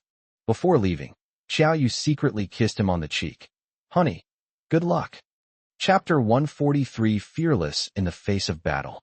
When Gu Chunshur arrived downstairs, Chung Karen was smoking, one hand in his pocket, leaning against the car. Gu Chunshur looked at him in his suit and tie, his hair styled meticulously with hair gel, then looked down at his own casual attire. Although he exudes youthful energy, which is appropriate for his age, his childish attire is clearly inappropriate since he's going to meet a client soon. Chung Karen seemed to see through his thoughts and said, "There's a suit in the car, it's mine. We're about the same size, so it should fit you." Gu Chunshur was slightly surprised. Chung Karen probably wouldn't keep a spare suit in the car for no reason, so she must have thought of this beforehand and prepared it specifically for him. Gu Chunshur developed a slight liking for him. This person is very meticulous. Of course, it can also be understood as the basic sensitivity of a member of society. Gu Chunshur changed into a suit in a nearby public restroom, awkwardly tying his tie. The refined scoundrel aura immediately came through, slightly masking his youthful appearance. Looking at the handsome young man in the mirror, Gu Chunshur, unusually prone to acting like a teenager, clenched his fist and waved it, secretly cheering himself on. Go for it. Back in the car, Chung Karen asked him as she drove, "Are you nervous?" Gu Chunshur smiled and retorted, "Shouldn't I be asking you that?" Chung Karen was slightly taken aback, but after thinking about it again, he realized that it made sense. I assumed that the other person was a naive young man who was nervous about facing such a formal workplace situation for the first time. That's how I felt back then. In reality, it is you who should be nervous, because if you don't get through this hurdle, your company will go bankrupt. After asking a question, Gu Chunshur added with a smile, "Actually, I am a little nervous, but it's not a big problem. I can overcome it." But Chung Karen couldn't see the slightest bit of tension on his calm face. He praised him. "If only I had your mindset when I first entered the workforce." Gu Chunshur seemed to realize something and asked in confusion, "Didn't you say you had another partner? Why didn't he come along?" If he remembered correctly, this was the last chance, and it was extremely important to their company. Chung Karen was so desperate that he had to seek help from this inexperienced newbie. Chung Karen casually replied, his son wasn't feeling well today, so he took the child to the hospital. Gu Chunshur didn't say anything more. For many people, family always comes first. However, when Gu Chunshur pictured the fashionable mother in the private room using him and Zhou Xiangyu as a backdrop and realized that she was the wife of Chung Karen's partner, he didn't have a good impression of Chung Karen as a partner. Of course, he couldn't possibly deal with that kind of person anyway, so who he was didn't really concern him. After meeting the client reviewed the 3 business plans provided by Chung Karen and, as expected, followed the client's instructions to explain their creative concepts. Chung Karen mentioned 2 of them, while Gu Chunshur explained the one he had prepared himself. Under the client's slightly furrowed brow and sharp gaze, Gu Chun remained calm and composed, speaking eloquently and expressing his thoughts. Chung Karen praised his composure and calmness in the face of the situation. In the end, the client put all 3 creative proposals into his briefcase, saying he would consult with his company leaders before giving a reply. Although he didn't reply to their message on the spot, Chung Karen was already quite satisfied. At least it wasn't a direct rejection, which meant there was still a chance. The wait for the results was agonizing. After seeing the client off, Chung Karen turned his back to the bustling street, glanced at the time on his wrist, and said casually, "Let's go, Brother Gu. I'll treat you to lunch." Gu Chunshur smiled and politely declined. "No need. I still have to go to work." Chung Karen apologized. "How could I forget about that? Come on, I'll take you to work." Gu Chunshur couldn't have gotten what he wanted. "Once the results are in, whether it's successful or not, I will let you know as soon as possible, so don't worry about that." Upon arriving at the Chinese restaurant, Chung Karen spoke to Gu Chunshur, who was unbuckling his seatbelt in the passenger seat. Gu Chunshur said, half jokingly, "This is my first time doing business with someone, and a complete stranger at that. I hope you won't give me a cruel life lesson." Chung Karen raised his right hand as if swearing an oath to heaven, and laughed. "Don't worry, I will let you know that there are still more honest people in this world." Gu Chunshur said, half seriously and half jokingly, "I also think that 100,000 yuan shouldn't be much for a big boss like you." The two signed the agreement on the night the deal was struck, but Gu Chunshur was still a newbie, just entering society. He hasn't learned the intricacies of adult relationships yet. What if his creative proposal is favored by a client? Who knows if Chung Karen might deliberately say his proposal was rejected just to save 100,000 yuan. It all depends on whether you're lucky enough to encounter a trustworthy person. Anyway, Chung Karen gave Gu Chunshur the feeling of being very sincere, not like someone who would cheat or be cunning. Hopefully he wasn't mistaken. Even if he misjudged the situation, he didn't suffer any other substantial losses besides wasting 3 nights. It was precisely because the risk was low that he dared to cooperate with Chung Karen. Life, in many ways, is a high-stakes gamble. If you bet right, you'll enjoy immense glory.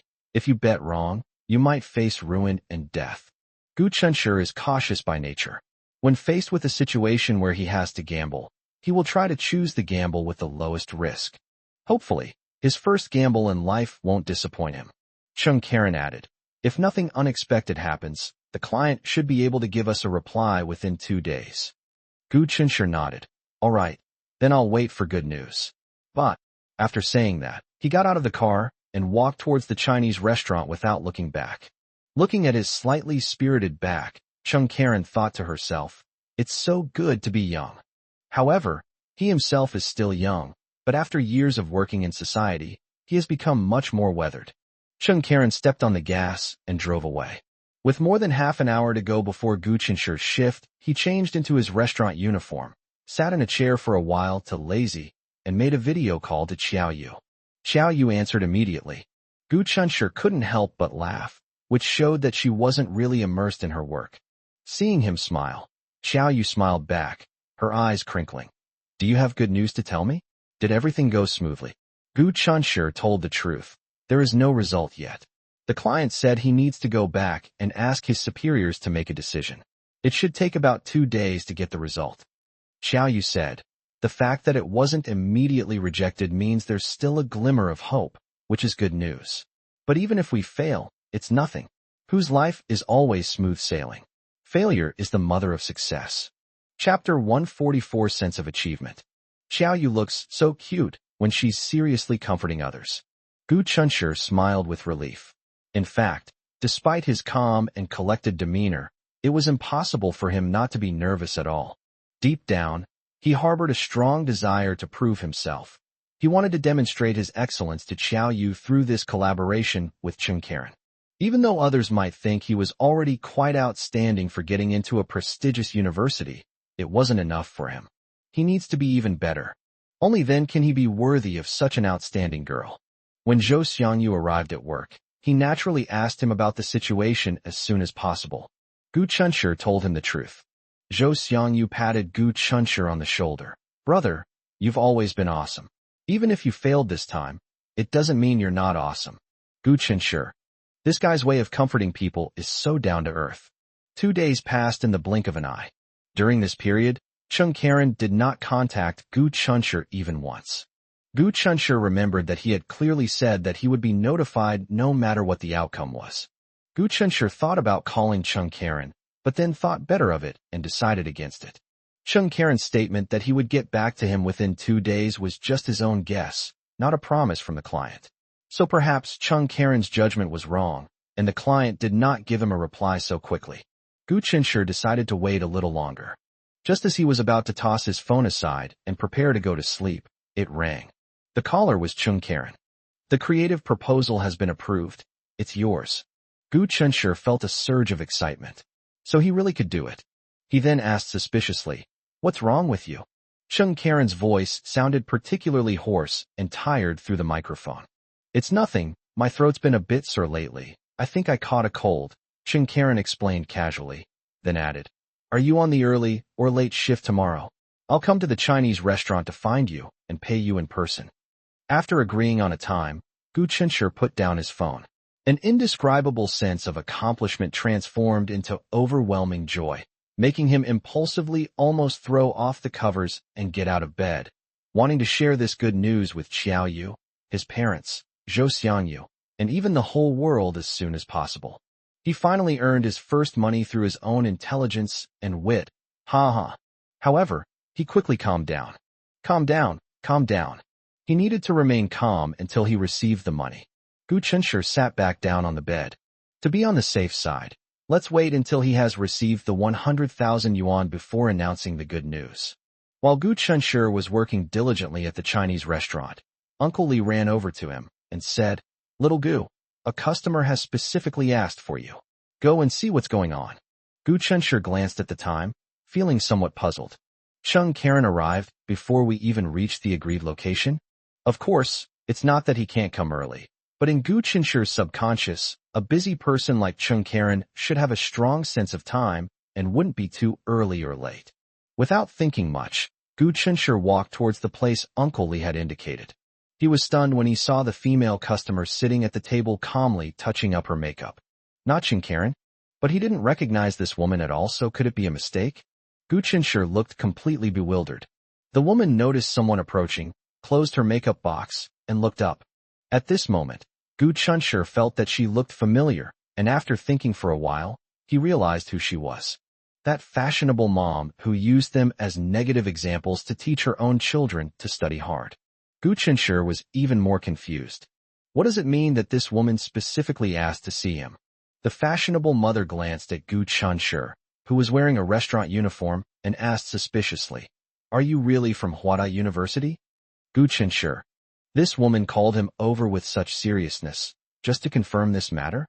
Why is she still so upset about being humiliated that day, and so determined to get to the bottom of it? Is it really that serious? What would you like to order today? You can order directly by scanning the QR code. Gu Chenshi maintained a flawless smile and spoke in a businesslike manner. Although this woman's current identity is God, Gu Chenshi has no obligation to unconditionally satisfy all her unreasonable demands. At this moment, her inquiry her direct probing into Gu Chenshi's private affairs was an unreasonable request. When the fashionable mother saw that Gu Chenshi avoided the topic, she smiled contemptuously. "In my opinion, you're just bragging, aren't you? Oh, and another thing, you two lied to us, saying that one of you is from Huazhong University of Science and Technology, and the other is from the University of Science and Technology of China? Don't be so vain." Gu Chenshi remained expressionless. What would you like to eat? He didn't forget the wise saying he had given to Zhou Xiangyu. Don't argue with idiots. At this moment, in his eyes, this fashionable mother was just an idiot. The fashionable mother snorted coldly, then abruptly changed the subject. "Tell me, what benefits did Chung Karen give you?" Gu Chenshi asked, puzzled. "What?" The fashionable mother snorted coldly and said sarcastically, "Stop playing dumb. I know everything about your shady dealings with Chung Karen." Gu Chenshi found this utterly incomprehensible. What were his and Chung Karen's secret dealings? This woman is really inexplicable. Please, lady, you should go to the hospital and get your head checked. Oh right, how could he forget? This woman is the wife of Chung Karen's partner. This shows that there are problems within their company. But what does this have to do with him, an outsider? I don't understand what you're saying. If you don't need any service here, I'm sorry, I have other work to do. The fashionable mother said sarcastically, feeling guilty? Let me tell you, this isn't as simple as you feeling guilty. To put it more seriously, what you're doing is opportunistically transferring company assets, which is illegal. I can call the police to arrest you. Gu Chunshur looked at the fashionable mother in astonishment, then smiled mockingly. Madam, you should speak with evidence. Do you know that what you just said constitutes defamation? The fashionable mom paused for a moment. She deliberately exaggerated the situation because she thought Gu Chunshur was young and inexperienced and easy to scare. However, to her surprise, Gu Chunshur turned the tables on her. Well, it seems I underestimated him. Just then, a voice rang out from behind Gu Chunshur. What on earth happened? Even without turning around, Gu Chunshur knew that Chung Karen, who was supposed to keep the appointment, had arrived. The fashionable mother had no idea how much Chung Karen had overheard, and her expression turned slightly awkward the moment she saw Chung Karen. But soon, she adopted a punitive demeanor. Chung Karen, you've come at the right time. I have something to say. So, without further ado, he revealed his purpose. Chapter 145: The Helplessness of Adults. It turned out that after Chung Karen and Gu Chunshur reached a cooperation agreement, Chung Karen immediately informed her partner and showed him 2 copies of the contract. Unexpectedly, it was Gu Chunshur's proposal that was approved by the client. According to the previous agreement, the company should pay Gu Chunshur a reward of 100,000 yuan as agreed. The partners are aware of this matter and have given their consent. But now, the partner's wife, Wan, suspects that the creative idea didn't come from a student with no work experience, believing that Chung Karen manipulated things behind the scenes and took advantage of them. Gu Chunshur frowned slightly, but said nothing.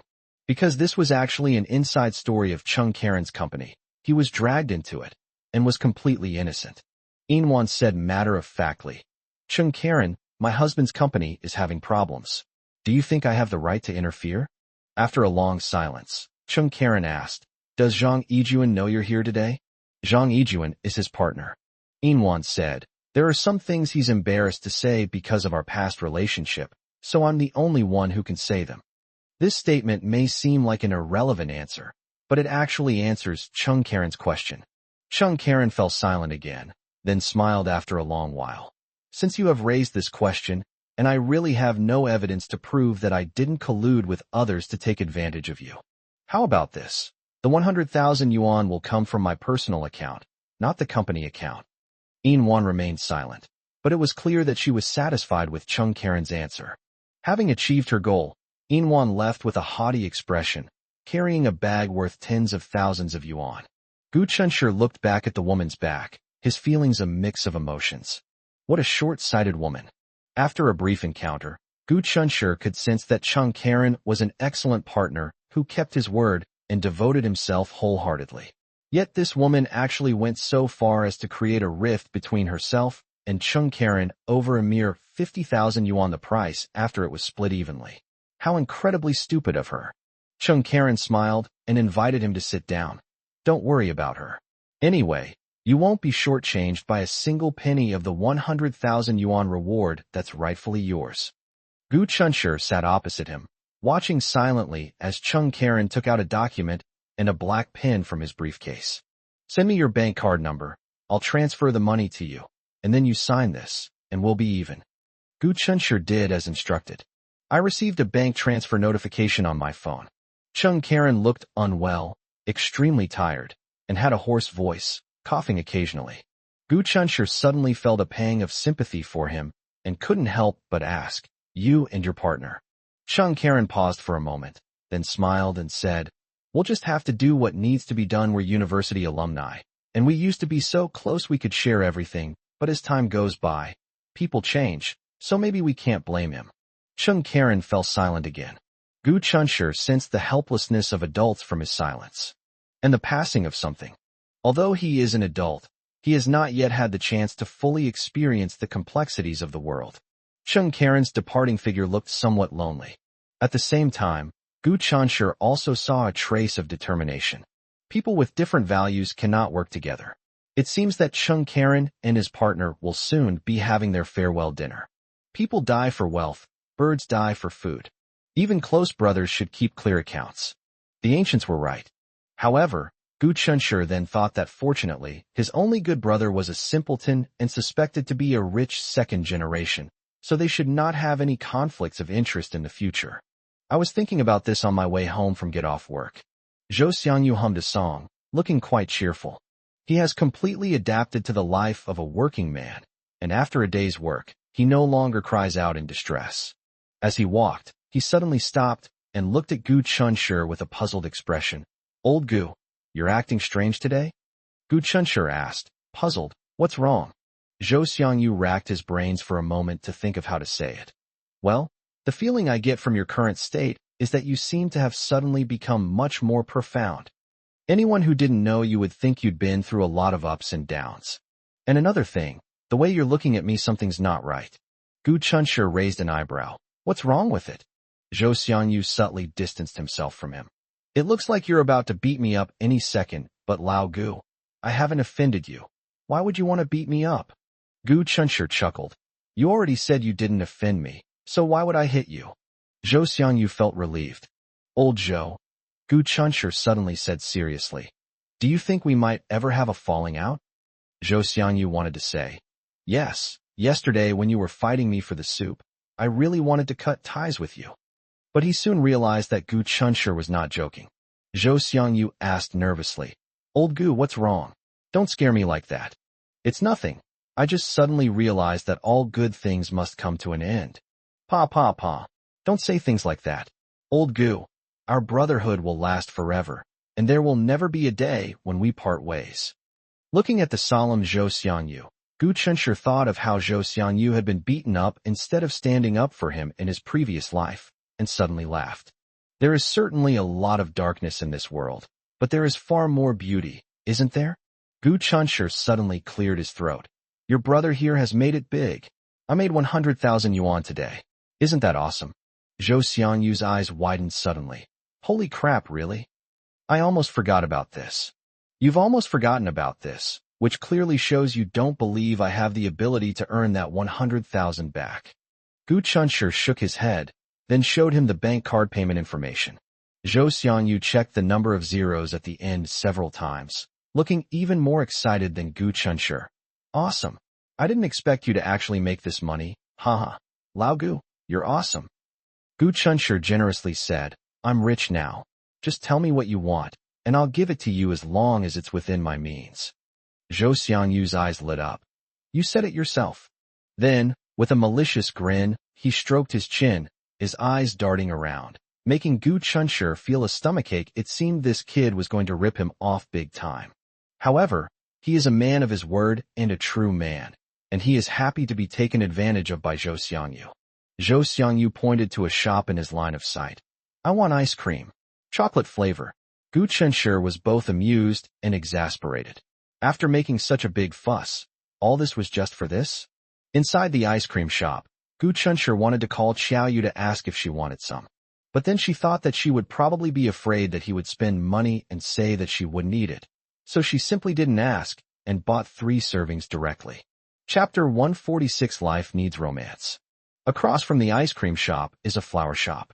Gu Chanshi immediately remembered that he had never given Xiao Yu a single flower in all the time he had been with her. Although Xiao Yu doesn't care about formalities, he feels that life needs romance and a sense of ritual. Gu Chanshi returned carrying a large bouquet of roses. When he smiled and handed the roses to Xiao Yu, saying, "Wife, these are for you." The surprise and emotion in Xiao Yu's eyes were something he would remember for a lifetime. "But silly girl, this is nothing. It's just a bouquet of roses. If she wants, he can send her one every day from now on." As Xiao Yu hugged Gu Chun, her voice choked with emotion, she said, "Husband, thank you." Although Xiao Yu broke her promise and thanked him again, she added the word husband before saying thank you, which made Gu Chanshi overjoyed. Gu Chanshi put his arm around her waist and kissed her on the cheek. Luckily, You didn't say, why do you spend money recklessly? At such a tender moment, Zhou Xiangyu was really superfluous, wasn't he? However, Zhou Xiangyu was very sensible. When he saw Gu Chunshi going to buy flowers, he immediately told Gu Chunshi that it was still early and that he was working the early shift this week. He was going to donate a few coins to the internet cafe.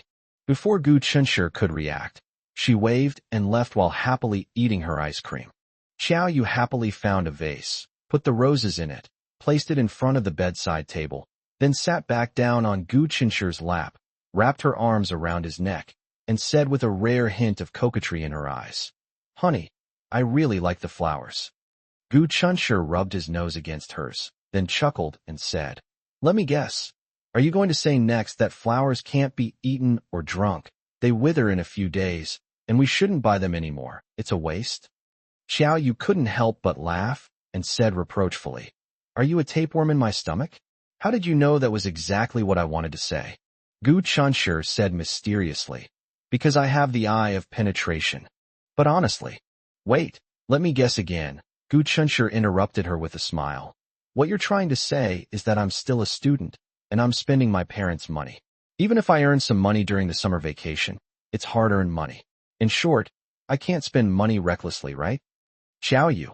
She deliberately adopted a coquettish tone and flattered, "Honey, how do you know everything?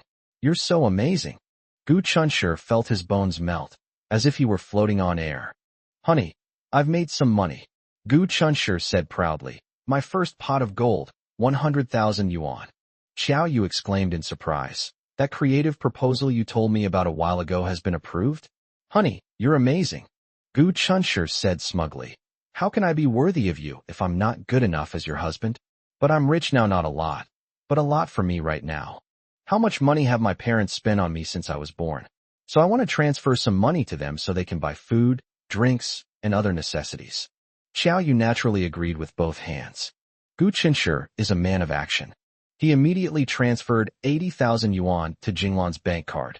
Then, they excitedly guessed with Xiao Yu what Ms. Jinglan's reaction would be upon seeing the transfer. They were having a great time guessing. They guessed pretty much right.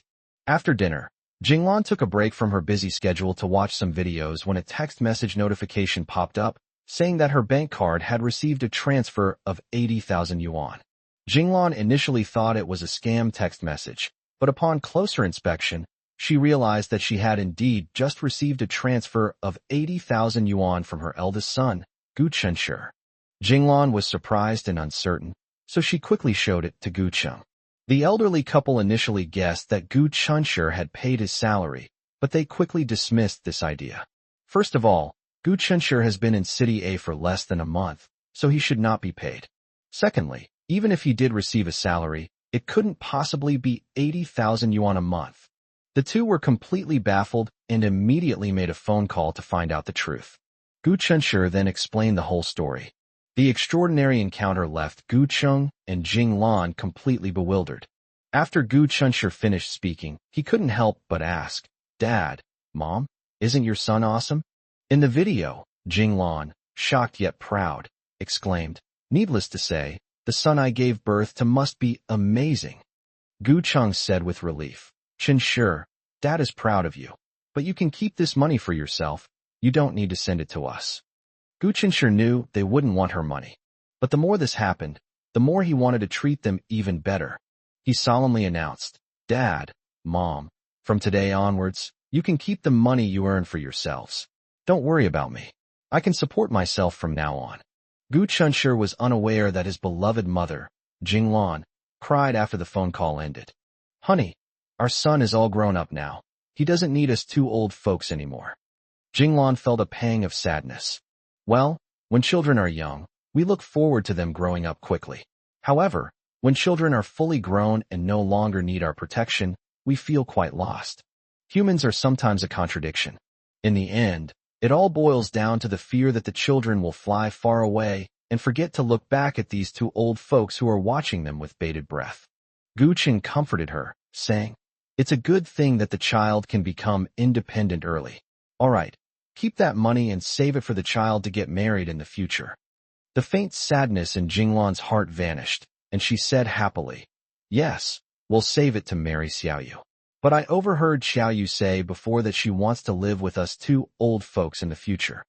Time flies. A month passed quickly. Payday has finally arrived.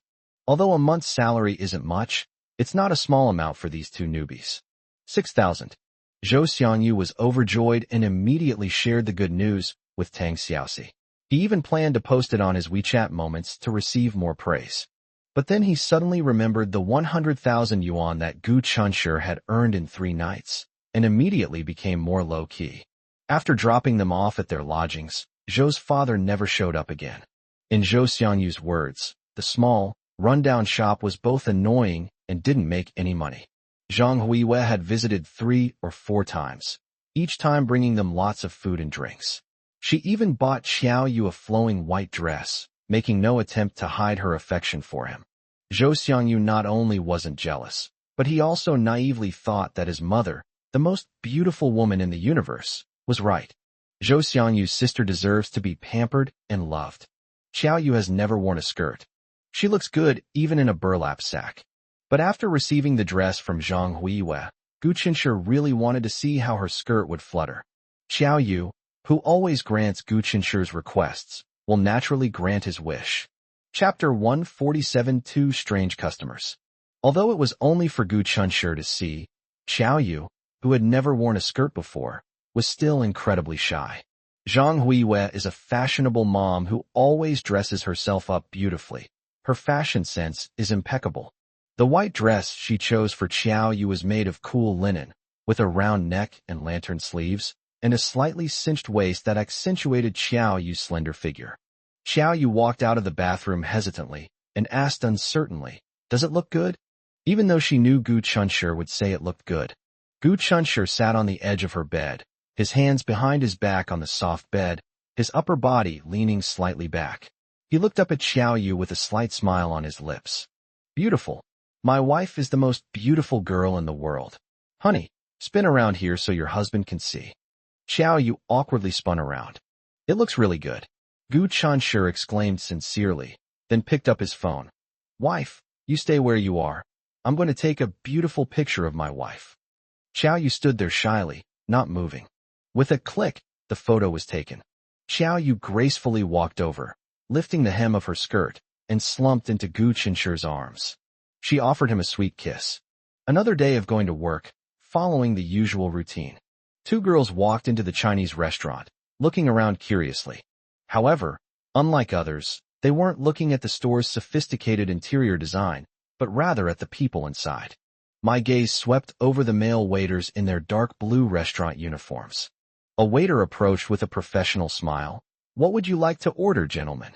One of the girls, who looked to be around 20 years old, said with a grin, "Do you have a waiter here named Zhou Xiangyu? Please call him over." The male waiter looked at the girl who made the strange request, then at another girl who looked younger and seemed a little confused. The slightly older girl raised an eyebrow. "Don't you have a waiter named Zhou Xiangyu here?" The waiter snapped out of his daze. Although the 2 customers' request was a bit strange, he adhered to the principle that the customer is always right and hurriedly said, "Yes, I'll go and ask him to come and serve you right away." "Wait a minute, there's another one named Gu Chunshi. Please invite him too," the younger girl added. The waiter readily agreed and quickly left. When he found Zhou Xiangyu and Gu Chun, he told them what had happened. "They specifically asked me to come and provide services?" Zhou Xiangyu was completely confused. Male or female? 2 young girls.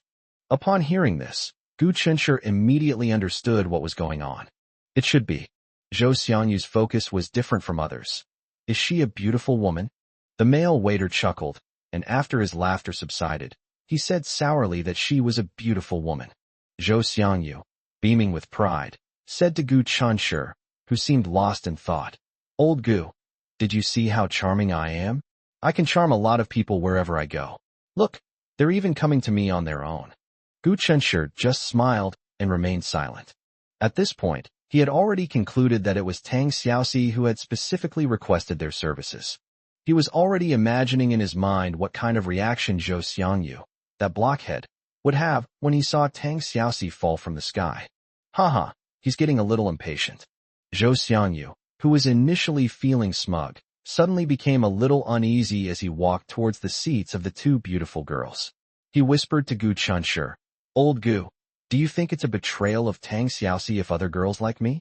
Gu Chunshi. He answered politely, "As long as you are determined and do not waver in the face of other girls' beauty and temptation, then it is not considered betrayal." Zhou Xiangyu breathed a sigh of relief. "Oh, that's good." Gu Chunshi was pleased to see his reaction. It seems Zhou Xiangyu cares about Tang Xiaoxi quite a bit. All right, there's hope for me to finally find a partner. However, this guy's IQ is really worrying. He never imagined that, out of the blue, someone would specifically request the two of them to provide services. It must be someone they know. He wouldn't be so narcissistic as to think that two beautiful women have taken a liking to him, and that they specifically asked him to provide services in order to pave the way for them to get to know him. Please, there's a limit to narcissism. Just then, Zhou Xiangyu suddenly stopped and said mysteriously, "Old Gu, I feel something's not right." Gu Chunshi asked, "What's wrong?" Zhou Xiangyu said, "Do you think those two beautiful women might recognize us?" Gu Chunshi thought to himself, "Oh ho, I wronged you, huh? You finally realized something was wrong. Do you think it's possible that it could be my sister?" "Your sister?" "It's my big sister, your wife Xiaoyu. She came secretly to give you a surprise." Gu Chunshi looked at him with a strange expression. Zhou Xiangyu said smugly, "Aren't you already deeply impressed by my intelligence? But don't rush to admire me. Listen to what I have to say first. Although I've let you know the truth, since my sister wants to surprise you, you absolutely must act extremely shocked and overjoyed later, understand?" Gu Chunshi asked a question. "But don't forget, there are two girls. If one of them is Xiaoyu, then who is the other one?" This stumped Zhou Xiangyu. He scratched his head blankly. "Yeah, who's the other one?" With this question in mind, Zhou Xiangyu and Gu Chunshi went to the two girls' table. One of the girls was looking down at her phone. Another girl rested her chin on her hand and looked at them with a grin. She first looked at Gu Chunshi, her eyes filled with a kind smile. Then his gaze fell on Zhou Xiangyu, and his eyes suddenly became serious, full of inquiry. While the girls were studying Zhou Xiangyu quickly glanced at the two girls. "Ah, this isn't his sister, and oh, that isn't either. So he actually guessed wrong. How infuriating. But that's not right. He didn't recognize either of those girls. Could it be that she was really attracted by my charm? Wouldn't you say he indirectly generated revenue for the Chinese restaurant? Haha, he's truly a once-in-a-lifetime employee for the boss." Just as Zhou Xiangyu was lost in thought, Gu Chunshi asked politely, "Good afternoon, gentlemen. May I ask what kind of help you need?" The restaurant uses a mobile ordering system. Customers can simply scan a QR code to order when they arrive. Sometimes new customers are confused about the ordering system or don't know which dishes suit their taste. In these situations, the waiters will kindly provide guidance. The girl smiled and said, "Can you fulfill any request I make?" Gu Chunshi's smile remained unchanged. "As long as it is reasonable and within our scope of work, we will try our best to meet your needs." "Oh, is that so?" the girl asked, feigning curiosity. "So, does accompanying someone for meals, drinks, and entertainment count as part of your job scope?" Chapter 148, A Surprise from Tang Xiaoxi. When the girl asked Gu Chunshi in a serious tone whether accompanying someone for meals, drinks, and entertainment counted as part of their job scope, Gu Chunshi smiled but remained silent. Zhou Xiangyu, who was standing to the side, almost choked on his own saliva. "What? Did he hear that right? Accompanying you to eat, drink, and play. Isn't that just prostitution?" Uft. Some people couldn't help but laugh out loud. Of course, it wasn't Gu Chunshi. He's very professional, okay? He usually doesn't laugh unless he really can't help it. Although he's trying hard to suppress his laughter, he's managing to hold it in. It wasn't Zhou Xiangyu either, because he hadn't recovered from the shock of being called a three-accompanying person. But speaking of which, that laughter sounds so familiar. Zhou Xiangyu suddenly looked at the girl who was looking down at her phone. The girl covered her mouth and couldn't stop laughing. "Tang Xiaoxi," Zhou Xiangyu exclaimed in surprise. How could it be Tang Xiaoxi? Then he suddenly remembered that on his first night at work, when he said good night to Tang Xiaoxi, she asked him in detail where he was in City A and what the name of the Chinese restaurant was. Zhou Xiangyu thought she was just curious, but he never expected it was a surprise for him. A surprise? That's right, it's a surprise. Anyway, Zhou Xiangyu was very happy to suddenly see Tang Xiaoxi. The girl opposite Tang Xiaoxi, Tang Xiaoxi's cousin Tang Xiaoyuan, shook her head. Xiaoxi, I haven't had my fill yet. How come you've already given yourself away? Tang Xiaoxi finally managed to stop laughing and introduced the two parties. After they had gotten to know each other, Tang Xiaoyuan looked at Zhou Xiangyu and said, You haven't answered my question yet. Zhou Xiangyu thought, wasn't he just asking Lao Gu? Oh, old Gu definitely can't go and have meals, drinks, and entertainment with his sister, otherwise she'll be heartbroken. This time, Zhou Xiangyu was quite agreeable, of course. But wait a minute, I need to ask for leave. Tang Xiaoxi said uneasily, Never mind, my sister is just teasing you. We just happened to be passing by and came to see you. Don't take leave and delay your work. Zhou Xiangyu said, No way. You've come all this way. How can I leave you behind? I know Sidia very well. I'll be your guide. He hurriedly went to Uncle Li to ask for leave. When Uncle Li learned that it was his female classmate and her sister who were visiting Sidia, he readily approved his leave. After approving the leave, he even considerately asked him if he had any money on him. If you don't have enough money, you can get some in advance. Zhou Xiangyu was moved to tears. Before leaving, Zhou Xiangyu and Tang Xiaoxi patted Gu Chunshi on the shoulder with a solemn air, as if they were entrusting him with a great responsibility. Old Gu, I'm leaving. I'm leaving this place to you to guard. Gu Chunshi couldn't stand his childish antics any longer, and laughed as she slapped his hand away. All right, go ahead, have fun. After waving goodbye, Tang Xiaoyuan suddenly said with a smile, Hey, Xiaoxi, is that Gu Chun from your class who got into Huada University? Tang Xiaoxi smiled and said, Sister, his name has 3 characters, Gu Chunshi. Tang Xiaoyuan asked curiously, Why is he called Gu Chunshi? I think Gu Chun sounds pretty good too. Zhou Xiangyu explained on behalf of his good friend. He was born at 7:53 a.m., so his father named him Chunshi. Tang Xiaoxi's focus was a little off. Zhou Xiangyu, how do you know so much about Gu Chunshi? They not only knew his birth time, but even the minute. Zhou Xiangyu said proudly, Of course, I'm his very, very best friend. Besides his aunt and uncle, I'm the one in the world who understands him the most. After saying that, he suddenly realized that perhaps it wouldn't be like that soon. Because now there's a powerful older sister, Xiaoyu. He looks quite handsome, Tang Xiaoyuan said thoughtfully. Upon hearing this, Zhou Xiangyu immediately replied, He already has a girlfriend. Tang Xiaoyuan exclaimed, Ah, and said regretfully, So he already has a girlfriend. I was so happy for nothing. Tang Xiaoxi covered her mouth and laughed. I've met Gu Chunshi's girlfriend. She's very beautiful and has an outstanding temperament. Oh, by the way, Zhou Xiangyu, you also said that she's practiced martial arts since she was a child and is very good at fighting, right? Yes, Zhou Xiangyu nodded. He took on 2 shameless thieves single-handedly, which stunned me.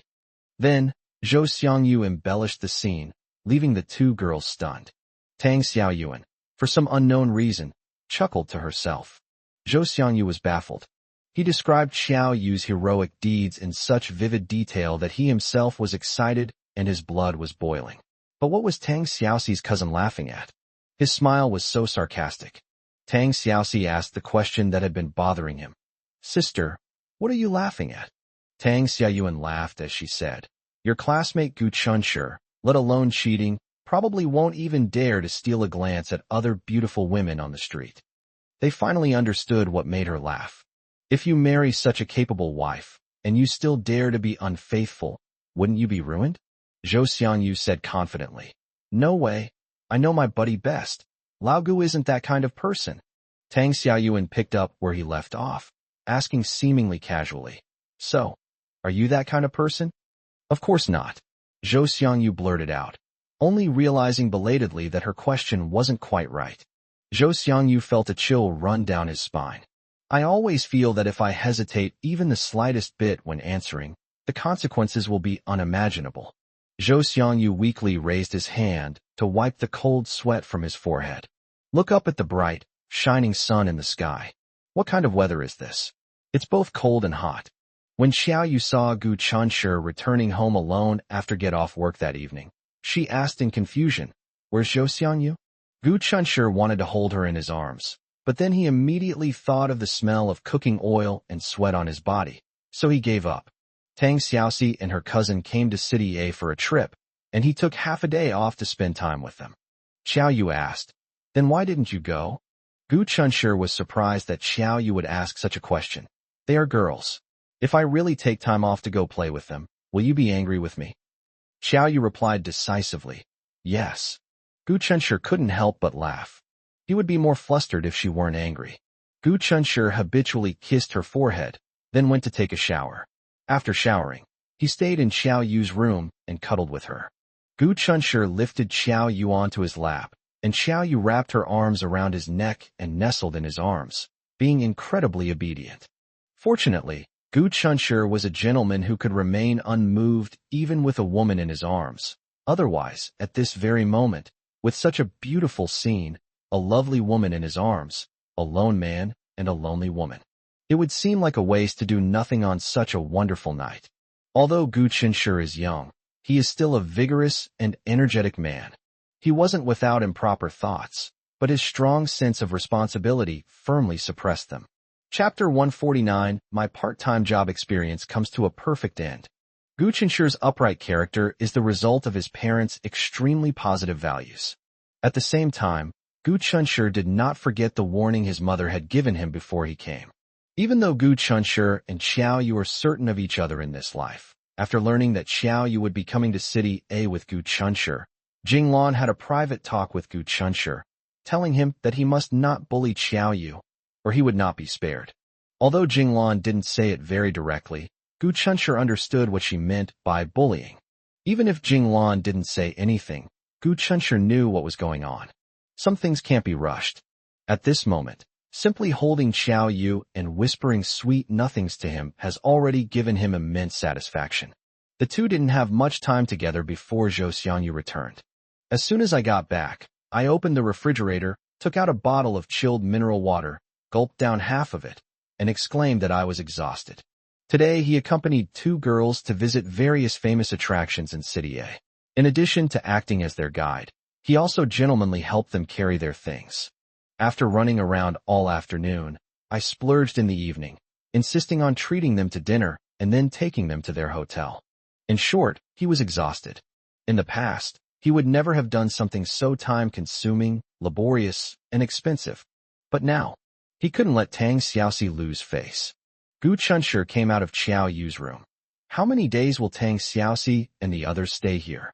2 days. I'll go back tomorrow afternoon." Zhou Xiangyu slumped on the sofa, not wanting to move. Gu Chunshi sat down opposite him.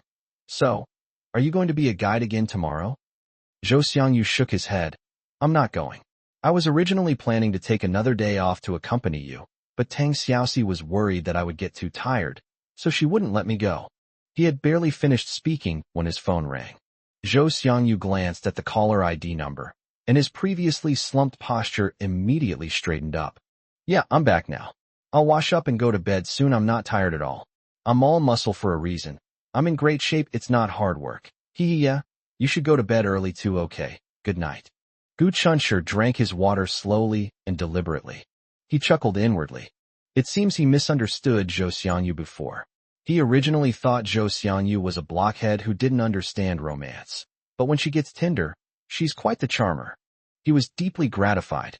Before going to bed, Gu Chunshi opened the Douyin app and paused for a moment. Number of followers 68. There were about 10 comments under the comic he posted a few days ago. "This is very interesting. I like it very much. I've saved it. What comic is this? What's its name? Please let me know. Where did the blogger go? If you're not dead, hurry up and update. I was really enjoying it. Why did it just disappear? Blogger, are you even capable? If you want a tip, just say so. I'm not short of money." Gu Chunshi touched his smooth chin in astonishment. "What's going on?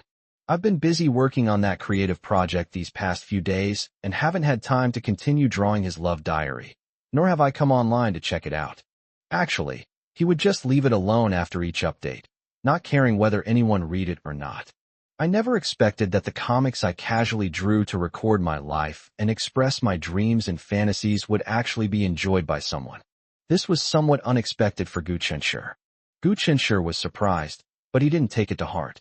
Originally, I just wanted to use this platform to express, show off, and record my feelings and the sweetness I have. I never thought of becoming an internet celebrity blogger. If someone actually reads this, it means he has someone to brag to. As for updates, I'll update when I have time, and if I don't, I'll just take a break and be laid back. Those netizens who are urging him to update can't possibly come through the internet and kill him, can they? Even so, Gu Chenshi still opened his love diary notebook and started drawing seriously. He hardly needs to think about the plot, nor does he need to figure out the characters and their settings. It's just something that happens in real life. Just embellish it and add some wild imagination, and it'll be fine. This makes the plot more vivid and interesting, yet less realistic, more like a wildly imaginative urban romance. Well, Gu Chenshi believed that even if acquaintances saw this comic, they wouldn't think it was related to his life. This is exactly the effect he wanted. After all, he didn't have the inclination to completely expose his life to others. As the days passed, Gu Chenshi and Zhou Xiangyu's summer job life came to a successful end on August 10th. Zhou Xiangyu had already become familiar with the restaurant staff and was even a little reluctant to leave. Fortunately, they will be back when school starts in 2 weeks, However, from now on, he will hardly be able to eat his older sister's cooking anymore. There's no way to make up for this regret. Even though Xiao Yu is certain that she will come back with Gu Chenshi after the start of the semester, it is clear that they, who are not employees of the Chinese restaurant, cannot continue to live in the luxurious staff dormitory. Sigh. Oh well, it's time for me, this huge third wheel, to step out of their romantic getaway. They worked at the Chinese restaurant for a month and a half and earned a total of more than 9,000 yuan. Uncle Li saw that they had performed well and gave each of them an extra 500 yuan bonus. Although it wasn't much, it was a recognition and encouragement of their work. After finishing his part-time job, Gu Chenshi originally planned not to go back home first, but to take Xiaoyu to have some fun in city. This was also his parents' idea. Xiaoyu, however, figured they would be back soon anyway, so he suggested they go home first. She misses her Aunt Jinglan and Uncle Guqing. Zhou Xiangyu isn't going back. His father has business in City A, so he'll go back with him. Before heading back, Gu Chenshi and Xiaoyu strolled around City A, carefully selecting a small gift for each of their parents. I returned home at 9 o'clock that evening. It's strange, really. Gu Chenshi felt that he had only been away from home for a month and a half, but when he saw his parents for the first time, they seemed to have aged and become much more haggard, which made Gu Chenshi feel very sorry for them. Jinglan hugged her daughter-in-law Xiaoyu, and then her son, proudly saying, "My son, you've worked so hard. My son is amazing." Gu Cheng happily took their suitcases and told them to wash their hands and prepare to eat. Knowing they were coming back today, even though Gu Chenshi told them on the phone to eat first and not wait for them, his parents still insisted on waiting for them to come and eat together. Dinner was plentiful, consisting entirely of dishes that Gu Chenshi and Xiaoyu usually enjoyed. While eating, Gu Chenshi told his parents about his interesting experiences working, and the meal was filled with laughter and joy. With less than 2 weeks until the start of the school term, Gu Chenshi will enjoy a leisurely and carefree time while looking for a suitable house online. Otherwise, where will he and Xiaoyu live after school starts?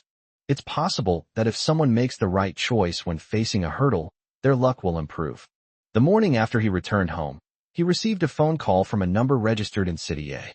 Chapter 150, Corin's Olive Branch. The phone number that called early in the morning, registered in City A, was Chung Karen's. Gu Chenshi was a little confused. Since Chung Karen gave him the 100,000 yuan reward, they haven't seen each other again. Moreover, the transaction has already been completed, so there is no need to meet again. Gu Chenshi stared at his phone for a long time before calmly pressing the answer button. "Brother Gu, you're home?" Chung Karen's voice immediately came through the receiver. He went to the Chinese restaurant to look for Gu Chenshi yesterday, but he was disappointed to find that Gu Chenshi was not there. He's been so busy lately that he forgot Gu Chenshi was still a student. Gu Chenshi hummed in agreement, curious about what Chung Karen would say next. Chung Karen tentatively asked, Gu Chunshur, do you still want to continue earning tuition fees? After a moment's thought, Gu Chunshur roughly guessed the purpose of his call. You're planning to hire me? Talking to smart people can save you a lot of unnecessary breath. Chung Karen chuckled on the phone.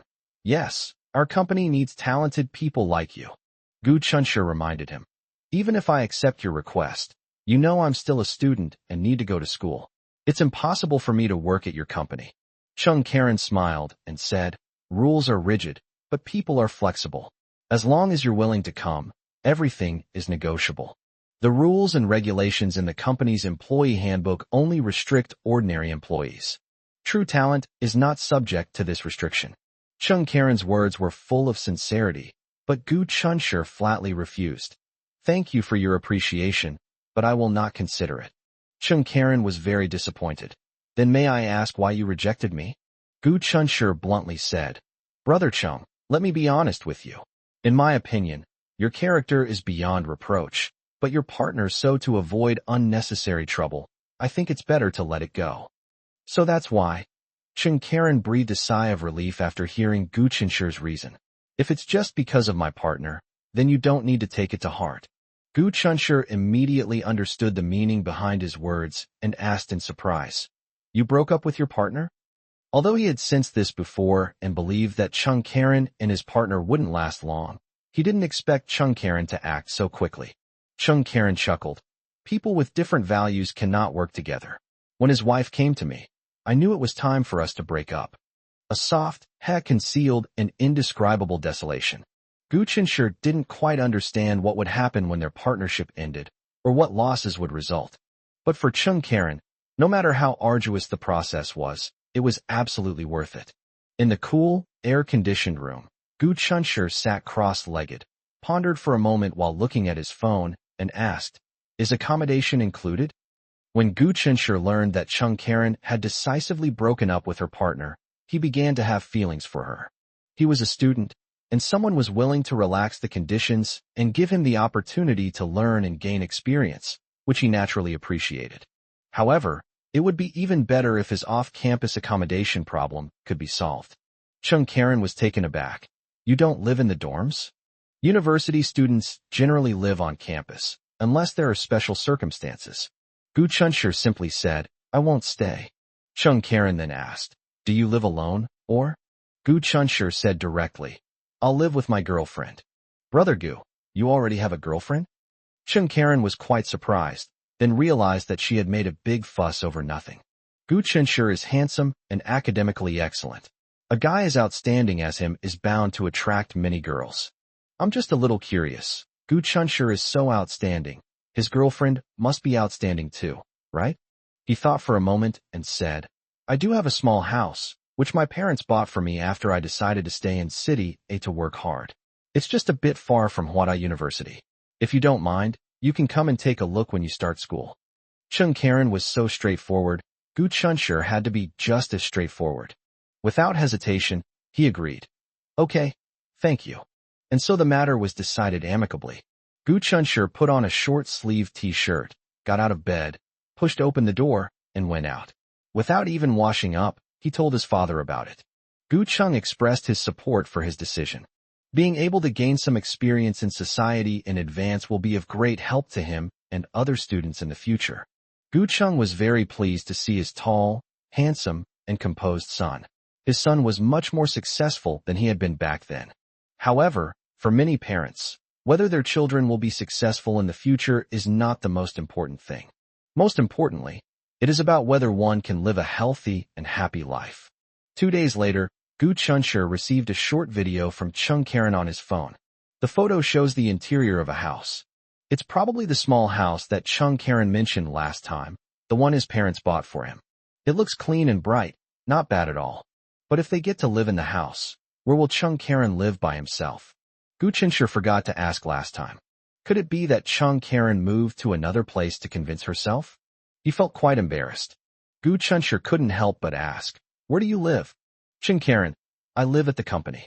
Gu Chunshur, because of me? Chung Karen first sent a smiley face, then replied, No, I've always lived at the company. Gu Chunshur was a little puzzled, But then he thought that maybe it was because his house was a bit far from the company and it was inconvenient to travel, so he chose to live at the company. After the start of autumn, the temperature remained high, reaching as high as 40 degrees Celsius at its hottest point, to the point that even the cicadas in the trees were too tired to sing. The air conditioners in every household are humming and running all day long. Chapter 151. Not enough to taste. A sudden downpour lasted for a day and a night, washing away the heat and bringing some relief from the heat. Gu Chinshir was living a wonderful life. During the day, Mom and Dad go to work. He would look for chores to do, but usually, hardworking parents would do all the chores they could, not giving him a chance to show off. Staying at home leisurely, with your beloved girl by your side, listening to the patter of rain outside the window, and doing what you love, this is truly one of life's greatest pleasures. Gu Chunshur and Xiao Yu were in the same state as usual, each occupying half of the table. Xiao Yu drew, and when she got tired of drawing, she switched to work mode and started writing a novel. Gu Chunshur kept doodling and drawing. For no apparent reason, he set himself a task that he had to complete every day. That is to update his love diary. He said he would update in a relaxed, Buddhist-like manner, but when everyone enthusiastically urged him to update, it aroused Gu Chinshur's sense of responsibility. Barring unforeseen circumstances, he tries to update a little bit every day. He became an internet celebrity blogger seemingly without even realizing it. The number of fans is increasing daily, and now there are more than 3,000. As time went on, more and more netizens came to read his love diary, and the comment section was lively every day. They were very interested in speculating about how the plot would unfold. Some people are urgently asking what kind of comic this is. They are impatiently waiting for the daily updates, and they want to buy the whole book to read it all at once. Others took it so seriously that they immersed themselves in the story, becoming deeply moved. Browsing through comments when you have nothing to do is a good pastime. As Gu Chunshur listened to the sound of rain, he used a black pen to draw more than a dozen sweet scenes from his mind in one go. When he stopped writing, he realized that his wrist was sore. The rain outside is gradually subsiding. It looks like it will stop soon. The sky remained overcast, and it was unclear whether an even bigger storm was brewing. Gu Chunshur stood up, went back to his house across the street, washed 2 fist-sized pears, and then went back. Take a break and have a pear. My mom bought it yesterday. It's juicy and very sweet. Gu Chunshur handed one to Xiao Yu. Xiao Yu said, "It's too big, we can't finish it. Let's each eat half." Gu Chunshur, who always obeyed Xiao Yu's every word, immediately refused. "No, I don't want to be separated from you. Dividing a pear is just separation, isn't it?" Xiao Yu immediately realized this and quickly took the pear from him. Although it may seem superstitious, well, let it be superstitious. Anyway, they will never be separated. After finishing the pear, Gu Chunshur opened the window, and a cool, damp breeze blew in, causing the curtains on both sides to flutter gently. He closed the window again, turned around, and saw Xiao Yu holding a pear that had only been bitten a few times in one hand, resting her chin on her other hand, looking at him with a smile in her eyes. She still didn't like wearing skirts, but besides the skirt Zhang Huiwa had given her, she now had several more ethereal dresses in her wardrobe. Because she could never forget the first time she wore a dress, and asked Gu Chunshur if it looked good, and how his eyes lit up. So she later bought several dresses with different styles online, only to wear at home and only for him to see. At this moment, Xiao Yu was wearing a light green the 5th neck sleeveless dress, revealing her fair swan neck and delicate collarbone. Her long hair was tied back and casually styled into a bun, with stray strands falling from both sides of her forehead, slightly disheveled by the wind. Natural, wild-looking eyebrows, and pure, captivating phoenix eyes. Beneath her pert nose, her lips gleamed with a healthy pink hue, like 2 sweet flowers just beginning to bloom. Even though Gu Chunshur has tasted their flavor many times, he will still be captivated by them again and never tire of them. After the heavy rain, there were countless small puddles on the road. "Hey Xin, there's water here, walk around it a bit." The warning came a step too late. The girl with 2 cute little braids insisted on stepping into the puddles with her feet, which were clad in pretty white leather shoes. With one step, water droplets sprayed out, soaking her beautiful lace-trimmed dress. As for the pretty little white leather shoes, needless to say, they were soaked. Chu Xian. Her temples began to throb. The image of a gentle and loving mother can crumble in an instant. Husband Mengze laughed and said, "What child isn't naughty and doesn't like playing in the water? Just change into something clean when you get home, and it'll be fine." Chu Xian wanted to say that the weather was a bit chilly after the rain, and she was worried that if she got herself all wet, she might get sick. On second thought, my husband is right. Adults don't understand the joys of children. Oh well, I'll just indulge her this once. Chu Xian half-jokingly complained to her husband, "You just spoil her," while turning her head to look around. This was a habit she had developed ever since she learned that Xiao Yu lived nearby. She longed to see Xiao Yu again, even though she knew the other person didn't want to see her. She wanted to know how her younger sister, Xiao Yu, lived after leaving the Yang family. Xiao Yu is only 18 years old, with no work experience and no basic social skills. Chu Xian finds it hard to imagine what it's like for Xiao Yu to live alone in a strange city. But speaking of which, the little girl I saw last time seemed to be living a pretty good life. Perhaps, staying away from a family of hatred is equivalent to staying away from hatred itself. This must be the life that Xiao Yu wants. Chu Xian knew perfectly well that Xiao Yu's cold attitude when she last met him clearly showed that she didn't want anyone to disturb her peaceful life. She understands. She just wanted to watch over her little sister Xiao Yu from afar, to see if she was doing well, and if possible, to offer some help within her capacity. That would be enough. This was her own idea, and also her mother's wish. However, Chu Xian had no idea that around a certain corner, her beloved little sister Xiao Yu was looking at her with a frown. With little food left in the refrigerator, Xiao Yu changed out of her light green dress and walked out of the residential area with Gu Chunshi, intending to go to the market to buy some groceries. I almost bumped into a stringed instrument by accident. After thinking about it, today seems to be Saturday.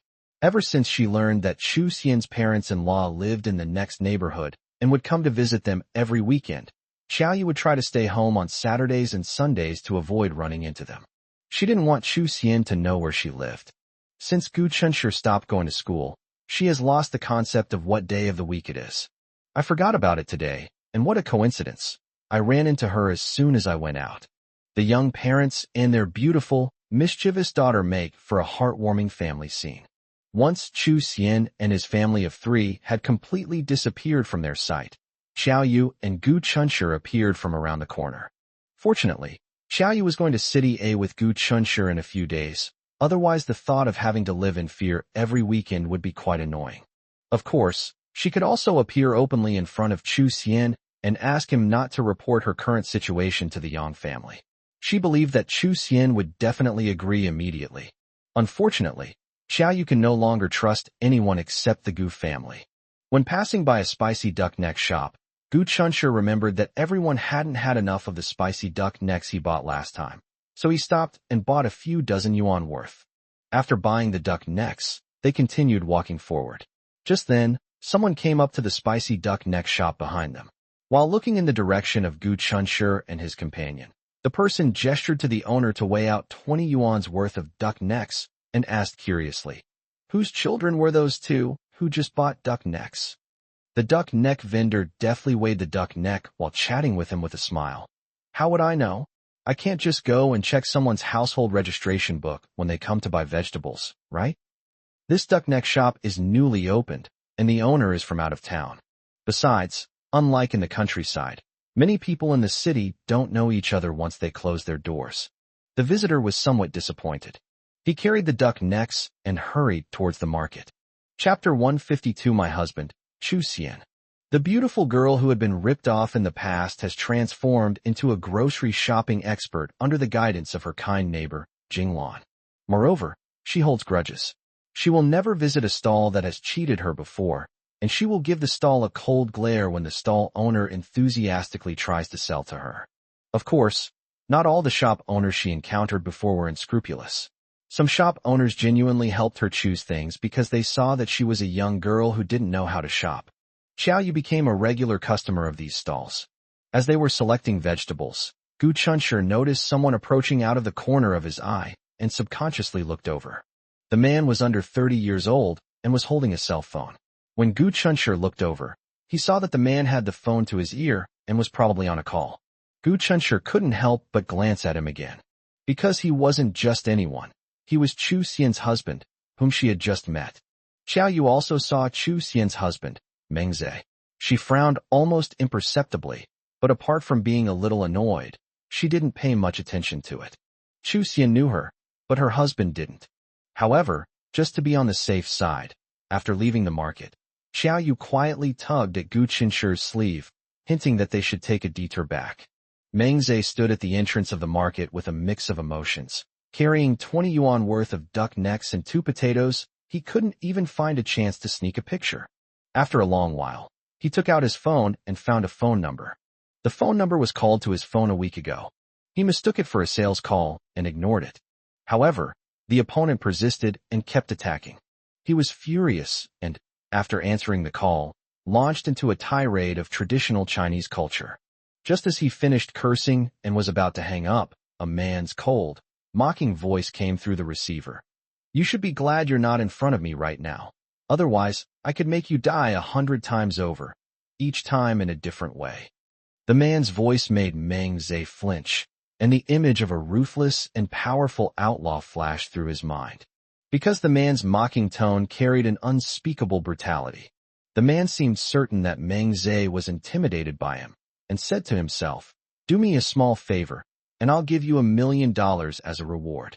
Upon hearing the word million, Meng Zhe assumed the man was a swindler.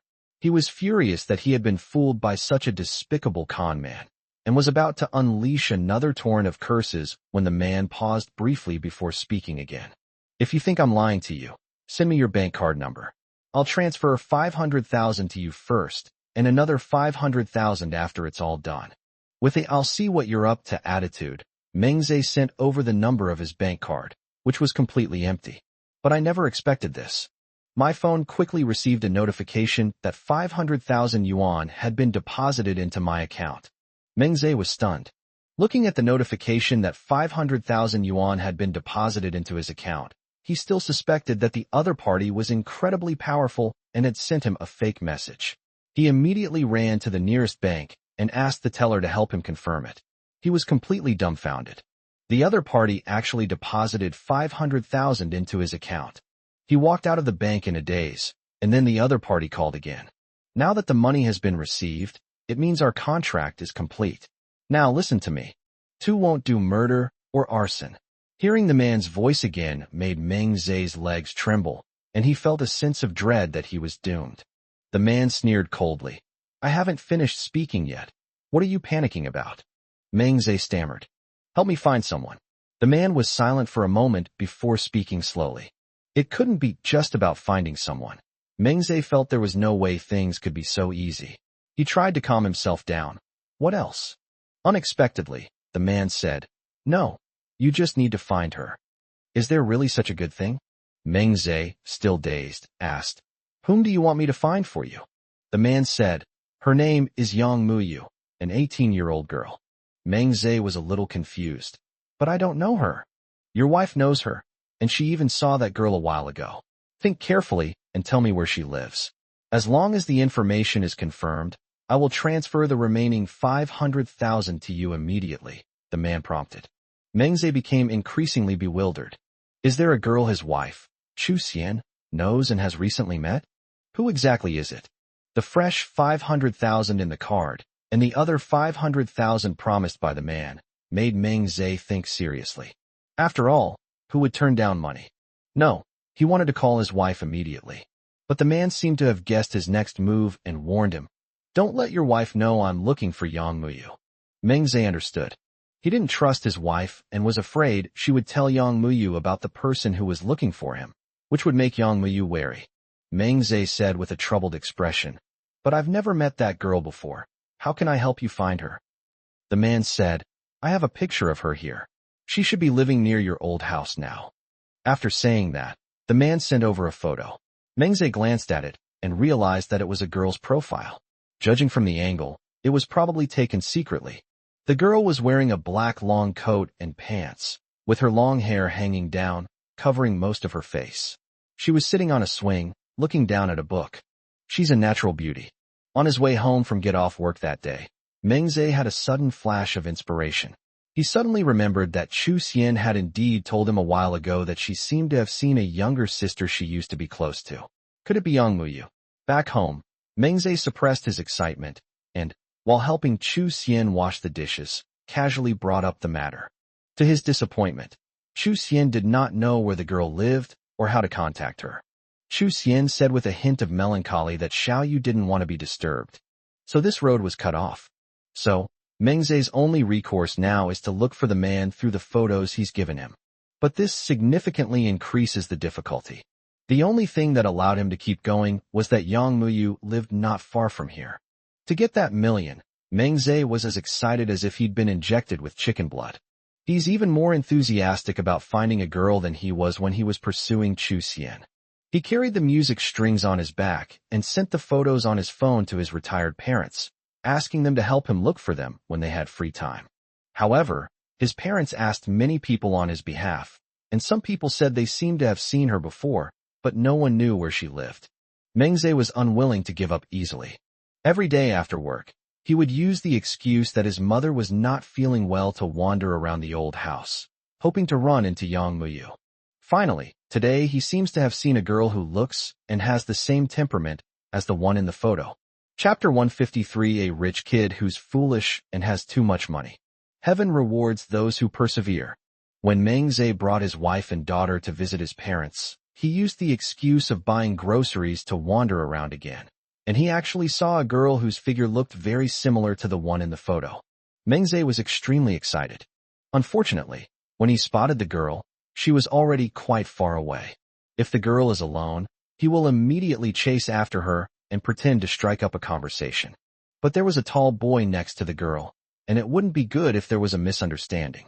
Mengze, clinging to hope, headed towards the spicy duck neck shop they had just left, hoping to get some clues from the owner.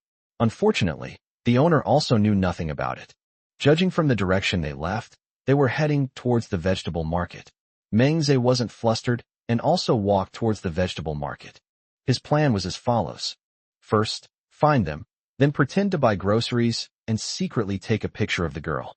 Send the picture to the man who promised him $1 million, so that the man can confirm whether the girl is the one he is looking for.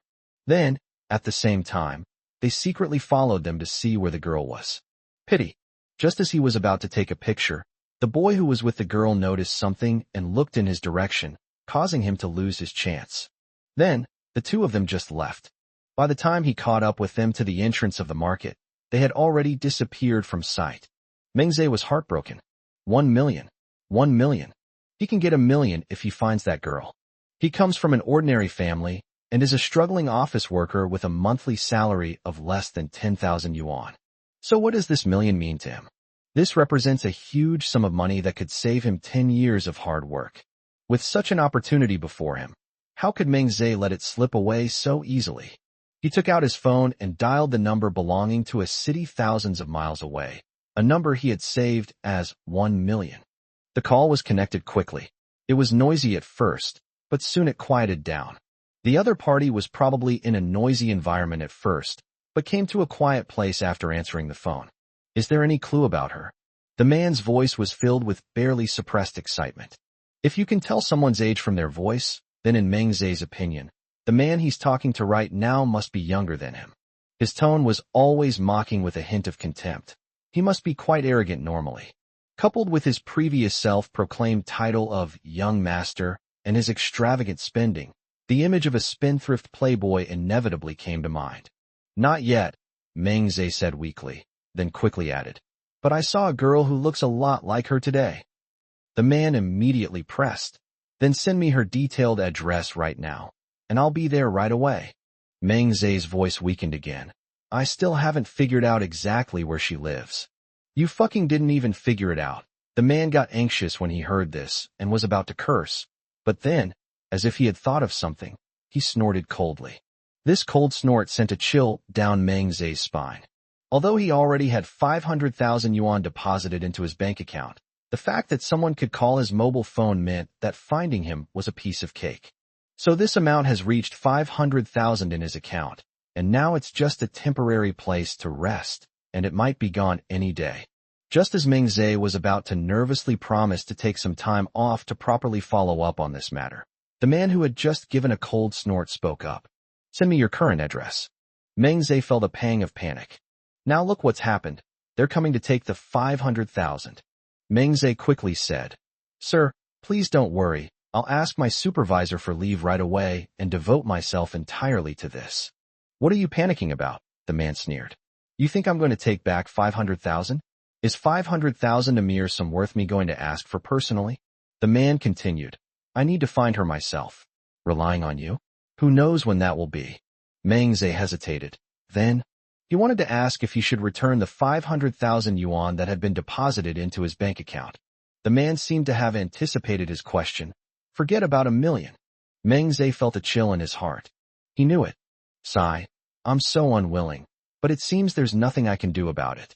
But don't worry, consider the 500,000 yuan deposited into your bank account as compensation for your hard work these past few days. I won't ask you for it back," the man said dismissively.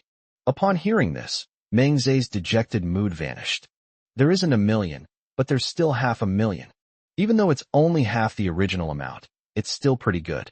You see, although he had been busy and concerned for several days, in the end, he hadn't done anything for the man. Meng Zhe quickly sent the phone's location. After receiving the message, the man hung up the phone decisively. Meng Zhe felt a surge of joy and was in a daze.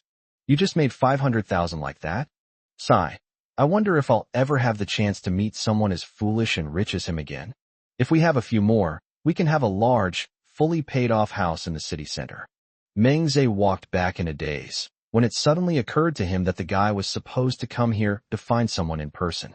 He's a complete stranger here, so he definitely needs a guide. He grew up here, so he's the perfect candidate. For those rich kids who spend money like water, even a tiny bit of crumbs slipping through their fingers is enough for them to live a carefree life for a long time. We should definitely latch onto this powerful backer. Meng Zhe's spirits lifted, and he quickly dialed the number back. But no one answered. Meng Zhe didn't dare to make any more calls. Who knows what these wealthy people are busy with every day? If you spoil their enjoyment, you might end up making things worse for yourself. Meng Zhe thought for a moment, then sent a different message, respectfully stating that he could provide a guide if the other party needed one. As for whether the other party will see it, and whether they will contact him after seeing it, we'll see. Time flies, and soon it was time to say goodbye again. As originally planned, Gu Chunshi and Xiao Yu arrived in city 2 days in advance. This time, Jing Lan took 2 days off to go with them. Before this, the two children had more than a month of experience living independently. However, last time they stayed in the staff dormitory, where everything was prepared for them. Apart from a change of clothes and some daily necessities, they did not need to prepare anything else. This time is different. They will be living in city a long term, so they need to prepare everything. Jinglan was naturally worried. Coincidentally, on the same day that Gu Chunshi and the others returned to City A, Chung Karen was going back to her hometown. So, Chung Karen first sent Gu Chunshi the exact location of her small house, and then handed the key to Uncle Li at the Chinese restaurant. Chapter 154 Reincarnation is a skill. Gu Chunshi went to get the keys and took his mother and Xiao Yu to see the place where he used to work. When he worked here before, he told Xiao Yu to try not to go out alone. Xiao Yu was very obedient and stayed in her room obediently. In other words, she was used to a life where she rarely left her home, so she didn't feel bored or uncomfortable. So much so that until Gu Chunshi finished his part-time job, she didn't know where he was working or what the working environment was like. After handing the keys to Gu Chunshi, Uncle Li warmly welcomed them. They had a meal at a Chinese restaurant, and Uncle Li, being very particular, offered to pay for it for them. But they were running a business, so there was no reason for them not to pay. In the end, after their insistence, Uncle Li reluctantly accepted 30% of the bill.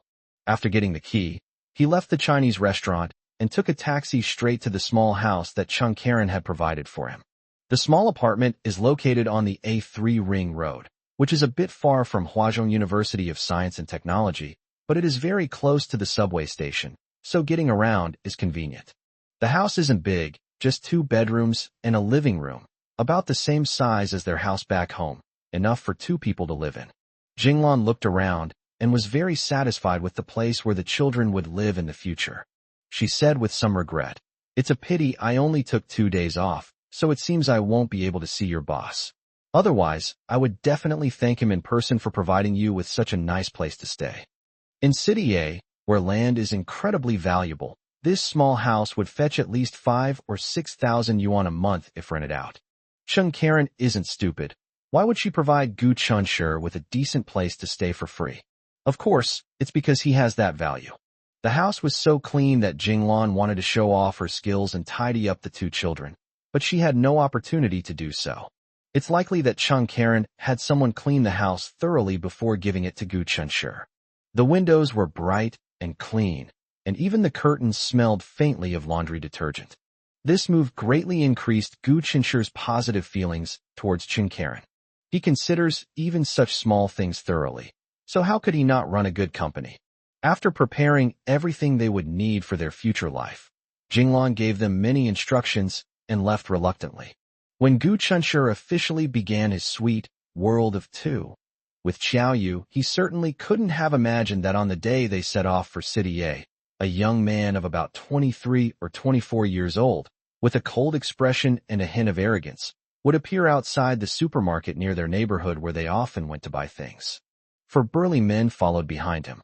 That was his bodyguard. Meng Zhe stood in front of him, and although he was slightly taller than the young man, he seemed much less imposing and appeared somewhat apprehensive.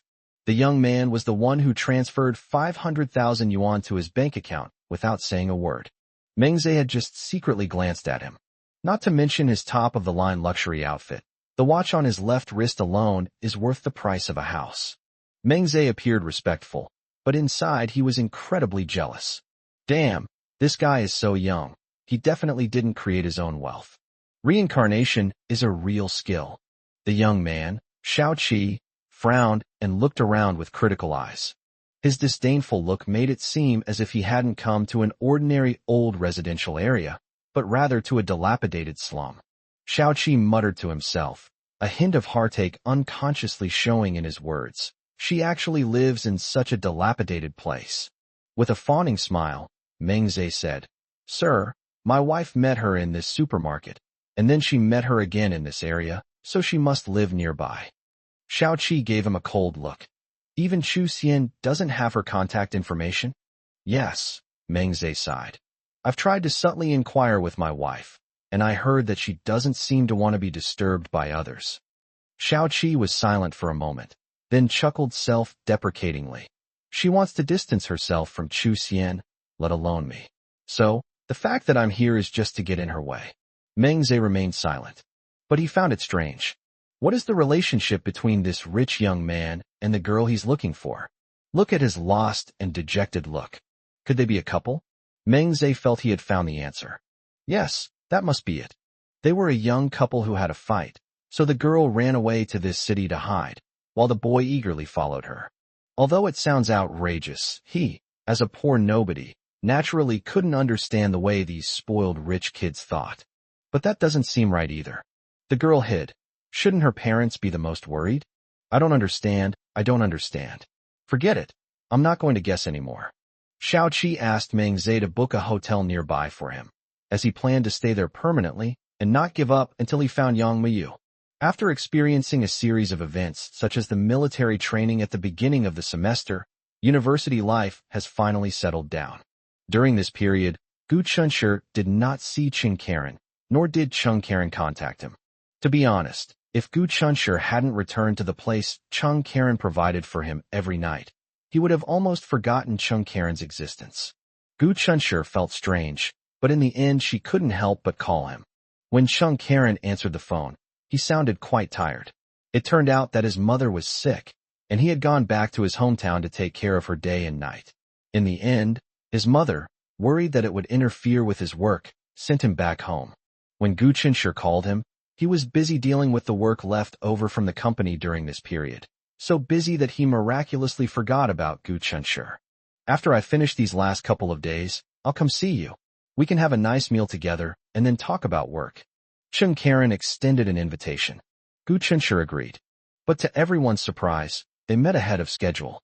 Here's what happened. That Friday, After Gu Chunshur finished his evening self-study and returned home, he took out his keys to open the door when the door in front of him suddenly shook violently.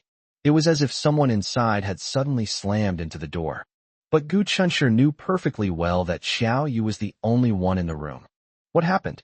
This inexplicably reminded him of Xiao Yu's glorious feat of starving himself to death.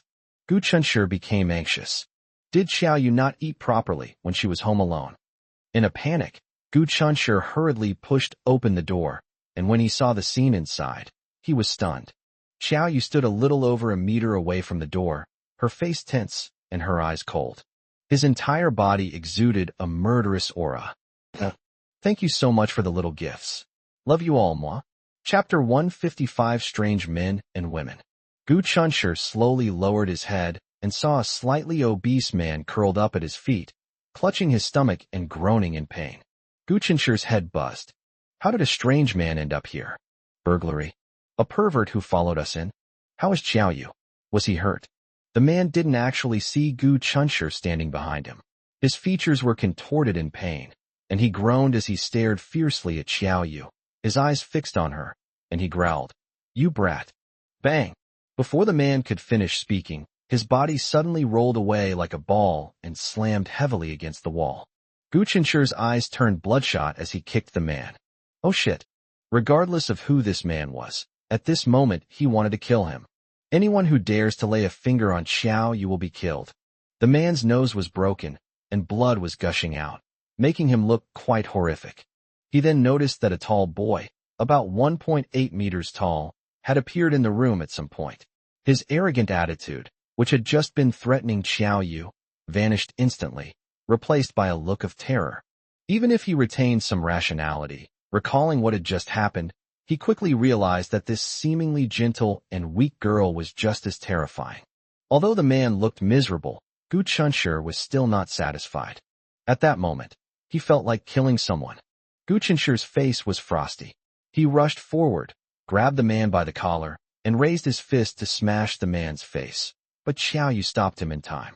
Wait, let's ask him what he does first. Honey, are you all right? How dare you beat my husband like this? Do you believe I'll call the police right now and have them arrest you? Just then, a woman tumbled out of the bathroom and threw herself at the man's side, crying out. Gu Chunshur was completely dumbfounded. Why is the room, which is usually occupied by only him and Xiao Yu, so lively tonight? As it turned out, Xiao Yu, like always, saw Gu Chunshur off and then began her monotonous daily routine. I paint during the day and write novels at night. I'll take a nap during my lunch break. The arrangements were very well organized. That evening, as she sat on the sofa with a cushion, writing her novel as usual, she suddenly heard the sound of the door lock turning. At this time, Gu Chunshur should still be in evening self-study, so it's impossible for him to come back so early. Xiao Yu has a habit. When she is alone at home, all the main lights are turned off, and only one bedside lamp is turned on in the bedroom. When she writes her novels, she likes to sit on the dark living room sofa. Yes, she's not afraid of the dark. In fact, she really likes the atmosphere. When she realized something was wrong, she quietly closed the bedroom door, shut her laptop, and hid behind the door. If the person who comes is Gu Chunshur, then she will give Gu Chunshur a big hug. If it weren't for Gu Chunshur, no matter who it is, Xiao Yu will make sure they come in upright and leave horizontally. Imagine this isn't a shopping mall. Can just anyone come and go as they please? But the other party seems to have a key. Could it be the owner of this house, Gu Chunshur's boss, that guy named Qing Karen? Even if it was him, it was still terrible. Once someone else is living in the house, it becomes their private space. How can someone just freely enter and leave when they know someone is living there? Xiao Yu hoped that Gu Chunshur would open the door, but she was disappointed by the reality. As soon as the door was opened, a strong, cheap perfume smell that made her uncomfortable immediately hit her nose. It's a woman. Xiao Yu made a judgment immediately. A woman who has the key to this place. She and that Chung Karen must have some connection. Otherwise she wouldn't have the key to this place. After the woman pushed the door open, she exclaimed, "Huh?" Probably wondering why the lights weren't on, and then headed straight for the bedroom without stopping. The empty bedroom left the woman momentarily stunned, but she quickly realized what was happening and turned to walk towards the bathroom. Xiao Yu closed the door, silently approached the bathroom door, turned on his phone's flashlight, shone it directly into the woman's face, and asked expressionlessly, "Who are you looking for?" In her view, this was a perfectly normal question. However, perhaps because it was dark, her appearance was too eerie, and the woman screamed and fainted. The woman had just fainted when someone knocked on the door. Xiao Yu guessed that she might be in cahoots with this woman. Adhering to the principle of getting to the bottom of things, and after confirming that there was only one person outside the door, Xiao Yu opened the door. This time it's a man. At this moment, Xiao Yu still did not turn on the living room lights, and deliberately turned off his phone. But the faint light coming from the bedroom allowed the man to vaguely see her petite figure. "Is that bastard in the bedroom right now? Get out of my way, I'm going to settle the score with him. Damn it, he's getting too big for his britches." The man cursed and tried to rush inside. "Xiao Yu." This shows that the man considered her to be one of the women on his side. "Who are you, and what brings you here?" She remained remarkably calm, both in expression and tone. She could take this man down in a minute. She didn't even consider him a threat. As she asked the question, she closed the door again so she could beat the dog later. The unfamiliar female voice made the man suddenly realize that he had mistaken the person for someone else. He turned around and walked over, fumbling for the light switch to turn it on as he asked, "Who are you? Chun Karen's new vixen?" The fact that this man and woman had inexplicably barged in was already enough to leave Xiao Yu speechless. If it weren't for the need to find out the reason in order to prevent future troubles, she would have taken them down immediately. The woman was too timid and fainted from fright. So Xiao Yu had no choice but to give the opportunity to the man, but instead the man didn't realize it, and called her a vixen. The man had no idea that saying the words vixen in front of Xiao Yu would have serious consequences. That was Xiao Yu's almost unknown Achilles heel. Xiao Yu saw the man reach out to grab her, nimbly dodged him, and then kicked him away. In a daze, the man slammed his fist on the door. At this moment, Gu Chunshi returned. In the brightly lit living room, the man was humming and the woman was crying, creating quite a scene. Gu Chunshi was relieved to find that Xiao Yu had not been harmed in the slightest, and then looked coldly at the unfamiliar man and woman. "Who are you?" the sobbing woman retorted angrily. "And who are you? Where is that bastard Chun Karen? Make him come out and see me. I'm telling you, this isn't over yet."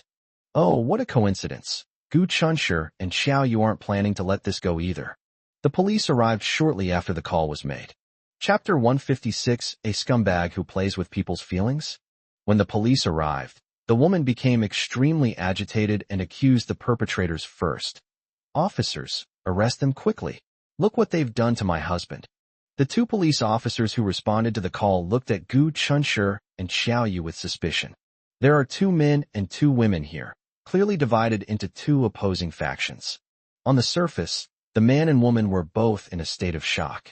The man's face was bruised and swollen, covered in blood, and he was lying on the ground, unable to get up, wailing incessantly. The woman cried her eyes out. She appears to be a victim. The man and woman on this side were both calm and composed, but judging from their appearance, they looked like well-behaved students, and didn't seem like perpetrators. Of course, appearances can be deceiving. An older, seemingly experienced and battle-hardened police officer swept his stern gaze over them. "Who called the police?" he asked in a deep voice. Gu Chunshi raised his hand, just like raising his hand to speak in class, and said calmly, "Officer, I'm the one who called the police." The woman shouted, "You little bastard, how dare you hit my husband?" Quiet down." The younger police officer glared at her, annoyed by her noise. The woman immediately became obedient. "Did you call the police to report that someone trespassed on your property and was causing a disturbance?" The veteran police officer continued.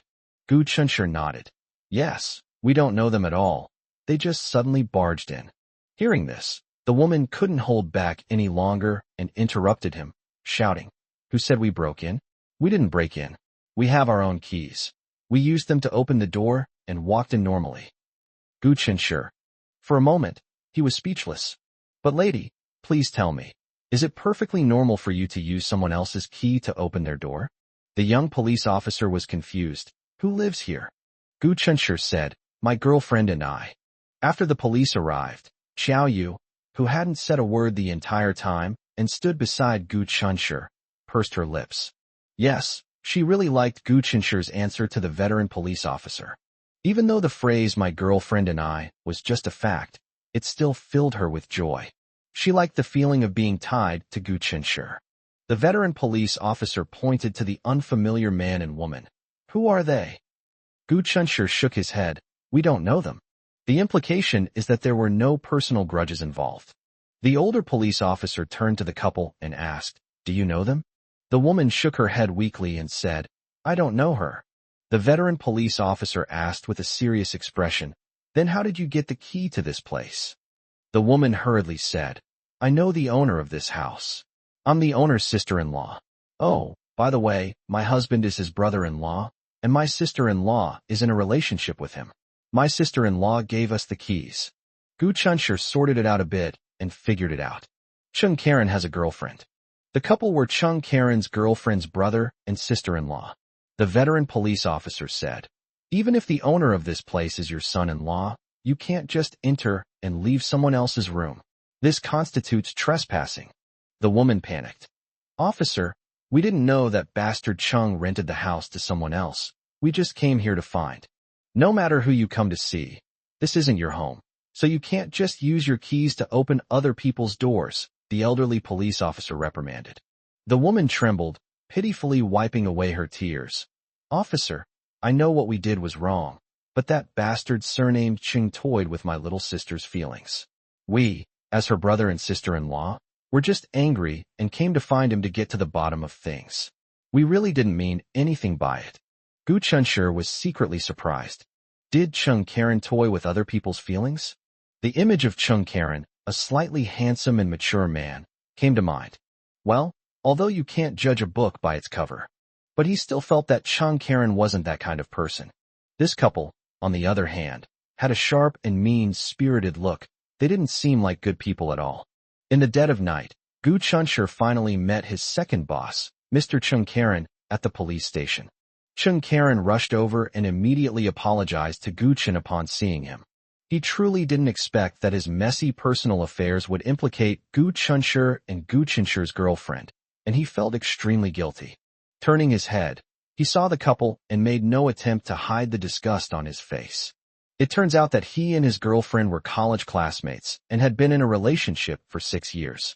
However, when they were about to get married, the relationship fell through because of the 1 million yuan dowry. Chung Karen could actually afford 1 million. This can be seen from the fact that when he planned to stay in City A to work hard, his parents directly bought him a small house there in full, which shows that his family was well off. Chung Karen, however, was unwilling to give it. The reason was simple. He was disgusted. Because this $1 million dowry was intended as payment for his brother's house purchase.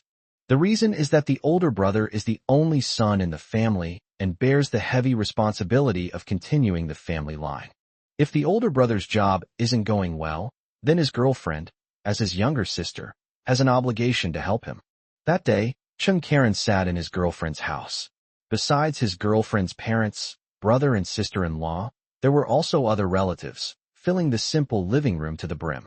Chung Karen sat silently in the middle, listening to their chatter about various conditions and obligations he would have to shoulder in the future. He felt that he was not a son-in-law who came to discuss marriage, but a fat sheep surrounded by hungry wolves. Did Chung Karen really think that by readily giving his future brother-in-law 1 million yuan for a house, he could avoid being targeted by these hungry wolves? That's wrong. After deducting 1 million, my nephew, who is already in 6th grade, will soon be going to junior high school. The education in City A is good, so I want to register my nephew's household registration in City A. I will live at my aunt's house. My aunt and uncle will take care of my food, lodging, and studies. After 3 years of junior high school, I will go to high school in City A, where my aunt and uncle will also take care of me. My girlfriend's parents are in poor health and can only stay at home to live out their retirement. They have no pension and no source of income. What should we do? Daughter, give it to me. Not much, 3,000 a month. This does not include the money for clothes, nutritional supplements, and health products that are usually purchased for the 2 elderly people, or the money for medical treatment when they are sick. Also, since my brother doesn't have a good job, My son-in-law is responsible for helping him find a decent, easy, and well-paying job in City A. You said you can't find it? Haha, you haven't even married my daughter yet, and you're already starting to lose interest? In addition, if relatives from the family come to City A for tourism, they must be treated well and not bring shame to the maternal family. Oh, I forgot, there's one more thing. Hurry up and buy a big house, so your girlfriend's parents can retire in City A, which is bustling and prosperous. When his girlfriend's family made various demands, Chung Karen remained calm, even wearing his usual humble and polite smile. He glanced at his girlfriend every now and then. She sat next to his parents, her head bowed, not saying a word. She is very well behaved and sensible.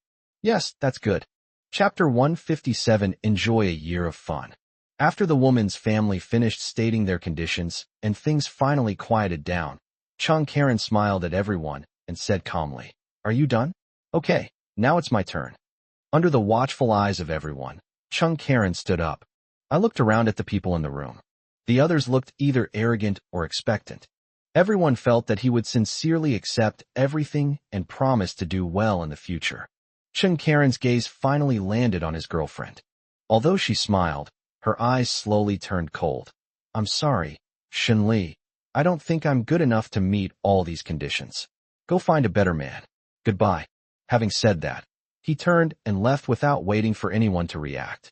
He wants to marry a wife and spend his life with her, living a happy and fulfilling life. It's not about finding a bunch of ancestors to serve. Even his own parents wouldn't bear to mess with him, so how dare they?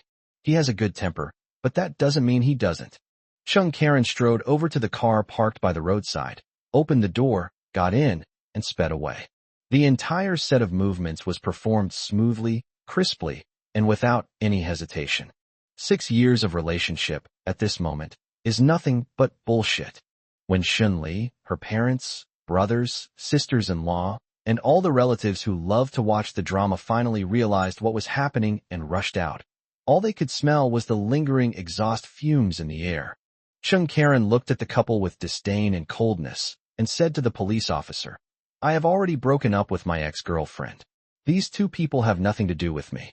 I asked the police officer to deal with their matter of secretly taking the key to open my door seriously." The brother-in-law said angrily, "Hey Chung, don't be so arrogant. If you keep acting like this, Lily will end up with someone else." Chung Karen remained unmoved. "Yeah, that's perfect." The couple were eventually detained by the police in accordance with the law.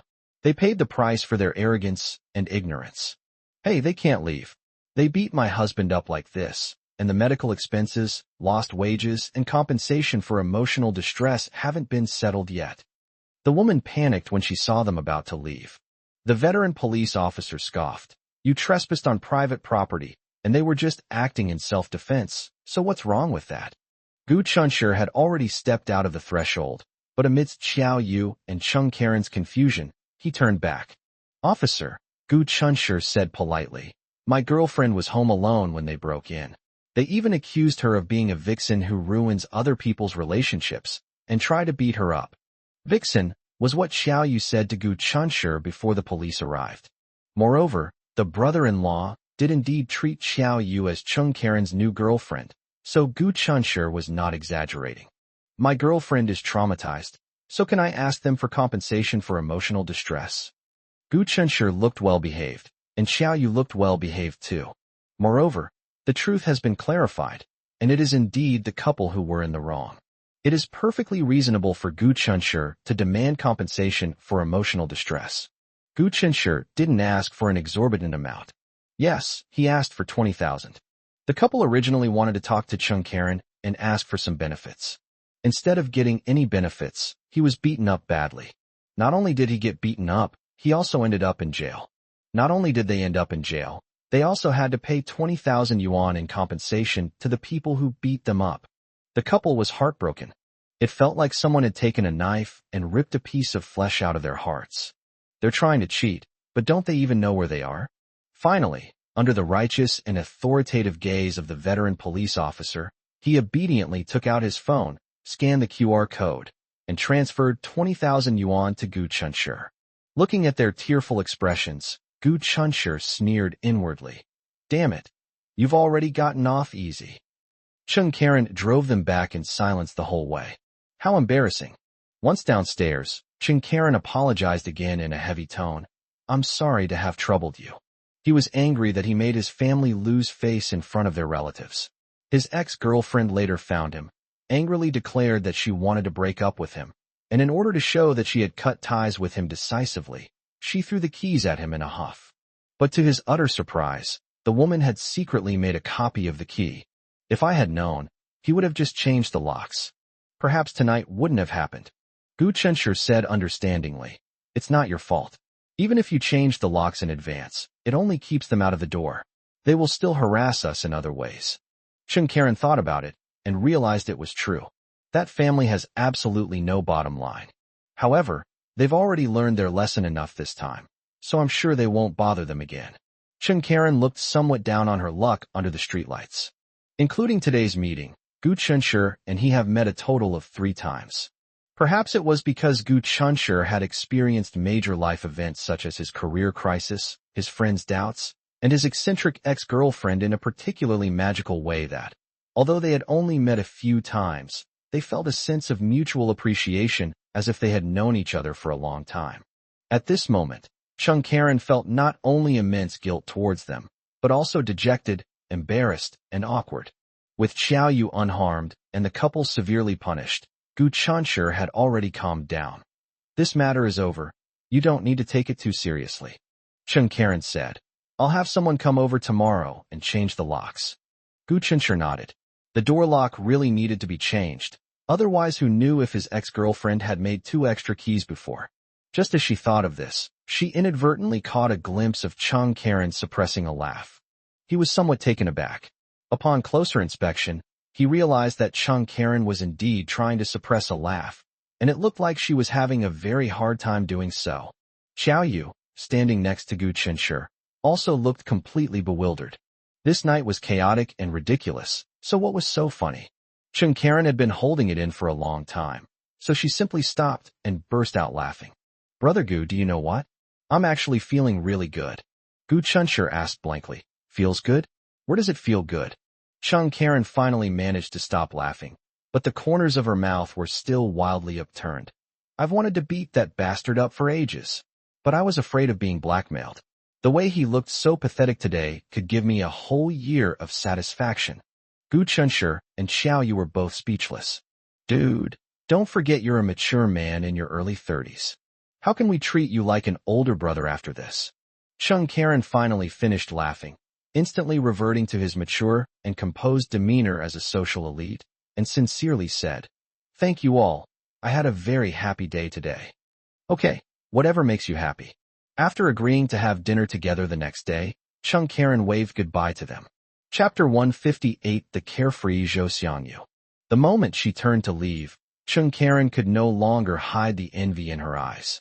Gu Chunshur, my little brother, is not only handsome, got into a prestigious university, and has outstanding personal abilities, but he also has such a beautiful and excellent girlfriend. Of course, Chung Karen didn't know much about Xiao Yu when he first met him, but that didn't stop him from being able to tell that Xiao Yu was an outstanding person. Well, he is 31 years old this year. Although his parents said they respected his personal choice, they still couldn't help but feel happy every time they saw the neighbor's child's joyful expression. But where is his girl? As for his ex-girlfriend, well, when her parents made all sorts of outrageous demands, and she accepted them without a second thought, Chung Karen knew that there was no longer any possibility between them. The original plan was to have dinner at the Chinese restaurant where Gu Chunshur had worked.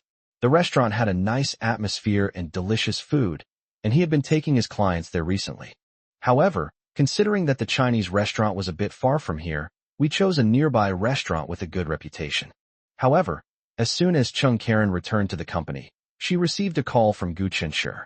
Gu Chunshur said with some difficulty that he might be a little inconvenient tomorrow and asked if they could reschedule for another time. Unfortunately, Chung Karen had a lot of work to do and only had time at that time. So he asked him if there was anything inconvenient about it. Gu Chunshur said with a wry smile, My friend, the one who works with me at the Chinese restaurant, is coming to see me tomorrow. I can't leave him alone at home tomorrow. Chung Karen laughed, and said, "I thought it was something serious. Let's bring him along tomorrow. I'd like to make another friend." Although he had just broken up with an unreliable friend, he still believed in the truth that having more friends meant having more options. Gu Chenshi felt a little embarrassed. It's a bit inappropriate for someone to invite you to dinner and discuss work matters while you bring your family along.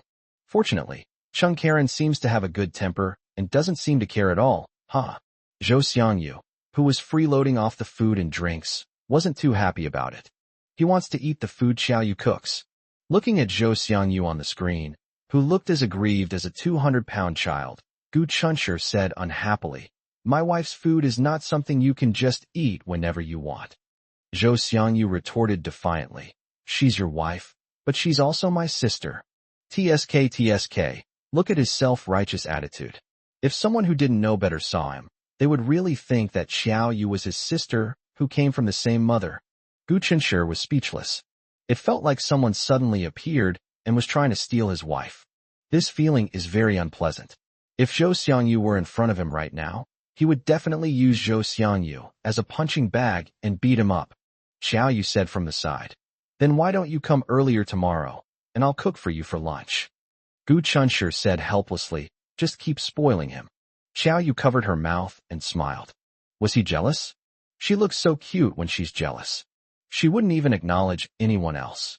But Zhou Xiangyu was Gu Chenshi's best friend, and he followed her around all day calling her sister, which really stirred up some of her sense of responsibility as an older sister. Saturday noon. At the dining table, Gu Chenshi looked at the 4 empty plates on the table, then at Zhou Xiangyu, who was rolling onto the sofa with his belly rubbing his stomach. He was both annoyed and amused. Is this really necessary? Not a drop of soup was left. Knowing this guy has a big appetite, I prepared 2 more dishes for lunch than usual, and the portions were quite generous. Did you think this would be enough for him to eat? But the result? It's a CD. Fortunately, this guy only eats it occasionally. If he could eat Xiao Yu's cooking every day, he would turn into a pig sooner or later. Gu Chenshi looked at Zhou Xiangyu with concern. "Zhou Xiangyu, are you all right? If you're not feeling well, let's go downstairs for a walk to digest our food." Zhou Xiangyu sat up straight. "Are you kidding me? With my physique, I could easily eat 2 more bowls of rice." "Okay, then," Gu Chenshi said calmly, pointing to the dining table. "Now that you've eaten and drunk your fill, go wash the dishes." Zhou Xiangyu regretted speaking too soon. "Old Gu, I'm a guest." Gu Chenshi said, "Who do you think you are as a guest? You're the younger brother." Zhou Xiangyu was furious. "I'm older than you. You should call me brother." Gu Chenshi calmly clarified the relationship with him. "You call my wife sister, right?" Zhou Xiangyu. He already knew what Gu Chenshi was going to say next. Xiao Yu is his sister, so isn't this guy his brother-in-law? In short, she's still older than him. A higher-ranking official can have absolute power over you. Okay, he admits defeat. Zhou Xiangyu pretended to be magnanimous and said, "Forget it. I won't hold it against you. I've been accommodating you for 6 years, so I won't care about a little more." Although he knew this was a way for him to save face, Gu Chenshi suddenly felt a little vulnerable after hearing it. Looking back on the years he and Zhou Xiangyu have known each other, it seems that what he said is indeed true. This guy has been letting me win the whole time. Even though he has a bad temper and is quick to start fights, he always gives in to me. But as touched as I was, he still had to wash the pot, the bowl, and the plate for me. While Zhou Xiangyu obediently went to wash the pot, Gu Chenshi sat on the sofa playing on his phone. He read the comments on the love diary for a while, and when he finished reading, he was about to exit. Because he didn't press the exit button twice, Douyin automatically refreshed the video for him. Gu Chenshi didn't take it to heart at first, and was about to exit directly when he suddenly felt that the girl on the screen looked familiar. Upon closer inspection, he realized that it was his deskmate, Zhou Xiangyu's current prospective girlfriend, Tang Xiaoxi. The user who posted the photo had a profile picture of a girl pouting and acting cute in front of the camera. She looked somewhat familiar. Upon closer inspection, it turned out to be Tang Xiaoxi's cousin, Tang Xiaoyuan. Tang Xiaoyuan created a series of photos of Tang Xiaoxi from childhood to adulthood, with the caption, "Dear little sister, happy birthday." Previously, when Tang Xiaoxi and her cousin Tang Xiaoyuan went to City A for a trip, they went to a Chinese restaurant and exchanged phone numbers with Gu Chunshir in a friendly manner. Don't misunderstand. Gu Chunshir asked for her phone number, of course, to give Tang Xiaoxi face. Therefore, Gu Chunshir can now see Tang Xiaoyuan's Douyin, TikTok, posts. Is it Tang Xiaoxi's birthday? When? Gu Chen clicked into the comments section and found the answer. Tang Xiaoxi's birthday is tomorrow, Sunday. Gu Chunshir glanced thoughtfully toward the kitchen. Did Zhou Xiangyu know? A faint singing voice drifted from the kitchen, and Gu Chunshir couldn't help but chuckle. 1 second this guy is arguing with him until he's red in the face, and the next second he can be humming a little tune without a care in the world, completely forgetting all the unpleasantness. This is also a kind of carefree attitude. His attitude towards life is something Gu Chunshir should learn from. Chapter 159 Birthday Gift. At 7 p.m. sharp, Gu Chunshir met Chen Karen at the agreed hotel. He went to the appointment all alone, without bringing any family members. Xiaoyu doesn't like dealing with strangers, and coincidentally, she received a good order this afternoon. The customer needed it urgently, so she stayed home to finish it. As for Zhou Xiangyu, when Gu Chunshir saw the news that Tang Xiaoxi's birthday was tomorrow, he hesitated whether to tell Zhou Xiangyu, but Zhou Xiangyu saw it himself. He immediately started scratching his head in frustration. It's Tang Xiaoxi's birthday. He has to do something to celebrate. He first consulted Gu Chunshir, asking him what Tang Xiaoxi's hobbies were, so that he could cater to her interests. This stumped Gu Chunshir. Although he and Tang Xiaoxi were desk mates, they barely spoke to each other except when Tang Xiaoxi occasionally asked him questions. So how could he know what Tang Xiaoxi likes? Furthermore, if Gu Chunshir didn't know Zhou Xiangyu's character, he would have seriously doubted Zhou Xiangyu's intentions in asking this question in front of Xiaoyu. After failing to obtain any useful information from Gu Chunshir, Zhou Xiangyu turned to Xiaoyu for help. Girls should understand girls better. But he really asked the wrong person. Xiaoyu's life trajectory differed from that of other girls from a young age, which shaped her personality and values to be different from those of other girls. She didn't know what other girls liked, so she couldn't offer any specific help when Zhou Xiangyu asked for advice. However, she believes that if two people love each other, as long as they put their heart into it, the other person will like whatever gift they prepare. This statement left Zhou Xiangyu in a state of brief confusion. Were he and Tang Xiaoxi in love? Since agreeing on a 1-year adjustment period, they have been saying good morning and good night every day. They share their joys and sorrows with each other and offer each other comfort. Occasionally, he would wonder if he and Tang Xiaoxi could successfully get through the 1-year transition period and become a couple in the true sense. However, he's a rather oblivious person. Occasionally he'll think about it, and it'll give him a headache, so he simply stops thinking about it. Let's leave the future to the future. Take it one day at a time. What gift should Zhou Xiangyu prepare for Tang Xiaoxi? He was so restless and anxious that he ran back to school to ask his roommate for advice.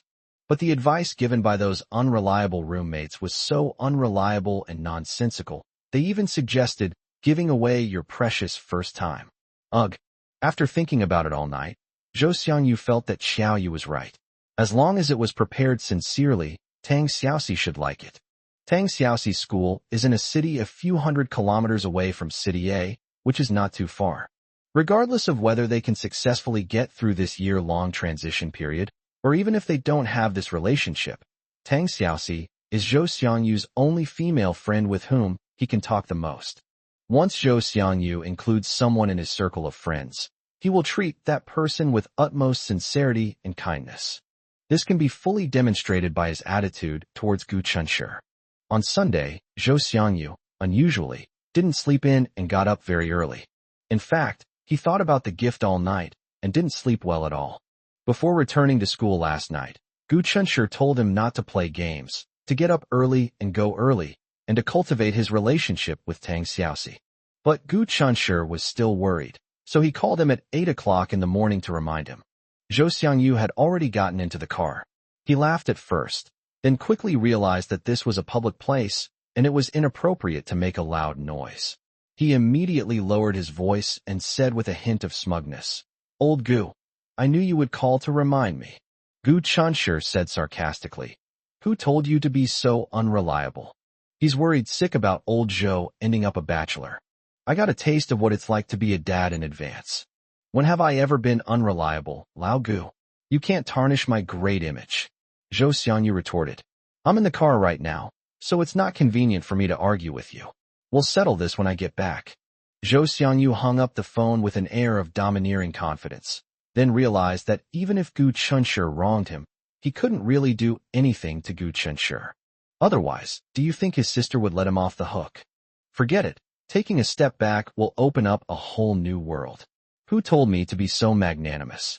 Zhou Xiangyu had Bluetooth earphones in his ears, listening to music while closing his eyes to rest. 2.5 hours later, we finally arrived at our destination. Zhou Xiangyu, carrying a backpack, walked out of the station with the flow of people and looked around. He called Tang Xiaoxi last night and said he was coming to see her today. He could tell from Tang Xiaoxi's voice that she was very happy. Tang Xiaoxi was waiting at the station in advance. The area outside the station was crowded with people, but Zhou Xiangyu searched for a long time without finding the familiar figure in his mind. A girl wearing a large sun hat walked towards them. Zhou Xiangyu glanced at her casually, not paying her any attention, and continued searching for Tang Xiaoxi.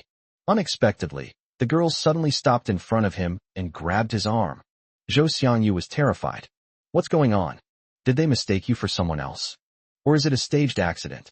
Just as Zhou Xiangyu was about to shake off the girl's hand and angrily say, Have you mistaken me for someone else? The girl looked up and gave him a sweet smile. Zhou Xiangyu stared at the girl's clean, shy smile, somewhat bewildered. Tang Xiaoxi? Tang Xiaoxi looked at him with a slightly aggrieved expression. What? It's only been a short time since we last saw each other, and you don't recognize me anymore. Zhou Xiangyu quickly denied it. No. Even if I don't recognize myself, I would still recognize you. Tang Xiaoxi stood there, head down, without saying a word. Seeing that she was angry, Zhou Xiangyu said somewhat regretfully, No.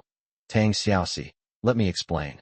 You've suddenly become so beautiful and fashionable. I didn't dare to recognize you just now. What do you mean by that? Are you saying I wasn't pretty or fashionable before?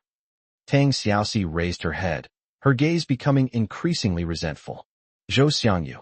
Oh no, I've been so focused on playing games all this time that I have no idea how to make a girl happy. The more you talk, the angrier she seems to get. However, back then, apart from those exceptionally beautiful girls who weren't hidden by the monotonous school uniforms and bare faces, the other girls all seemed pretty much the same, and in my memory, they were all rather plain, including Tang Xiaoxi. But even if he's stupid, he can't possibly tell the truth. For a moment, Zhou Xiangyu stood there dumbfounded, somewhat at a loss for what to do. He couldn't help but wonder how Gu Chunshi would coax Qiaoyu to be happy if she got angry. However, it seems that Gu Chunshi and Qiaoyu have never had a serious argument, right? Chapter 160, I'm your boyfriend. Zhou Xiangyu was at a loss. Sigh, old Gu and his sister have a really good relationship. They show off their love and shower each other with sweetness every day. They never even argued. Even if he wanted to seek the scriptures, he couldn't. Just as Zhou Xiangyu was at his wit's end, secretly regretting that he was such a terrible person and couldn't speak properly, Tang Xiaoxi suddenly burst out laughing.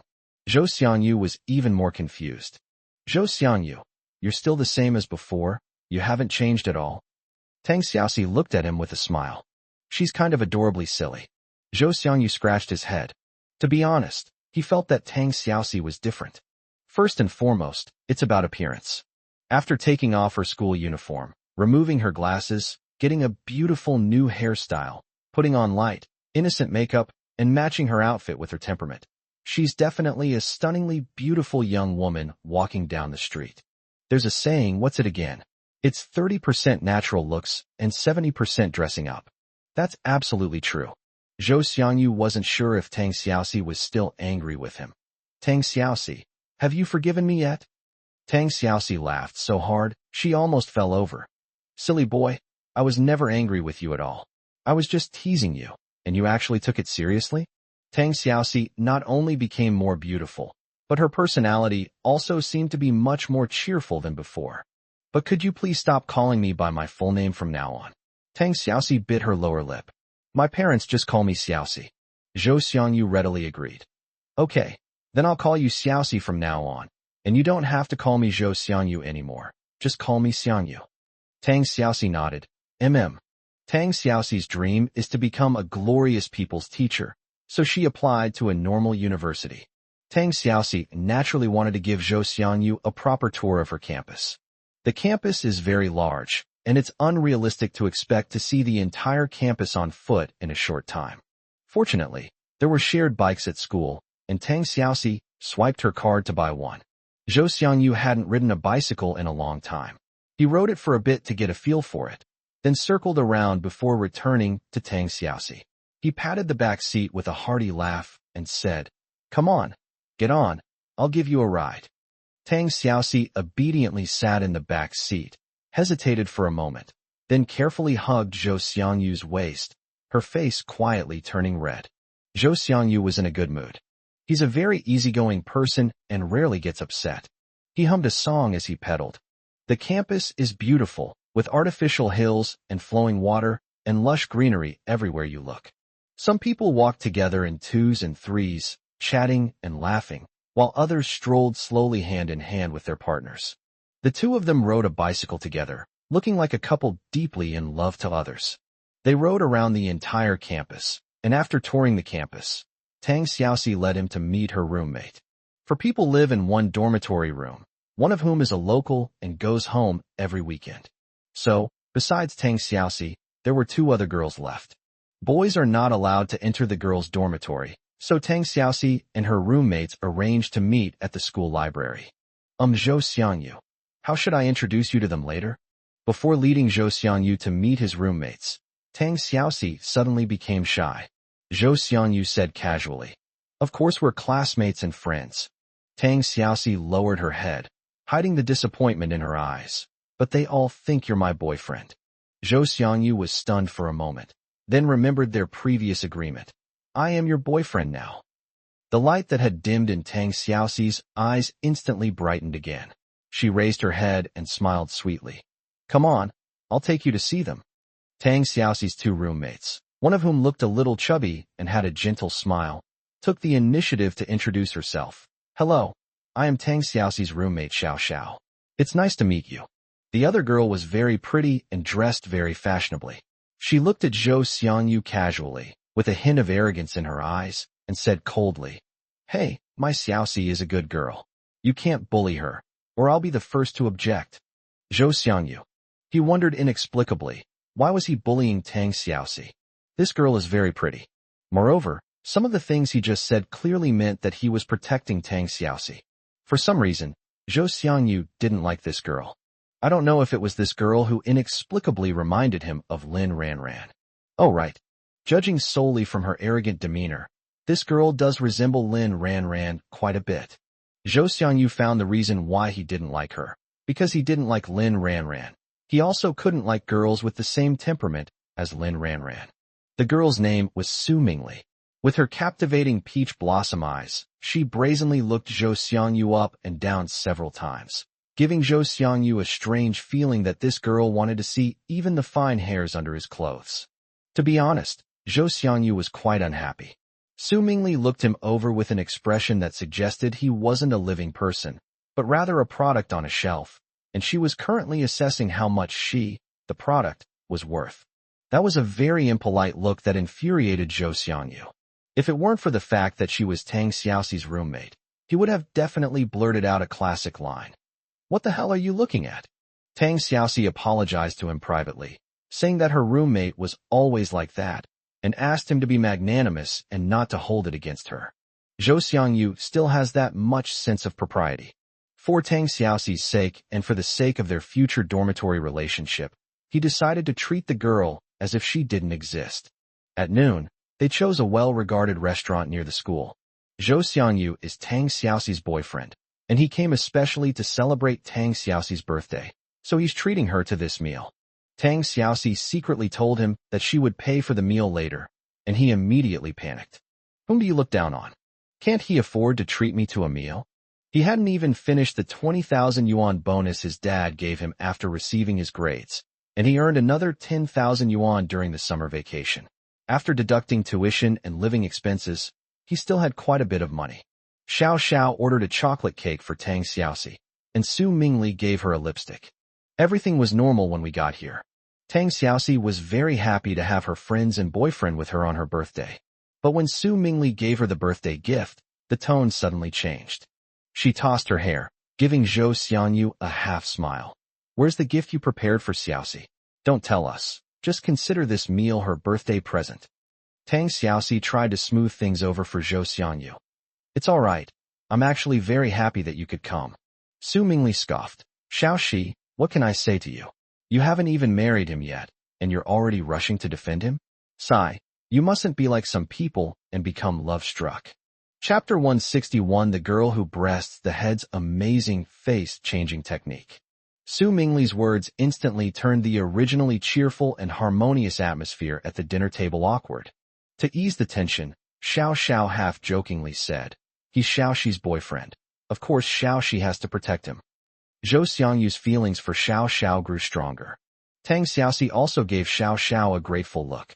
"That's true, but if he doesn't even bother to prepare anything for your birthday, it means he doesn't care about you at all," Su Mingli said, seemingly eager to stir up trouble.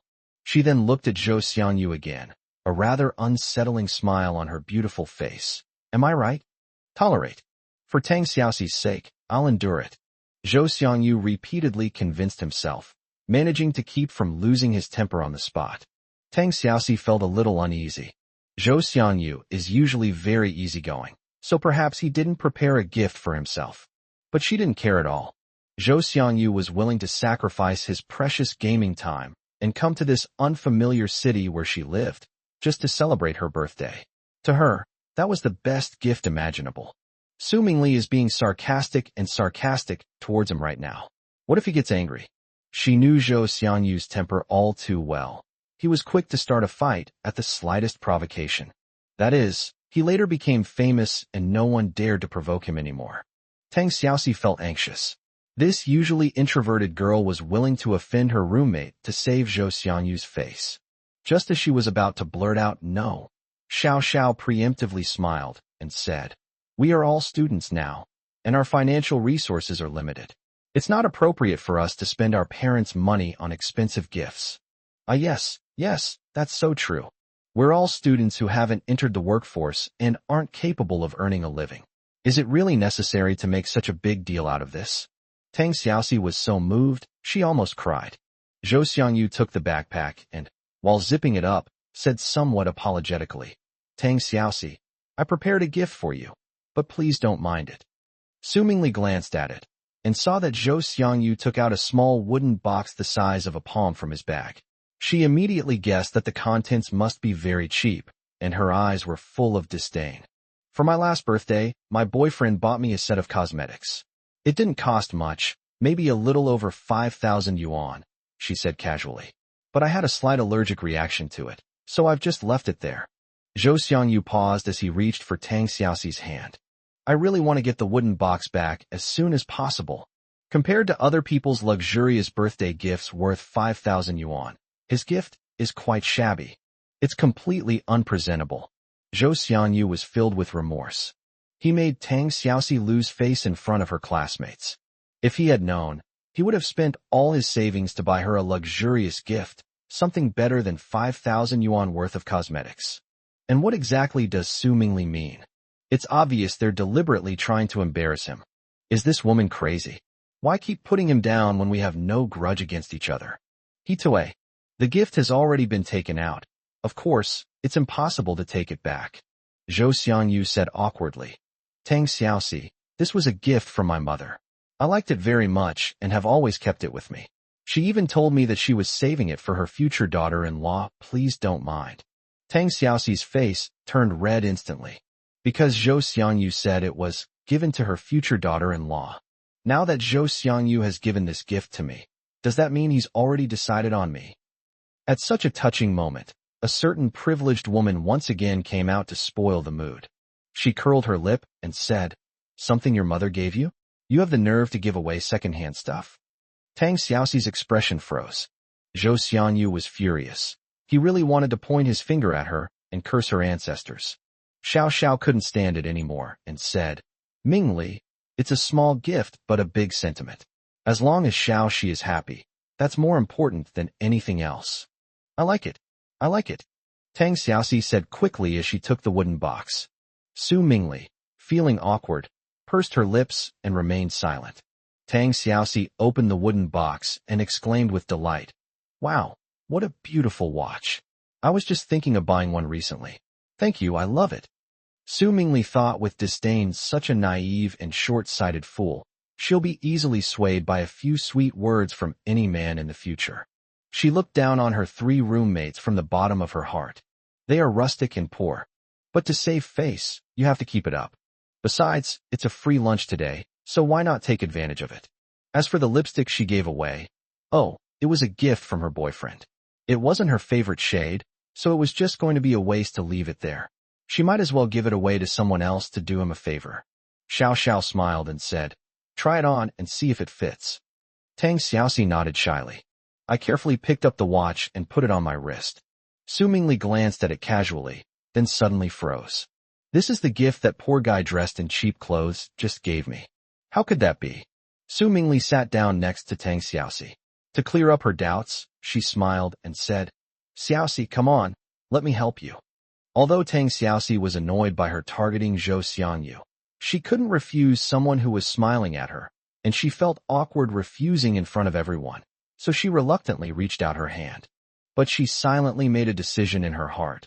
She must never be foolish enough to be nice to her again, and she must stay away from her. Not everyone deserves your heartfelt devotion. Su Mingli's eyelids twitched violently as she looked at the watch right under her nose. Yes, she wasn't mistaken. This watch. It's a limited edition collector's item from a certain brand, now worth over 200,000. So easily given away as a birthday present? Su Mingli's gaze towards Zhou Xiangyu suddenly became complicated. Besides disbelief, there was also shock and regret. I should have known this guy was a hidden rich kid. It's not too late to remedy the situation. Su Mingli exclaimed, "Wow," with an exaggerated expression of surprise. "Xiaoxi, it's perfect. It fits perfectly." Tang Xiaoxi laughed awkwardly. "Really? Really?" Su Mingli nodded, and when she looked at Zhou Xiangyu, the disdain in her eyes had completely disappeared. "Auntie has such good taste. This watch is perfect for Xiaoxi." Zhou Xiangyu was somewhat bewildered as he looked at her radiant smile. Was this the girl who was giving him the cold shoulder just now? Also, this watch was given to him 2 years ago by the most beautiful woman in the universe, and she doesn't have the ability to predict the future. Besides, even now, she doesn't know about her relationship with Tang Xiaoxi. So this girl's compliment was really inexplicable. Wait, is this girl complimenting him? Why? Zhou Xiangyu was completely confused. I thought about it, but I couldn't figure it out, so I gave up. He couldn't be bothered to waste his time on a girl like that. She didn't deserve it. Even if she smiled broadly, Zhou Xiangyu would still hate her no matter how much he disliked her. They wouldn't treat her differently just because she was a pretty girl. Chapter 162, Specially Recruited Employees. After a lively cake-eating session, Tang Xiaoxi's little birthday party finally came to a successful end. To their surprise, Su Mingli took the initiative to ask to add Zhou Xiangyu's contact information. Zhou Xiangyu added her, and also added Xiao Zhao's, just in case he couldn't find Tang Xiaoxi in the future and could contact her roommate. Is he a magnanimous and open-minded man? Yes, no. After adding Su Mingli's contact information to his phone, he secretly blocked Heng. The girl initially pointed her nose at him, but then suddenly seemed like a different person, smiling so brightly. There was also a hint of flattery and ingratiation towards him. Although Zhou Xiangyu didn't know what was going on, his intuition told him that the girl had ill intentions. When he left, Tang Xiaoxi saw him off. Zhou Xiangyu, still worried, advised, "I don't think your roommate surnamed Su is someone to be trifled with. Try to avoid dealing with her in the future." "I understand." Tang Xiaoxi nodded. Since the start of the semester, the 4 girls in the same dormitory have gotten along relatively well. Su Mingli usually likes to show off the gifts her suitors give her, but they all just laugh it off. But today, she really went too far. He constantly mocked and ridiculed Zhou Xiangyu. If it weren't for her other roommate, Xiao Xiao, constantly signaling her to calm down, Tang Xiaoxi, a girl with such a good temper, might have turned on her today. Although Su Mingli's attitude became more enthusiastic later on, Tang Xiaoxi became increasingly uneasy. The way Su Mingli looked at Zhou Xiangyu, well, how should I put it? To put it bluntly, it's a bit like seduction. This is Tang Xiaoxi's sensitivity as a woman. But Su Mingli clearly has a boyfriend. While waiting for a taxi, Tang Xiaoxi hesitated, as if she wanted to say something but then stopped herself. Zhou Xiangyu said, "Is there something you want to tell me?" "It's okay, just tell me what you want to say." Tang Xiaoxi hesitated. "If I tell you, please don't think I'm petty if I don't tell you. I feel uncomfortable." Zhou Xiangyu said, "Then just say it." "Can you please stop contacting Su Mingli from now on?" Tang Xiaoxi said in one breath. "Even if it's just to find me, don't have any contact with her, okay? I can guarantee my phone is always powered on and charged 24/7. If you still can't reach me, you can call Xiao Xiao, but just don't call her." Zhou Xiangyu stared at her in astonishment. Tang Xiaoxi blushed slightly and stammered. "Zhou Xiangyu, do you think I'm petty? Do you think I'm hostile towards her because she's pretty?" Tang Xiaoxi was a little flustered and for a moment forgot that Zhou Xiangyu also disliked Su Mingli. Zhou Xiangyu laughed and said, "So this is what you wanted to tell me? Don't worry. I've already blocked her number. I can't be bothered with her." Tang Xiaoxi was quite surprised. "You blocked her phone number?" Zhou Xiangyu hummed in agreement. "I find her annoying, and of course, I can't have any contact with her, so I just went all the way and blocked her." Hearing this, Tang Xiaoxi breathed a sigh of relief and smiled shyly. "I really like the gift you gave me. Thank you. I'm really happy today." Zhou Xiangyu also started laughing foolishly. Overall, today's trip was worthwhile. It would have been perfect if it weren't for Su Mingli. "Old Gu, Tang Xiaoxi really liked the birthday gift I prepared for her, he." As soon as Zhou Xiangyu returned, he immediately called Gu Chenshi to report the situation. Back in City A, he was inexplicably excited and didn't even want to play games anymore. He really wanted to find someone to share his good mood with. He's in an absolutely amazing mood right now. Gu Chenshi said with relief, "That's good." When Zhou Xiangyu decided to give Tang Xiaoxi the watch his mother had given him, he was a little insecure, worried that Tang Xiaoxi wouldn't like it.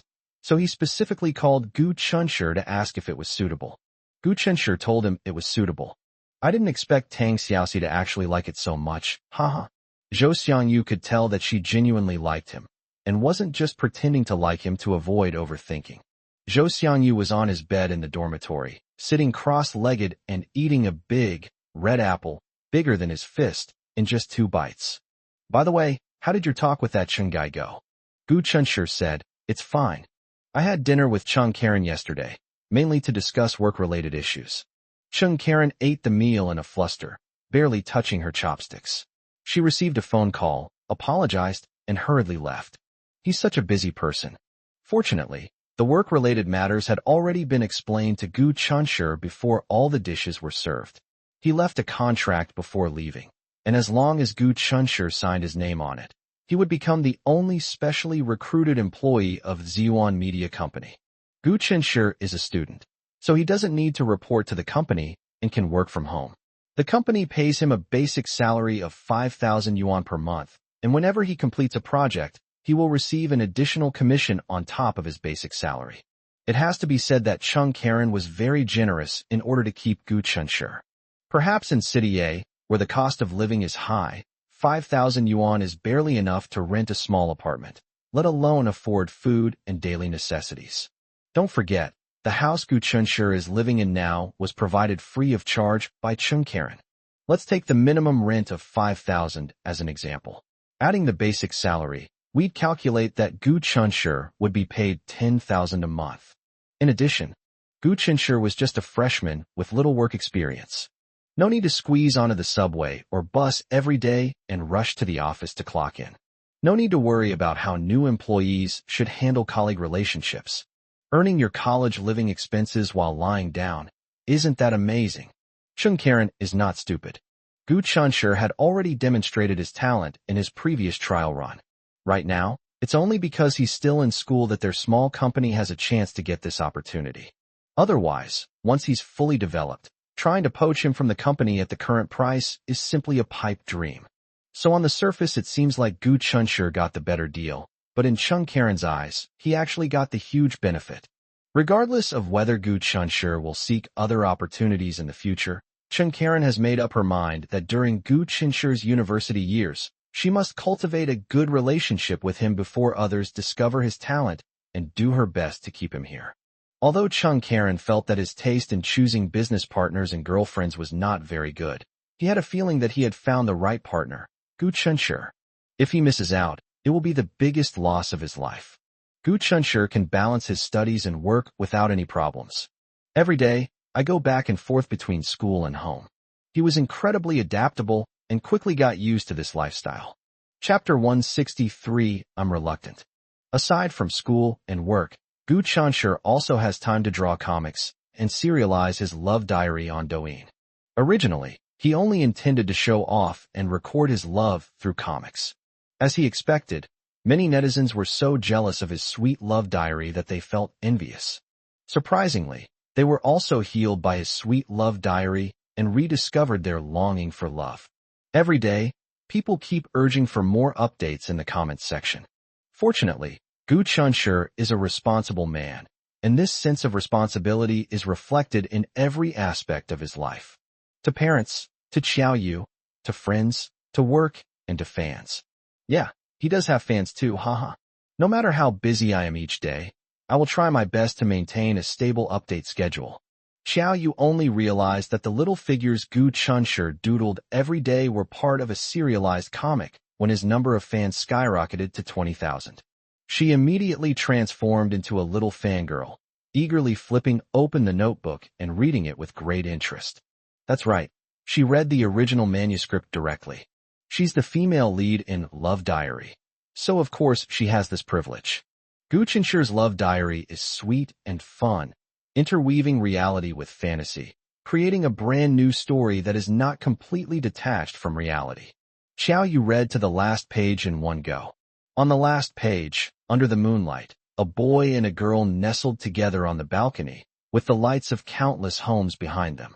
In the living room, the mother knits a sweater while watching television, while the father quietly reads the newspaper beside her. The simple scene exudes happiness and warmth. Xiaoyu liked it very much. She raised her little face and said seriously, "Give me all the original comic manuscripts in the future. I want to keep them and slowly look through them when I have nothing to do, to reminisce about our past." Actually, she had another thought in her mind, but she was too embarrassed to say it aloud. That means that when they have children in the future, they can take out the comics and let them see the beautiful and sweet love story of their parents. Xiaoyu suddenly became shy. Her child with Gu Chunshi. Their future children will have loving parents and grandparents, and will surely become the happiest children in the world. Gu Chunshi said indulgently, "Of course, no problem. What's mine is all yours." After saying that, a rather unrealistic idea suddenly popped into Gu Chunshi's mind.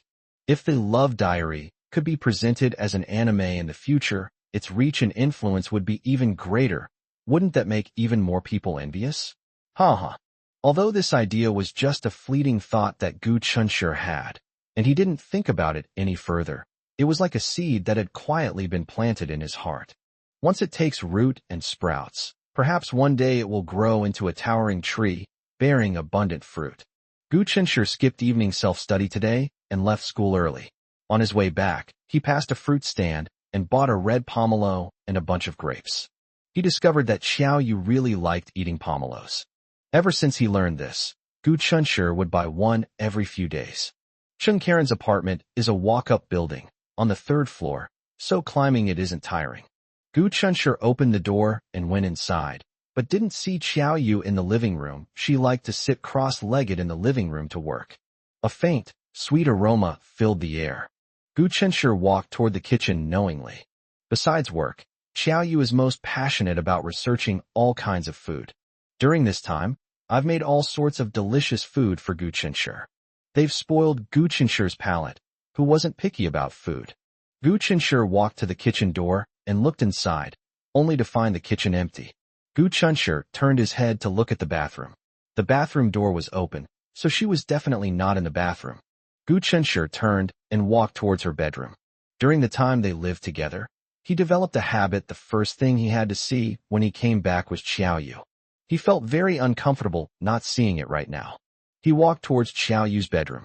He had only taken a couple of steps when he suddenly noticed something and tried to turn back, but a pair of soft little hands suddenly covered his eyes. "Guess who I am?" Xiao Yu asked deliberately in a high-pitched voice. His voice carried an undisguised laugh. Gu Chunshur smiled. It was rare for Xiao Yu to have such a childlike heart, so he naturally wanted to play along. He thought about it seriously for a moment, then tentatively asked, "Is it Xiaofeng?" "No, guess again." "Xiaoyan." "That's not right." "Xiaoqian." "Guess again." "Xiaowei." Xiao Yu pretended to be angry and said, "Humph, I'm not going to talk to you anymore." Gu Chunshur suddenly turned around, picked up Xiao Yu in a princess carry, and spun her around in circles. Xiao Yu was startled and instinctively wrapped her arms around his neck, then couldn't help but laugh. After they had finished arguing, Gu Chunshur picked her up and slumped onto the sofa, letting her sit on his lap. He nuzzled her delicate nose with the tip of his own and softly asked, "Did you miss me?" "I saw him this morning." Xiao Yu held onto his neck without letting go, and obediently said, "I've been thinking about it." Gu Chunshur couldn't help but kiss her, his eyes filled with laughter. "What delicious food did you make today?" Xiao Yu said, "The pumpkin pancakes are fresh out of the pan and still warm. Come on, let's eat them while they're hot." Reluctantly, she stood up from Gu Chunshur's lap, took his hand, and pulled him up from his slumped position on the sofa. Gu Chunshur stood up with a smile. Then, as if he had no bones, he wrapped his arms around Xiao Yu's shoulders and draped her over him. Of course, he couldn't bear to let Xiao Yu work so hard. On the surface, it seemed like he was putting all his weight on Xiao Yu, but in reality, he was taking it easy. The two walked intimately into the kitchen, where a dozen pumpkin cakes, about the size of ordinary mooncakes, were neatly arranged on a plate on the stove. The faint sweet scent that Gu Chunshur smelled as soon as he entered was from it. Xiao Yu picked up a piece and put it in Gu Chunshur's mouth. "Try it quickly." Gu Chunshur took a bite. The outside was crispy, the inside was soft and chewy, and it was sweet and delicious. He gave a thumbs up, "Delicious." He took a piece from Xiao Yu's hand and ate it in a few bites. Xiao Yu was filled with a sense of accomplishment. "When I go back, I want to make it for my uncle and aunt to try." Gu Chunshur said with a pitiful look, "Honey, you're so amazing. I'm really afraid my parents will dislike me in the future." Xiao Yu said half-jokingly, "Didn't I say before that your aunt and uncle don't want you, but I do? I'm going to raise you until you're plump and healthy." Although Gu Chunshur had heard these words from her before, he was still deeply moved to hear them again today. "Wife, you're so good to me. If I ever act foolishly in the future, you must wake me up, okay?" Xiao Yu frowned, looking unhappy. "No, I can't bear to." Chapter 164 Speculation. Inside the bright and stylish women's clothing store, Gu Chunshur and Xiao Yu were selecting clothes. They were buying clothes for Jinglan and Gu Cheng. The couple had been frugal their whole lives, reluctant to spend money on food or clothing, even when they had plenty of money. But the habits they had formed were ingrained in their bones, and they couldn't be changed just like that. Jinglan, in particular, wears only a few clothes over and over again. If you ask her to buy 2 new outfits, she always says that her clothes are perfectly fine and there's no need to buy new ones since they're not worn out. But these days, who would wait until their clothes are completely worn out before thinking about buying new ones? In the past, Gu Chunshur had no say in the matter because he couldn't earn money. When his mother told him to be frugal, he had nothing to say. But now it's different. He's financially independent, so if his mother doesn't want to buy something, he can buy it for her. As for Gu Cheng, although he used to dress formally to maintain appearances when traveling for business, he didn't actually have many clothes to wear besides those few decent ones. So if we're going to buy them, of course we should buy them all at once. Even if they complain about him later, saying he's wasting money, he still has to buy it. With Xiao Yu, a shopping expert with excellent taste, Gu Chunshur only needed to stay by her side and wait to pay. Although he can't afford to buy his parents' designer clothes right now, he's not in a hurry. He believes that one day he will be able to provide a better life for his parents and Xiao Yu through his own efforts. Gu Cheng's clothes have already been bought, and Xiao Yu is currently choosing clothes for Jinglan. Coincidentally, at that moment, Jinglan called. Gu Chunshur greeted Xiao Yu, pressed the answer button, and walked out of the store. "Hello, Mom." In the past, Jinglan was afraid of disturbing him, so she usually called them after 8 o'clock. It wasn't even 8 o'clock today when Jinglan called. However, Gu Chunshur didn't think much of it and spoke in a relaxed tone. At Chunshur, 7:09 a.m., Mom has something to tell you. Jinglan's voice sounded very serious, with a hint of panic. Gu Chunshur asked solemnly, Mom, what's wrong? Jinglan said, just now when I came back from buying groceries, I ran into Grandma Wang downstairs. She told me that a young man showed her a picture of a girl and asked if she had seen her before. Gu Chunshur asked suspiciously, photos? I heard from your Grandma Wang that the girl in the photo looks a lot like Xiaoyu. Jinglan said with concern. Gu Chunshur felt heavy-hearted. Could it be that Yang Mu's previous promise not to disturb Xiaoyu's life was to keep her calm while secretly investigating her address? He found out that Xiaoyu lived nearby, but he couldn't pinpoint Xiaoyu's exact address, so he took Xiaoyu's photo and inquired around. He suddenly clenched his fist. No wonder Xiaoyu dislikes Yang Mu so much. Yang Mu is indeed a two-faced scoundrel. Gu Chunshur calmed himself down. The more critical the situation, the more he needed to stay calm. Gu Chunshur asked, did Grandma Wang tell him about Xiaoyu? Jinglan said with a hint of relief. No.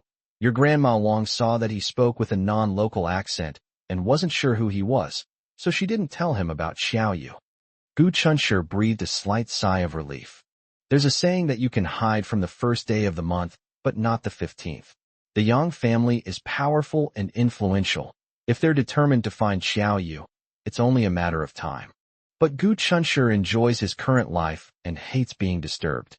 He hoped to arrive as late as possible that day, and if possible, he hoped that the Yang family would never come to get his way for the rest of their lives. At Chunshur, 7:09 a.m., I think the young man your Grandma Wang mentioned might be Xiaoyu's half-brother, who came all the way to find her and take her back. Didn't he promise last time that he wouldn't bother Xiaoyu? How could he break his promise like this? We all thought he was a bit better than his scoundrel father. I really misjudged him. Jinglan became more and more indignant as she spoke. Gu Chunshur said, Mom, they say you can know a person's face but not their heart, and besides, we've never even had any dealings with him. And right now we only have suspicions. There's no evidence to suggest it's him. By the way, Mom, did Grandma Wang describe the man's appearance to you? I was just about to ask you that, Jinglan said, echoing his thoughts. Your Grandma Wang said that person is very young, a little older than you. Yang Mu is indeed older than Gu Chunshur. Around 24 or 25 years old. 24 or 25 years old. If Gu Chunshur remembered correctly, Yang Mu looked to be around 30 years old, the same age as Chung Karen. However, to be fair, Yang Mu's aura is much stronger than Chung Karen's. That's a bit of a tangent. Gu Chunshur felt that the man Grandma Wang met who inquired about Xiaoyu was probably not Yang Mu's. Perhaps Yang Mu's was too busy to leave, so he sent someone else to look for Xiaoyu. Chunshur, what do you think we should do about this? We need to put an end to this completely. This isn't a solution, Jinglan said worriedly. Gu Chunshur calmly said, Mom, don't worry. I'm here, nothing will happen. With her son's comforting words, Jinglan's anxiety miraculously subsided. When she came to her senses, she couldn't help but feel gratified. The child who once fell down, bravely got up, and cried for his mother had grown into a strong man who could hold down a great world. After hanging up the phone, Gu Chunshur silently turned back. Xiaoyu picked up a navy blue, subtly patterned, elegant long dress and showed it to Gu Chunshur. Do you think this dress looks good on Auntie? Gu Chunshur smiled and said, I trust your taste. If you say it looks good, then it looks good. Let's go with this one.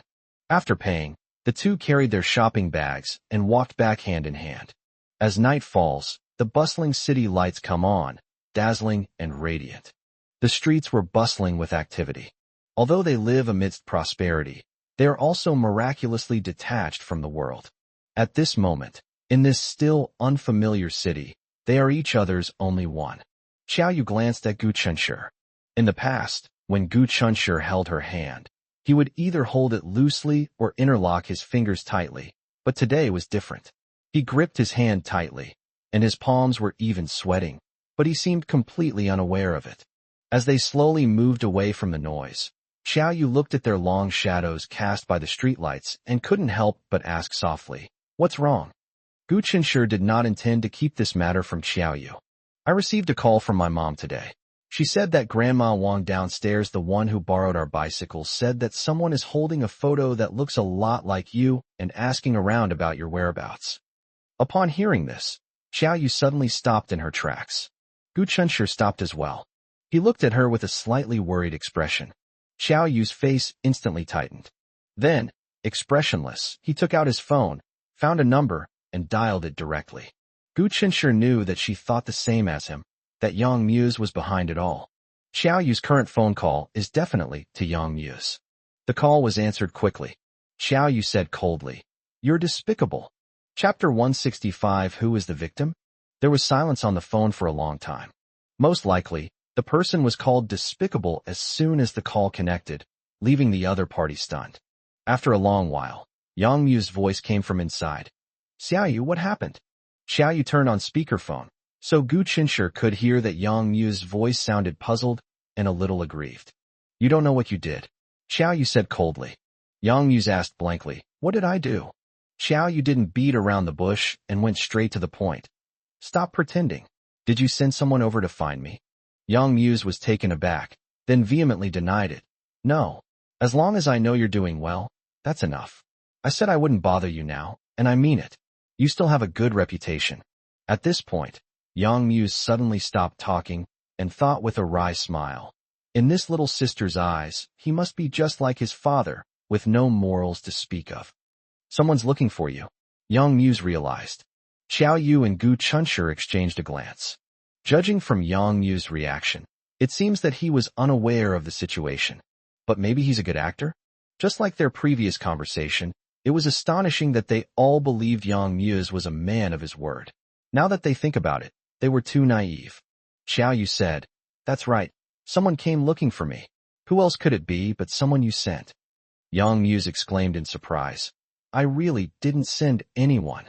Xiao Yu pressed on aggressively. "If it's not your Yang family, who else would want to come looking for me?" Yang Muse remained silent. At this moment, Gu Chunshir and the others could not see that Yang Muse, thousands of miles away, was standing in front of a huge floor-to-ceiling window with a furrowed brow. Who will go to find Xiao Yu? He found it strange too. Xiao Yu may not believe his nonsense, but he certainly didn't send anyone to look for her. In the eyes of the world, he may not be a good person, but he is definitely a man of his word. If I say I won't disturb her life for the time being, then I definitely won't. Pay attention to the wording. It says, temporarily. Once things are settled here, he will naturally come to see her. No matter what, she was a member of the Yang family by blood, his only sibling. Xiao Yu, of course, wouldn't easily believe him. Seeing his long silence, she assumed that he was now thinking of a plan to deceive her again after his scheme had been exposed. He was furious. "Yang Muse, I'm warning you, don't try anything funny. If you push me too far, we'll fight to the death." Xiao Yu said fiercely. In the past, she would have kept her word, but now it's more of a threat. She wouldn't waste her current happiness on such a scumbag. However, if they ridiculously try to take her back to what she once was, forcing her to give up everything she is now, she really will kill. "Xiao Yu, I know you won't believe me no matter what I say. Where are you now? I'll come find you right now." For some unknown reason, Yang Mu's tone suddenly became urgent. Xiao Yu smiled dismissively. "That's quite a clever scheme. You think you can trick her into giving you her address? Dream on. Xiao Yu, I'm afraid those people who are looking for you will do something to you. Tell me quickly where you are now." Yang Muse was very anxious. From what he said, he was going to rush over to protect her. Xiao Yu sarcastically remarked, "Yang Muse, you acted very well. Don't do it again next time. It disgusts me. Also, hurry up and gather your lackeys back. If I see them, I'll break their legs." "They haven't found you yet." Yang Muse realized what was going on and breathed a sigh of relief. "That's good, Xiao Yu. I'll have someone investigate this matter right now and give you an explanation soon. Also, remember, no matter what happens, don't try to tough it out. Tell me, and I'll help you solve it." After Xiao Yu hung up the phone, Yang Muse calmed down. The thought that had suddenly popped into his head startled him.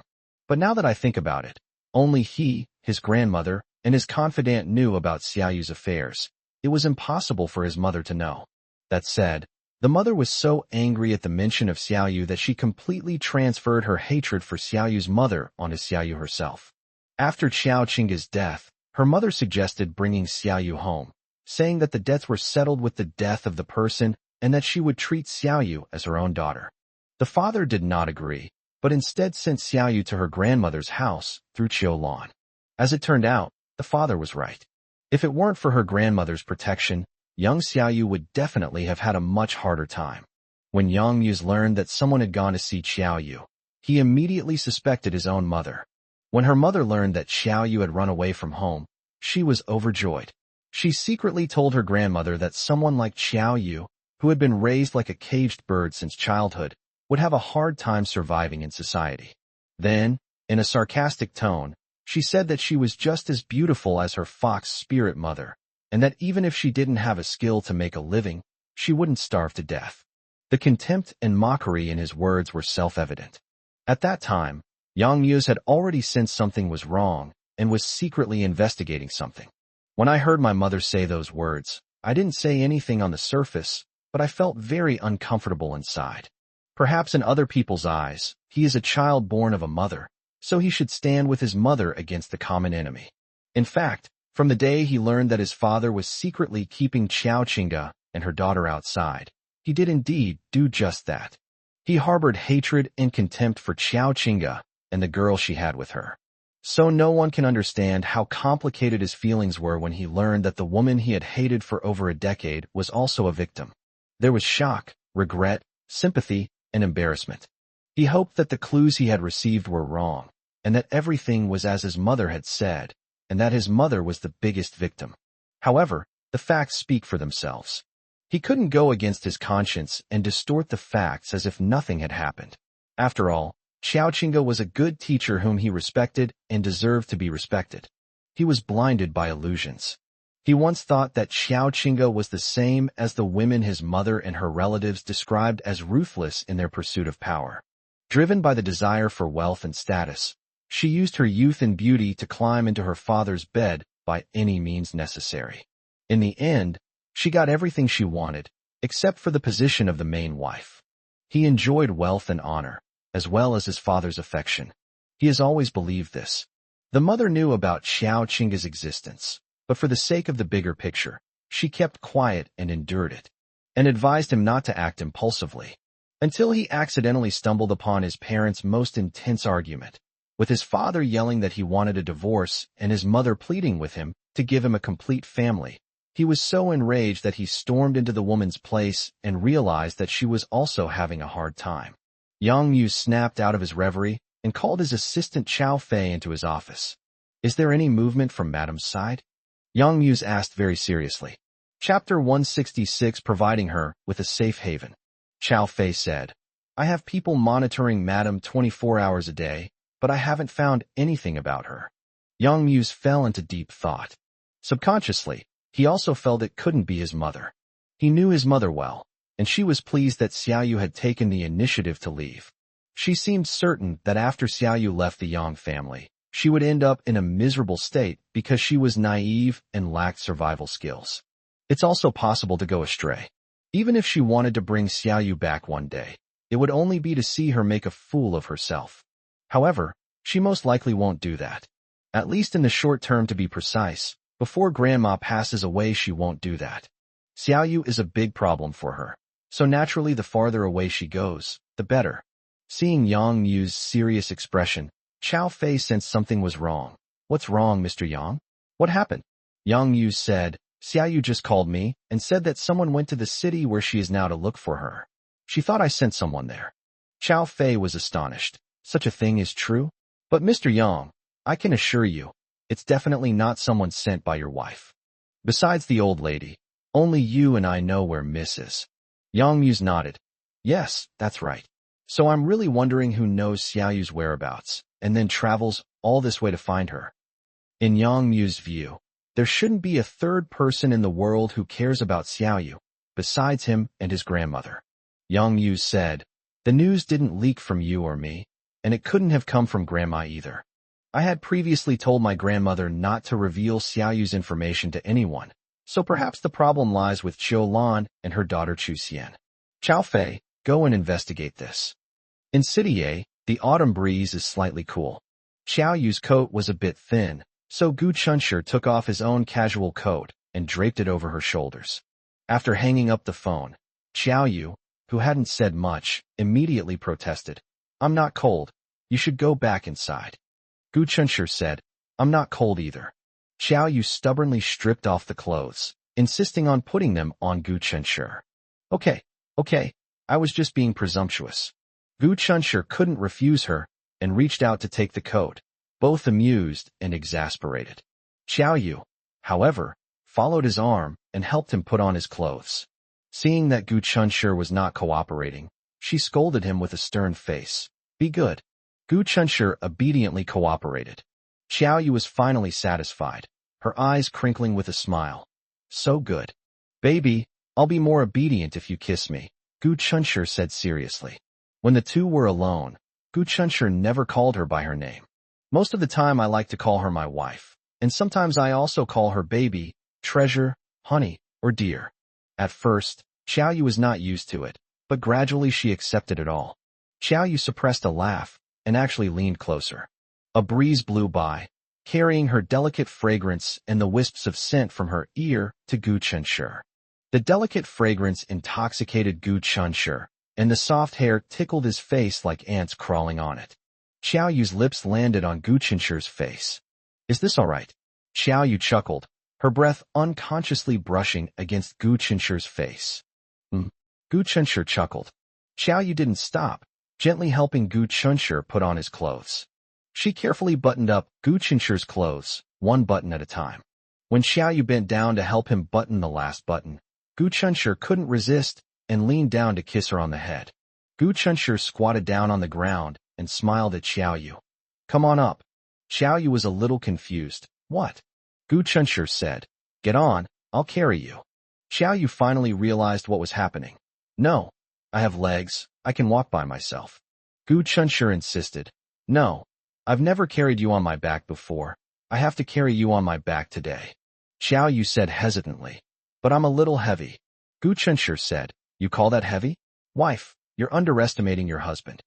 Xiao Yu stopped refusing, walked over, carefully leaned on Gu Chunshur's shoulder, and hugged Gu Chunshur's neck. Gu Chunshur stood up, leaned forward slightly, wrapped his arm around her thigh, and pulled her up a bit, saying arrogantly, You call this heavy? It's about the same weight as a cat. Xiao Yu couldn't help but laugh. Then you have to be clear, how many cats' weight is it?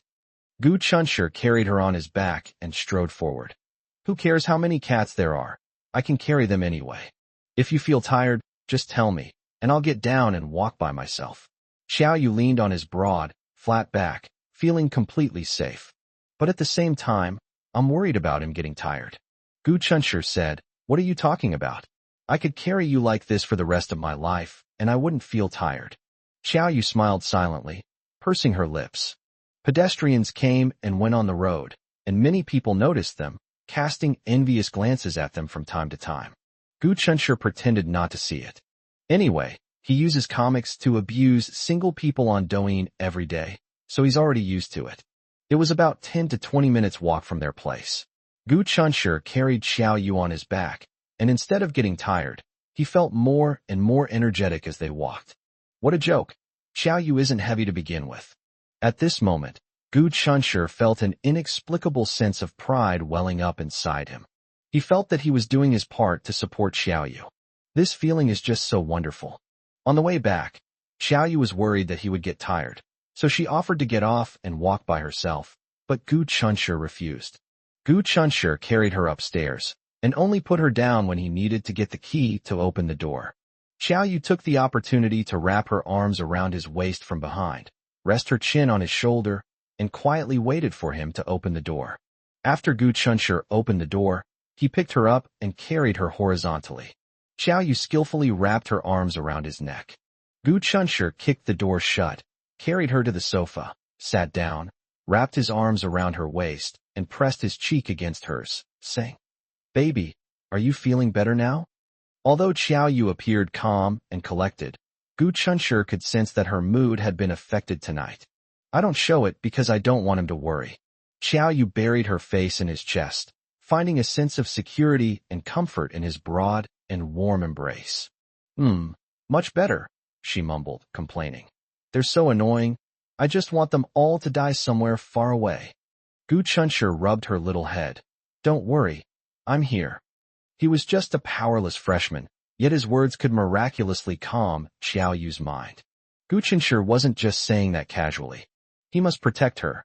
Just like after being reborn, I am determined to protect my parents, live a good life, and leave no regrets. Baby, let's get married as soon as I graduate from university, okay? Gu Chunshur said abruptly. I finally managed to type a few words, and then I accidentally deleted them. I want to chop my hand off. Wah. I've been so busy lately, with all sorts of things going on, I haven't had time to write anything. Chapter 167, When do you want to marry me? Gu Chunshur suddenly said to Xiao Yu. How about we get married right after we graduate from university? Xiao Yu was startled. Gu Chunshur noticed her reaction and couldn't help but feel a little disappointed. She doesn't want to marry me so soon? Gu Chunshur looked pitiful, like a wilted eggplant, and said in the most pathetic way possible, Wife, don't you want to marry me? No. Xiao Yu quickly clarified when she saw that he had misunderstood. No, I want to marry you. Gu Chunshur's heart, which had just been in his throat, obediently returned to his stomach. My low mood vanished instantly. That's true. How could his little darling not want to marry him? Gu Chunshur pressed his forehead against hers, grinning mischievously. Tell me honestly, when did you decide to marry me? Xiao Yu's cheeks flushed slightly, and she became shy. Whether it was because she often stayed at home and didn't go out much, or for some other reason, her complexion was slightly paler than that of most people. At this moment, she was in his arms, her cheeks slightly flushed, her eyes sparkling, and she was so shy and adorable. Gu Chunshur couldn't resist, so he leaned down and kissed her on the cheek, whispering in her ear, When wife? I really want to know. A long time ago, Xiao Yu said softly. Gu Chunshur smiled, his lips slightly upturned. Clearly, Xiao Yu's answer pleased him immensely. Xiao Yu then began to think seriously. How early is it? Perhaps it was when he accompanied her to visit her mother. That was the first time they had ever been alone together. This allows Xiao Yu to discover his meticulous thoughtfulness and understanding towards others. Perhaps this is fate. Due to her unique living environment and the influence of her mother, Xiao Yu naturally harbors a sense of aversion and wariness towards men. After climbing over the wall from Madame Yang's place, she walked aimlessly, and many men approached her along the way. Some of them were just trying to chat her up and wanted her contact information. Some might have seen that she was alone and wanted to offer her help. Whether they harbored ill intentions towards her or simply wanted to help her, she ignored them all. But she didn't know why. Maybe because he was her aunt's son? She wasn't averse to Gu Chunshur at all. Even after getting to know him better, I felt very comfortable being with him. She couldn't sleep comfortably on the train after visiting her mother. When Gu Chunshur kindly offered to lend her his shoulder, her heart pounded wildly, and a little voice inside her was jumping for joy. She had never been so intimate with a man before. Although she felt very embarrassed, she didn't want to refuse, nor did she dare to refuse. She was afraid that if she rejected him, their relationship would remain stagnant. Xiao Yu was very glad that she had impulsively followed her feelings back then, and then bravely confessed her feelings to him on New Year's Eve, which is why she has captured her current happiness. Xiao Yu suddenly raised her head and looked at Gu Chunshur with a serious expression. Gu Chunshur, who was secretly enjoying himself, felt inexplicably a little nervous under her serious gaze. When his wife unleashes her full power, the air in the room seems to drop 10 degrees immediately. I'm so scared. Gu Chunshur, Xiao Yu said, enunciating each word clearly. When they were alone, Xiao Yu, like him, almost never called him by his name. The fact that they're calling me by my full name now indicates a very serious problem. I've wanted to marry you for a long time. So why are you only thinking of marrying me today? Gu Chunshur. It turns out that Xiao Yu was struggling with this issue. He couldn't help but laugh, reaching out to pinch her little cheek. Of course not today. I've wanted to marry you for a long time, huh? His attraction to Xiao Yu was not based on love at first sight or lust. Instead, it was through getting to know her that he gradually went from distrusting her, to understanding her, to sympathizing with her, to appreciating her, and finally to liking her. However, thinking of this, Gu Chunshur couldn't help but thank his dear mother, Ms. Jingluan. If it weren't for Jinglan's kindness and enthusiasm, thinking that the new neighbor was a child and it was too difficult for her in a strange city, and wanting to help the new neighbor within her means, how could Gu Chunshir have gradually become familiar with Xiaoyu?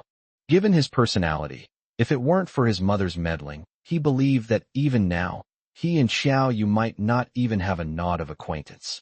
Gu Chunshir held Xiaoyu and dreamed about their future wedding. Xiaoyu then started to think about all sorts of things again. Marriage means that two people are bound together for a long, long time. You are in me, and I am in you. My background, you really care? Gu Chunshir said, what's wrong with your background? Besides, it's not something you can decide. You did nothing wrong. Xiaoyu said seriously. You said it yourself, so I'll take it seriously. I've decided you're the one for me for life. Even if you get annoyed with me in the future, I'll still hold on to you. Gu Chunshir smiled indulgently. Baby, how come you're thinking the same thing as me? Outside the window, the bright full moon foreshadows good weather tomorrow. Inside the window, the boy and girl hugged each other tightly, as if they had become one, and nothing could separate them even if the sky were to fall and the earth were to crack. Mutual love is perhaps the most touching thing in the world. Yang Mu's investigation results came out quickly. He was speechless. This guy? After a moment of silence, he immediately informed Xiaoyu of the result. It was noon the following day. Xiaoyu was thinking about what to cook for Gu Chunshir for dinner. Xiaoyu, it was Xiaoqi who went to Z City to find you. Xiaoqi? Xiaoyu asked in confusion. Who is Xiaoqi? Yang Muse then realized that Xiaoyu had been kept in captivity and had almost never met outsiders, so it was impossible for him to know Xiaoqi. He explained, you've met him, the boy you used to beat up, the one who couldn't get up for a long time. Xiaoyu remembered. She practiced martial arts from a young age, but her demeanor strangely gave people the illusion of being delicate and frail. So some clueless people came to provoke her if she hadn't almost never left her home.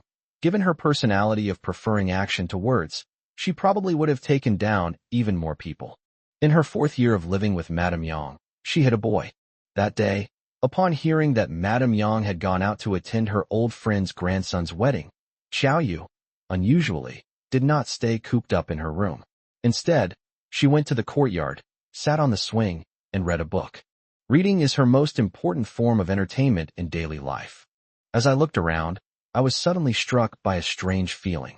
I turned my head and saw that there was someone standing at the gate of the courtyard. He was a boy who looked somewhat familiar and appeared to be a few years older than her. Xiaoyu remembered. He seemed to be Yang Mu's lackey. Yang Muse appeared 10 times, and he followed him 8 times. The moment she looked over, he panicked, as if he had been caught red-handed as a thief. At that moment, he was holding a mobile phone in his hand. Xiaoyu's intuition told him that this guy was definitely up to something. Chapter 168, Xiaoqi comes knocking. Xiaoqi's panicked expression told Xiaoyu that he was up to something. Although he didn't know what kind of ghost it was, Xiaoyu naturally wouldn't let it go so easily since it concerned him. Besides, he was Yang Mu's lackey. She immediately stood up, put the book on the swing board, and walked over expressionlessly. Xiaoqi forced a smile and greeted her incoherently. Hi. Give it to me. Xiaoyu interrupted him, ordering him in an unquestionable tone. Xiaoqi tried to argue, but Xiaoyu had no patience to listen to his nonsense. She grabbed his arm, twisted it sharply, and pushed him to the ground. Amidst Xiaoqi's pig-like wails, Xiaoyu took Xiaoqi's phone and discovered that he had secretly taken a picture of her. He was instantly enraged, smashed his phone on the ground, and started punching and kicking him. Xiaoqi's cries for his parents attracted the Yang family's servants, who tried to pull Xiaoyu away to rescue Xiaoqi. Xiaoyu swept a sharp look over them, and they were all stunned, standing frozen in place, none of them daring to meddle. Xiaoyu didn't do anything to Xiaoqi. After kicking him a few times to vent her anger, she deleted the photos he had secretly taken of her and left with a cold face. As for what happened to Xiaoqi later, she didn't care at all, and no one came to bother her. Only that old lady, when she came to see her later, had her brows furrowed even more tightly. Ha! Xiaoyu frowned, surprised, and said, It's him? He wants revenge for the time I beat him up. This guy couldn't beat her before, and he might not be her match now either. Xiaoyu was very confident about this. Yang Mu's thought of Xiaoqi's vindictive nature and suddenly realized that Xiao Yu's speculation was not without merit. He was filled with shock and anger. That brat, if he dares to cause trouble, I won't let him get away with it. Yang Muse said, Xiao Yu, you don't need to worry about this. Leave it to me. I'll make a call to him. After saying that, he hung up on Xiao Yu for the first time, and then dialed Xiao Qi's number with a cold expression. Inside the University of Washington, Gu Chunshi was somewhat absent-minded during class. He was thinking about Xiao Yu. Mom was right. Xiao Yu needs to settle things once and for all with the Yang family. However, based on the information they currently have, the Yang family will not easily let go of Xiao Yu. Although the Yang family seems to be showing great goodwill towards Xiao Yu so far, who knows if there is some conspiracy hidden behind it? Who were these people who went to Z City to inquire about Xiao Yu? Gu Chunshi was preoccupied with his own thoughts. My mom called again this morning. She was clearly very worried about this. She even had the idea of renting another house with her dad and hiding somewhere else. In order to prevent that young man from coming to their door and angrily ordering them to hand over Xiao Yu. Xiao Yu often went in and out with Gu Chunshi, going to the market and supermarket together. Plus, the two of them were a handsome couple. This isn't self-promotion, but a statement of fact. Therefore, it's only a matter of time before some people are impressed by them and find out that Xiao Yu lives in their neighborhood and has a close relationship with their family. Jinglan was very anxious, and they were very determined. Xiao Yu is the daughter-in-law of the Gu family. No one can take her away from them. But Jinglan also knew that Xiao Yu's father's family was very powerful and influential, so what if they resorted to force? They are just ordinary people. They can't fight City Hall. If the other party forcibly takes Xiao Yu away, even if they fight to the death, they may not be able to protect her. Gu Cheng, on the other hand, remained relatively calm. He analyzed that although Xiao Yu's father's family was rich and powerful, they were, after all, located in another city thousands of miles away. The saying goes, even a powerful dragon can't suppress a local snake. On their territory, they dare not act rashly. Besides, we live in a society governed by the rule of law. Of course, these were just words Gu Cheng used to comfort Jinglan. How could he not understand that behind the sunshine lies a dark side that leaves people helpless? The only consolation is that it was just the worst they could imagine. Things might not be as serious as they imagine. Bang, bang, bang. Someone knocked on the door. Jinglan ran over, saying, Coming, coming. She opened the door and looked at the people outside, somewhat bewildered. They had lived in this neighborhood for over 20 years and got along very well with their neighbors. The neighbors upstairs and downstairs often visited each other, so when there was a knock on the door, she was not on guard and opened the door directly.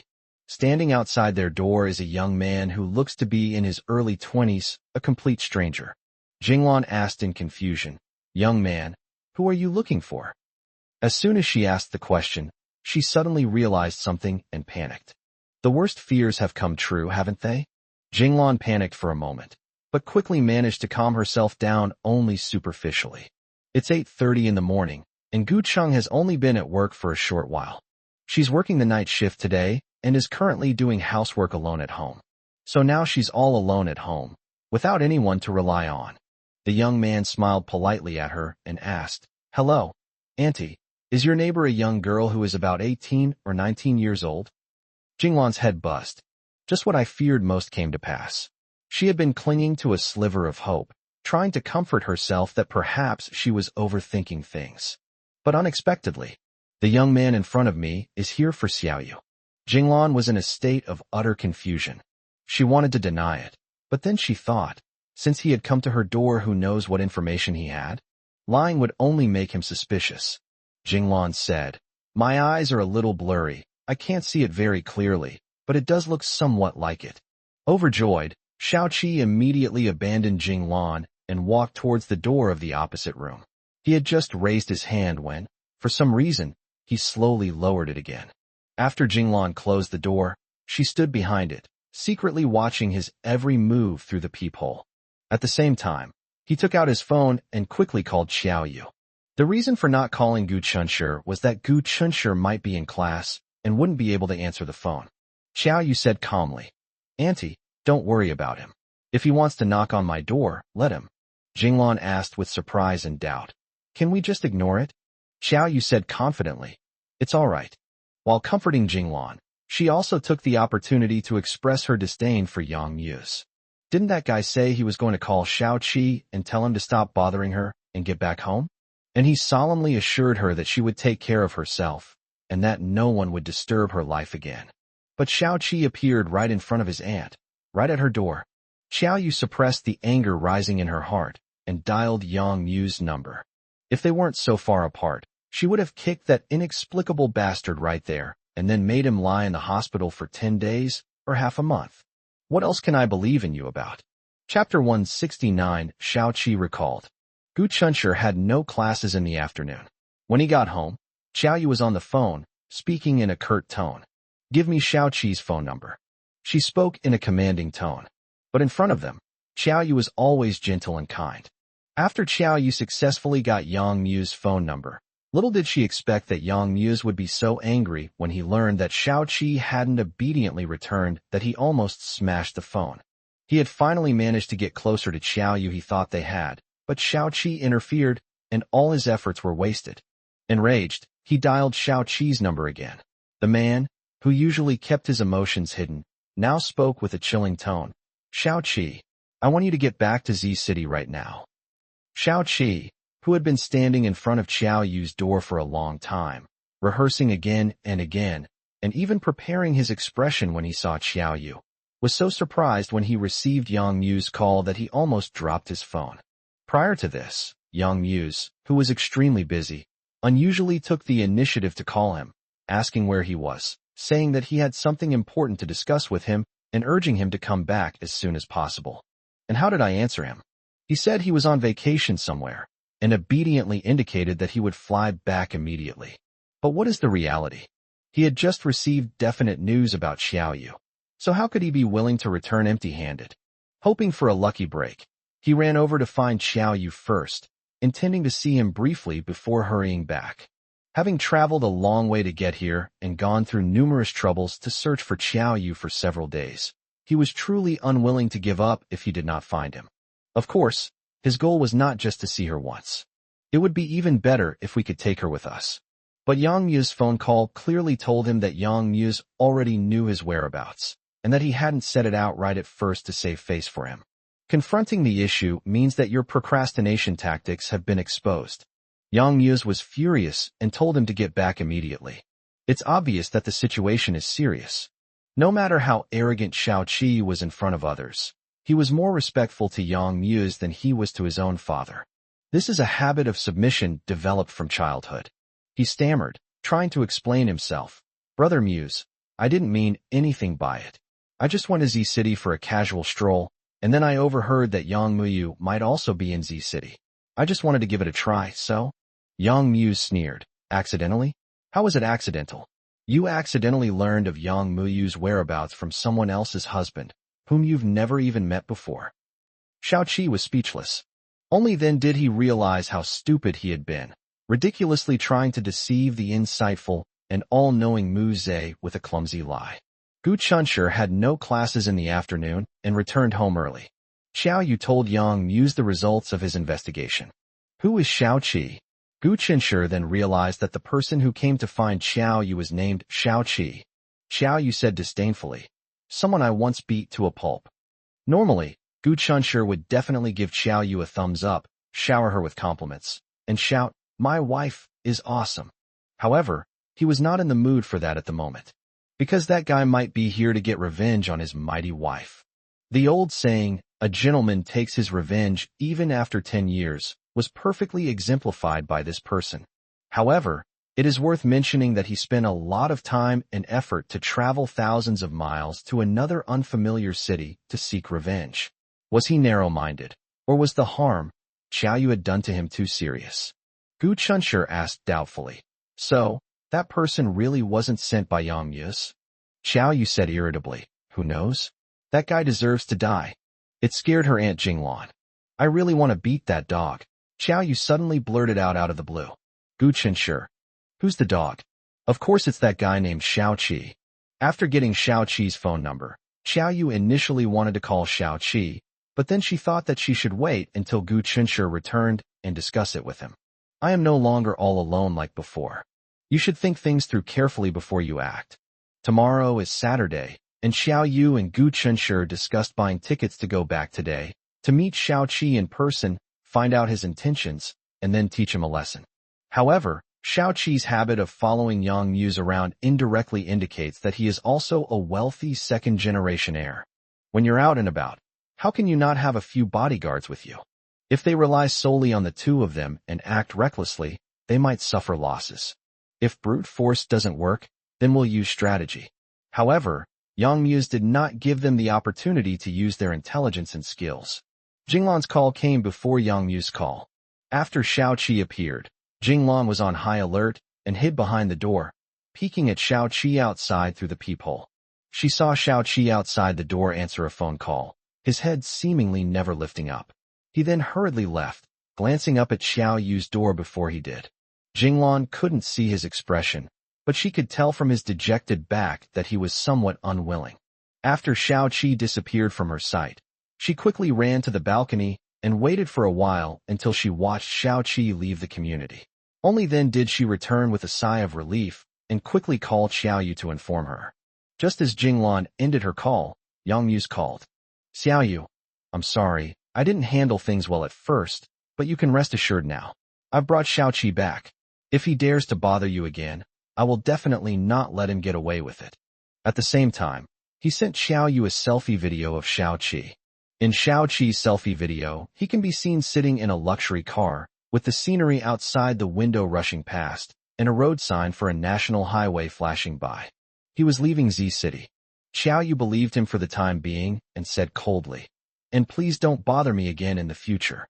Yang Muse said, "I can only promise you that I won't go looking for you for the time being." Xiao Yu was different from the other girls. If you try to outsmart her and get caught, the consequences will be severe. Therefore, Yang Muse chose to take the path of sincerity. Although she was initially resistant, it was the wisest path for her. Sincerity is always the ultimate weapon. Xiao Yu frowned. Yang Muse, what exactly do you mean? Don't try to play tricks on me. Xiao Yu, you are my sister. This is a fact that cannot be changed no matter how much you resist or deny it. I have no intention of playing any tricks. I just want to love my sister like any other older brother. Oh no, that feeling is back again. Gu Chunshi was speechless. This Yang Muse is terrifying. He has the ability to make someone who hates him or is wary of him lower their guard and waver in his heart with just a few words, making them feel that he is a trustworthy and reliable person. Stop talking. Xiao Yu coldly interrupted him. Please tell me. What do you want me to do for you to pretend I don't exist? Yang Muse. They could tell from his silence that the Yang family was determined to support Xiao Yu. Then I want to ask you, Xiao Yu, what exactly do you want me to do for you to accept me as your brother? Chapter 170, The Atmosphere of Everyday Life. Yang Muse asked what he needed to do for Xiao Yu to accept him as her older brother.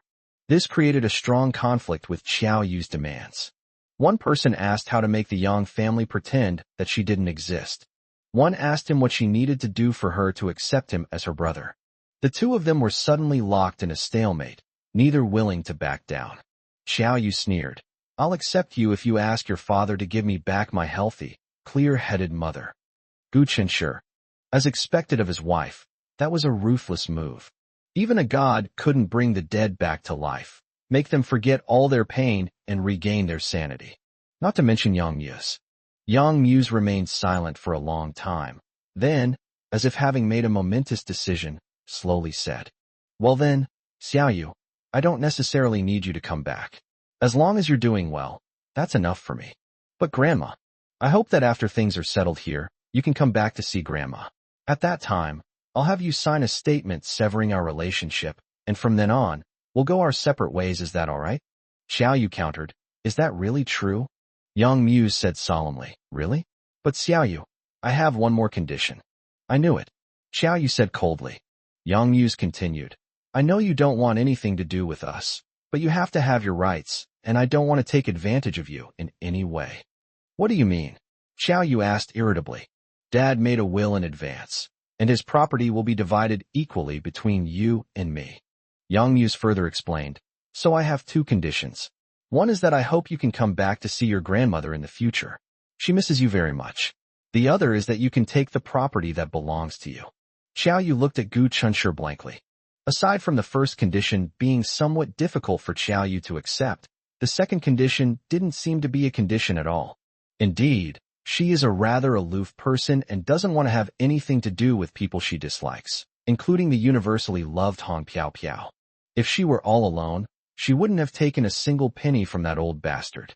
But now, she's become more worldly and has realized the benefits of money with money. First of all, her aunt and uncle won't have to work so hard. They can retire early and enjoy a peaceful and comfortable life. In the future, Gu Chunshi will be able to do what he wants without any worries. She hopes to buy the big house she's been longing for sooner, so that her whole family can live together happily. In short, many things related to happiness require sufficient wealth to support them. Xiao Yu is a person who can bend and stretch. Considering all of this, she will no longer be foolish enough to say, "Don't use your stinking money to filth my eyes." She loathed the person, but the money was innocent. "Do you keep your word?" Xiao Yu asked after a moment's thought. Yang Mu solemnly replied, "I am absolutely a man of my word." "Fine, I've recorded everything you just said. If you go back on your word, I don't mind letting everyone see what kind of person you really are." Xiao Yu knew perfectly well that it was impossible to ruin Yang Mu's reputation with just a recording. However, CEOs of well-known enterprises like him generally value their reputation highly. People love to gossip about the grudges and feuds of wealthy and powerful families. If Yang Mu breaks his promise and makes Xiao Yu unhappy, then Xiao Yu will unleash the same madness her mother had back then and make them unhappy. Her destructive power far surpasses that of her mentally unstable mother. The final result of the phone call was that Xiao Yu miraculously put aside her prejudices and reached a reconciliation with Yang Mu. In exchange for Yang Mu's written statement severing ties with her, she offered to accept half of his inheritance after he passed away and to visit Madame Yang. As things stand, this matter has reached a relatively satisfactory conclusion if both parties strictly adhere to their verbal agreement. Just as Xiao Yu was about to hang up, Gu Chunshi thought of a question and quickly mouthed to Xiao Yu to ask it all at once. Xiao Yu understood immediately and asked, "I want to know, how did Xiao Qi find my way here?" "According to my investigation, he got it through Chu Xian's husband, Meng Zhe." Yang Mu spoke frankly. Xiao Yu exchanged a surprised glance with Gu Chunshi. It seems that meeting Chu Xian's husband at the market that day was not a coincidence. Gu Chunshi felt very guilty. Looking back now, when he looked up, Chu Xian's husband had just put his phone to his ear and seemingly casually turned his head to the side. This is clearly an act of someone with a guilty conscience. It turns out that his wife had been targeted by someone back then. Chu Xian's husband was probably unsure if Xiao Yu was the person Xiao Qi was looking for, so he wanted to secretly take a picture of Xiao Yu and send it to the other party to confirm. He accidentally saw it and quickly pretended to make a phone call to cover it up. This shows that his wife, Chu Xian, was unaware that he was secretly investigating Xiao Yu's whereabouts. Yang Mu had already learned everything about Xiao Qi's methods for finding Xiao Yu, and then told Xiao Yu about them without reservation. Although Chu Xian's husband is quite hateful, if we look at it from his perspective, perhaps his actions violated morality, but he didn't do anything wrong. Gu Chunshi believed that few others would be able to firmly refuse the temptations Meng Zhe faced. Because that rich second generation who didn't know the value of daily necessities gave him 500,000 yuan directly. He promised to give him another 500,000 after the matter was completed. You don't have to do anything, just inquire about a girl's whereabouts. What the girl would face after being found by the rich second generation was not within his consideration. Meng Zhe? Very good, I'll remember that. If the right opportunity arises, Gu Chunshi will definitely settle this score with him. Time flies, and the National Day holiday is here in the blink of an eye. Mom, what do you and Dad need? I'll bring it back to you. On the night before the holiday, after packing his luggage, Gu Chunshi called his mother. Jinglan said, "Don't buy anything. Z City has everything that a city has. Don't bother bringing it home from a city." Gu Chunshi smiled helplessly. He had a guess about what his mother would say before he made the call, but he still couldn't help making the call. Because he wanted to hear his dear mother's voice. He was eager to go home. "I miss my mom and dad so much. Xiao Yu is the same." Although their life together was enjoyable and sweet, it was only with the addition of the kind and respectable Mr. Gu Cheng and Ms. Jinglan that their ideal family was complete. Jinglan kept reminding them to prepare good food and drinks before they returned tomorrow, and to be careful, etc. Gu Chunshur suppressed a laugh and agreed to everything. Just as he hung up the phone, Zhou Xiangyu called. Chapter 171 Surprise? Shock. Old Gu, have you packed your luggage yet? Zhou Xiangyu's carefree voice came through the microphone. Gu Chunshur glanced at Xiao Yu, who was checking if the windows were closed, and replied, They're all ready. Oh, okay, then you and my sister should come down quickly. We're already waiting downstairs. Gu Chunshur bought his train ticket for the first day of the holiday in advance. If things had gone according to plan, they would have started their journey home tomorrow.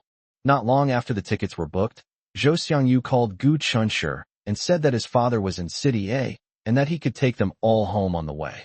Gu Chunshur felt it wasn't good to keep bothering others, so he declined a couple of times. Zhou Xiangyu then said, Old Gu, have you gone mad from college? You don't even know how to take advantage of a free lunch. Gu Chunshur. After he said that, if he didn't take advantage of this free ride, he would become the biggest idiot in the world. Then I shall respectfully comply. You can just cancel the tickets you've already bought. They were about to leave with their luggage when Zhou Xiangyu rushed up to them in a flurry. Seeing Xiao Yu pulling a suitcase, he snatched it away without saying a word. Sis, give me your luggage. I'll help you take it down. Gu Chunshur joked. What about your brother-in-laws? Zhou Xiangyu said disdainfully. Go play somewhere else. Gu Chunshur turned to look at Xiao Yu, who was smirking, and said in a serious tone, Wife, keep an eye on your brother. Zhou Xiangyu angrily said, Old Gu, you're too despicable. But my wise and insightful sister won't be instigated by a shameless scoundrel like you, humph. They arrived downstairs laughing and joking. Zhou's father stood in front of the car, smoking and making a phone call. Seeing them come down, he quickly stubbed out the cigarette he had just lit, smiled, and raised his hand as a greeting. They put their luggage away, sat down properly, and after Zhou's father finished his phone call, he got into the driver's seat, glanced at Gu Chunshur in the rearview mirror, and laughed. Chunshur, Xiangyu told me everything about you. That's amazing. Gu Chunshur knew that Zhou's father was referring to the 100,000 yuan business deal that he and Chung Karen had successfully concluded. He smiled modestly and said, I was just lucky. The car moved forward smoothly. Zhou's father said, Luck and ability complement each other. If you can do it, it means you have the ability. Chunshur, your uncle has high hopes for you. Your future is definitely limitless. When someone praised Gu Chun, Xiao Yu was also happy. Her favorability toward Zhou's father increased dramatically. Zhou Xiangyu, seemingly jealous, said, Dad, why do you keep praising other people's sons? Mr. Zhou laughed heartily and said, My son is great too. We finally arrived at our destination at 11 p.m. that night. Mr. Zhou thoughtfully escorted them to their doorstep. Gu Chunshur and Xiao Yu looked up, searching for their own window. Their windows were all dark.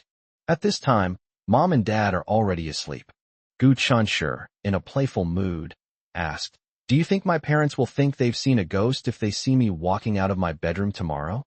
Xiao Yu asked worriedly, Won't this scare your aunt and uncle? Gu Chunshur said, Why are my parents so emotionally fragile? The two of them had reached an agreement. They didn't disturb Gu Cheng and Jing Lan, who were asleep. After returning home, they quietly went to sleep, planning to give them a big surprise the next day. However, Gu Chunshur quickly realized a problem. He would definitely need to wash up when he got back, but if he made any noise, it would alert his parents. However, this is not a problem at all. He could go to Xiao Yu's place to wash up, and then sneak back to his own home. If he's willing, he could just sleep at Xiao Yu's place. Ahem, don't get me wrong. Naturally, Xiao Yu slept on the bed while he slept on the sofa. Don't forget, he's a gentleman. Everything is proceeding according to plan. All the best. After washing up, Gu Chunshur sneaked into his home in the dark. Jinglan knew they were coming back, so she washed and dried their bedding in advance, tidying it up neatly, with not a single wrinkle on the sheets. Gu Chunshur lay on the bed, his face buried in the pillow, the scent of sunshine wafting towards him. He took a deep, greedy breath, enveloped by the happiness of home. He began to imagine his parents' reactions when they saw him the next day, and before he knew it, he had drifted off to sleep. The next day, when the sun was high in the sky, Gu Chunshur finally woke up from his deep sleep, feeling refreshed and full of energy. He glanced at the time, 9:32. Faint sounds could be heard coming from outside the door. Gu Chunshur got out of bed barefoot, pressed his ear against the door, and heard his parents talking. Jinglan. These shrimp are pretty good, braised in oil. The ribs are braised in soy sauce, and the chicken stir-fried. They all love to eat them, but it's not good if they're all meat dishes. They're too greasy. Let's stir-fry some vegetables and make some cucumber salad. That would be refreshing. Gu Chung, what time is the children's train? Jinglan, 10 o'clock. I heard they should arrive around 1 or 2 o'clock in the afternoon. I don't know if they have arrived at the station yet. Gu Chung, then they should be on their way. Jinglan, no, I need to call them and ask. It would be troublesome if we missed the bus due to a moment of carelessness. Then the sound of footsteps could be heard outside. It must be Jinglan looking for her phone. Huh. Jinglan suddenly stopped. Gu Ching asked, what's wrong? Jinglan asked, old man, what time did you get up to go to the bathroom last night? I didn't get up in the middle of the night last night. Nonsense. If you say you didn't get up in the middle of the night, then who closed the door to your room at 7 a.m.? Upon hearing this, Gu Chunshur recalled that his bedroom door had indeed been open when he returned last night. Did we get robbed last night? Jinglan's exclamation startled Gu Chunshur, who was eavesdropping behind the door, causing him to break out in a cold sweat. Oh no, I've accidentally become a thief. This unexpected turn of events caught Gu Chunshur completely off guard. I was planning to surprise my parents, but it turned into a shock. He quickly opened the door and went out. Mom and Dad, it's me. I came back last night. In the living room, Jinglan and Gu Chung exchanged a glance, but remained silent. The atmosphere was eerily quiet. Gu Chunshur's heart skipped a beat. Oh no, he had rushed out in his haste. Could it be that, as Xiaoyu had worried before, she was really frightened by him? Dad, Momyu. Jinglan walked over with a serious expression, reached out, and pinched his face, making Gu Chunshur beg for mercy repeatedly. You brat. Jinglan scolded angrily.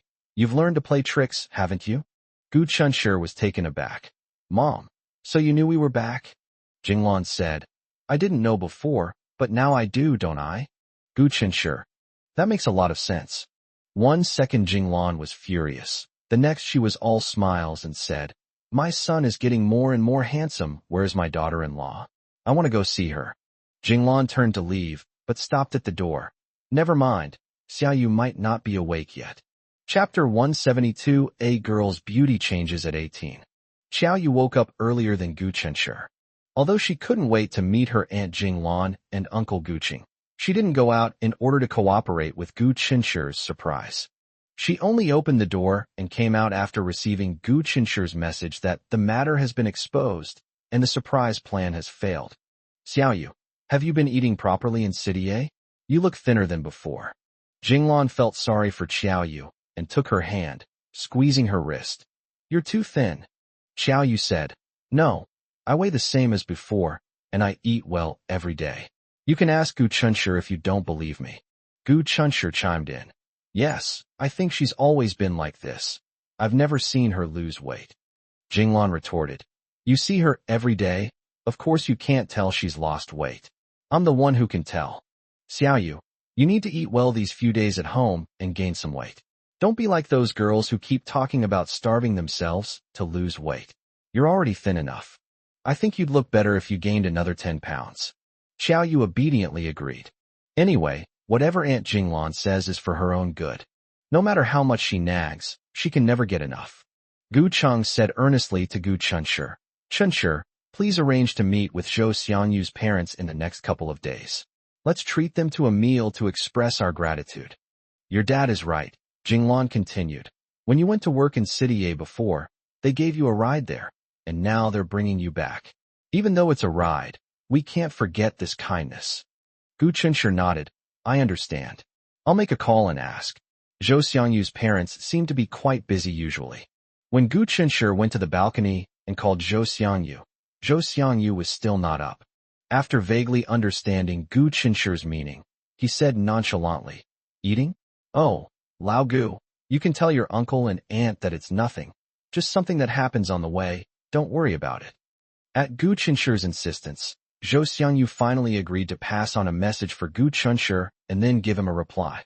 When Gu Chunshi returned from the balcony, he found that his mother and Xiao Yu were gone, and only his father was cooking. I asked around and found out that they were out of soy sauce at home, so the mother and daughter went to buy soy sauce arm in arm, chatting and laughing. Gu Chunshi was filled with emotion. Once he got home, it seemed like Xiao Yu no longer belonged to him alone. But he was actually quite happy, haha. On the second day of the holiday, the long silent class group chat for Class 7 of Senior 3 suddenly became lively. Although everyone has gone their separate ways, the class group has never been disbanded. After the college entrance examination, the group was named "To Our Youth That Will Eventually Fade Away" by the group owner. The incident started when Zhu Mingming boasted in the group that she had found a boyfriend, which led to a collective attack from her single classmates. Then, Wang Zishan suggested that since everyone was scattered all over the country, they would see each other less often in the future, and asked if anyone wanted to get together. This time, unlike during the spring festival before the college entrance examination, there was no overwhelming response. After the college entrance examination, some people got into good universities and enjoyed great success. Some people failed the exam and had to repeat the year or find another way out. As time passed, they, who were once naive, gradually changed after being tempered by time. Of course, some people are unable to participate because they are traveling with their families during the holidays. So the dinner plan fell through. At this moment, someone suddenly sent a message in the group.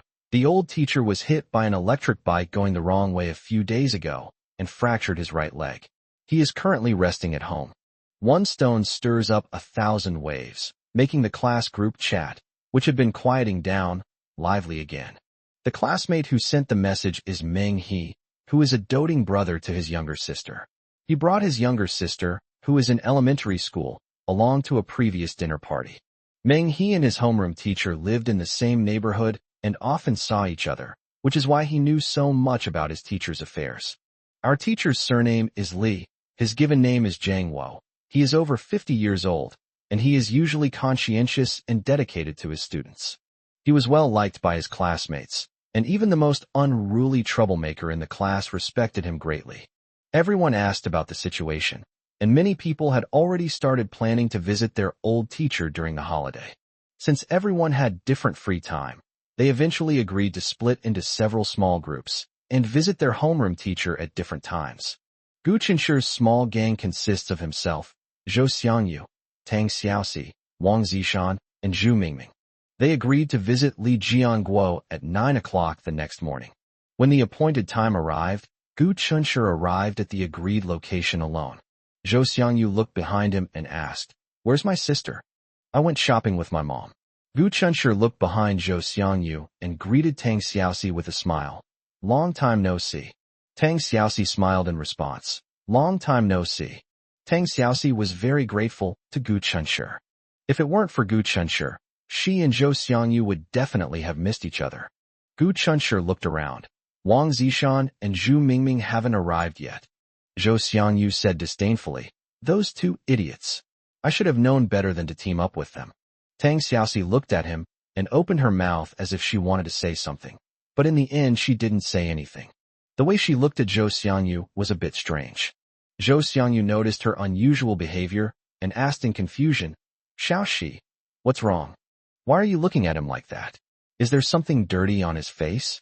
He moved closer to Tang Xiaoxi, just as he was about to ask her for help, when an arm suddenly reached out from behind, hooked around Zhou Xiangyu's neck, and pulled him backward, causing Zhou Xiangyu to stumble backward and almost fall. Tang Xiaoxi covered her mouth and chuckled. Gu Chunshi stood aside, hands in his pockets, watching the commotion. Zhou Xiangyu was shocked. "Holy crap! Which villain is plotting against me?" "It's your grandfather." A sinister voice came from behind him. Zhou Xiangyu flew into a rage, grabbed the other person's arm, and threw him to the ground without any hesitation. In the blink of an eye, the other person was lying on the hard cement ground, groaning. Zhou Xiangyu said smugly, "My legendary feat of taking on 5 opponents single-handedly back in the day wasn't just talk. You think you can ambush me, you little loser? Wang Zishan pleaded. Brother Zhou, I was wrong. I can't get up. Please help me up. Zhou Xiangyu generously reached out and pulled Wang Zishan up. Wang Zishan patted the dust off his clothes. Since he couldn't reach his back, he turned around with his back to Zhou Xiangyu and asked Zhou Xiangyu to pat him off. Before she knew it, she saw Tang Xiaoxi across from her and exclaimed in surprise, Tang Xiaoxi? You're really Tang Xiaoxi? You've really blossomed into a beautiful young woman. Tang Xiaoxi smiled shyly. She is indeed much prettier than before, and she is a sight to behold. Wang Zishan greeted Gu Chunshi, but his eyes unconsciously drifted to Tang Xiaoxi again. At the same time, I felt a little annoyed. I used to only follow Lin Ranran around, but I never expected to overlook Tang Xiaoxi, this treasure of a girl. Chapter 173 Long time no see Lin Ranran. Looking at the drastically changed Tang Xiaoxi, Wang Zishan felt that his spring had arrived. He intentionally or unintentionally tried to get closer to Tang Xiaoxi. Just as Tang Xiaoxi was politely answering his various questions, Wang Zishan suddenly felt a chill down his spine. He turned his head in confusion and found Zhou Xiangyu staring at him menacingly, his eyes seeming to want to devour him. Wang Zishan was annoyed. He didn't seem to have offended him at all. When he saw Zhou Xiangyu reach out to grab him with an unfriendly expression, he quickly dodged to the side. Then, suddenly realizing what had happened, she looked at Zhou Xiangyu in shock, then at Tang Xiaoxi, clutching her heart in a gesture of deep regret. You actually betrayed me. Zhou Xiangyu put his arm around Tang Xiaoxi's shoulder, asserting his ownership with an air of dominance. Tang Xiaoxi is my girlfriend. You can forget about it. Tang Xiaoxi's face was flushed. Well, before this, she and Zhou Xiangyu had never even held hands. The closest they ever got was when Zhou Xiangyu came to celebrate her birthday. They rode a bicycle together, and she carefully held onto his waist. They were a couple in name only, but they lacked the intimacy that couples should have. This is the first time today. Tang Xiaoxi was very shy. When did you two secretly get together? Tell me the truth, right now. Wang Zishan was furious, feeling like he had been hit with 1,000 points of damage. Zhou Xiangyu scoffed. This is between Xiaoxi and me. What's it to you? Go cool off somewhere else. Prince Shan dared not speak out against his anger, feeling utterly lonely and desolate. Of the three boys present, Gu Chunshi goes without saying, as he already has a girlfriend. Zhou Xiangyu and Tang Xiaoxi are together. Zhu Mingming, who's coming later, is also no longer single. He's the only one who's still a lifelong single. He's so heartbroken. What's wrong with Zhu Mingming? Why isn't he here yet? Zhou Xiangyu complained. However, Zhu Mingming cannot be entirely blamed for this, as there were still 5 minutes left before their agreed meeting time. They all arrived early. Gu Chunshi took out his phone, which was vibrating in his pocket, and was surprised to find that it was Jing Shu calling him. Hey, Gu Chunshi, you guys are planning to go see Teacher Li at 9 a.m. this morning, right? She asked. Gu Chunshi replied, Yes, that's right. Where are you now? I'd like to come with you. Gu Chunshi told Jing Shu about the agreed location. Zhu Mingming arrived right on time while they were on the phone. He immediately greeted everyone. Let's go see our homeroom teacher now. Gu Chunshi said, Let's wait a bit. Jing Shu just called me and said she wants to come with us. Jing Shu was very popular, so no one present had any objections. After waiting for about 10 minutes, Jing Shu finally arrived. She said apologetically, I'm so sorry to have kept you waiting. The 6 people bought some fruit and nutritional supplements at a nearby store, then divided the total amount by 6, and split the cost equally among themselves. We were not far from where Li Jiangguo lived, and we chatted as we walked toward the neighborhood. The conversations revolved entirely around their university lives. Meng He was waiting outside the gate of the residential area early in the morning. The location of the homeroom teacher's home was what he shared. He was in charge of leading everyone to the old classmate's house. His younger sister was holding his hand and acting coquettishly. When she saw them coming over, she immediately let go of her brother's hand and said shyly, Hello, brother and sister. Jing Shu broke off a large banana and handed it to her with a gentle smile. The girl refused shyly, but Meng He said, Just take it if your sister gives it to you. She then thanked her and accepted the gift. After 3 years of high school, We went our separate ways and met again, feeling incredibly close. Meng He gave a heads up beforehand. The old teacher will be very happy to see you later, but you must not tell him that I told you, or he will definitely scold me to death. As they were talking, a luxury car worth millions suddenly stopped in front of them. The first person to get out of the car was a tall and handsome young man. He glanced at them expressionlessly, then walked around the front of the car to the passenger side and gentlemanly opened the passenger door. The first thing to stick out of the open car door was a foot wearing white sneakers. It's easy to tell from the style and size of the shoes that this belongs to a girl. Even without looking at the shoes, people could deduce from the boy's eager attitude that the person sitting in the passenger seat was a girl. And she's definitely a beautiful girl. They were right. Then a beautiful girl got out of the luxury car. She had long, brown, curly hair tied in a high ponytail, and wore a stylish white long-sleeved t-shirt with lace trim, light-colored cropped jeans, and pure white sneakers, showcasing her petite and youthful figure perfectly. She was both youthful and radiant. Jing Shu was the first to react, exclaiming in surprise, "Ran Ran." Wang Zishan secretly rejoiced, thinking how lucky he was to have met Lin University's campus belle here. He had really hit the jackpot. Lin Ran looked over, her gaze sweeping over Gu Chunshur almost fleetingly, then smiled sweetly. "Long time no see, old classmates." Like everyone else, Gu Chunshur didn't expect to see Lin Ran here. He stood quietly to the side, showing no reaction to her sudden appearance. The gentleman who opened the door for Lin Ran looked at everyone curiously and asked without any hesitation, "Ran, are these your classmates?" Lin Ran nodded and introduced him to Jing Shu and the others with a smile. "This is my senior from university, Ing Haoran. He came back to China with me. When he heard that I was coming to visit my teacher, he drove me here." It turned out that she had seen the news of the homeroom teacher's injury in the group and came to visit him. She didn't expect to run into Jing Shu, Gu Chunshur, and his group. Jing Shu smiled and said, "What a coincidence," but she was secretly wondering to herself, "Is it really a coincidence?" You should know that Gu Chunshur and the others had discussed the visit time in the group chat. After seeing it, she immediately contacted Gu Chunshur and came with them. She could see the messages in the group, and naturally Lin Ran could see them too. Thinking this, Jing Shu couldn't help but glance at Gu Chunshur, who was standing at the very edge. So much time has passed. Has she still not let go? But no matter what, things have changed, and it's hard to go back to the past. Meng He and his sister led the way, while Gu Chunshur walked with Zhou Xiangyu and Tang Xiaoxi, chatting as they went. Jing Shu, Lin Ran, Ing Haoran, and Wang Zishan walked behind them. Zhu Mingming trailed behind, grinning foolishly as she replied to text messages on her phone. Don't overthink it. He's probably just replying to messages from his new girlfriend. Jing Shu and Lin Ran chatted about their lives, and Wang Zishan tried every now and then to make his presence known to Lin Ran. But every time he asked Lin Ran a question, Ing Haoran would answer it for him, completely acting as Lin Ran's spokesperson and intentionally standing between Lin Ran and him, which made him very unhappy. Chapter 174 Background.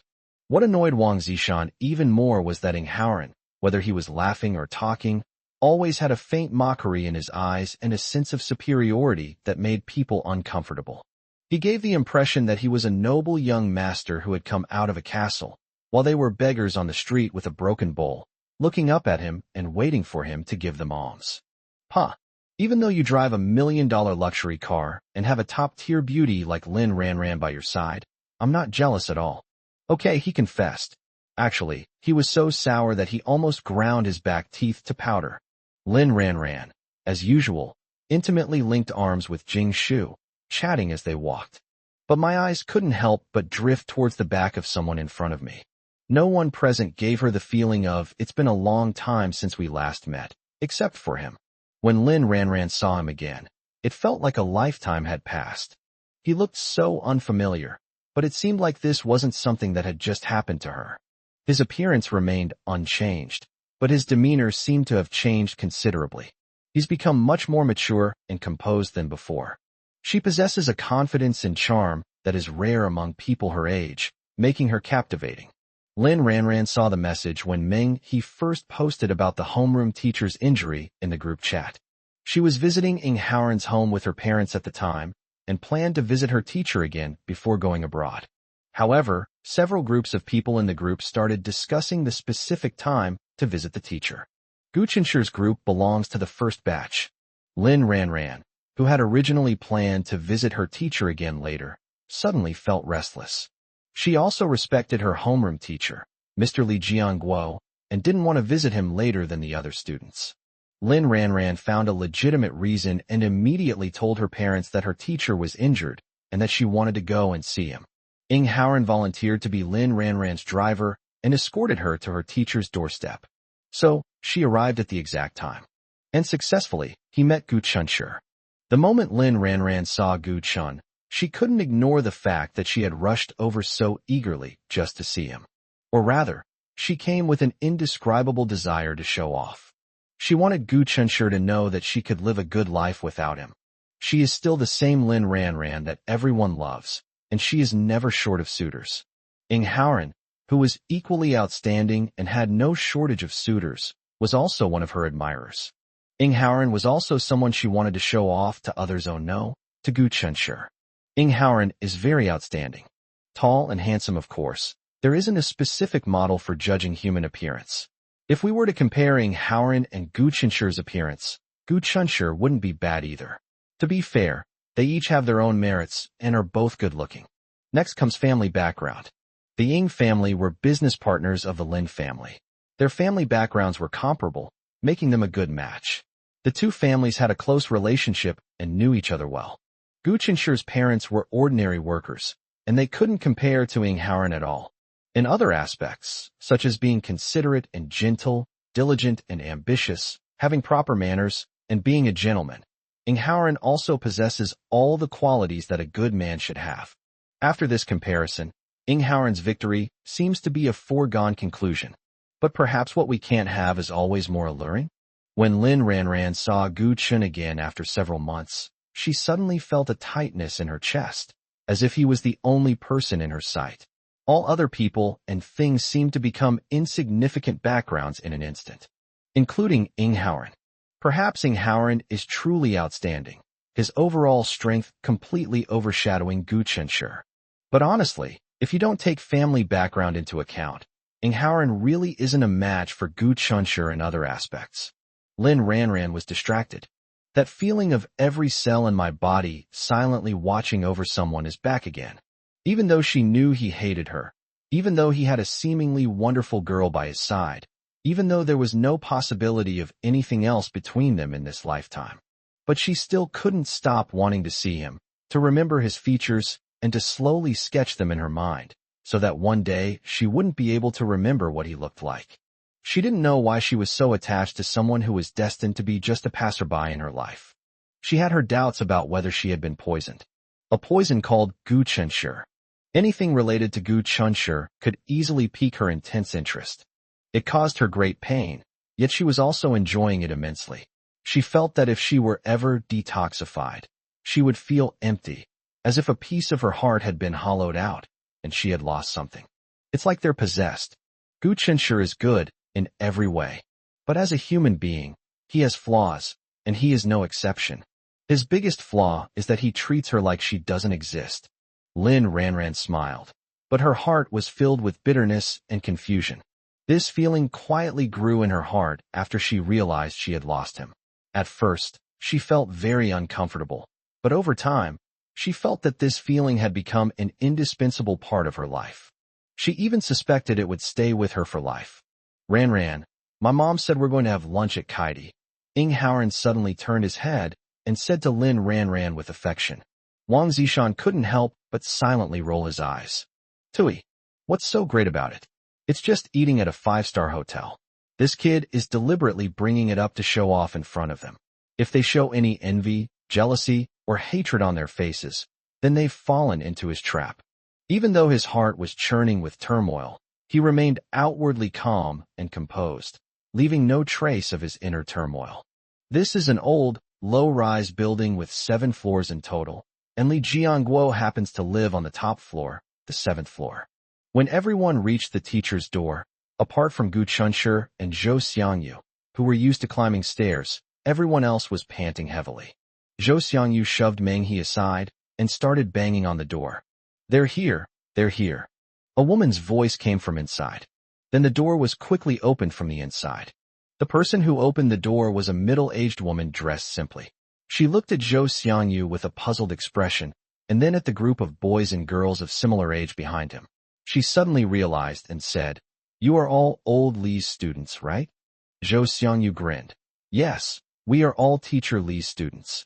May I ask if you are our teacher's wife?" Li Jiangwo's wife hurriedly said, "Yes, yes, yes, that's me. Please come in." As the teacher's wife warmly welcomed them in, she called out towards the bedroom, "Old Li, your student has come to see you."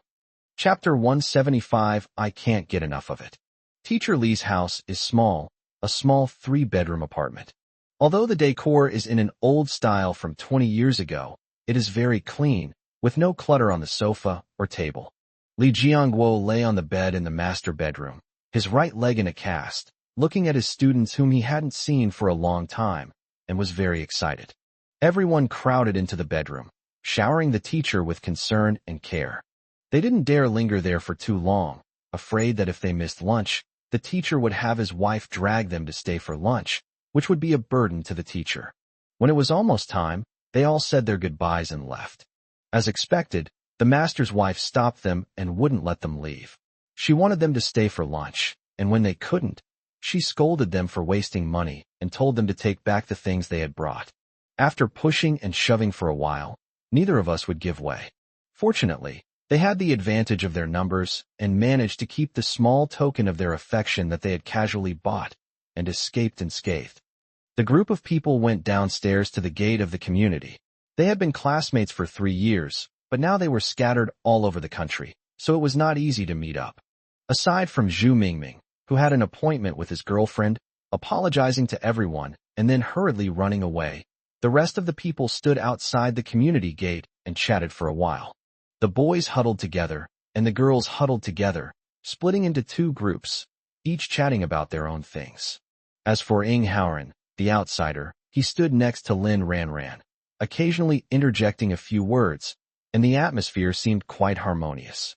Wang Zishan rubbed his back teeth and said in a low voice with hatred, "I'll be in charge of preparing the sacks.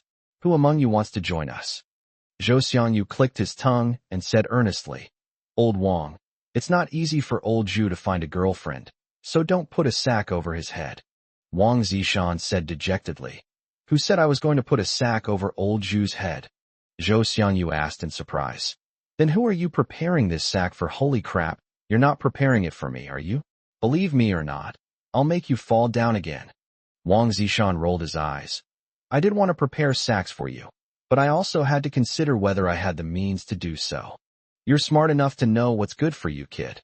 Zhou Xiangyu was quite pleased with himself, but then he didn't forget to steer the conversation back on track. "But you still haven't said who your sack is for?" Wang Zishan gestured towards Ying Haoran with his lip and lowered his voice to the lowest level. "It's that kid. He actually dared to show off in front of me. I really don't like him." Zhou Xiangyu glanced at Ying Haoran in surprise. To be honest, he hadn't paid much attention to this guy who came with Lin Ranran before. Now that I heard what Wang Zishan said, I immediately felt that I didn't like this guy. It seems like he's putting on airs everywhere.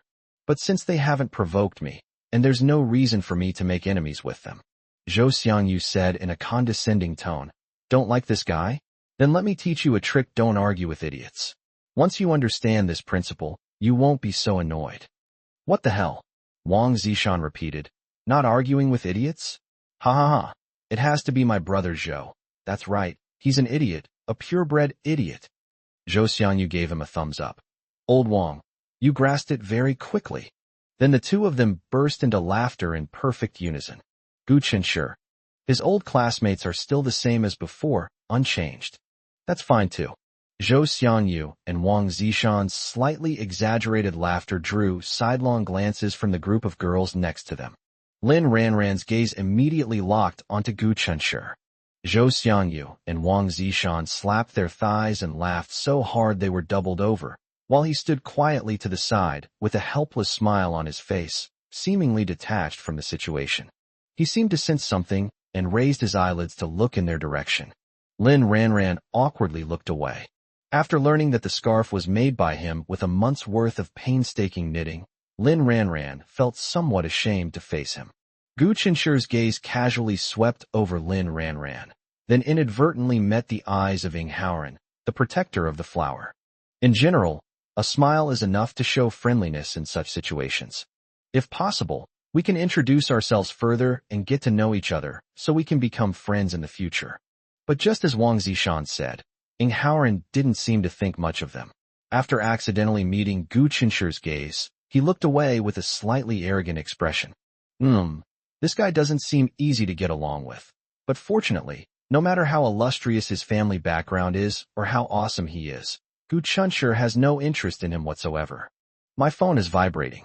Gu Qinsher opened the message and saw that it was a WeChat message from Xiaoyu. She and her mother are currently at a clothing store. No one knows what trick she used to get the stingy Ms. Jinglan to obediently try on the clothes. Xiaoyu took several fashion photos of Ms. Jinglan and asked her to help him see which one looked the best. Gu Qinsher has a terrible eye for clothes. He thinks every outfit looks good on his mother. Let's just buy them all. However, it's absolutely impossible to get my mom to buy several sets of clothes at once. Xiaoyu, a Chinese restaurant that looks exactly like the one in City A has opened here. It must be a chain store. I've already convinced my aunt to have lunch here. You can come over after you've finished visiting your teacher. Gu Qinsher replied with an okay gesture. Send me your location. I'll be there in a bit. Xiaoyu quickly sent him the location. Gu Qinsher, wife, I love you. Xiaoyu, husband, I love you too. They say things like, I love you to each other at least once a day, but no matter how many times they say it, they can never get enough of it. Gu Qinsher stared at his phone screen, his eyes filled with tenderness.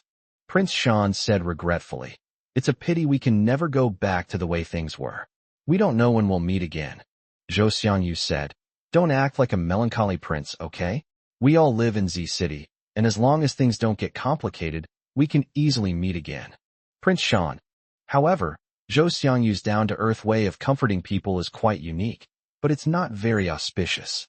Wang Zishan said, how about we brothers have a meal together for lunch? Then we can ask those 3 girls, but let's skip Lin Ranran. She's going to eat at Kaidi. Let's have the remaining 5 of us get together for lunch. How about it? It's on me. Before Gu Qinsher could speak, Zhou Xiangyu interrupted. Really, Brother Wang? You're so kind. I love you. Let's make it a deal then. That affected, coquettish manner sent a chill down Wang Zishan's spine, giving him goosebumps. Chapter 176, No Gu Qinsher Niu. Tang Xiaoxi couldn't help but smile as she watched her own man bend over a meal. Although she was surrounded by girls, she didn't forget to spare some attention for the boys, and overheard them making plans to have dinner together. Jing Shu looked over with a smile. What are you talking about? You seem to be having a lot of fun. Zhou Xiangyu said. Wang Zishan said he wants to treat us to dinner. Let's say yes quickly. He was afraid that Jing Shu wouldn't be supportive enough to go, and that the dinner party wouldn't go through, preventing him from getting this free lunch. Jing Shu said half-jokingly, sure, why not take advantage of a free lunch? Zhou Xiangyu gave her 2 thumbs up with both hands, giving her 2 big thumbs-ups in one go. Even knowing it was impossible, Wang Zishan still looked at Lin Ranran hesitantly. Lin Ranran, what about you? That's just how people are sometimes. The more unattainable something is, the more one wants to get closer to it. Wang Zishan was well aware that, given his circumstances, he was simply not good enough for Lin Ranran, and it was perfectly normal for her not to be interested in him. But she is still like a goddess in his heart. Even if people call him a simp, he is happy to accept it. Lin Ranran hesitated for a moment, about to speak, when Ing Haoran directly refused for her. Thank you for your kindness, but we are going to Kaidi for lunch, sorry. Wang Zishan roared inwardly. Damn it. Did I ask you? Did I ask you? You fucking go as far away from me as you can, okay. Lin Ranran frowned almost imperceptibly. Who asked him to answer for them? It's been a long time since we've all seen each other, and she really wants to have a meal with her classmates. How could she admit that her desire to have dinner with her classmates wasn't out of consideration for their 3 years of friendship, but because Gu Qinsher was among them? She just didn't want to miss any opportunity to get close to Gu Qinsher. If possible, She would like to find an opportunity to apologize to Gu Chunshur in person. That said, although she had apologized to Gu Chunshur before, that was a completely different matter. Her first apology was a stopgap measure to win him back. This time, she genuinely wanted to apologize to Gu Chunshur. The scarf he had painstakingly prepared for her over the course of a month was carelessly thrown into the trash can by her, as if it were just a piece of trash. Every time Lin Ranran thinks back to that moment, she feels deep regret. Now that things have come to this, Lin Ranran understands that no matter what she does, Gu Chunshur can never go back to the way things were before. She wanted to make amends, even if it was just to salvage her image in his eyes. If he thinks of himself at some point in the future, it won't be too unbearable. However, before she could answer, Ing Haoran took it upon himself to decline the offer for her, leaving her no choice but to say that she was willing to go. The other students were already enthusiastically discussing where to have lunch. Gu Chunshur apologized. "I'm sorry everyone. I'm having lunch with my mom in Xiaoyu, so I can't join you." The name, Xiaoyu, made Lin Ranran instantly feel breathless. She remembered that Gu Chunshur's neighbor's girlfriend was named Xiaoyu. Zhou Xiangyu was greatly disappointed. "Old Gu, don't spoil everyone's fun, okay? How about this, you let your aunt and my sister eat with us. It doesn't matter where we eat. As for the cost of the meal, Wang Zishan and I will each pay half." Wang Zishan rolled his eyes at Zhou Xiangyu. "What do you mean? I already said I'm treating. Who wants to split it with you? You're making it sound like I can't afford to treat you. I'm telling you, you made me lose face, you know? Be careful walking alone at night from now on." After warning Zhou Xiangyu, Wang Zishan turned to Gu Chunshur and said, "Hey Gu Chunshur, don't be so formal with me. Invite your aunt and your amazing girlfriend over too. Let's have a lively and enjoyable meal together." Gu Chunshur declined, saying he was eating alone. Well, he was already eating, but how could he possibly bring his family to freeload again? Isn't that treating Prince Shan like a sucker? Although Wang Zishan's family is well off, not only would he be embarrassed, but even Ms. Jinglan and little Qiao you would not agree. "Where do you want to eat?" Tang Xiaoxi asked. This reminded Gu Chunshur.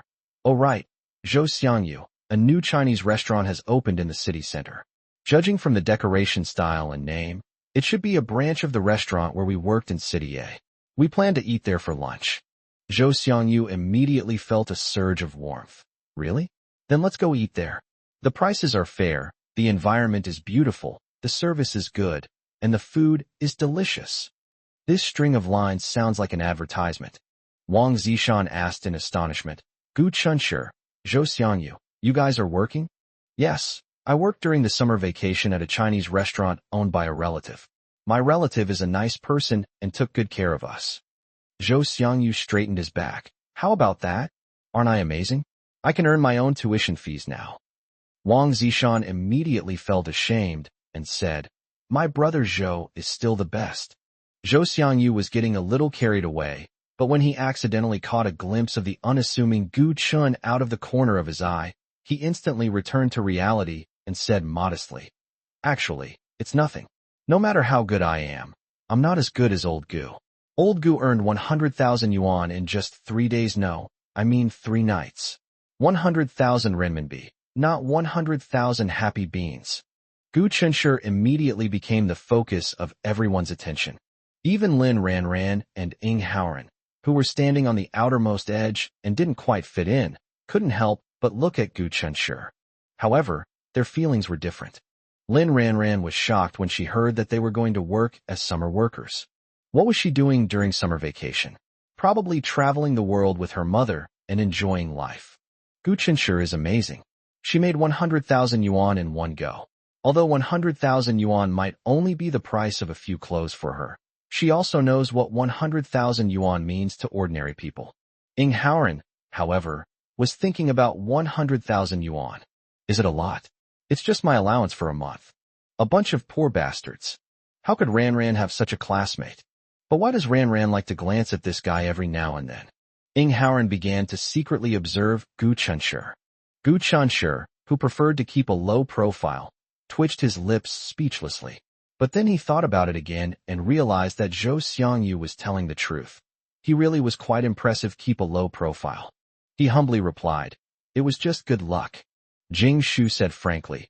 Luck alone is not enough without ability. Gu Qinsher, I have high hopes for you. Gu Qinsher smiled and said, Thank you. Wang Zishan looked at Gu Qinsher with admiration. Brother, if you do well in the future, don't forget your little brother. Gu Qinsher smiled and said, Of course. In the end, everyone became extremely curious about where Gu Qinsher and Zhou Xiangyu worked, even if it was a branch store. So we happily decided to have lunch there. Chapter 177, An Unbearable Show. Watching them laughing and joking together so harmoniously, Ing Haoran felt superfluous and a little bored. When he looked at Lin Ranran, his expression instantly softened, and he said with a smile, Ranran, it's getting late, shall we go?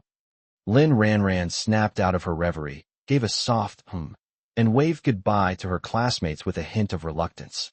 Ing Haoran was uneasy to notice that Lin Ranran seemed a little reluctant to part ways. Could it be that she was reluctant to part with that boy? As soon as they left, this group of people prepared to head to the city center immediately. Although it's a bit early for lunch now, you can wander around the neighborhood to kill time before having lunch. However, plans can change. Just as Lin Ranran and her friends were walking toward the luxury cars parked by the roadside, a boy appeared in their line of sight, running toward them with a flustered and excited expression. Wang Zishan, with his sharp eyes, was the first to spot the boy and exclaimed in surprise, What's Zhang Shua doing here? Everyone looked over, and the boy running towards them was indeed Zhang Shua. Everyone sensed the juicy gossip and froze in place, waiting to see what would happen, but that wasn't the case. Sometimes, there are things that are too exciting to watch. They don't care, but it will cause some psychological harm to the people who are being watched. Sigh. Unfortunately, no taxi appeared at that moment to accommodate their desire to leave. They were left dumbfounded, unsure of what to do, forced to watch an impending melodramatic soap opera. When Lin Ranran saw Zhang Shua clearly, she was just as surprised as everyone else, and turned around to look at him in a flustered manner. The man looked at Zhang Shua thoughtfully, unaware of the way she unconsciously glanced at him. This someone needs no introduction. It is naturally Gu Qinsher. Ranran. Zhang Shua rushed to Lin Ranran, looking travel-worn. Ing Haoran, the protector of the flower, quickly stepped in front of Lin Ranran, then looked at Zhang Shua with disdain. Stay away from my Ranran. Zhang Shua looked at Ing Haoran blankly. Your Ranran ho are you? Ing Haoran snorted coldly, then took Lin Ranran's hand. I'm Ranran. However, before he could finish speaking, Lin Ranran shook off his hand, and Ing Haoran's expression immediately turned awkward.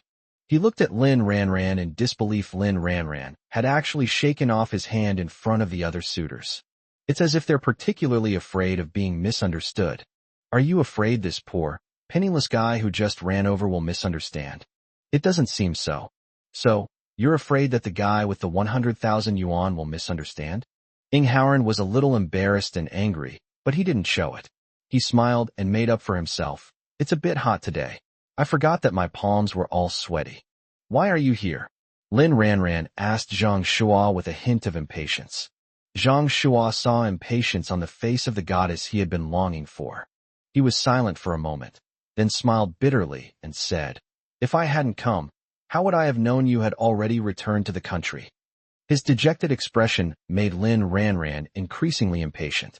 She remembered that she had already made herself very clear to him. She's going abroad to study, which means there's no future for her and him. So why did he even come all this way?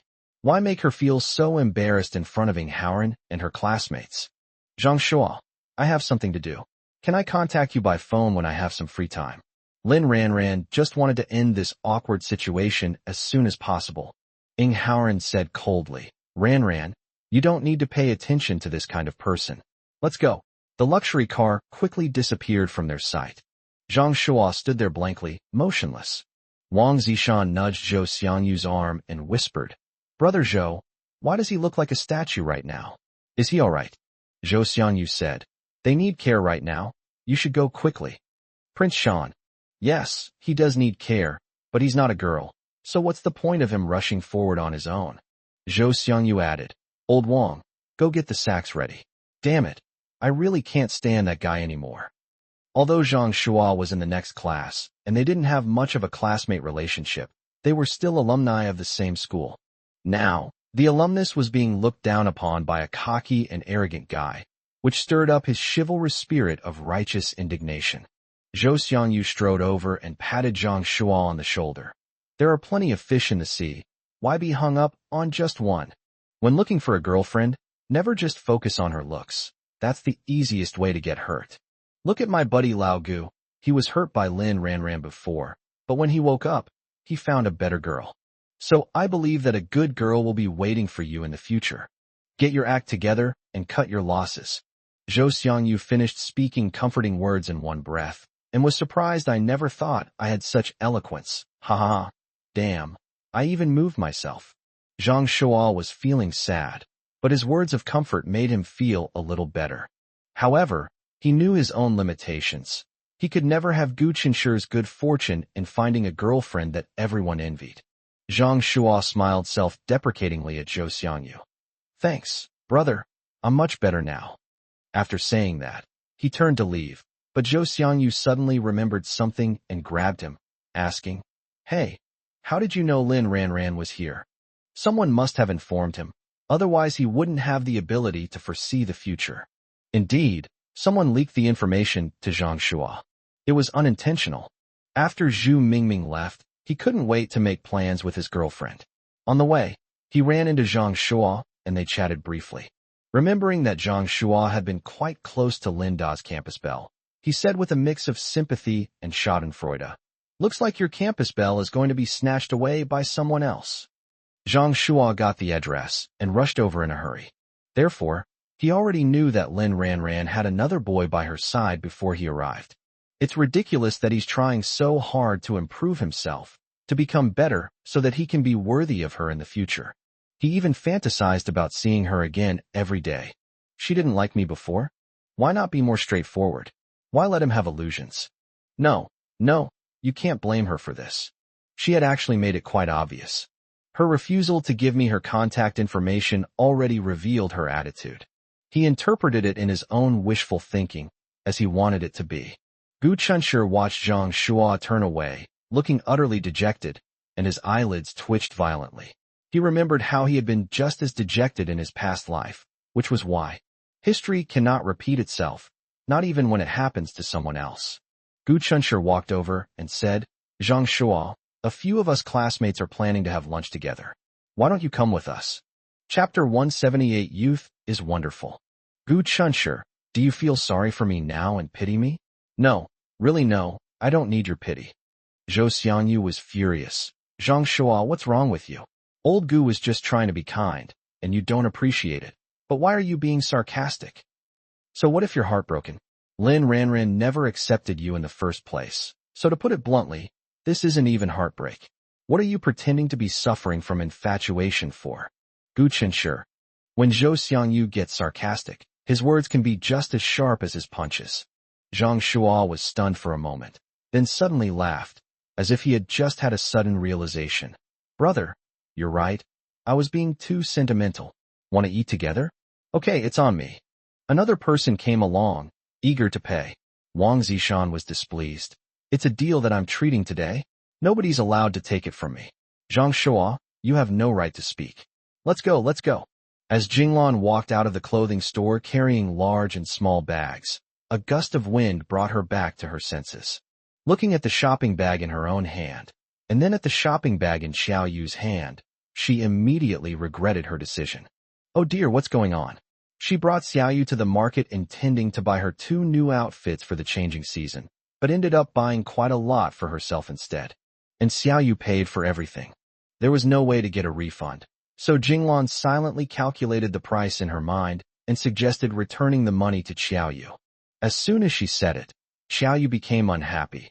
Auntie, I bought you some clothes. Isn't that what I should do? Why are you being so calculating with me? You're treating me like an outsider. Xiao Yu's confident and assertive words immediately shut Jinglan up. The key point is that the child was right. Why speak like strangers when we're family? Being too calculating only makes us seem distant. With that thought in mind, Jinglan accepted it without any qualms. Gu Chunshi said they were on their way and asked them to wait in the restaurant.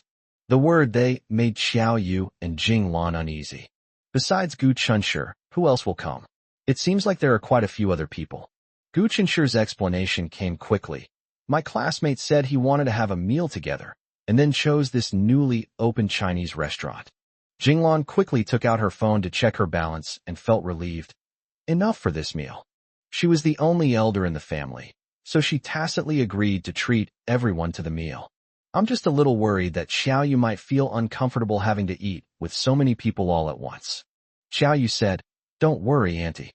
I've eaten with them before, so I know them. It's all right." Not long after the mother and daughter sat down in the private room, a large group of people arrived. Jinglan had a pleasant lunch with her son's classmates. The only unpleasant thing was that a boy named Zhang Shua, who lacked sportsmanship, secretly paid for the meal. This made Jinglan feel extremely embarrassed. Wang Zishan then shouted that he would team up with Zhou Xiangyu and others to pin Zhang Shua to the ground and give him a good beating. Jinglan watched the group of children laughing and joking around, and was filled with emotion. It's so good to be young.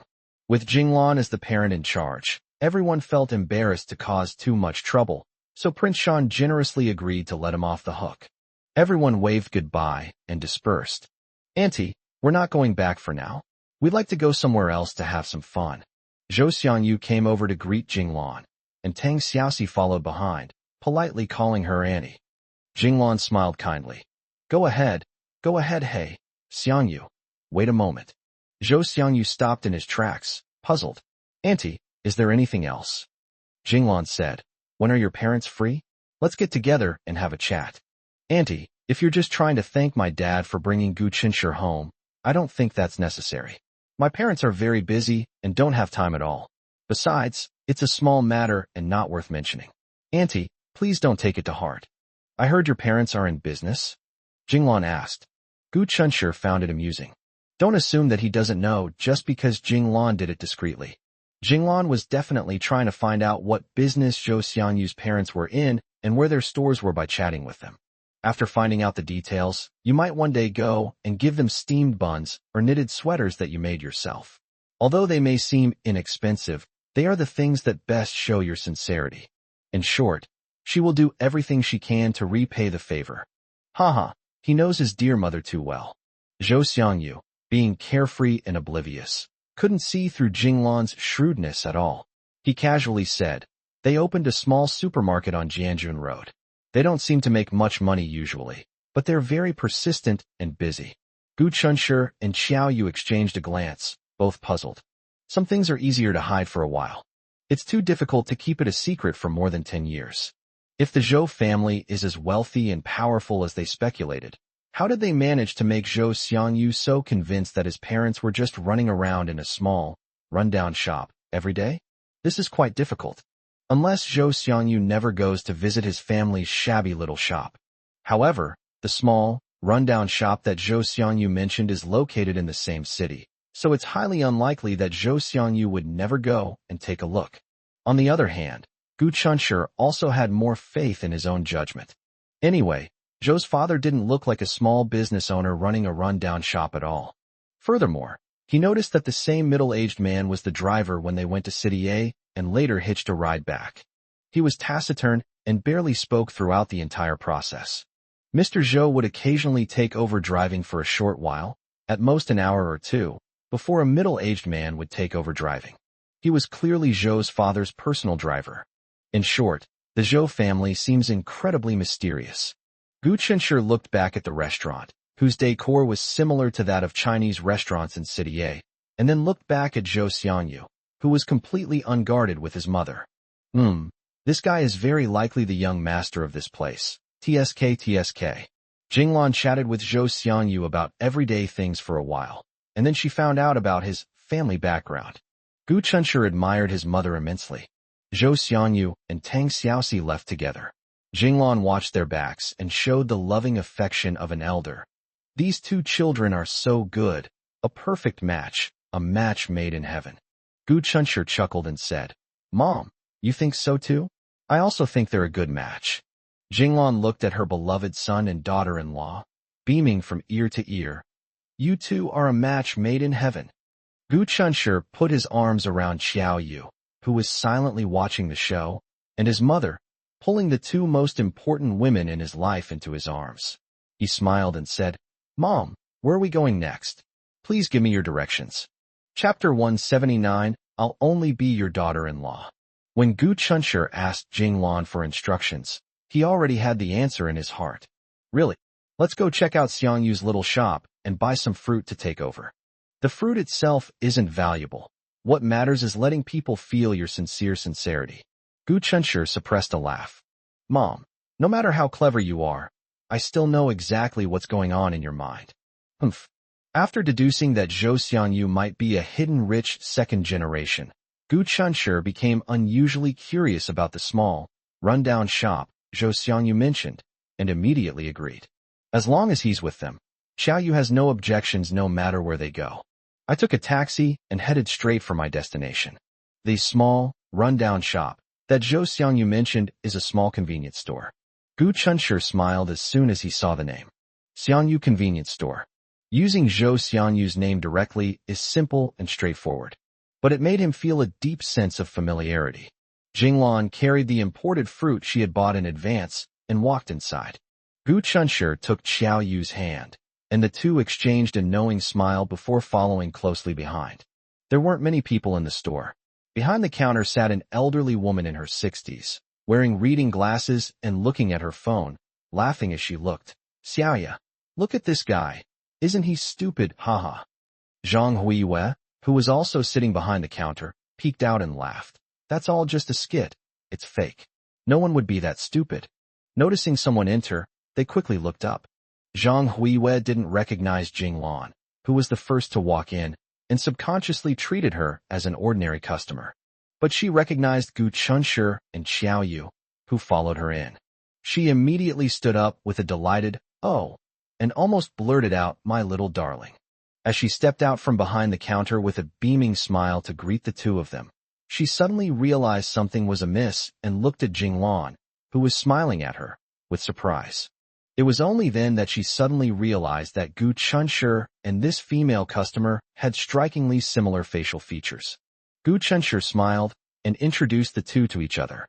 After learning Jinglan's purpose, Zhang Huiyue quickly waved her hand, saying something similar to her son Zhou Xiangyu's words. "Oh dear, this is nothing. What are you doing? It's not worth mentioning at all.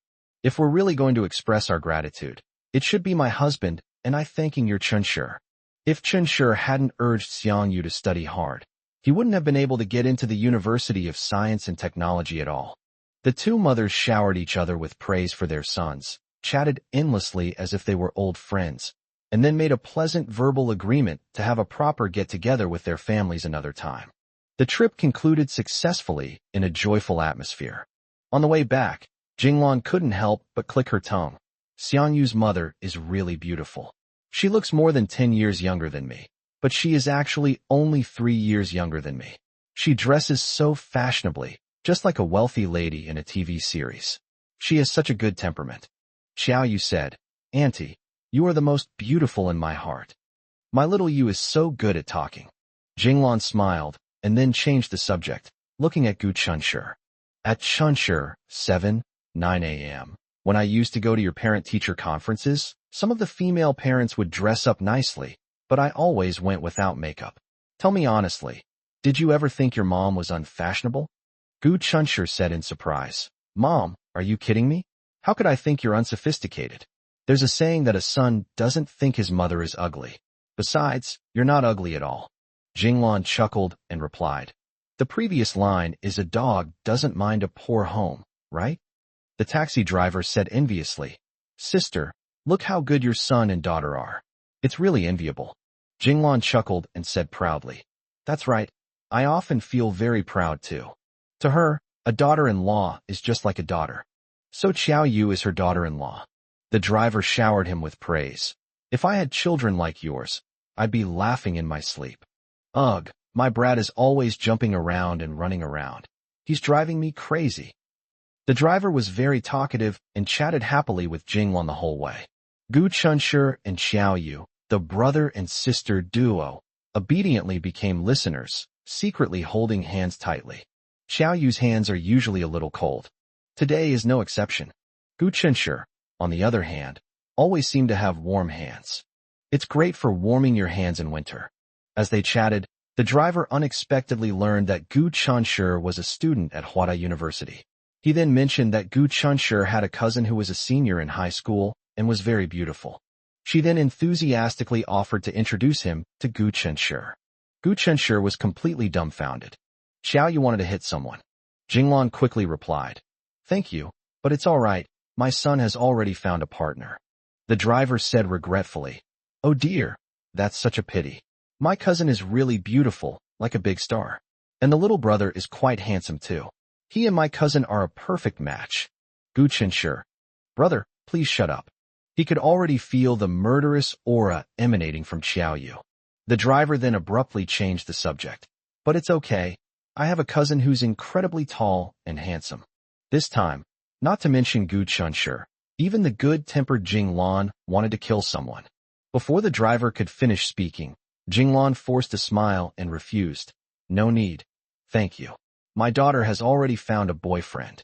After getting out of the car, Jinglan muttered, "This driver is great in every way, except for one thing. He likes to play matchmaker. Even if his cousin is a tall and handsome young man, he's not good enough for my Xiao Yu."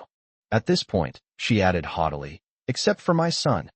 Gu Chunshi flattered, "Mom is wise. Mom is mighty."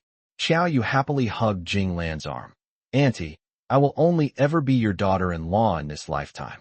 Jinglan smiled and said, "You're so good.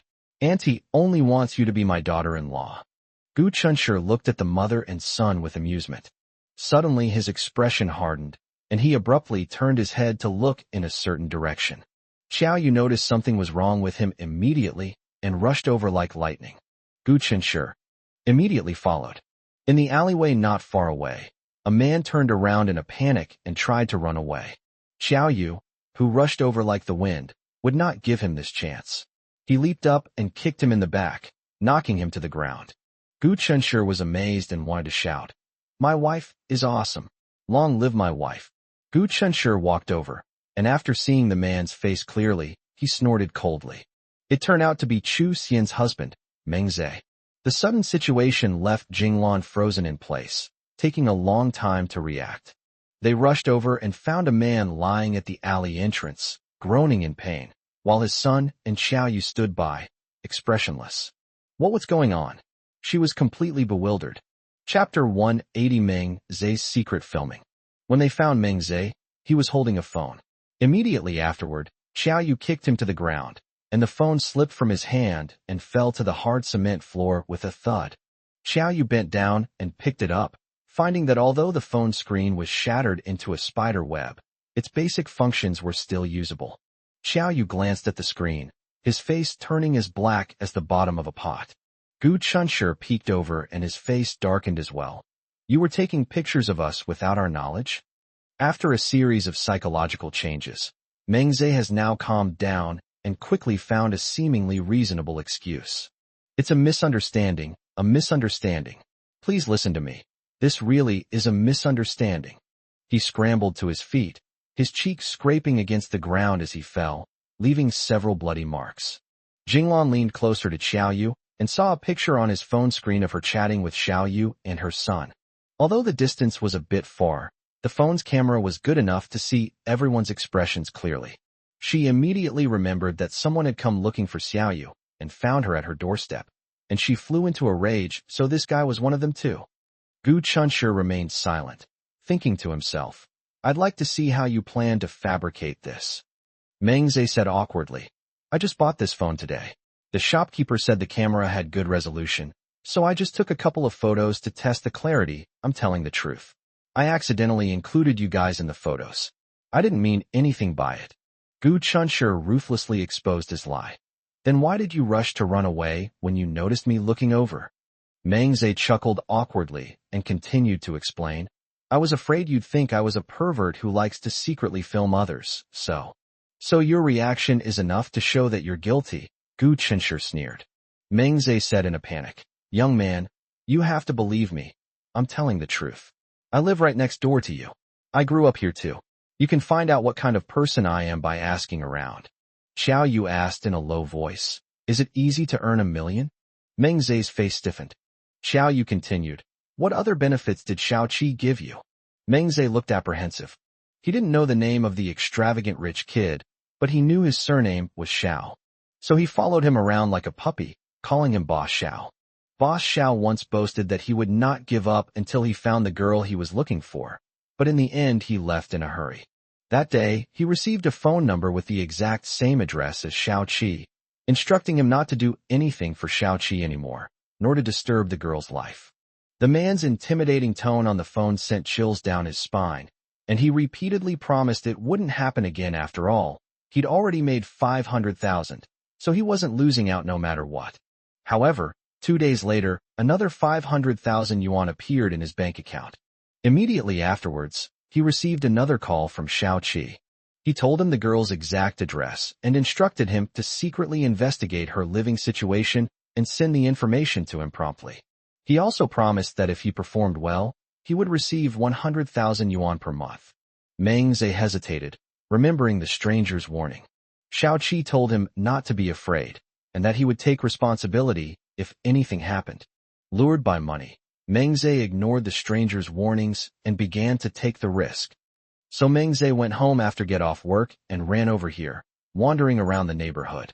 Strangely enough, we never saw the girl in the photo. Until today. However, just as he excitedly took 2 photos, before he could even send them to Boss Xiao, someone else discovered them. His luck is really terrible. Gu Chenshe frowned. I'm asking you a question. Why aren't you talking? It's fine if you don't talk. Save your answers for the police later. After saying that, he took out his phone from his pocket and was about to call the police. Meng Zhe was terrified and turned ashen-faced. He pleaded desperately, Don't call the police. Don't call the police. I haven't caused any real harm to your lives, have I? Please forgive me this time. I promise I'll never do it again. Gu Chenshe didn't believe his nonsense. Faced with enormous profits, some people are even capable of committing murder and arson. Xiao Qi had only asked him to secretly investigate Xiao Yu's life, a low-risk transaction where he could make money while lying down. If Meng Zhe could agree to it once, he would agree 100 times. Seeing that his pleas were useless, Meng Zhe lunged at Gu Chenshe to snatch his phone. Gu Chenshe was prepared and nimbly dodged it. He then kicked him in the butt, causing Meng Zhe to fall to the ground again. Gu Chenshe successfully dialed the police. Perhaps Meng Zhe's act of secretly filming did not cause them any real harm, and even if the police came, they would not punish him severely. Gu Chenshe had to teach him a lesson by making a big deal out of it, otherwise he would do it again next time. Jinglan was both angry and annoyed. You really are something else. We were just living our lives peacefully. Why did you have to interfere? What kind of intentions do you have? You're such a grown man. Don't you know the difference between some money you can earn and some you can't? Xiao Yu stood to the side, swiping her phone incessantly. She wanted to delete the photos Meng Zhe had secretly taken of them, but then she thought, wouldn't deleting the photos mean there would be no evidence? She then looked through Meng Zhe's phone calls and text messages. They wanted to find more evidence. This one look was enough to make her forehead veins throb, and she gave Meng Zhe a cold glance. Scumbag. She accidentally stumbled upon Meng Zhe's cheating records. Sometimes, the arrangements of fate are truly magical and ingenious. Chu Xian actually found this place before the police did. She stared blankly at her husband lying on the ground, unable to get up, then looked at Xiao Yu, and for a moment thought she was hallucinating. What happened? What's going on? Can anyone explain this to her? My husband and Xiao Yu are from 2 completely different worlds, yet at this moment, it seems like they've had some unpleasant incident. Chu Xian didn't have time to think about these questions. She rushed over and tried to help her husband up from the ground. Xiao Yu mocked, If you don't want to get your hands dirty, I advise you not to touch him. Chu Xian stood there, stunned, not knowing what to do. Even if she was completely confused, she could tell that the dirty Xiao Yu mentioned didn't refer to dirtiness in the literal sense, but rather had a deeper meaning. Meng Zhe finally struggled to get up from the ground, his face filled with panic. Wife, this is none of your business. You should go back. There was just a misunderstanding here. On the surface, he seemed to be concerned about his wife, but in reality, he was clearly afraid that some shady things would be exposed. Chapter 181 Cheating Scumbag. The police arrived. All the relevant personnel were taken to the police station. Nature includes the melody of a muddled, confused state. Chu Xian didn't understand why things were like this, and remained completely confused. This made her feel very uneasy. I have a feeling that something very serious has happened. When I asked my husband, he looked embarrassed and refused to speak. She asked Xiao Yu. Xiao Yu had a stern face, seemed to be in a bad mood, and didn't want to talk to her. When she arrived at the police station and the police questioned her, she learned that her husband had been secretly working for Xiao Qi, investigating Xiao Yu's whereabouts. Chu Xian was shocked and couldn't believe that her usually self-righteous husband would do such a thing for money. She had told him more than once that Xiao Yu didn't want to be disturbed, so how could he still do this? Etc. My husband said Xiao Qi gave him 1,000,000 yuan in total. Chu Xian pictured a carefree, arrogant young man in her mind. She hadn't had much contact with Xiao Qi, but this lawless rich kid left a deep impression on her. 6 months before Xiao Yu's mother passed away, on her way to the villa to give Xiao Yu a lesson, she was forced to stop by a top-of-the-line sports car. A teenager got out of the passenger seat, casually walked over, and handed them a card, claiming there was 1,000,000 in it. He said his task was simple, to cooperate with him from the inside and get inside. The house where Xiao Yu and her mother lived was usually kept off limits to outsiders. However, after Yang Yu's forced his way in and seriously disturbed Xiao Qinga, Mr. Yang strengthened the security measures at the house. Apart from the house servants and Xiao Yu's teacher, no one else was allowed to approach. If an outsider wants to get in, having someone inside help them will increase their chances of success. However, Xiao Qi did not explain his purpose for going in. And now that he's tossed the card over, he seems certain that her mother will agree. But his mother calmly refused his request. This enraged him, causing him to utter arrogant and threatening remarks. Her mother, Qiu Lan, remained calm and immediately brought up Mr. Yang. I finally managed to get rid of him. Although Xiao Qi never explained his purpose for wanting to go to that villa, the mother and daughter had a feeling it wasn't a good thing. Xiao Qi was Yang Yu's loyal follower, so the mother and daughter had reason to suspect that the young and impetuous Xiao Qi wanted to stand up for his older brother.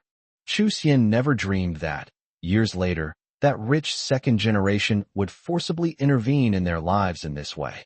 After the matter was investigated and clarified, and given that Gu Chunshi and Xiao Yu refused to reconcile, the police station detained Meng Zhe for 3 days and imposed a fine in accordance with the law.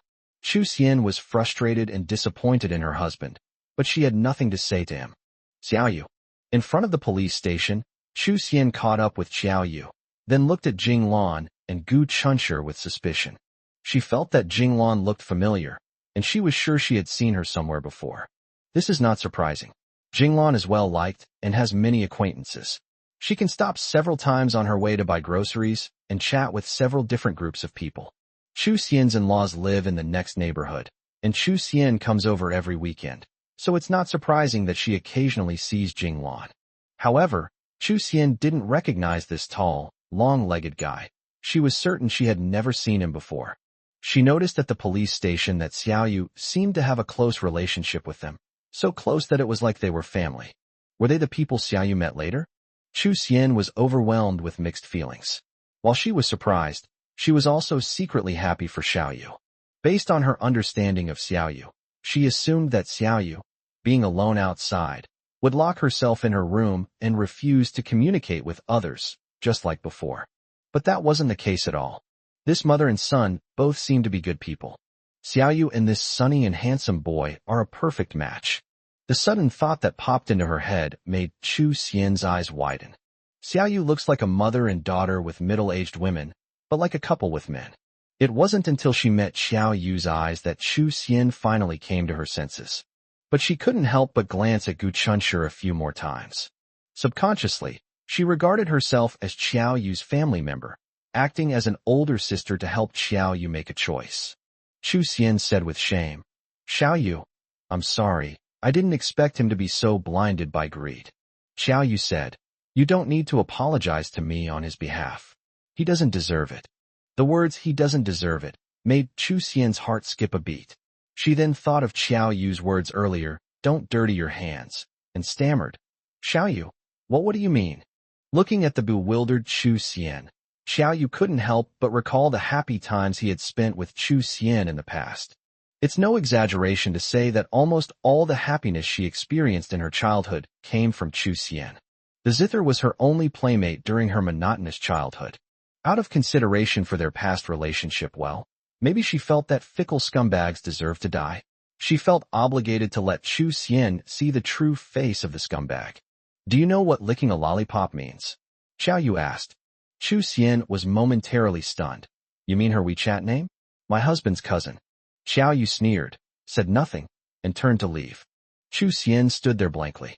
Xiao Yu didn't seem to say anything, but that cold laugh made her instantly understand something. Jinglan kept looking back as she walked. She has a kind heart. Although she was furious that Meng Zhe had been instructed by someone to disrupt their peaceful life, his wife knew nothing about what he had done. The girl, standing there blankly, looked quite pitiful. Oh, what a tragedy. Jinglan couldn't help but ask, Xiao Yu, did you know her before? What just happened? Xiao Yu hummed in agreement. I've known her since I was a child, and then we happened to run into each other in this city. Jinglan thought to herself, it's fate. But then I thought about her husband and realized it was a tragic fate. Her husband cheated on her. Huh? Jinglan exclaimed in surprise. Gu Chunshur glanced at him sideways. Aside from the secret filming, he had no idea what else Xiao Yu had seen on that guy's phone later. Xiao Yu frowned and said dejectedly, what bad luck.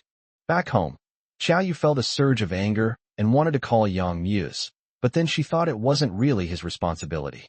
After calming down, I took out the SIM card I was currently using and replaced it with an old SIM card that I had always forgotten to throw away. Then I dialed the number I remembered. To her surprise, the other party answered immediately. After the other party answered the phone, they said hello, uncertainly, their voice carrying a hint of indescribable excitement. Shao Qi, haven't you always wanted to see me? Chapter 182 The Deceitful, Disgusting Man. Yang Muyu? You are Yang Muyu. The person on the phone seemed very excited. Xiao Yu stood in front of the window, exuding an overbearing and menacing aura. You sent someone to find me to avenge the beating I gave you back then? If you're in such a hurry to die, I might consider granting your wish. Shao Qi. That's when I realized something was wrong. How did Yang Muyu get his phone number? Actually, the answer to this question isn't hard to find. It must be that guy named Meng Zhe who exposed himself. He's really stupid. However, if he hadn't been exposed, why would Yang Muyu have taken the initiative to call him? His heart was pounding wildly, and he was so excited that he was restless. If others saw him, they would definitely suspect that he was possessed by an evil spirit. Yang Muyu seems to have misunderstood something quite deeply. However, upon further reflection, Shao Qi realized that his actions were indeed prone to misunderstanding. No, I can explain it to you, Shao Qi stammered. To him, not looking for revenge against you. Xiao Yu naturally didn't believe him. To just want to know Shao Qi, thousands of miles away, blushed without realizing it. If he said, I just want to know if you're doing well, would she think he was crazy? Suddenly showing concern for someone who once beat you up would seem strange to outsiders. But Shao Qi believed he was the person in the world who cared most about Xiao Yu. I don't care what you're up to. I'm warning you here. Don't bother me again, or I won't let you off the hook. Xiao Yu has a delicate appearance and a soft voice. But when she uttered those harsh words, her gentle voice instantly seemed to be coated with a layer of sharp, razor-sharp ice shards, which traveled through the cell phone signal to Shao Qi's ears, causing him to involuntarily shiver. Shao Qi was completely flustered. She was angry. I didn't mean anything by it. Really, Yang Muyu, please believe me. I just wanted to see if you were doing well. I really wanted to help you. Are you sick? Xiao Yu said stiffly. First, I'm doing very well now and don't need your help. Second, don't call me Yang Muyu. I'm not Yang Muyu. I want to know if she's doing well, and I want to help her. That's ridiculous. Who would believe that nonsense? Unless he has masochistic tendencies.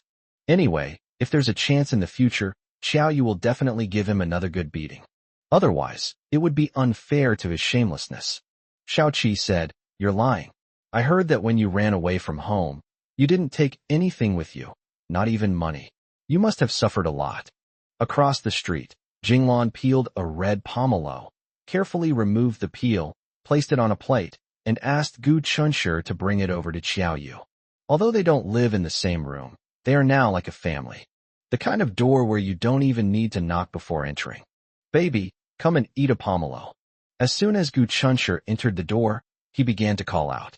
Xiao Yu subconsciously turned around and obediently said, Okay, I'll be right there. Xiao Qi. Her attitude towards herself and towards others is completely different. It wouldn't be an exaggeration to say that it's a complete transformation. He spoke to me in a fierce tone, his voice like it was filled with ice. When talking to others, she immediately becomes well-behaved. That was a tenderness that was completely unfamiliar to him. He simply couldn't imagine what Yang Muyu would be like when she was gentle. Because every time I saw her, she had a poker face and a cold, aloof demeanor, as if she wanted to keep strangers away. Wait, something's not right. Who is Yang Muyu talking to? Xiao Qi thought back for a moment and realized that he seemed to have faintly heard a man's voice coming from the microphone just now. Xiao Qi was jolted awake and paced back and forth in the luxuriously decorated living room, feeling agitated. What happened? There's actually a man on Yang Muyu's side? Xiao Qi was in a complete mess. She's so beautiful and innocent. Could she have been deceived by some other scumbag? Her experiences meant she had very few opportunities to meet people before, and she had no idea how treacherous people could be. When Xiao Qi thought that Yang Muyu might have been deceived, especially by that despicable man, he immediately became restless. I wish I could sprout wings and fly to her side immediately. But when he opened the door, he suddenly remembered that Yang Muyu's had warned him not to disturb Yang Muyu's life again, and he hesitated. On one side is Yang Muyu, with whom he has mixed feelings, and on the other side is his older brother whom he has admired since childhood. He was caught in a dilemma. In Z City, Gu Chunshur noticed Xiao Yu holding a phone and immediately sensed something was wrong. Are you making a call? Aside from his family, Xiao Yu had virtually no other contacts. The person I contacted most recently was Yang Muyu's. Xiao Yu covered the microphone. I'm calling a bastard. I'll be done soon. Gu Chunshur was at a loss for words, both laughing and crying. It seems like it's confirmed. The only family that could make his little darling swear is the Yang family. But he soon realized that he had guessed wrong this time. After Xiao Yu finished speaking to him, she immediately put on a stern face. In short, even Yang Muse promised me that he wouldn't bother me in my life, so you have even less right to interfere in my life. Listen up, don't bother me again, or you'll regret it. After finishing speaking, he hung up the phone without giving the other party a chance to react. Then, as if nothing had happened, she picked up a piece of pomelo and fed it to Gu Chunshur's mouth, saying, Gu Chunshur obediently cooperated. Xiao Yu smiled and put the fruit pulp in his mouth. Gu Chunshur deliberately bit her finger that she hadn't had time to retract. Of course, he wouldn't use force. How could he bear to let his beloved wife feel pain? Xiao Yu laughed. Are you craving meat? Gu Chunshur chuckled, let her go, and began chewing on the fruit in his mouth. When it comes to buying groceries and fruits, my mom is undoubtedly a master. This pomelo is juicy and sweet. It's delicious. Gu Chunshur followed her example, picking up a piece of fruit and bringing it to her mouth. As Xiao Yu ate, she said, delicious, so sweet. Gu Chunshur didn't want to talk about things that might upset her, but he felt he had to ask about it. Her business is his business. Were you just talking to that guy named Xiao Qi on the phone? Xiao Yu couldn't stop eating. It was delicious. Seeing her nonchalant expression, Gu Chunshur smiled and asked, is it resolved? That's enough, isn't it? If he dares to bother us again, I'll make him regret it. Xiao Yu said confidently. Gu Chunshur suddenly felt a pang of guilt. I'm sorry, wife. It's my fault. Don't talk. Xiao Yu said sternly, a rare occurrence for him. This has nothing to do with you. It was me who brought them here. I'm already very happy that you don't think I'm a troublemaker. Gu Chunshur laughed. You are the little angel that God sent to me. How could I find you annoying? No, never, don't overthink it. Chapter 183, An Unexpected Incident in the Storm. Gu Chunshur felt that he was the happiest person in the world right now. Xiao Yu looked at him and could tell what he wanted to do from his eyes, so she simply stepped forward first. Ultimate happiness comes unexpectedly. The weather suddenly changed in the afternoon. Dark clouds loomed overhead, blotting out the sun, and a fierce wind raged, as if it were the end of the world. Jinglan is going to work the night shift. But this weather is making me very uneasy. Gu Qinshi's worries made Jinglan laugh. You brat, what storms hasn't your mother weathered? You think this little bit of trouble can stop your mother from moving forward? Impossible. Mom, I think you should take a taxi to work. It's safer than riding your bike yourself. Jinglan disagreed. Why take a taxi? Don't waste money. You should learn to save money and save more so that you can marry Xiaoyu in style in the future. Xiaoyu smiled shyly, but agreed with Gu Qinshi's point of view. Auntie, I think Gu Qinshi is right. You should take a taxi to work, or just take a day off. In this terrible weather, who would go shopping? And Auntie, I don't want any more dowry in the future. Jinglan smiled and said, Good child. Even if you don't want it, we still have to give it to you. You have to have what other children have. Unable to persuade Jinglan, who had been frugal her whole life, Gu Qinshi finally decided to see his mother off. As Jinglan went downstairs, she urged Gu Qinshi upstairs, saying, You child, you always make a fuss over nothing. It's just a small matter, but you've made it so complicated. Hurry up and go upstairs. I can go by myself. I don't need you to take me. Mom, Xiaoyu and I want to go downstairs for some fresh air. Is that not allowed? You can't be so authoritarian. Jinglan looked back and saw that Xiaoyu was indeed following behind. She was both amused and exasperated, and said helplessly, You two children. When she's out and about, having to be followed by 2 bodyguards makes her feel like she's not a mobile adult, but a 3-year-old child. Once downstairs, Gu Qinshi proudly waved his phone. Mom, I've already called a ride-hailing service for you. It'll be here in 3 minutes. Just wait here quietly for a bit. Jinglan exclaimed in exasperation, Oh, you child, you're driving me crazy. Gu Qinshi clicked his tongue and said matter-of-factly, Mom, I'm spending my own money. You brat, don't be so smug. Jinglan wanted to get angry, but in the end she couldn't help but laugh. My son is the best son in the world. All right. I appreciate your filial piety. May I ride in this car? But what am I supposed to do after get off work? Should I take a taxi? That would mean spending twice the money, which is such a waste. Gu Qinshi said speechlessly. Mom, your workplace isn't far from home. How much money could it cost? If you think it's too expensive, then if the rain isn't too heavy, I'll ride my electric scooter to pick you up. Is that all right? Jinglan quickly waved her hand. Forget it. I'll just take a taxi back. By the time I get off work it will be so late. You should just stay home. Gu Qinshi said with relief. Mom, you love me so much. Jinglan pretended to be disgusted and said, Go away. Stop being so mushy. Xiaoyu enjoys watching their everyday dislikes and finds it heartwarming. This is the kind of family atmosphere she used to long for. Whoosh! The torrential rain, which had been brewing for most of the day, finally came down. A fierce wind, accompanied by torrential rain, swept towards them in the stairwell. Jinglan exclaimed, Oh dear, and blurted out, Why is the rain so heavy? Gu Qinshi glanced at his phone and chuckled. The weather forecast on my phone still says cloudy. Jinglan was puzzled. With technology so advanced now, how come the weather forecast is still so inaccurate? I really don't understand. She is now somewhat relieved that, due to her son's unreasonable nagging, she didn't have to ride her electric scooter to work. Otherwise, they would already be on their way. Otherwise, in this weather, even if you wear a raincoat, the wind will blow it off, so it won't help at all. She didn't say it aloud, but what she was thinking was, this awful weather is definitely not suitable for going to work. The car has arrived. Qinshi, Xiaoyu, you two hurry upstairs, I'm going to work. Xiaoyu stood still and said, Auntie, I think you'd better not go to work today. With such a heavy rain and wind, no one will go shopping. Jinglan is very dedicated. That's true, but this is Auntie's job.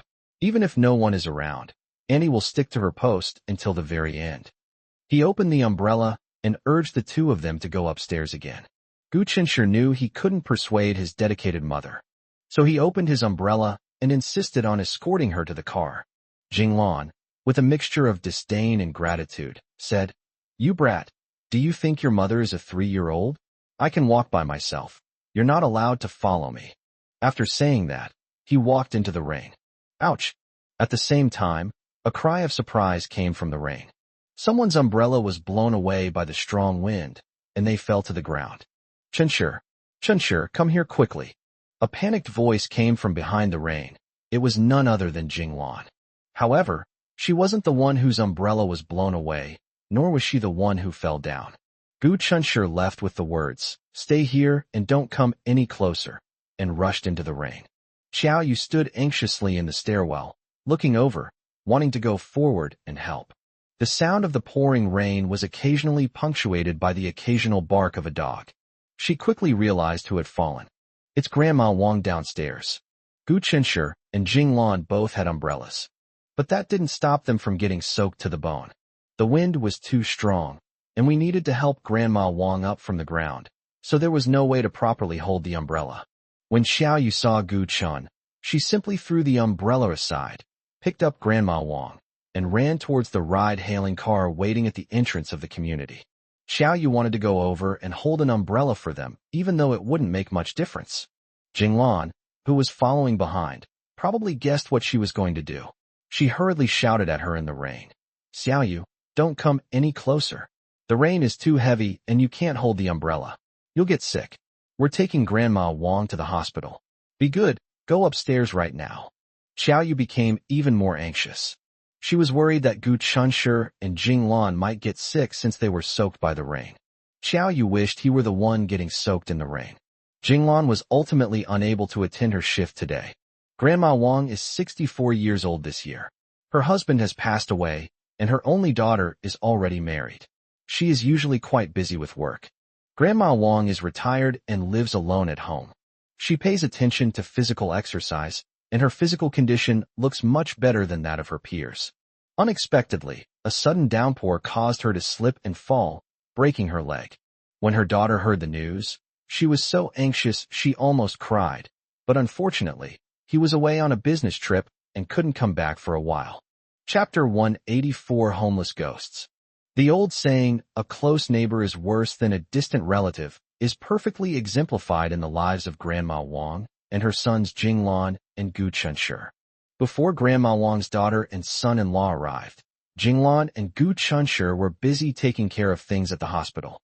Xiao Yu was extremely anxious, constantly worrying about her aunt and Gu Chunshur's wet clothes that had been soaked by the rain. October this year is hotter than usual, but it's already autumn, so it's not as hot as the summer heat. They'll definitely get sick if they wear damp clothes. Ignoring Gu Chunshur and Jinglan's instructions, Xiao Yu ran across the street, rummaged through the closet, found 2 sets of clothes, and successfully got into a taxi before realizing she didn't know which hospital they were in.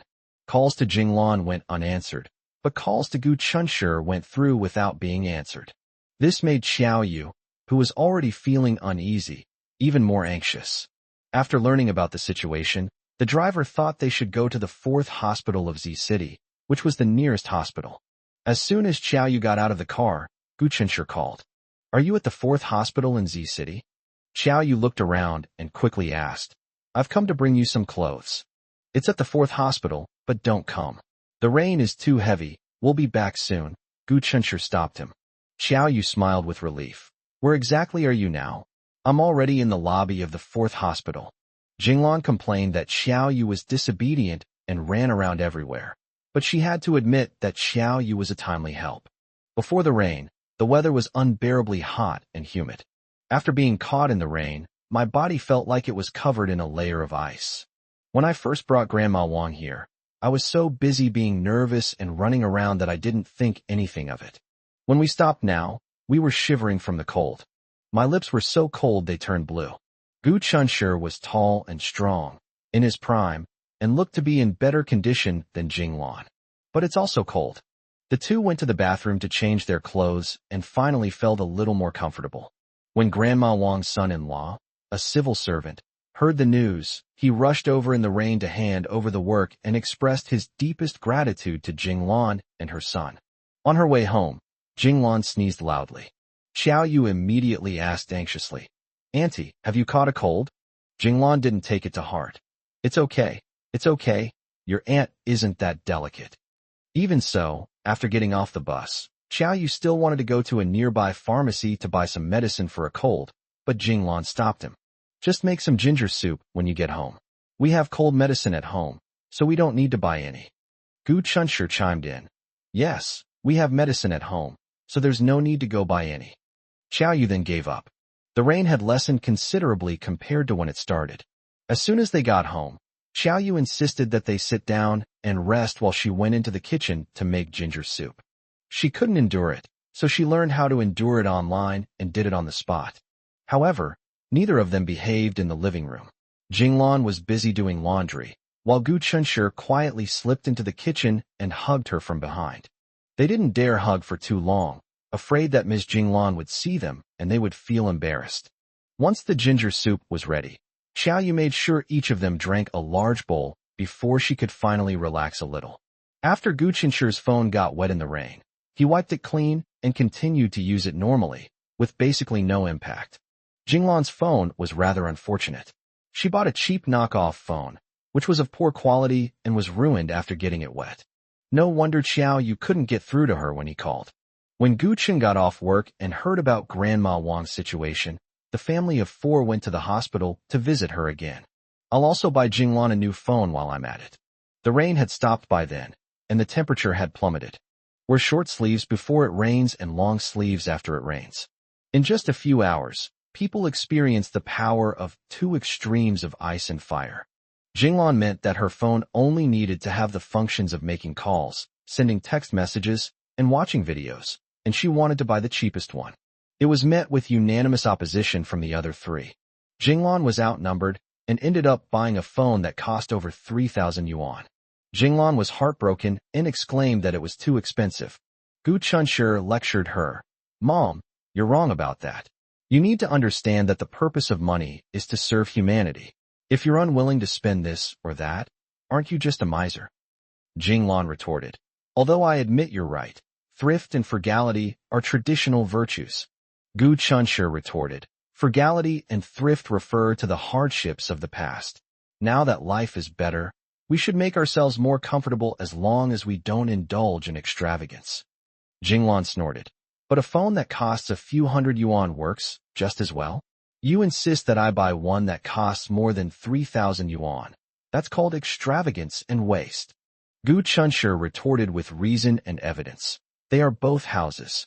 Can the feeling of living in a 2-bedroom apartment and a villa be the same?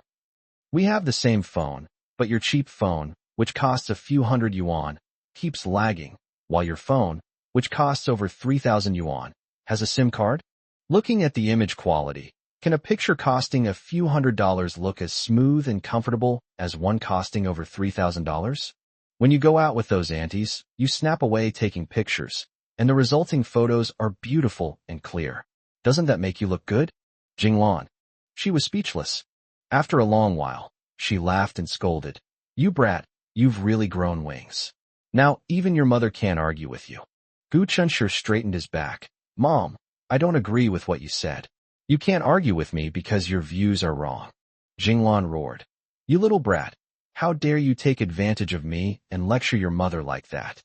As he spoke, he raised his hand as if to hit Gu Chunshi.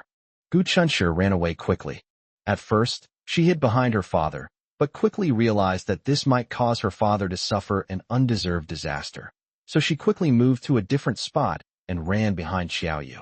That was indeed a brilliant move. Fearing that Xiaoyu might be accidentally hurt, Jinglan said, "You cunning brat," and then, being magnanimous, let Gu Chunshi off the hook. Gu Chung said, "My son is right. Now that conditions are better, we shouldn't cling to old ideas. We shouldn't be extravagant, but we should spend money where necessary." They knew perfectly well that Jinglan was the type to be frugal with others, but stingy with herself. She was generous to her husband and son, but stingy when it came to herself. That only makes it more heartbreaking. A slender figure stood at the entrance of their residential compound. Under the dim streetlights, it looked particularly lonely and desolate. It seems to be waiting silently for something. Upon closer inspection, it turned out to be a curved string. Chu Xian's eyes were red, clearly indicating that she had been crying not long ago. She seemed to be waiting for someone, but when she actually saw Xiaoyu, she was surprised. She didn't expect to actually see her little sister, Xiaoyu. She didn't actually come to see Xiaoyu. Instead, after discovering a certain truth, they were in a state of confusion and didn't know where to go or what to do. In a daze, I arrived at the entrance of the residential area where Xiao Yu lived. She has a husband, daughter, and in-laws in this city. Her home is right here. She once had a deep love and longing for this place. But now, suddenly, I feel like I have no home anymore. She became a lost soul in this city. Chapter 185, Emotional Purity. As soon as Chu Xian saw Xiao Yu, he hugged her tightly, and tears immediately streamed down his face. However, before she met Xiao Yu, she thought she had cried all her tears and would not shed another tear for that scumbag. However, to be fair, she wasn't crying for that scumbag. Instead, he cried for himself and for his daughter. She cried because she hadn't seen the true colors of the scumbag, and she cried because she felt sorry for her daughter and couldn't continue to give her daughter a complete family. When Xiao Yu hinted that Meng Zhe might be cheating on her, Chu Xian, clinging to the hope that Xiao Yu might be mistaken, found the social media account of Lick a Lollipop and went through it one by one, and actually found some clues. In fact, everything has a traceable pattern. Meng Zhe and his cousin have a very good relationship. I often have to go out immediately because of a phone call from my cousin. Once, she jokingly said that she was jealous, and Meng Zhe angrily said that they had a good relationship as siblings and told her not to overthink it. At the time, she didn't think anything of it, but now that she thinks about it, it was clearly a sign of her guilt. There is still a lot of evidence. It's her fault for trusting him too much, so she never thought about it in this way. Chu Xian didn't know much about Meng Zhe's relatives. Today, she casually asked her in-laws about the incident and showed them the photo of her licking a lollipop. Her in-laws said it was Meng Zhe's female classmate, and the two had grown up together as childhood sweethearts. After the girl moved away, she was almost never heard from again. It seems that her in-laws had no idea when Meng Zhe rekindled his romance with his childhood sweetheart and lied to her, saying she was his cousin. Xiao Yu stood still, letting Chu Xian hug her. Human hearts are made of flesh and blood, and at this moment, she couldn't simply push the zither away. In the end, Jinglan brought the sobbing melody to her home. Anyway, her family had already investigated Xiao Yu's exact address, so there was no need to hide it. Moreover, Jinglan is currently holding a grudge and has an urge to meet with the head of Xiao Yu's family. Then, in a domineering manner, they told the other party that Xiao Yu was their Gu family's daughter-in-law, and that they would love Xiao Yu as their own daughter. Gu Cheng went to pour Chu Xian a glass of water and told her not to cry and to talk things out slowly. Chu Xian stopped, feeling a little ashamed. "I'm sorry, Xiao Yu. I promised you I wouldn't bother you, and I broke my promise. And that bastard scumbag." Chu Xian was overwhelmed with shame and indignation, and at the same time, she was filled with confusion about the future. Xiao Yu calmly asked, "Now is not the time to talk about these things. What do you plan to do?" "Divorce," Chu Xian said firmly. "I want a divorce." She has emotional fastidiousness. Once you've chosen someone, you can commit to them for a lifetime. But if the other party betrays her, no matter how painful it is, she must act decisively and end it immediately. Xiao Yu was not surprised at all by this answer. Chu Xian doesn't want to go home anymore. Meng Zhe's in-laws were unaware that he had been detained. They assumed he had gone out for a social event and were still nagging him about how hard he worked, telling Chu Xian, as his wife, to take better care of him. Chu Xian didn't want to bother the Gu family for too long. After she left, Jinglan sighed. "Sigh. I thought she was a good girl.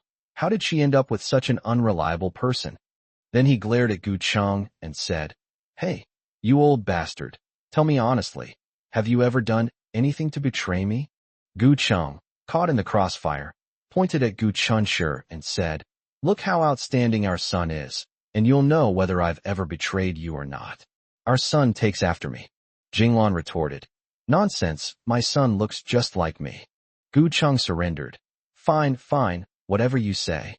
Gu Chunshi could tell that Xiao Yu still had feelings for Chu Xian. "You're worried about her? Then let's think about it, and see if we can help her." Although the appearance of the zither string had some impact on their lives, it was not her intention. Moreover, she kept her promise and did not continue to bother Xiao Yu. Xiao Yu shook her head. "I don't think it's necessary. She's very strong and should be able to handle this marital crisis." For some reason, he said with a hint of schadenfreude, "Maybe there's going to be a good show coming." Gu Chunshi rarely saw Xiao Yu looking gloating, and he found it somewhat amusing. He knew perfectly well that the protagonist of the good show Xiao Yu was referring to was Meng Zhe. Teacher Chiu may seem gentle on the surface, but she is actually very capable. There is some basis for Xiao Yu's statement. Although Qiu Lan was an art teacher, she maintained contact with the Yang family after teaching Xiao Yu. Through the Yang family, he successfully increased his profile, became a private art teacher for other wealthy young men, and built up a network of connections. Her husband died young, and to prevent her daughter from being mistreated, she never remarried. She and her daughter, Chu Xian, depended on each other for survival, and their relationship was much deeper than that of an ordinary mother and daughter. That's why, in order to ensure her daughter's happiness, she let her marry far away here.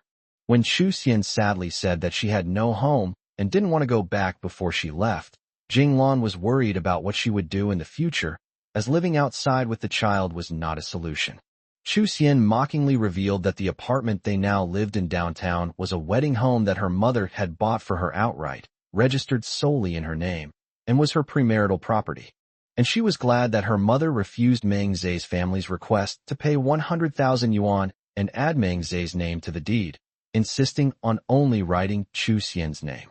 Behind her back, her mother held her hand and choked up, saying, Xian, as long as you are doing well, I don't care what happens to me. My abilities are limited, and all I can give you is that house. It's the security and support I can give you after you marry far away. The melody was heartbreaking. She used to dream that she and her husband would work hard to buy a big house, or even another house in the same neighborhood, so that once her mother stopped tutoring those young masters and ladies, they could bring her here to live out her retirement. What Xiao Yu was really talking about was that Qiu Lan had a lot of connections, and even if they were thousands of miles away, they could be of great use at crucial moments. If Meng Zhe is shamelessly unwilling to let go, or wants to gain an advantage in the division of property, Qiu Lan is fully capable of hiring a well-known lawyer to fight a brilliant lawsuit for her daughter, leaving Meng Zhe with nothing. We must not be soft-hearted towards shameless people. Forgive? That's probably impossible. Xiao Yu saw on Meng Zhe's phone that after receiving the 1 million yuan from Xiao Qi, Meng Zhe did not think about giving his wife and daughter a good life. Instead, he spent lavishly on designer bags and clothes for his cousin. He also complained to his cousin about his wife, who was unromantic and only knew how to take care of the children and the stove all day, revealing his thoughts of divorce. Today was a truly chaotic day. In the quiet living room, Xiao Yu held Gu Chunshi in her arms, slightly raised her head, and stared at Gu Chunshi with a deep gaze. Gu Chunshi thought of his mother's unfounded suspicions about his father, and his survival instinct exploded. Wife, don't worry, I would never do such a despicable thing. Chapter 186 Lack of Confidence in Oneself. Xiao Yu smiled gently. I know you're not that kind of person. I was just thinking that people's hearts can change. Even if you don't like me anymore in the future, it just means you have other better options. It doesn't mean it's your fault. Gu Chunshi frowned. What do you mean by that? Are you trying to whitewash Chu Xian's scumbag husband? You think he's just having other options, so it's not wrong for him to be fickle. Xiao Yu was getting a little anxious. You know perfectly well that's not what I meant. Gu Chunshi rephrased it. How about I understand it this way? You mean that Chu Xian's husband is wrong for being fickle, but if I'm fickle in the future and have a better choice, I can be forgiven. Xiao Yu. She suddenly understood why Aunt Jinglan wanted to punch him when she couldn't win an argument with him. But then again, how could she bear to hit Gu Chunshi? Even if Gu Chunshi really falls in love with someone else in the future, she might secretly hide in the shadows and feel sad, unable to bear hurting him in the slightest, right? Xiao Yu said, looking aggrieved. You know perfectly well that's not what I meant. He knew perfectly well what she was trying to say. She meant that, given Gu Chunshi's character, he would definitely not do anything to betray her in the future. But as the saying goes, people's hearts change. In the future, he may treat his current relationship like his left hand touching his right, without any passion. When you get bored, you might fall for another girl. Just thinking about it made Xiao Yu feel so much pain that she could hardly breathe, but she still made a firm decision. If Gu Chunshi truly falls in love with someone else in the future, she will definitely let go and allow him to be with her. See, people's hearts can change. Before this, She had thought that she would hold on to Gu Chunshur for life and never let go, but how long has it been? She has changed her mind. Gu Chunshur cupped her small face, making her look directly at him. My dear baby, when will you stop this bad habit of overthinking? You can only be my wife for the rest of my life. My parents only want you to be their daughter-in-law. If you keep overthinking like this, shouldn't I also be worried about the future? What if you find me boring and fall for someone else later? No, I won't fall in love with anyone else. Xiao Yu sat up straight excitedly. Look at you, you're being hypocritical again, aren't you? Gu Chunshur affectionately pinched her nose, his tone helpless yet gentle. You think you can't, then what makes you think I will in the future? You have so little confidence in me. You hurt me deeply. Do I really make you feel so insecure? Gu Chunshur wasn't just saying it. He was genuinely heartbroken. He blamed himself for not giving Xiao Yu enough security, which was why she was overthinking things. Xiao Yu was a little flustered. That's not what she meant to say, is it? What she actually meant was, forget it. The more I explain, the more likely it is that I'll make things worse. To be honest, it wasn't that she lacked confidence in Gu Chunshur, but rather that she lacked confidence in herself. She's so boring. Just like Meng Zhe complained to his cousin, if they have children in the future and her attention is diverted to the children, will Gu Chunshur also find her boring? She wouldn't dare explain it that way, because she knew that Gu Chunshur would be even angrier if he heard that. I don't want to think about it anymore. Xiao Yu hugged Gu Chunshur's waist again and buried her face in his chest.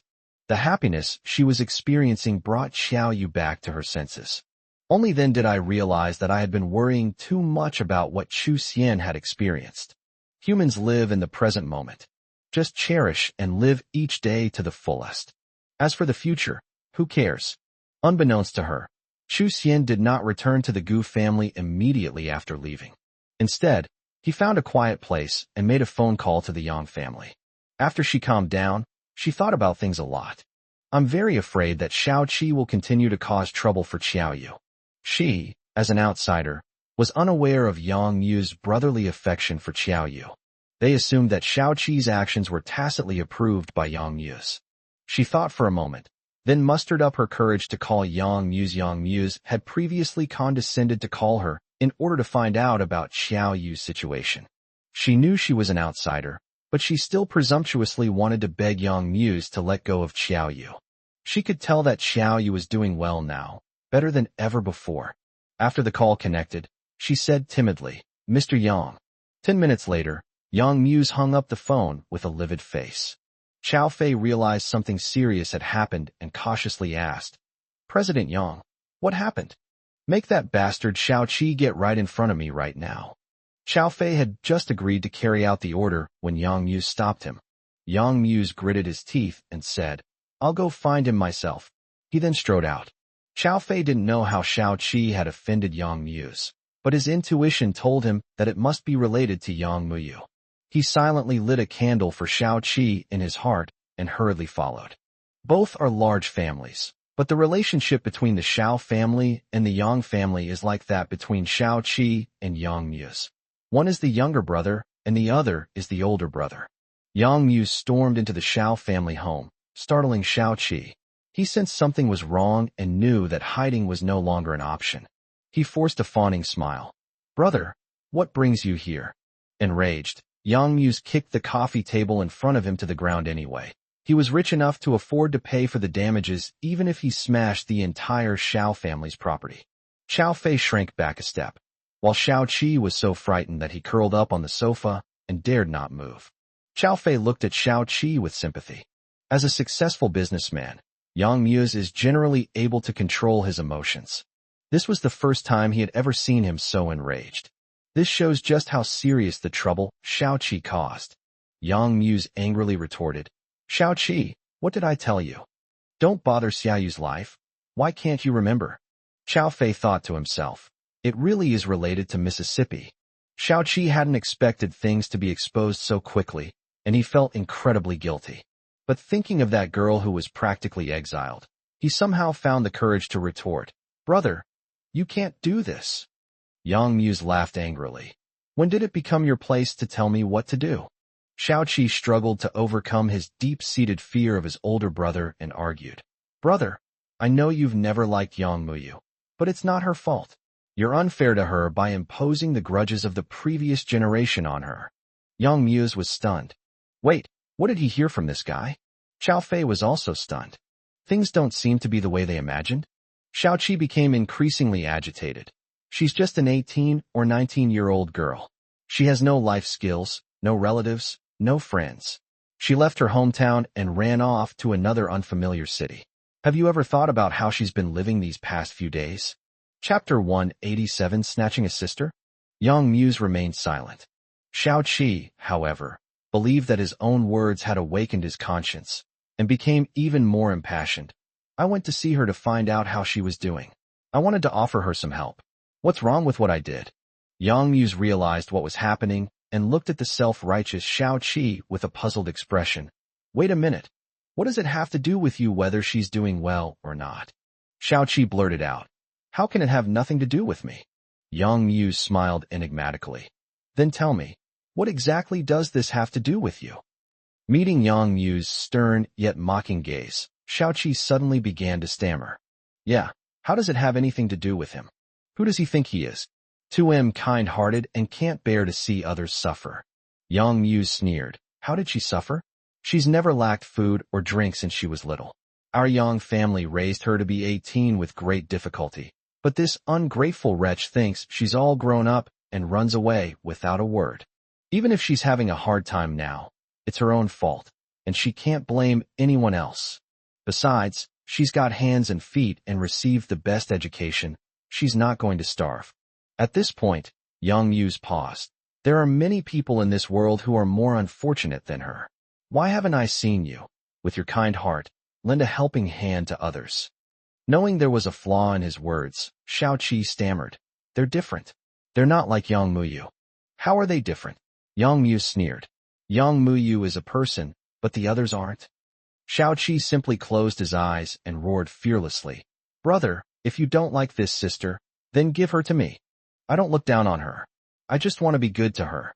That's my own business. I have the right and freedom to do so. Brother, you can't be so domineering. Young Muse. Xiao Fei. If Young Muse remembered correctly, this was the first time this guy had been rude to him. You brat. You actually want to steal my sister? Or did they have some other ulterior motives? To be fair, Xiao Yu, who resembles her mother, does indeed have a striking appearance that leaves a lasting impression. Could this guy have fallen for his sister? Upon realizing this, Young Muse's face immediately darkened, becoming extremely serious. He knows Xiao Qi very well. From second grade of elementary school until now, I've never stopped being surrounded by women. When he looks for a brother-in-law in the future, he will first rule out playboys like Xiao Qi. Xiao Qi unconsciously swallowed, still stubborn, but his tone clearly carried a hint of pleading. Brother, I've wanted a little sister since I was little. Please grant my wish. Yang Muse thought to himself, what a joke. That's my sister. Why should I grant your wish? Besides, he has no say in that little girl's life. She doesn't even acknowledge him as her brother anymore, let alone the self-deluded Xiao Qi. Haha, Yang Muse said unhurriedly. Don't you have a younger sister yourself? Xiao Qi immediately felt as uncomfortable as if he had swallowed a fly. His father was a womanizer by nature. Who knows how many women he kept on the side. His mother was initially incredibly enthusiastic, fighting off mistress after mistress, then mistress number 4, then mistress number 5, then mistress number 6. When she finally realized that she could never outfight the other women, she gave up and started spending her days getting beauty treatments, shopping, and playing mahjong with her close girlfriends, enjoying each day as it came. My mother always thought that the women outside, in order to keep my philandering father's heart, would first think of having his child. In short, Xiao Qi has no idea how many half-siblings he has. Regardless, Yang Muse finally understood that Xiao Qi meant no harm to Xiao Yu, and his anger subsided considerably. She doesn't want anyone to disturb her current life, so you're not allowed to provoke her again. If it happens again, I'll pretend I never had a brother like you. These words sounded casual, but they had a great deterrent effect on Xiao Qi. He was always proud to be able to follow Yang Muse around like a puppy. And then he remembered the phone call Xiao Yu had made to him, a warning to stop bothering her. After Grandma Wang was hospitalized, her daughter and son-in-law took care of her at the hospital, leaving the little teddy bear without anyone to care for it. So it had to be fostered at Gu Qinshi's home. When Gu Qinshi was in kindergarten, he heard his classmates bragging about the hamsters they kept at home, and he couldn't resist asking his parents to buy him two as well. Jinglan bought it for him. Xiao Qinshi would take care of the hamster like a little adult every day. Jinglan was so pleased that she told Gu Cheng that her son was very patient, and whoever married him would be very lucky. Unfortunately, the good times didn't last long. The hamsters got sick and all of them died overnight. Xiao Chun was devastated. He cried and wailed, and was heartbroken for many days. Having learned this lesson, Jinglan dared not buy Gu Chunshi any more small animals, no matter how much he begged. She couldn't afford to risk it. We see each other often, both upstairs and downstairs. We're familiar with each other, and even the dogs are familiar with each other. The little teddy was trained by Grandma Wang. Of course, it might also be a little reserved in the new place. It's very well behaved. Just give it some food and water, and it will be fine. It knows to go to the toilet by itself, which is very worry-free. Before long, she grew bolder and quietly slipped into the apartment across the hall. First, she playfully tugged at Gu Qinshi's trouser leg. Then she cautiously rubbed against Xiao Yu's ankle, blinking her wet eyes with a hint of ingratiation. Xiao Yu stopped what she was doing, smiled, and reached out to stroke its fluffy little head. The little teddy bear was very happy. It barked twice, jumped around, and circled around Xiao Yu's legs. Gu Chunshi suddenly remembered that when he went to school in City A, Xiao Yu was all alone at home. Wasn't he lonely and isolated? If you have a small pet, it can keep her company in your place. If you like, we can buy you a pet when we get back to City A. How about that? Xiao Yu shook her head. No. Gu Chunshi asked in surprise. You don't like small animals? But Xiao Yu seemed to really like this little teddy bear. I do like it, but if we were to actually raise one, we would definitely have to put in a lot of effort, so I think we should pass. Gu Chunshi was at a loss for words, both laughing and crying. Is the reason simply that you're afraid of trouble? On second thought, it makes sense. When he's not home, she's responsible for the pet's daily needs. However, after Xiao Yu finished speaking, Gu Chunshi was stunned. If I devote half of my energy to my pet, I won't be able to take care of you wholeheartedly. Xiao Yu's words moved Gu Chunshi to tears without him even realizing it.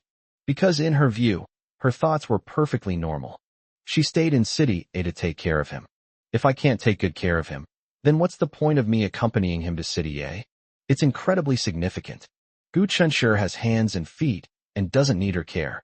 Her purpose in being there is to accompany you, isn't that all? Chapter 188 Enjoying the Company of Grandchildren. A sudden downpour swept away the stubborn heat that clung to the earth, bringing a refreshing coolness. With both parents at work, the responsibility of taking care of the little teddy fell on Gu Chunshi and Xiao Yu. At 1 p.m., Gu Chunshi and his friends went downstairs to walk their dog. Before going downstairs, Gu Chunshi deliberately opened the window and craned his neck to look down. He noticed that most of the pedestrians on the street were wearing coats, so he reminded Xiao Yu, "It's chilly outside. Put on a coat." Xiao Yu obediently put on the light gray casual jacket that she and Jinglan had bought together a couple of days ago. "Come here, let your brother hug you." Gu Chunshi squatted down, stretched out his arms, and spoke to the little teddy bear in a coaxing tone. The little teddy bear happily jumped into Gu Qinshi's arms. Gu Qinshi stood up and was about to walk towards the stairwell when he noticed something and turned around to see Xiao Yu standing in front of the door, holding the keys in one hand and putting the other in her pocket, calmly watching him. "What's wrong?" Gu Qinshi asked curiously. Xiao Yu chuckled. "You knew to remind me to put on a coat, but why don't you wear one yourself?" Gu Qinshi looked down at himself. Oh, he was still wearing a black short-sleeved crew neck shirt. "I'm stronger than you. I'm not cold," Gu Qinshi said, showing her the cute furry baby sticking out its tongue in his arms. "Look, I also have a free, non-scalding heater in my arms." Xiao Yu insisted. "That won't work either. You wait here, I'll go get you a coat. If you're still not cold when we get downstairs, I'll carry it for you. It's not tiring." Xiao Yu took 2 steps to the opposite door, opened the door, and went inside. As I said, they are not family, but they are closer than family. Xiao Yu has the key to the Gu family's house, while Jinglan has the key to her room. It's convenient to visit other people's homes anytime.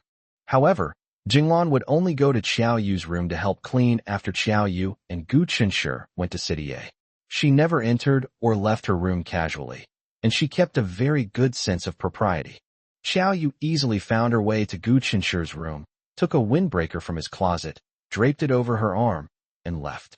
When they got downstairs, Gu Chenshi put the little teddy bear down, and it was overjoyed, running around excitedly. It was supposed to be a person walking a dog, but later it became the dog walking the person. Wherever the little teddy bear ran, they followed. I originally planned to stay in the courtyard of the community for a while before going up, but I ended up getting so engrossed in the walk that I didn't want to leave. Compared to before the rainstorm, the temperature has dropped by 10 degrees, and with the autumn wind blowing, it's even a bit chilly. Xiao Yu glanced at him sideways and teased. Now that you're free, non-scalding little stove is gone. Aren't you cold, Mr. Gu Chenshi?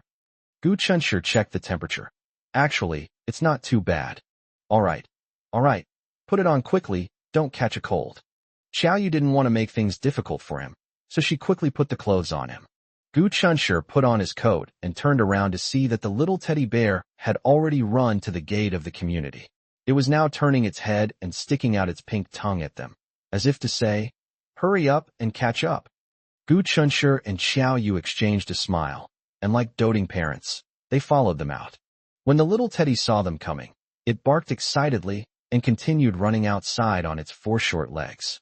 "Little monster, slow down, watch out for the car," Gu Chenshi reminded him. Xiao Guai is the name of the little teddy bear. The little teddy bear quickly stopped. Xiao Yu smiled and praised. "So well behaved, just like you." Gu Chenshi. He looked at Xiao Yu with a pitiful expression. "What's the meaning? To call him a dog?" Xiao Yu quickly reached out and pinched his cheek. After successfully ambushing him, she smiled and ran away. The warmth of her fingers still lingered on his cheek, where she had pinched him. Gu Chenshi thought that his hands were still a little cold, and he was still not dressed warmly enough. Xiao Yu caught up with the little monster, who circled around her, hopping and skipping happily. Gu Chenshi walked over unhurriedly and said leisurely, "Baby, slow down. Watch out for the car. There is a road right outside the entrance of the residential area, and private cars or electric vehicles pass by from time to time." Xiao Yu stopped and looked at him, annoyed. "Were you talking about me? You call me a puppy." Gu Chenshi said with a playful smile. "Aren't we even now?" Xiao Yu snorted arrogantly, ignoring Gu Chenshi, and casually picked up a withered leaf to tease the little monster. The upturned corners of her mouth and the smile in her eyes indicated that she was in a good mood. Looking at Xiao Yu, who rarely showed any childlike innocence, Gu Chenshi unconsciously swallowed and suddenly had a wicked thought right now. He really wanted to hold her in his arms, kiss her, hug her, and lift her up high. "I still don't know where Andy works. I'm going back in 2 days. Can you take me to see where Andy works?" This small request was naturally arranged immediately by Gu Chenshi, who doted on his wife. At that moment, Gu Chenshi turned back and pushed Grandma Wang's bicycle out of the shed. The bicycle nominally belongs to Grandma Wang, but now it's about the same size as Gu Chenshi's. Ever since her daughter bought Grandma Wang a 3-wheeled electric vehicle, Grandma Wang has neglected her bicycle. The bicycle had been gathering dust for years, but Gu Chenshi rescued it from obscurity and allowed it to continue fulfilling its purpose as a bicycle. When Grandma Wang accidentally discovered that Gu Chenshi would put a towel on the back seat before riding his bike, she praised him as a thoughtful and warm-hearted boy. Then she found a thick sponge at home, wrapped it in a clean white towel, and made a soft cushion for the back seat. When Xiao Yu sat on it, it didn't feel uncomfortable. Gu Chenshi casually rode his bicycle to the gate of the residential area, and Xiao Yu, holding Xiao Guai, sat on it. "Let's go. Your older brother and sister will take you for a ride." Jinglan works at a supermarket called Happy Buy. The salary is low, but we pay 5 social insurances. Ms. Jinglan, who has worked diligently for nearly 30 years, can retire after working for 2 more years. Mr. Gu Cheng and Ms. Jinglan actively responded to the government's call for late childbirth and late parenthood with good quality, and had their son, Gu Chenshi, when they were already in their 30s. Of course, this is a rather sophisticated answer. The truth is that back then, Grandpa and Grandma were in poor health. Jinglan was a virtuous and good daughter-in-law. In order to let Gu Chung focus on his work, she resigned and stayed at home to take care of her parents-in-law. Gu Chung was the sole breadwinner for his family, and their finances were tight. He was afraid his children would suffer, and he didn't have the time or energy to take care of them, so he never had any children. His parents worked hard all their lives. Although the family was not wealthy and could not provide Gu Chunshur with a high quality of life, they gave him a happy family that others could only envy. Once they've retired, they can relax, do square dancing, travel, and enjoy life to the fullest. Unlike some people, Gu Chunshur would not make his parents, who had worked hard for most of their lives, sacrifice their later years to take care of his small family. However, even if Jinglan retires, she probably won't just stay home and enjoy her retirement. Gu Chunshur suddenly had a whimsical idea: why not give her a grandson, so she could enjoy the joys of being a grandchild? Chapter 189 Days Wrapped in Honey. Once an idea takes hold, it's impossible to stop. Gu Chunshur felt that the only way to keep his mother at home was to have her take care of her grandson. However, having a grandson is not something he can decide alone. Xiao Yu, is she willing to give birth? Oh right, how could he forget? He's only a freshman this year, and plans to marry Xiao Yu after graduation. Otherwise, he's not old enough to get a marriage certificate. He couldn't let Xiao Yu suffer any injustice. Every aspect. Let's not even talk about a grand wedding procession. We must at least marry Xiao Yu in a proper and respectable manner. After much deliberation, the idea of giving Jinglan a grandson had to be put on hold. Wanlama is 5 bus stops away from their home. Jinglan rides her bike at a relatively slow speed, but it won't take long. She'll arrive in about 10 minutes. Gu Chunshur locked his car and walked to the supermarket entrance. Xiao Yu looked down at the little monster in his arms, a little worried. I suddenly thought of a question. Are pets allowed in here? Gu Chunshur said, large dogs are definitely not an option. As long as you don't let small dogs run around, you can hold them in your arms.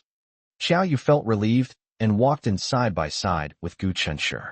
What will Auntie's reaction be when she sees us? Xiao Yu wondered, guessing with great interest. She'll probably be very surprised. She was somewhat looking forward to Aunt Jinglan's reaction.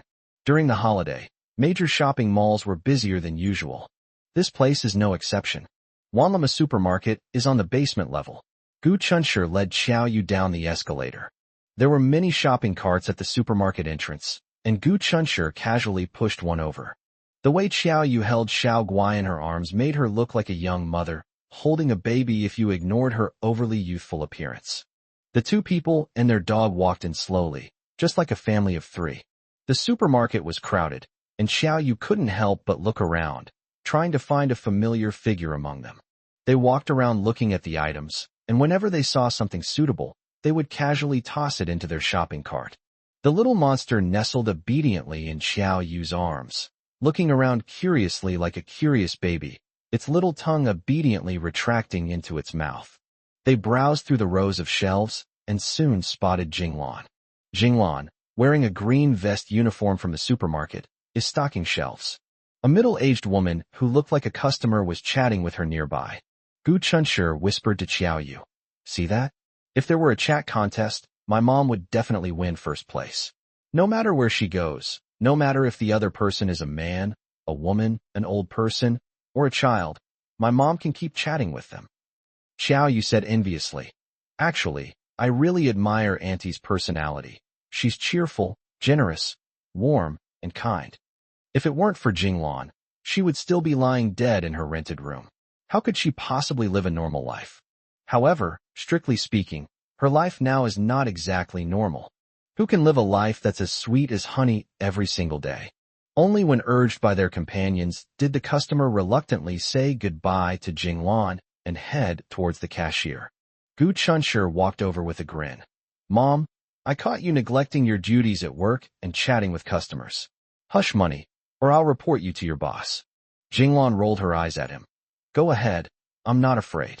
Gu Chunshur clicked his tongue. "So tough? Aren't you afraid your boss will fire you tomorrow if you see your left foot in the goal first?"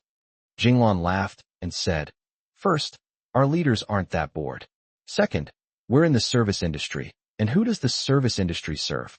Of course, it's every customer who comes here to spend money. Without interfering with our current work, Being a listener to customers and hearing their voices is also part of our job. Hey, I'm not trying to be mean, but your dad and I are both very enlightened. So how did we end up with such a stubborn little brat like you? Gu Chunshur feigned melancholy and said in an annoyingly cheeky tone, Who knows? But I remember you always saying, Mom, that I take after you. Jinglan snorted. No, I can tell you with certainty that you are not like me in this respect. Gu Chunshur said, Mom, what do you mean? So all my good points come from you, but my bad points have nothing to do with you. Jinglan said matter-of-factly, Of course. Stop being so cheeky. Where's Xiaoyu? Is she home? Has she taken Xiaowei for a walk and fed her dog food properly? Xiaoyu was her precious darling, so of course she had to inquire about him. Little Monster is Grandma Wang's precious darling, so she has to take good care of him. Gu Chunshur smiled and gestured for Jinglan to look behind him. Jinglan was confused. She turned around and saw Xiaoyu holding the little monster behind her. The little monster barked happily at her. Jinglan beamed and said, Oh, look how happy this little guy is. Your older brother and sister brought you out to play, right? Xiaoyu asked, Auntie, aren't you tired from working every day? She had just observed that, apart from the supermarket employees who could sit down to work, there wasn't a single stool in the entire supermarket. Presumably, Jinglan would have to stand or squat the whole time while working. Just thinking about it makes me tired. Jinglan said, I'm not tired at all. I've gotten used to it over the years. There's a kind of coldness called Mom thinks you're cold. There's a kind of exhaustion that Xiaoyu feels she's experiencing. It seems I need to make money quickly and buy a big house soon so my dear uncles and aunts can enjoy their retirement. When it comes to money, Xiaoyu rarely misses the man who provided her with a sperm for life. The inheritance he has allocated can only be distributed after he passes away. When will he die? Xiaoyu had been waiting for him for over a decade, and she had never felt so eager before. Yeah, she really is that old bastard's good daughter, haha. Hey, isn't this Chunshur? It's only been a short time since I last saw you, and you've grown so tall. Jinglan's boss, a middle-aged woman with light makeup and an elegant demeanor, walked over and greeted Gu Chunshur with a smile. Gu Chunshur greeted her politely. Hello, Aunt Qian. Manager Qian was rather aloof. In the past, when Gu Chen came, she would only nod and say, Little Gu is here, before leaving with her hands behind her back. This was the first time I had greeted him with such a warm smile. It must be related to his admission to the University of Washington. These days, there are many college students, but those who can get into Huaqiao University are extremely rare, perhaps 1 in 10,000. As the manager and Gu Chunshur chatted, the conversation turned to their daughter. She intentionally or unintentionally introduced her senior daughter to Gu Chunshur. They even brought up the old saying, a woman 3 years older than her husband is like a golden brick. Gu Chunshur maintained an awkward yet polite smile. What happened? The University of Washington probably gave him a prestigious title. Now everyone wants to introduce him to potential partners. I'm sorry, Aunt Qian, I already have a girlfriend. Yes, my Chunshur has found a partner. Jinglan said to Xiaoyu, who was walking to the other end of the shelf and studying which milk tasted best. Xiaoyu. Chapter 190 A Chance Encounter with Li Feiyao. When the supermarket manager walked over, Xiaoyu, who didn't want to deal with strangers, walked to the side and was immediately drawn to the milk on the shelf. She focused on studying the milk and didn't pay attention to what was happening here. I vaguely heard something like, a woman 3 years older than her husband is a golden brick. Jinglan's call brought her back to her senses, and she walked towards them. The female manager looked at Xiaoyu with surprise, her eyes filled with undisguised amazement. And this is? She had just seen Xiaoyu, but thought she was just an ordinary customer. She even thought the girl was pretty. She never expected that she would turn out to be Jinglan's daughter-in-law. Jinglan, her face beaming with undisguised pride, introduced her. This is my daughter-in-law. Xiaoyu, this is Aunt Qian. Xiaoyu smiled politely at the supermarket manager and said, Hello, Aunt Qian. The supermarket manager offered a few perfunctory compliments, then consciously abandoned his attempt to matchmake his daughter with Gu Chunshur and left under the pretext of being busy. Jinglan noticed that she had just shown interest in milk and asked her, Xiaoyu, do you want to drink milk? Come on, Annie will teach you how to choose a good milk. Jinglan led her to the shelf where the milk was placed. The little monster in Xiao Yu's arms started whimpering. Jinglan said, "Little monster, be good, okay? Grandma will buy you some sausages later."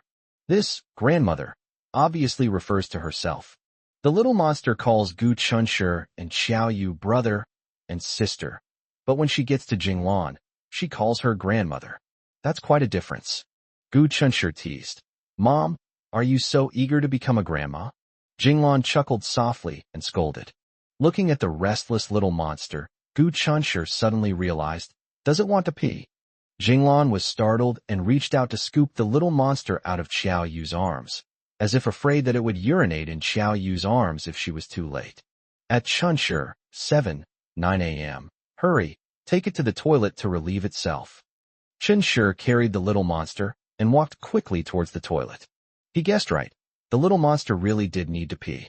After urinating, he became well-behaved again. Gu Chunshi carried it back to find his mother and wife. Suddenly, someone patted my shoulder from behind. Gu Chunshi turned around and saw a girl in denim overalls standing behind him. The girl had a lollipop in her mouth and greeted him indistinctly. "Hi, Gu Chunshi." Gu Chunshi asked in confusion, "You are?" The girl's bright smile vanished in an instant, and she looked at Gu Chunshi in disbelief. "Hey, Gu Chunshi, you've gone too far. You can't even recognize me." Before Gu Chunshi could answer, she seemed to have found the reason herself, and pouted. "Is getting into Hwada University such a big deal?" Gu Chunshi twitched his lips.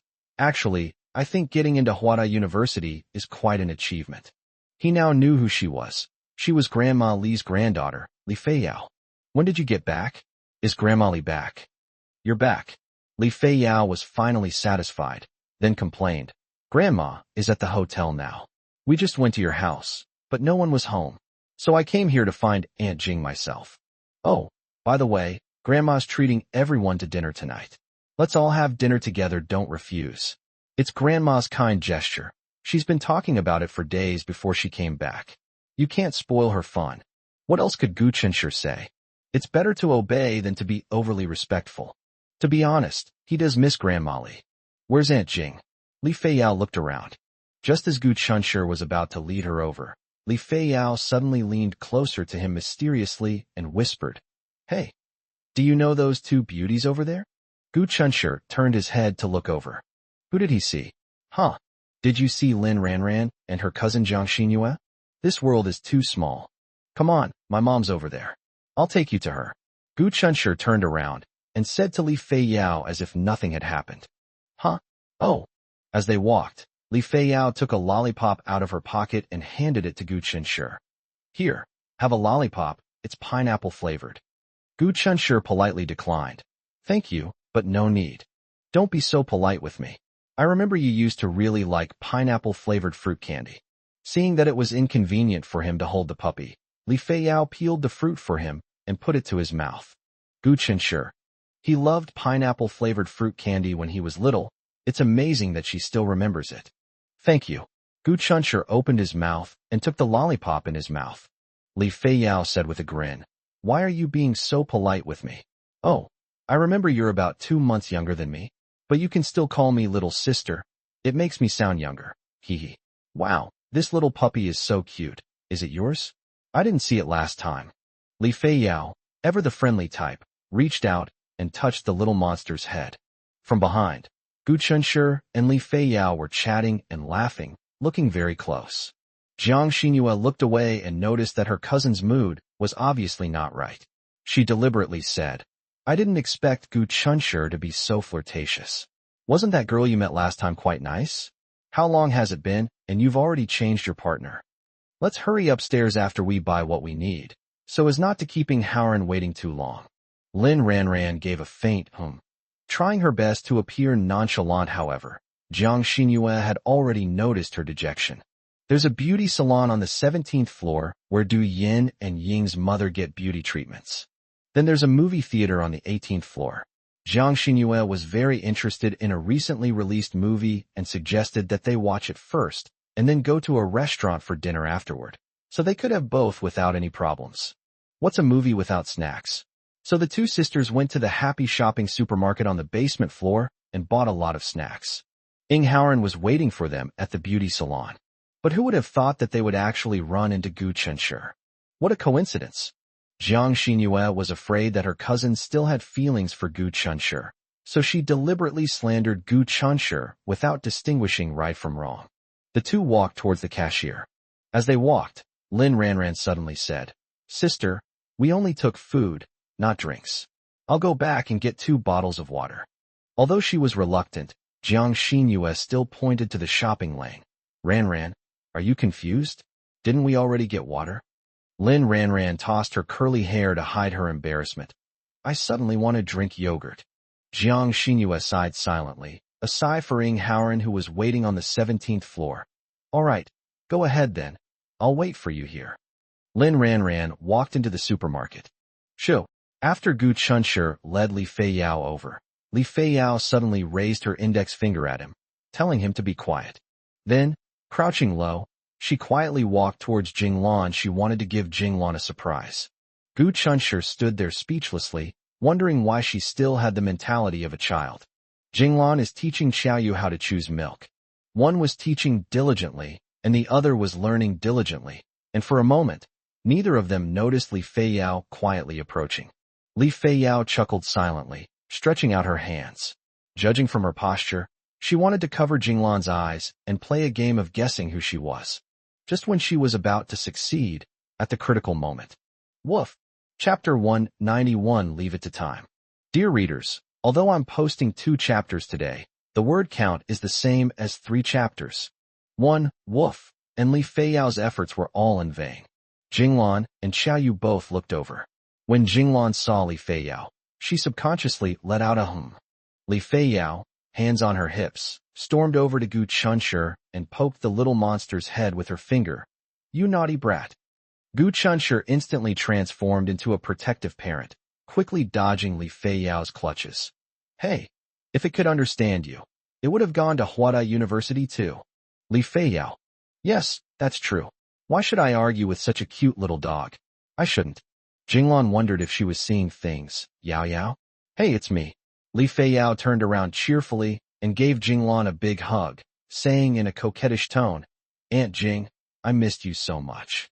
Jinglan said happily, "Aunt Jing misses you too." Li Feiyao let go of Jinglan and then gave Xiaoyu, who was standing quietly to the side, a big hug.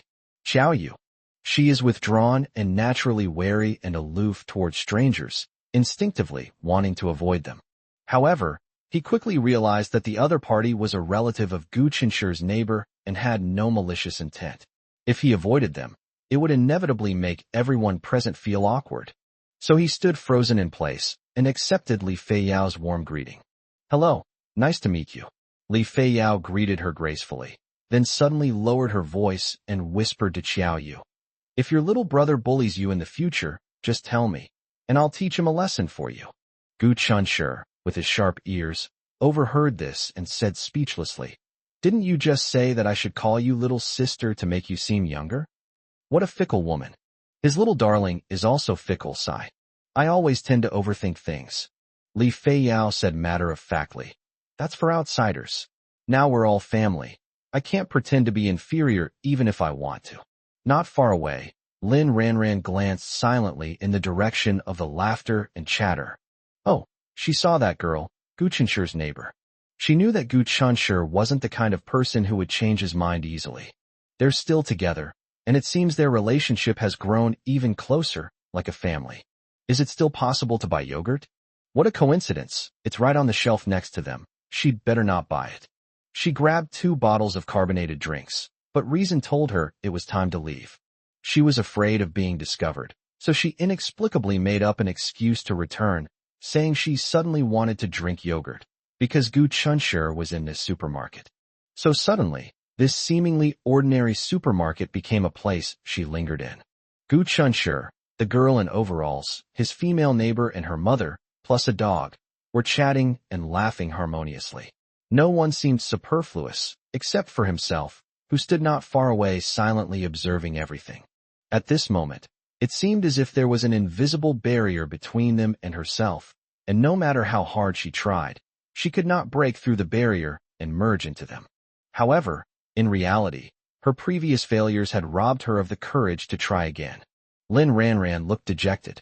How could she not know that the barrier separating her from Gu Chunshur was actually Gu Chunshur's heart? Li Feiyao was very interested in the little monster and insisted on hugging the furry child. However, Xiao Guai was like a shy child. As soon as Li Feiyao stretched out her two devilish hands, he immediately started whimpering and desperately tried to burrow into Gu Chunshur's arms. Li Feiyao said sadly, "Hey, Gu Chunshur, tell me honestly, am I really that scary?" Gu Chunshur half-jokingly asked, "Do you want to hear the truth or a lie?" Li Feiyao's heart and hands were itching, "But I really want to hug it," sob. "Of course it won't let you hold it if it doesn't know you. You have to build a relationship with it and make it like you before it will let you hold it." That makes sense.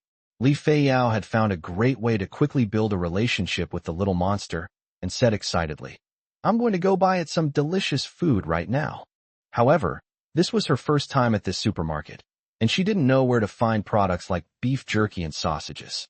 It's Jinglan's working hours now, and there are still some goods to unload, so I can't personally lead her there. I can only point out a general location. As Qiao Yu and Gu Chunshur walked along, they looked around in search of Jinglan. Seeing the sausages displayed next to the fruit and vegetable section, she suddenly decided to buy some fruit and offered to take Li Feiyao there. Gu Chunshur stayed where he was, holding the little monster and chatting with his mother. Qiao Yu led Li Feiyao toward the area where the sausages were displayed. Lin Ranran stood there absent-mindedly, lost in thought. Suddenly, she noticed her female neighbor and the girl in the pinafore dress walking towards her. Startled, she quickly turned around and walked forward. She was afraid of bumping into them. I felt incredibly guilty. My heart was pounding wildly. It felt like I was coveting something, secretly reaching out to touch it, and then almost getting caught red-handed by its owner. Where is that arrogant and domineering attitude she usually has? Qiao Yu saw her back and felt that she looked familiar, but he couldn't remember who she was for a moment, so he didn't think much of it. After bringing Li Feiyao to the location, she said goodbye and turned to go to the fruit and vegetable section. Just as she turned around, a figure flashed before her eyes, and she almost bumped into someone. Generally, when two strangers encounter similar situations and no substantial harm is caused, they will usually smile at each other, say sorry, and that's the end of it. Qiao Yu's current situation perfectly fits this description. She wasn't sure if it was her fault, but saying sorry wouldn't hurt her. Just as she looked up to apologize, she saw the other person's face and was slightly taken aback. At the same time, the other person also looked at her, and the atmosphere suddenly became awkward the moment their eyes met.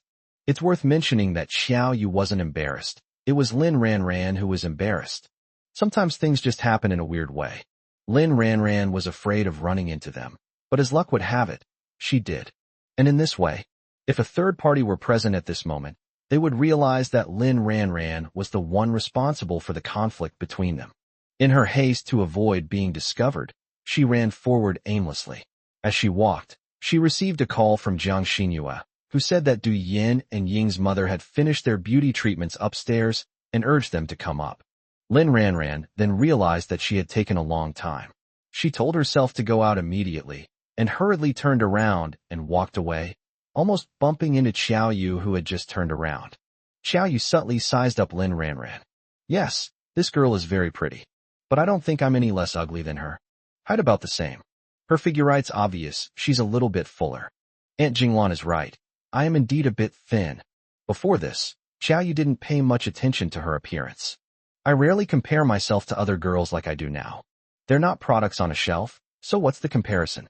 However, after accidentally meeting Lin Ranran, Qiao Yu couldn't help but want to compare himself to her. Because this is the girl Gu Chunshur once liked. She said she didn't care at all, just to prevent Gu Chunshur from overthinking it. Qiao Yu's voice was calm and slightly indifferent. Don't misunderstand. She wasn't targeting Lin Ranran. It was just her personality. "Excuse me, are you all right?" Lin Ranran forced a smile. She wanted to appear calm and composed. Unfortunately, she simply couldn't do it when facing the girl in front of her. So the smile on her face looked very forced. "And no, it's okay. That's fine then." Qiao Yu nodded and walked past her. Lin Ranran walked sadly toward the supermarket exit. In the silent contest, just now, putting everything else aside, I lost badly in terms of sheer presence. Before meeting Gu Qinshi's female neighbor, she had never lost. Furthermore, it seemed like she was the one at fault, but the other person took the initiative to apologize to her, fully demonstrating their good manners. Lin Ranran was disheartened, but when she saw her cousin waiting at the supermarket exit, she quickly composed herself, paid the bill, and pretended to walk over as if nothing had happened.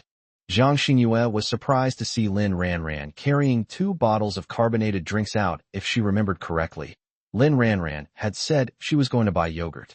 Lin Ranran doesn't usually drink carbonated beverages. She opened her mouth, thought for a moment, and then decided against asking. I originally intended to buy yogurt, but ended up buying 2 bottles of carbonated drinks instead, which is likely related to Gu Qinshi. Just like when she suddenly says she wants to drink yogurt. Isn't that the same thing? Zhang Xinyue pretended not to notice anything and made conversation, saying, Ranran, how are things between you and Ying Haoran now? I can tell that your uncle and aunt like him a lot, and his mother seems to like you too. Lin Ranran didn't seem to like the topic and said listlessly, Sis, please don't be like my parents. So superstitious, okay? We're just ordinary friends and college classmates. Zhang Xinyue smiled and said, Many couples start out as friends or schoolmates, and I think he is really outstanding. Ranran, you can consider it, really. Lin Ranran suddenly lost her temper. Sister. Zhang Xinyue stopped in her tracks, her expression suddenly turning serious and pained. Ranran, tell me honestly, are you still thinking about that Gu Qinshi? Lin Ranran said irritably. Why did you bring him up out of the blue? Zhang Xinyue said earnestly. Ranran, as you can see, he already has a girlfriend, so I think you should let him go and move on. There are plenty of men in this world who are better than him, and if you ask me, Ying Haoran is exceptionally outstanding. Besides, your 2 families have known each other for a long time, know each other well, and have similar family backgrounds. No one is more suitable for you than him. Lin Ranran was irritable, and her tone unconsciously carried a hint of pleading. Sister, please stop talking. I understand what you're saying, but I don't want to hear it. Zhang Xinyue touched her little face tenderly. Although she was quite demanding before, and even managed to break up with that guy. No matter what, she's still her sister, and seeing her troubled by love makes me feel so sorry for her. Lin Ranran said with distress, Cousin, I've tried so many ways to forget him, but no matter how hard I try, I just can't forget him. What should I do? Since Gu Qinshi left, Lin Ranran suddenly felt that spending too much time with other boys made her feel a little annoyed, including Ying Haoran, whom everyone thought was a good match. Well, when Ying Haoran smiled at her, it was a bright and gentle smile, but for some reason, she sensed a greasy feeling in it. In short, being friends with him is fine, but the thought of potentially spending her life with him is unbearable for her. Zhang Xinyue said, Let time do its work. Time will make you forget him. But Lin Ranran felt that time might not be able to make her forget Gu Qinshi. But who can say for sure if you don't try? Besides, did she even have a choice? Grandma Li wanted to invite them to dinner that evening. Everyone else was fine with it, but Jinglan, who had to work the night shift, couldn't make it. Jinglan didn't want to spoil everyone's fun, so she asked for leave. Li Feiyao had booked a private room nearby in advance, and before 7 p.m., everyone gathered together, laughing and chatting. Halfway through the meal, after hearing that Gu Qinshi was working while attending school, Li Feiyao suddenly asked him very seriously, Gu Qinshi, what's your boss like? Is the company still hiring? Gu Qinshi spoke frankly. Our boss is a nice person. As for whether we're hiring, I'm not sure. He realized what he meant and asked, Who are you trying to find a job for? Li Feiyao patted her chest. It's me. You? You're not going back? Gu Qinshi asked in surprise. Li Feiyao said, I'm not going back. What I want to do most right now is to work and earn money. I'll set a small goal for myself first. Jinglan said, But I've heard that salaries are higher abroad than in China. Li Feiyao grinned. The salaries are high abroad, but I want to come back and develop my career here. Grandma Li smiled indulgently. It's good that you're back. One should never forget one's roots. Gu Cheng said, At Chunshi, you should ask your company if they need anyone for Yao Yao. At least your boss can take care of Yao Yao out of respect for you. Seeing that they were all taking it seriously, Gu Chunshur couldn't be sloppy either. Okay, I'll call him when I get back. Li Feiyao suddenly asked, Is your boss handsome? Chapter 192, Connecting the Dowry. Gu Chunshur was momentarily stunned. Not bad, wait. You're picking and choosing a job based on the boss's appearance? Of course. A handsome boss is pleasing to the eye and makes you more motivated to work. Li Feiyao nodded and said logically. Gu Chunshur. Okay, he gave in. Fortunately, Chung Karen is indeed quite good-looking. However, while Li Feiyao might be interested in Chung Karen might not necessarily be interested in her. After all, hiring employees isn't like hiring a partner, where you just focus on whether the person is good-looking or not. Grandma Li looked at Li Feiyao with affection, shaking her head with a smile. You little rascal, aren't you ashamed? Li Feiyao playfully stuck out her tongue. Don't be ashamed. It's only human nature. This caused everyone present to burst into laughter. Xiao Yu felt that Li Feiyao was lively, cheerful, and easy to get along with. If she really goes to City A, we might be able to see each other more often in the future. It seems there's nothing wrong with it. After returning home from dinner, Gu Chunshur remembered Li Feiyao's request, and the first thing he did was call Chung Karen. Chung Karen's cheerful voice came through the microphone. Brother Gu, how was your holiday? Gu Chunshur said, Not bad, Boss Chung. How about you? Me? Chung Karen was speechless for a moment, then quickly regained his composure. I'm doing pretty well too. Is there something you need? Gu Chunshur is the type of person who only calls when he needs something. He won't call you unless there's a reason, since they are technically customer and client, and can't really be considered friends yet. Well, there's something small I wanted to ask if our company needs any manpower right now. Gu Chunshur cut straight to the point. Chung Karen reacted quickly. Are you going to recommend an employee to me?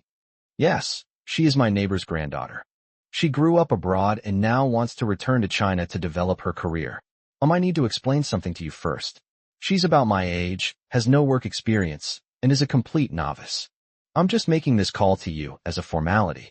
If you feel it's inappropriate, you can tell me directly, and then I'll call her back. Chung Karen thought for a moment and asked, What do you think of her? If you're just asking me to describe her as a person, I can tell you she's very lively and straightforward, but that's about all I know. After all, I've only met her a handful of times since I was a child, Gu Chunshur said honestly. Whether Chung Karen is willing to give Li Feiyao a chance depends on Li Feiyao's fate, but he still has to help with this small favor, otherwise it wouldn't be right. Chung Karen pondered for a moment and asked, Can she come for an interview in a couple of days? Gu Chunshur said, Yes. All right, let her come and take a look first. Thank you, Boss Chung. Chung Karen laughed and said, You should just call me Brother Chung. Calling me Boss Chung is too formal. Gu Chunshur readily agreed. Okay, Brother Chung. Gu Chun then told Li Feiyao the news. Li Feiyao on the phone was very excited. Great, thanks bro. I'll treat you to a big meal when I get paid. Gu Chunshur thought to himself, Don't speak too soon. It's still uncertain whether you can pass the interview. Oh, by the way, is Little Monster still at your house? I'll come over to visit Little Monster in a couple of days and bring it some treats. Grandma Wang will probably stay at my house until she is discharged from the hospital. Li Feiyao said cheerfully. That's fine then. Let's leave it at that. I'm going to binge watch my show now. Goodbye, bro. Gu Chunshur looked at his phone and chuckled to himself. Out of nowhere, a seemingly unreliable older sister appeared. The 7-day holiday flew by. Gu Chunshur was very busy in the 2 days before he left. Go to the hospital to visit Grandma Wang. Go to the hotel to keep Grandma Li company. Introduce Chung Karen to Li Feiyao beforehand. Let's take a walk with the little monster. Have a heart-to-heart talk with your dad. My mom dragged me to buy a bunch of snacks and fruit to eat on the way. I'll squeeze out a little time to update my love diary. The rest of the time was spent cuddling and being affectionate with Xiao Yu. He was extremely busy. I also got a ride this time. Because Zhou Xiangyu's distant relative, a hidden rich second generation, was going to City A, it would be a good opportunity to take Zhou Xiangyu with him. Zhou Xiangyu, believing that brothers should share both good times and bad, shamelessly asked his distant relative for permission before enthusiastically inviting Gu Chunshur to come and hitch a free ride. Although the free ride was tempting, Gu Chunshur firmly refused. Zhou Xiangyu asked, puzzled. Old Gu, are you stupid? Why don't you sit down? Gu Chunshi explained. My neighbor wants to come with me this time, but there's not enough room, so let's take the high-speed train instead. Zhou Xiangyu was even more confused. Isn't your neighbor my sister, Lao Gu? I'm speechless at your excuse. Gu Chunshi then realized that he had not explained clearly. It's not Xiao Yu. It's my neighbor Grandma Li's granddaughter. She's going to City A with us. Oh, I see. How old are you? Are you pretty? Gu Chunshi. What's it to you? Please, you already have Tang Xiaoxi, okay? Don't be fickle like others. If you really want to fall in love with someone else, please do it after you've sorted out your relationship with Tang Xiaoxi. Zhou Xiangyu said, of course it's my business. If she's a beauty, I'm afraid you won't have enough self-control and will fall for someone else, which would be unfair to my sister. Gu Chunshi. It turns out he wasn't the only one overthinking things. What? You want to teach me a lesson on behalf of Xiaoyu? I do want to, but I don't think it'll be my turn to make a move. My sister can take you down. I just need to quietly prepare the towels and water. Gu Chunshi scoffed, afraid that Xiaoyu will beat me to death. You're giving me some water to drink and wiping away my blood while you're at it? You wish.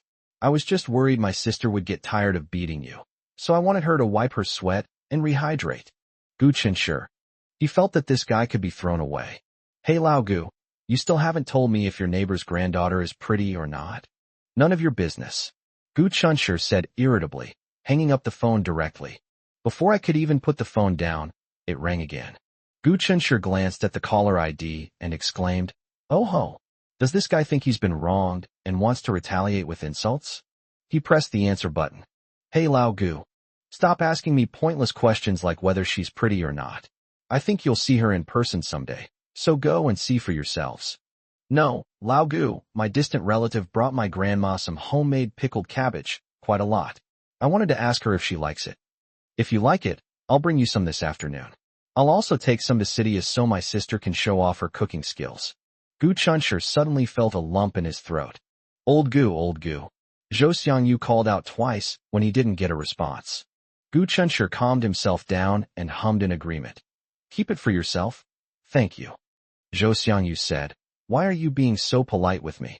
Never mind, I knew you wouldn't want it. Don't wander around this afternoon. I'm going to your house, my mom's calling me. I'm hanging up.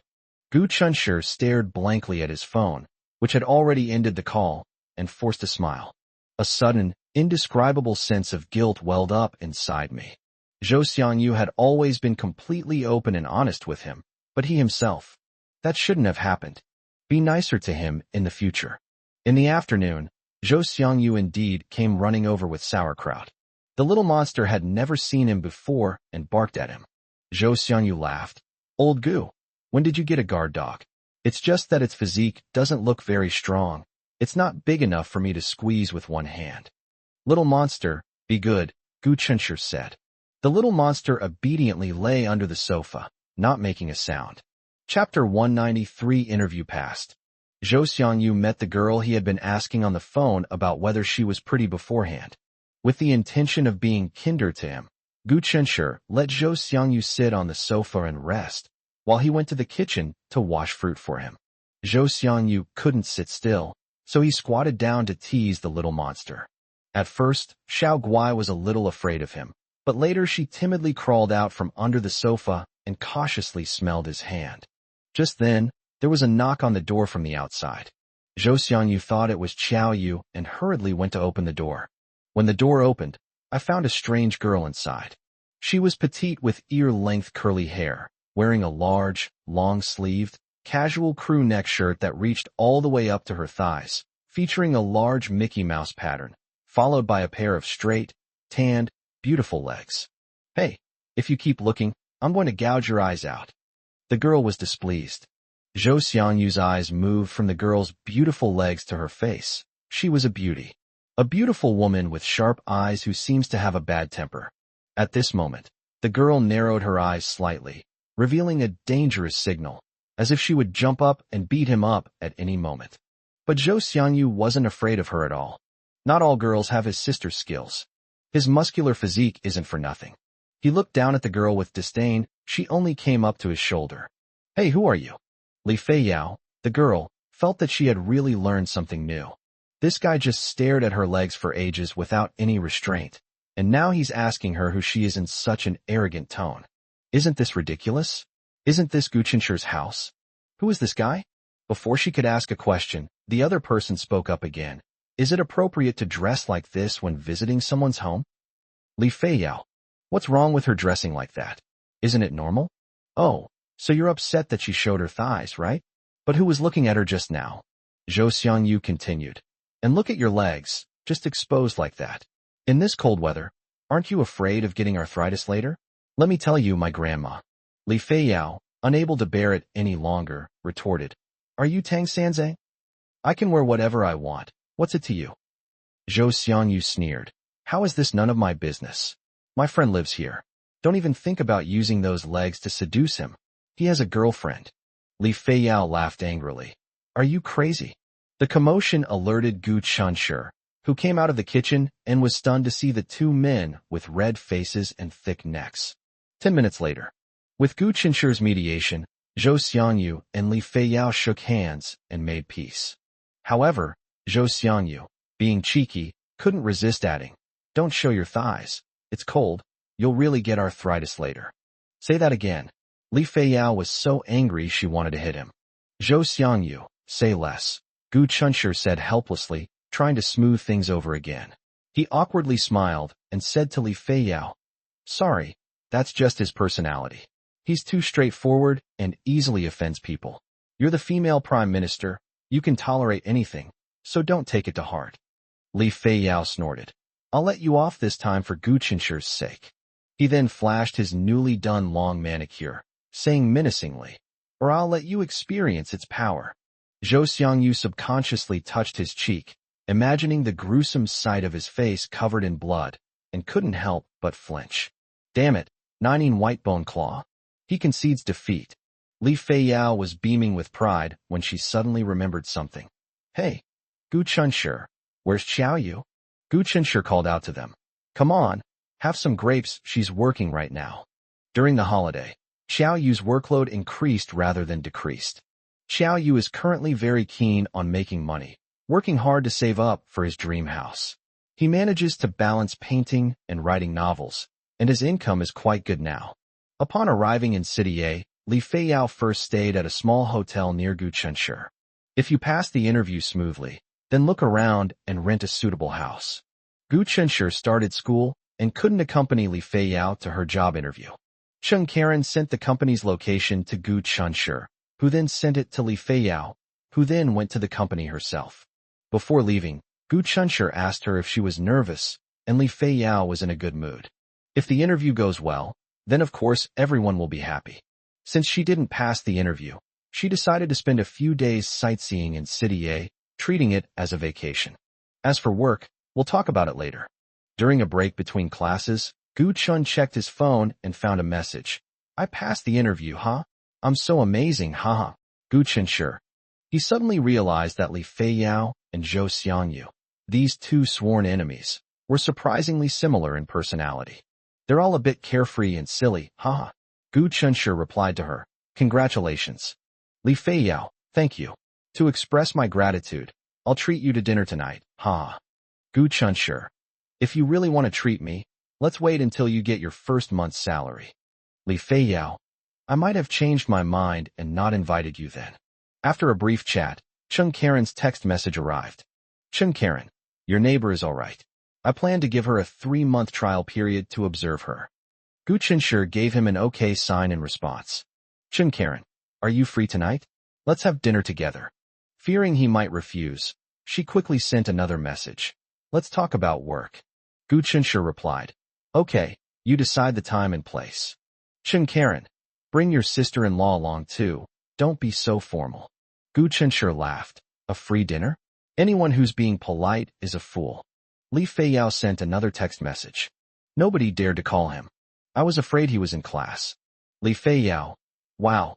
Gu Chunshir, your boss is so nice. He's treating me to dinner today.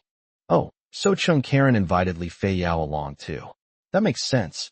In the eyes of others, Li Feiyao and they were in cahoots, and given her status as a new employee, it was necessary for them to take this opportunity to get to know each other.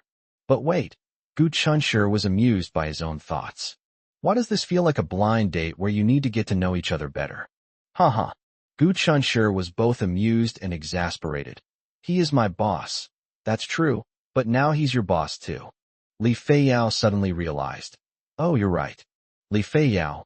The company is too small, but the boss is quite handsome. He has the charm of a mature uncle, which I like, hee. Gu Chunshur. Gu Chunshur. That's good. Li Feiyao. All right. I won't take up any more of your time. See you tonight, bye-bye. Gu Chunshur, bye-bye. The conversation ended there. At this moment, Gu Chunshur was standing by the corridor, where people were constantly walking back and forth. Gu Chunshur suddenly became curious about what Xiao Yu was doing, so he sent her a video chat.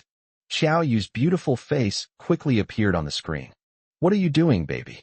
Gu Chunshur asked tenderly. Xiao Yu rested her chin on the upright cushion, pressing it down so deeply that it dented. I missed you. Chapter 194. Enjoying it. Xiao Yu wasn't saying that on purpose to make Gu Chunshur happy. At this moment, she really was thinking of him. In the morning, she washed both of their clothes, and then got busy with work and forgot to take them out. I suddenly remembered it, and just put it on to dry.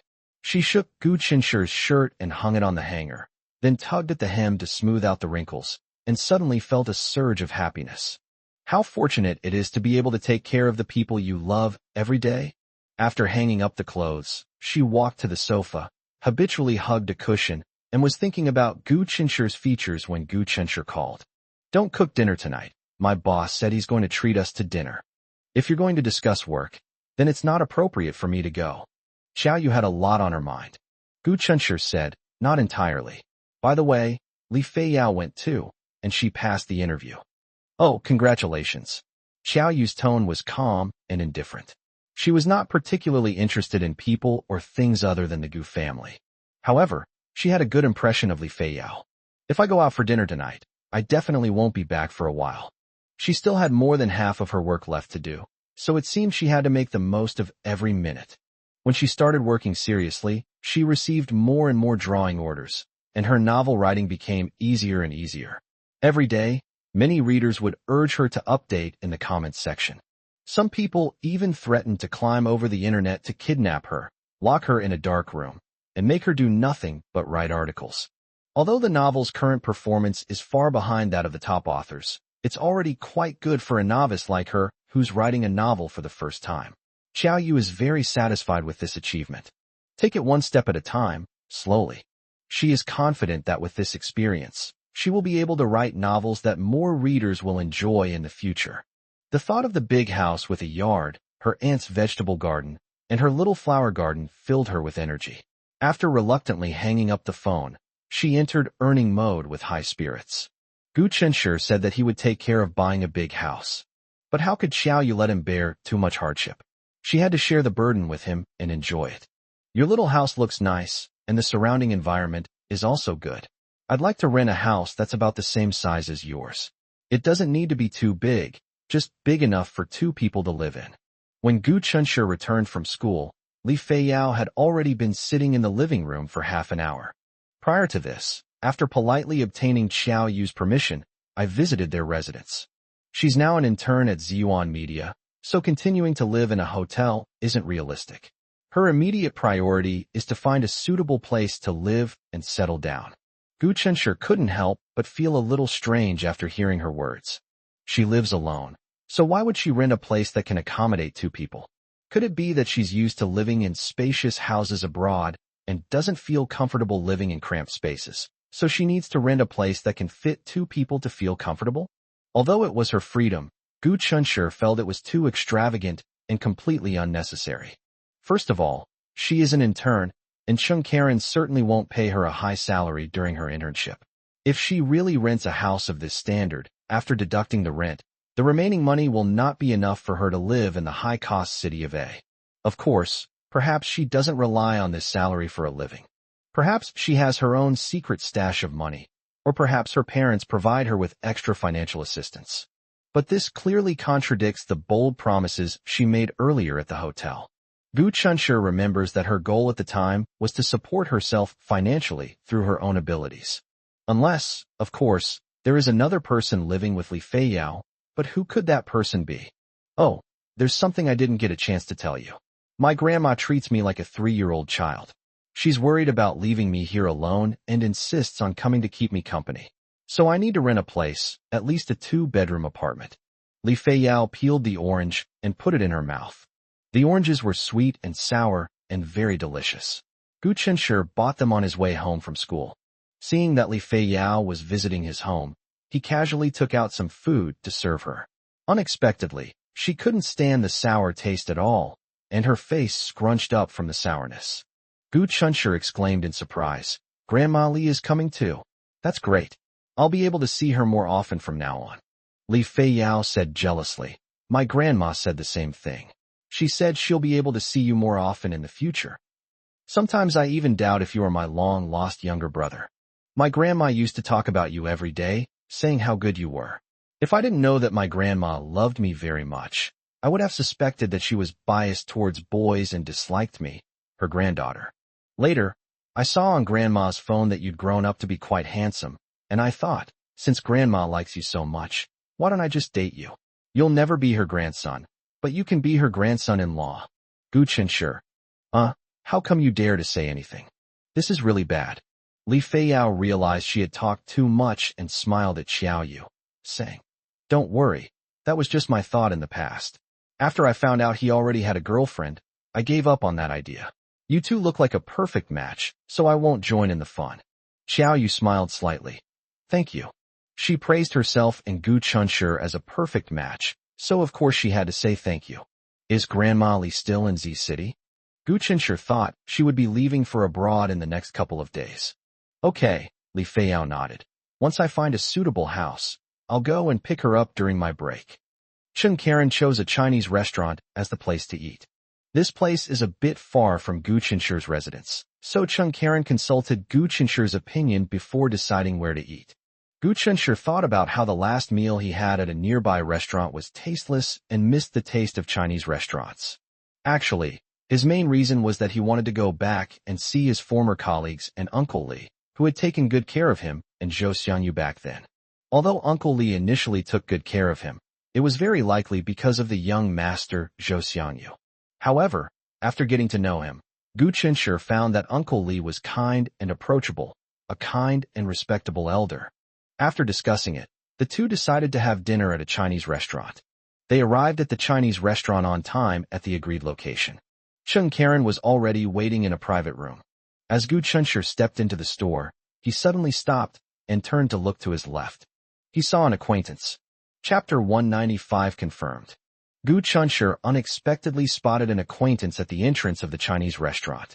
This familiar person was none other than his good brother's father, Mr. Zhou. At this moment, he was standing by the small flower bed outside the Chinese restaurant, a half-burnt cigarette between his right index and middle fingers, talking to Uncle Li. Although he couldn't hear what they were saying, he could tell what the other person was explaining. Uncle Li nodded repeatedly. This was the kind of attitude that distant relatives would have. This is clearly a scene that only happens between a boss and his subordinate. In this way, the speculation that Zhou Xiangyu is a hidden rich second generation can be confirmed. Zhou's father is the owner of this Chinese restaurant, and Zhou Xiangyu is the young master of the business. Ugh, this is so sour. Gu Chenshi tried to pretend he hadn't seen anything and was about to continue walking towards the Chinese restaurant when Zhou's father, who had been facing him sideways, suddenly glanced in his direction unconsciously. Their eyes met, and Zhou's father calmly waved to Gu Chenshi in greeting. Gu Chenshi responded with a polite smile, then continued walking forward. Li Feiyao glanced at Zhou's father strangely and asked in confusion, "Why does that uncle look a little familiar to me? I'm sure I haven't seen him before." Gu Chenshi's right hand was always holding Xiao Yu's left hand. He smiled and replied, "He is Zhou Xiangyu's father." "Who is Zhou Xiangyu?" Li Feiyao was initially confused, but before Gu Chenshi could answer, she remembered. "Is he that kid who complained about me showing my thighs?" Gu Chenshi nodded. "Yes, it's him." Li Feiyao exclaimed in surprise, "I really can't believe he's a rich kid." Gu Chenshi was shocked and exchanged a glance with Xiao Yu. She has such sharp eyes. She discovered Zhou Xiangyu's true colors so quickly. Li Feiyao continued, His father looks quite impressive. He's definitely not an ordinary person.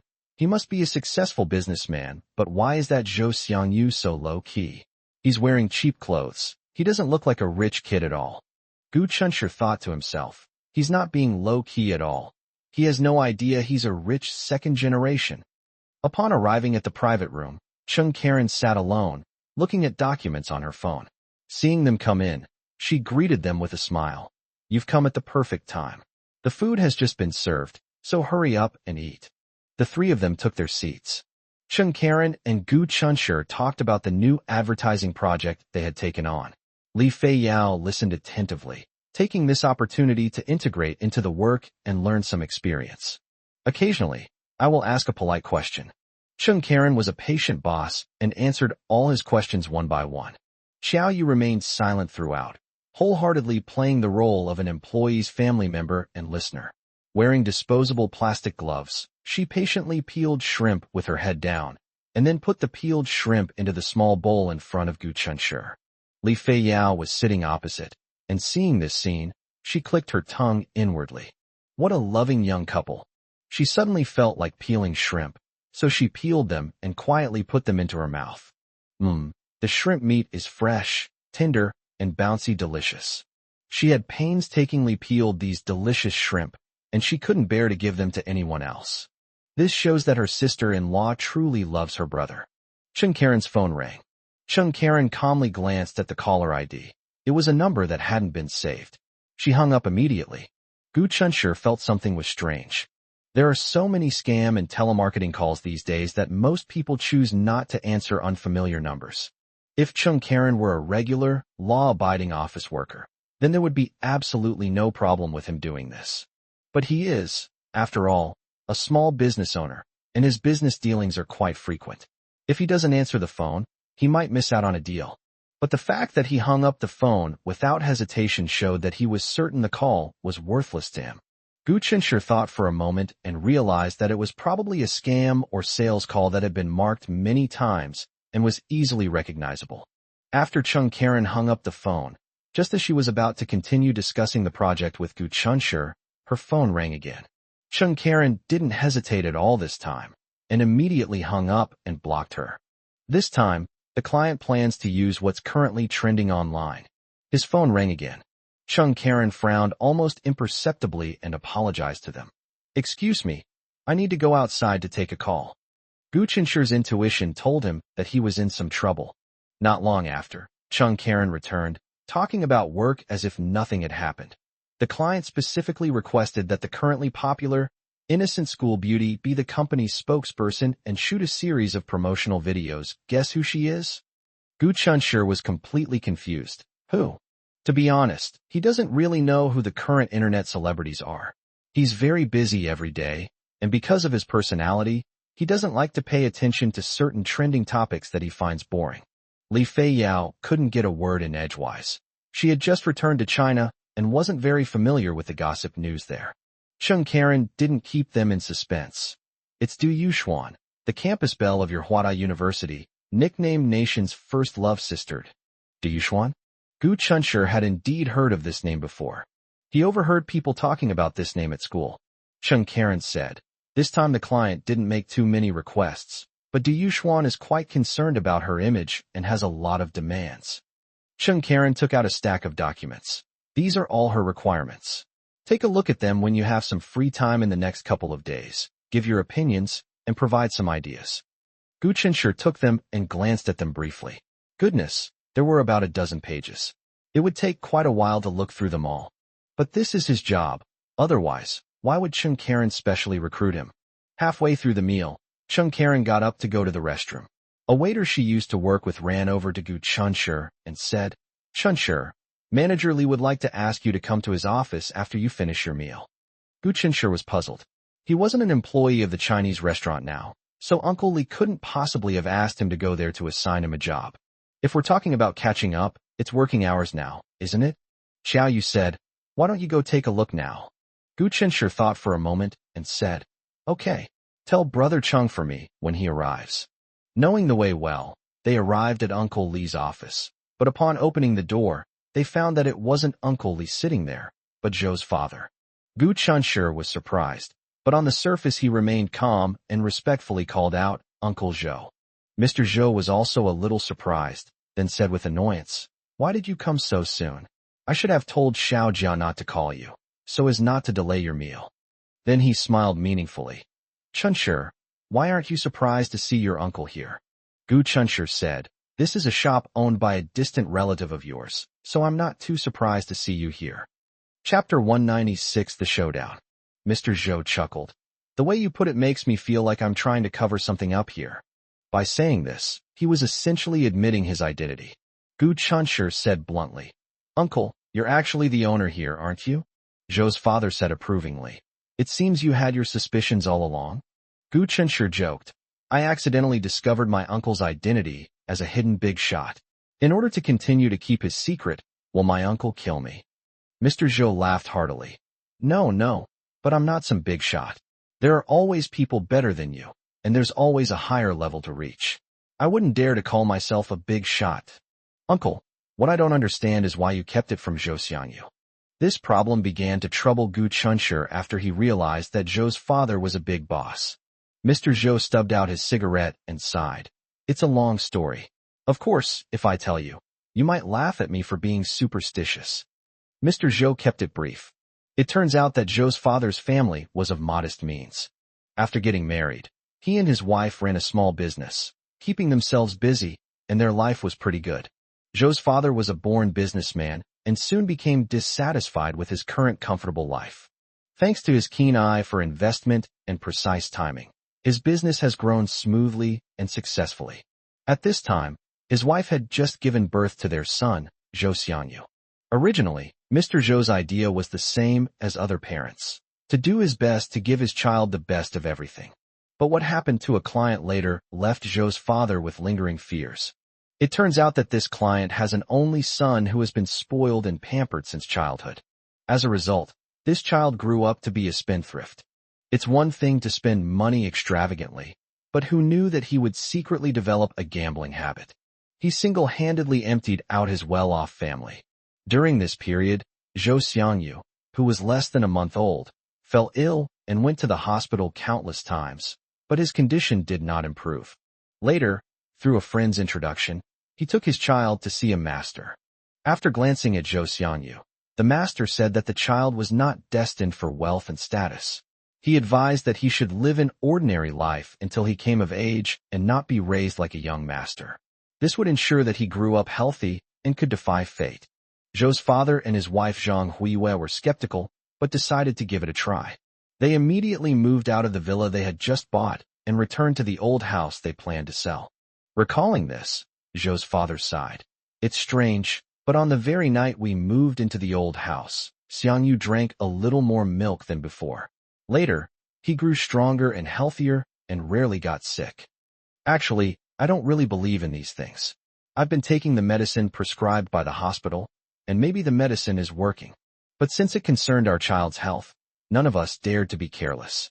After discussing it, we decided it was better to be safe than sorry, so we continued to live in that old house."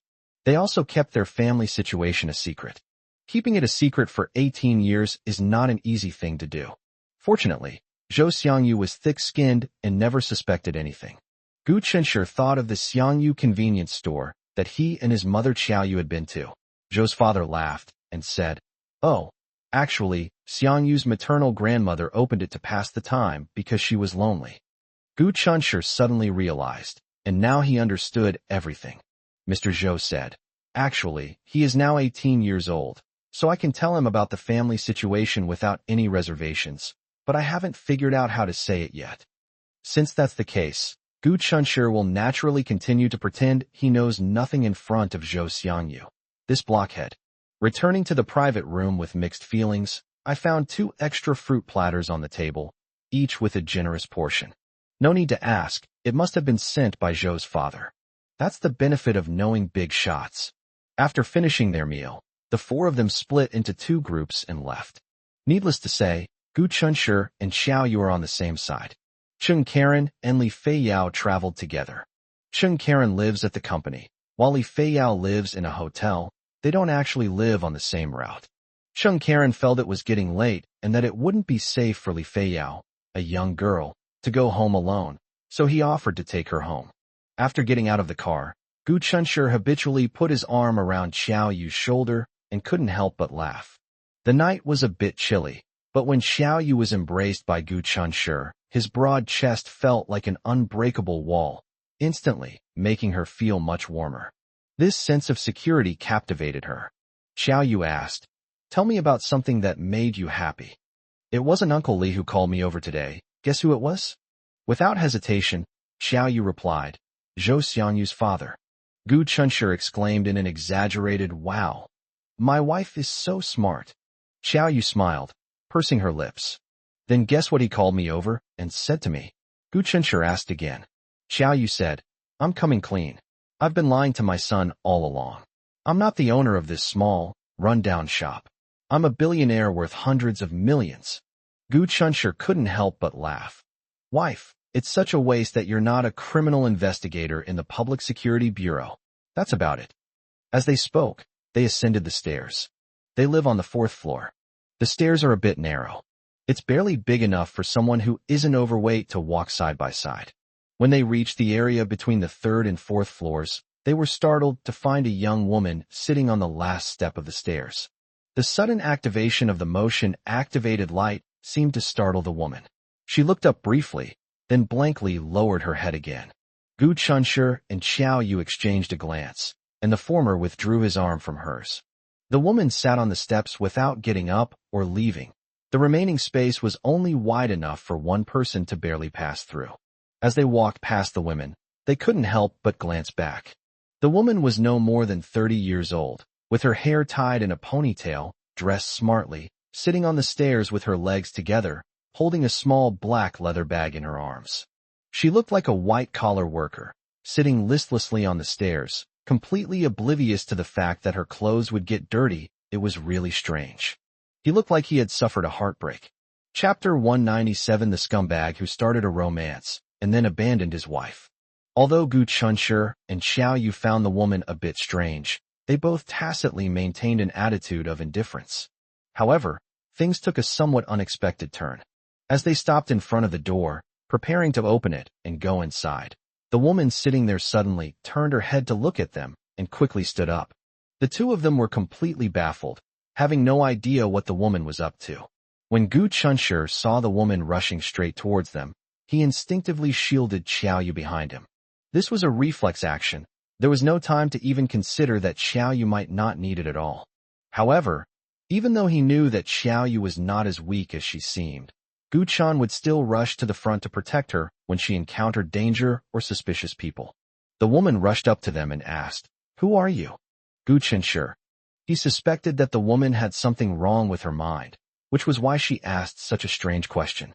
"If you rent Chung Karen's house, you'll definitely be able to contact him, right? Help me arrange to meet him." The woman spoke quickly and urgently, fully demonstrating her anxiety and urgency at that moment. Gu Chunshi frowned. Chung Karen? He suddenly remembered the phone call that Chung Karen had hung up on during dinner. Could it be that this woman did it? But he also remembered that after Chung Karen hung up twice, when the phone rang for the 3rd time, Chung Karen gave in and left for a moment to answer the call. Some things weren't settled during the 3rd phone call, so the caller, the woman in front of us, came to see us in person. Gu Chunshi observed the woman without making a sound. Could she be the ex-girlfriend who demanded $1 million dowry and allowed her family to treat Chung Karen like a sucker? His age matches Chung Karen's. She treated them as tenants here. Gu Chunshi asked expressionlessly, "Who are you?" The woman said, "I am his girlfriend." It really was her. Gu Chunshi sneered, thinking, "Do you really think that by taking it upon yourself to remove the previous part, you and Chung Karen are now in the present tense?" However, what puzzled Gu Chunshi was that since she was Chung Karen's girlfriend and they had been together for several years, how could she not know that Chung Karen had been living at the company? If she wanted to find him, why didn't she just go to his company? Gu Chunshi said, "Since you say you're his girlfriend, how could you not have his phone number? Call him yourself." After saying that, he turned around and pushed Xiao Yu into the house. The woman suddenly lost control, grabbed Gu Chunshi's arm, and said to him in an almost forceful tone, "Don't think I don't know. You're the ones who hit my brother and sister-in-law. Gu Chenshur was surprised. What does that mean?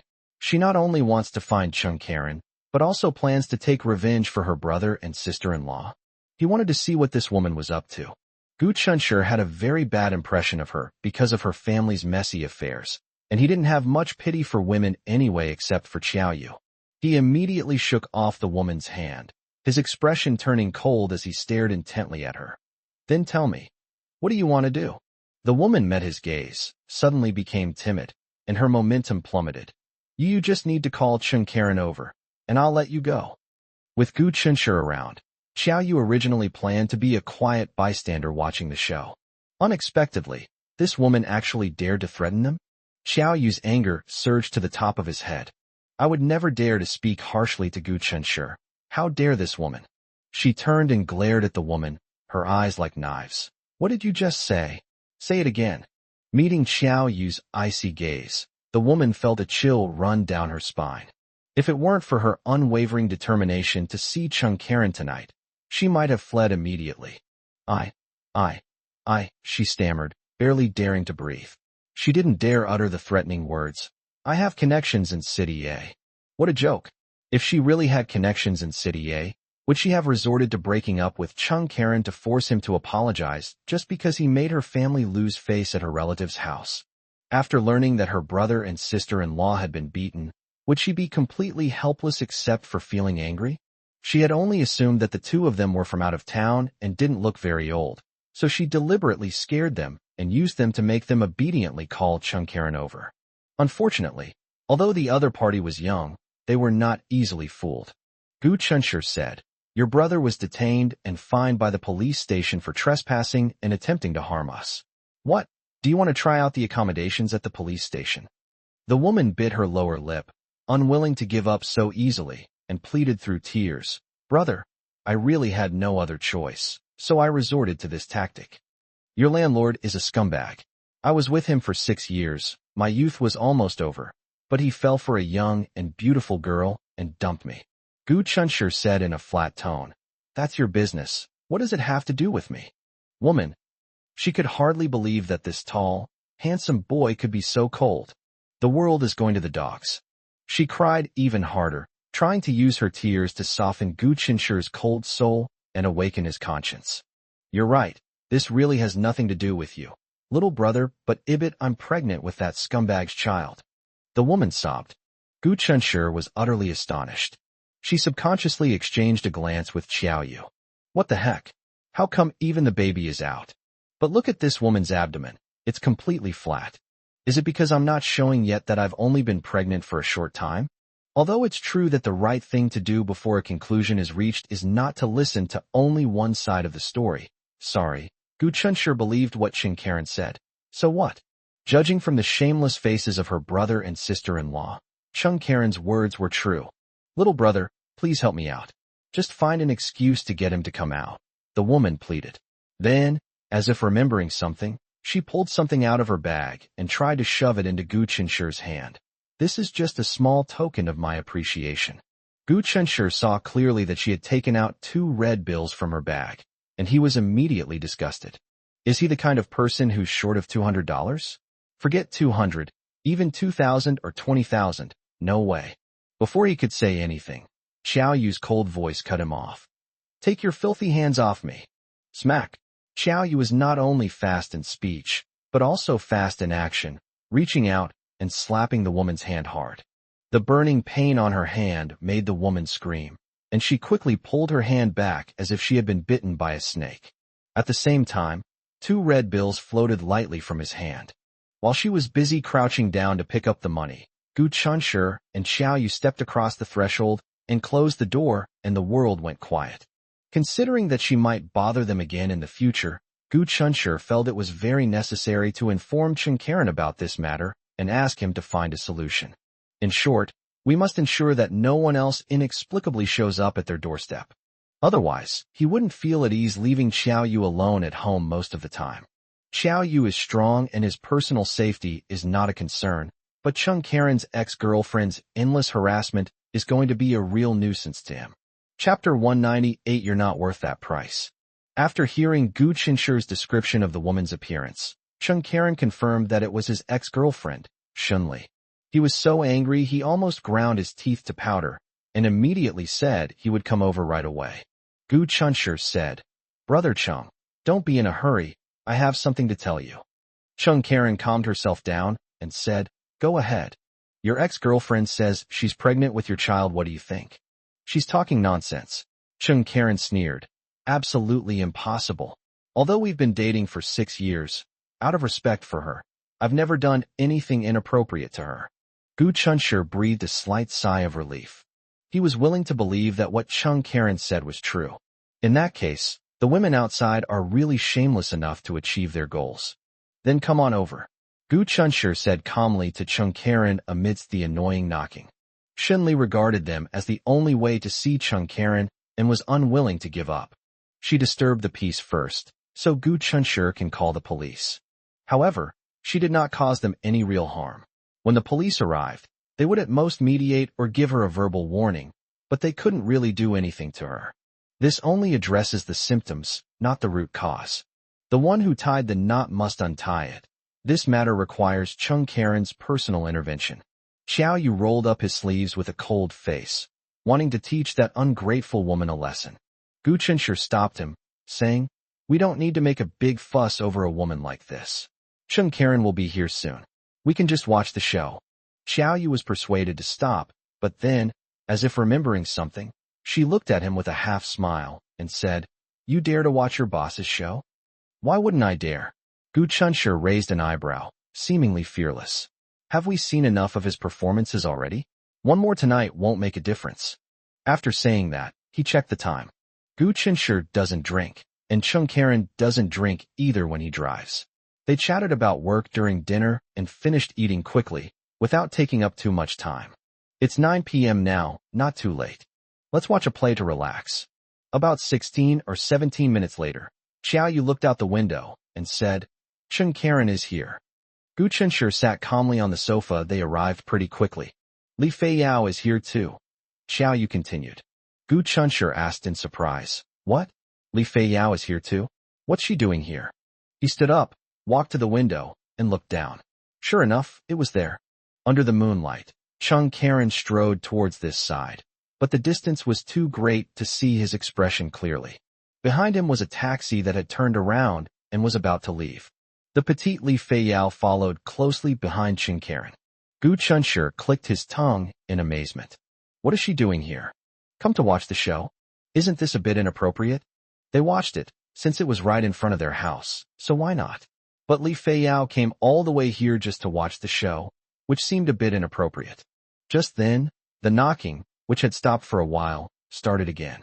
Gu Chunshi walked over angrily and flung open the door. The door suddenly opened from the inside, startling Shun Li, who was knocking. She instinctively took a step back. At this moment, she seemed like the victim. She looked at Gu Chunshi timidly, her expression pitiful. "Little brother, you just..." "Chung Karen has arrived." Gu Chunshi interrupted her expressionlessly. No sooner had he finished speaking than footsteps echoed in the hallway. Shunli was overjoyed and quickly turned around.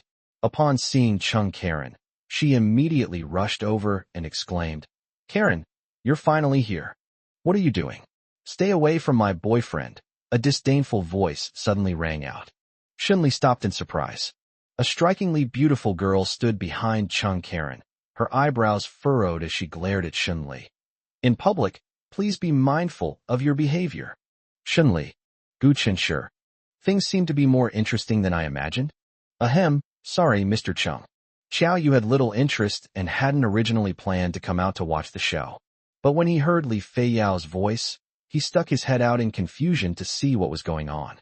She suddenly realized that Li Feiyao seemed different from usual.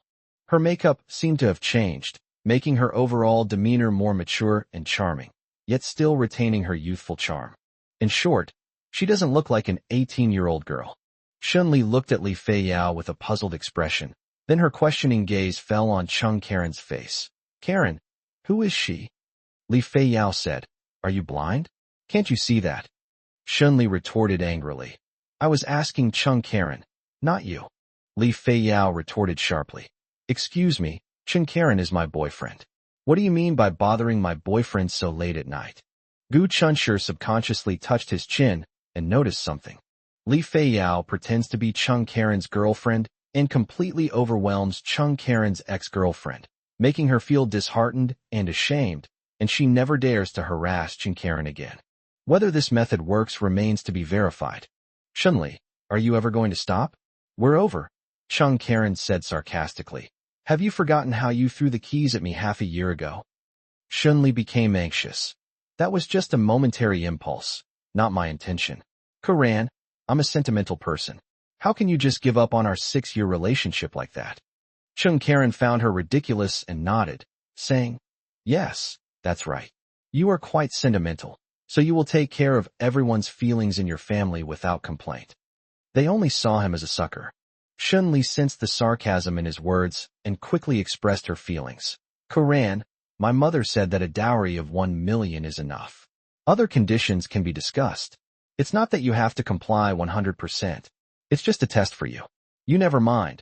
Karan, don't be angry. Karen smiled. My mom said, execute test? Isn't that ridiculous? What?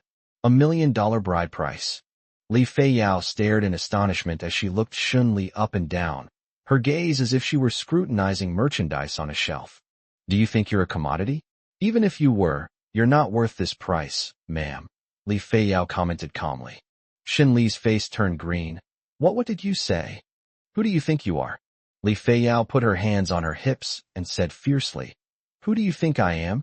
I'm Karen's girlfriend. With your qualifications, how dare you ask my boyfriend for $1 million dowry? Even if you were sold whole, bones and flesh, could you fetch $1 million?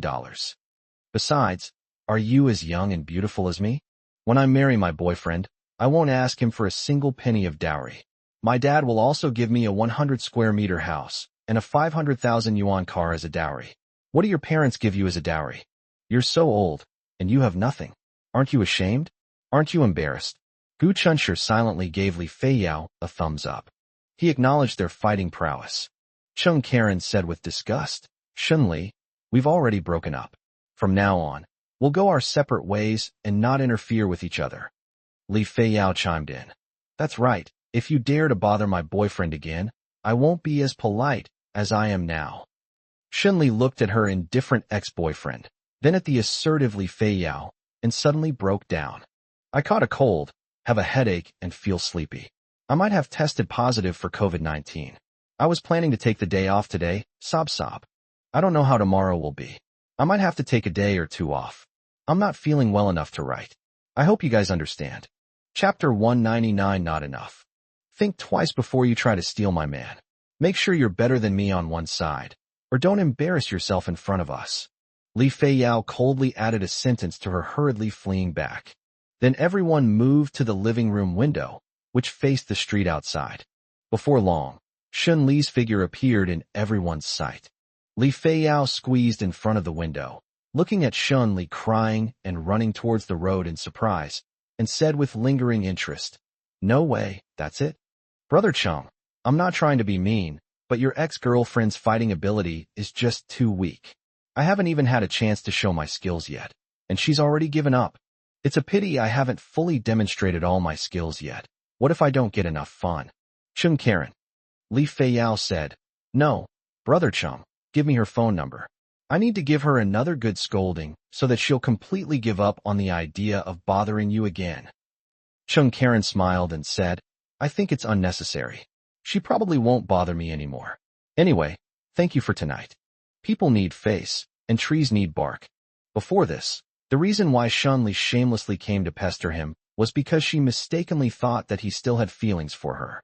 But when she discovered that there was a girl by his side who was younger and prettier than her, and who was far superior to her in every way, coupled with Li Feiyao's merciless and heart-wrenching words, how could she have the nerve to continue to pester him? Using a 6-year relationship as an excuse? Then you might as well ask yourself, did she take these 6 years of relationship seriously? It was obvious that she was aware of the excessive behavior her family had exhibited that day. But for the sake of so-called filial piety and saving face, she chose to side with her family. What does this tell us? This shows that she thought she had him under her control. She thought he would accept all the conditions unconditionally, out of consideration for their 6-year relationship. It could be said that she overestimated him, and also overestimated herself. Chung Karen and Li Feiyao didn't stay there for long, and soon went back. As for why they came together, it turned out that when Gu Chunshi called Chung Karen had just arrived at the hotel where Li Feiyao was staying. When Li Feiyao learned that her boss was suffering from being harassed by his ex-girlfriend, she volunteered to help him. The result was obvious. She was a great help. After they left, Gu Chunshi sighed. Wife, thankfully we won't have to deal with the bride price issue in the future. Xiao Yu wrapped her arms around his neck and rubbed her nose against Gu Chunshi's nose. But I might not have a dowry in the future. Won't you mind? Gu Chunshi said, what are you talking about? I'm marrying you as a person, not your dowry. Xiao Yu couldn't help but chuckle softly. Looking at her charming and delicate eyes, Gu Chunshi couldn't help but kiss her. The new project the company received kept Gu Chunshi busy again. If he does it well, Gu Chunshi can get a commission of 88,000 yuan. The number is auspicious. Without affecting his studies, Gu Chunshi devoted himself wholeheartedly to his work. Of course, he didn't forget to take some time out of his busy schedule to ask Chung Karen about Li Feiyao's performance at the company. They are nominally colleagues, but since Gu Chunshi is a specially recruited employee and never goes to the company, he has never seen Li Feiyao again after she made Chung Karen's ex-girlfriend cry. Chung Karen gave an objective and fair evaluation. She is lively and cheerful, gets along well with her colleagues, is quick-witted, and has a creative mind. Once she gets the hang of her job, she will definitely become an excellent employee. Li Feiyao is Grandma Li's granddaughter, and the two are practically childhood sweethearts. Emotionally, I naturally hope that Li Feiyao can be affirmed, and hearing this, I am very gratified. Chung Karen chuckled and said, Brother Gu, you've recommended such a good employee to me. It seems I need to think carefully about how much bonus to give you this month. Gu Chunshi joked, there's an extra reward for recommending outstanding employees? But Brother Chung, most bosses are trying to find ways to cut their employees' wages, but you're offering to give me a bonus, which I didn't expect at all. Chung Karen laughed and said, I would never do something so foolish as to lose people's hearts for petty gains. All right, I've arranged to meet with Du Yuxuan to learn more about her requirements. We can talk about it another time when we have time. Putting down his phone, Gu Chunshi headed towards the kitchen. But as soon as she reached the kitchen door, Xiao Yu pushed her out. Go away. This is my territory. Go do whatever you want. Gu Chunshi said with a wronged expression. Wife, you're getting more and more domineering. Xiao Yu said, I've always been this domineering. How come you only realized it today? After saying that, he slammed the kitchen door shut, refusing to let Gu Chunshi in. She felt that Gu Chunshi was already working hard enough and didn't want him to get involved in any housework. Helpless, Gu Chunshi sat back down at his desk, opened his notebook, and picked up a pen. The popularity of relationship diaries remains high. Because I've been too busy lately, I haven't been updating as often, which has upset my fans, who have flocked to the comments section to criticize Gu Chunshi. Oh, I forgot to mention, he now has 100,000 followers, huh? Gu Chunshi took a break from his busy schedule and started drawing comics. Ms. Jinglan made a video call. After the call connected, Gu Chunshi placed his phone on the phone stand with the camera facing him directly, so he could draw and talk at the same time. To everyone's surprise, Gu Chunshi couldn't sit still as soon as Jinglan opened her mouth. At Chunshi, 9 a.m., a strange person came to our house today. A weirdo? Gu Chunshi looked up. Male or female? A middle-aged woman in her 40s, who looked particularly fashionable and stylish, was wearing a diamond ring the size of a pigeon egg on her hand and a ruby necklace around her neck. She was incredibly wealthy. Can you tell what kind of accent it is? She spoke fluent Mandarin. Jinglan recalled. It was strange enough for someone as adorned with jewels to appear in a neighborhood like ours. But what was even stranger was that she actually asked us how much we were willing to pay for our house. Gu Chunshi said in surprise, but our family has never intended to sell the house. Jinglan said, yes, that's what I said too, but she told me to think it over carefully, and that money wasn't a problem. Gu Chunshi was incredulous. Since she seems to be a rich person, she should be buying a big villa. Why would she buy our old, dilapidated house? Yes, that's what I said to that woman too. And guess what her answer was? She first complained to me about how unlucky her family had been lately, and then she told me that she had consulted a master who said that the location of our building, especially our house, was most compatible with her family's fortune. She wants to buy our house specifically to worship Buddha, hoping it will ensure her family's future prosperity. Here's a chapter, please don't mind it. I received 4 drips last night, and I feel a bit better today. I'll go for another drip this afternoon and try to get back to working late tomorrow. Speaking of which, the symptoms of hepatitis B surface antigen, HBsAg, and hepatitis B e antigen, HBAg, are quite different.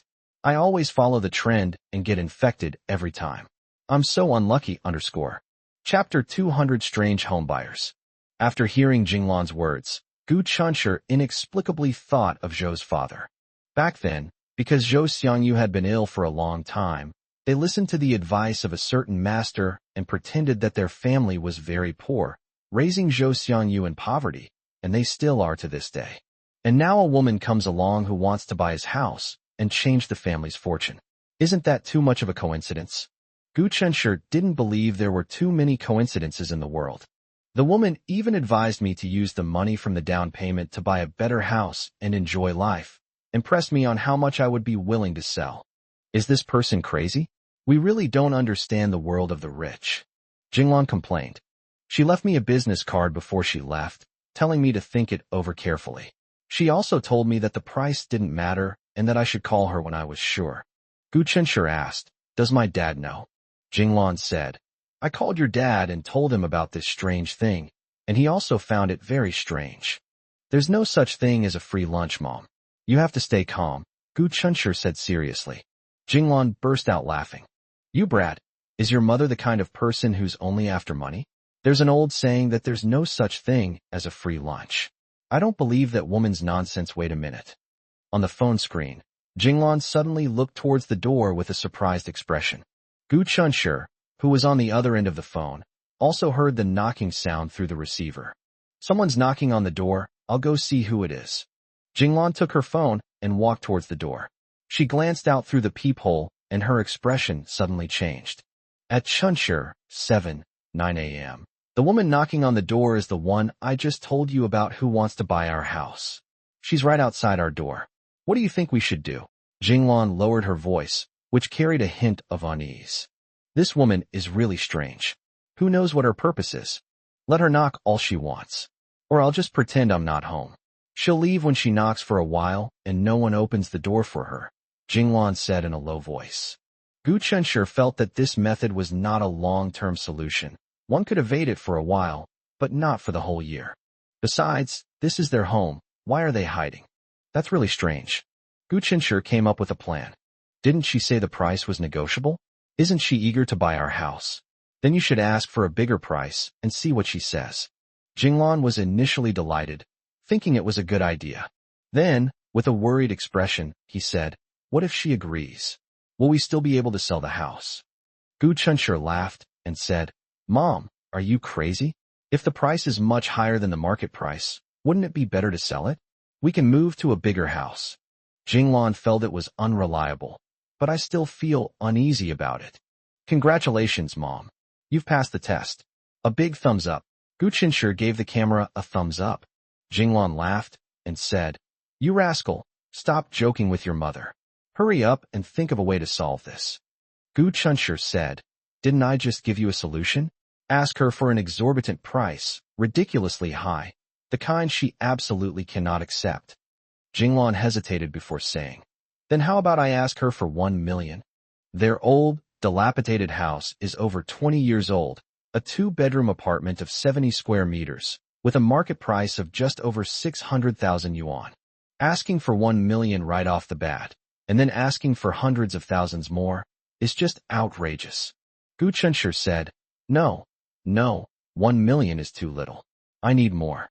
Jinglan, "Then 1.2 million? Mom, you're so kind.